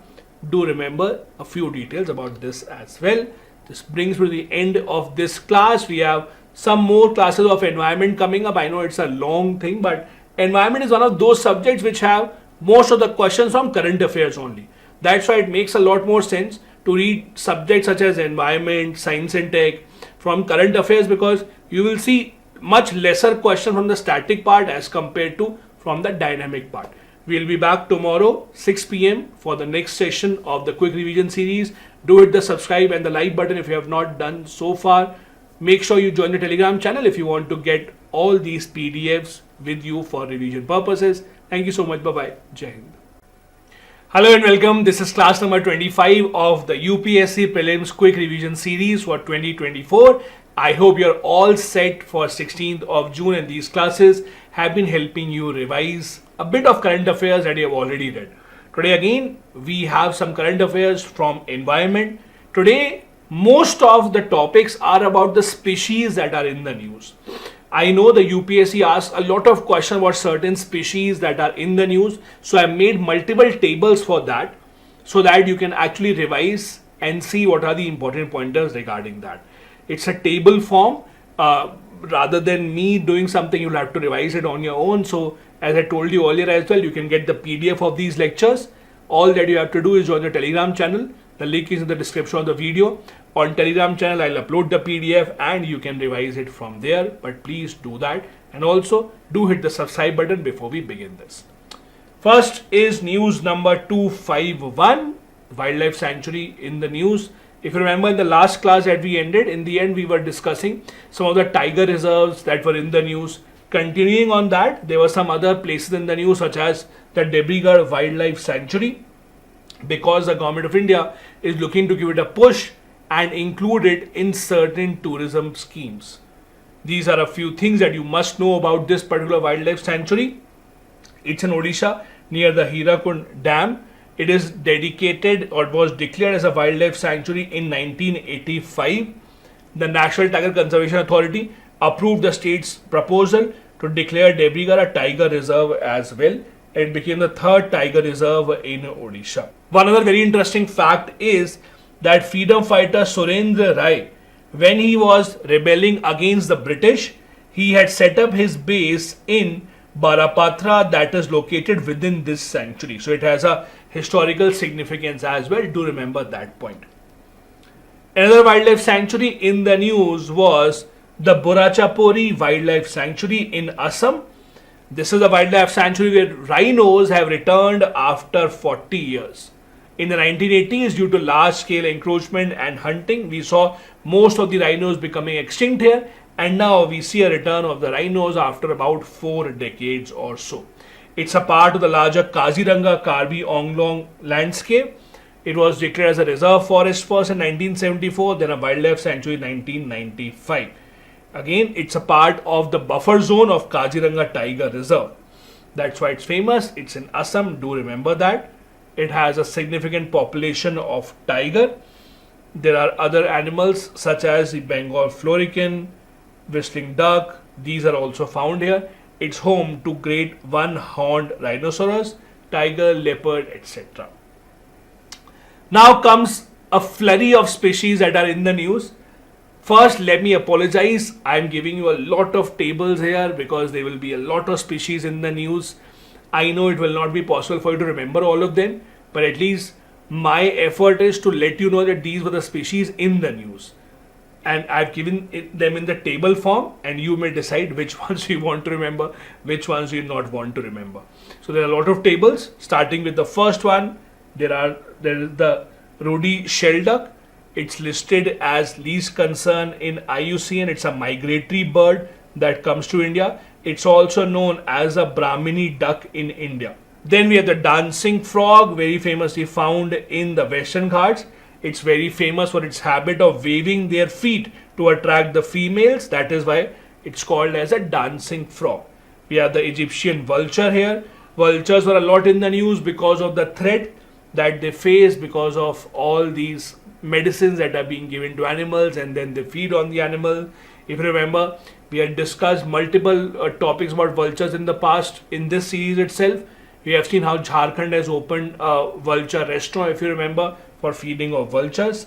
Then the snow crabs, they live in the coldest part of North Atlantic Sea. Male and female can be distinguished by the shape of their flaps.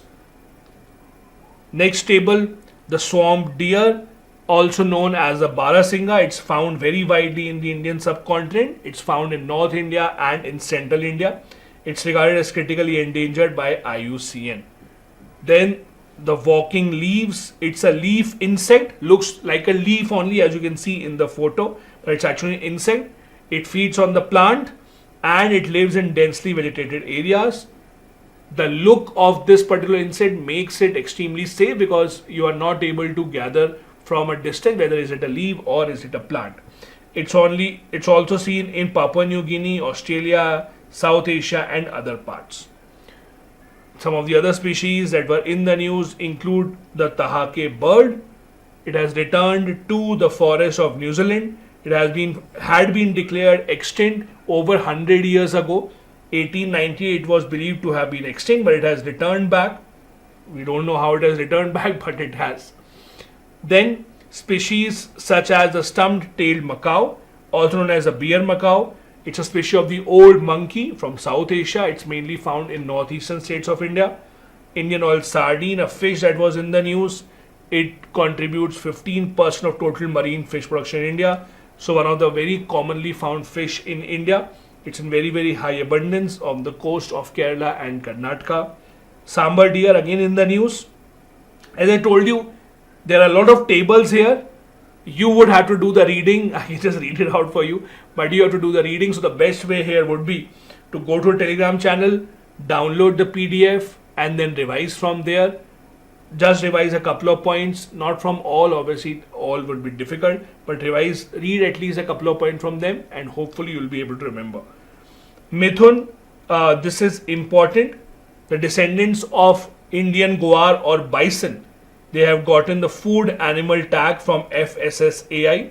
It is also a state animal of Arunachal Pradesh and Nagaland, listed as vulnerable in IUCN. Then there were birds such as Indian skimmers in the news. They are called as the Indian scissors bill. They are found in India and in neighboring countries. There are also some other new species that have been given new names. So for example, there is a new species named after APJ Abdul Kalam. He has been given, the species has been named as Betalives kalami. They are actually a form of tardigrades. They are also known as water bears. They are microscopic 8-legged animals. They can survive in extreme conditions without the requirement of any food or water. Then there is Himalayan vulture, clouded leopards, western tragopan. All these were in the news that you can actually take a look at. Monitor lizards, one of the most horrifying animals that I think exists. Indian flying fox was also in the news. It is the largest bat in the world, belongs to a species of mega bats. They have been identified as carriers of the Nipah virus. That is why they were in the news. So do remember about this. Then we have birds such as the palm cockatoo, known as a great black cockatoo. It has a unique appearance, as you can see in the photo. So again, these are the species. Again, I'm just going through them quickly. You can take a look at them and try and read them at your own leisure. These are the species that were in the news. Black buck always remains in the news. The famous case of black buck where Salman Khan was involved, that is why it was in the news. Then pygmy hog, again in the news. It is the rarest and the smallest species of wild pig in the entire world. It is found in the foothill of the Himalayas, very rare mammal.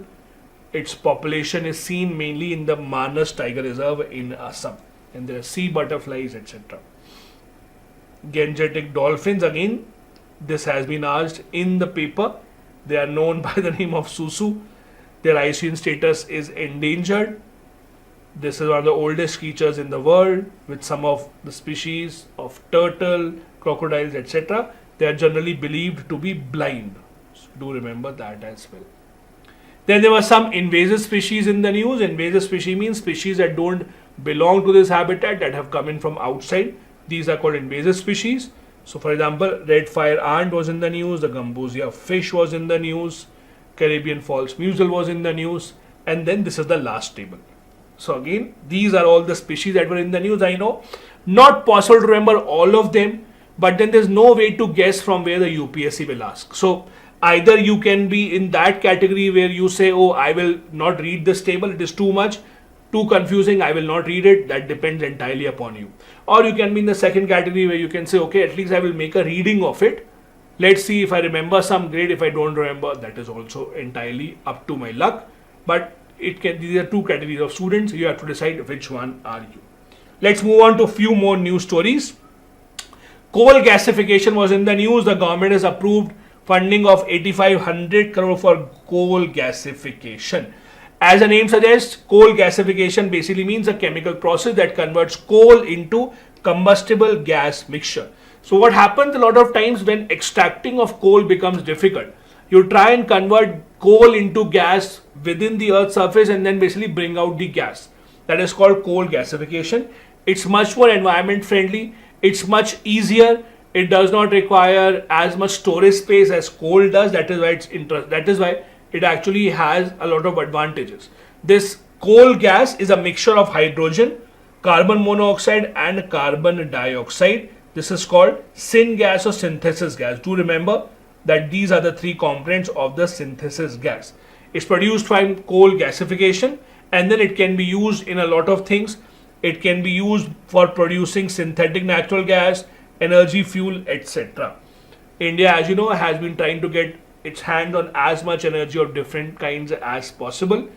Indian government in 2023 had launched the National Coal Gasification Mission. The aim was to achieve coal gasification and liquefaction of 100 million tons by 2030. So we have been working in that regard. As you know, the Government of India enterprise, the Coal India Limited, is the one that looks into coal exploration in India. They have to, or they plan to set up at least 3 gasification plants across the entire country wherever we see enough coal deposits. Then another thing in the news was a new technology for waste disposal called BioTrig. It's a technology that is set to be utilized in rural areas where we don't have a lot of waste disposable facilities. See, in cities such as Delhi, you see these huge mountains of waste. Why is it that we have so much waste? Because the amount of waste that we produce is much more as compared to the amount of waste that we can recycle. So to bridge that gap, we have to find out new ways, and this is a new technology in that regard called BioTrig. It involves a process called pyrolysis. Pyrolysis is a technology which means when you heat something at very high temperature without oxygen. So heating waste in an oxygen-free chamber at temperature of over 400 degrees Celsius. That is called pyrolysis. This is the technology. The idea is when this happens, waste will be converted to organic material. This process will have 3 byproducts, and all these 3 can be used somewhere.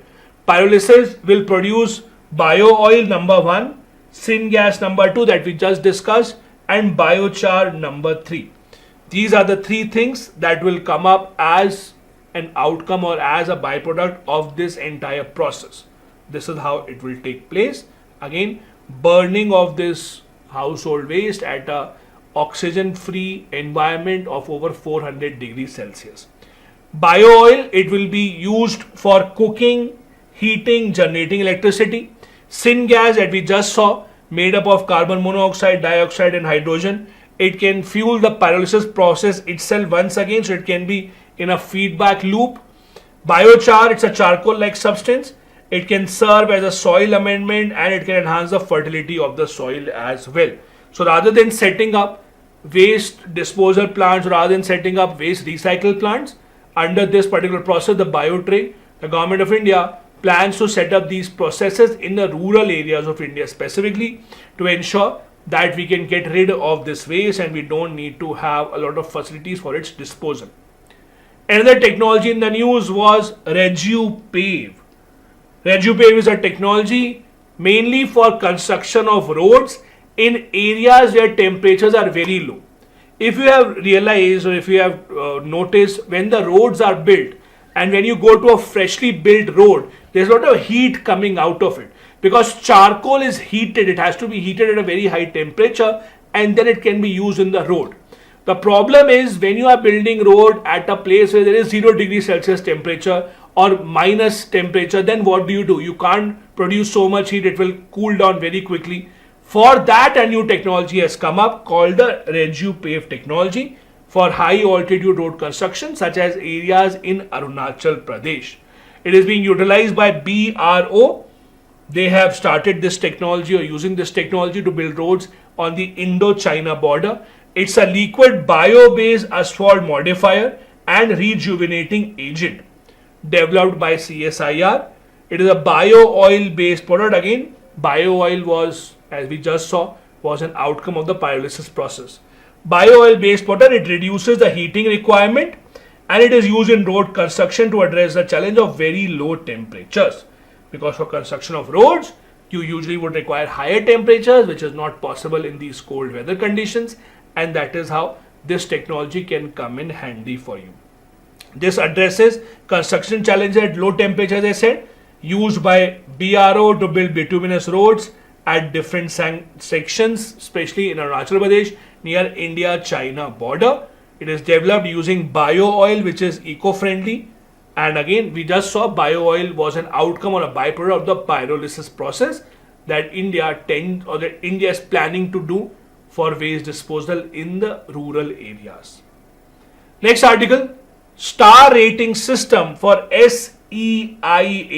What exactly is this?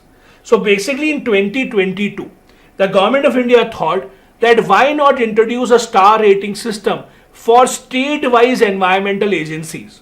So every state have their own environmental bodies that give clearance to certain projects in the state.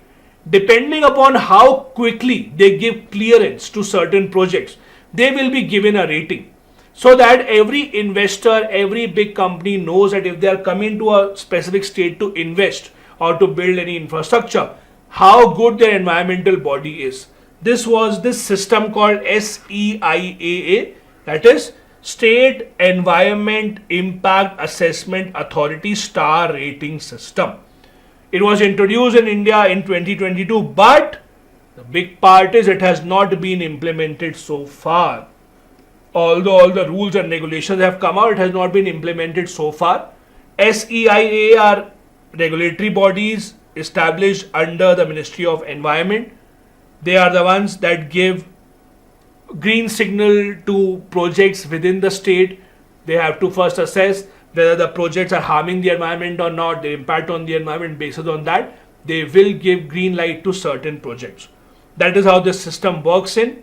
So basically, if you look at the rating system, the industries must apply annually for a star rating system. They will be given a star rating from 1 to 5. 5 stars means highest environmental compliance, and ratings are publicly displayed on the website. SEIAA will receive points on the basis on the scale of 0 to 7 rather. The points are in this manner. They are graded 0 to 1 on 5 parameters and 0 to 2 on granting environmental clearance. So for example, if environmental clearance is given in less than 80 days, they will be given 2 points. If environmental clearance is given in 80 to 105 days, they will be given 1 point. If environmental clearance is given after 120 days, 0 points will be given. So that is how the state authorities will also be given the points. So industries on one hand will be given a star rating that this industry is very environmental friendly. Are they following guidelines or not? And the environmental authority at the state level, they will be given these points or these ratings based on how quickly did they give clearance to all these projects. This brings us to the end of today's session, a small one, short one, because it is you that has to do the hard work in this one, because you have to remember the tables. I will be uploading this PDF on the Telegram channel. The link is in the description of the video. Do join that and you can become a part of it. Therein, download that and then revise that. I'll see you in the next one tomorrow at 6 p.m. All the very best. Jai Hind. Hello and welcome. This is class number 26 of the UPSC Quick Revision Series for your Prelims 2024. This is class for environment. We'll have one more class for environment, after which we will switch to science and technology. So stay tuned for each and every one of these classes. In case you have missed out on any of the earlier lectures, I'm giving the link of the entire playlist in the description of the video. Go ahead and watch that. Also, if you want to get PDF of these lectures, you can join the Telegram channel. The link is in the description of the video. I upload the PDF of all these lectures right there every single day. If you have still not hit the subscribe button, please do that right away, because this is where we are trying to make sure that you are well prepared for the 16th of June prelims examination. Let's begin our class for today with topic number 271. The Government of India recently amended the plastic waste management rules, and that is why it was in the news.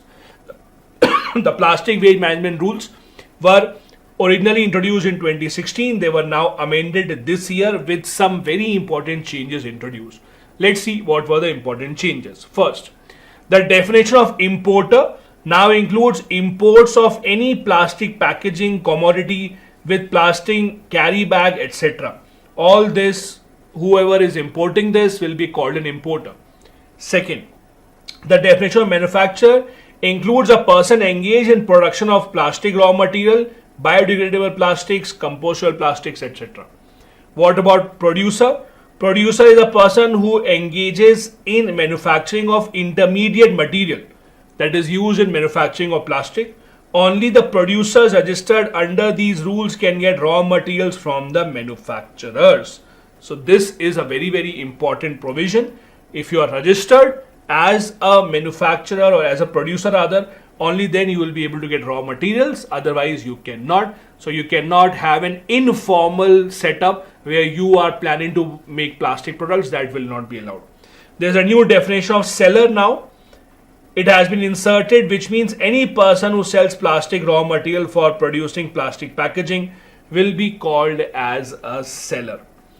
These 2024 rules also have a new definition for biodegradable plastic, which not only refers to plastics capable of biodegradation but also emphasizes an absence of microplastics. This is important.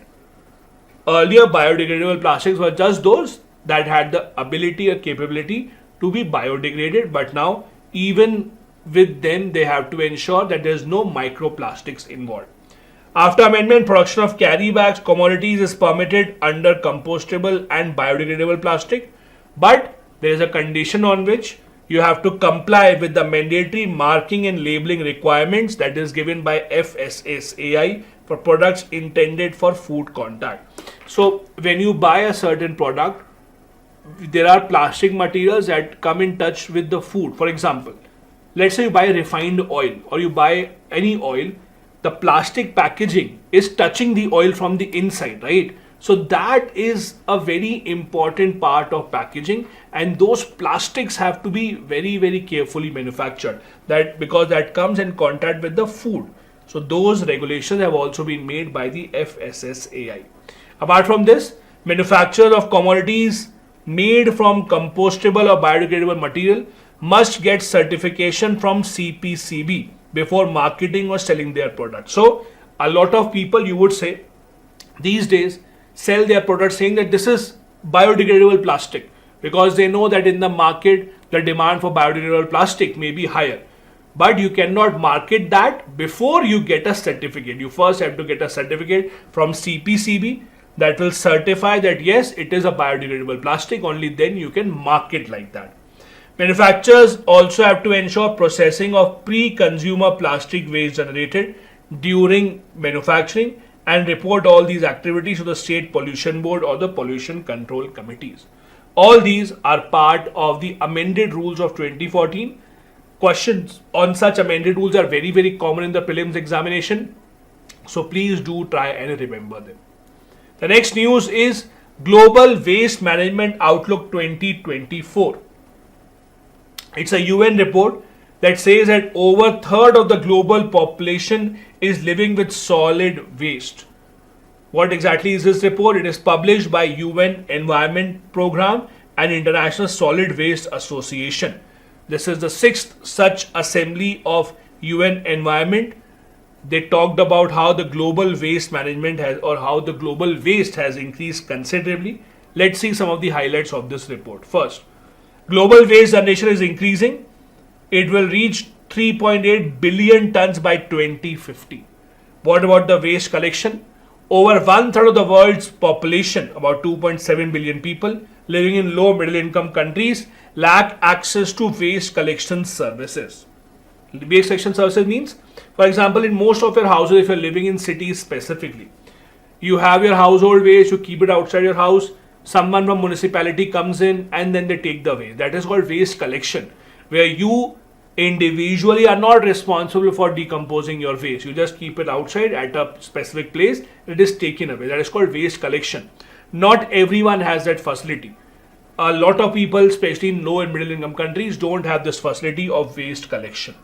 Also, waste management is an expensive exercise. Global cost of waste management right now is 371.6 billion per year. Without urgent action, this cost could be doubled to 640 billion by 2050. So the cost of waste management is extremely, extremely high. Next important news, there was a meeting of International Tropical Timber Council. with some major decisions being taken. This is a council that is headquartered in Japan. What exactly were the decisions taken? Those are not that important. What you have to understand is a few details about this particular body. It serves as the governing body of International Tropical Timber Organization. It has an annual meeting and addresses agenda to promote sustainable tropical forest management. It was established under International Tropical Timber Agreement of 1983. This agreement was a part of UN Conference on Trade and Development. The funding comes from timber producing countries. With all the countries that produce timber, they fund this organization voluntarily, not a fixed amount. Membership is of 75 countries, including India. Do remember, the members manage 80% of the world's tropical forests, responsible for 90% of the global tropical timber trade. The headquarters of this organization is in Japan. These are one of those organizations that don't remain in the news as such, but they can be randomly asked by UPSC when some important decisions are taken about them.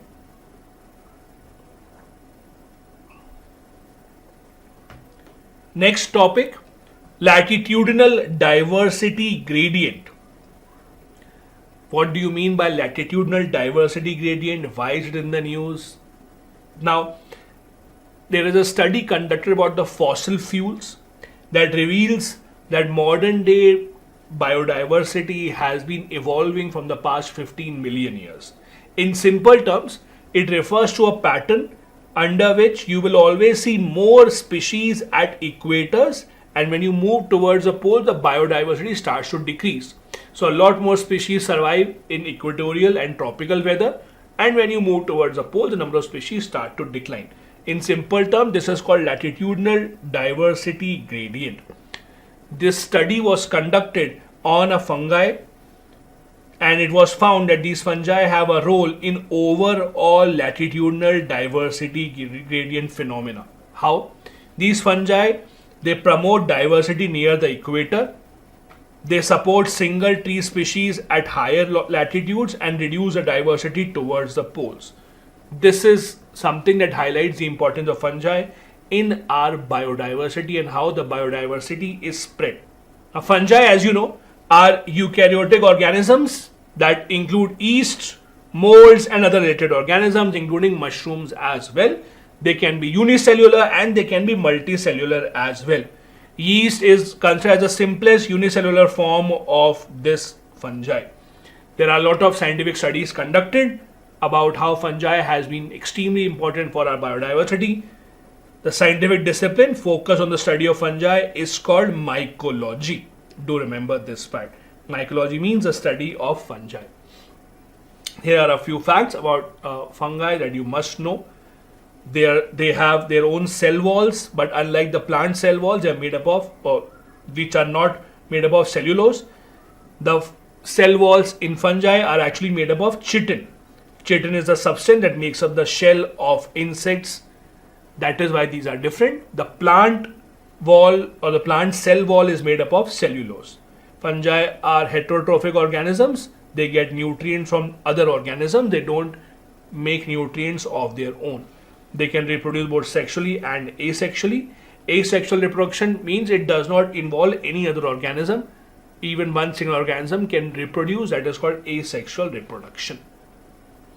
Next, global ocean heat content. No surprises there that the amount of heat stored in the ocean is increasing considerably. Since 1980s, it has more than doubled. Ocean heat content is the total amount of heat energy stored in the world's ocean. It is calculated by measuring the ocean temperature at different depths of the ocean. And then you integrate that and you come to know how much heat is being stored in the oceans. It is quantified in joules. That is how heat energy is usually measured. It's a standard unit of energy. Compared to air, water has a much greater heat capacity, and that is why it retains much larger quantities of heat. What about the facts? In 2023, global ocean's heat content reached 286 zetajoules. Now, zetajoules means 10 to the power 21. It is equivalent to 4.6 billion Hiroshima nuclear bombs. It is humongous, Again, we are talking about the entire ocean of the earth, how much heat is stored in all of them together. The global temperatures in oceans are increasing, there is no doubt about that.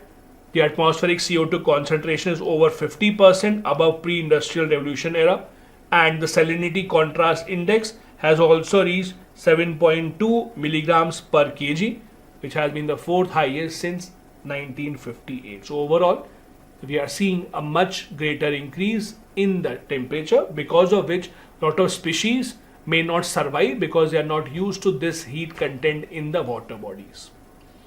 Next news, tropicalization.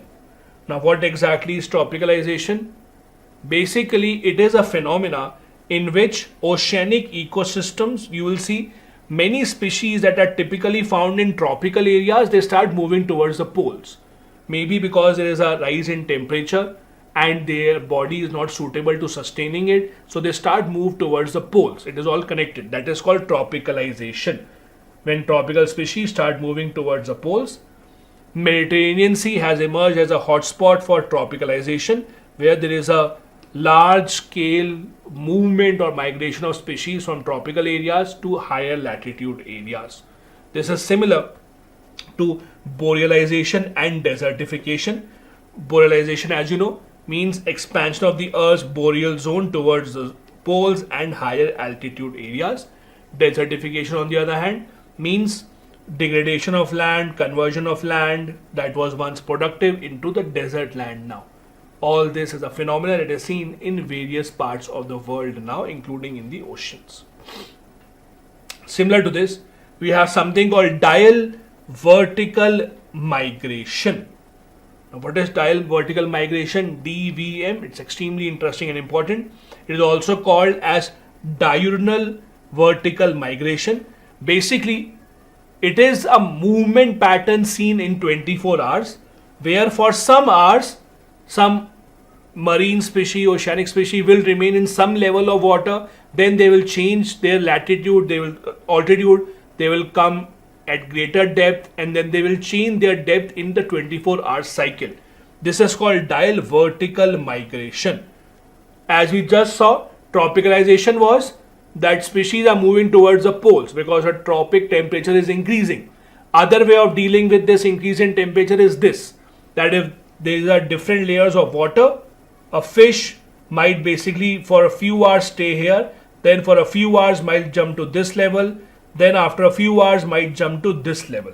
That is called DVM. It is important for deep sea food webs and carbon sequestration, as animals remove substantial amount of carbon from upper ocean as they feed on surface dwelling plankton. So there are planktons that are on the surface of the water, so you have to go up for search of food as well. They usually move to the upper water layer at night and return to daylight zone and dense lake layer during the daytime.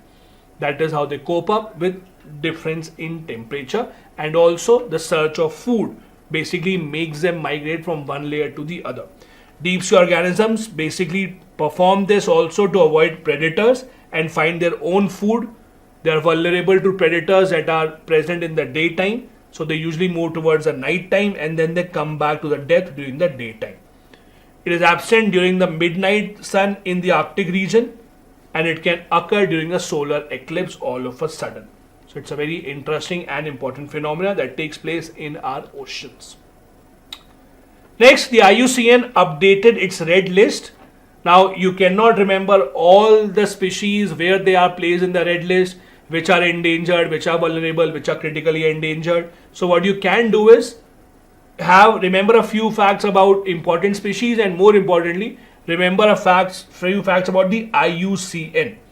IUCN red list, as you know, is the list of species that categorizes them into different categories depending on the danger that they face, depending upon their population, is it increasing, decreasing, etc. The updated red list has 1,57,190 species.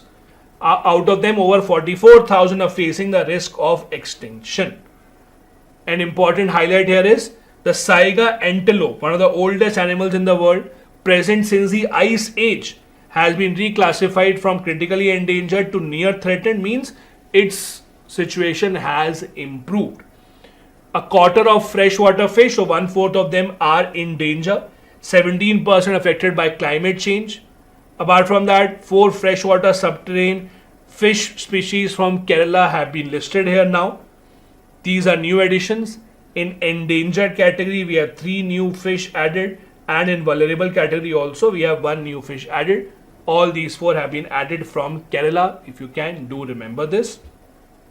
Here are a bit of details about IUCN that you should know. It serves as a primary global tool to keep a track of animals that are nearing extinction. It provides information about global biodiversity health. It has 9 categories in total. Not evaluated to extinction. So these are the 2 ends, not evaluated and then to the extinction. It defines extinction of the risk of the species. It has category of critically endangered, endangered, vulnerable and other kind of categories so that the countries and the environmentalists can take action regarding this. They mainly focus their categorization on the basis of population. How much population exists, how much population is actually declining or increasing. So as you can see, starts with not evaluated, then data deficient, least concern, near threatened, vulnerable, critically vulnerable, endangered, critically endangered, extinct and wild, and then extinct. So these are the different categories. As you can see, 9 of them in total. The lower you go, higher your population is. So least concern means that you do have a very high population. Extinct means 0 population, and that is how it usually works. Extinct in wild basically means that there are some species that are still alive, but they are in zoo or they are kept in cages, but in the wild they are not found. Extinct means totally over. So that's how it usually works. Here are a few details about IUCN. Established in 1948. It is composed of government and civil society organizations. It gathers and analyzes data, implements conservation programs, does a lot of research on environmental challenges, etc. Next, rat hole mining was a lot in the news because the workers were rescued by the rat hole miners. Ever since that, it has come a lot in the news. Rat hole mining is an illegal form of mining. It is banned in India. It is mainly done in states such as Meghalaya, where you have some coal mines, but very small amount of coal is found there. Not commercially viable. So big companies don't come there to explore coal. So what the local population does is, by hands they start to dig around and they start to extract as much coal as possible. Into very, very narrow spaces they go and then bring out the coal.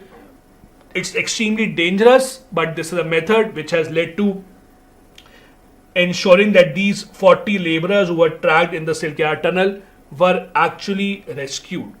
This term, the rat hole mining, refers to narrow pits that are dug on the ground to extract coal. This is a very specialist task. It does not involve a lot of safety measures. A lot of people, a lot of workers have even lost their life trying to do this. It is broadly of 2 types, side cutting and box cutting. Box cutting, as the name says, a rectangular opening is made about 10 to 100 square meters depending on the space, through which a vertical dig or vertical pit is dug about 100 to 400 meter deep, and then by hands only they try to extract coal. Also in side cutting procedure, narrow tunnels are built on the hill slopes. The workers go in to find wherever they can find the coal. Once the coal seam is found, rat hole sized tunnels are dug horizontally and the workers can try and extract the coal from that area. So for example, if this, let's say, is a mountain, so they'll first try and start digging from here. Let's say if they find the coal here, so basically what they'll do is they'll now dig this side so that they can drag the coal out from here. So they first come in vertically. Wherever they find the coal, they try to dig horizontally and then take the coal out from here. That is how it usually works. As I told you, it is a banned practice in India. It was banned by National Green Tribunal in 2014.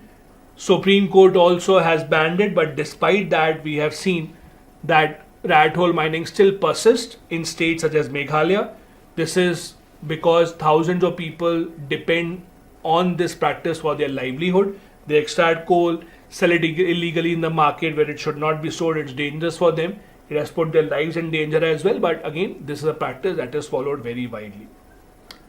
Then 280, the last news for this particular class, Weather Information Network and Data System. The government of India is now trying to gather weather information from as many different areas as possible. For that, they have set up a WINDS system, Weather Information Network and Data System. Now, what exactly is this? Usually, when you see weather forecasts are available for bigger cities. For example, if you are living in a smaller city, you will not be able to find out AQI in your city.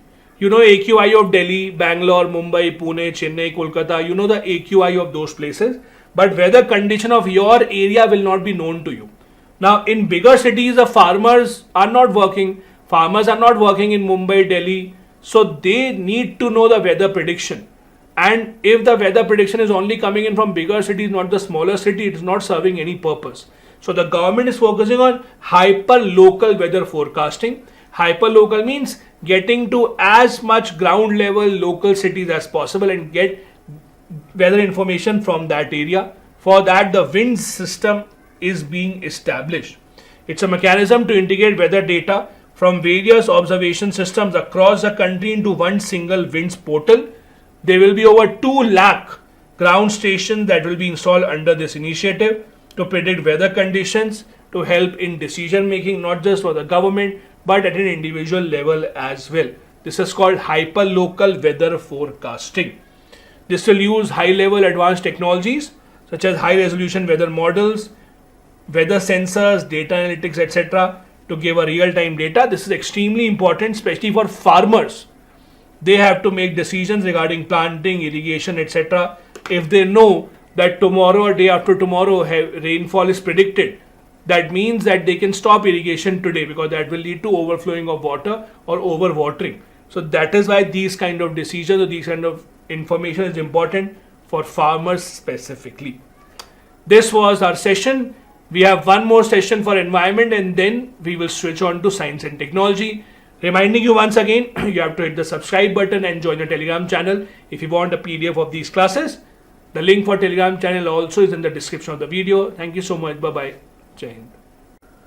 Hello and welcome. This is class number 27 of the Quick Revision Series for the Prelims 2024 that is going to be held on the 16th of June.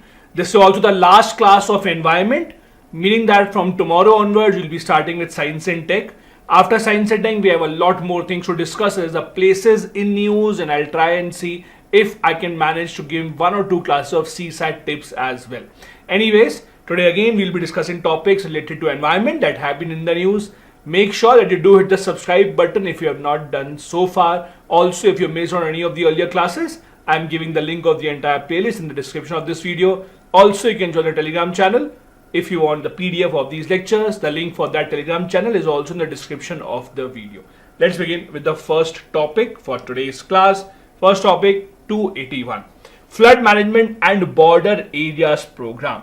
Now, this is an old program that the government has been running for some years now. As the name suggests, it involves creating infrastructure for flood prevention and flood management simply near the border areas. The government of India has extended this program further by allocating 4,100 crore rupees. Here are a few details. The program has been running since 2021. It was launched during the 11th 5-year plan, first in 2007. The idea is simple: to help the state governments in protecting human life, land, property from floods specifically. It is run by the Ministry of Jal Shakti and it's a central sponsored scheme. There are 2 sub-components of this scheme. First, the flood management program. It talks about how critical work such as flood control, anti-erosion, etc. will be done. 90% of it will be given by the central government, 10% by the states in case of northeastern and hilly states, and 60-40 pattern in other areas. That is what a centrally sponsored scheme is about. Then the second component is river management and border areas. Over here, there will be anti-erosion work done on the border areas where Indian government will be spending most of the money. 100% central assistance will be given in funding pattern for this second part of the project.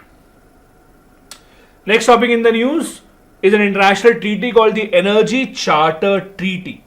Now, this is not very important for India because India was never a part of it, but it was in the news because UK very recently announced that they are quitting this treaty because this treaty encourage the use of fossil fuel for energy production.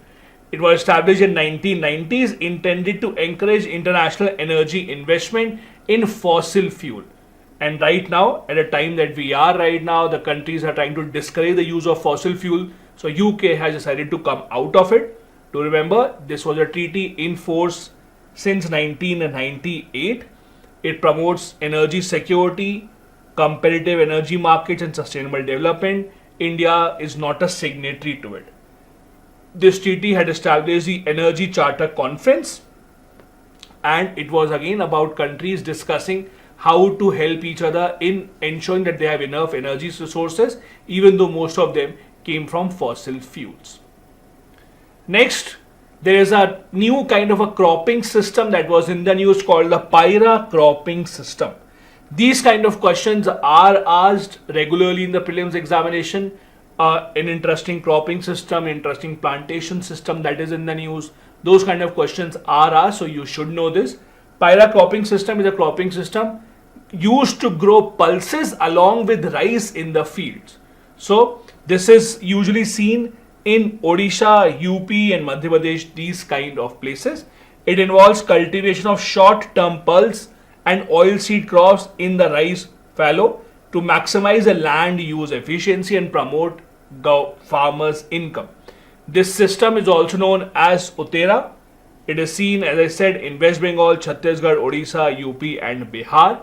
It involves sowing lentils, urad bean or urad dal or moong bean seeds in the standing crop of rice about 2 weeks before the harvest of the rice. So before you harvest rice, you can just sow the lentil, you can just sow the oil seeds so that the soil retains the moisture. It also decreases the efforts of the farmers. This does not allow agronomic intervention such as weeding, tillage, irrigation and fertilizer, etc. The rice variety decides the productivity of the pulses. So usually it is seen that the productivity of pulses improves in this particular area. The advantages mainly include much better soil moisture, which can be lost very quickly in other scenarios. This again, to remember, is the PSIR cropping system. It produces more lentil yield than after the tillage. So again, usually what happens, you harvest the rice, have an empty field and then start sowing the pulses. In this system, what you are doing, 2 weeks before the rice has to be harvested, you just use the land to start sowing pulse and oil seeds so that land can be utilized better. Next, another phenomena in the news was the volcanic vortex rings. The rings were seen over Mount Etna in Italy. Let me show you a photo. So this is the photo of the ring. Almost perfect circular rings over the volcanic mountains. These are called volcanic vortex rings. Which is not good, those who smoke, etc. You would see many of the people who are smokers, they try to basically bring out those kind of rings from their mouth. Very similar, but obviously much larger in size. These were found over Mount Etna. Do remember, these rings are generated when gas, which is mostly water vapor, is released rapidly through a vent in the crater. Crater is that opening of the volcano from which the magma also comes out. They can remain in the air for up to 10 minutes and then disintegrate. But if the conditions are windy, there's a lot of wind flowing, obviously they will flow away very quickly. It's a rare phenomena, but it is not unusual over Mount Etna specifically. These were first seen over Mount Etna in 1724, and since then recently also they have been seen over other mountain and volcanic ranges such as in Alaska, in Ecuador, Guatemala, Iceland, Italy, etc. They have been seen in these places as well. Here are a few details about Mount Etna. Do remember, it's an active volcano in Sicily's east coast. It's Europe's largest and most active volcano and also regarded as a UNESCO World Heritage Site. It is usually considered as an active volcano with about 60 flank eruptions since the year 1600. Next news is about the Great Barrier Reef. It remains in the news for one reason or the other. This time it was in the news because it seems that the temperatures in the water due to global warming has been increasing, and this increase in temperature is significantly making or giving a harm to the Great Barrier Reef. A lot of them have died off in Australia, and that is a major cause of concern for environmentalists around the entire world. I'm sure all of you have read about the Great Barrier Reef. It is a complex area of coral reefs, shoals, inlets in the Pacific Ocean. It's mainly located around the northeastern coast of Australia. It is the world's largest and the longest reef complex, and it is also the largest living structure in the world. Do remember this fact. It's so huge, it is living, it's floating. It's considered as the largest living structure in the entire earth. It mostly is measured around 2300 kilometer, and at an offshore distance it can go from 16 to 160 kilometer as well. It is large enough to be visible from space also. It's made up of roughly 3000 individual reefs and over 900 islands collectively. Australia has been taking great care of it. In fact, a large number of tourists that come to Australia, for them this is a big attraction. They usually take helicopter rides to see it from up in the air. It is also part of the UNESCO World Heritage Site since 1981. It is mainly protected and managed by the Great Barrier Reef Marine Park Authority of Australia. Here are a bit of details about the biodiversity seen in the Great Barrier Reef. It is home to around 1500 species of fish and 600 different coral species, home to around 4000 mollusk species and 250 shrimp species as well. There are many other sea turtles and sea snakes also found in the Great Barrier Reef. Next, there were some reports in the news. Now, for most of the reports, obviously you can't remember all of them. So what I have done is, the reports that are not that important, I have made a table for you just to remember the authority that publishes the report. So these were the reports that came out and were slightly important, and they were published by these organizations. So Dynamic Ground Resource Assessment Report by World Bank, Niti Aayog published a Green and Sustainable Growth Agenda, UNEP published the Global Cooling Watch Report, CMS, that is Convention on Conservation of Migratory Species, they published the report on conservation of migratory species, State of Finance for Nature report by UNEP, Sand and Dust Storm report by FAO, Global Landscape Climate Finance report by Climate Policy Initiative. So these are some of the important reports that came out. Rather than going into detail of it, details of these reports would be more relevant for the mains examination, where you might have to write some pointers from these reports or give some data from these reports. From the prelims examination point of view, it's just important to remember these reports were published by which authorities. Then there were some reports that are slightly more relevant, for which you should know some pointers for the prelims also. So I've covered those here. So these are the reports which I'm telling you who published and some of the pointers as well. Like the Global Methane Tracker report. There have been a lot of talks about methane gas, about how to cut down methane emission. Around the world, countries have tried to come together on this point. This is the report published by International Energy Agency. It says that methane emissions from fossil fuel use were at record high in 2023. US being the major emitter, leading in oil and gas emissions, followed by Russia. China was a top emitter of methane from its coal operations. Second such report was the State of Global report published by World Meteorological Organization WMO. It says that the global average near surface temperature surged to 1.45 degree at pre-industrial revolution levels. This is significant because if you remember, in the Paris climate deal, the countries decided that we will try to keep the Earth's temperature from increasing below 1.5 degrees Celsius if possible. So that goal is gone out of the window already. They said that we will try and keep it below 2 degree, but if possible even below 1.5 degree. So 1.5 degree mark has almost already been reached here as per this report published by the World Meteorological Organization. Then we have the Global E-Waste Monitor report. This is published by the UN Institute for Training and Research. It talks about how e-waste generation is increasing at a very fast pace. Just look around you. You might require only one earphone, but you would have 3 or 4 earphones. Think about what happens to your phone, what happens to your speaker when you don't use it for after 2 years, 3 years. In some cases, people change their phone in 1 year also. How are they decomposed? How are they taken care of? How are they recycled? That is a major challenge. With the increasing population, that e-waste is increasing. And with the world moving towards solar energy production in the coming years, when the life of these solar panels will come to an end, after 10-12 years when solar panels end their life, that is when they will become even more dangerous, and we will have a problem at our hand of recycling that entire e-waste. As per the global figures in 2022, the world produced 62 million tons of e-waste. By 2030, it is expected to reach 82 million tons. So there is no sight, or there is no solution in sight rather, to how to decrease this generation of e-waste. Moving on to these cute animals called the camelids. Why were they in the news? Because the UN had declared 2024 as a year of the camelids. That is why these species are important. As the name suggests, and as the photo also tells you, these belong to the same family as camels.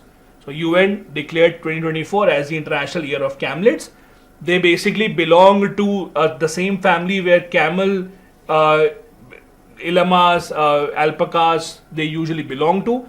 Interesting part is they have even number of toes. So they're characterized by having soft pedal where each feet usually has 2 toes.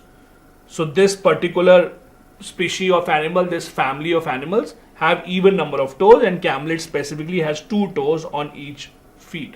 They have long necks, slender legs, but again not as long as the camels. They are herbivores and they have a very interesting digestive system which allows them to extract nutrients from fibrous plant minerals as well. Apart from that, they are ruminants. Ruminants basically are those animals that consume a lot of food, and then basically you would have seen they basically keep it stored within their body, and then after some time they keep on chewing on it so that they can keep on releasing energy from it for a long period of time. So their stomach has 3 different chambers, while other ruminants has 4 chambers. Ruminants are those animals that can store a lot of food in them, so that even after some time, if they don't get some food, they will be able to survive just by chewing on that food only. Another species in the news, white rhinoceros, critically endangered. Why were they in the news? Because in Berlin, that is in Germany, first successful embryo transfer of white rhinoceros was done. That has given the hope of saving this critically endangered white rhinoceros. This is in the category of critically endangered as per the IUCN.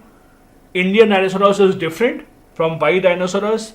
Indian rhinoceros are still in larger numbers. White rhinoceros are still in much lesser numbers. They possess only 1 horn and they are vulnerable in the IUCN category. This is the Indian rhinoceros that we are talking about. The white rhinoceros is different, and again the reason why it is in the news is because a successful embryo transfer was done. So we might be able to increase their population. The last news from environment point of view is a new app called the Flood Watch app. As the name suggests, the Flood Watch app is introduced by the government to keep a track of floods and to send messages as quickly as possible to allow the people more time before they can save themselves. It is about sending alert messages and flood forecast. It will be sending these messages both in written and audio formats. Audio formats will be important especially for those who cannot read properly. This has been launched by Central Water Commission that works under Ministry of Jal Shakti. Do remember this information. They will provide real-time flood monitoring updates across the entire country. They will use real-time river flow data from various sources to understand what is the river level in different rivers across the entire country. There will be an interactive map allowing the users to check this forecast of 24 hours and flood advisory of the next 7 days as well. There will be a lot of technology used here, such as the climate data, satellite data analysis, mathematical modeling and real-time monitoring as well, to ensure that it provides flood forecasts in advance so that people don't have to lose their life and they can shift to a safer place in time. This brings us to the end of environment related news. From tomorrow onwards at 6 p.m. we'll be beginning with science and tech. I really hope that this has been helpful for you. Once again, if you want the PDF of these lectures, join the Telegram channel. Link is in the description of the video where I'll be uploading all these PDFs for your revision. Thank you so much. I'll see you tomorrow at 6 p.m. Bye-bye. Jai Hind.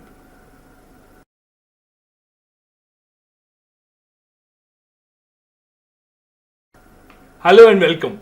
This is class number 28 of the Quick Revision Series for your Prelims 2024. This is the beginning of Science and Tech. After a lot of days, we have finally completed our Geography and Environment session. Now we'll be starting with Science and Technology for the next few days. Most of the questions from Science and Technology in the Prelims examinations are based on current affairs, and that is why please do not miss out on any of the videos of this section as well, just like you have attended all the earlier classes as well. Once again, reminding you, you can get the PDF of these classes. All that you have to do is join the Telegram channel. The link is in the description of the video, and there you will be able to download all the PDF. Do hit the subscribe button before beginning if you have not done it so far. So let's begin. The first and the biggest news from Science and Tech from the last 1 year was the success of Chandrayaan 3. A lot of questions from the prelims and the mains examinations can be expected around Chandrayaan 3. As you know, it was one of the biggest success of ISRO. This project included a lander, included a rover as well, the Vikram lander, Pragyan rover, and that is what makes it even more important. It's a follow-up mission on Chandrayaan 2. Chandrayaan 2, as you know, was not entirely successful. We were not able to ensure a soft landing, but this time around we were successful. The lander module was able to have a soft landing. We also had a propulsion module to carry the lander and rover until 100 km of the lunar orbit. The rover carried out in situ, that means on the surface, chemical analysis of the lunar surface as well. There are a lot of details about this project that you must know. For example, it was launched using the Launch Vehicle Mark III, that is LMV3 from Sriharikota. India has become the 4th country in the world after US, China and Russia to have a successful controlled landing on the moon. Here are a few of the details that you must know. The spot where Chandrayaan 3 Vikram lander made a soft landing, that is now called the Shiv Shakti point. The site where Chandrayaan 2 lander had crash landed because it was not successful, that was called as a Tiranga point. So Tiranga point was for Chandrayaan 2 lander. The date on which the Chandrayaan 2 lander had its successful landing, August 23, would now be observed as a National Space Day in India. So do remember all these informations. There were a lot of different payloads. Payloads basically are different instruments, different machines, etc. that are sent along with that mission to carry out experiments there. These were the main ones: Rambha, LP, the Chaste, ILSA. All these are important. We'll tell you some details about these as well as we go ahead. Here are a few details about the launch vehicle. The launch vehicle Mark III, earlier it was known as a GSLV Mark III. So this is the same thing. It is the heaviest launch vehicle that ISRO uses. GSLV is capable of sending much heavier satellites, much heavier rockets as compared to PSLV. But GSLV uses a much more advanced, sophisticated technology.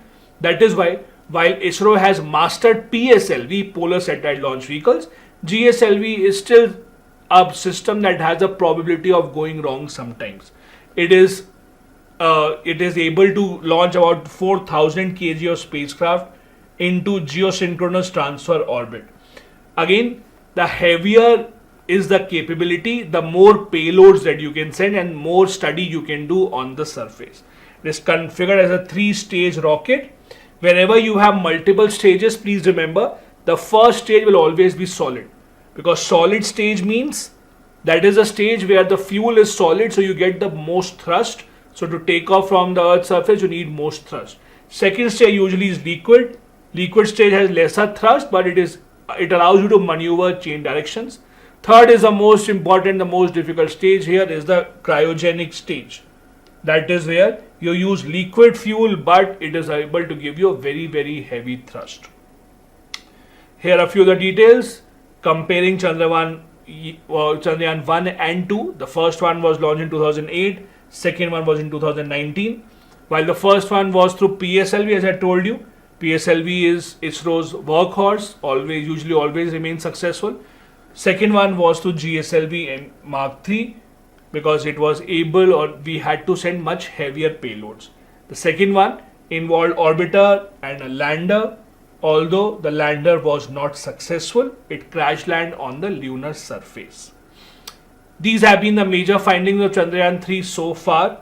Chandra's chased payload has measured the lunar topsoil temperature and has told us it is about 70 degrees centigrade, contrary to initial prediction. So we have made a correction in what we knew about the temperature of the lunar surface of the topsoil. Laser induced breakdown on the Pragyan rover has confirmed presence of sulfur along with other elements, the aluminum, iron, calcium, chromium, titanium, etc. on the lunar surface. Apart from that, Langmuir probe has found a thin plasma on moon's surface, indicating that easy radio wave transmission can happen through the space. So these have been the major findings of Chandrayaan so far. It has identified a 4-meter diameter crater on the moon's surface as well. Second news again is regarding or related to Chandrayaan. As we said, Chandrayaan 3 had many payloads. One of them was the chased probe. Now what exactly was the chased probe? What did it find? Let's see. Chased here, CHASTE, chased, is basically an instrument that is used to measure the moon's surface temperature at a point below 8 centimeter below its surface, and how the temperature varied as compared to surface and when you go about 8 centimeter deeper.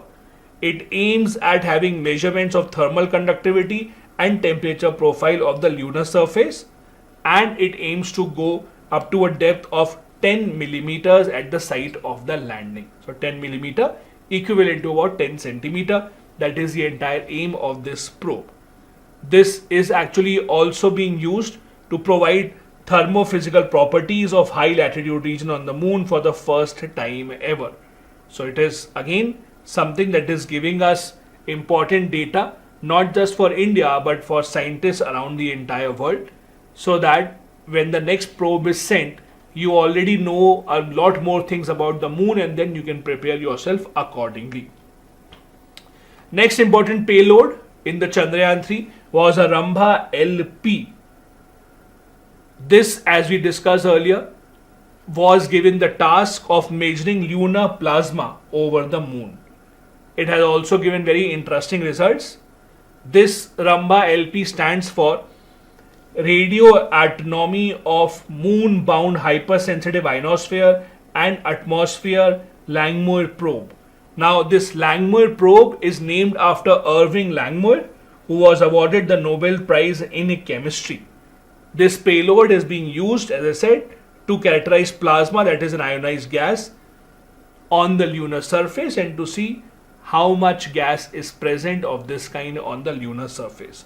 The key features include about 5 centimeter metallic probe operating study for lunar changes near the surface of the moon. It indicates that plasma is encompassing the lunar surface. Very thin plasma, not very thick. The low thickness of plasma is important here because that affects the way radio waves can propagate through the space, and that is why it is extremely important. Unlike the earlier missions that we have sent, these missions are much more advanced because they have been able to tell us many more things. For example, when you look at the Mars orbital mission, in the Mars orbital mission, we were successful in sending an orbiter to Mars, but we could not get a lot of information because a lander, something that lands on the surface, will obviously be able to give you much more information than something that is just orbiting. That is why landing on the surface was so much more important, which we were able to do with Chandrayaan 3. Next important news, another successful project by ISRO was Aditya 1, India's first solar mission that successfully reached its final destination, that is the L1 Lagrange point. This is where it was destined to go. It was launched in September 2023, that is last year. The idea was to study Sun from the orbit around L1. L1 is on the Lagrange point, and we will discuss that. The launch vehicle used here was PSLV, and there were multiple payloads, including the Solar Ultraviolet Imaging Telescope, there was a spectrometer, a coronagraph and X-ray spectrometer. All these have been a part of the Aditya L1 mission. Apart from that, even plasma analyzer package, wind particle experiment, high resolution digital magnetometers were also sent as a part of the Aditya L1 probe. Here are a few goals that this project wanted to achieve, the Aditya L1 mission. Number one, to investigate the upper solar atmosphere. Also to investigate solar flares. Solar flare basically kind of the solar winds that come out from the sun's surface. Also understand the physics of partly ionized plasma. To monitor the in situ plasma and particle environment near the sun. To determine the series of events that take place on the sun so that we can understand the sun better. At the end of the day, sun is the one major source of energy for the entire solar system. So to understand more about the sun, we would be able to understand how it affects our climate, how it affects changes in our weather system, so that we can be much better prepared. Here are a few of the details about the Aditya L1 mission. L1 here again stands for the Lagrange points. Now there are 5 Lagrange points. Basically Lagrange point means a place where the gravitational pull of the sun and the earth cancel out each other, so that that particular satellite, that particular mission can have a stable place to stay. So there are 5 such points where a mission can be sent, and at these points the gravitational pull of the sun and the earth will cancel out each other. So there is L1, L2, L3, L4 and L5. L3 not very suitable because again communication from earth will not be possible. L2 not that suitable because L2 is going farther away.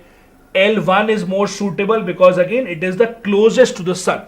So if you see it is the closest to the sun, it provides a much better view, and that is why L1 point has been chosen. Apart from this, other countries have also launched certain solar probes. NASA launched something called the Parker Solar Probe. European Space Agency along with NASA launched something called SOHO back in 1996. It has been extended to December 2025. Then European Space Agency also sent a solar orbiter apart from this. So mainly NASA and European Space Agencies have been working to explore the surface of the sun before this as well. Aditya L1 is India's first mission as such. It will carry 7 different payloads as we just discussed.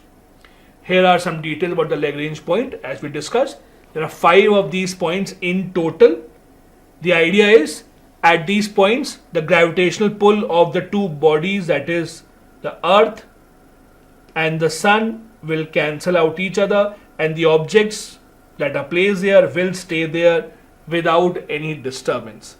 2 are stable out of these, 4 and 5, and 3 are considered as unstable, L1, L2 and L3. Again, moving on, one more news regarding ISRO only. As you know, India has recently successfully completed our own navigation system. Countries around the world have their own navigation system. For example, the GPS that you use, GPS that Google Map uses, for example, it's an American invention. Many countries around the world have their own navigation system. They have sent their own satellites so that they can depend on their own system. ISRO has also made its own system called the Navik. Now, Navik was originally supposed to have 8 satellites and we made it into 7 satellites. One of them did not really function properly. ISRO replaced one of the satellites because there was a problem in the atomic clock. The entire navigation system is dependent on very accurate measurement of time. That is why the most accurate clocks, that is the atomic clocks, which are extremely accurate, they are the ones that are sent. Because when you are relaying information from such a long distance, even a delay of a second can result in a very big error. And that is why it's extremely important that the clocks are very accurate. So ISRO recently sent a new satellite in the Navik system. It replaced the earlier satellite so that we can have a much more accurate study. ISRO has launched the NVS-01 satellite using the GSLV. It is the first of the second generation satellites for the Navik system. Again, the second generation satellites will be much more accurate They will have indigenous, means India made atomic clocks. The entire navigation system is based on having these accurate atomic clocks so that we can get the most accurate measure, the most accurate readings about where a particular object is. If you want to go in a certain direction, you need to have an exact location of that object, and that will only be possible through the atomic clocks. This series will use the L1 band signals to widen the existing service. This is developed by ISRO. It's called NAVIC, Navigation with Indian Constellation. It is the official name is IRNSS, Indian Regional Navigation Satellite System. It's a constellation of 7 satellites. Originally were supposed to be 8, but it's a 7 satellite thing. Total of 8 satellites, but only 7 remain active. 3 are placed in geostationary orbit and 4 are placed in geosynchronous orbit. So difference is, geostationary would mean that, for example, if you are at a single place on Earth, geostationary satellite will always keep on looking at that particular place. So let's say if you want a satellite to always keep an eye over Delhi, so it will basically move just like the Earth is moving. Relative motion will be 0, so that it will always have its eye on Delhi. It will be stationary with respect to Delhi. Geosynchronous are the ones that are in sync with the Earth, means after 24 hours they will come on the same location. So if right now the satellite is over Delhi, tomorrow again at the same time it will come over Delhi. That is called geosynchronous. So this is the main difference. They are mostly used to cover a distance of 1500 km from our border. So it will not be a global navigation system. GPS, etc. that Americans have is a global navigation system. Global system means doesn't matter if you're in Australia, France, US, Saudi Arabia, you can use the same Google map. Because GPS covers the entire Earth, it will work. The Indian system, the NAVIC system that India has, will not cover the entire world. It will be India plus 1500 km from the border. Now the question is, if you open your Google map on your phone, does it mean that now you can use NAVIC there? No. In order to use NAVIC, there have to be some changes required in the hardware of the phone. See, all these systems, all these satellites work on different frequencies. So the existing phones that we have, most of them are basically in line, in sync with how the GPS system is. So in order to bring them to the NAVIC system, to make them compatible with the NAVIC satellite, some changes have to be made. The government of India is pushing some mobile companies to make these changes in the hardware, and some of them have agreed to it, but most of them are still not available in the market. It will take some time for this to actually come up. Just like other navigation system, NAVIC also has a regular standard positioning system that will be open to the public, just like Google Map is.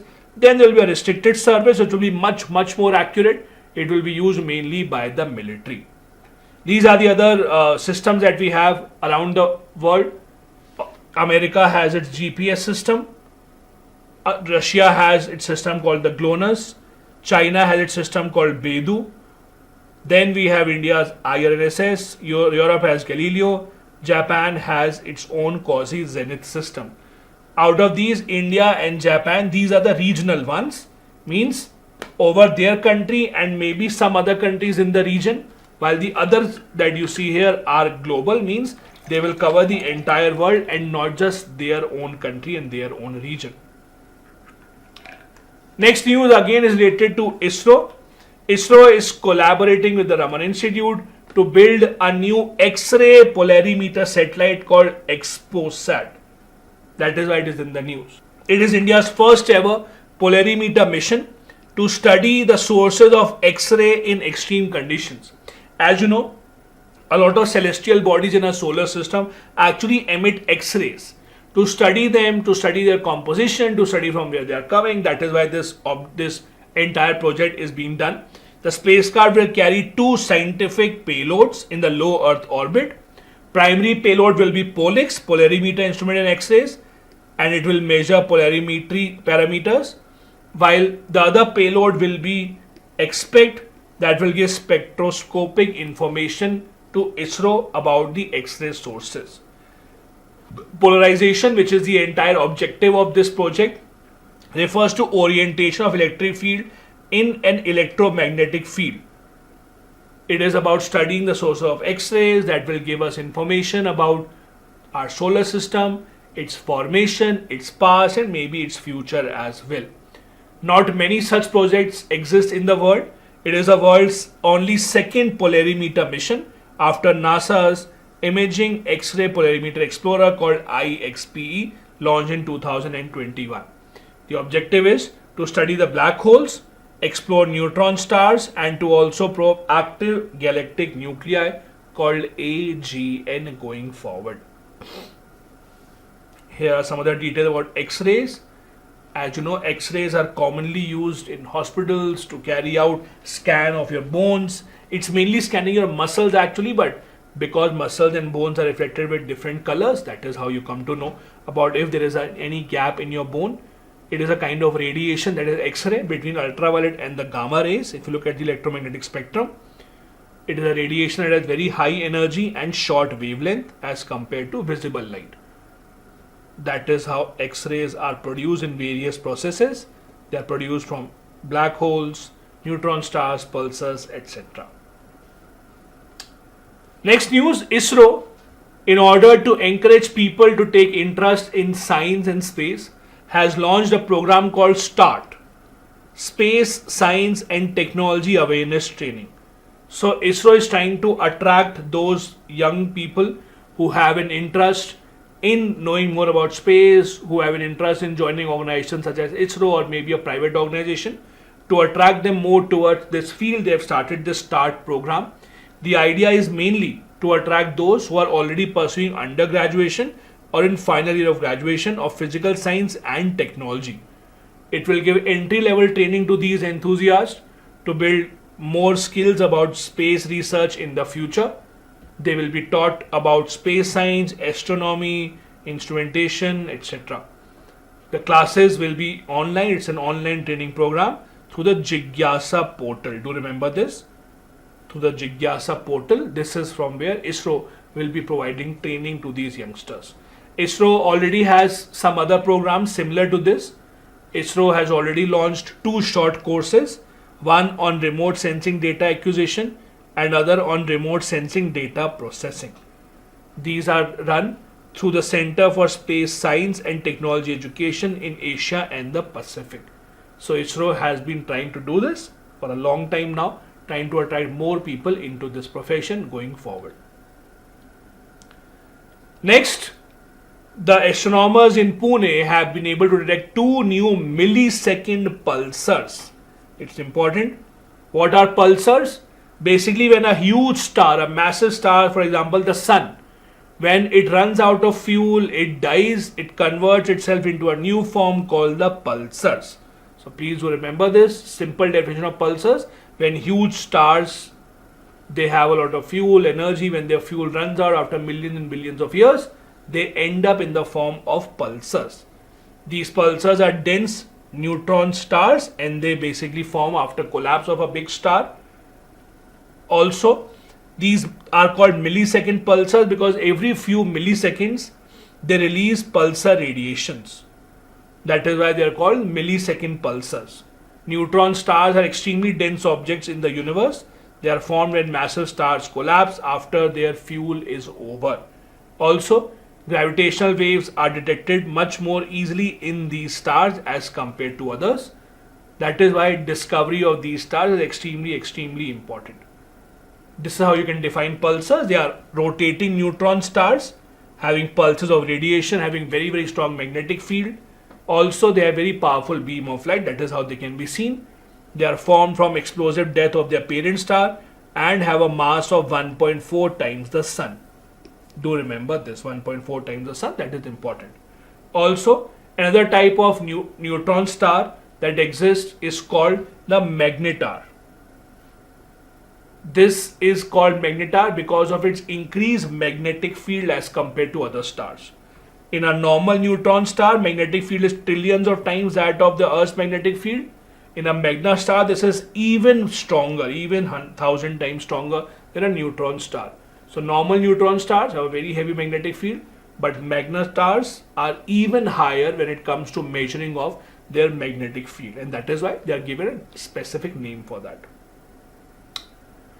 Next news, there was a important star, it was in the news because it exploded, called the Betelgeuse. Betelgeuse, a huge star, about 700 million miles in diameter, well known for its orange hue color, one of the largest stars known to our astronomers. It exploded and it vanished. And that is why, and this was basically the end of the life of that star. That's why it is in the news. It was a red giant star, in fact a super giant star. It was a part of the constellation Orion. It was so huge that it was visible from the earth from the naked eye, and it was the brightest star that was visible from here. It underwent a supernova explosion. It was a red supergiant. It reached the end of its cycle. It resulted in something called a type 2 supernova. It was known as a semi-regular variable star for its brightness, because the brightness fluctuated over time, and sometimes were very bright, sometimes the brightness dimmed a little bit. Apart from the brightness, the size of the star also kept on changing. Sometimes it became bigger, sometimes it became smaller. Do remember this name. These kind of questions are asked. The question, for example, can be Betelgeuse recently in the news refers to which of the following? So the answer here would be a red supergiant star. It was a part of constellation Orion that recently exploded. Last news for the first Science and Tech lecture is a comet called Nishimura. Nishimura comet, it was the closest to the Earth these days. It will next visit us after you and me are long gone in 2455. This comet has a very long comet period and has a very long, rather estimated orbital period of 432 years. So the next time that you will see it when it is in the orbit nearby the Earth would be after 432 years. As you can imagine, this comet is named after the discoverer called Hideo Nishimura. He discovered it in August 2023. It is located in the constellation Leo, and it will not leave the solar system. It will reach the aphelion in 227. Now, what exactly is aphelion? That is the distant or the most distant point from the sun. Distant point from the sun. So it will be the farthest from the sun in 2227, and it will return around 2430. It will dive near the earth, near the sun. It will intensify, and it will then have a position where it will be visible from the naked eye from the earth. As you know, comets are small celestial bodies who orbit around the sun. Also, they are composed of dust, rock and ice. When they go near a source of heat, that is sun, you will usually see their tails after them because their ice is evaporating. They also have a glowing green coma that is surrounding them. They are composed of dust. You might see their tail. Tail can be from dust, or tail can also be from the ice that is melting because they are going nearby the sun. That is what comets are. Brings us to the end of the first class of Science and Tech. Do join me tomorrow for class number 2 of Science and Tech, overall class number 29. Be regular here. Do join the Telegram channel to get the PDFs. Thank you so much for watching. Bye-bye. Jai Hind.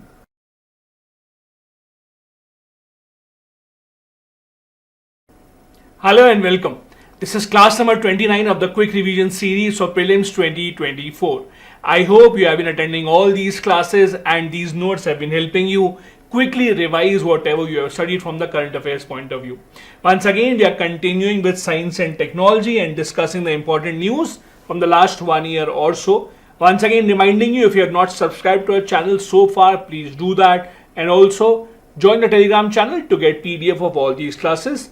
The link for the channel is again in the description of this video.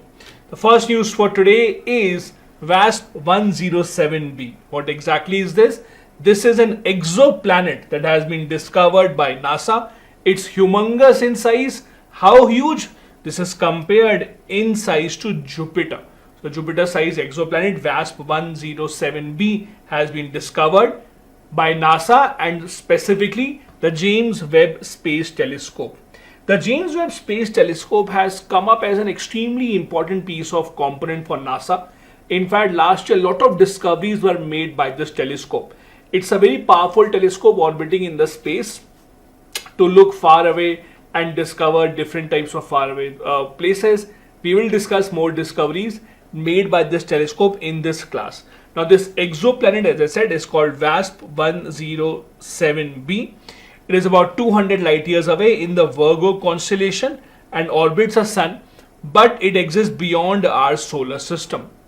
It is the same as Jupiter in size, but the mass is much more comparable to Neptune, means it is much less dense than other gas giants. It is believed that the atmosphere of this exoplanet mostly consists of helium and sand clouds, means it's extremely interesting in the sense that scientists believe that when it rains, it would rain sand in the planet because it has sand clouds instead of water. So this is how weird lives exist in other parts of our universe.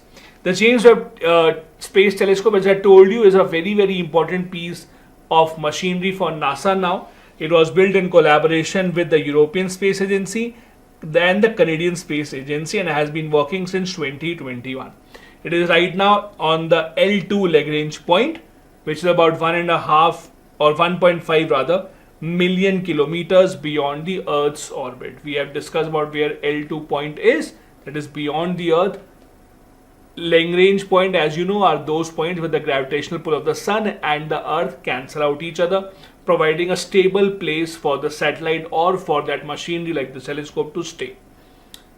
Next news, NASA has discovered a record-breaking black hole, considered to be the oldest black hole, and along with that a white hole as well. Scientists believe that what they have discovered is 13.2 billion years old black hole. So basically going back to the origin of the universe. It is the largest black hole discovered, 10 times larger than the black hole that resides at the center of our Milky Way galaxy. This again is a discovery made by James Webb Space Telescope and the Chandra X-ray Observatory. These X-ray emissions have helped identify what exactly is the location of this black hole. It signifies a very huge supermassive black hole. X-ray and the light have been magnified 4x due to gravitational lensing. It also is detected by the infrared signals coming in from these black hole. Now, it's important for you to understand the difference between black hole and white hole. White hole is opposite to what black hole does. For example, black hole is regarded as a place in space that has unlimited gravitational force, that has so much gravity that even light cannot escape. That is why you cannot see black hole properly. That is why very recently we could have the first photo of the black hole that was released. But usually you cannot see because it is so huge that even the light cannot escape. That's the gravitational pull of this. White hole on the other hand is right opposite to it. That is, light and matter only emerge out of it. In case of black hole, light and matter basically are absorbed by it. In case of white hole, light and matter are emitted by it. Both white and black holes are solutions to Einstein's field equation. The concept of white hole was explored by Carlo Rovelli in his work called The Black Hole Inside the Horizon. Again, as I said, it's just opposite to the way the black holes are supposed to work. Black holes were a result of prediction made by Einstein in his general theory of relativity. Next, sticking to space, another discovery, this time around by Euclid. This is a mission by ESA, that is the European Space Agency.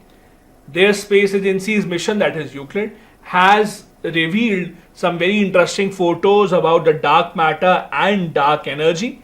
It has revealed 5 very important photos to help us resolve the mystery about dark matter and dark energy.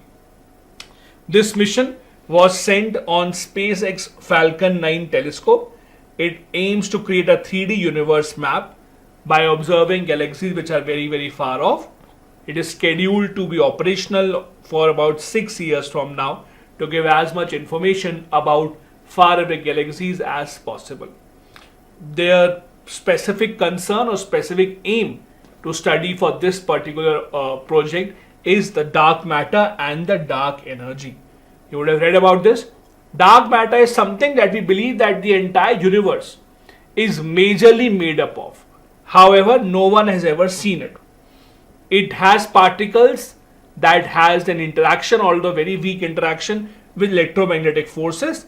That is how we have been able to confirm its presence. It acts as an invisible matter, but it impacts the behavior of things that are around it. Dark energy, on the other hand, makes up about 68% of the universe, but it has not been understood properly. There is still a lot of research that needs to be done about how dark energy came into being, its impact, how can we understand and measure it properly.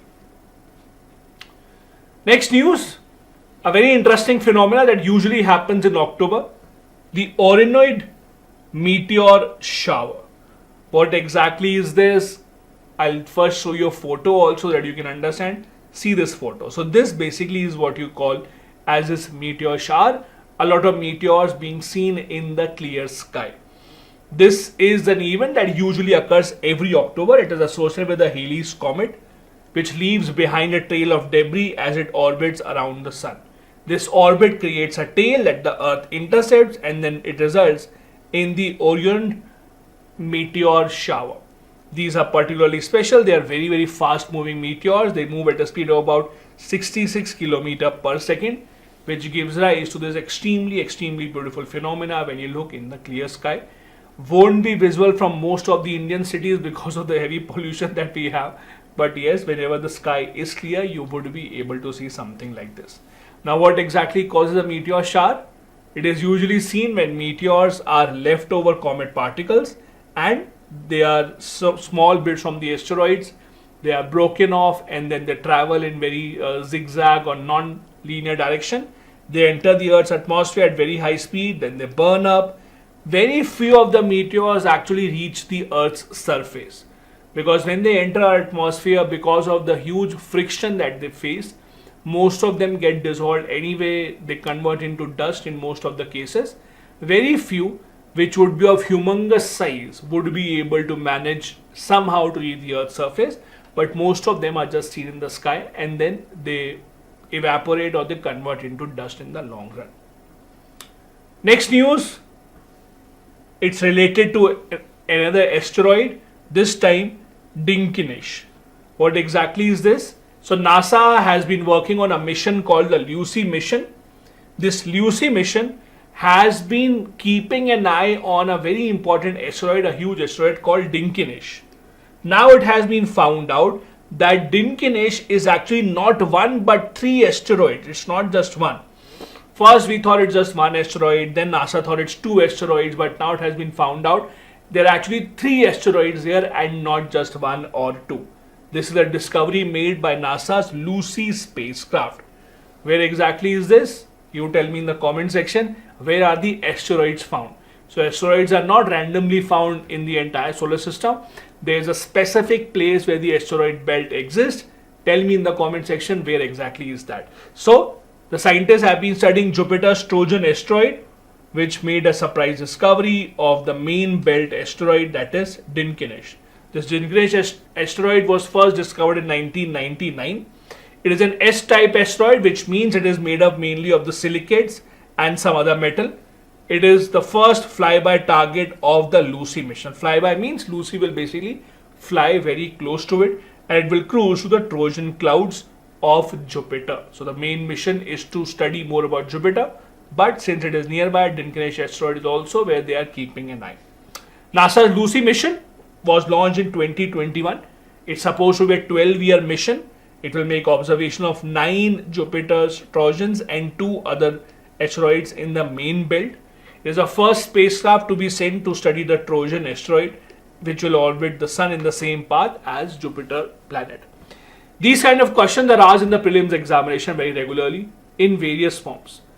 In prelims examination, for example, UPSC can just say the Lucy mission recently in the news was launched by which space agency, or they can also ask you, consider the following statements about the Lucy mission. One of the statements can be that it was sent to study Jupiter or Neptune or Saturn. It has been launched by NASA. Things like that can be asked. This is how space related questions are usually asked by the UPSC. Next, another discovery by this James Webb Space Telescope of Hycean planets. What exactly are these? Hycean planets or Hycean planets are those planets which are considered to be habitable. those planets where there may be a possibility that there may be in the past or in the future we may have some kind of a life. They have discovered methane and carbon dioxide on this ocean planet. These category of planets are called the Hycean planets. These are class of exoplanets that represent potentially habitable category. Again, potentially habitable, no confirmation, because we are continuously searching for extraterrestrial life. This is why we search for these planets. Hycean stands for hydrogen plus ocean. It is considered that this planet has hydrogen-rich atmosphere. Along with that, it has compounds that have hydrogen and water vapor. Because it has liquid water and hydrogen-rich atmosphere, it may be conducive to life because hydrogen is considered as an essential element of life. Presence of water also makes it solvent for biochemical processes. As I told you, this has been discovered again by the James Webb Space Telescope. This guy has been making a lot of discoveries in the last 1 year or so, and it will continue to do so. It's extremely powerful, and it has been keeping an eye on a lot of things in our solar system and beyond that. Moving on, the next interesting and important news is something called the bottle scale. Now, in simple terms, a bottle scale is a scale to measure how clear the sky is. Sometimes you go and you want to make some observations in the night sky, but night sky such as in our bigger cities are so polluted that you can't look at anything. It's only when you go to very high altitude, it's only when you go to a place which does not have much pollution where you would be able to see stars, etc. So how clear the sky is, how devoid of pollution the sky is, that is measured by something called the bottle scale. So what this scale is, it basically gives a ranking or range from 1 to 9. When they say sky is class 1, that means these are the darkest skies with minimal pollution. I'll show you a photo also. So class 1 skies are the best to make any observation because the light pollution will be the lowest. Class 9 are those which you usually see in our bigger cities. They are the most light polluted urban areas with very limited celestial visibility. Look at this photo. This is 9 basically. This is what you see in our metro cities. This is number 1 where you will see most of the observatories being located. So if you see in Ladakh, etc., where we have our observatories in Ladakh in high altitude areas, in the night time you will see such kind of a sky. So this is one excellent, and then basically the ranking keeps on changing. Number 1, class number 1 means it's excellent, it's very very good for making observations. The higher you go, the more difficult it is to make any observations in that sky in the night time. That is again the bottle scale, BORTLE, do remember that. Next news from NASA again. NASA's Psyche craft has sent messages very very far away using laser. So what NASA is doing, see, in space, usually to send messages, radio communication is used. Radio communication has its own issues, the range, disturbance, etc. So in order to send messages very far off, now for example, when you are looking to send spacecrafts very very far away, you want to have technology where you will be able to communicate such far away distances. So what NASA has been doing, they have been trying to use other technologies to send messages. So in this Psyche craft, what they have done is they have sent messages using laser.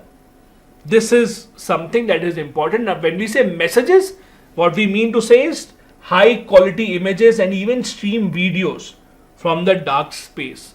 So from the deep space rather. You go away from far away areas beyond the moon, and then you can actually send back high quality images. That is important, and that has been done by NASA using Deep Space Optical Communication, DSOC. For the first time, they have transmitted data over long distance in deep space using photons at near infrared wavelengths to communicate with this mission that has gone beyond the moon. This communication technology is an alternative to radio communication. The advantages that it has is number 1, much higher data transfer rates, better power efficiency, and much better signals as well.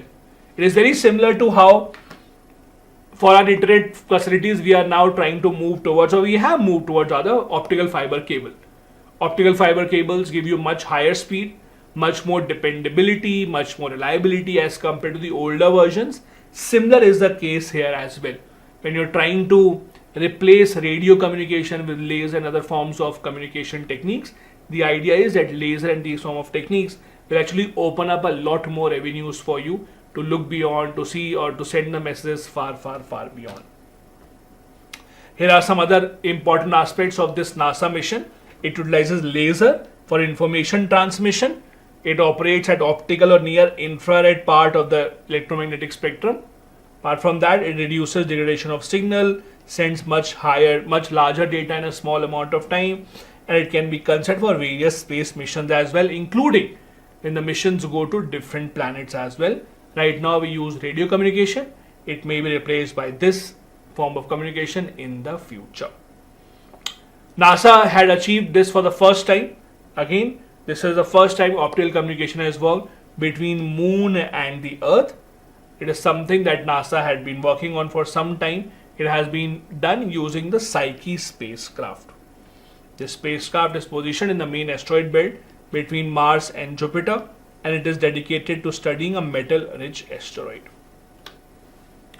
Moving on to a slightly different news from the world of space, we come into the world of biology. Uterus transplant. The reason why it is in the news is that UK just had its first ever uterus transplant. The interesting part, however, is India has already had a uterus transplant. So India has already tested this technology. The reason why it is in the news is that the UK for the first time had its uterus transplant. India is one of the few countries to already have a successful uterus transplant, along with Turkey, Sweden and the US. In India, it's not very common, but we are trying to reduce the cost as well and develop an artificial uterus as well. This is also something that we have been working on to see if some organs can be artificially made by using 3D printers, etc.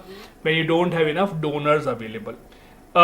You can't really treat uterus like other transplants. Uterus transplants, basically because they are not life-saving transplants. So there are some ladies who have removed their uterus, who are past their reproductive age, who have removed their uterus. So it's not that if you don't have a uterus, you won't be able to live.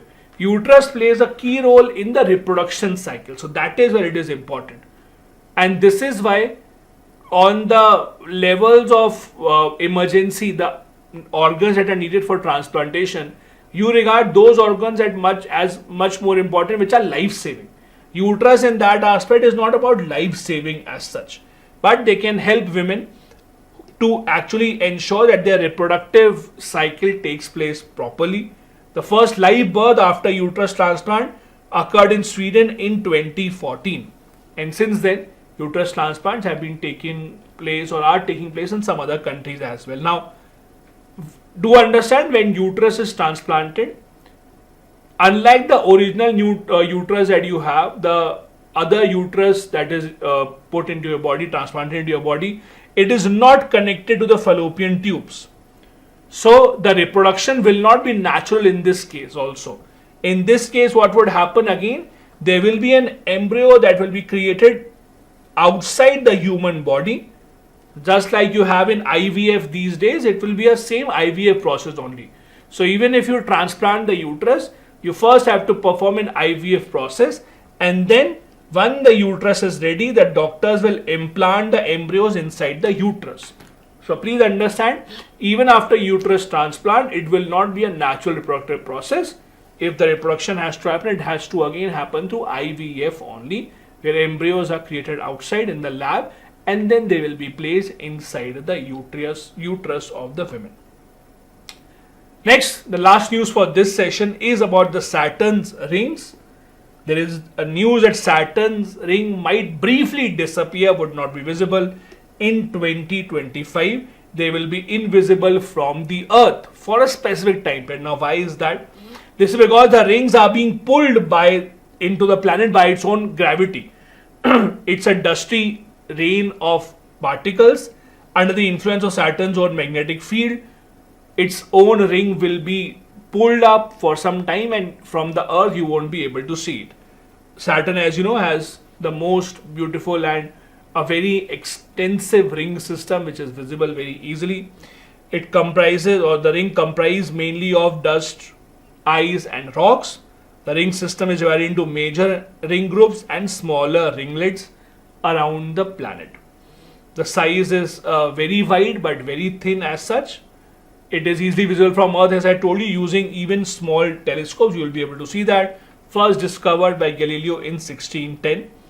Exploration was first done by the Cassini aircraft. UPSC has asked question on Cassini aircraft in the past. They asked which planet is it related to, so it was Saturn. It orbited around the Saturn from 2004 to 2017 and gave a lot of important data about the rings of the Saturn planet. This brings to the end of this session of Science and Technology. I have a lot more sessions coming up of Science and Technology. Do stay tuned. Do hit the subscribe and the like button if you have not done so till now, and stay tuned for the remaining classes as well. Thank you so much. Bye-bye. Jai Hind.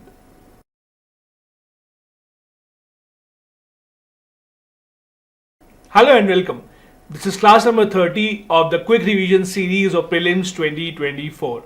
I know a lot of you have been taking advantage of this, which is why you are here. But a lot of you have still not hit the subscribe button for some reasons. So if you're one of those, please do hit the subscribe button before we go ahead.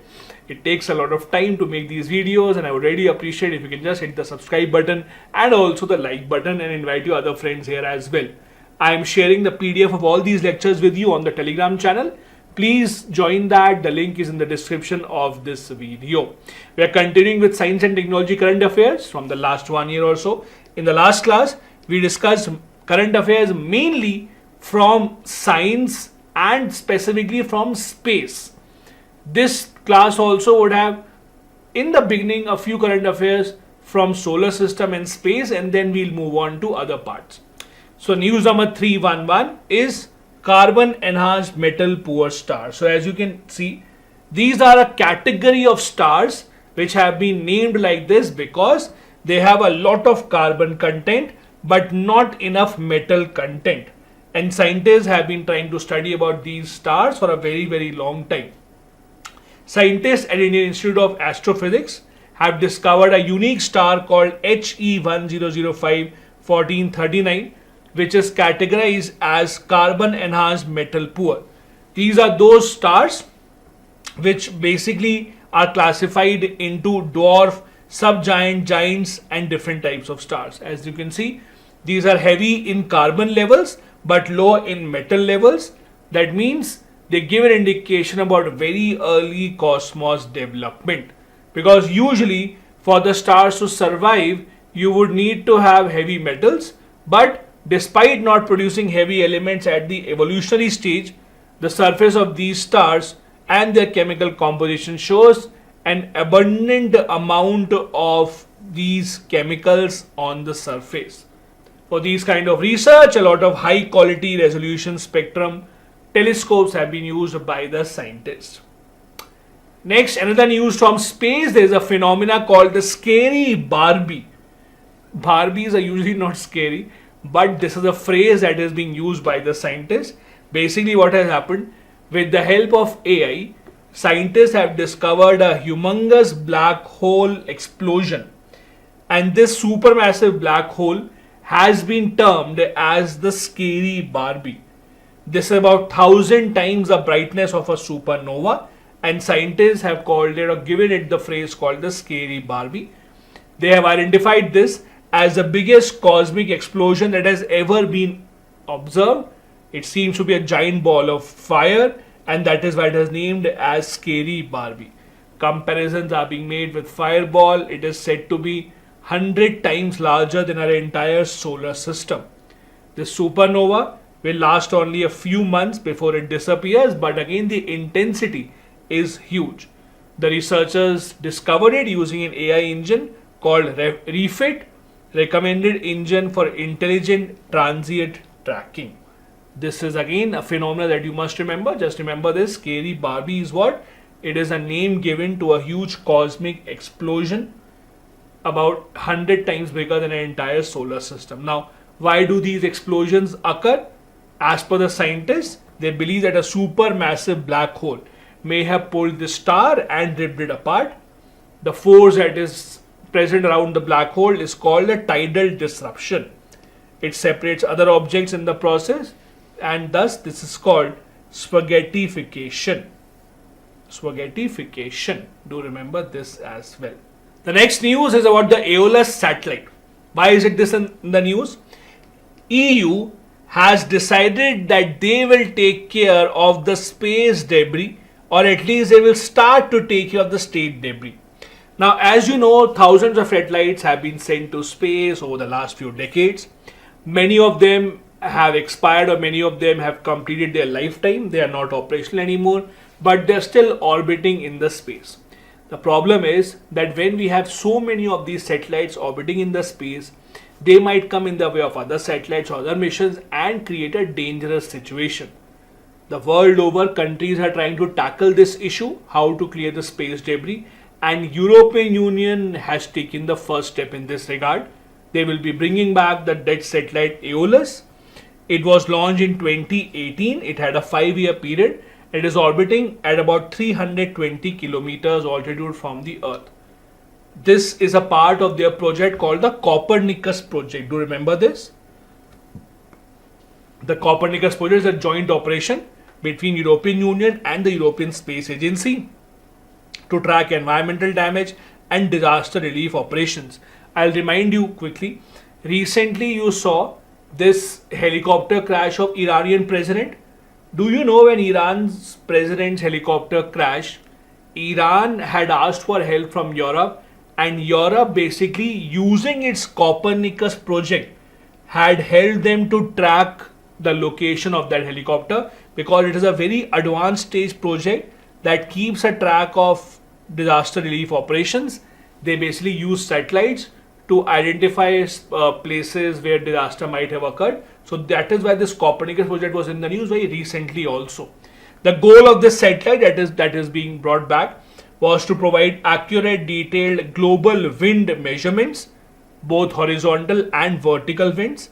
It carried an instrument called the Aladdin Operation Laser Doppler instrument, which is the first space-based LiDAR.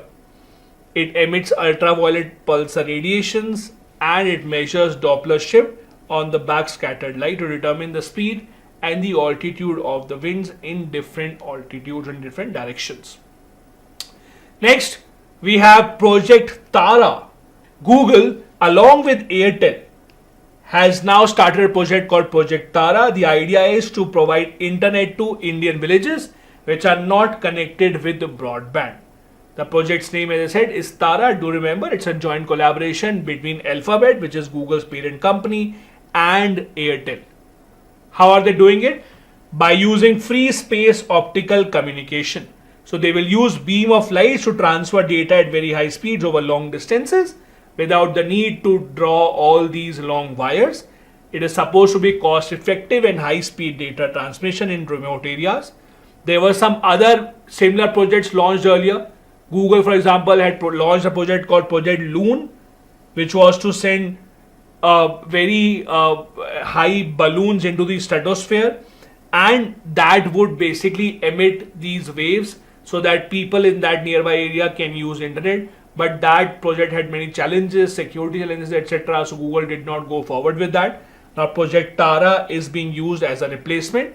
The idea is again to ensure that underserved communities where we don't have internet connectivity or we have limited internet connectivity, they can get their hands on this. Now, see, for companies such as Google, whose entire revenue is generated based on how many people use internet, for them it is in their interest that as many people use internet as possible, because the more people use internet, the more are the chances you will use Google, more are the chances you will use YouTube, more are the chances they will basically show you ads, and then they can earn revenue.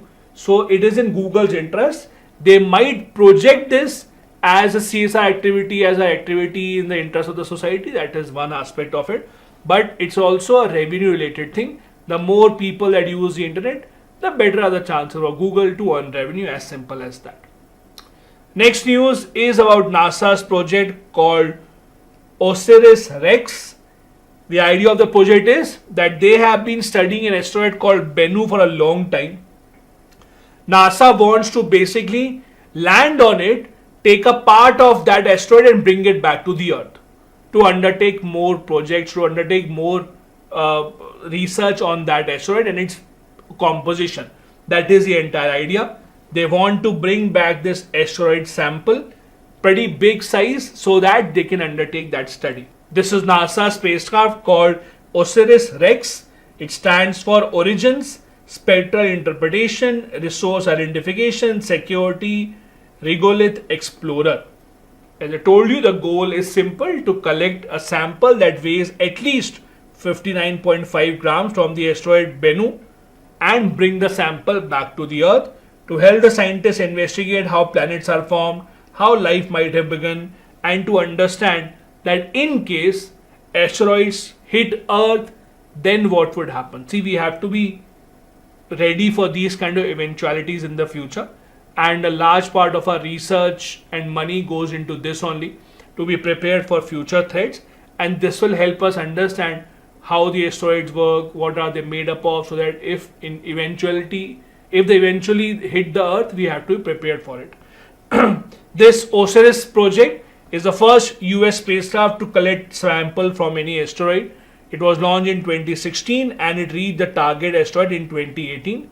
It's bringing back a small sample to the Earth for study. The sample has already arrived, by the way. The extended mission will be to orbit around the Earth asteroid. The other asteroid that they will be studying is Apophis in 2029. Next, once again a big company trying to offer internet to the people. This is called Project Kuiper. Project Kuiper is an initiation of Amazon. So last one was Project Tara, that was Alphabet, that is Google and Airtel. Now this is Project Kuiper.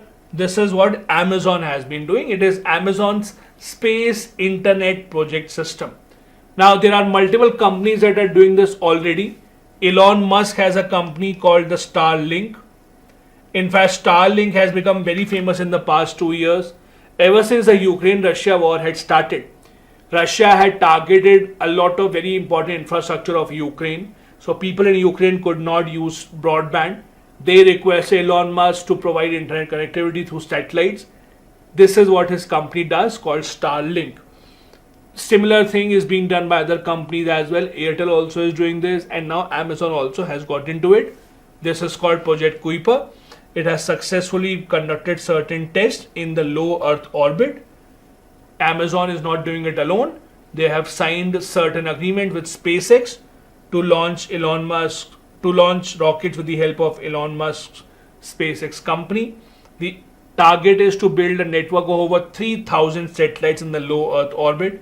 One of the problems, or I won't say problems, but one of the criticism that many people are doing of these space internet-related projects is that the number of satellites that they are sending and are planning to send are huge. When you create so much traffic jam in the space, again it becomes problematic, because it is the same low Earth orbit where a lot of satellites are being sent. And when you have a situation where there are too many satellites and there are chances of one satellite running into the other one, that creates a huge problem and that creates a huge issue. Specifically when the satellites are giving you important things such as internet connectivity, and when the satellite basically has an issue in its movement, etc., it becomes a big problem. Starlink also, they are continuously sending satellites, more and more satellites to cover more area. They also have planned to launch thousands of satellites. And just for comparison, so far in the entire history of ISRO, they have not sent 1,000 satellites. So thousands of satellites, over 3,000 is a huge number of satellites. This project will have three main components: the ground infrastructure.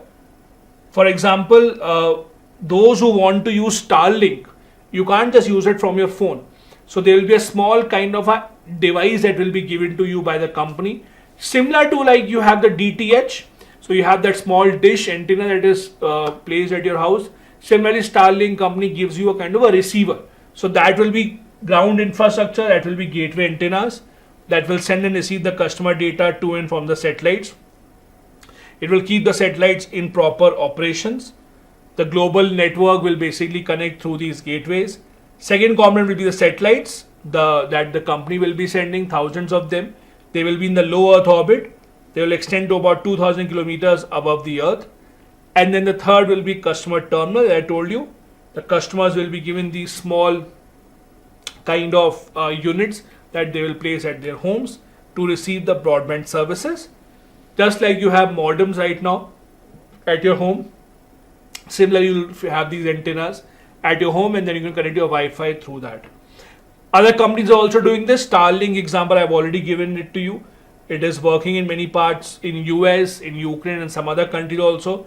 It is not working in India.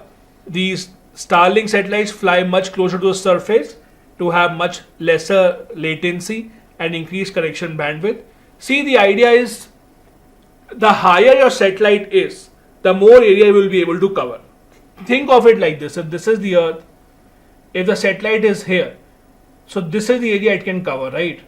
If the satellite is here, maybe it can cover this much area.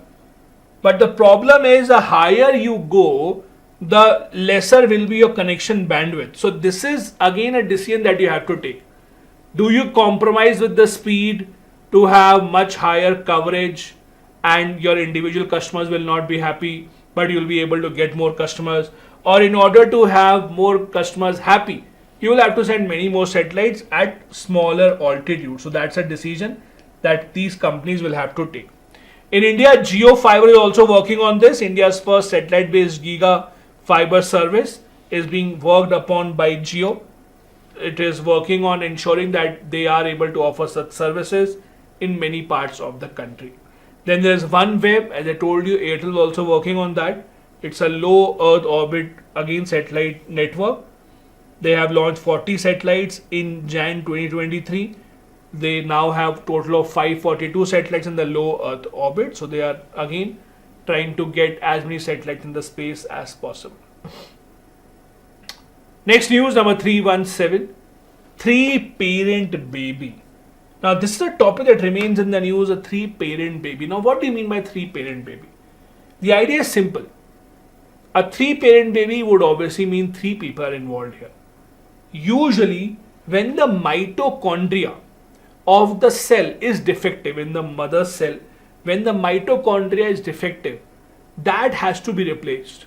So for that replacement, you require a third person to come into this equation.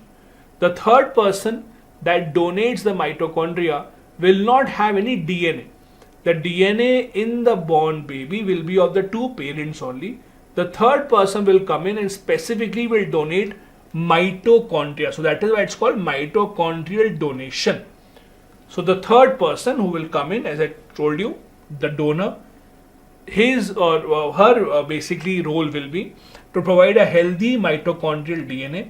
It is located outside the nucleus, responsible for energy production in the cells. As you know, mitochondria is known as the generator or the energy provider, the powerhouse of the cell, because it is mitochondria that produces all the energy. The biological father will contribute the sperm that will have half the child's nuclear DNA. The mother will contribute the nuclear DNA. The vast majority of the child's physical genetic traits will be from the biological mother only. The donor, as I told you, will just play a role of the mitochondrial DNA. It's called the mitochondrial replacement treatment. It removes the nucleus from the mother's egg, places it in a healthy donor cell, and the embryo contains nuclear and mitochondrial DNA. The aim is to ensure that mitochondrial diseases do not pass on from mother to the child, because these are genetically passed on diseases. We don't want that to happen. So to stop that, mitochondria of the mother is replaced by a healthy mitochondria. Next news, 318. The government of India announced generic drugs for rare diseases. Now generic drugs, as you know, are non-branded drugs.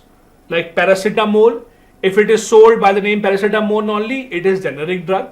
But paracetamol, when branded, can be sold by multiple names by different companies. Some sell it as Dolo, some sell it by the name of Parasip, some sell it by different names. So there are different names given. But generic drug means no branding, just paracetamol, sold as paracetamol. Generic drugs are much cheaper almost 1/10 of the cost cheaper. But the problem with generic drugs so far was that generic drugs are made for very common diseases, not for specialist diseases. To cure specialist diseases which are extremely, I would say, uncommon, for them you still had to go to branded drugs, extremely hard to find, extremely expensive. Now the government, realizing that, has introduced generic drugs for 4 rare diseases as well. Now what are these rare diseases? First, tyrosinemia type 1. Second, Gaucher's disease. Third, Wilson's disease. And 4, Dravet-Lennox-Gastaut syndrome. These are the 4 diseases against which generic drugs are being made available. Again, generic drugs are extremely cheap. They have the exactly same ingredients, just that they don't have a brand name. It can only be marketed after the brand name's drug's patent has expired. So when a new technology comes in, when a new drug is made, let's say when paracetamol would have been first invented, whoever was the inventor would have taken a patent for 20 years. Only after the patent would have been over for 20 years, then they would have been allowed to sell, or people would have been allowed to sell paracetamol as a generic medicine also. So generic medicines are only sold when the patent etc. is over. Only then you can sell it by reducing the cost. What are rare diseases? WHO defined these as lifelong conditions that affect 1 to 8% of India's population. The treatment include enzyme replacement therapy, gene therapy, stem cell therapy, etc. In the US, Orphan Drug Act incentivizes orphan drug development. In India, we have the 2021 National Policy for Rare Diseases that gives financial assistance from the side of the government, because again rare diseases are the treatment is extremely expensive. Some of them don't have a treatment. If they do have a treatment, they would be at very few places in the world to travel to then afford that. It's extremely rare, so it's very expensive. The government has to come in. These are the 4 diseases that have been chosen here.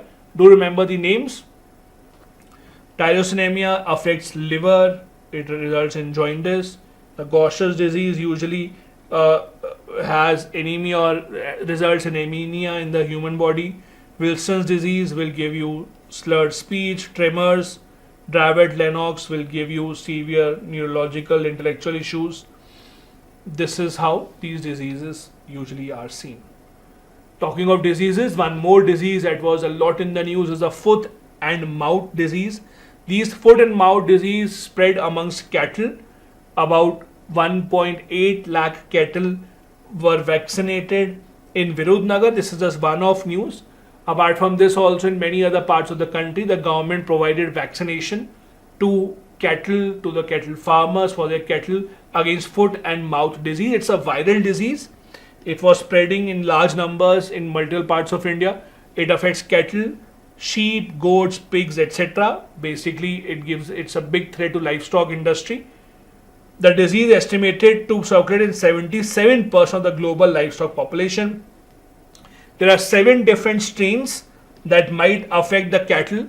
There are vaccinations available, but there are individual vaccines for all the different strains. So like when we had the COVID-19 vaccine, we were not told that this is for Omicron, this is for this variant or that variant. We just took one vaccine. Imagine if every new variant you require every new vaccine, that becomes tough. That's the point here. With every new variant, you require a specific vaccine to give immunity to the animal. And that's when it becomes problematic. When animals have these kind of diseases, either they pass away, if they don't pass away, then the milk production, etc. reduces. That is a financial loss to the farmer. That also impacts the overall market. And that's why the government had to take multiple steps to stop that. We have the National Animal Disease Control Program for the foot and mouth disease. It has been running from 2019.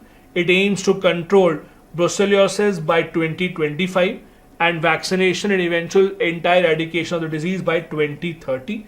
That is the entire goal.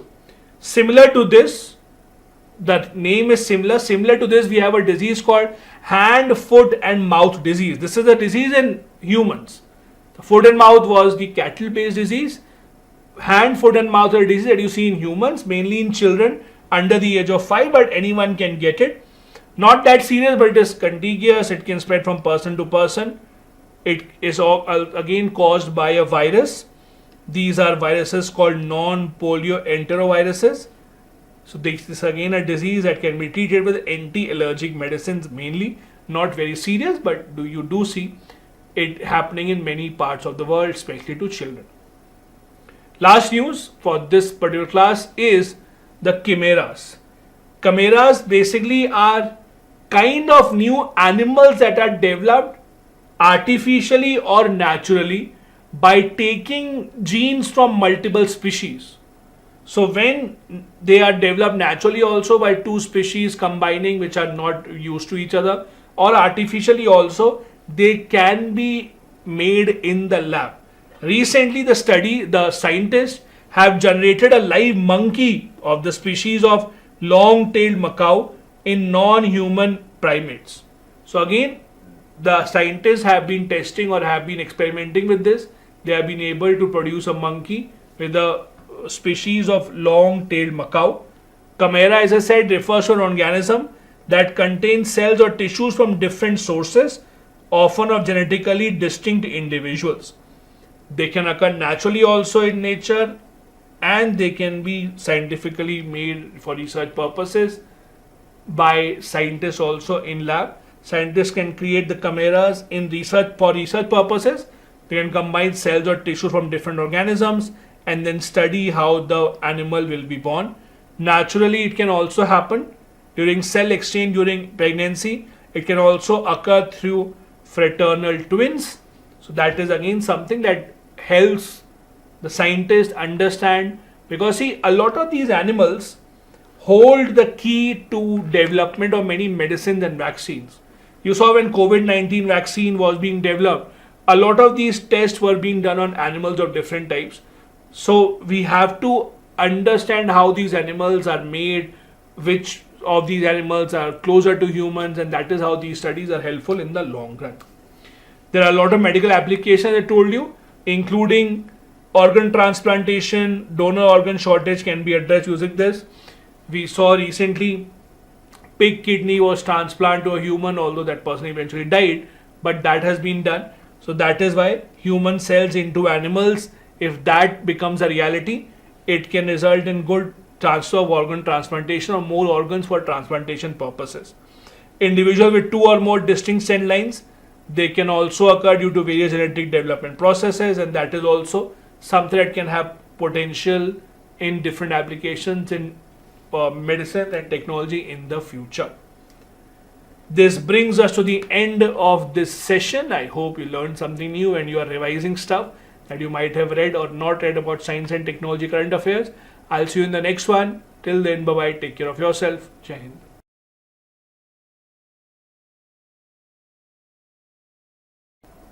Hello and welcome to class number 31 of the UPSC Prelims 2024 Quick Revision Series, a series where we have been revising the current affairs of last 365 days.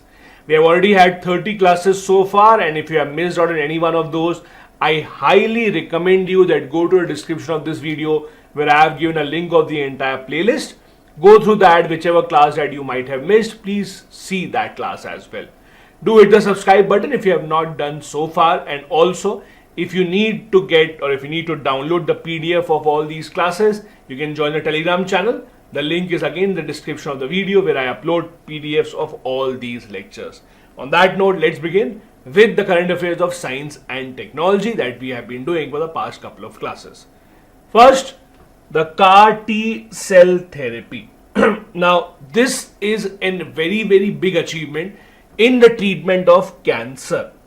So basically, some scientists in India working at IIT Bombay, they have been able to develop India's first homegrown CAR T cell therapy for cancer treatment. So the idea is simple. T cells are those cells that are responsible for building immunity in our body. Now the idea is that the scientists will take out certain T cells from our body. They will basically then continue to have certain gene editing in those cells. They will try and modify the characteristics of that cell. They will then multiply it and then they will insert it back into the body, hoping that now those cells will be able to fight against cancer. Not all cancer, but certain types of cancers.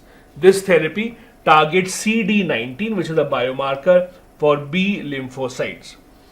This has been granted market authorization as well. And again, the name of the technology is NextCAR19. It is India's first indigenously developed CAR T cell technique. It is extremely important. Why? Because there are not a lot of cancer treatments available around the entire world. CAR stands for chimeric antigen receptor, and then there's T cell therapy. As I told you, the idea is to modify the patient's own T cells, which form a part of the patient's immune system, and to enhance their ability to understand and to recognize which are the cancer cells that they should attack, and they should save their body against those cells. These T cells are cytotoxic cells, and they fight against infection, they fight against illnesses. There was a lot of talk about T cells when COVID-19 crisis was at its peak, when we were all talking about the T cells in the body, how to bring up their power, because they are the ones who form a part of our immune system. This is how that therapy works. As I said, first, T cell will be extracted from the patient's blood. Then there will be genetic modification done to express these chimeric antigen receptors and target a specific cancer antigen.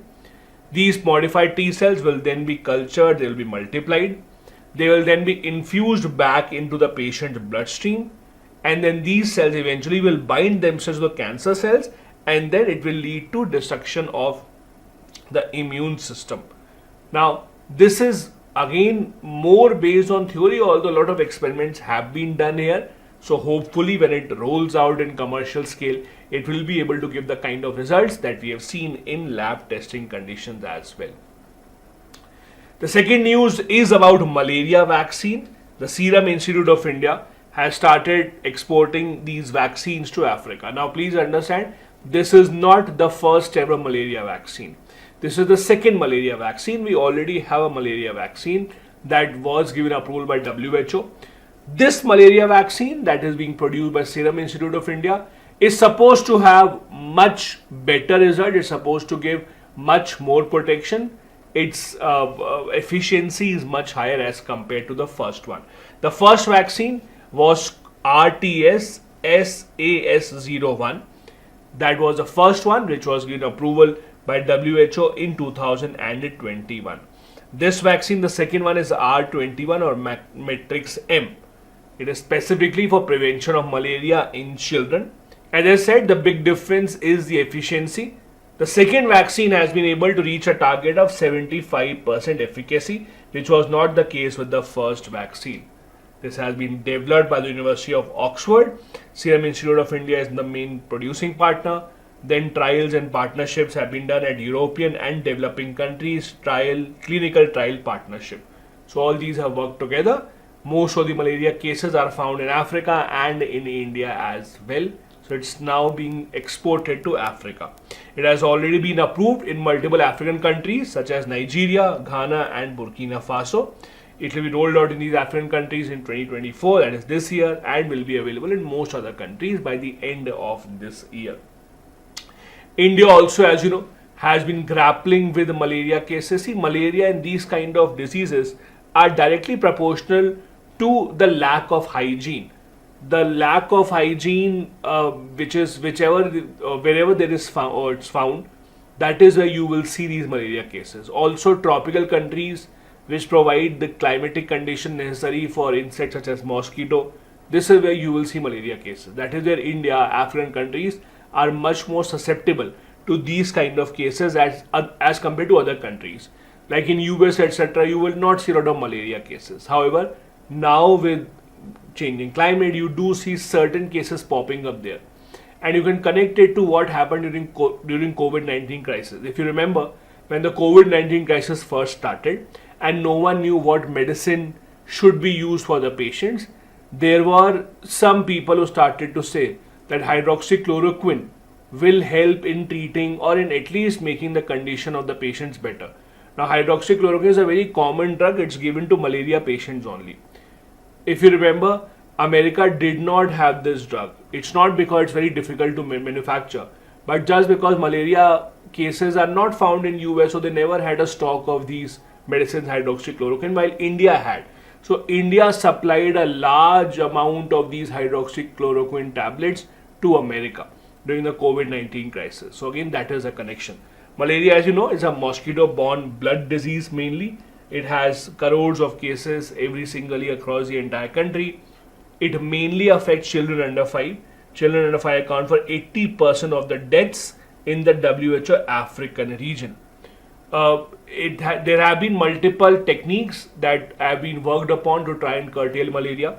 Genetic engineering technique, the gene drive, could help in eradicating this malaria that is caused by mosquitoes. WHO is running an initiative called E2025, apart from the global technical strategy for malaria from 2016 to 2030. Indian government itself in 2017 had launched a 5-year plan for malaria elimination, but as you can imagine, 5 years completed in 2022, but malaria still exists in India. In 2022, in fact, we had over 45,000 cases. So we are still grappling with that. Next topic, there was study done on Y chromosome and how it works exactly, how has it evolved. Now, as you know, 2 chromosomes X and Y are extremely important in determining the gender of the person and also the genetic makeup. As you know, females have XX chromosomes, while a male would have X and Y chromosome. So Y is one of the sex chromosomes that is used to determine the biological sex of the person. It carries important genes which are important for male development, and around 66% of it is made up of repetitive DNA sequence.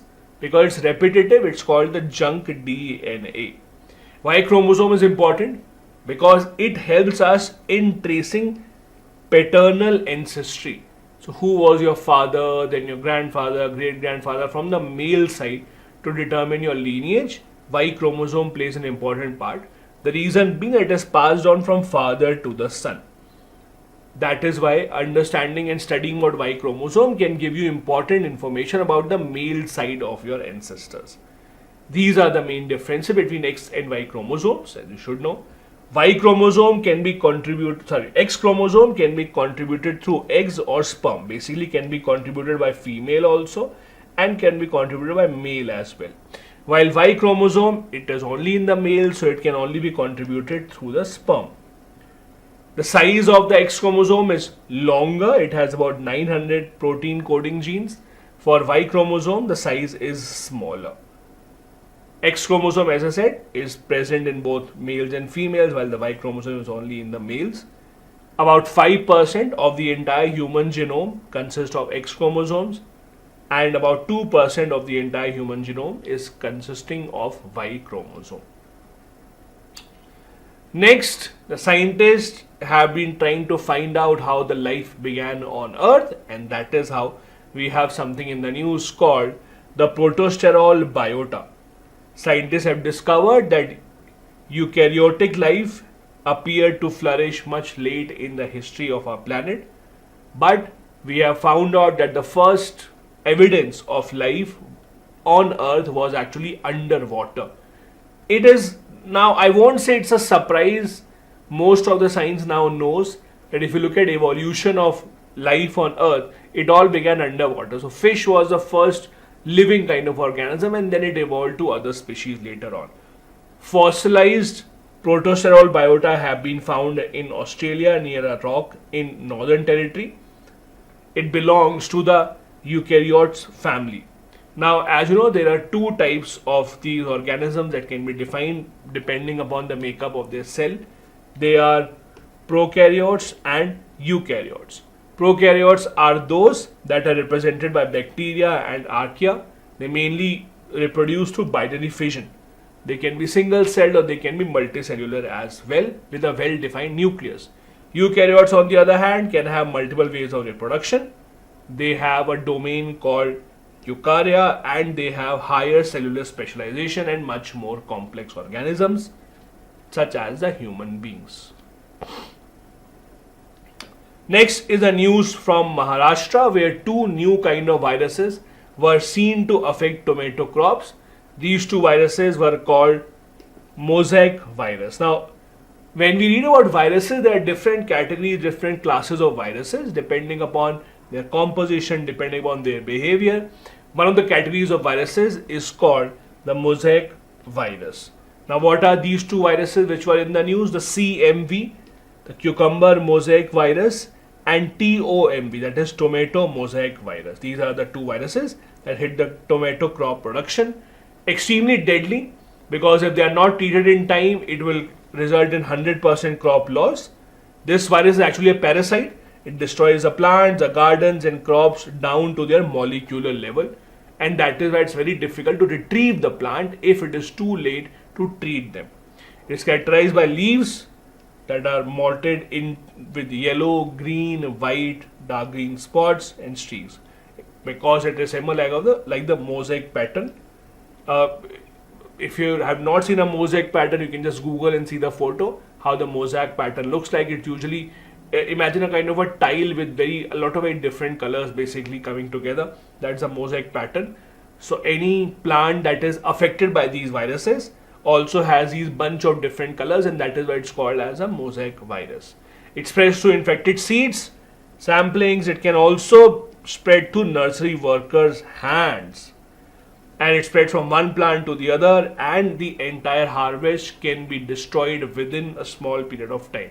It's not harmful to humans. It's a plant-specific virus.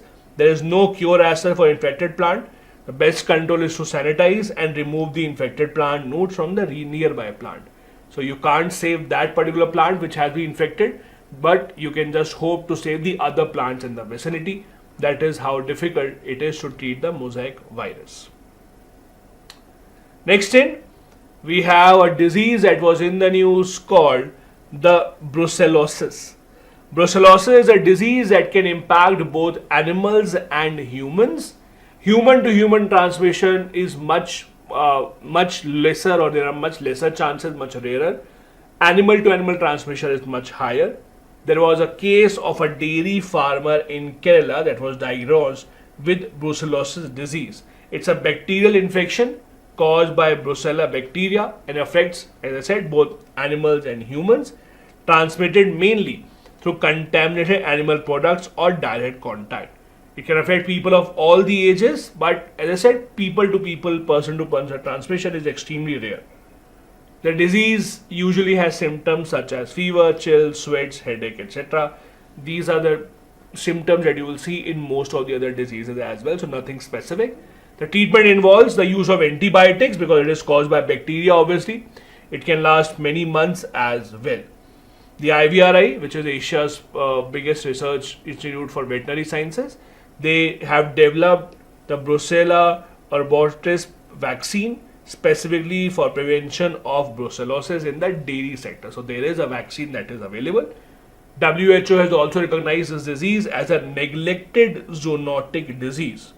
Now, there are a lot of diseases that are neglected, and the reason why they are neglected is, for the pharma companies to work and to undertake all this research to develop medicines or vaccines, they need to show, or they need to see profit in it.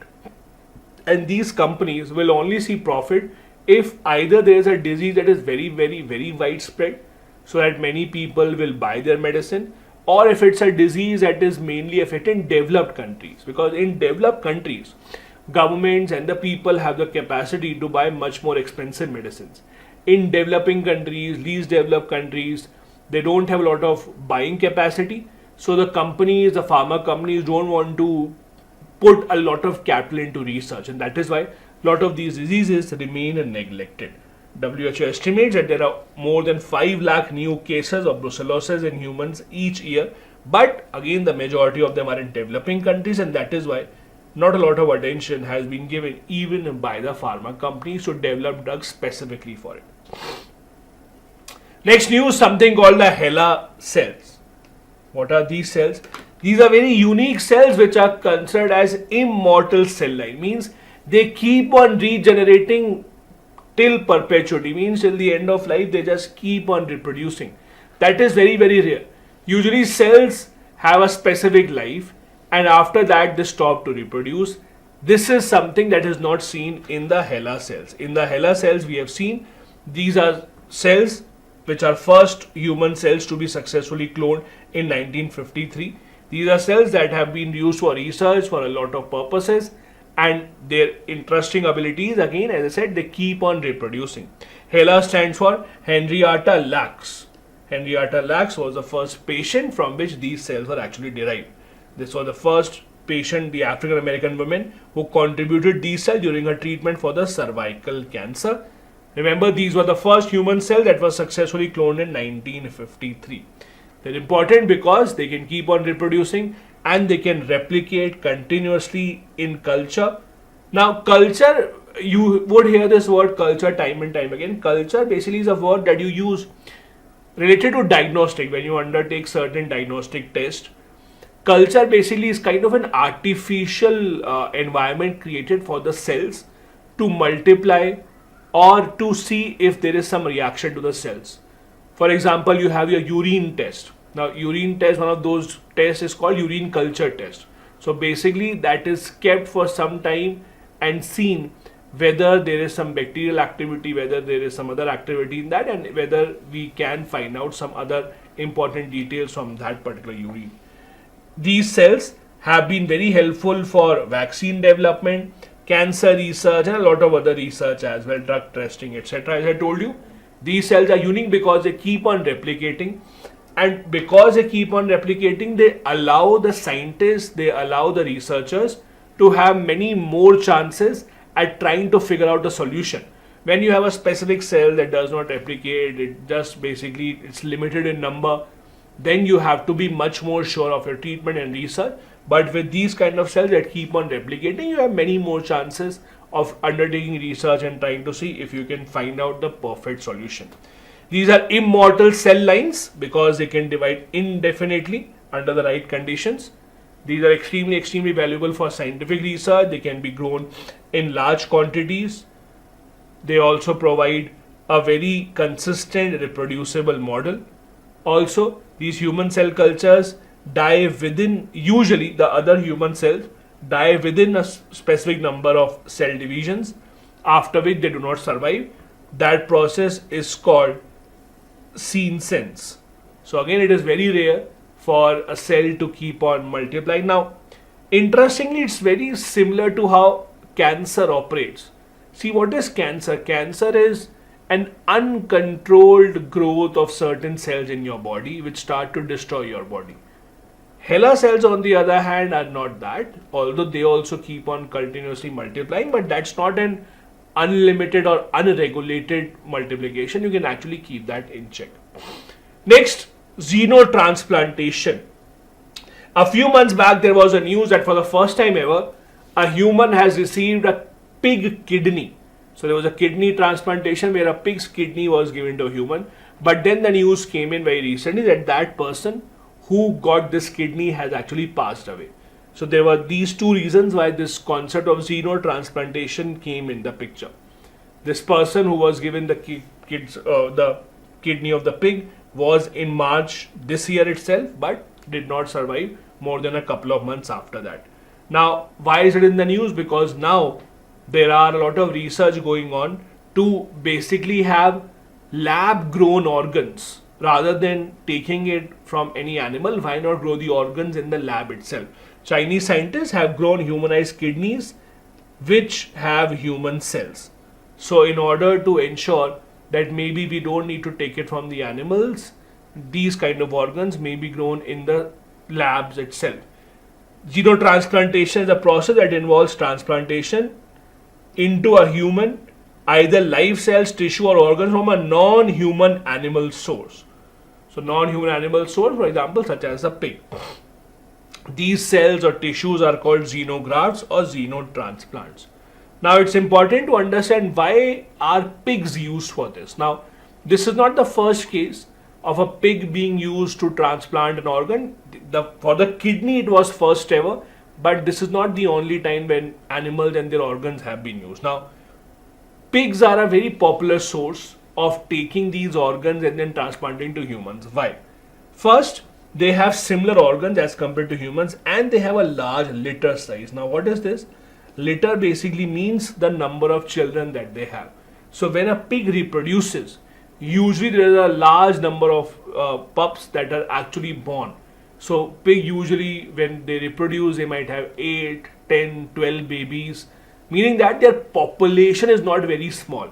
Because one of the concerns that happen when you take a pig and then you take away their organ is you are dwindling their population. Maybe if they are limited in number, they will go extinct. That is an ethical issue. So an ethical question is raised basically about their population, about their growth. So when you can prove that this animal has a lot of population, the population is not going anywhere, that becomes easier. So that is why we have chosen pigs as compared to animals such as monkeys and apes that are also similar to humans, because of their large litter size. Again, litter is that group of babies that they reproduce. They have short gestation period also. So short gestation period means the number of months it takes for them to reproduce a baby. For example, in humans, the gestation period is 9 months. So pigs have a shorter gestation period. They can reproduce quickly and they reproduce much more. And that is why there are lesser ethical concerns of using pigs for such processes as compared to the other animals. Also, the heart valves of the pigs have been successfully used in humans. Pig intestines can produce blood thinner. Also, the skin grafts of the pig are being used for burns. When your skin burns, it has to be replaced. Pig skins are used because they are similar to the composition of the human skins. Moving on, another news that was discussed around the year was a Nipah virus. The Nipah virus was in the news not mainly because of the patients, because patients have been found earlier as well, but because its antibodies have been detected in bats in Wayanad. Now it's an important discovery, because when you find out an antibody for a certain virus and you discover the source of those antibodies, means you can then take them out from that source and then you can then give it to the human so that the patients can be treated. In Kerala, a lot of health workers, for example, have been found to be infected with the Nipah virus. It's a zoonotic disease, means transmitted from animals to humans. Mainly, the fruit bats are the natural host of this virus. This is very dangerous. In Kerala, a lot of people have gotten this virus. It has a very high mortality rate as well. It has seen outbreaks in other parts of Asia as well. In Bangladesh, India and some other Southeast Asian countries have also seen some cases of the Nipah virus. Symptoms are similar to many other diseases: headache, fever, throat infection, etc. The treatment again becomes a problem, because right now there is no licensed treatment available for this virus. So basically right now you try to treat the symptoms. If someone has fever, give them the medicine of fever. If someone has muscle pain, try to give them medicine of the muscle pain. So that is again a very challenging situation where you don't know how to treat the disease, because the underlying cause is not treated. You are just treating the symptoms, and that is what is happening with the Nipah virus. Now that antibody has been discovered in a certain bat, we may see some kind of treatment coming in, but it will take a long time. These things have to undergo a lot of research and trials before being rolled out in the market commercially. The Nipah virus is transmitted with direct contact with infected animals such as bats, pigs, etc., or if you consume food that has been contaminated by the body fluids of the infected animal. For example, if you have a palm sap or fruit contaminated by a bat, if bat has tasted that fruit and then you consume it, then obviously you have chances of getting infected. Close contact with a person having this virus or exchange of their body fluids, etc., can also lead to transmission of this disease from one person to the other. Next, the last news for this class is the Arogya Maitri Cube. This is the world's first portable disaster hospital. What exactly is this? So basically the government, what they have done is, in just these cubes, they have basically set up an entire hospital. In simple terms, whatever is the necessary equipment to run a hospital, all these equipments have been made shorter, smaller in size, and they have been fit into these cubes. How is it important? Let's say if there is a natural disaster, if there is some disaster and evacuation has to undertake, Right now what you do is you take out patients from there and then send them to the hospital one by one. But it basically results in loss of time. So better would be to set up a hospital at that place itself where you see a disaster. You can't take up the entire hospital setup. So what do? Try and take a portable setup, and this is where the portable hospital comes in the picture. This is called the Arogya Maitri Cube. This is the world's first portable disaster hospital. Do remember that. It can be airlifted, assembled into 72 cubes that contain all the essential medical equipment and supplies. It's a part of Project Bhishma. Bhishma stands for Bharat Health Initiative for Sahyog Hit and Maitri. It can go outside India as well and not just within the country. For example, you see issues such as earthquakes in Nepal. So wherever we send some relief operations, we can send these portable hospitals as well. It can support 200 survivors for 48 hours during the natural disaster. It includes operation theatres, even mini ICUs, ventilators, blood test equipment, X-ray machine, even a cooking station for cooking food, etc. It's a part of the Arogya Maitri project to supply essential medicines to any nearby developing country that has been affected by such disasters. This brings me to the end of this class. Thank you so much for joining in. I'll see you in the next one. If you have still not done that, do hit the subscribe and the like button. Invite your other friends also to take advantage of these classes. Thank you so much. Bye-bye. Jai Hind.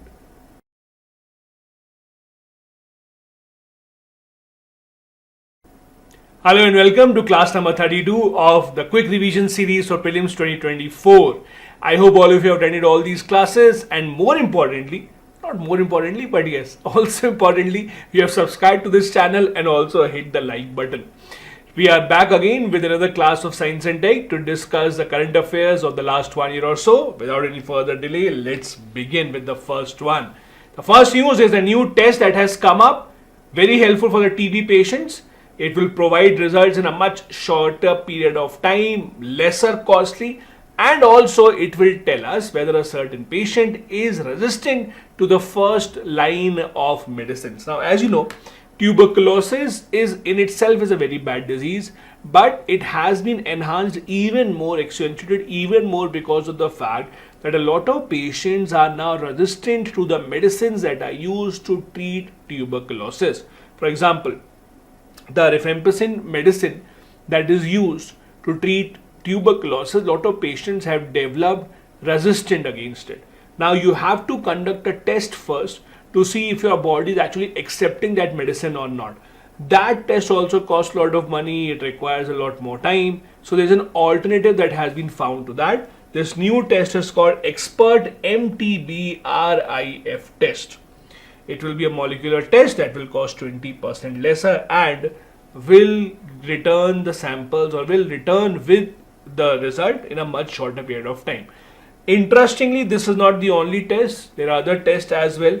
MTB-XDR that is still used for diagnosing the most severe form of TB, that will still be costly at about $15. Now this particular test is expected to revolutionize tuberculosis, its diagnosis. Again, it will not stop tuberculosis, but it will at least be able to diagnose it in a much faster manner. It will contribute to rapid diagnostic. Thus, it will detect Mycobacterium tuberculosis complex called MTB. Along with that, simultaneously, it will see if you have resistance to rifampicin, which is usually a drug given to treat tuberculosis. The result will take less than 2 hours. Standard culture usually used to take 2 to 6 weeks to grow, and conventional drug resistant tests added 3 more weeks. So usually it used to take more than a month to come up with these 2 separate tests.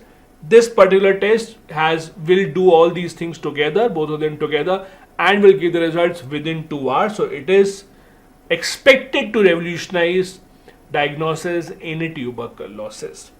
Second important news, messenger RNA or mRNA. Very important, has been in the news, in fact, ever since the COVID-19 pandemic began. When the COVID-19 pandemic began and the companies were trying very hard to come up with vaccine as quickly as possible, that is where new techniques such as mRNA came into the news. And now, deservingly, the people behind this particular technique have been awarded with the Nobel Prize for their mRNA vaccine that helped prevent COVID-19 cases in a lot of people across the entire world. Now, what is mRNA?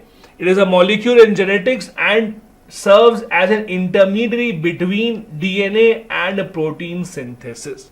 How? So basically from the DNA it is taken up. It's a single stranded molecule. It only has nucleotides which is synthesized through transcription. The purpose of this molecule is simple: to carry genetic information from DNA up to the ribosomes. That is the entire job of this messenger RNA. That is how it works. The DNA, which is double stranded, from this RNA and mRNA is taken. It is translated, mRNA then translated into amino acids, which then results into ribosome. Amino acids form polypeptide chains and then they fold into different types of proteins. These vaccines have been regarded as much more effective as compared to other forms of vaccine. See, usually the usual method of building the vaccines was that you try and basically have or isolate those germs that are causing you this disease, those viruses, try and inject those viruses in a very weak or dead form into a human body to help the human body develop antibodies against it. But mRNA vaccine does not do that. It basically prepares your own body to target those cells, to target those viruses which are actually trying to harm you. They introduce a piece of mRNA corresponding to a viral protein. It allows the cell then to reproduce the viral protein itself, multiply, and it will help the immune system recognize the foreign protein which produces antibodies, and then it basically fights against the pathogen. These antibodies protect the body against the infection. They recognize viruses. So the chances of someone falling ill because of a weak virus being injected through a vaccine are eliminated here. Because as you know, for example, in vaccines such as polio, when you inject the polio virus in a very weak or even dead form, because of extremely low immune system in some kids, they might even fall ill because of that vaccine. In this case, in case of mRNA vaccine, this does not happen. Next, something else in news was danger analysis. Danger stands for deleterious and anticipatable guides evaluated by RNA sequencing. What exactly is this? Before you basically get confused, you all would have read a few years ago, there was a new revolutionary technique that came up called gene editing. CRISPR, gene editing, they were a lot in the news. What was gene editing? The simple idea of gene editing was that there are certain diseases that are passed from generation to generations because it is in the genes. So when you have certain diseases, your doctor will ask you, did your parent also have that? Because a lot of these diseases, they carry on from one generation to other in the genes. So how do you prevent them? So a new technique was found out that in order to prevent these diseases from spreading from one generation to the other generation, why not edit the gene? Why not make changes in the gene so that it does not get passed on to the next generation? This was done using the CRISPR technique. Now on paper it was wonderful and amazing technique, but to implement it, it had a lot of dangers. Implementing these kind of techniques at such a low scale or at such a minuscule scale is not very easy. So now a new technique has been found out to do the same thing. So it will do the same thing, it will just do the gene editing only, but it will do with a much safer approach. And that safer approach is called danger. It's ironical that the approach is safer, but the name is danger, but that is how basically it is. It's a new software tool that makes genome editing much safer by overcoming the limitations in the present CRISPR technology.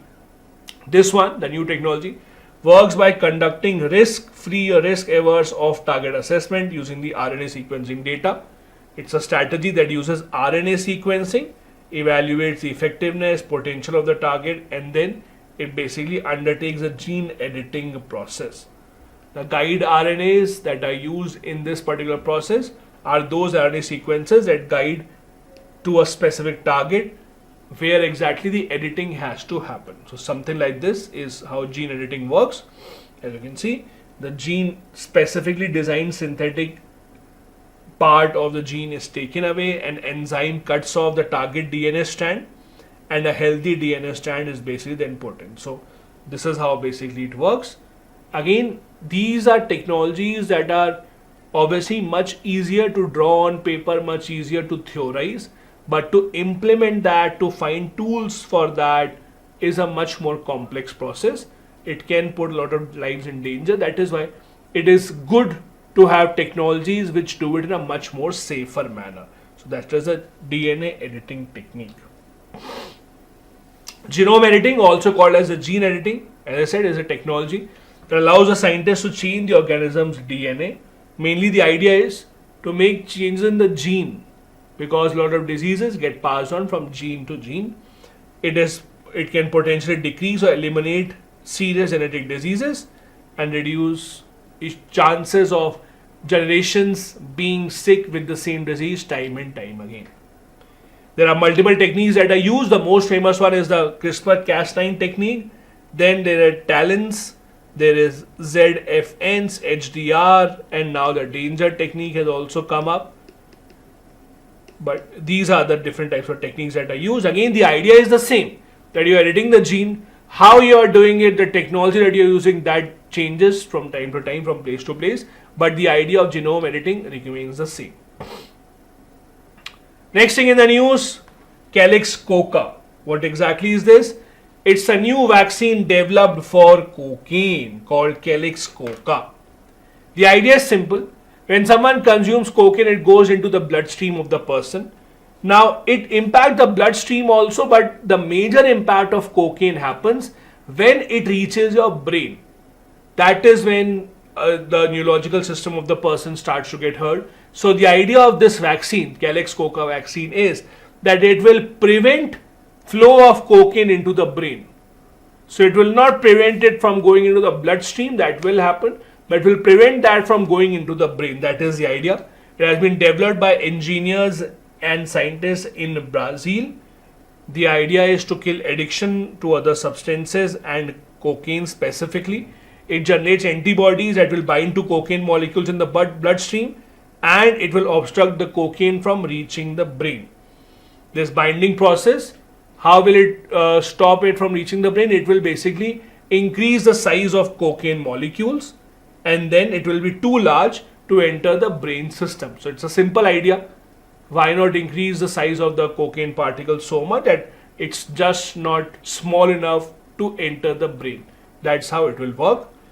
This area of the brain is typically stimulated by cocaine to release dopamine, and that is why it gives pleasure. That is why people get addicted to these drugs, because a part of the brain likes the feeling and it releases certain hormones that basically gives you a kind of a light feeling or a happy feeling, and you want to repeat that feeling time and time again.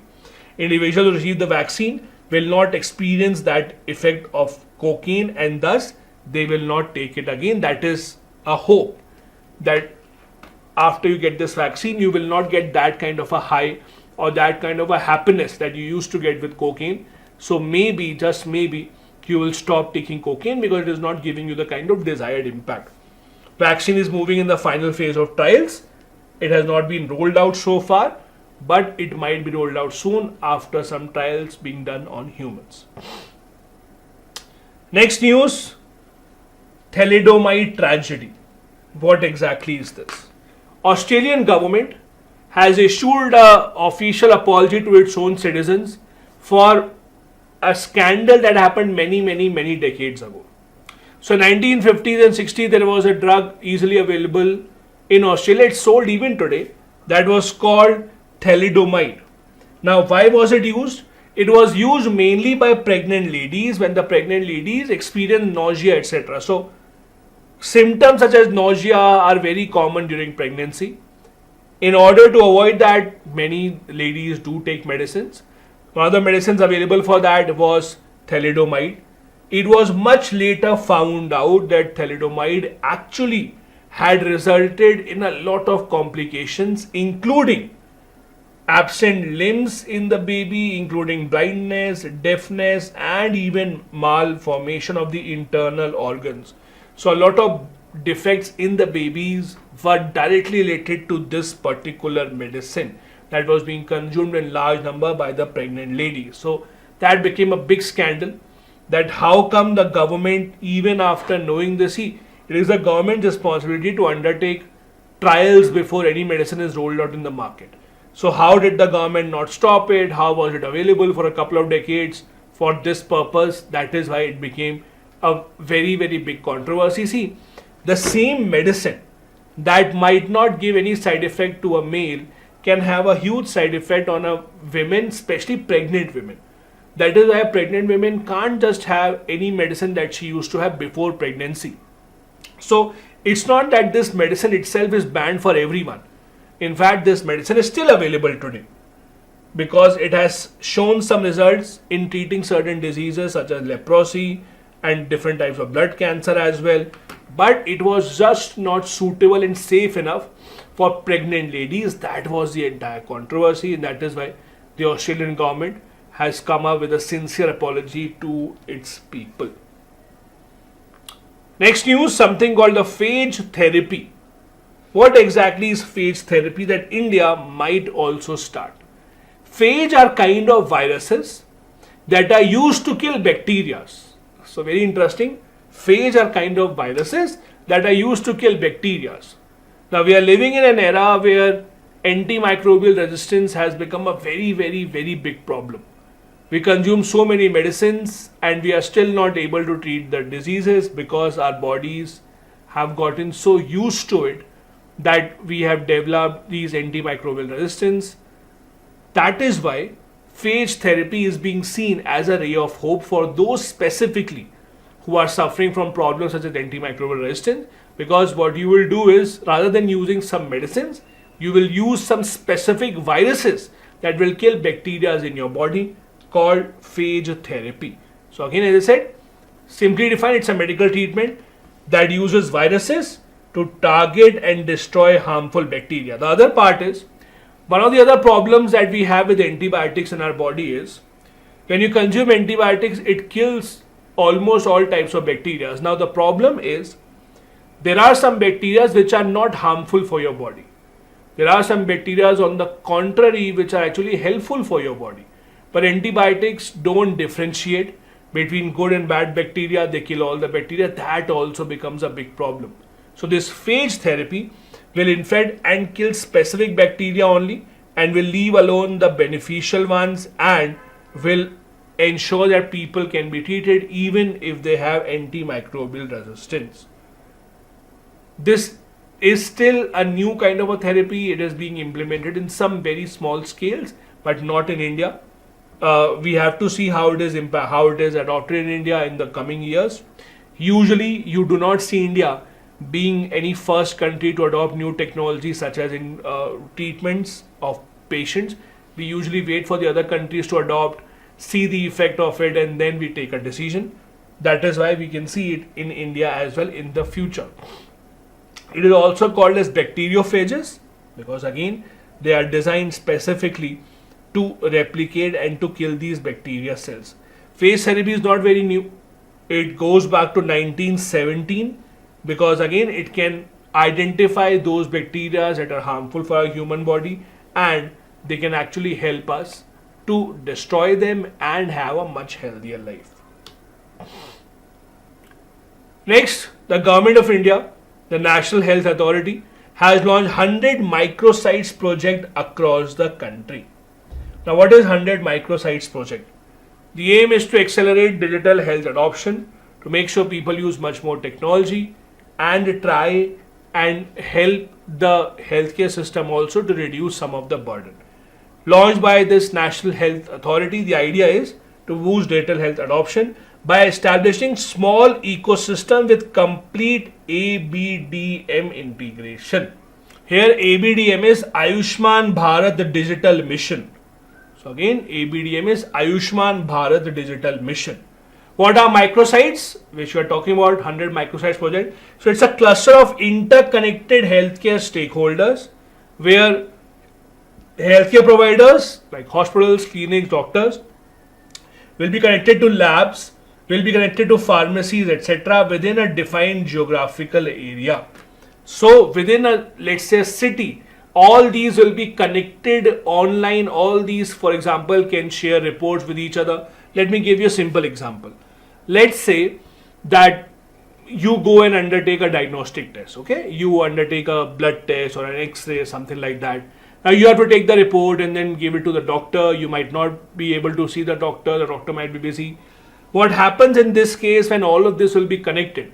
The doctors will be able to see your reports online from that lab itself without you having to do anything in between. So when all these are connected, the pharmacy, for example, would automatically get to know that, okay, this doctor has prescribed this medicine for this patient, rather than you having to then take your prescription and say, this is the medicine I want. So that is how interconnectedness would work. That is the idea of a microsite. So the idea is to develop 100 such microsites across the entire country. It addresses adoption challenges. It encourages private sector participation as well. And it again is dependent on whether all these parties are interested, how they are using technology, how they are coming up together. The idea is to get technology adopted at a much basic scale or at a much more ground level, reducing the need for any human intervention as such. The previous implementations were done in cities such as Mumbai, Ahmedabad and Surat, and now the idea is to have this platform across the country. See, these kind of things, in order to work, you have to first take all the stakeholders together. Everyone has to agree that yes, we want to be a part of it. Then you have to basically get them on a same platform, on the same system, make sure all of them can use technology, train them, provide them any hardware, software that is required. Because see, you can't expect any of the stakeholders to spend extra money, because they are not going to earn extra money from this. They are not basically getting any profit out of it. So why will they invest money? So it is the government that has to make sure they are funding it enough. The government has to make sure that they are making it easier to be adopted. It will help in improving transparency, efficiency, data access, and again, evidence-based decision making. The doctors can experience it. The doctors can see the reports quicker. You don't have to go to medical stores and then basically the medical store will only give you the medicine that is prescribed by a doctor. All this will happen under this project. Next news, India's AI supercomputer called Airavat has been added to the list of 100 most powerful supercomputers in the world, which is a big achievement. Airavat has been ranked at number 75 in the top 500 list. The list is developed, or the list is produced by International Supercomputing Conference in Germany. Airavat stands for AI Research, Analytics and Knowledge Assimilation. It's an AI-based cloud computing infrastructure which has been installed at CDAC in Pune. This is where most of India's supercomputers are kept. That is in CDAC Pune. It is running on the Ubuntu operating system. Just like you have the Windows operating system usually, or you have the Android, etc. There's an operating system called Ubuntu. It has a potential to use AI at a much larger scale. Usually when the governments make supercomputers, one of the biggest applications are always weather forecasting. Because in order to forecast weather, you need to process a lot of data. Humongous amounts of data has to be processed in a short amount of time. That is where supercomputers come in handy. It's also expected to help in drug discovery, artificial intelligence research, anything that requires calculation of humongous amounts of data, big data as it is called, and then come out with results in a specific period of time. That is where supercomputers find their application.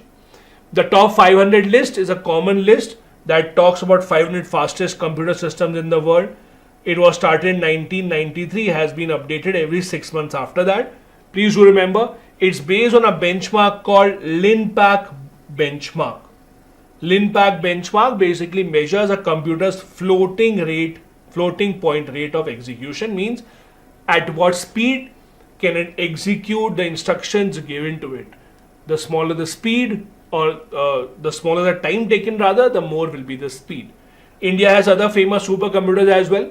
We have something called Param Siddhi AI supercomputer, again at CDAC Pune. It was ranked at 131.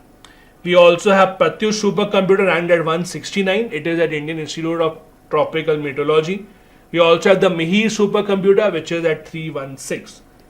It is at the National Center for Medium Range Weather Forecasting. As you can see, most of it has been used, or the application is mainly for weather forecasting purposes, because that is again something that requires a lot of data processing and a lot of people's lives depend upon that.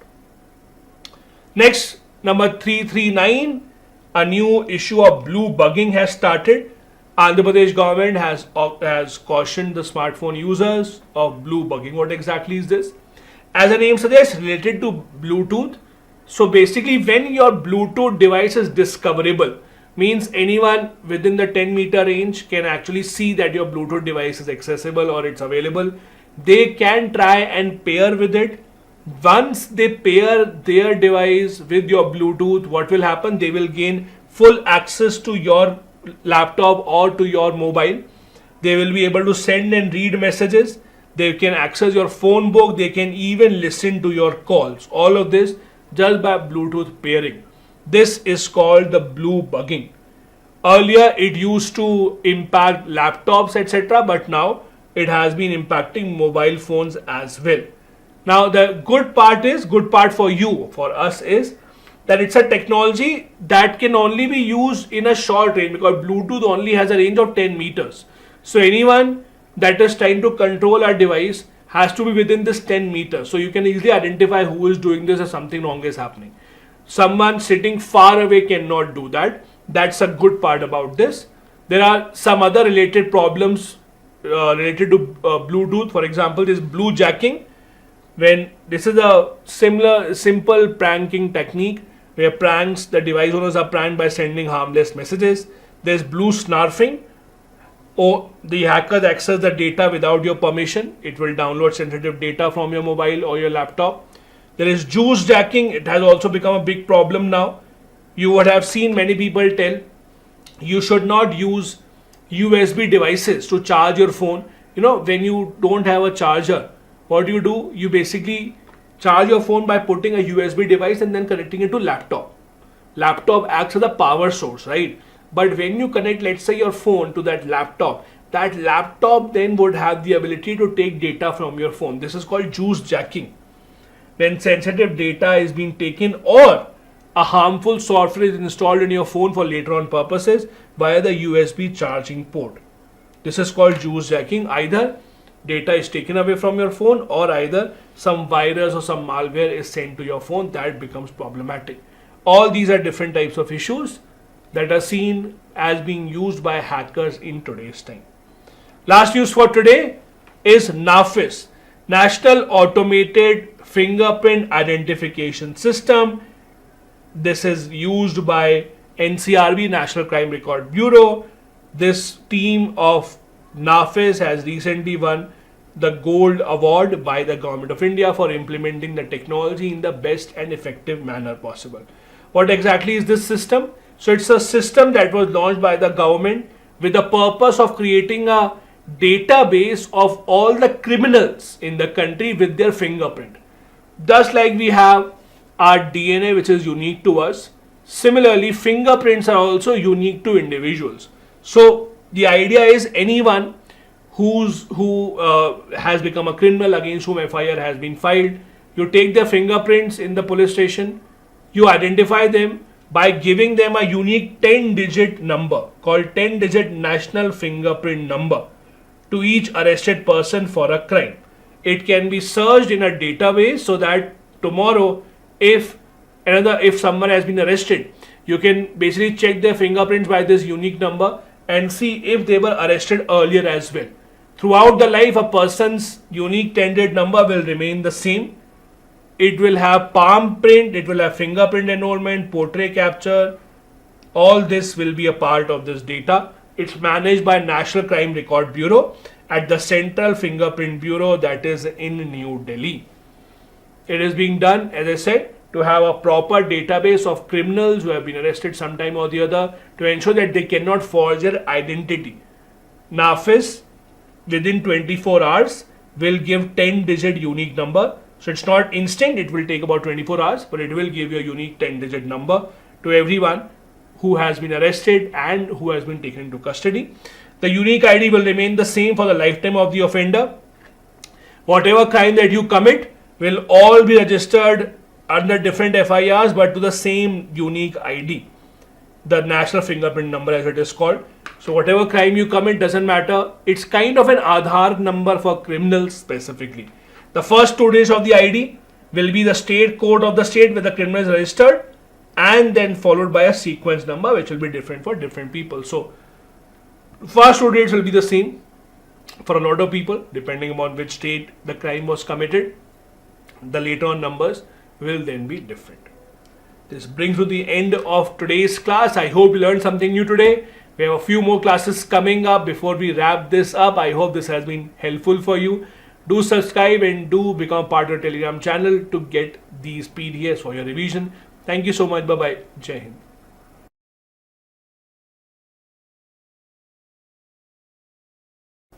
Hello and welcome. This is class number 33 of the Quick Revision Series for Prelims 2024. I hope you have been learning all these facts and revising whatever you already read. We are pretty close to a prelims examination. There's not a lot of time left. So I really hope that you are in line with your preparation. Presenting to you today's class in which we'll be discussing science and technology news from the last 1 year or so that has been important. If you want the PDF of these lectures, you can join the Telegram channel. The link is in the description of the video. On this channel, I upload all the PDF of the lectures that are conducted here. Without any further wait, let's begin with the first news. The first news is about a kind of a cyber fraud called smishing. The government of India has warned people against smishing attacks. Now, what exactly is this? I'm sure all of you would have heard of phishing. Phishing attacks are usually when you get emails which are not legitimate. There are emails which can have false information, which might have some false link, asking you to click on certain links and then take you to a fake website, asking you to give personal details. In case of smishing, in case of email, these attacks are done on SMS. That is the big difference, where you might get a fake SMS in response to which you might be asked to give your personal details or financial details. That is called smishing. So it's a phishing scam that uses text messages instead of email. It tricks the individuals to give away your sensitive information. It can be in the form of a message from bank, agency, etc. For example, a lot of times you get a message that your credit card is about to get expired, call on this number, or click on this link to enter your details. Again, we'll send you your credit card, or your account is being blocked. Click on this link and we'll unblock your account. Whenever you get these kind of messages, they can be a form of fraud, and that is why you have to be very, very careful. These pose as a combination of SMS and phishing. These text messages, as I said, usually contain links or websites which are fake. When you enter or when you click on these links, you will be taken to a website that will look similar to your bank's website. The color, the text of the website will be very similar to the kind of website that you have usually in your bank, but it will be a fake website. Whatever information you fill in, it will go straight to the scammer, and that is how it will be misused. Your password, username, etc. will be taken by the scammer. Examples, as I said, include when you get messages from so-called financial institutions which are not really the banks. You get messages from someone who claims that we are from the government. You might get a message that Prime Minister Modi has now decided to transfer 15 lakh rupees to your account because he had promised it. Click on this link to give us your details of the bank and we will transfer the 15 lakh rupees. Some kind of an SMS like that can come in. Again, I'm not giving business idea to anyone, but this is an example of how these attacks can actually happen. These are some other kind of cyber frauds that you will see. Phishing, as I told you, this usually happens on emails. When you get a email which will be from a fake source asking you to click on certain links, give your personal information which will be misused. Then spear phishing. These are scams targeted at specific individuals, organizations. Voice phishing. Again, you might get a call. The voice will be similar to someone that you know, but it will be a scam. It will be a fake call. Farming, where malicious code is used to redirect individuals to criminals' websites without your knowledge, and that is how it is a scam that is conducted. Next news, Open Kylin. What exactly is this? Open source computer operating system. Computer operating system like Macintosh that runs on Apple or that Apple computers have, or Windows that Microsoft computers have. All of these are operating systems, but these are closed source. Closed operating system means if Microsoft has made Windows in a certain manner, you can't change it. You have to use the Windows operating system in a manner that Microsoft has created without any scope to change anything. Open source softwares are where users can make changes. There will be a base operating system. Over that you can make your own changes. China has released that and it is called Open Kylin. It is an open source computer operating system. Open source computer desktop operating system. Open Kylin is based on existing open source Linux operating system. It is built by a community of about 4,000 developers. So it's a joint creation of 4,000 developers coming together. It's a community effort and that is how it is being used by China. Also, this open source operating system, as I told you, allows public access to code for viewing, modification, distribution. It also encourages fixing of bugs, any enhancement in the future, etc. You can use this for creating a mail list. It also has much better transparency because you know that you can change it according to your own. It's open source. You don't have to depend upon how the company has created it. Next news, Anthrobots. Anthrobots, as the name suggests, anthro means man-made and then there is robots. So Anthrobots basically means very small, tiny cellular robots that will be used to treat some problems within the human body. So they can be targeted to treat certain organs of your human body, to help them recover from any problems, any injuries. These are called Anthrobots. These are very tiny robots made up of human cells, and as I said, they will help in repairing damaged neural tissue. They assemble themselves, so they are biological robots. They are made up of human tracheal cells. Do remember, they don't have any genetic modification. So it is a patient-specific robot. It's not that mine will be used on yours. A patient-specific robot with a life of 45 to 60 days. These are constructed in vitro via fully scalable model, requires no external form of machinery, manual sculpting or embryonic tissues. Everything will happen within inside the body and it does not really have to be something that is done outside. These are all superbots. They are capable of movement. They can heal the neurons. They can also fuse together to form larger structures called the superbots as well. They can survive in very specific laboratory conditions. The size can be very small. The smallest will be just about the width of the human hair. The largest can be the size of a pencil tip. So even the largest ones will not be very, very big. They are specifically being used to repair damaged tissue, neural tissues within your human body. There is also something called the xenobots. The difference being anthrobots are made from human tracheal cells, while xenobots are created with embryonic stem cells of the frogs. These are capable of self-organizing and capable of ensuring that the task that is given to them is performed. And anthrobots also can fuse together to create a bigger unit that is called the superbots. Applications of xenobot include drug delivery, medical procedures. For anthrobots, they are mainly used for healing of the wounds and treating your diseases within the human body that mainly is caused by rupture of the tissues. 345, something related to our new parliament building, that is a Foucault pendulum. The new parliament building has a lot of important pieces of art related to science as well, related to sculptures. One of them is a Foucault pendulum. Now this is a pendulum that was invented by a French physicist in 19th century. It's a pendulum that actually demonstrates the rotation of the earth. It's a physical proof that the earth rotates on its axis. So basically if you keep on looking at it, its direction changes slightly with the rotation of the earth. That is how it demonstrates how this pendulum works. So this is the entire pendulum. This is the knob, this is the wire, that's how the pendulum actually works. If you keep on looking at it closely, it will change its direction with time because again the earth is rotating and that demonstrates how the rotation of the earth works. It has been installed in the new Parliament building, designed and installed by National Council of Science Museums.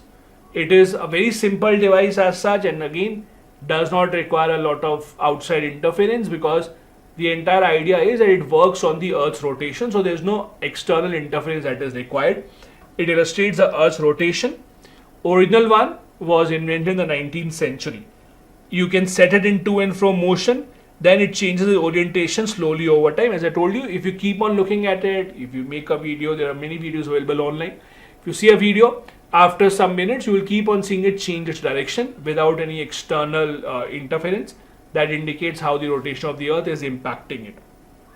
If you set it in north-south direction, very soon you will see it will move in the east-west direction.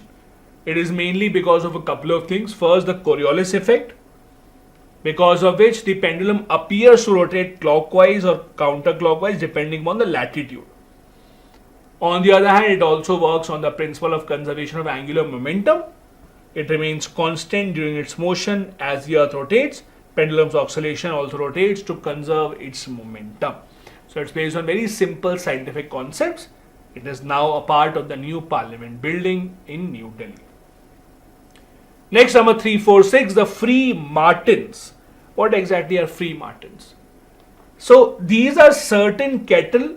So let's imagine this. Let's say there is a cattle who is pregnant with twins. If those twins are one male and one female who are sharing the same uterus. So there is a pregnant cattle with twins, one male, one female inside the same uterus.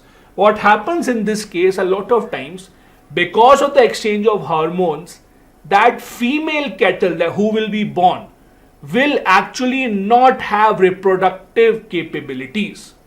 That female cattle who is born will not have reproductive capabilities because it may have had some male hormones and it might show behavior of both male and female. So these are called free martins. Free martins, as I said again, those cattle that are not able to reproduce, they exhibit very different kind of physical behavior. Their behavior is mixed up between man and women, or male and female rather. They are not able to reproduce, so they are not of much use to the farmer. So these are called free martins. In a lot of cases, they are killed because the farmers think that it is just increasing their economic financial burden. So they usually kill them. Culled means basically killed. So they are culled because they can't reproduce. Farmers identify them by their physical and their behavioral traits. Again, as I said, the idea is simple, that these free martins are sterile female cattle. They result, or how are they born? Because of twin, male and female, who have shared the same uterus. In 90% of these cases, it means in 90% cases where there are twin cattles, where there's one male and one female, in 90% of those cases, the female one will turn out to be a free martin that is not prepared or not capable of reproducing, and that is why they are usually killed by the farmers.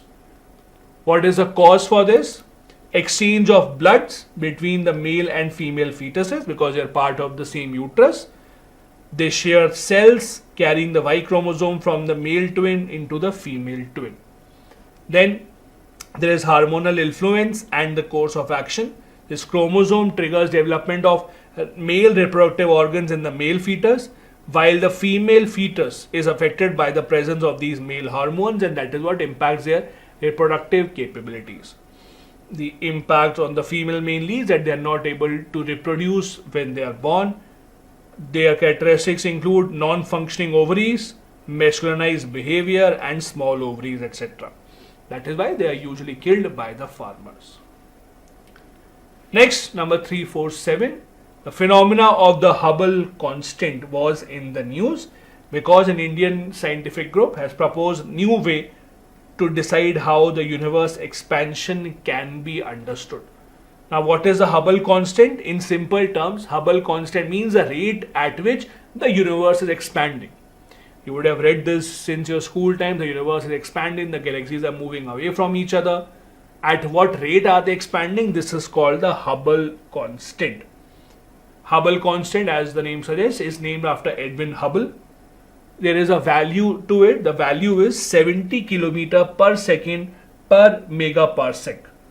Now, what exactly is this? This means for every megaparsec of this, so megaparsec is a unit of distance. It's a unit of distance.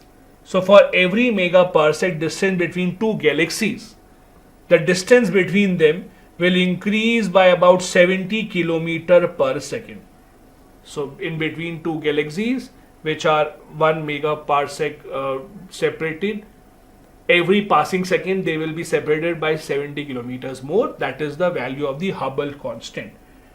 It is a tool, it's a value that is used by the astronomers to get an idea about the evolution of the universe, because they basically then try to imagine it in a reverse cycle, that if right now the distance between the two galaxies is this much, then 100 years ago what would have been the difference, 1000 years ago what would have been the distance, and then they go back to understand when the universe would have begun. So basically they charted backwards to understand the beginning of the entire universe. That is the Hubble constant. Next, the government of India has launched something called the Nirakshi, which is an autonomous underwater vehicle for mine detection. So the idea here is that navies, when they are trying to counter other countries' navies through their submarines or through their ships also, they might place certain mines in the ocean. Now you might have heard of mines on the ground, that they are hidden underground, and if you step on that it becomes very dangerous. That is true, but there are mines underground as well that are usually being put in place by enemy submarines or ships. They also have to be detected and they also have to be disposed. So detection of these mines is increasingly difficult with improving technology of the mines. What we have done, we have launched an autonomous underwater vehicle called Nirakshi, whose entire force will be towards detecting all these underwater mines and then giving out the warning signals to the nearby ships. It will detect mines and dispose them. How? It will have its sensors and detection system to locate underwater mines to improve maritime security and safety. It will operate at a depth of up to 300 meters and enable detailed underwater environment surveys. It will have endurance of up to 4 hours. It can carry extended underwater missions without the constant surface control. So it's autonomous, means it would not have to be controlled. No one will give it directions to move right or left or go deep or come up. It's autonomous in nature. It will keep on going after different types of mines that it sees up to 300 meters in depth, and it will keep on relaying the information. It's a collaborative effort between Garden Reach shipbuilders that build a lot of ships for India and the Aerospace Engineering Private Limited. Its applications include maritime surveillance, infrastructure protection, supporting offshore energy exploration, conducting scientific research in underwater environments, and tracking pollution level as well. So it's not just about detecting mines, it's also about making sure that other such activities can be performed under the water. Next, Japan was successful in sending its moon mission called SLIM, S-L-I-M, stands for Smart Lander for Investigating Moon. So it happened after Chandrayaan 3 that Japan also was able to successfully have a soft landing on the moon, and the name of its mission is SLIM.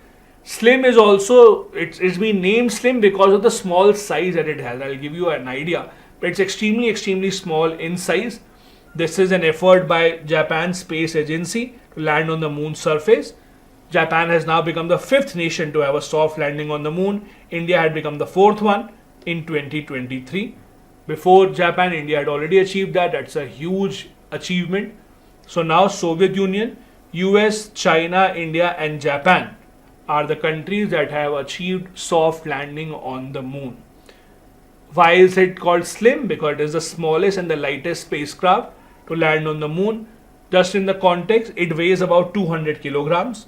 So if you want to have a comparison, Chandrayaan 3, its weight was 1750 kilogram.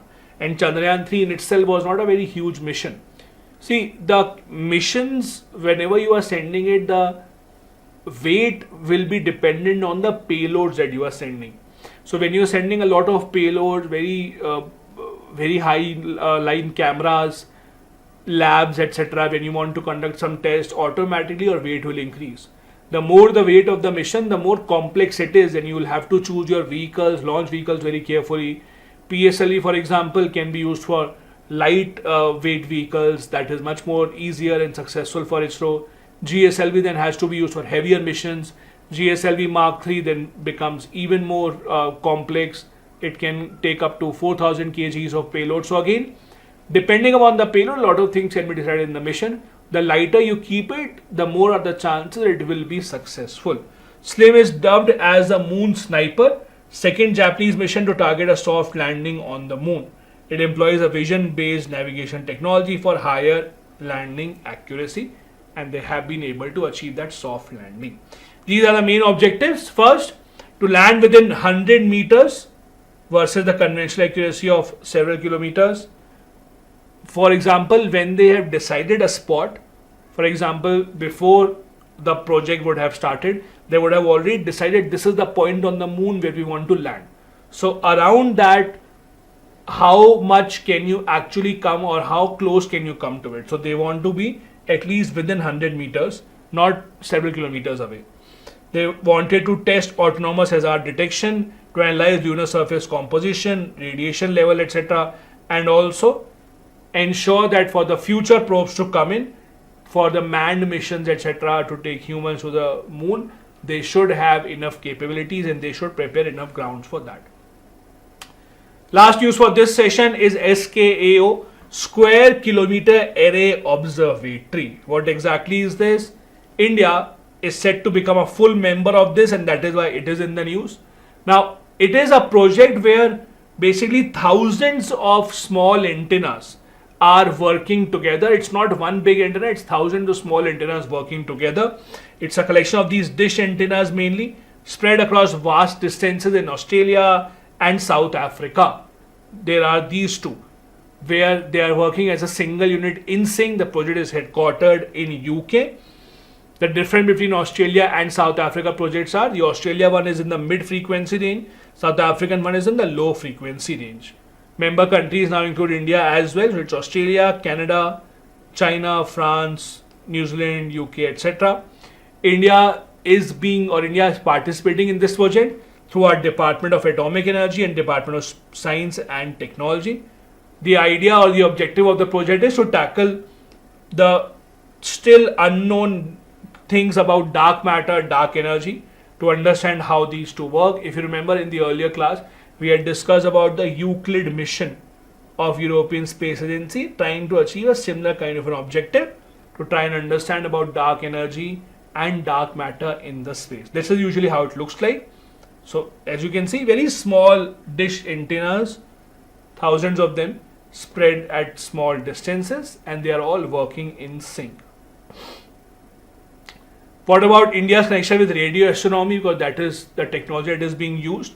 India already has very significant advancements in this radio astronomy field. We have a giant meter wave radio telescope, which is one of the most advanced facilities in the entire world. There are other facilities that we also have set up, Ooty, Nainital, Bangalore, etc. Here is the difference between radio telescopes and optical telescopes that you must know. As the name says, optical telescopes observe only the visible light range. Radio telescopes basically work in the radio frequency range. Optical telescopes detect the signals through lens or mirrors. Radio telescope use large parabolic dishes, so the ones that you have, for example, at your home, like dish TV, etc. There are certain limitations for optical telescope. There are challenges of observing celestial objects due to dust, gas, etc. because visible light is affected. Radio telescopes can penetrate dust and gas more effectively, and that is how they are able to gather much more information as compared to optical telescopes. Radio telescopes are valuable for investigating objects that emit radio waves. On the other hand, the optical telescopes are able to provide images about composition, temperature of these objects. There are examples given of both of these. You can read about them as well. This was our class for Science and Tech. We have, I think, 2 or 3 more classes of Science and Tech. Then we move on to things such as defense, places in news, and then we will conclude it. Thank you so much for watching. Do hit the subscribe button if you have not done so till now, and if you want a PDF of this class, join the Telegram channel. The link is in the description of the video. Thank you so much for watching. Bye bye. Jai Hind.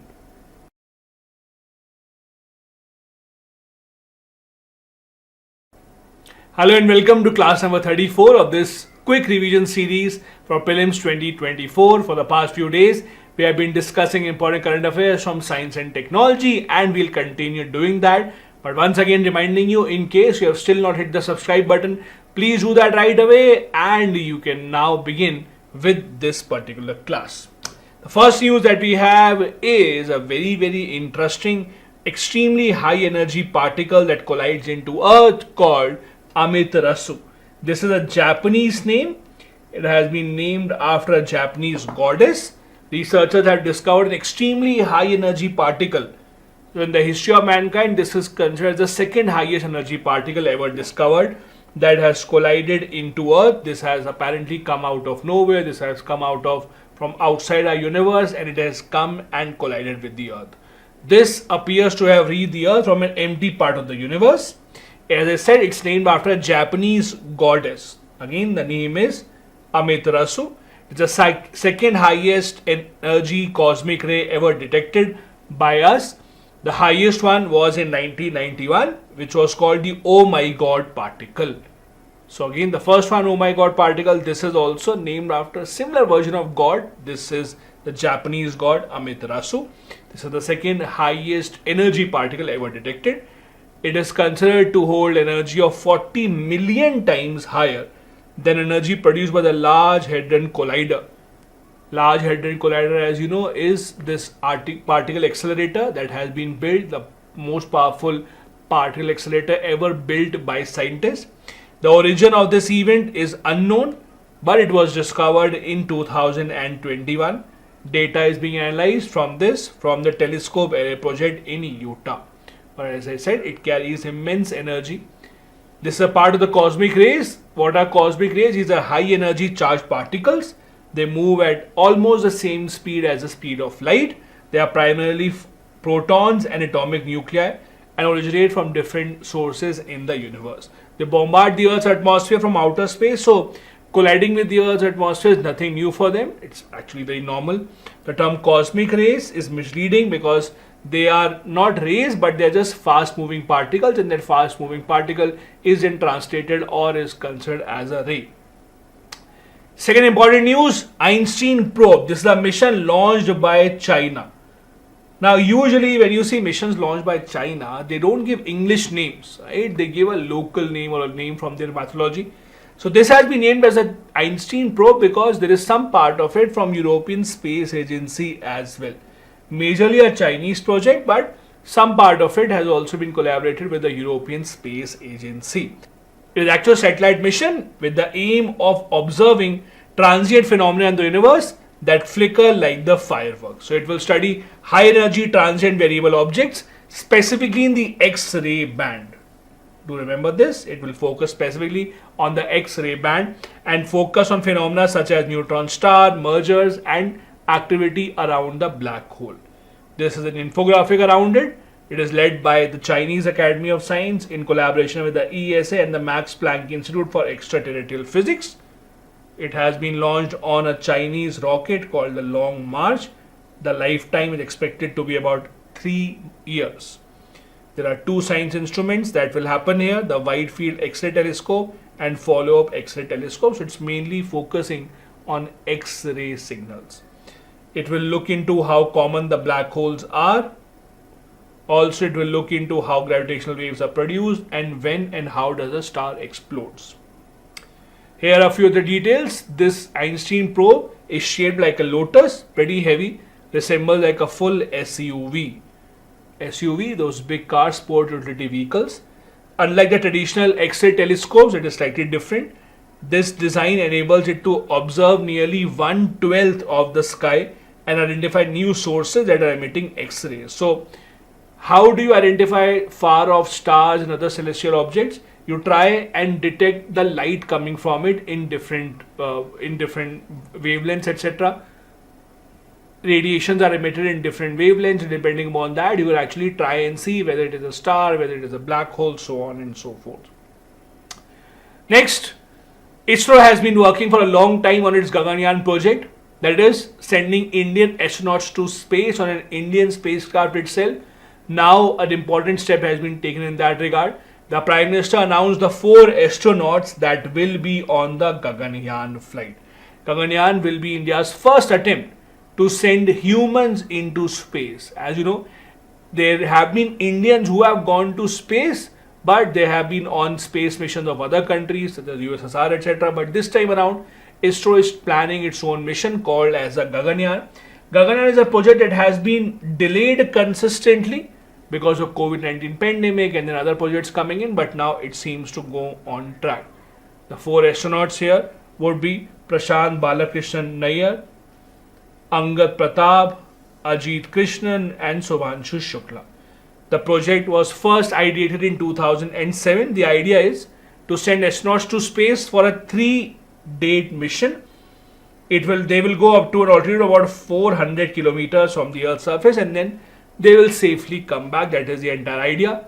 The mission will use India's heaviest rocket that is capable of sending this, called the Launch Vehicle Mark III, or earlier known as a GSLV Mark III.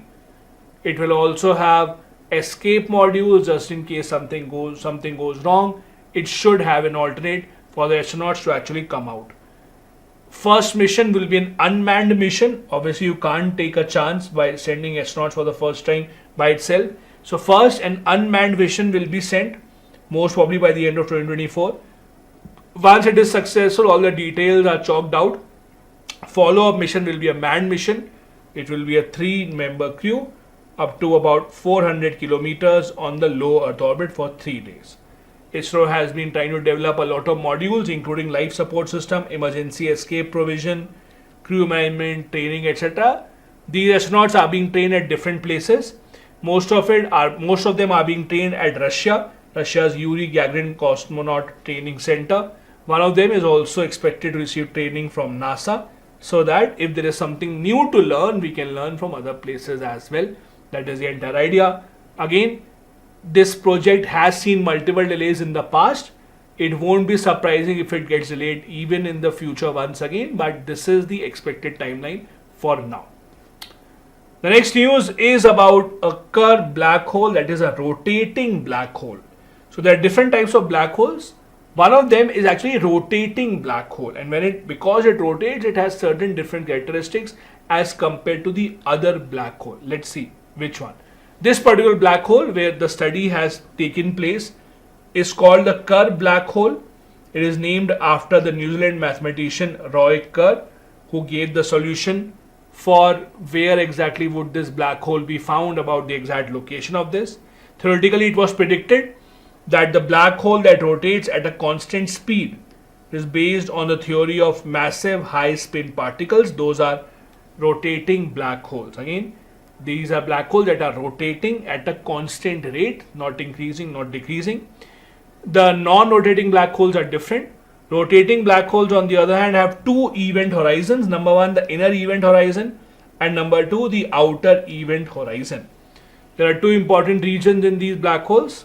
The ergosphere, which is outside the event horizon, where the rotation of space-time is strong enough to drag along objects, including light. The entire idea of black hole is that their gravitational pull is so strong that even the light cannot escape.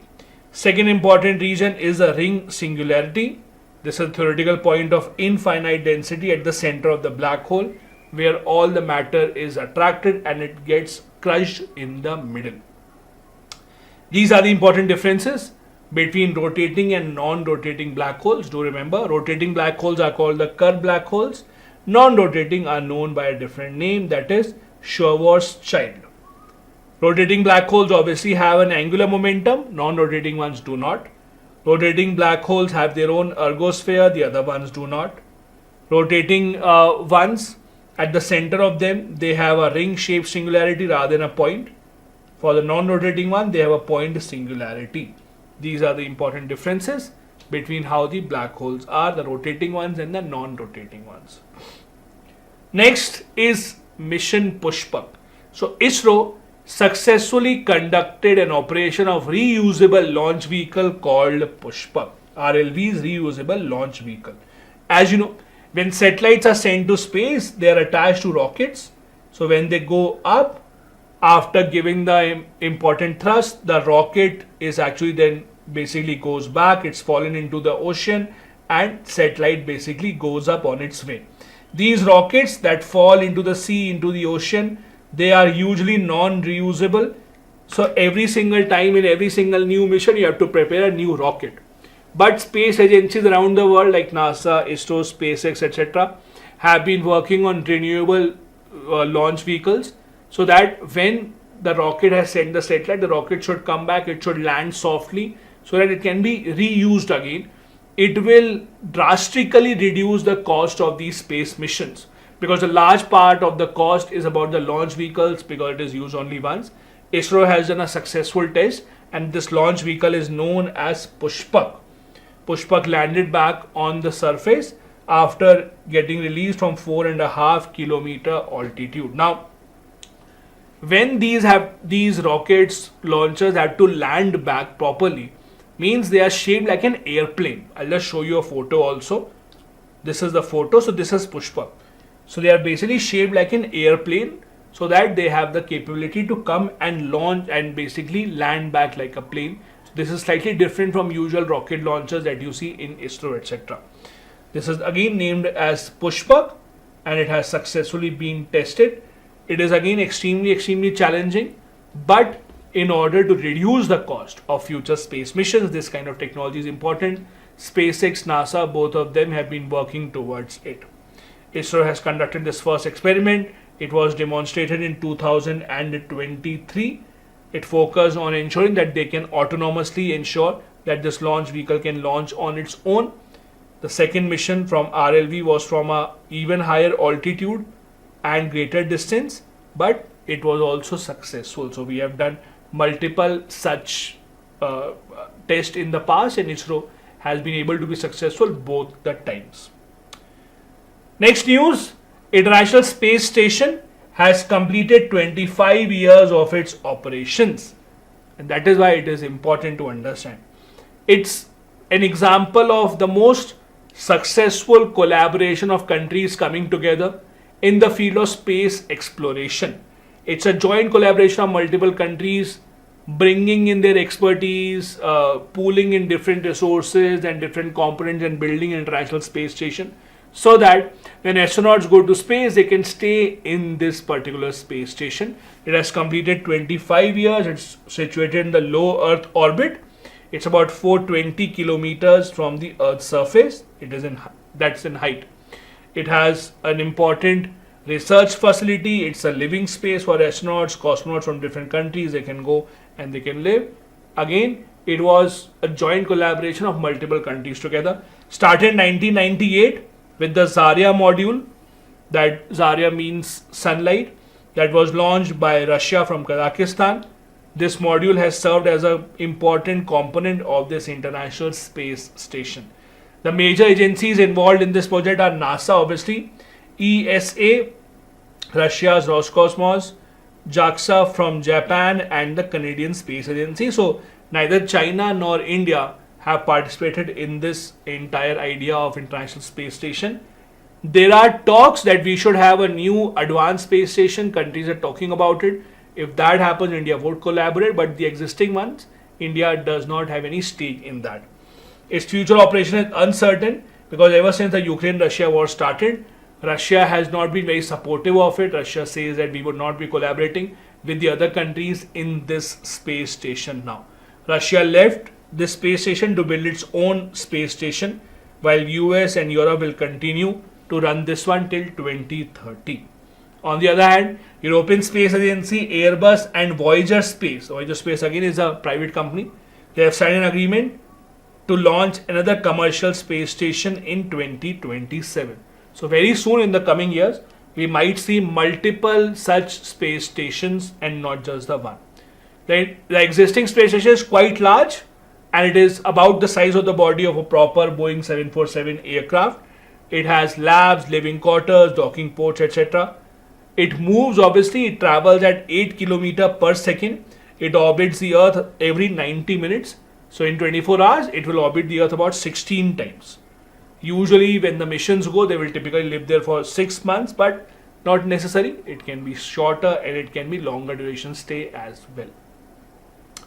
An international crew has been going there. There have been collaborations, as I said, with multiple countries. So, for example, let's say there is a astronaut of America who is living there. Just to send him back, America might not be sending their own aircraft, but maybe let's say Canada or European countries, let's say they are sending something to space, they can bring back that American astronaut. That is how the international collaboration works. So this is how international collaboration is, that if something wrong is happening or there are some supplies that are needed to be sent to International Space Station, whichever country is sending their own supplier, whichever country is sending their own mission in the nearby dates, they will be collaborating with each other and sending whatever is the requirement for the International Space Station. Next news about Mercury. Plasma waves have been detected on Mercury. These are also called as singing plasma waves. What exactly is the significance of this? The significance is that plasma waves mainly are an indication of the magnetic field energy.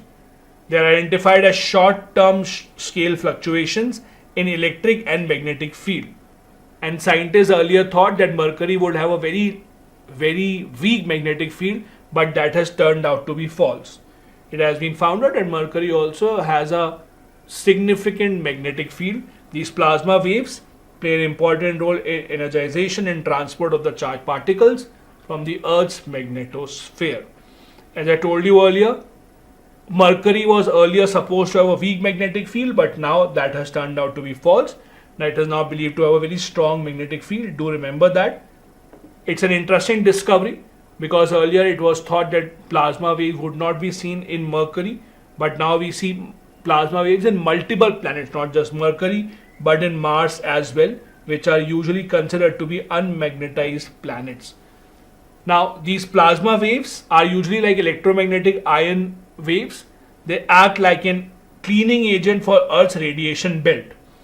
So, in the radiation belt of the Earth, they can destroy certain other objects, and that is why it may be dangerous for our satellites in the long run. There is no one way to deal with it, but again, whenever the satellites are sent, they are usually sent after getting all these predictions about all these waves and what can happen to these satellites in the long run. There have been multiple missions sent to study Mercury. First one was by NASA in 1973 called Mariner 10. Second one in 2004 called Messenger. And third one was by Europe and Japan in 2018 called Bepi Colombo. So these are different missions that have been sent to Mercury from time to time. Next, news number 358. SOFIA, a mission by NASA, has detected for the first time ever water on 2 asteroids. SOFIA stands for Stratospheric Observatory for Infrared Astronomy. They have discovered water for the first time on some asteroids using this particular project. So these asteroids have not been named, but the news is that there are 2 asteroids where this particular SOFIA mission has found water molecules. This mission is now over. It stands, as I said, for Stratospheric Observatory for Infrared Astronomy. It was mounted on a Boeing 747 SP aircraft, a joint collaboration between NASA and German Space Agency, looking into these asteroids to study their history, their formation, what are the different components with which they are made. SOFIA's purpose was to study infrared light emitted by the celestial objects in the space. For that purpose, it had a 2.7 meter telescope and a 20-ton mirror.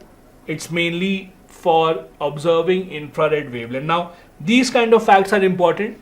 We discussed earlier also some missions are usually focused on X-ray emissions. Then some missions usually focus on infrared emissions. These are important facts for the prelims examinations. UPSC may ask you which of these projects focuses mainly on infrared emissions and its source, or which of the missions focus on X-ray radiation and its source. So do remember those tiny bits of details as well.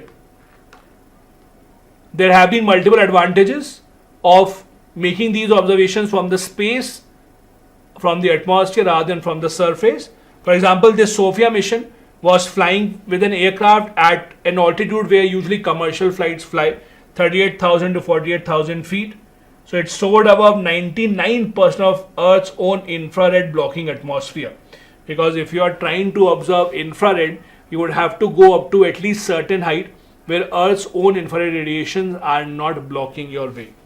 Sophia has been mobile, it has worked in 10-hour flights. It has allowed the researchers to observe various events. The flights usually are in the time of sunrise, which ensures maximum darkness.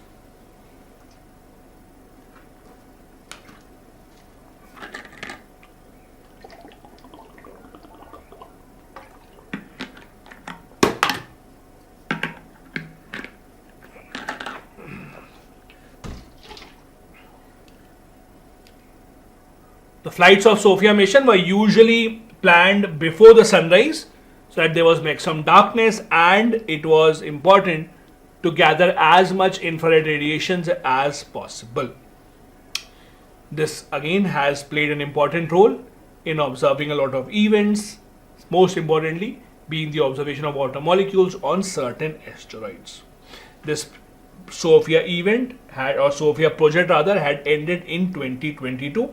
It was operational for about 12 years by NASA. Next, another important news called Callisto. What exactly is Callisto? So basically, scientists have found out about the presence of ozone on the Jupiter's moon called Callisto. So Jupiter, as you know, is one of those planets that has multiple moons. So unlike Earth, many planets have multiple moons. Jupiter has some of the biggest moons, some of the largest moons in the universe. Studying one of its moons called Callisto, scientists have found out that there is a presence of ozone in this atmosphere of Callisto. These scientists, including from India, have made this important discovery. Callisto, as I said, is one of the largest moons of Jupiter. It is the third largest moon in the entire solar system. The largest moon being Ganymede and the second largest moon being Titan. Your homework is, tell me in the comment section, Ganymede is in which planet, it is a moon of which planet, and then Titan is a moon of which planet. Again, you have to tell me to which planet do they belong. Ganymede is the largest moon of our entire solar system, Titan being the second largest one, and Callisto is now the third largest one. And it is in Callisto that scientists have rather found presence of ozone. Do tell me in the comment section the planets where these two moons exist. Callisto specifically is composed of water ice, rocky material, sulfur dioxide, and organic material, etc. It has a potential of supporting life in the solar system. See, the entire objective of studying all these far-off celestial objects is to see where exactly can human life sustain, where exactly can animal life sustain. So if they found certain conditions where animal life can sustain, having ozone layer, for example, is a very important component of it. Having ozone layer would protect you against harmful UV radiations, means it is a candidate wherein you might see or you might have possible human life support. The surface is heavily cratered. It has a long history of being struck by asteroid. Cratered means big holes, large holes. You see that when the surface is basically beaten up or it gets impacted time and time again by asteroids, comets, etc. So that is why it's slightly dangerous. You can't have human life where asteroids are coming in and hitting 10 a day or hundreds a day. That becomes extremely dangerous. Last news for this session is discovery of a new antibiotic that is called Zosurobalpin. This is an antibiotic that may be helpful for patients which carry the problem of drug-resistant bacterium. As you know, antimicrobial resistance has become a very, very big problem, and the scientists are looking for higher order antibiotics for those patients on whom the normal antibiotics are not being able to show the results. This is where this new discovery becomes important. Remember the name. The name of the antibiotic is Zosurobalpin. It is found to be effective against CRAB, which induces pneumonia and sepsis in mouse models. Experiment has been successful when conducted on animals. Now we will now go on to phase 2 trials and trials on human beings to see if it is suitable for human beings as well. If it is, it will be a big discovery because it takes many years before a new higher order antibiotic is developed. It is not something that is done every single year. So this discovery can be a huge breakthrough, especially for those who are suffering from antimicrobial resistance. It is designed specifically, as I said, to combat CRAB, which is a multi-drug resistant bacterium and has a major threat on our healthcare system. This new drug will disrupt the process of building bacteria's outer membrane. Thus, the bacteria will be vulnerable and antibiotics will be able to work on it properly and destroy it before it causes damage to the body. This was our session for the day. We have one or rather two more sessions for science and tech, and then we'll jump on to the remaining portions. I hope this series has been helpful. If yes, do like this video and do hit the subscribe button as well. I'll see you in the next one. Bye bye. Take care. Jai Hind.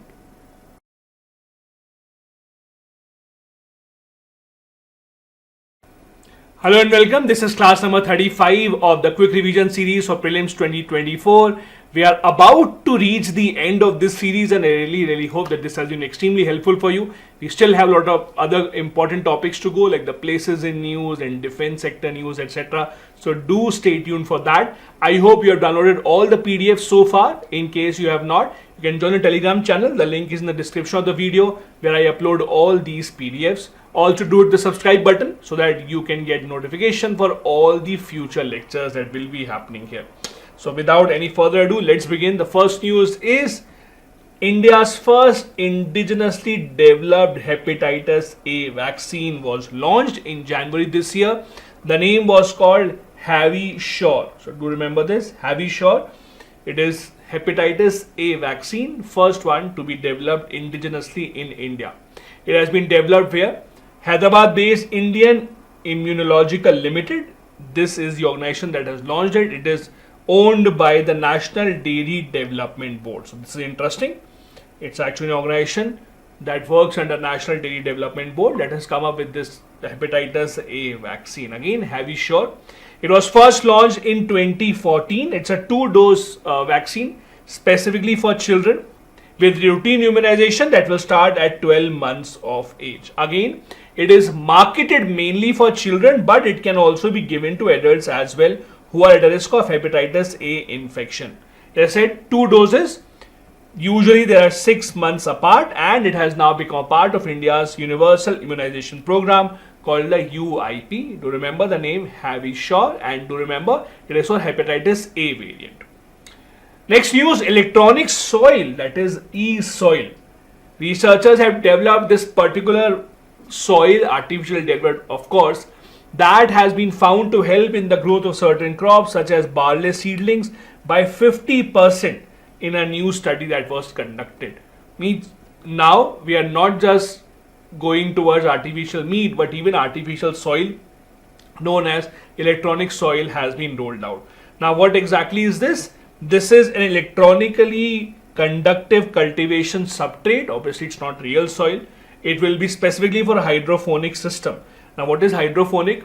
You would have seen this is a new technology that is becoming famous now. Hydroponic is a technology where the plants are grown only in water rather than soil. So usually you have plants in soil and then you water the soil.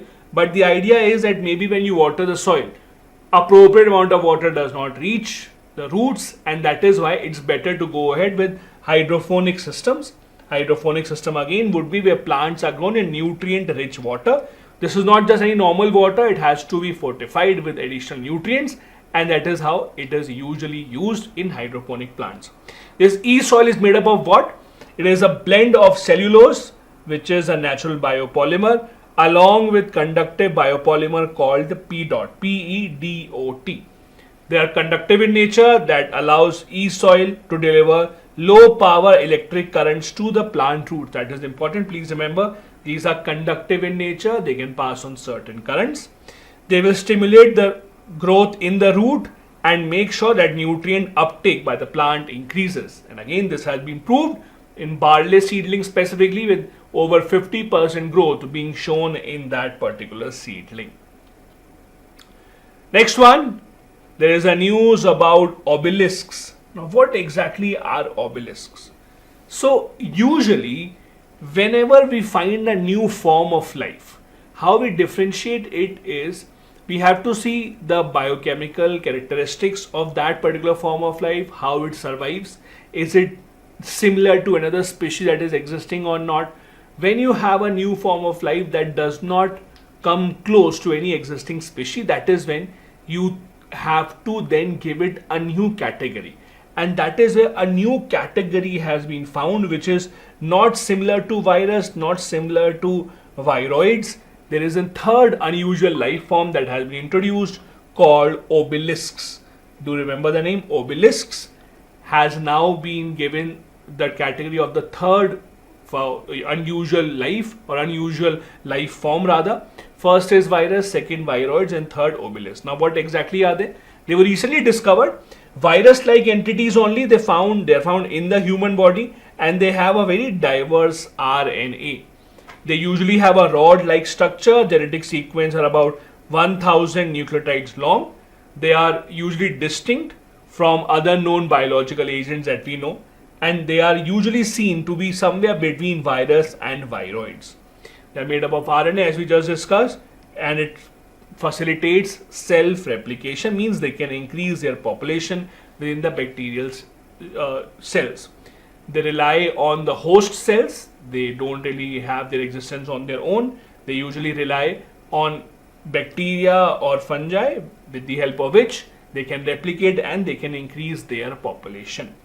They are capable of propagating from parent to the offspring cell. And as I said, when they are present inside the human body, whether they can be present in animal body, etc., all these things are still unclear, and it remains to be seen whether they can exist inside the bacteria or not. There are different types of obelisks that appear to be present in various areas of the human body. So it's a big scientific discovery. Also, many of you might not even have heard of viroids. Virus everyone has heard, but viroids maybe some of you have not heard. Viroids was a new form of life discovered in 1971. It was first discovered as an infectious agent which had a single stranded RNA. So these are infectious microbes. They are basically small. They have circular small RNA of their own, which is about 200 to 400 nucleotides long. For comparison, we just read for the obelisks, they have their genetic sequence as 1000 nucleotides long. So obelisks are larger in size as compared to the viroids. Do remember that. There is no code for their proteins, and they rely mainly on their host machinery for replication. So again, just like the obelisk, they also need to have a host for their replication. If they want to increase their population, they require an external support. They require a host for that. They are known to cause diseases both in plants and in animals as well. So that is how they are dangerous. Next news from WHO. WHO recently launched, not recently, a few months back, launched the GONE initiative, GONE. What is GONE? This stands for Global Onchoriasis Network for Elimination, that is GONE. So there is a disease called onchocerciasis. This is also called as a river blindness. This is one of those neglected diseases that are spread in multiple parts of Africa, but not a lot of research has gone into that. It's one of those tropical neglected diseases that affects tropical countries, people living in extremely poor areas, and that is why pharma companies have not put in a lot of research for their diagnosis and for their remedy specifically. WHO has now taken up the matter and has launched the GONE initiative. This was launched in November last year. It had over 150 partners, including health officials, experts, etc. There was a meeting for its launch in Senegal. This aims to enable the countries to accelerate the eradication of this disease and to ensure that all the healthcare experts can come together and share their knowledge to expedite this process. Now, as I said, this is also called as river blindness, and it is one of the neglected tropical diseases. The second leading cause of worldwide blindness, in fact, specifically seen in underserved rural communities where hygiene is a big issue. There is lack of hygiene across wide areas. It's caused by a parasitic worm called as Onchocerca vulgus, and that is why it has been given this name. It spreads by black flies that flow near or that exist near fast flowing rivers, and that is why it is called as river blindness. It can cause blindness which is irreversible. It can also cause skin irritation and itching, etc.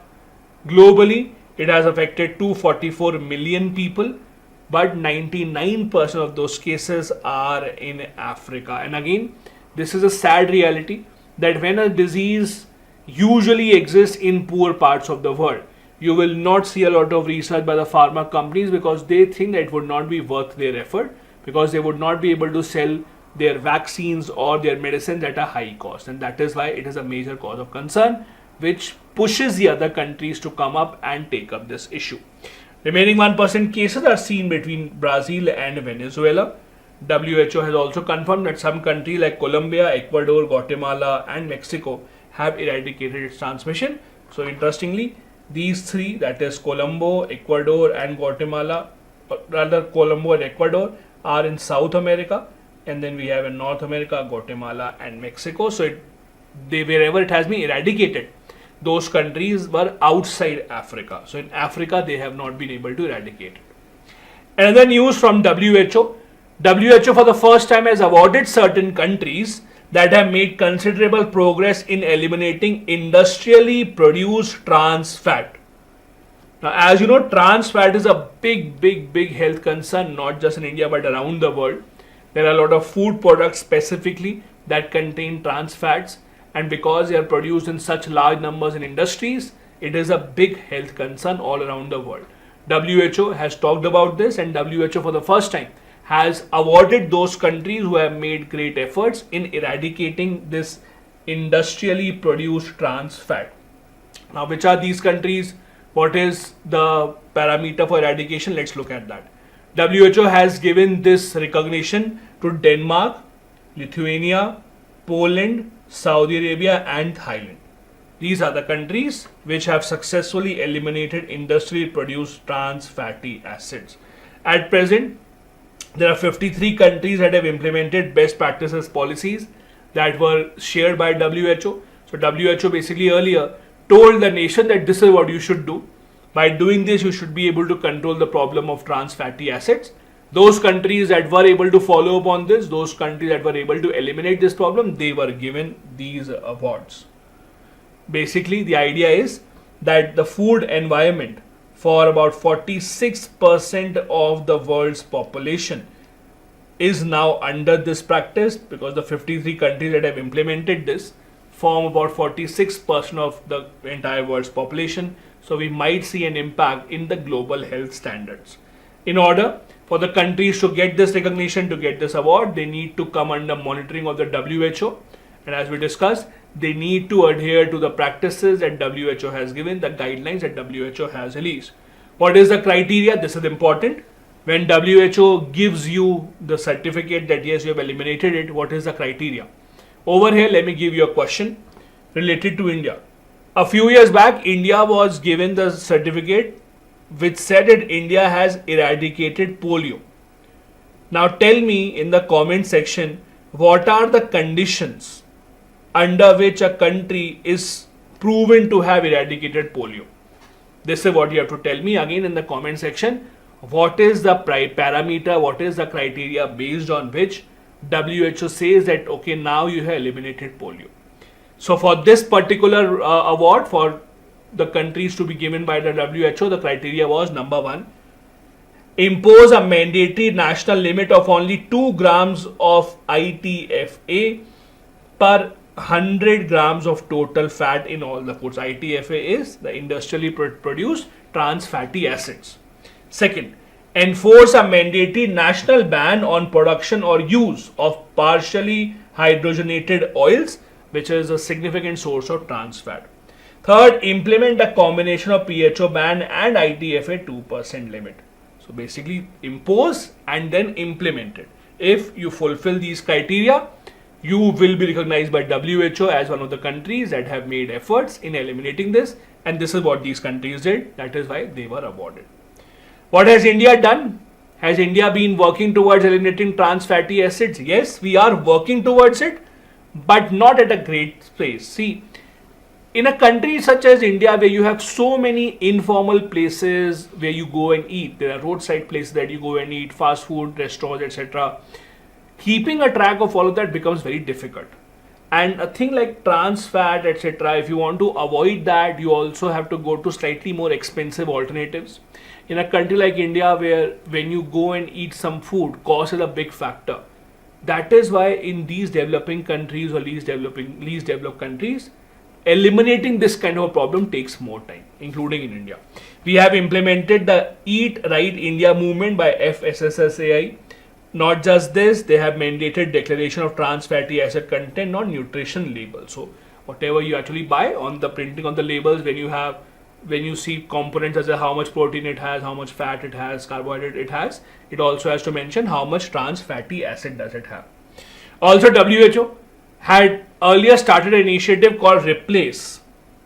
This was again for trans fatty acids. R stands for review the dietary sources. P for promotion of replacement of ITFA. Then legislate means make a law. Assess the trans fat content in the food supply, create awareness, and then enforce compliance with the policies. This was WHO's Replace initiative. Next, a new treatment has been launched or announced rather by the Home Ministry for leprosy specifically. The government of India has been trying or working extremely hard to stop the transmission of leprosy by 2027. The global aim to eradicate leprosy is by 2030. We want to achieve it faster. We want to achieve it by 2027. And this new treatment will go a long way in achieving that. There is a 3-drug combination that has been approved by the government. First, Dapsone. Second, rifampicin. Rifampicin, you would remember, is given in tuberculosis as well. And second is clofazimine. This treatment or this combination of 3 drugs is supposed to be the new line of treatment for leprosy, because the aim that we have is to eradicate the disease by 2027. India already has a national leprosy eradication program running, and the aim is to eradicate the disease by 2027. Here are some details that you should know about leprosy. It is called as Hansen's disease, caused by slow growing bacteria, that is Mycobacterium leprae. It usually affects different parts of the body, eyes, very importantly, nerves, skin, etc. It is usually transmitted through respiratory droplets. It is also transmitted through close contact over months of untreated individuals. The treatment is a crucial part, so there is treatment available. And again, remember, we are planning to eradicate this within the country by 2027. The government does say that we are on track to do that. Fingers crossed, let's see what happens by 2027. The government of India also has something called the Nikusht 2.0 portal, which is for case management of leprosy. Leprosy eradication program was first launched in 1983. What is the status in India? In 2005, we eliminated leprosy as a public health problem at national level. WHO's requirement was that if you have less than 1 case per 10,000 people, we will say you have eradicated it. But in India, leprosy still remains, although below this mark. Leprosy rate in India was, or in 2021, it was 0.45 per 10,000 people. So we still want to bring it down. New case detection rate is 5.52 per 1 lakh. Don't be confused. From 0.45 to 5.52, 0.45 was per 10,000, 5.52 is per 1 lakh. So if you translate that, it will also become 0.552 per 10,000.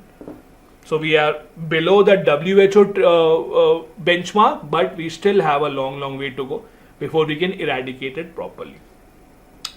Next news, Bharat GDP Group has unveiled a new AI model called Hanuman.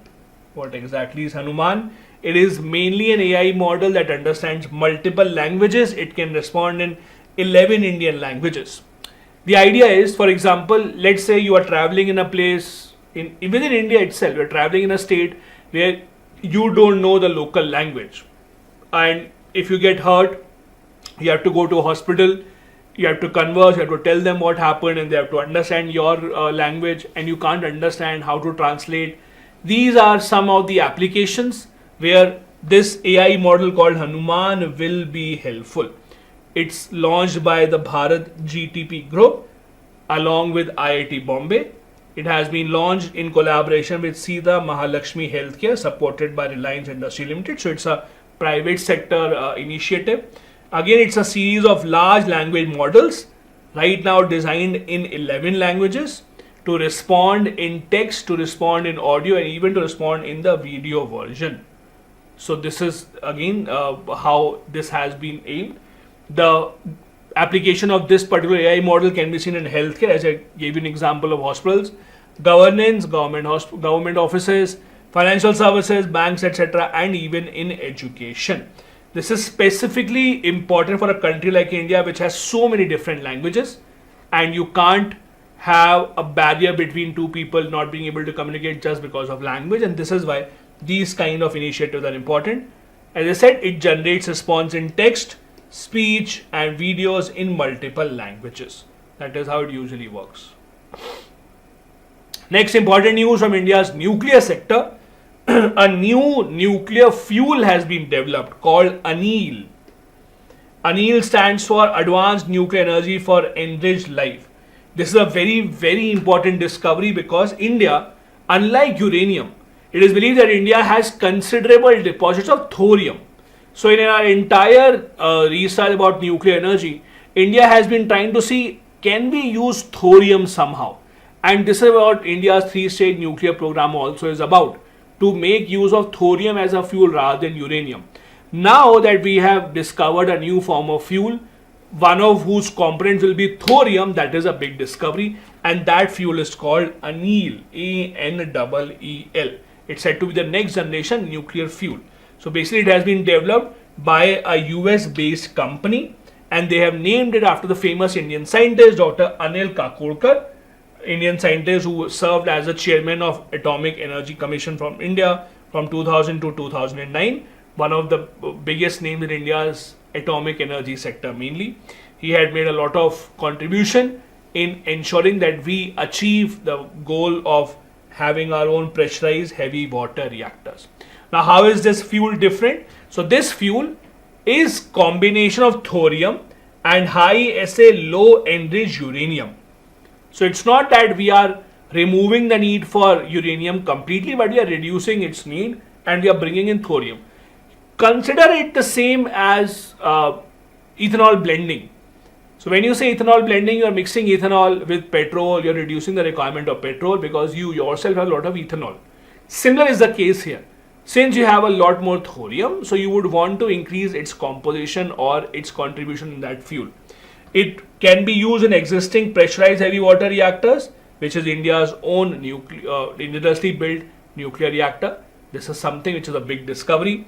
As per the World Nuclear Association, most of the current reactors are on thorium fuel enriched up to 5%.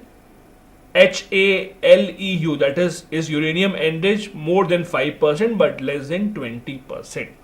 That is the idea, and we will be mixing up thorium with it. Thorium is usually found in beach sands, and it has been seen that beach sands of Kerala, etc., do have a considerable amount of thorium deposits in them.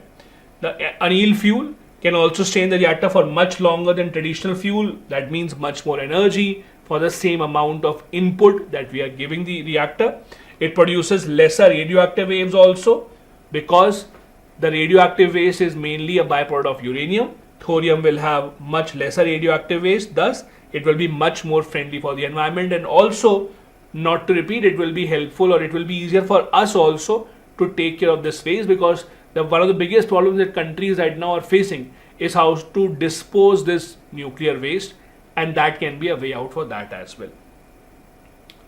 Next, a news about something called the Pemba effect. Researchers in California claim that hot water freezes faster. Something that you would not usually say or usually assume, but it has been proven that hot water freezes faster. This is called the Pemba effect. Do remember this. How? The observation is that hot water can, remember, sometimes, not always, sometimes freezes faster than cold water under certain conditions. This effect was seen in a variety of liquids like water, ethanol, and glycerin as well. This effect is called the Pemba effect. How does it work? Let's try to understand. It usually occurs when the hot water is cooled down very quickly, and it is usually seen in small samples of water and not in large samples. It can have some application in different fields. For example, it can be used to speed up freezing of food, freezing of other liquids. But again, since it can be done, or it has been proven only in small scale or in small quantities, it would not really have a major impact or a major discovery in science. But again, remains to be seen whether something new comes up. But for now, just remember this one line: Pemba effect, spelled as MPEMBA, which means that in certain conditions, hot water can freeze faster as compared to the cold water, only under certain conditions. The last news for this class is leap second. Now, as you know, year on years, we have been adding a leap second to adjust with the rotation of the earth and to make all the clocks aligned by that around the entire world. Now, scientists have found out that melting ice sheets may postpone the need for a negative leap second. What exactly is this? How does it work? Let's try and understand. So there was a study that was done recently, according to which because of climate change, Earth's rotation is obviously speeding up, and because it speeds up, we usually skip a second. Because see, we have to ensure that 24 hours is the cycle of the entire day. So we usually skip a second whenever we think that Earth's rotation speed is increasing.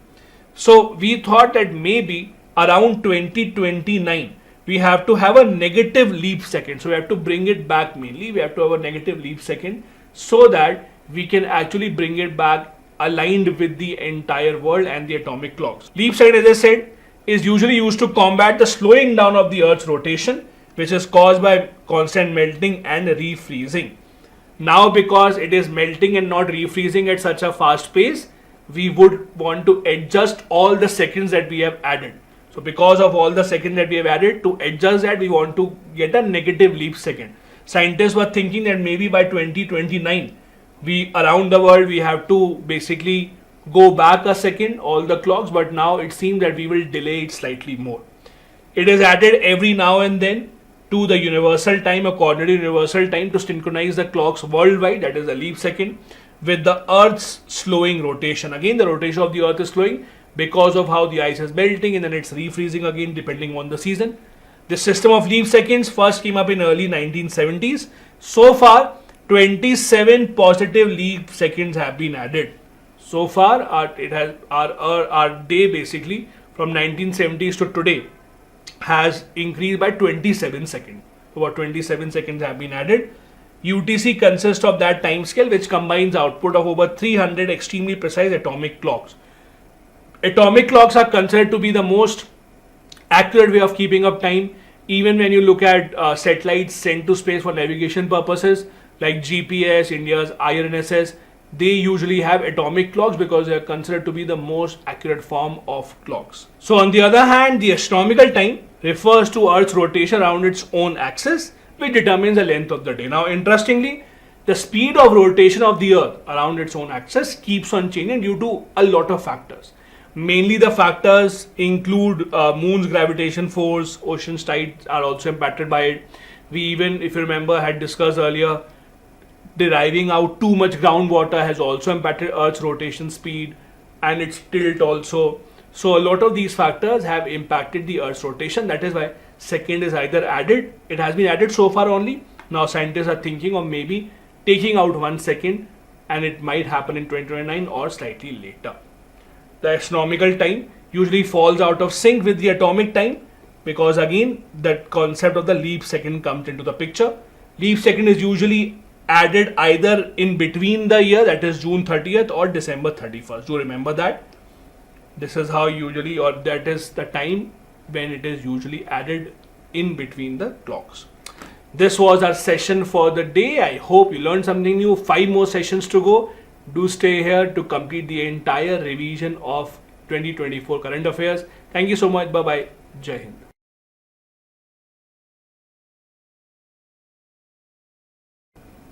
Hello and welcome to your next class of this quick revision series for Prelims 2024. We are almost at the end of science and technology. We have just one more news to discuss and then we'll jump on to a new section. that is defense and security. We'll have a couple of classes of defense and security, and then we will jump on to places in news, and we'll have a map based discussion on that as well. So do stay tuned for all the remaining classes. Also hit the subscribe button if you have not done so far, and join the Telegram channel to get the PDF of all these classes. You will get the link for Telegram channel in the description of this video. Let's begin with the first one, or the last news rather, of science and technology section, that is White Rabbit collaboration. It is a collaboration launched by CERN. CERN, as you know, is a nuclear research agency of Europe. They have launched something called the White Rabbit collaboration. It is an open source timing technology developed at CERN. So CERN basically, as an institute, mainly focuses on particle physics. It's a nuclear research institution, but this collaboration aims to go much beyond particle physics. It wants to bring the countries and other stakeholders together and collaborate on how different applications can be used in the future. It is mainly focusing on enhancing open source technology.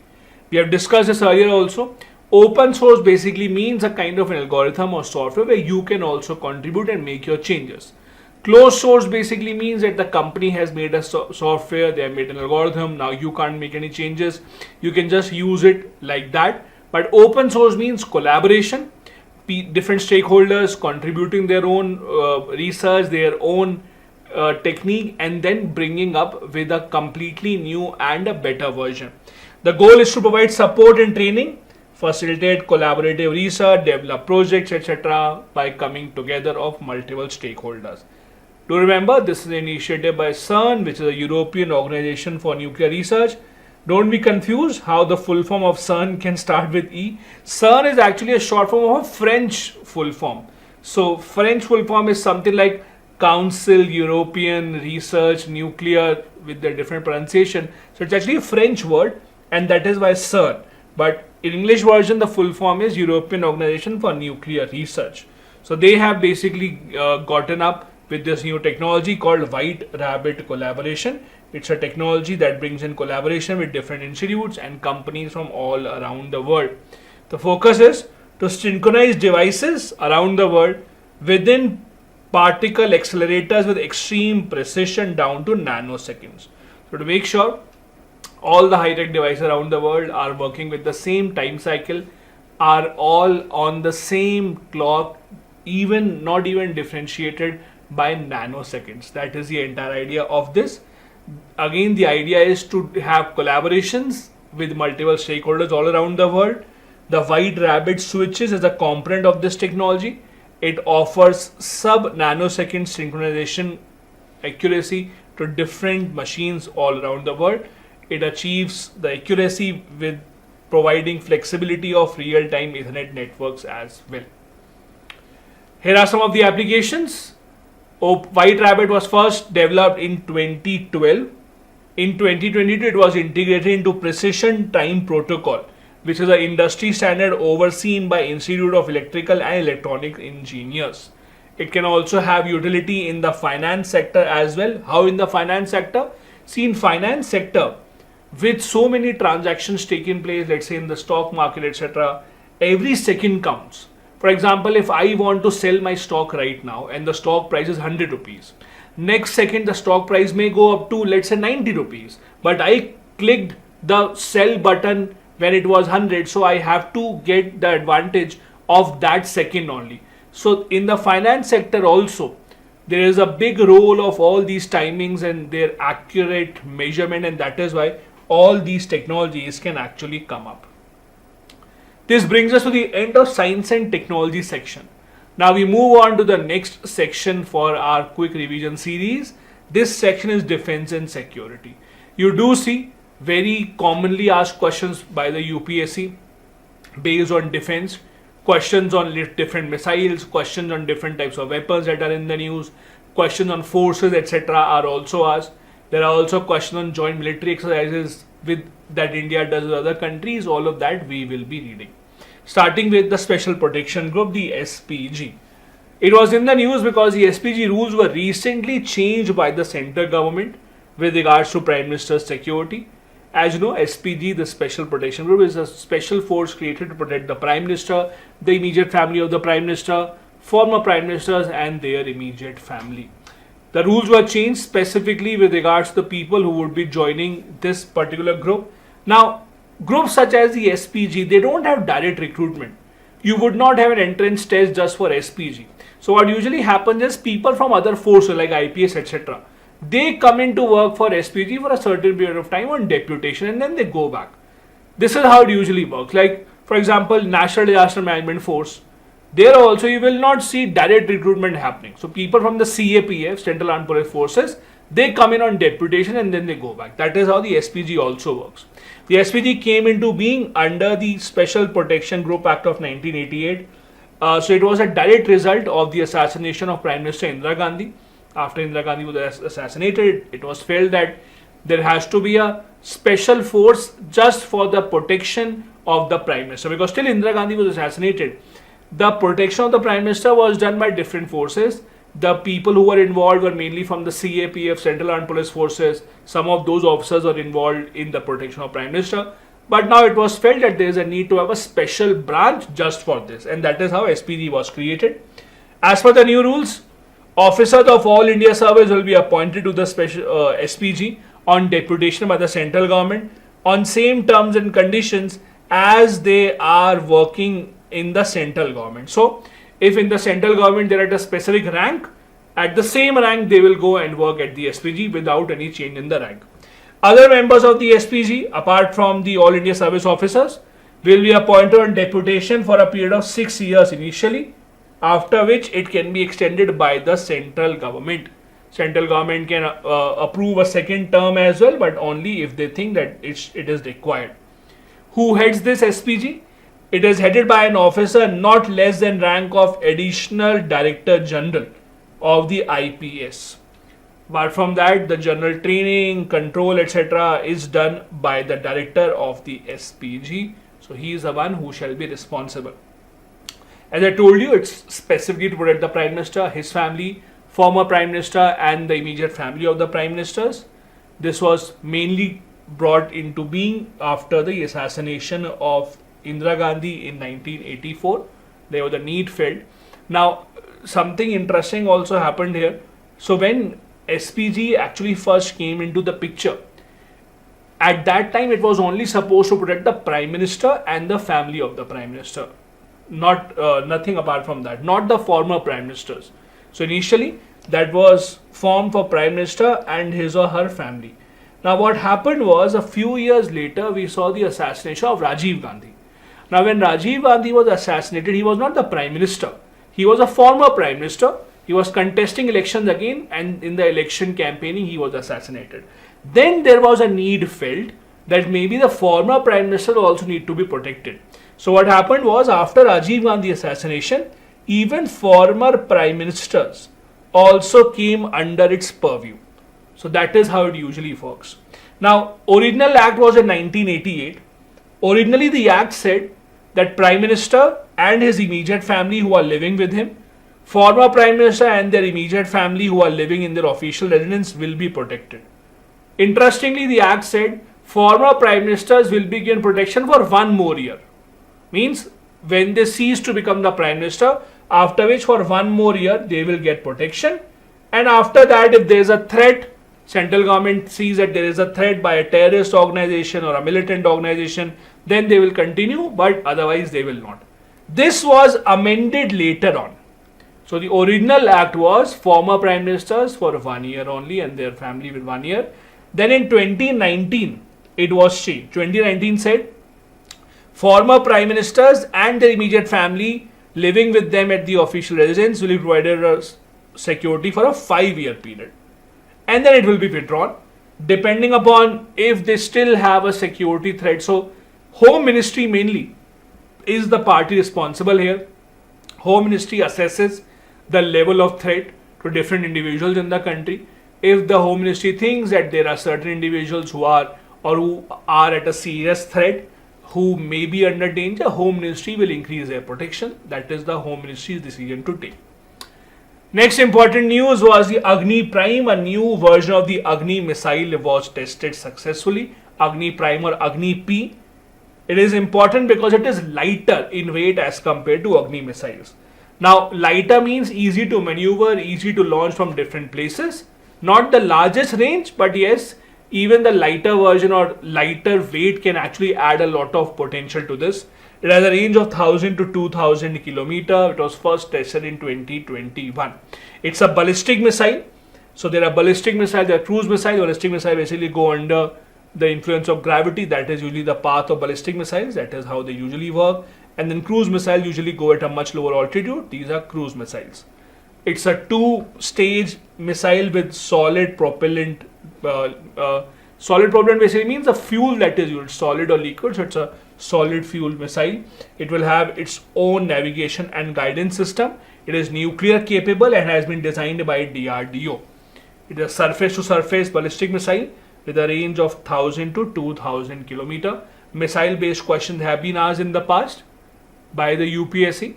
The key factor about this missile is that it weighs 50% less than Agni 3 missile and has a new guidance and propulsion system. It can be launched from rail, road, and be stored for longer periods of time as well, which suits our defense sector.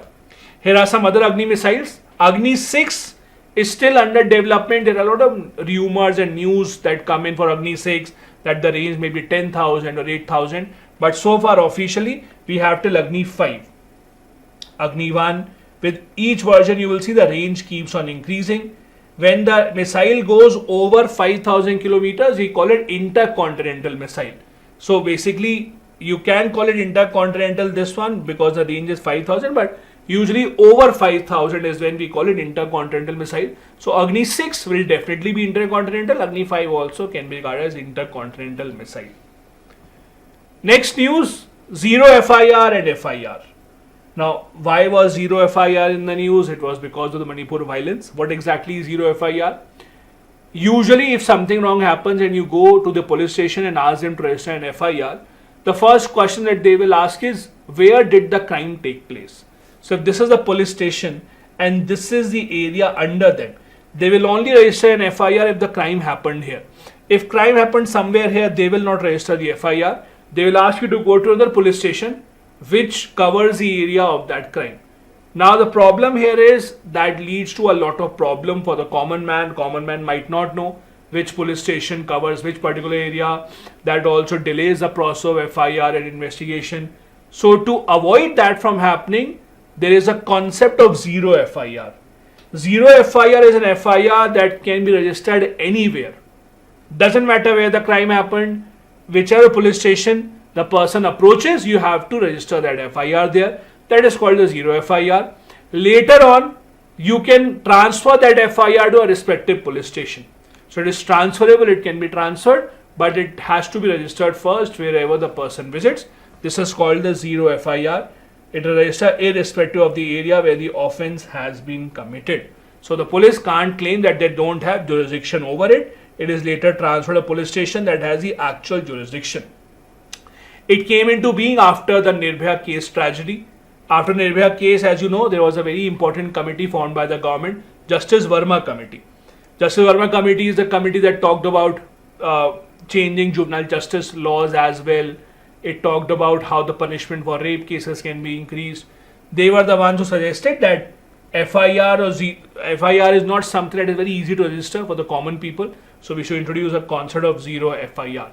It puts a legal obligation on the police to begin investigation without saying that no, it is not under our jurisdiction.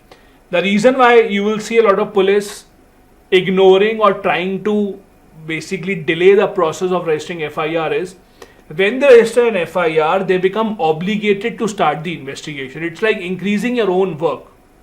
And every police station is judged, their performance is judged on the basis of how many pending FIRs do you have. So if you have registered an FIR and the case has not closed, then it is a question mark on you. So if you are registering FIR, you are increasing your own work. And that is where the problem is, that is where the irony is. So obviously, police stations don't want to, logically and generally speaking, they don't want to write many FIRs, they will try to avoid that. FIR, as you know, is the first information given to a police officer in writing. This is under the CRPC, used to be under CRPC of section 154. CRPC has now been replaced. It is from the point of view of the informant. So if I am getting the FIR written, for me the purpose is that I have basically put it into official knowledge that this crime was committed and it is now part of the criminal law. From the side of the police, it is about now the police to take necessary steps to ensure that investigation begins. So that is what FIR does whenever it is officially registered. Next thing in the news was the free movement regime. As you know, India-Myanmar border has been quite active ever since the Manipur crisis has begun. Manipur and many other states in the northeast share a border with Myanmar. A lot of tribes live on the Indian side of the border and there are many relatives, their families live on the Myanmar side.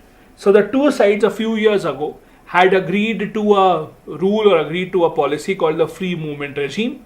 Free movement regime meant that the tribals whose families are living on the other side can actually come to the other side without a visa up to 16 kilometers. So the permission to travel across the border up to 16 kilometers to meet with their family, that was called the free movement regime. So it was done to make sure the family ties of the tribals actually are strengthened and they don't really have an issue while going to meet their family. There is no requirement of visa, etc. The problem, however, is that this has now been stopped by the government. The government thought that this is not working well. It's actually creating a law and order issue, especially with respect to what is happening in Manipur. For this particular free movement regime, 1 year validity pass was issued by the authorities and a person could stay up to 2 weeks per visit. Not more than this. This was the maximum time period. It was started in 2018, so not very old. It was implemented by the government to ensure that the tribals can go to each other villages, celebrate common festivals, attend weddings, etc. because there are a lot of family ties on both sides of the border. That was the entire idea, but unfortunately it has not turned out as expected and the government has put an end to the free movement regime. Next news, the Indian Air Force got a new ensign. This is how it looks. This is the Air Force symbol and then the Ashok Chakra. This is the Himalayan eagle and then this is our own national flag. There are a few things that you must remember here. These kind of questions are asked about these kind of ensigns or emblems, etc. The Indian Air Force got this new emblem which has the IAF, Indian Air Force crest, that has been incorporated here. So Indian Air Force crest is this. This has been incorporated here. You will see this crest or sign on the planes of Indian Air Force as well. This crest features the national symbol, the Ashoka lion, and apart at the top, and then you have the word Satyamev Jayate written in the Devanagari script. Apart from that, which particular animal or which particular bird did we see there? We saw the Himalayan eagle. To remember the name, there is again a ring in light blue color that encircles the Himalayan eagle and it says the words Indian Air Force. Also importantly, the IAF motto derived from Bhagavad Gita. The motto is Nab Sparsham Deeptam. This means touching the sky with glory. Do remember this as well. This motto has been inscribed below the Himalayan eagle in golden Devanagari. If you see this photo, this is where you will see this. Nav Sparsham Deeptam. So this is important. Do remember all these details. These have been asked. For example, in the past, the UPSC has asked the motto of the Supreme Court. So basically they gave a motto and then they asked which of these institutions has this motto. It was a random question. Some people got it right, but many people got it wrong. This time around, do remember this because this is in the news. Now, Indian Air Force, as you know, at the time of the British was known as the Royal Indian Air Force. And the ensign at that point of time consisted of the Union Jack, the upper left portion, and apart from that, red, white, and blue on the fly side. After independence, we obviously replaced it. We replaced the Union Jack with the Indian tricolor and the RAF roundels with the IF tricolor in the lower right canton, as we just saw on the flag. Next news, it is a list of important military exercises that India does with other countries. So I'm giving you a long table to remember. Nothing to explain here, just try and remember. These are the names of exercises. These are the participating forces, and this is not the only table. I'll just continue with this. And this is the exercise. Is it on land, air, or maritime? This is one more long table. Just try and read it through 3-4 times. See if you can remember most of them. India, Russia, Indra. Then as you can see, Mitra Shakti, India, Sri Lanka, India, Qatar also, India, France, India, Indonesia, India, Maldives. All these are military exercises that we have with different countries. To try and remember these. One more table. Not more than this. These are the tables that I want you to try and read and revise. Moving on to 378, the news is about Bru refugees and their rehabilitation. For a long time, there has been this issue between Mizoram and Tripura about the Bru refugees. So basically, Bru is a tribal community. It is supposed to be originally from Tripura. So it's seen that they have been originally from Tripura, but over time, as you know, with weddings, etc., and for work, people start to move around. So what has happened is a lot of people from the Bru tribe have moved around to other states in the northeast as well. Mizoram has not taken it well. Mizoram, for example, does not want any outsiders. They wanted that no, our own tribal community should live here. Other tribes from other states should go back. So the Bru community specifically has faced a lot of violence in states such as Mizoram. There have been multiple attacks on them. In 1997, there was a huge ethnic issue where many Brus from Mizoram were forced out of the state. Now finally central government through Home Ministry has intervened and they have basically ensured that Tripura government will ensure settlement, proper peaceful settlement of all the Brus, and this is why it is in the news. Tripura government has allotted land to the last batch of Bru refugees from Mizoram. This is a part of an agreement that was mediated by the Home Ministry. Agreement was signed in 2020. The Brus are also known by another name called the Riangs. So it is the same community. Sometimes they are known as Riangs in Mizoram and Brus in Tripura, but it is the same community. Historically, they have lived in Assam as well, but mainly in the state of Tripura.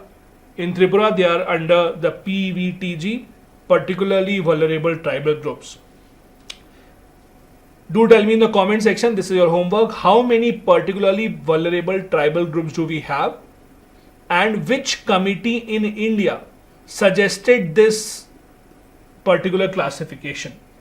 So tell me these two things. First, tell me how many particularly vulnerable tribal groups do we have in India and which committee had suggested that we should have something like this, that even among the tribals there are some groups that are even more vulnerable. Who suggested this? Do tell me. The crisis between the two states, Tripura and Mizoram, is not a new one. It started in 1995 when many Mizo groups demanded that the Brus should be removed from the state. They thought they're interfering in our elections. They thought that they're interfering in our resources, in our jobs, etc. About 35,000 Riangs continue to live in North Tripura camp as well as refugees, and many others have also been given the place to settle now in Tripura. Next news from China about space warfare. China has become the first country to launch what is called as a Near Space Command. What exactly is Near Space Command? What is this area all about? So basically, if you go higher from Earth, from 20 to 100 kilometers from Earth's surface, this is an area where it's called a no man's land. Why? This is an area where military aircraft can't go because there is very thin air, there won't be any oxygen. On the other hand, this is an area where satellites can't be placed because this is too close to the surface, so very high gravity. Satellites have to go higher than this. So this becomes an area where there are neither aircrafts flying nor there is satellite. So it becomes a no man's land. China has become the first country to establish a command called the Near Space Command that will have specific weapons to target this area. So they now have super hypersonic weapons that will be able to target this particular area. That is why it is in the news. It's called the space war. It's a part of the space warfare. Many countries are focusing on this. India also has been focusing on space warfare. America also has been doing that. Space warfare began in 1962 when the US exported a ground-based nuclear weapon in the space for the first time. Countries got worried. No one wanted nuclear weapons in the space, and that is why An outer space treaty was signed in 1967. It was to prevent the countries around the world from misusing outer space. Since then, many other similar treaties have been signed. This is the table you can remember from this. Outer space treaty, then we have the rescue agreement, which says that any country's astronaut who is in trouble should be rescued by other countries who can cooperate. So it's like if India's mission goes and there's an American astronaut or Pakistani astronaut, for example, in the space, we cannot say no, we have to rescue him back. Liability Convention, Moon Agreement, all these have been signed from time to time with regards to outer space and how it can be used. As I said, India has been working on its own space warfare efforts. In 2019, DRDO established something called a Defense Space Agency. It looks into developing India's civilian space technology for military purpose. We also had a successful mission SHRESHTA to tell or to prove that we can have anti-satellite missiles as well. We also have had our first space warfare exercise in 2019 called IND-SpaceX. The last news for this session is CTBT, Comprehensive Test Ban Treaty, that says that no country can have any nuclear tests anywhere. Not on land, not underwater, not in the atmosphere, nowhere. The reason why it is in the news is Putin has revoked Russia's ratification from Nuclear Test Ban Treaty. They had ratified it earlier, but Russia now, because of the situation with Ukraine, to basically send a signal to the world, Putin is saying that no, I will not be a part of it anymore. This treaty prohibits any nuclear weapon explosion anywhere in the world. It was opened for signature in 1996. As you can imagine, India has not signed it. We don't agree to this. We think that we still have a lot of testing to be done. Many other countries, interestingly, have not signed it. Pakistan, China, North Korea, and most interestingly, even the US has not signed it. Because it has not been signed by these countries, the treaty has not officially come into force. Please understand, there is another treaty called PTBT, where PTBT is Partial Test Ban Treaty. That one India has signed. Partial Test Ban Treaty says apart from land, you cannot have a nuclear explosion anywhere else.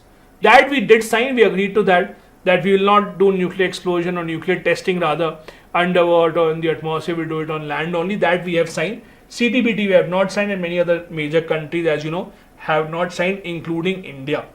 So India does not want any moratorium on the nuclear testing. There are many other interesting treaties about free nuclear zone.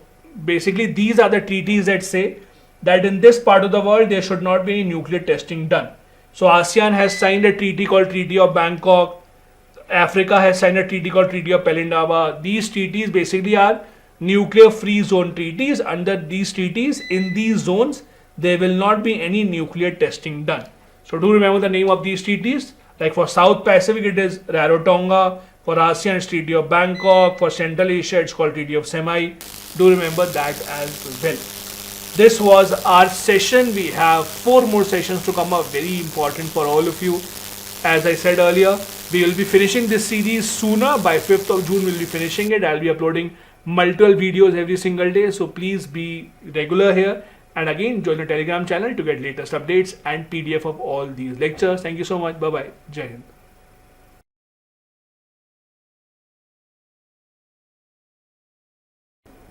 Hello and welcome to this next class of the Quick Revision Series for Prelims 2024. In this class, we are continuing with defense and security related news, and then we'll go on to places in news. We have about 3 more classes to go after this, and we'll be wrapping it up quickly so that you can have enough time to revise. Also, if you want and if you need the PDF of these lectures, join the Telegram channel. The link is in the description of the video. You would be able to get all the PDFs from there. Starting with the first news, Mahasagar. What exactly is this? This is an initiative of the Indian Navy to reach to other countries in the Indian Ocean region, small littoral countries and other countries around the world with their navies to collaborate. Basically, the government of India is trying to counter the reach of China.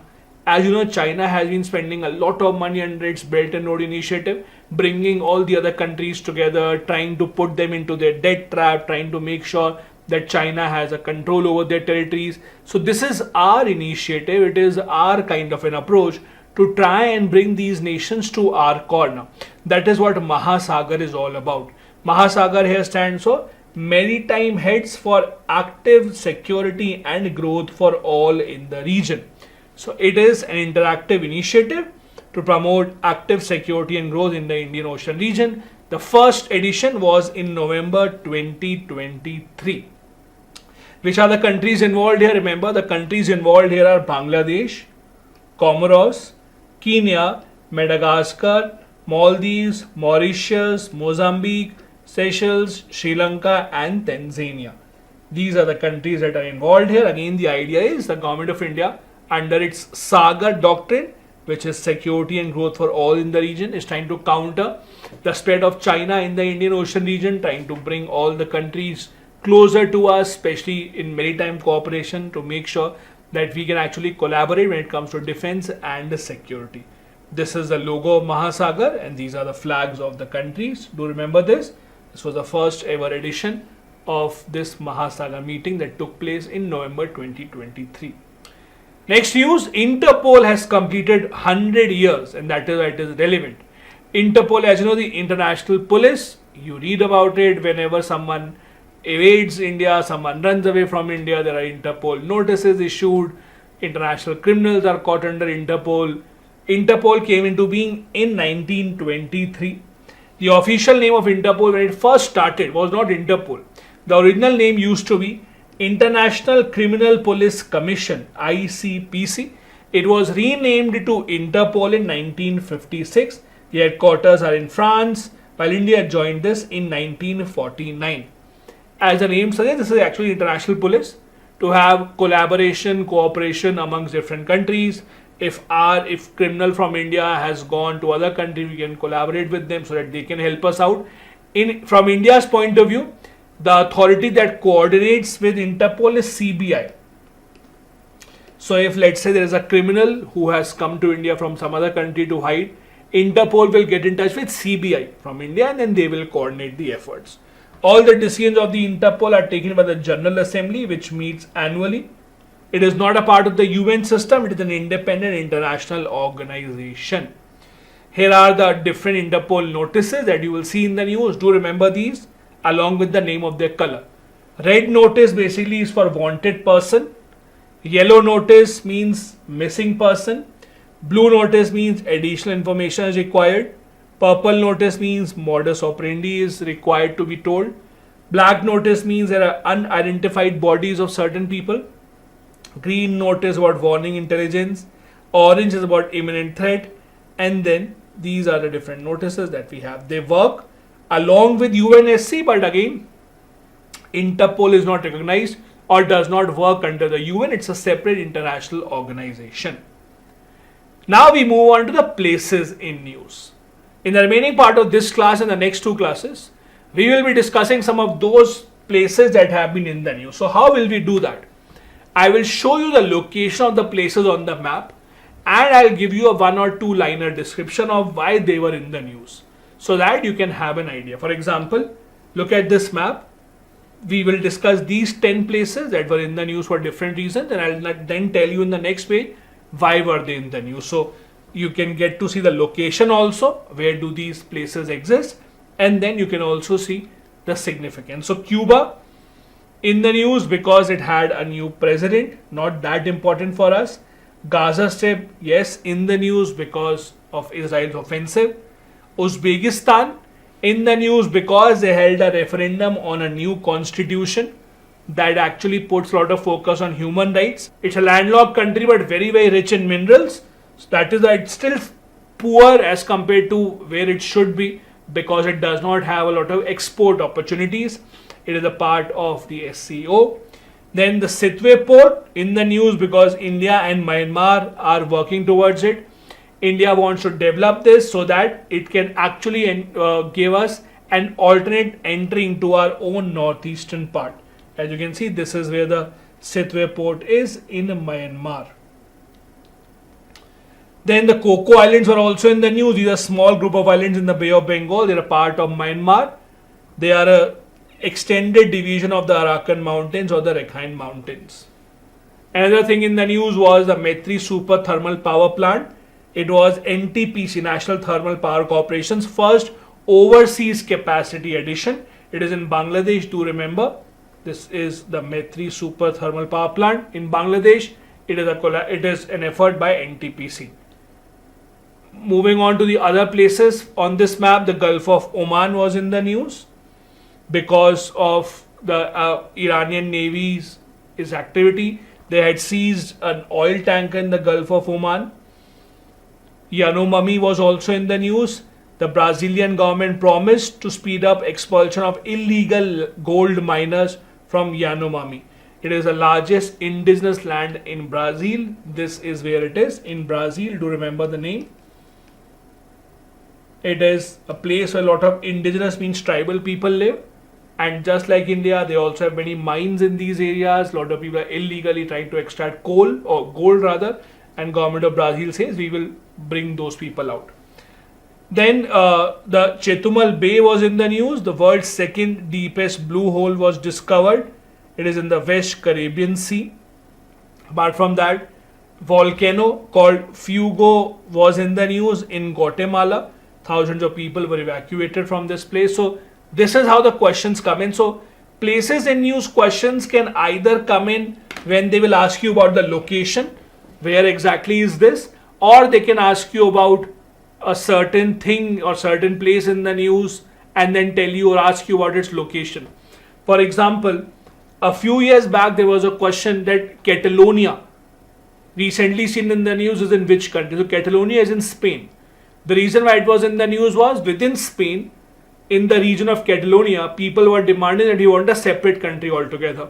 Their demand was that we should be separated, we don't want to be a part of Spain, we contribute most of our taxes, uneven development was the issue. So that kind of question was asked. So when you see places in news, the questions that can be asked is they will tell you the name of the place, volcano or a famous dam or a famous project, and they will ask you in which country is it or where, what exactly are the water bodies around it. That's why it's important. So learn it from this context. Kalaeua volcano was also in the news in Hawaii. This is the youngest and the most active shield volcano on the southern part of Hawaii, known as a Big Island. Another important place in the news was the Al-Hakim Mosque. It's in Egypt. It is a part of the World or UNESCO World Heritage Site as well. It was visited by the Indian Prime Minister as well. Then Chuka Hydro Project. It's a hydro project in Bhutan where India has revised the tariff of this, meaning that India will be giving more money to Bhutan for this. The Mayon volcano was also in the news. It is in Philippines. It is the world's most perfect volcanic cone. It has the best symmetry of all the volcanoes. Basically kind of like this symmetry, perfect. This is not perfect, but yes, this kind of a symmetry. Again, I can't draw a perfect volcano, but something like this. Fraser Island was in the news in Australia. Australia changed the name of Fraser Island to its traditional name Kagari. Australia, New Zealand, they have a lot of indigenous people who used to live in those lands before the whites came in and tried to conquer that. These indigenous people demand that their culture should be returned back to them. So this Fraser Island has been renamed to its original name now. It is the largest sandy island in the entire world. It's belonged to the Butchula people. Do remember this name? This can also be asked that Butchula people in the news belong to which country? They are called as the guardians of the land because they have been living in this area for a long time.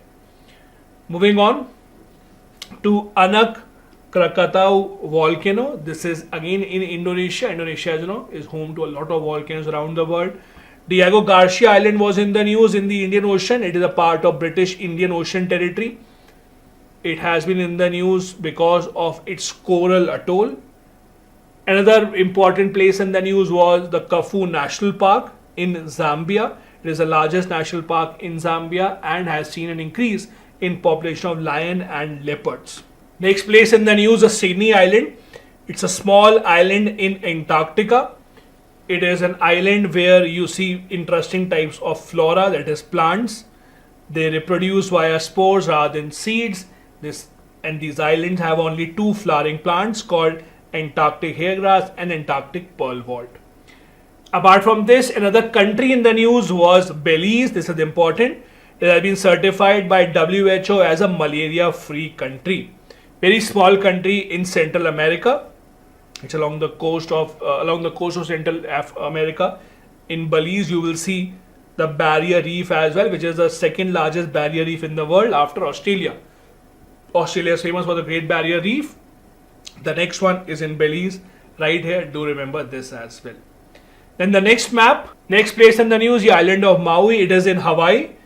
It is in the news because of a lot of wildfires that have broken out in Hawaii. It's an extremely beautiful island. A lot of movies are shot there. It is famous for its world famous beaches and the sacred Lao Valley, where a lot of humpback whales are found. Venice, as you know, in Italy, it has been added to the World Heritage Site in Danger list. So a lot of World Heritage Sites are in danger. Venice, it is believed that may go underwater. The water level is increasing, and that is why it is a site in danger. Then we have the Murmansk port. It is a part of India's engagement with Russia's Arctic region. India, as you know, has been collaborating with Russia to explore a lot of other possibilities in the Arctic region. India-bound goods from Russia have been handled in large quantities at the Murmansk port specifically. It is one of the largest ice-free ports in Russia. Other places in the news was the East Sea and the Fukushima nuclear park. The Fukushima nuclear plant was affected significantly when Japan had its tsunami. Since then, a lot of dangerous water, heavy water has been stored, and now Japan has been releasing that water into the ocean. About 1.34 million tons of radioactive water has been released into the Pacific Ocean. That is why it was in the news. Some of the other places in the news include the Papua New Guinea, because of the US interest in these small islands. These small islands, many of them have been on the target of China for increased collaboration. So US also looking at them very carefully. Gwadar port in the news. It's a port in Pakistan being built by China. It's a deep sea port in the Arabian Sea. Then we also have the Malawi country in the news, because parliamentary delegation from Malawi visited India. It's a landlocked country from Africa. Then we have Lake Titicaca in the news because of its low level of waterfalls, historically low due to the climate change issue. It is the largest freshwater lake in South America. It has been a part of UNESCO's World Heritage tentative list since 2005. Then a country in the news called Suriname, small country in northeast coast of South America. It has been in the news because it has signed a contract with Indian Pharmacopoeia Commission. Basically, there is a collaboration for health purposes between the two countries, India and Suriname. This is the next set of countries, next set of places are there in the news. That is the Orkney Island. It is basically an island that is looking to go off from UK and become a self-governing territory of Norway. Very interesting island.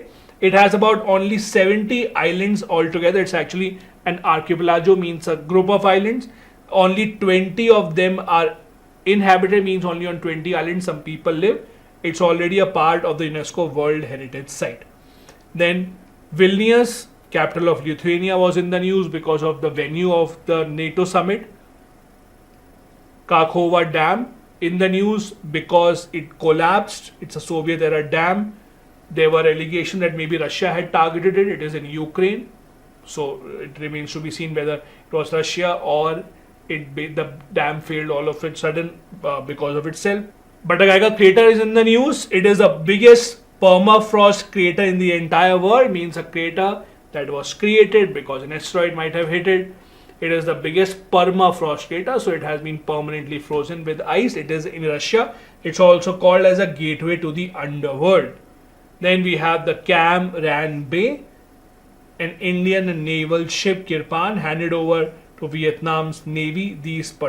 A ship in this particular bay area. This is in Vietnam. All these have been marked here as well on the map. You can see here. Strait of Hormuz, it's very near to India. It is in the news because of the rivalry as to what happens in between the Middle Eastern countries. Crimean Bridge, the bridge that basically joins the Russian mainland to Crimea, it was blown up that was in the news. Democratic Republic of Congo in the news because of increasing cholera cases. Then another volcano, Obinas, was in the news, and then Peru was in the news because it had declared a national emergency because of increasing cases of Guillain-Barré syndrome. Now, again, places in news is one of those kind of things that you have to remember. Obviously, these are a lot of stuff, so I don't think you could be able to remember all of them. But it's more about reading 3-4 times and hoping that most of it gets stuck into your mind. This is the next map, and again, places that have been in the news. You can read it by yourself if you want. There are certain mountains: Mont Blanc, Mount Vesuvius. Serbia also in the news. Gaza Strip, we have already discussed why it is in the news. Mount Blanc is in the news because it has been witnessed there's a reduction in its height over the past 2 years. Mont Blanc is also called as a roof of Europe.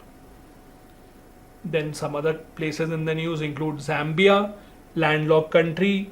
We have the Grand Ethiopian Renaissance Dam. It's a dam on the Blue Nile River, also called as a Millennium Dam. Atlas Mountains, Catalonia. Remember I told you about how it's a region in Spain. UPSC already has asked questions. Again, the same protests have broken out once again, that they want that whoever leaders of Catalonia were arrested, they should be released. Deception Island was also in the news. It's a part of line of islands called South Shetland Islands in the Antarctic.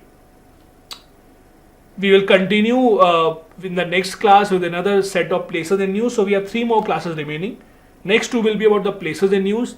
The last class will be very, very important for you, where I'll be telling you how do you have to attempt the paper, how can you get the best marks, what are the tricks that you have to apply. If you don't know the answer, how can you guess? All these things will be discussed in the last class, so do stay tuned. Thank you so much for joining in. Bye-bye. Jai Hind.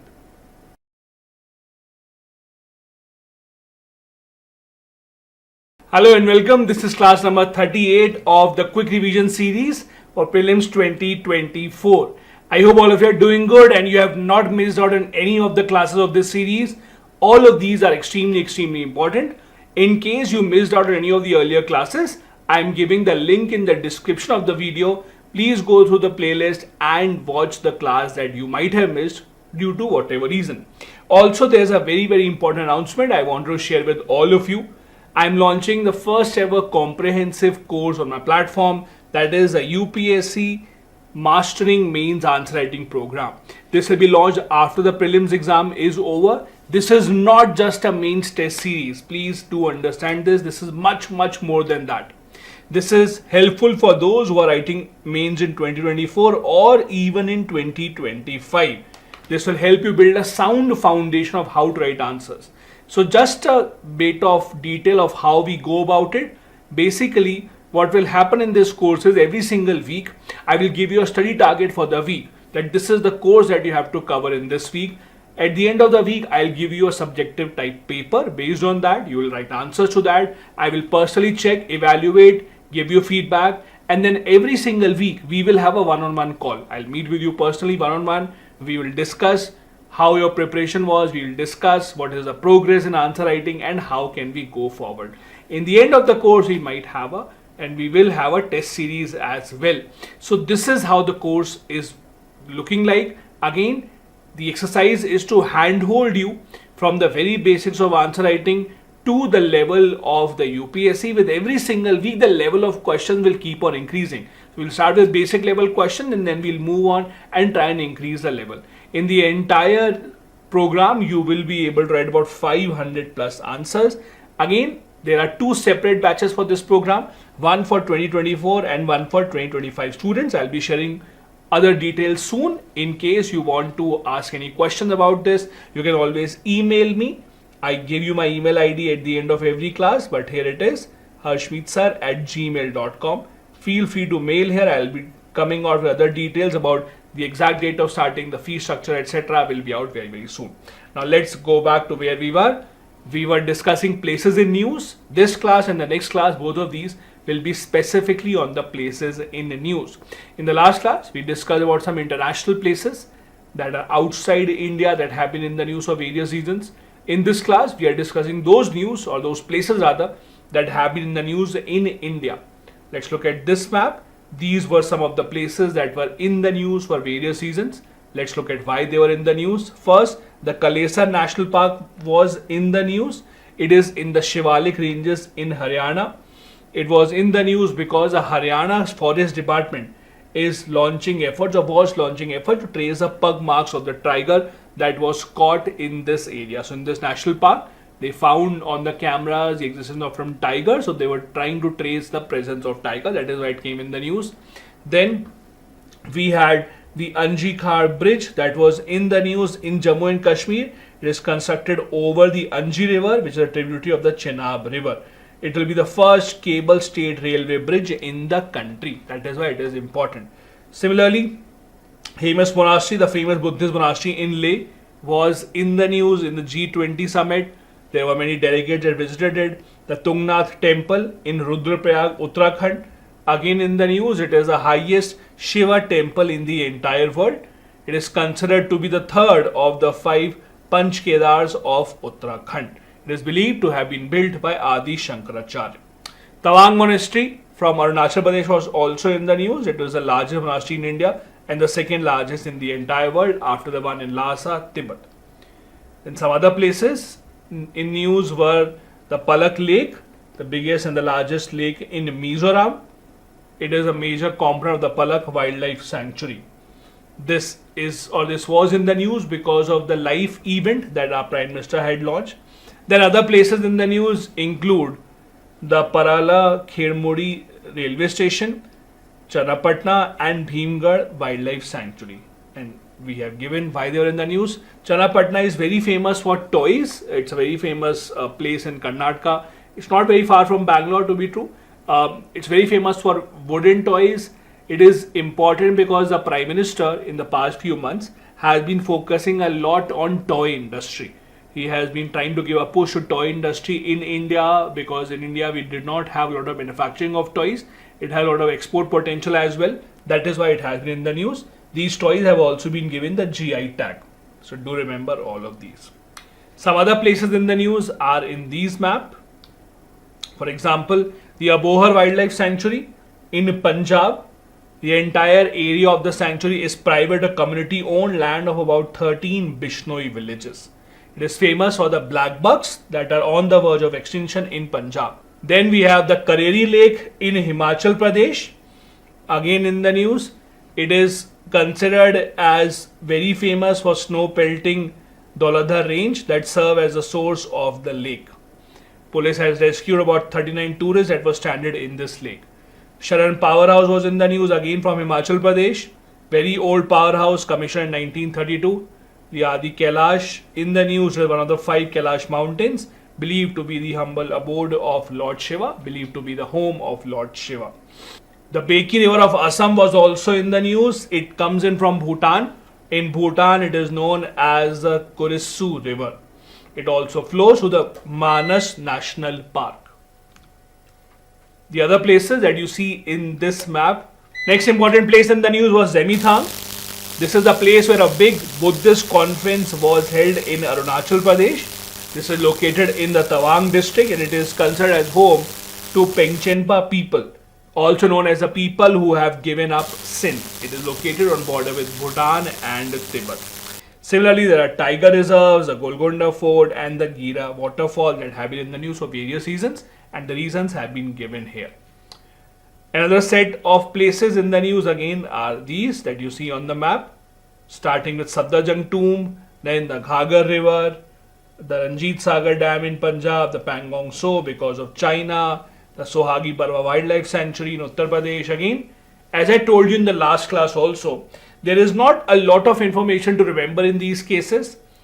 What you have to remember is just a couple of lines and mostly the stuff that has been highlighted, that has been made into bold here, so that just in case the UPSC does ask question with regards to why is it in the news, you should know about it, because these kind of questions are asked by the UPSC.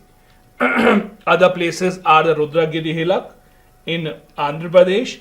It is a site where prehistoric rock painting from Mesolithic period has been found. We also have the Burachapori Wildlife Sanctuary in Assam that is in the news, the Puttaparthi, Mekadato Reservoir, all of these have been in the news due to various reasons. And again, couple of lines for each of these so that you can remember easily. Then the major ports in India. Now ports, we are discussing all the major ports. So there are major ports and minor ports in India. Major ports are those that are under central government. Minor ports are those that are controlled by the state government. We are not discussing some port in the news, but we are generally discussing all the major ports in India with their location so that you can actually get an idea. These are the major ports, and if there is something unique in them, you can remember. So we'll see what is unique. For example, we have the Deen Dayal port that is in Gujarat. It is also known as the Kandla port. It is a major hub for petroleum, chemical and iron. Petroleum because one of the world's largest oil refineries is in Jamnagar in Gujarat. So obviously that is why most of the petroleum would come there so that it is closer to that refinery. The famous Mumbai port, then the Jawaharlal Nehru port, also known as the Nhava Sheva port. It is the second largest container port in India after the Mundra port in Gujarat. Then we have the Mormugao port in Goa. It's an old port. It has been in use since the Second World War. The new Mangalore port, the Kochi port that we have. Kochi is a major port in the Arabian Sea side. It's the first transshipment port in India. Apart from that, the other ports that are in the news are the Tuticorin port. It is second place in the list of the largest ports in India. It's in Tuticorin, Tamil Nadu. It is located in the Gulf of Mannar. Then we have the Chennai port, the Kamarajar port, the Visakhapatnam port, Paradip port and the Kolkata port. Again, these are the major ports that we have, and these are the important things about those ports. Like for the Kolkata port, this is the oldest operating port in India, constructed by the East India Company as old as 1870. Similarly, Paradip port is important because it is situated at the confluence of Mahanadi River and the Bay of Bengal. It was commissioned in 1966. The Visakhapatnam port is the only major port in Andhra Pradesh, third largest state-owned port in India. These are the important major ports that we have in the country. We have 2 more classes to go. The next class will be again about places in news, and the last class will be about tricks and tips that you should keep in mind while attempting the prelims examination. Do stay tuned. As I promised, we will be wrapping this up by the 5th of June at max. Thank you so much. Bye-bye. Jai Hind.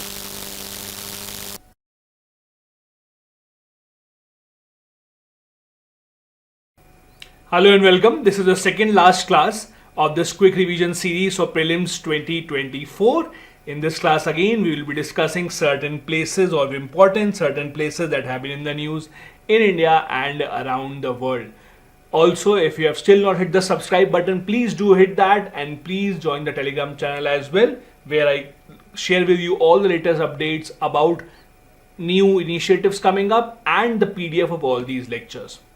Also, very important announcement. After prelims, we'll be launching our comprehensive Mastering UPSC Answer Writing program. This is not just a mainstay series. This is much more than that. This is a hand-holding program where I'll be personally mentoring you about how to write the answers. How it will work is every single week I'll give you a target, what to study, and then at the end of the week I'll give you a paper based on that syllabus. I'll check those answers, give you feedback, and then each week we'll have a live interaction between you and me, one-on-one interaction, where we will be discussing your progress and how to go about it. The level of questions will increase with each week so that by the end of the program, you are at the UPSC preparation level.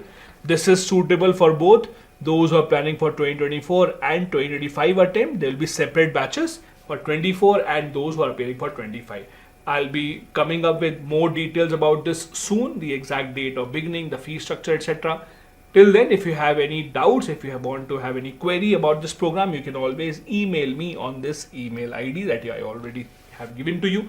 In this program, we will be answering more than 500 questions, so you'll be well prepared to meet any kind of challenges that UPSC might throw at you.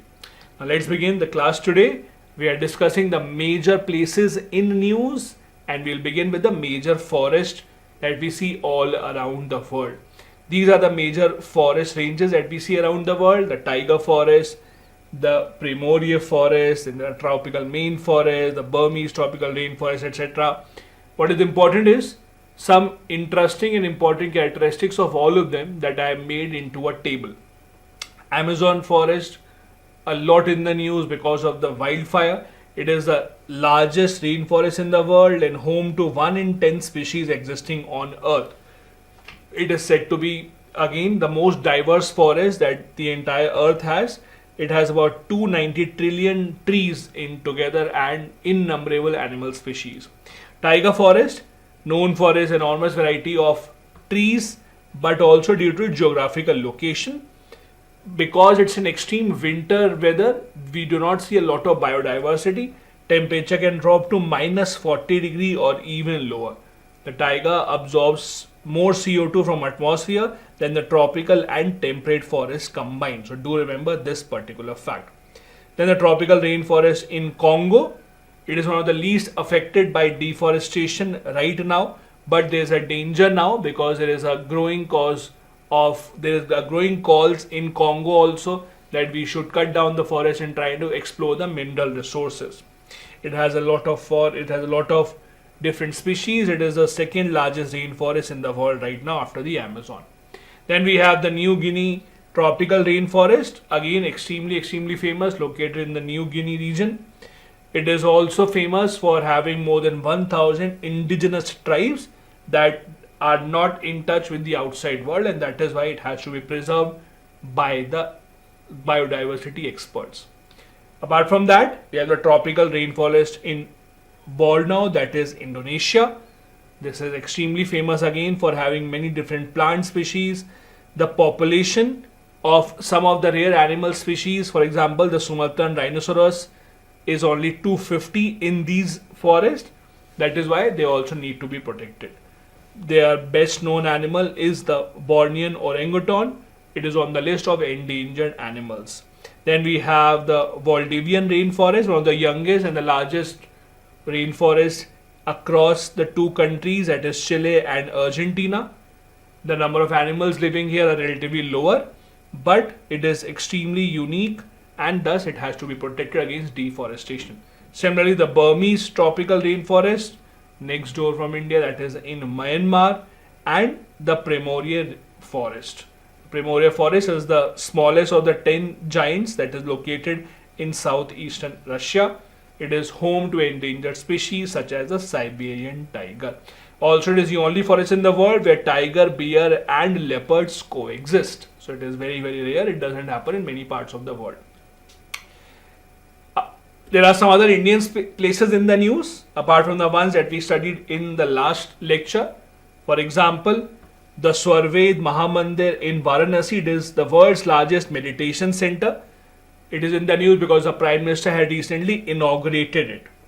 We have the Sultanpur National Park. It crosses multiple districts. In Gurugram, it has reported a decrease of 20-30% of migratory species. Then the Mullaperiyar Dam, the Zurai Bridge, the Rattle Hydroelectric Project, Sirpur Lake, all of these have been used for some reason or the other, either due to inauguration or due to some new project coming up. There are a couple of lines for each one of them. Do remember that as well. The Zuari Bridge is India's second longest cable-stayed bridge. It is again a sign of the infrastructure push that Government of India is giving in Jammu and Kashmir area. Then some other areas in this map include Morodharo, that is again a site from the Harappan civilization. It's similar to Dholavira. In this settlement, about 4,500 years old, there have been a lot of similarities as compared to Dholavira, and it suggests that there was once navigable water body nearby this, although this is now a desert. Then Vaitarna River, west flowing river situated in Mumbai, and the Tapi River, that was also in the news. Mulugu, that is a district in the state of Telangana. It was again in the news because of one of the largest tribal festivals that are held in this part of the world. And then the T50 tunnel, that is India's longest rain tunnel, a part of Udhampur Srinagar Baramulla rail link. It is known as T50. It is about 12.77 kilometers long. That is again in the news. Apart from that, the other major physical or the other major physical features of the earth that you must know about are the states. So there are some major states of the world that you should know about. Even if they are in the news or not in the news, you should know a few things about them. These are the important states, and I'll tell you a few details about them as well, but this is how they look on the map. First one, the Yucatan state. It separates Cuba from the Yucatan Peninsula of Mexico. The Hudson state. It links the Atlantic Ocean to the Labrador Sea to Hudson Bay in Canada. Then we have the Dover Strait. There's the narrowest part of the English Channel. We have the Bosphorus Strait, very famous in Turkey. It connects the Black Sea with the Sea of Marmara. This was in the news because this is an area where, again, not directly related to Ukraine and Russia, but again because Turkey was one of the mediating parties there. There was a Black Sea grain deal also, and that is why this Bosphorus Strait is in the news. The Strait of Hormuz, very near to India. It links the Persian Gulf with the Gulf of Oman and the Arabian Sea. It separates Iran from the Arabian Peninsula. Very important because a lot of oil producing, oil exporting countries lie in this region. So a lot of their oil is exported through this strait particularly. Then we have the Pak Strait between Tamil Nadu and Sri Lanka. You can see it on the map just south in India. Formosa Strait, also known as the Taiwan Strait, it separates Taiwan and mainland China. Then Tsushima Strait, also known as the Korea Strait, it lies between Japan and Korea. Then the Cook Strait, then the Sunda Strait, it is in the Java Sea in the Pacific Ocean. Then we have the Malacca Strait, it connects Andaman Sea with the South China Sea. So that is again important. The Strait of Malacca, one of the most important trade routes in the world. The Bab el-Mandab Strait, it links the Red Sea to the Gulf of Aden and the Indian Ocean, again extremely important, lies near the Horn of Africa. The Mozambique Channel, the Gibraltar Strait, which is again basically a strait between Europe and Africa. So this is where, after the English Channel, this strait is the world's busiest shipping lane. Then we have the Bering Strait, also separates Asia and North American continents. These are the important states in the world. Do try and remember the important characteristics of this. They have been asked in the past, which state connects which two land bodies, and that is why it is relevant. This was the second last session. We have the last session of this series coming up tomorrow. Very important and very interesting for all of you, where I will be discussing some tricks and tips of how to attempt the prelims paper to get the most out of it. Do not miss that one. Again, more details about the mains answer writing initiative will be out very soon. If you want to know more about this, you can always email me. Thank you so much. I'll see you tomorrow for the last class of this series. Bye-bye. Have a good day. Jai Hind.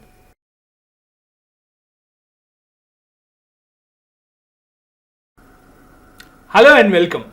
We have now come to the end of this 40-day quick revision series for Prelims 2024. Over the last 40 days, we have covered all the subjects which are important from the UPSC Prelims examination point of view, especially with regards to current affairs from the past 365 days. If you have missed out on any of the classes, I am giving a playlist in the description of the video. In the thumbnail of every video, I have mentioned the subject as well. So whichever subject that you have missed out or whichever subject you're not feeling comfortable about, please feel free to go ahead and check that out. It will be really helpful for you to revise.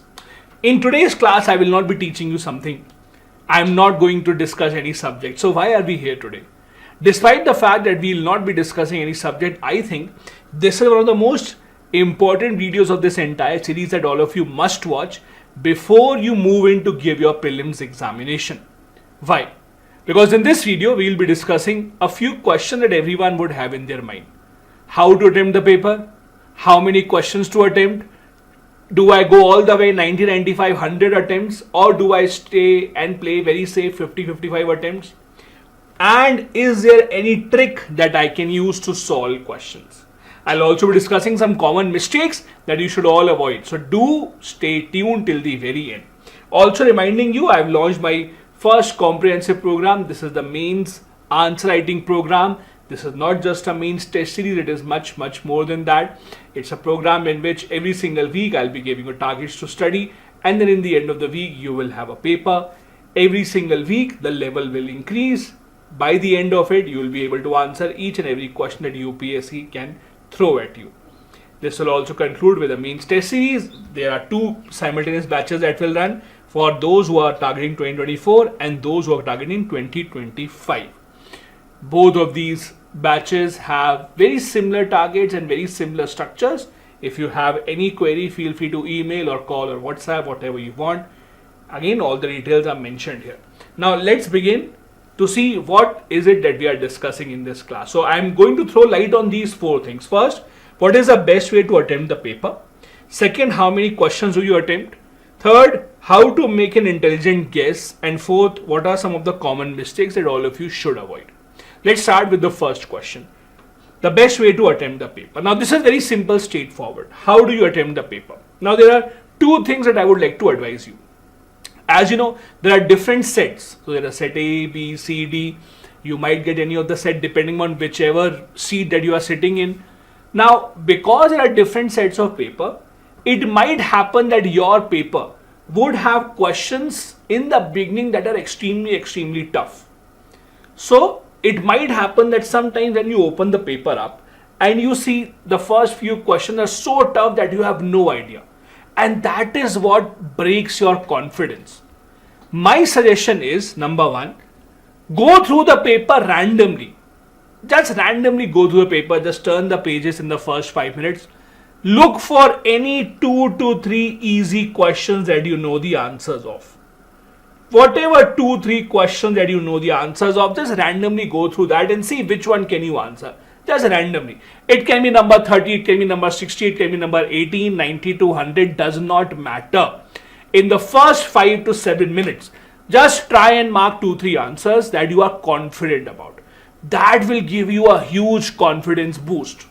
That will tell you that, okay, whatever you have studied is right, you are on the right track, you don't need to worry so much about it. You might not get these 2-3 questions which are easy in the beginning of your paper. If you get them in the very beginning of your paper, question number 1, 2, 3, very good, you're very lucky. But if in number 1, 2, 3 you get some difficult questions, you have no idea what these are, don't worry, calm yourself down, just randomly turn the pages, look for those easy questions that you know. And trust me, if you are prepared well, you will find some very easy questions. If you have prepared well, if you have given the preparation at least 1 year, you will find some easy questions. So make sure that you go through these 3-4 questions, mark them, and then you will settle down. That will give you a world of confidence. And then you can begin starting from number 1. Because you want to give yourself that confidence that, okay, I am not out of place here. I know some things and then I can begin. So first do that. Secondly, how do you attempt the paper? Now, second thing that I usually tell students is, you get your booklet and you start reading the questions. Only mark those questions in the beginning where you are 100% confident. Only mark those questions, only mark those answers where you know, yes, this is the answer. Don't mark any other question. Go to 1 to 100, one by one, read all the questions. Only attempt those where you are 100% confident. Now, usually what happens in this case? Usually you will spend about half an hour, 40-45 minutes in this exercise. And by the end of it, 1 to 100, when you go to all these questions, you might be able to attempt 30-35 questions. In some cases, if you are very well prepared, you might also reach 40 questions, but that is fine. In most cases, you will reach 25 to 30 questions in this first round. So first round will be, again, only mark those questions where you are 100% confident that yes, I know what exactly is the answer to this. Once you have finished up till 100, then again start from the beginning and then mark those questions where you are confused between two options. There will be a lot of questions where you will be confused between two options. So in the second round, you only attempt those questions where you are confused between two options. Where you know that out of the 4, at least 2 options are not true. You are confused only in 2. Where you have a 50-50 chance of getting it right. Only attempt those questions and then again come till the end. Now count how many questions have you already attempted. If in this exercise, by marking all the questions where you are confident and by marking those where you are confused between 2 options, if you have already reached, let's say, 70 attempts, if you have already answered 70 questions, this is good enough. if you see the trend in the past few years, cutoffs have been reducing with the increase in difficulty in CSAT and increase in difficulty of the options also, the cutoff seems to be declining. So even if you don't go and take your attempt to 85, 89, that is absolutely fine. If by doing this, that is marking wherever you are 100% confident and marking those where you are confident between two options. If you have already, let's say 70 attempts, then you don't need to worry. You can stay back and relax. If you are still, let's say at 50, 55 attempts only, then you need to do some more questions, because 50, 55 attempts are just not enough, because you will still have some questions where you would have marked the answer wrong. In the third step, this is where, or in the fourth step rather, this is where you will look for those questions where you're confused between three options. So this is the idea of how to perfectly attempt the paper. First, mark only those questions where you're 100% confident. Then mark those questions where you're confident between two options or more. See how many have you attempted already. If not, then go ahead. In the first paper, that is GS1 paper, in prelims, you will never have shortage of time. Trust me. There's always enough time. The shortage of time usually occurs in the mains examination. In the prelims, there is no shortage of time. So you can do this practice very, very, very easily. The second big question everyone has in their mind is how many questions to attempt. Now the interesting part is that this answer to this question has been changing in the past few years. See, how many questions to attempt is a question that you need to answer based on the cutoffs that we see. In the past few years, the cutoffs have been declining. Let me give you an example.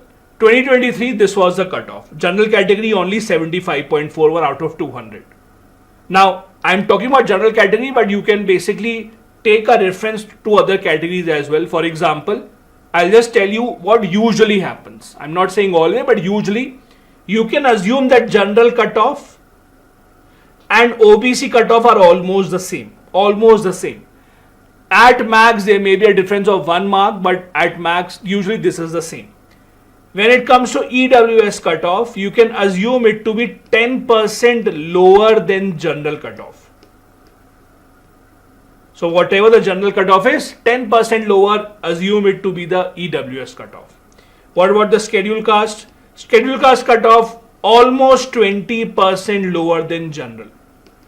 Almost 20% lower than general. And then if you look at scheduled tribes, almost 30% lower than general. Again, I am not saying this is a rule. I am just giving you a pattern that we have seen in the last few years.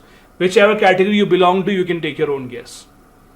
So general and OBC usually the same cutoff, very little difference, 1.5, 0.6 marks is the difference usually, not more than that. EWS, that has just started a few years back, 10% lower than general usually. Scheduled caste can be 20% lower than general, scheduled tribe can be 30%. Again, I am not saying this is always a rule.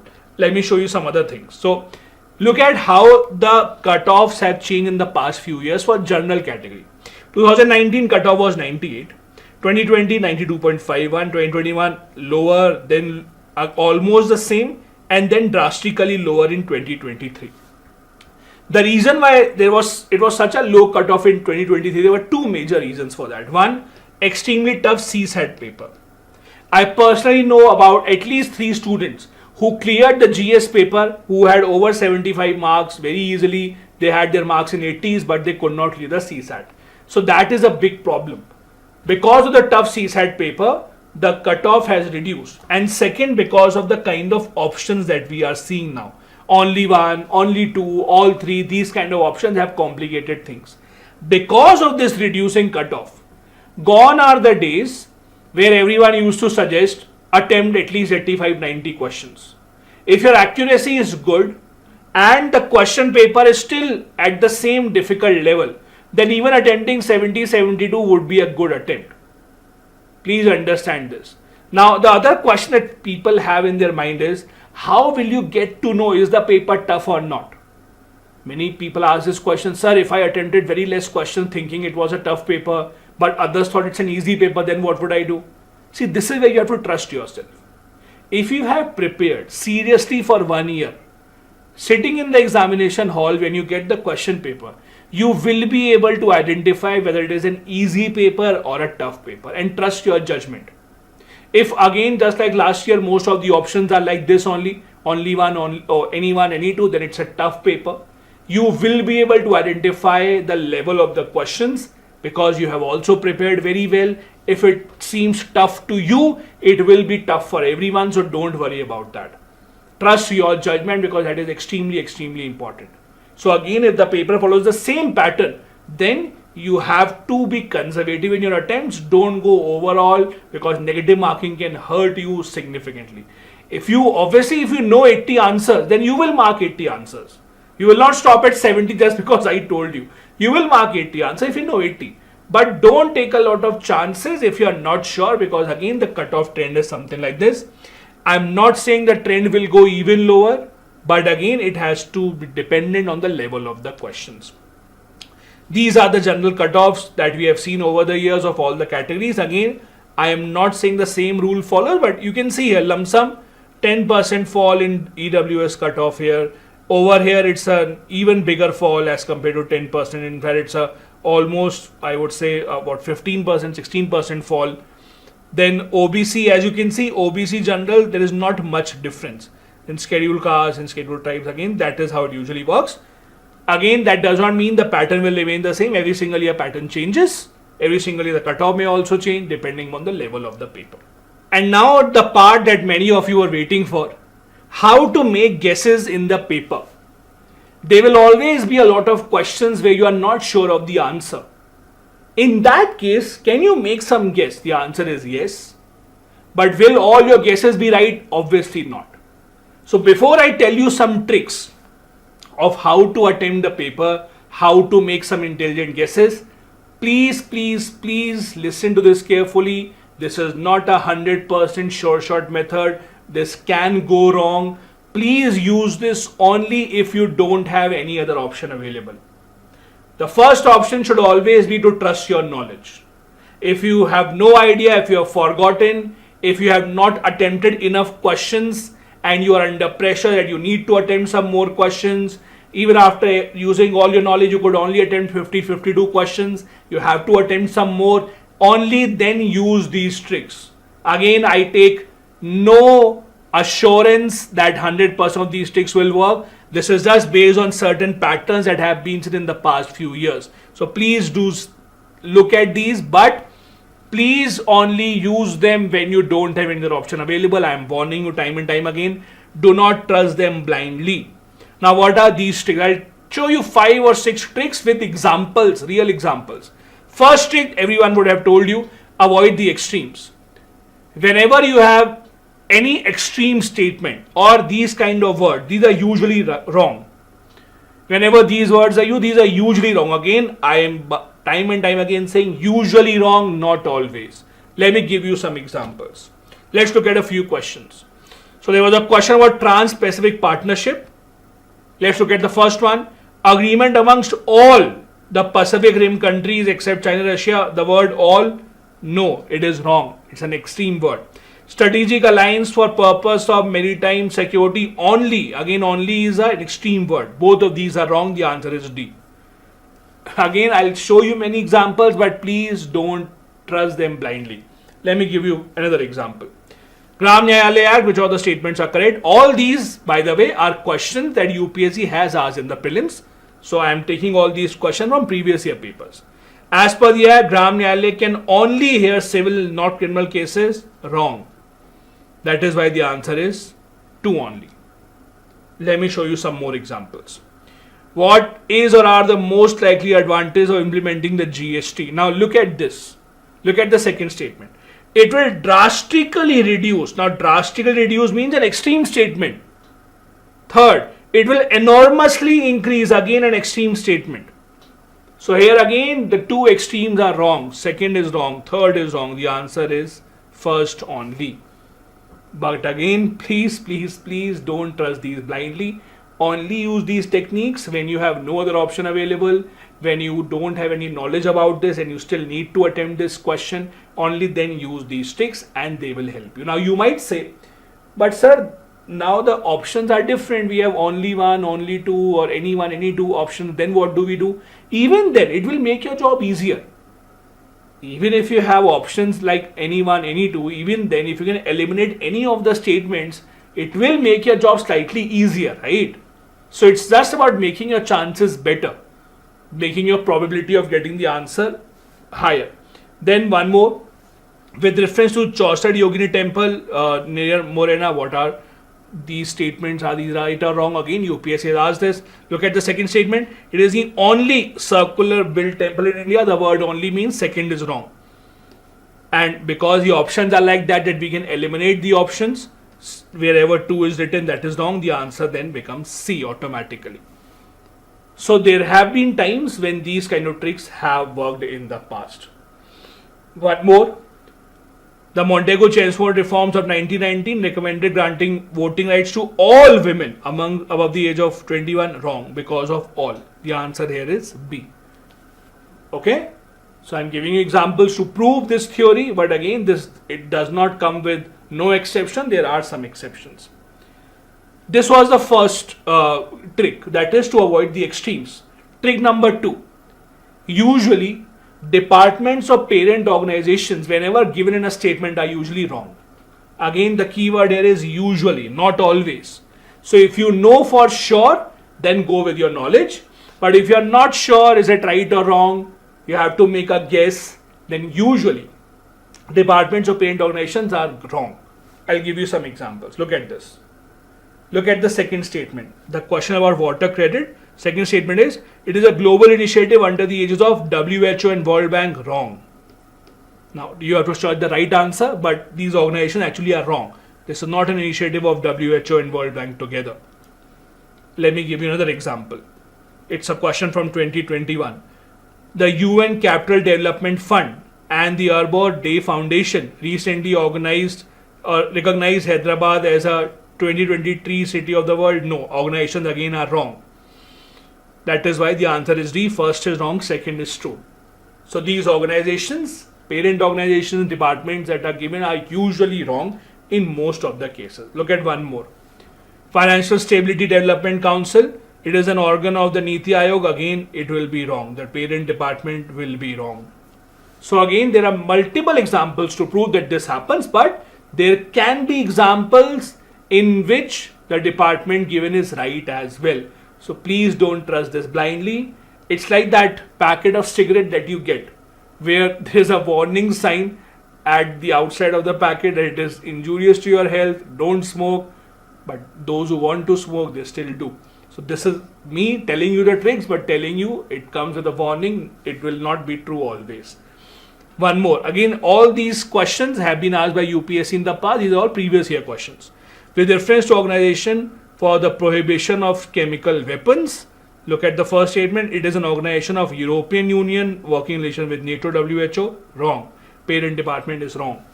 So whenever you have these kind of parent departments or organizations given that this organization does this job, it is usually wrong by UPSC. It's a pattern that has been seen over the years.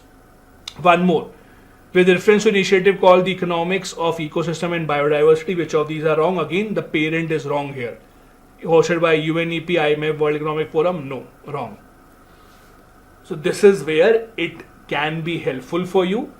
If you want to attempt more and you think you have not attempted enough, these are certain tricks that you can actually apply. One more. The Global Ocean Commission grants licenses for seabed exploration? No. Wrong organization. Again, the answer is 2 and 3 only. So this is how you can attempt more questions. Trick number 3. In most of the cases, again, please be aware, not always would it work for you, but in most of the cases, if a statement has certain dates, years or figures, they are usually wrong. Usually wrong, not always, usually wrong. Let me take you some examples. Question about Agenda 21. Second statement says it was originated in a world summit held in 2002. No, the year is wrong.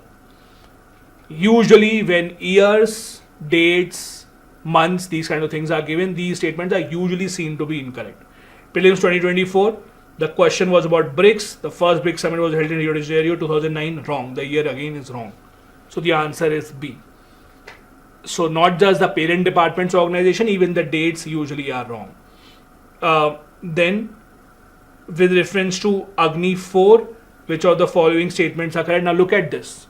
We are applying two tricks here. Second statement, fueled by liquid propellant only. So word only means it's wrong. Second, again a figure has been given. Again wrong. The range of Agni 4 is not 7500 kilometers. In fact, Agni 5 also is only 5000 kilometers of range. So again, this is wrong. So these are some of the things that you can apply if you are in a situation where you want to attempt more questions but you don't know. Now to the last part. What are some of the common mistakes that many students do and what do you need to avoid here? First, the most common mistake or blunder rather I would say many people do, you might also have a habit of it. Many students, what they do is they mark a question, they know what the answer is, so they will mark the answer in the question paper. They believe that after solving all the questions in the very end, then I will basically mark the answer in the OMR sheet. If you are also one of them, and again, I don't know the logic behind it, but many people do this, that you solve the question, but you mark the answer only in your question paper. You don't mark it in the answer sheet, don't mark it in the OMR. I don't know the logic, but the plan is that in the end, I will mark all the questions in the OMR one by one all together. Please don't do that. I know many students who could not calculate how much time would it take to mark those rounds, to mark those dots in the OMR. There have been times when the time was over, the OMR was taken away from them. They had solved a lot of questions in the question paper, but they just could not mark it in the OMR. So please, please, please don't do that mistake. Please don't do that mistake where you just mark all the questions here in the question paper and don't write them in the OMR. Please, the best part or the best suggestion I would say is when you have written the answer, mark it in the OMR directly.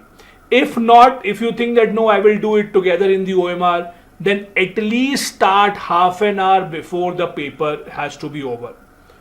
Give yourself at least half an hour or even more, because you don't know how much time would it actually take you to mark all these answers. So if you still want to follow that habit, that no, I will mark my answers in the OMR in the end only, then give yourself at least 30 minutes of time, if not more. At least 30 minutes have to be given. Please, please, please keep that in mind. One more thing about CSAT paper. The CSAT paper has been becoming tougher every single year, which is a fact. Now, I can't tell you right now how to get the best out of CSAT paper. The pattern has changed. In the past 1-2 years, you are not even getting those questions where if you solve one question, you can mark 3 or 4 answers. But in the CSAT paper, when you get the paper, open up the paper. If you have those kind of questions, graph-based, table-based questions, where by solving one table, you are able to answer 3-4 questions which are related to it, please start with those questions. As I said, in the past few years, in the past 1-2 years, we don't get those kind of questions. But if you do get those questions, please give most time to those. When you start attempting your paper, search for those questions where table or graph based questions have been given, where even if you give 10, 12, 15 minutes to solve that table, fine. At least you will be able to answer 3 to 4 questions based on that, which will all be correct. So please make sure you do that. One more other mistake that people do. See, this is what UPSC has on their website. The UPSC basically gives a warning to not write anything else on the sheet which you are not supposed to write. It can be anything. Do not write anything else. Any religious symbol, any slogan, nothing. Do not write anything on the sheet, on the OMR sheet that you have to. Now these are mains papers, but even in the OMR sheet, please, please, please do not write except what you are supposed to write. Just mark your answers, roll number, etc. That is good enough. Please, please, please don't do this mistake. Do not write anything else over the paper, under the paper. You might be the most religious person in the world. Keep your God to yourself. The God will help you. Writing the God's name or any number on the paper will certainly not help you out, and it might actually go against you. Please don't do that. Also, do not write your name wherever it is not required. It is all very, very strictly prohibited by the UPSC. And this is the official curtain down on this quick revision series of Prelims 2024. I hope you have enjoyed it. I hope it has been helpful for all of you. and I really wish you all the very best for the upcoming prelims examination. I will be making a few more videos related to prelims before the prelims examination hits.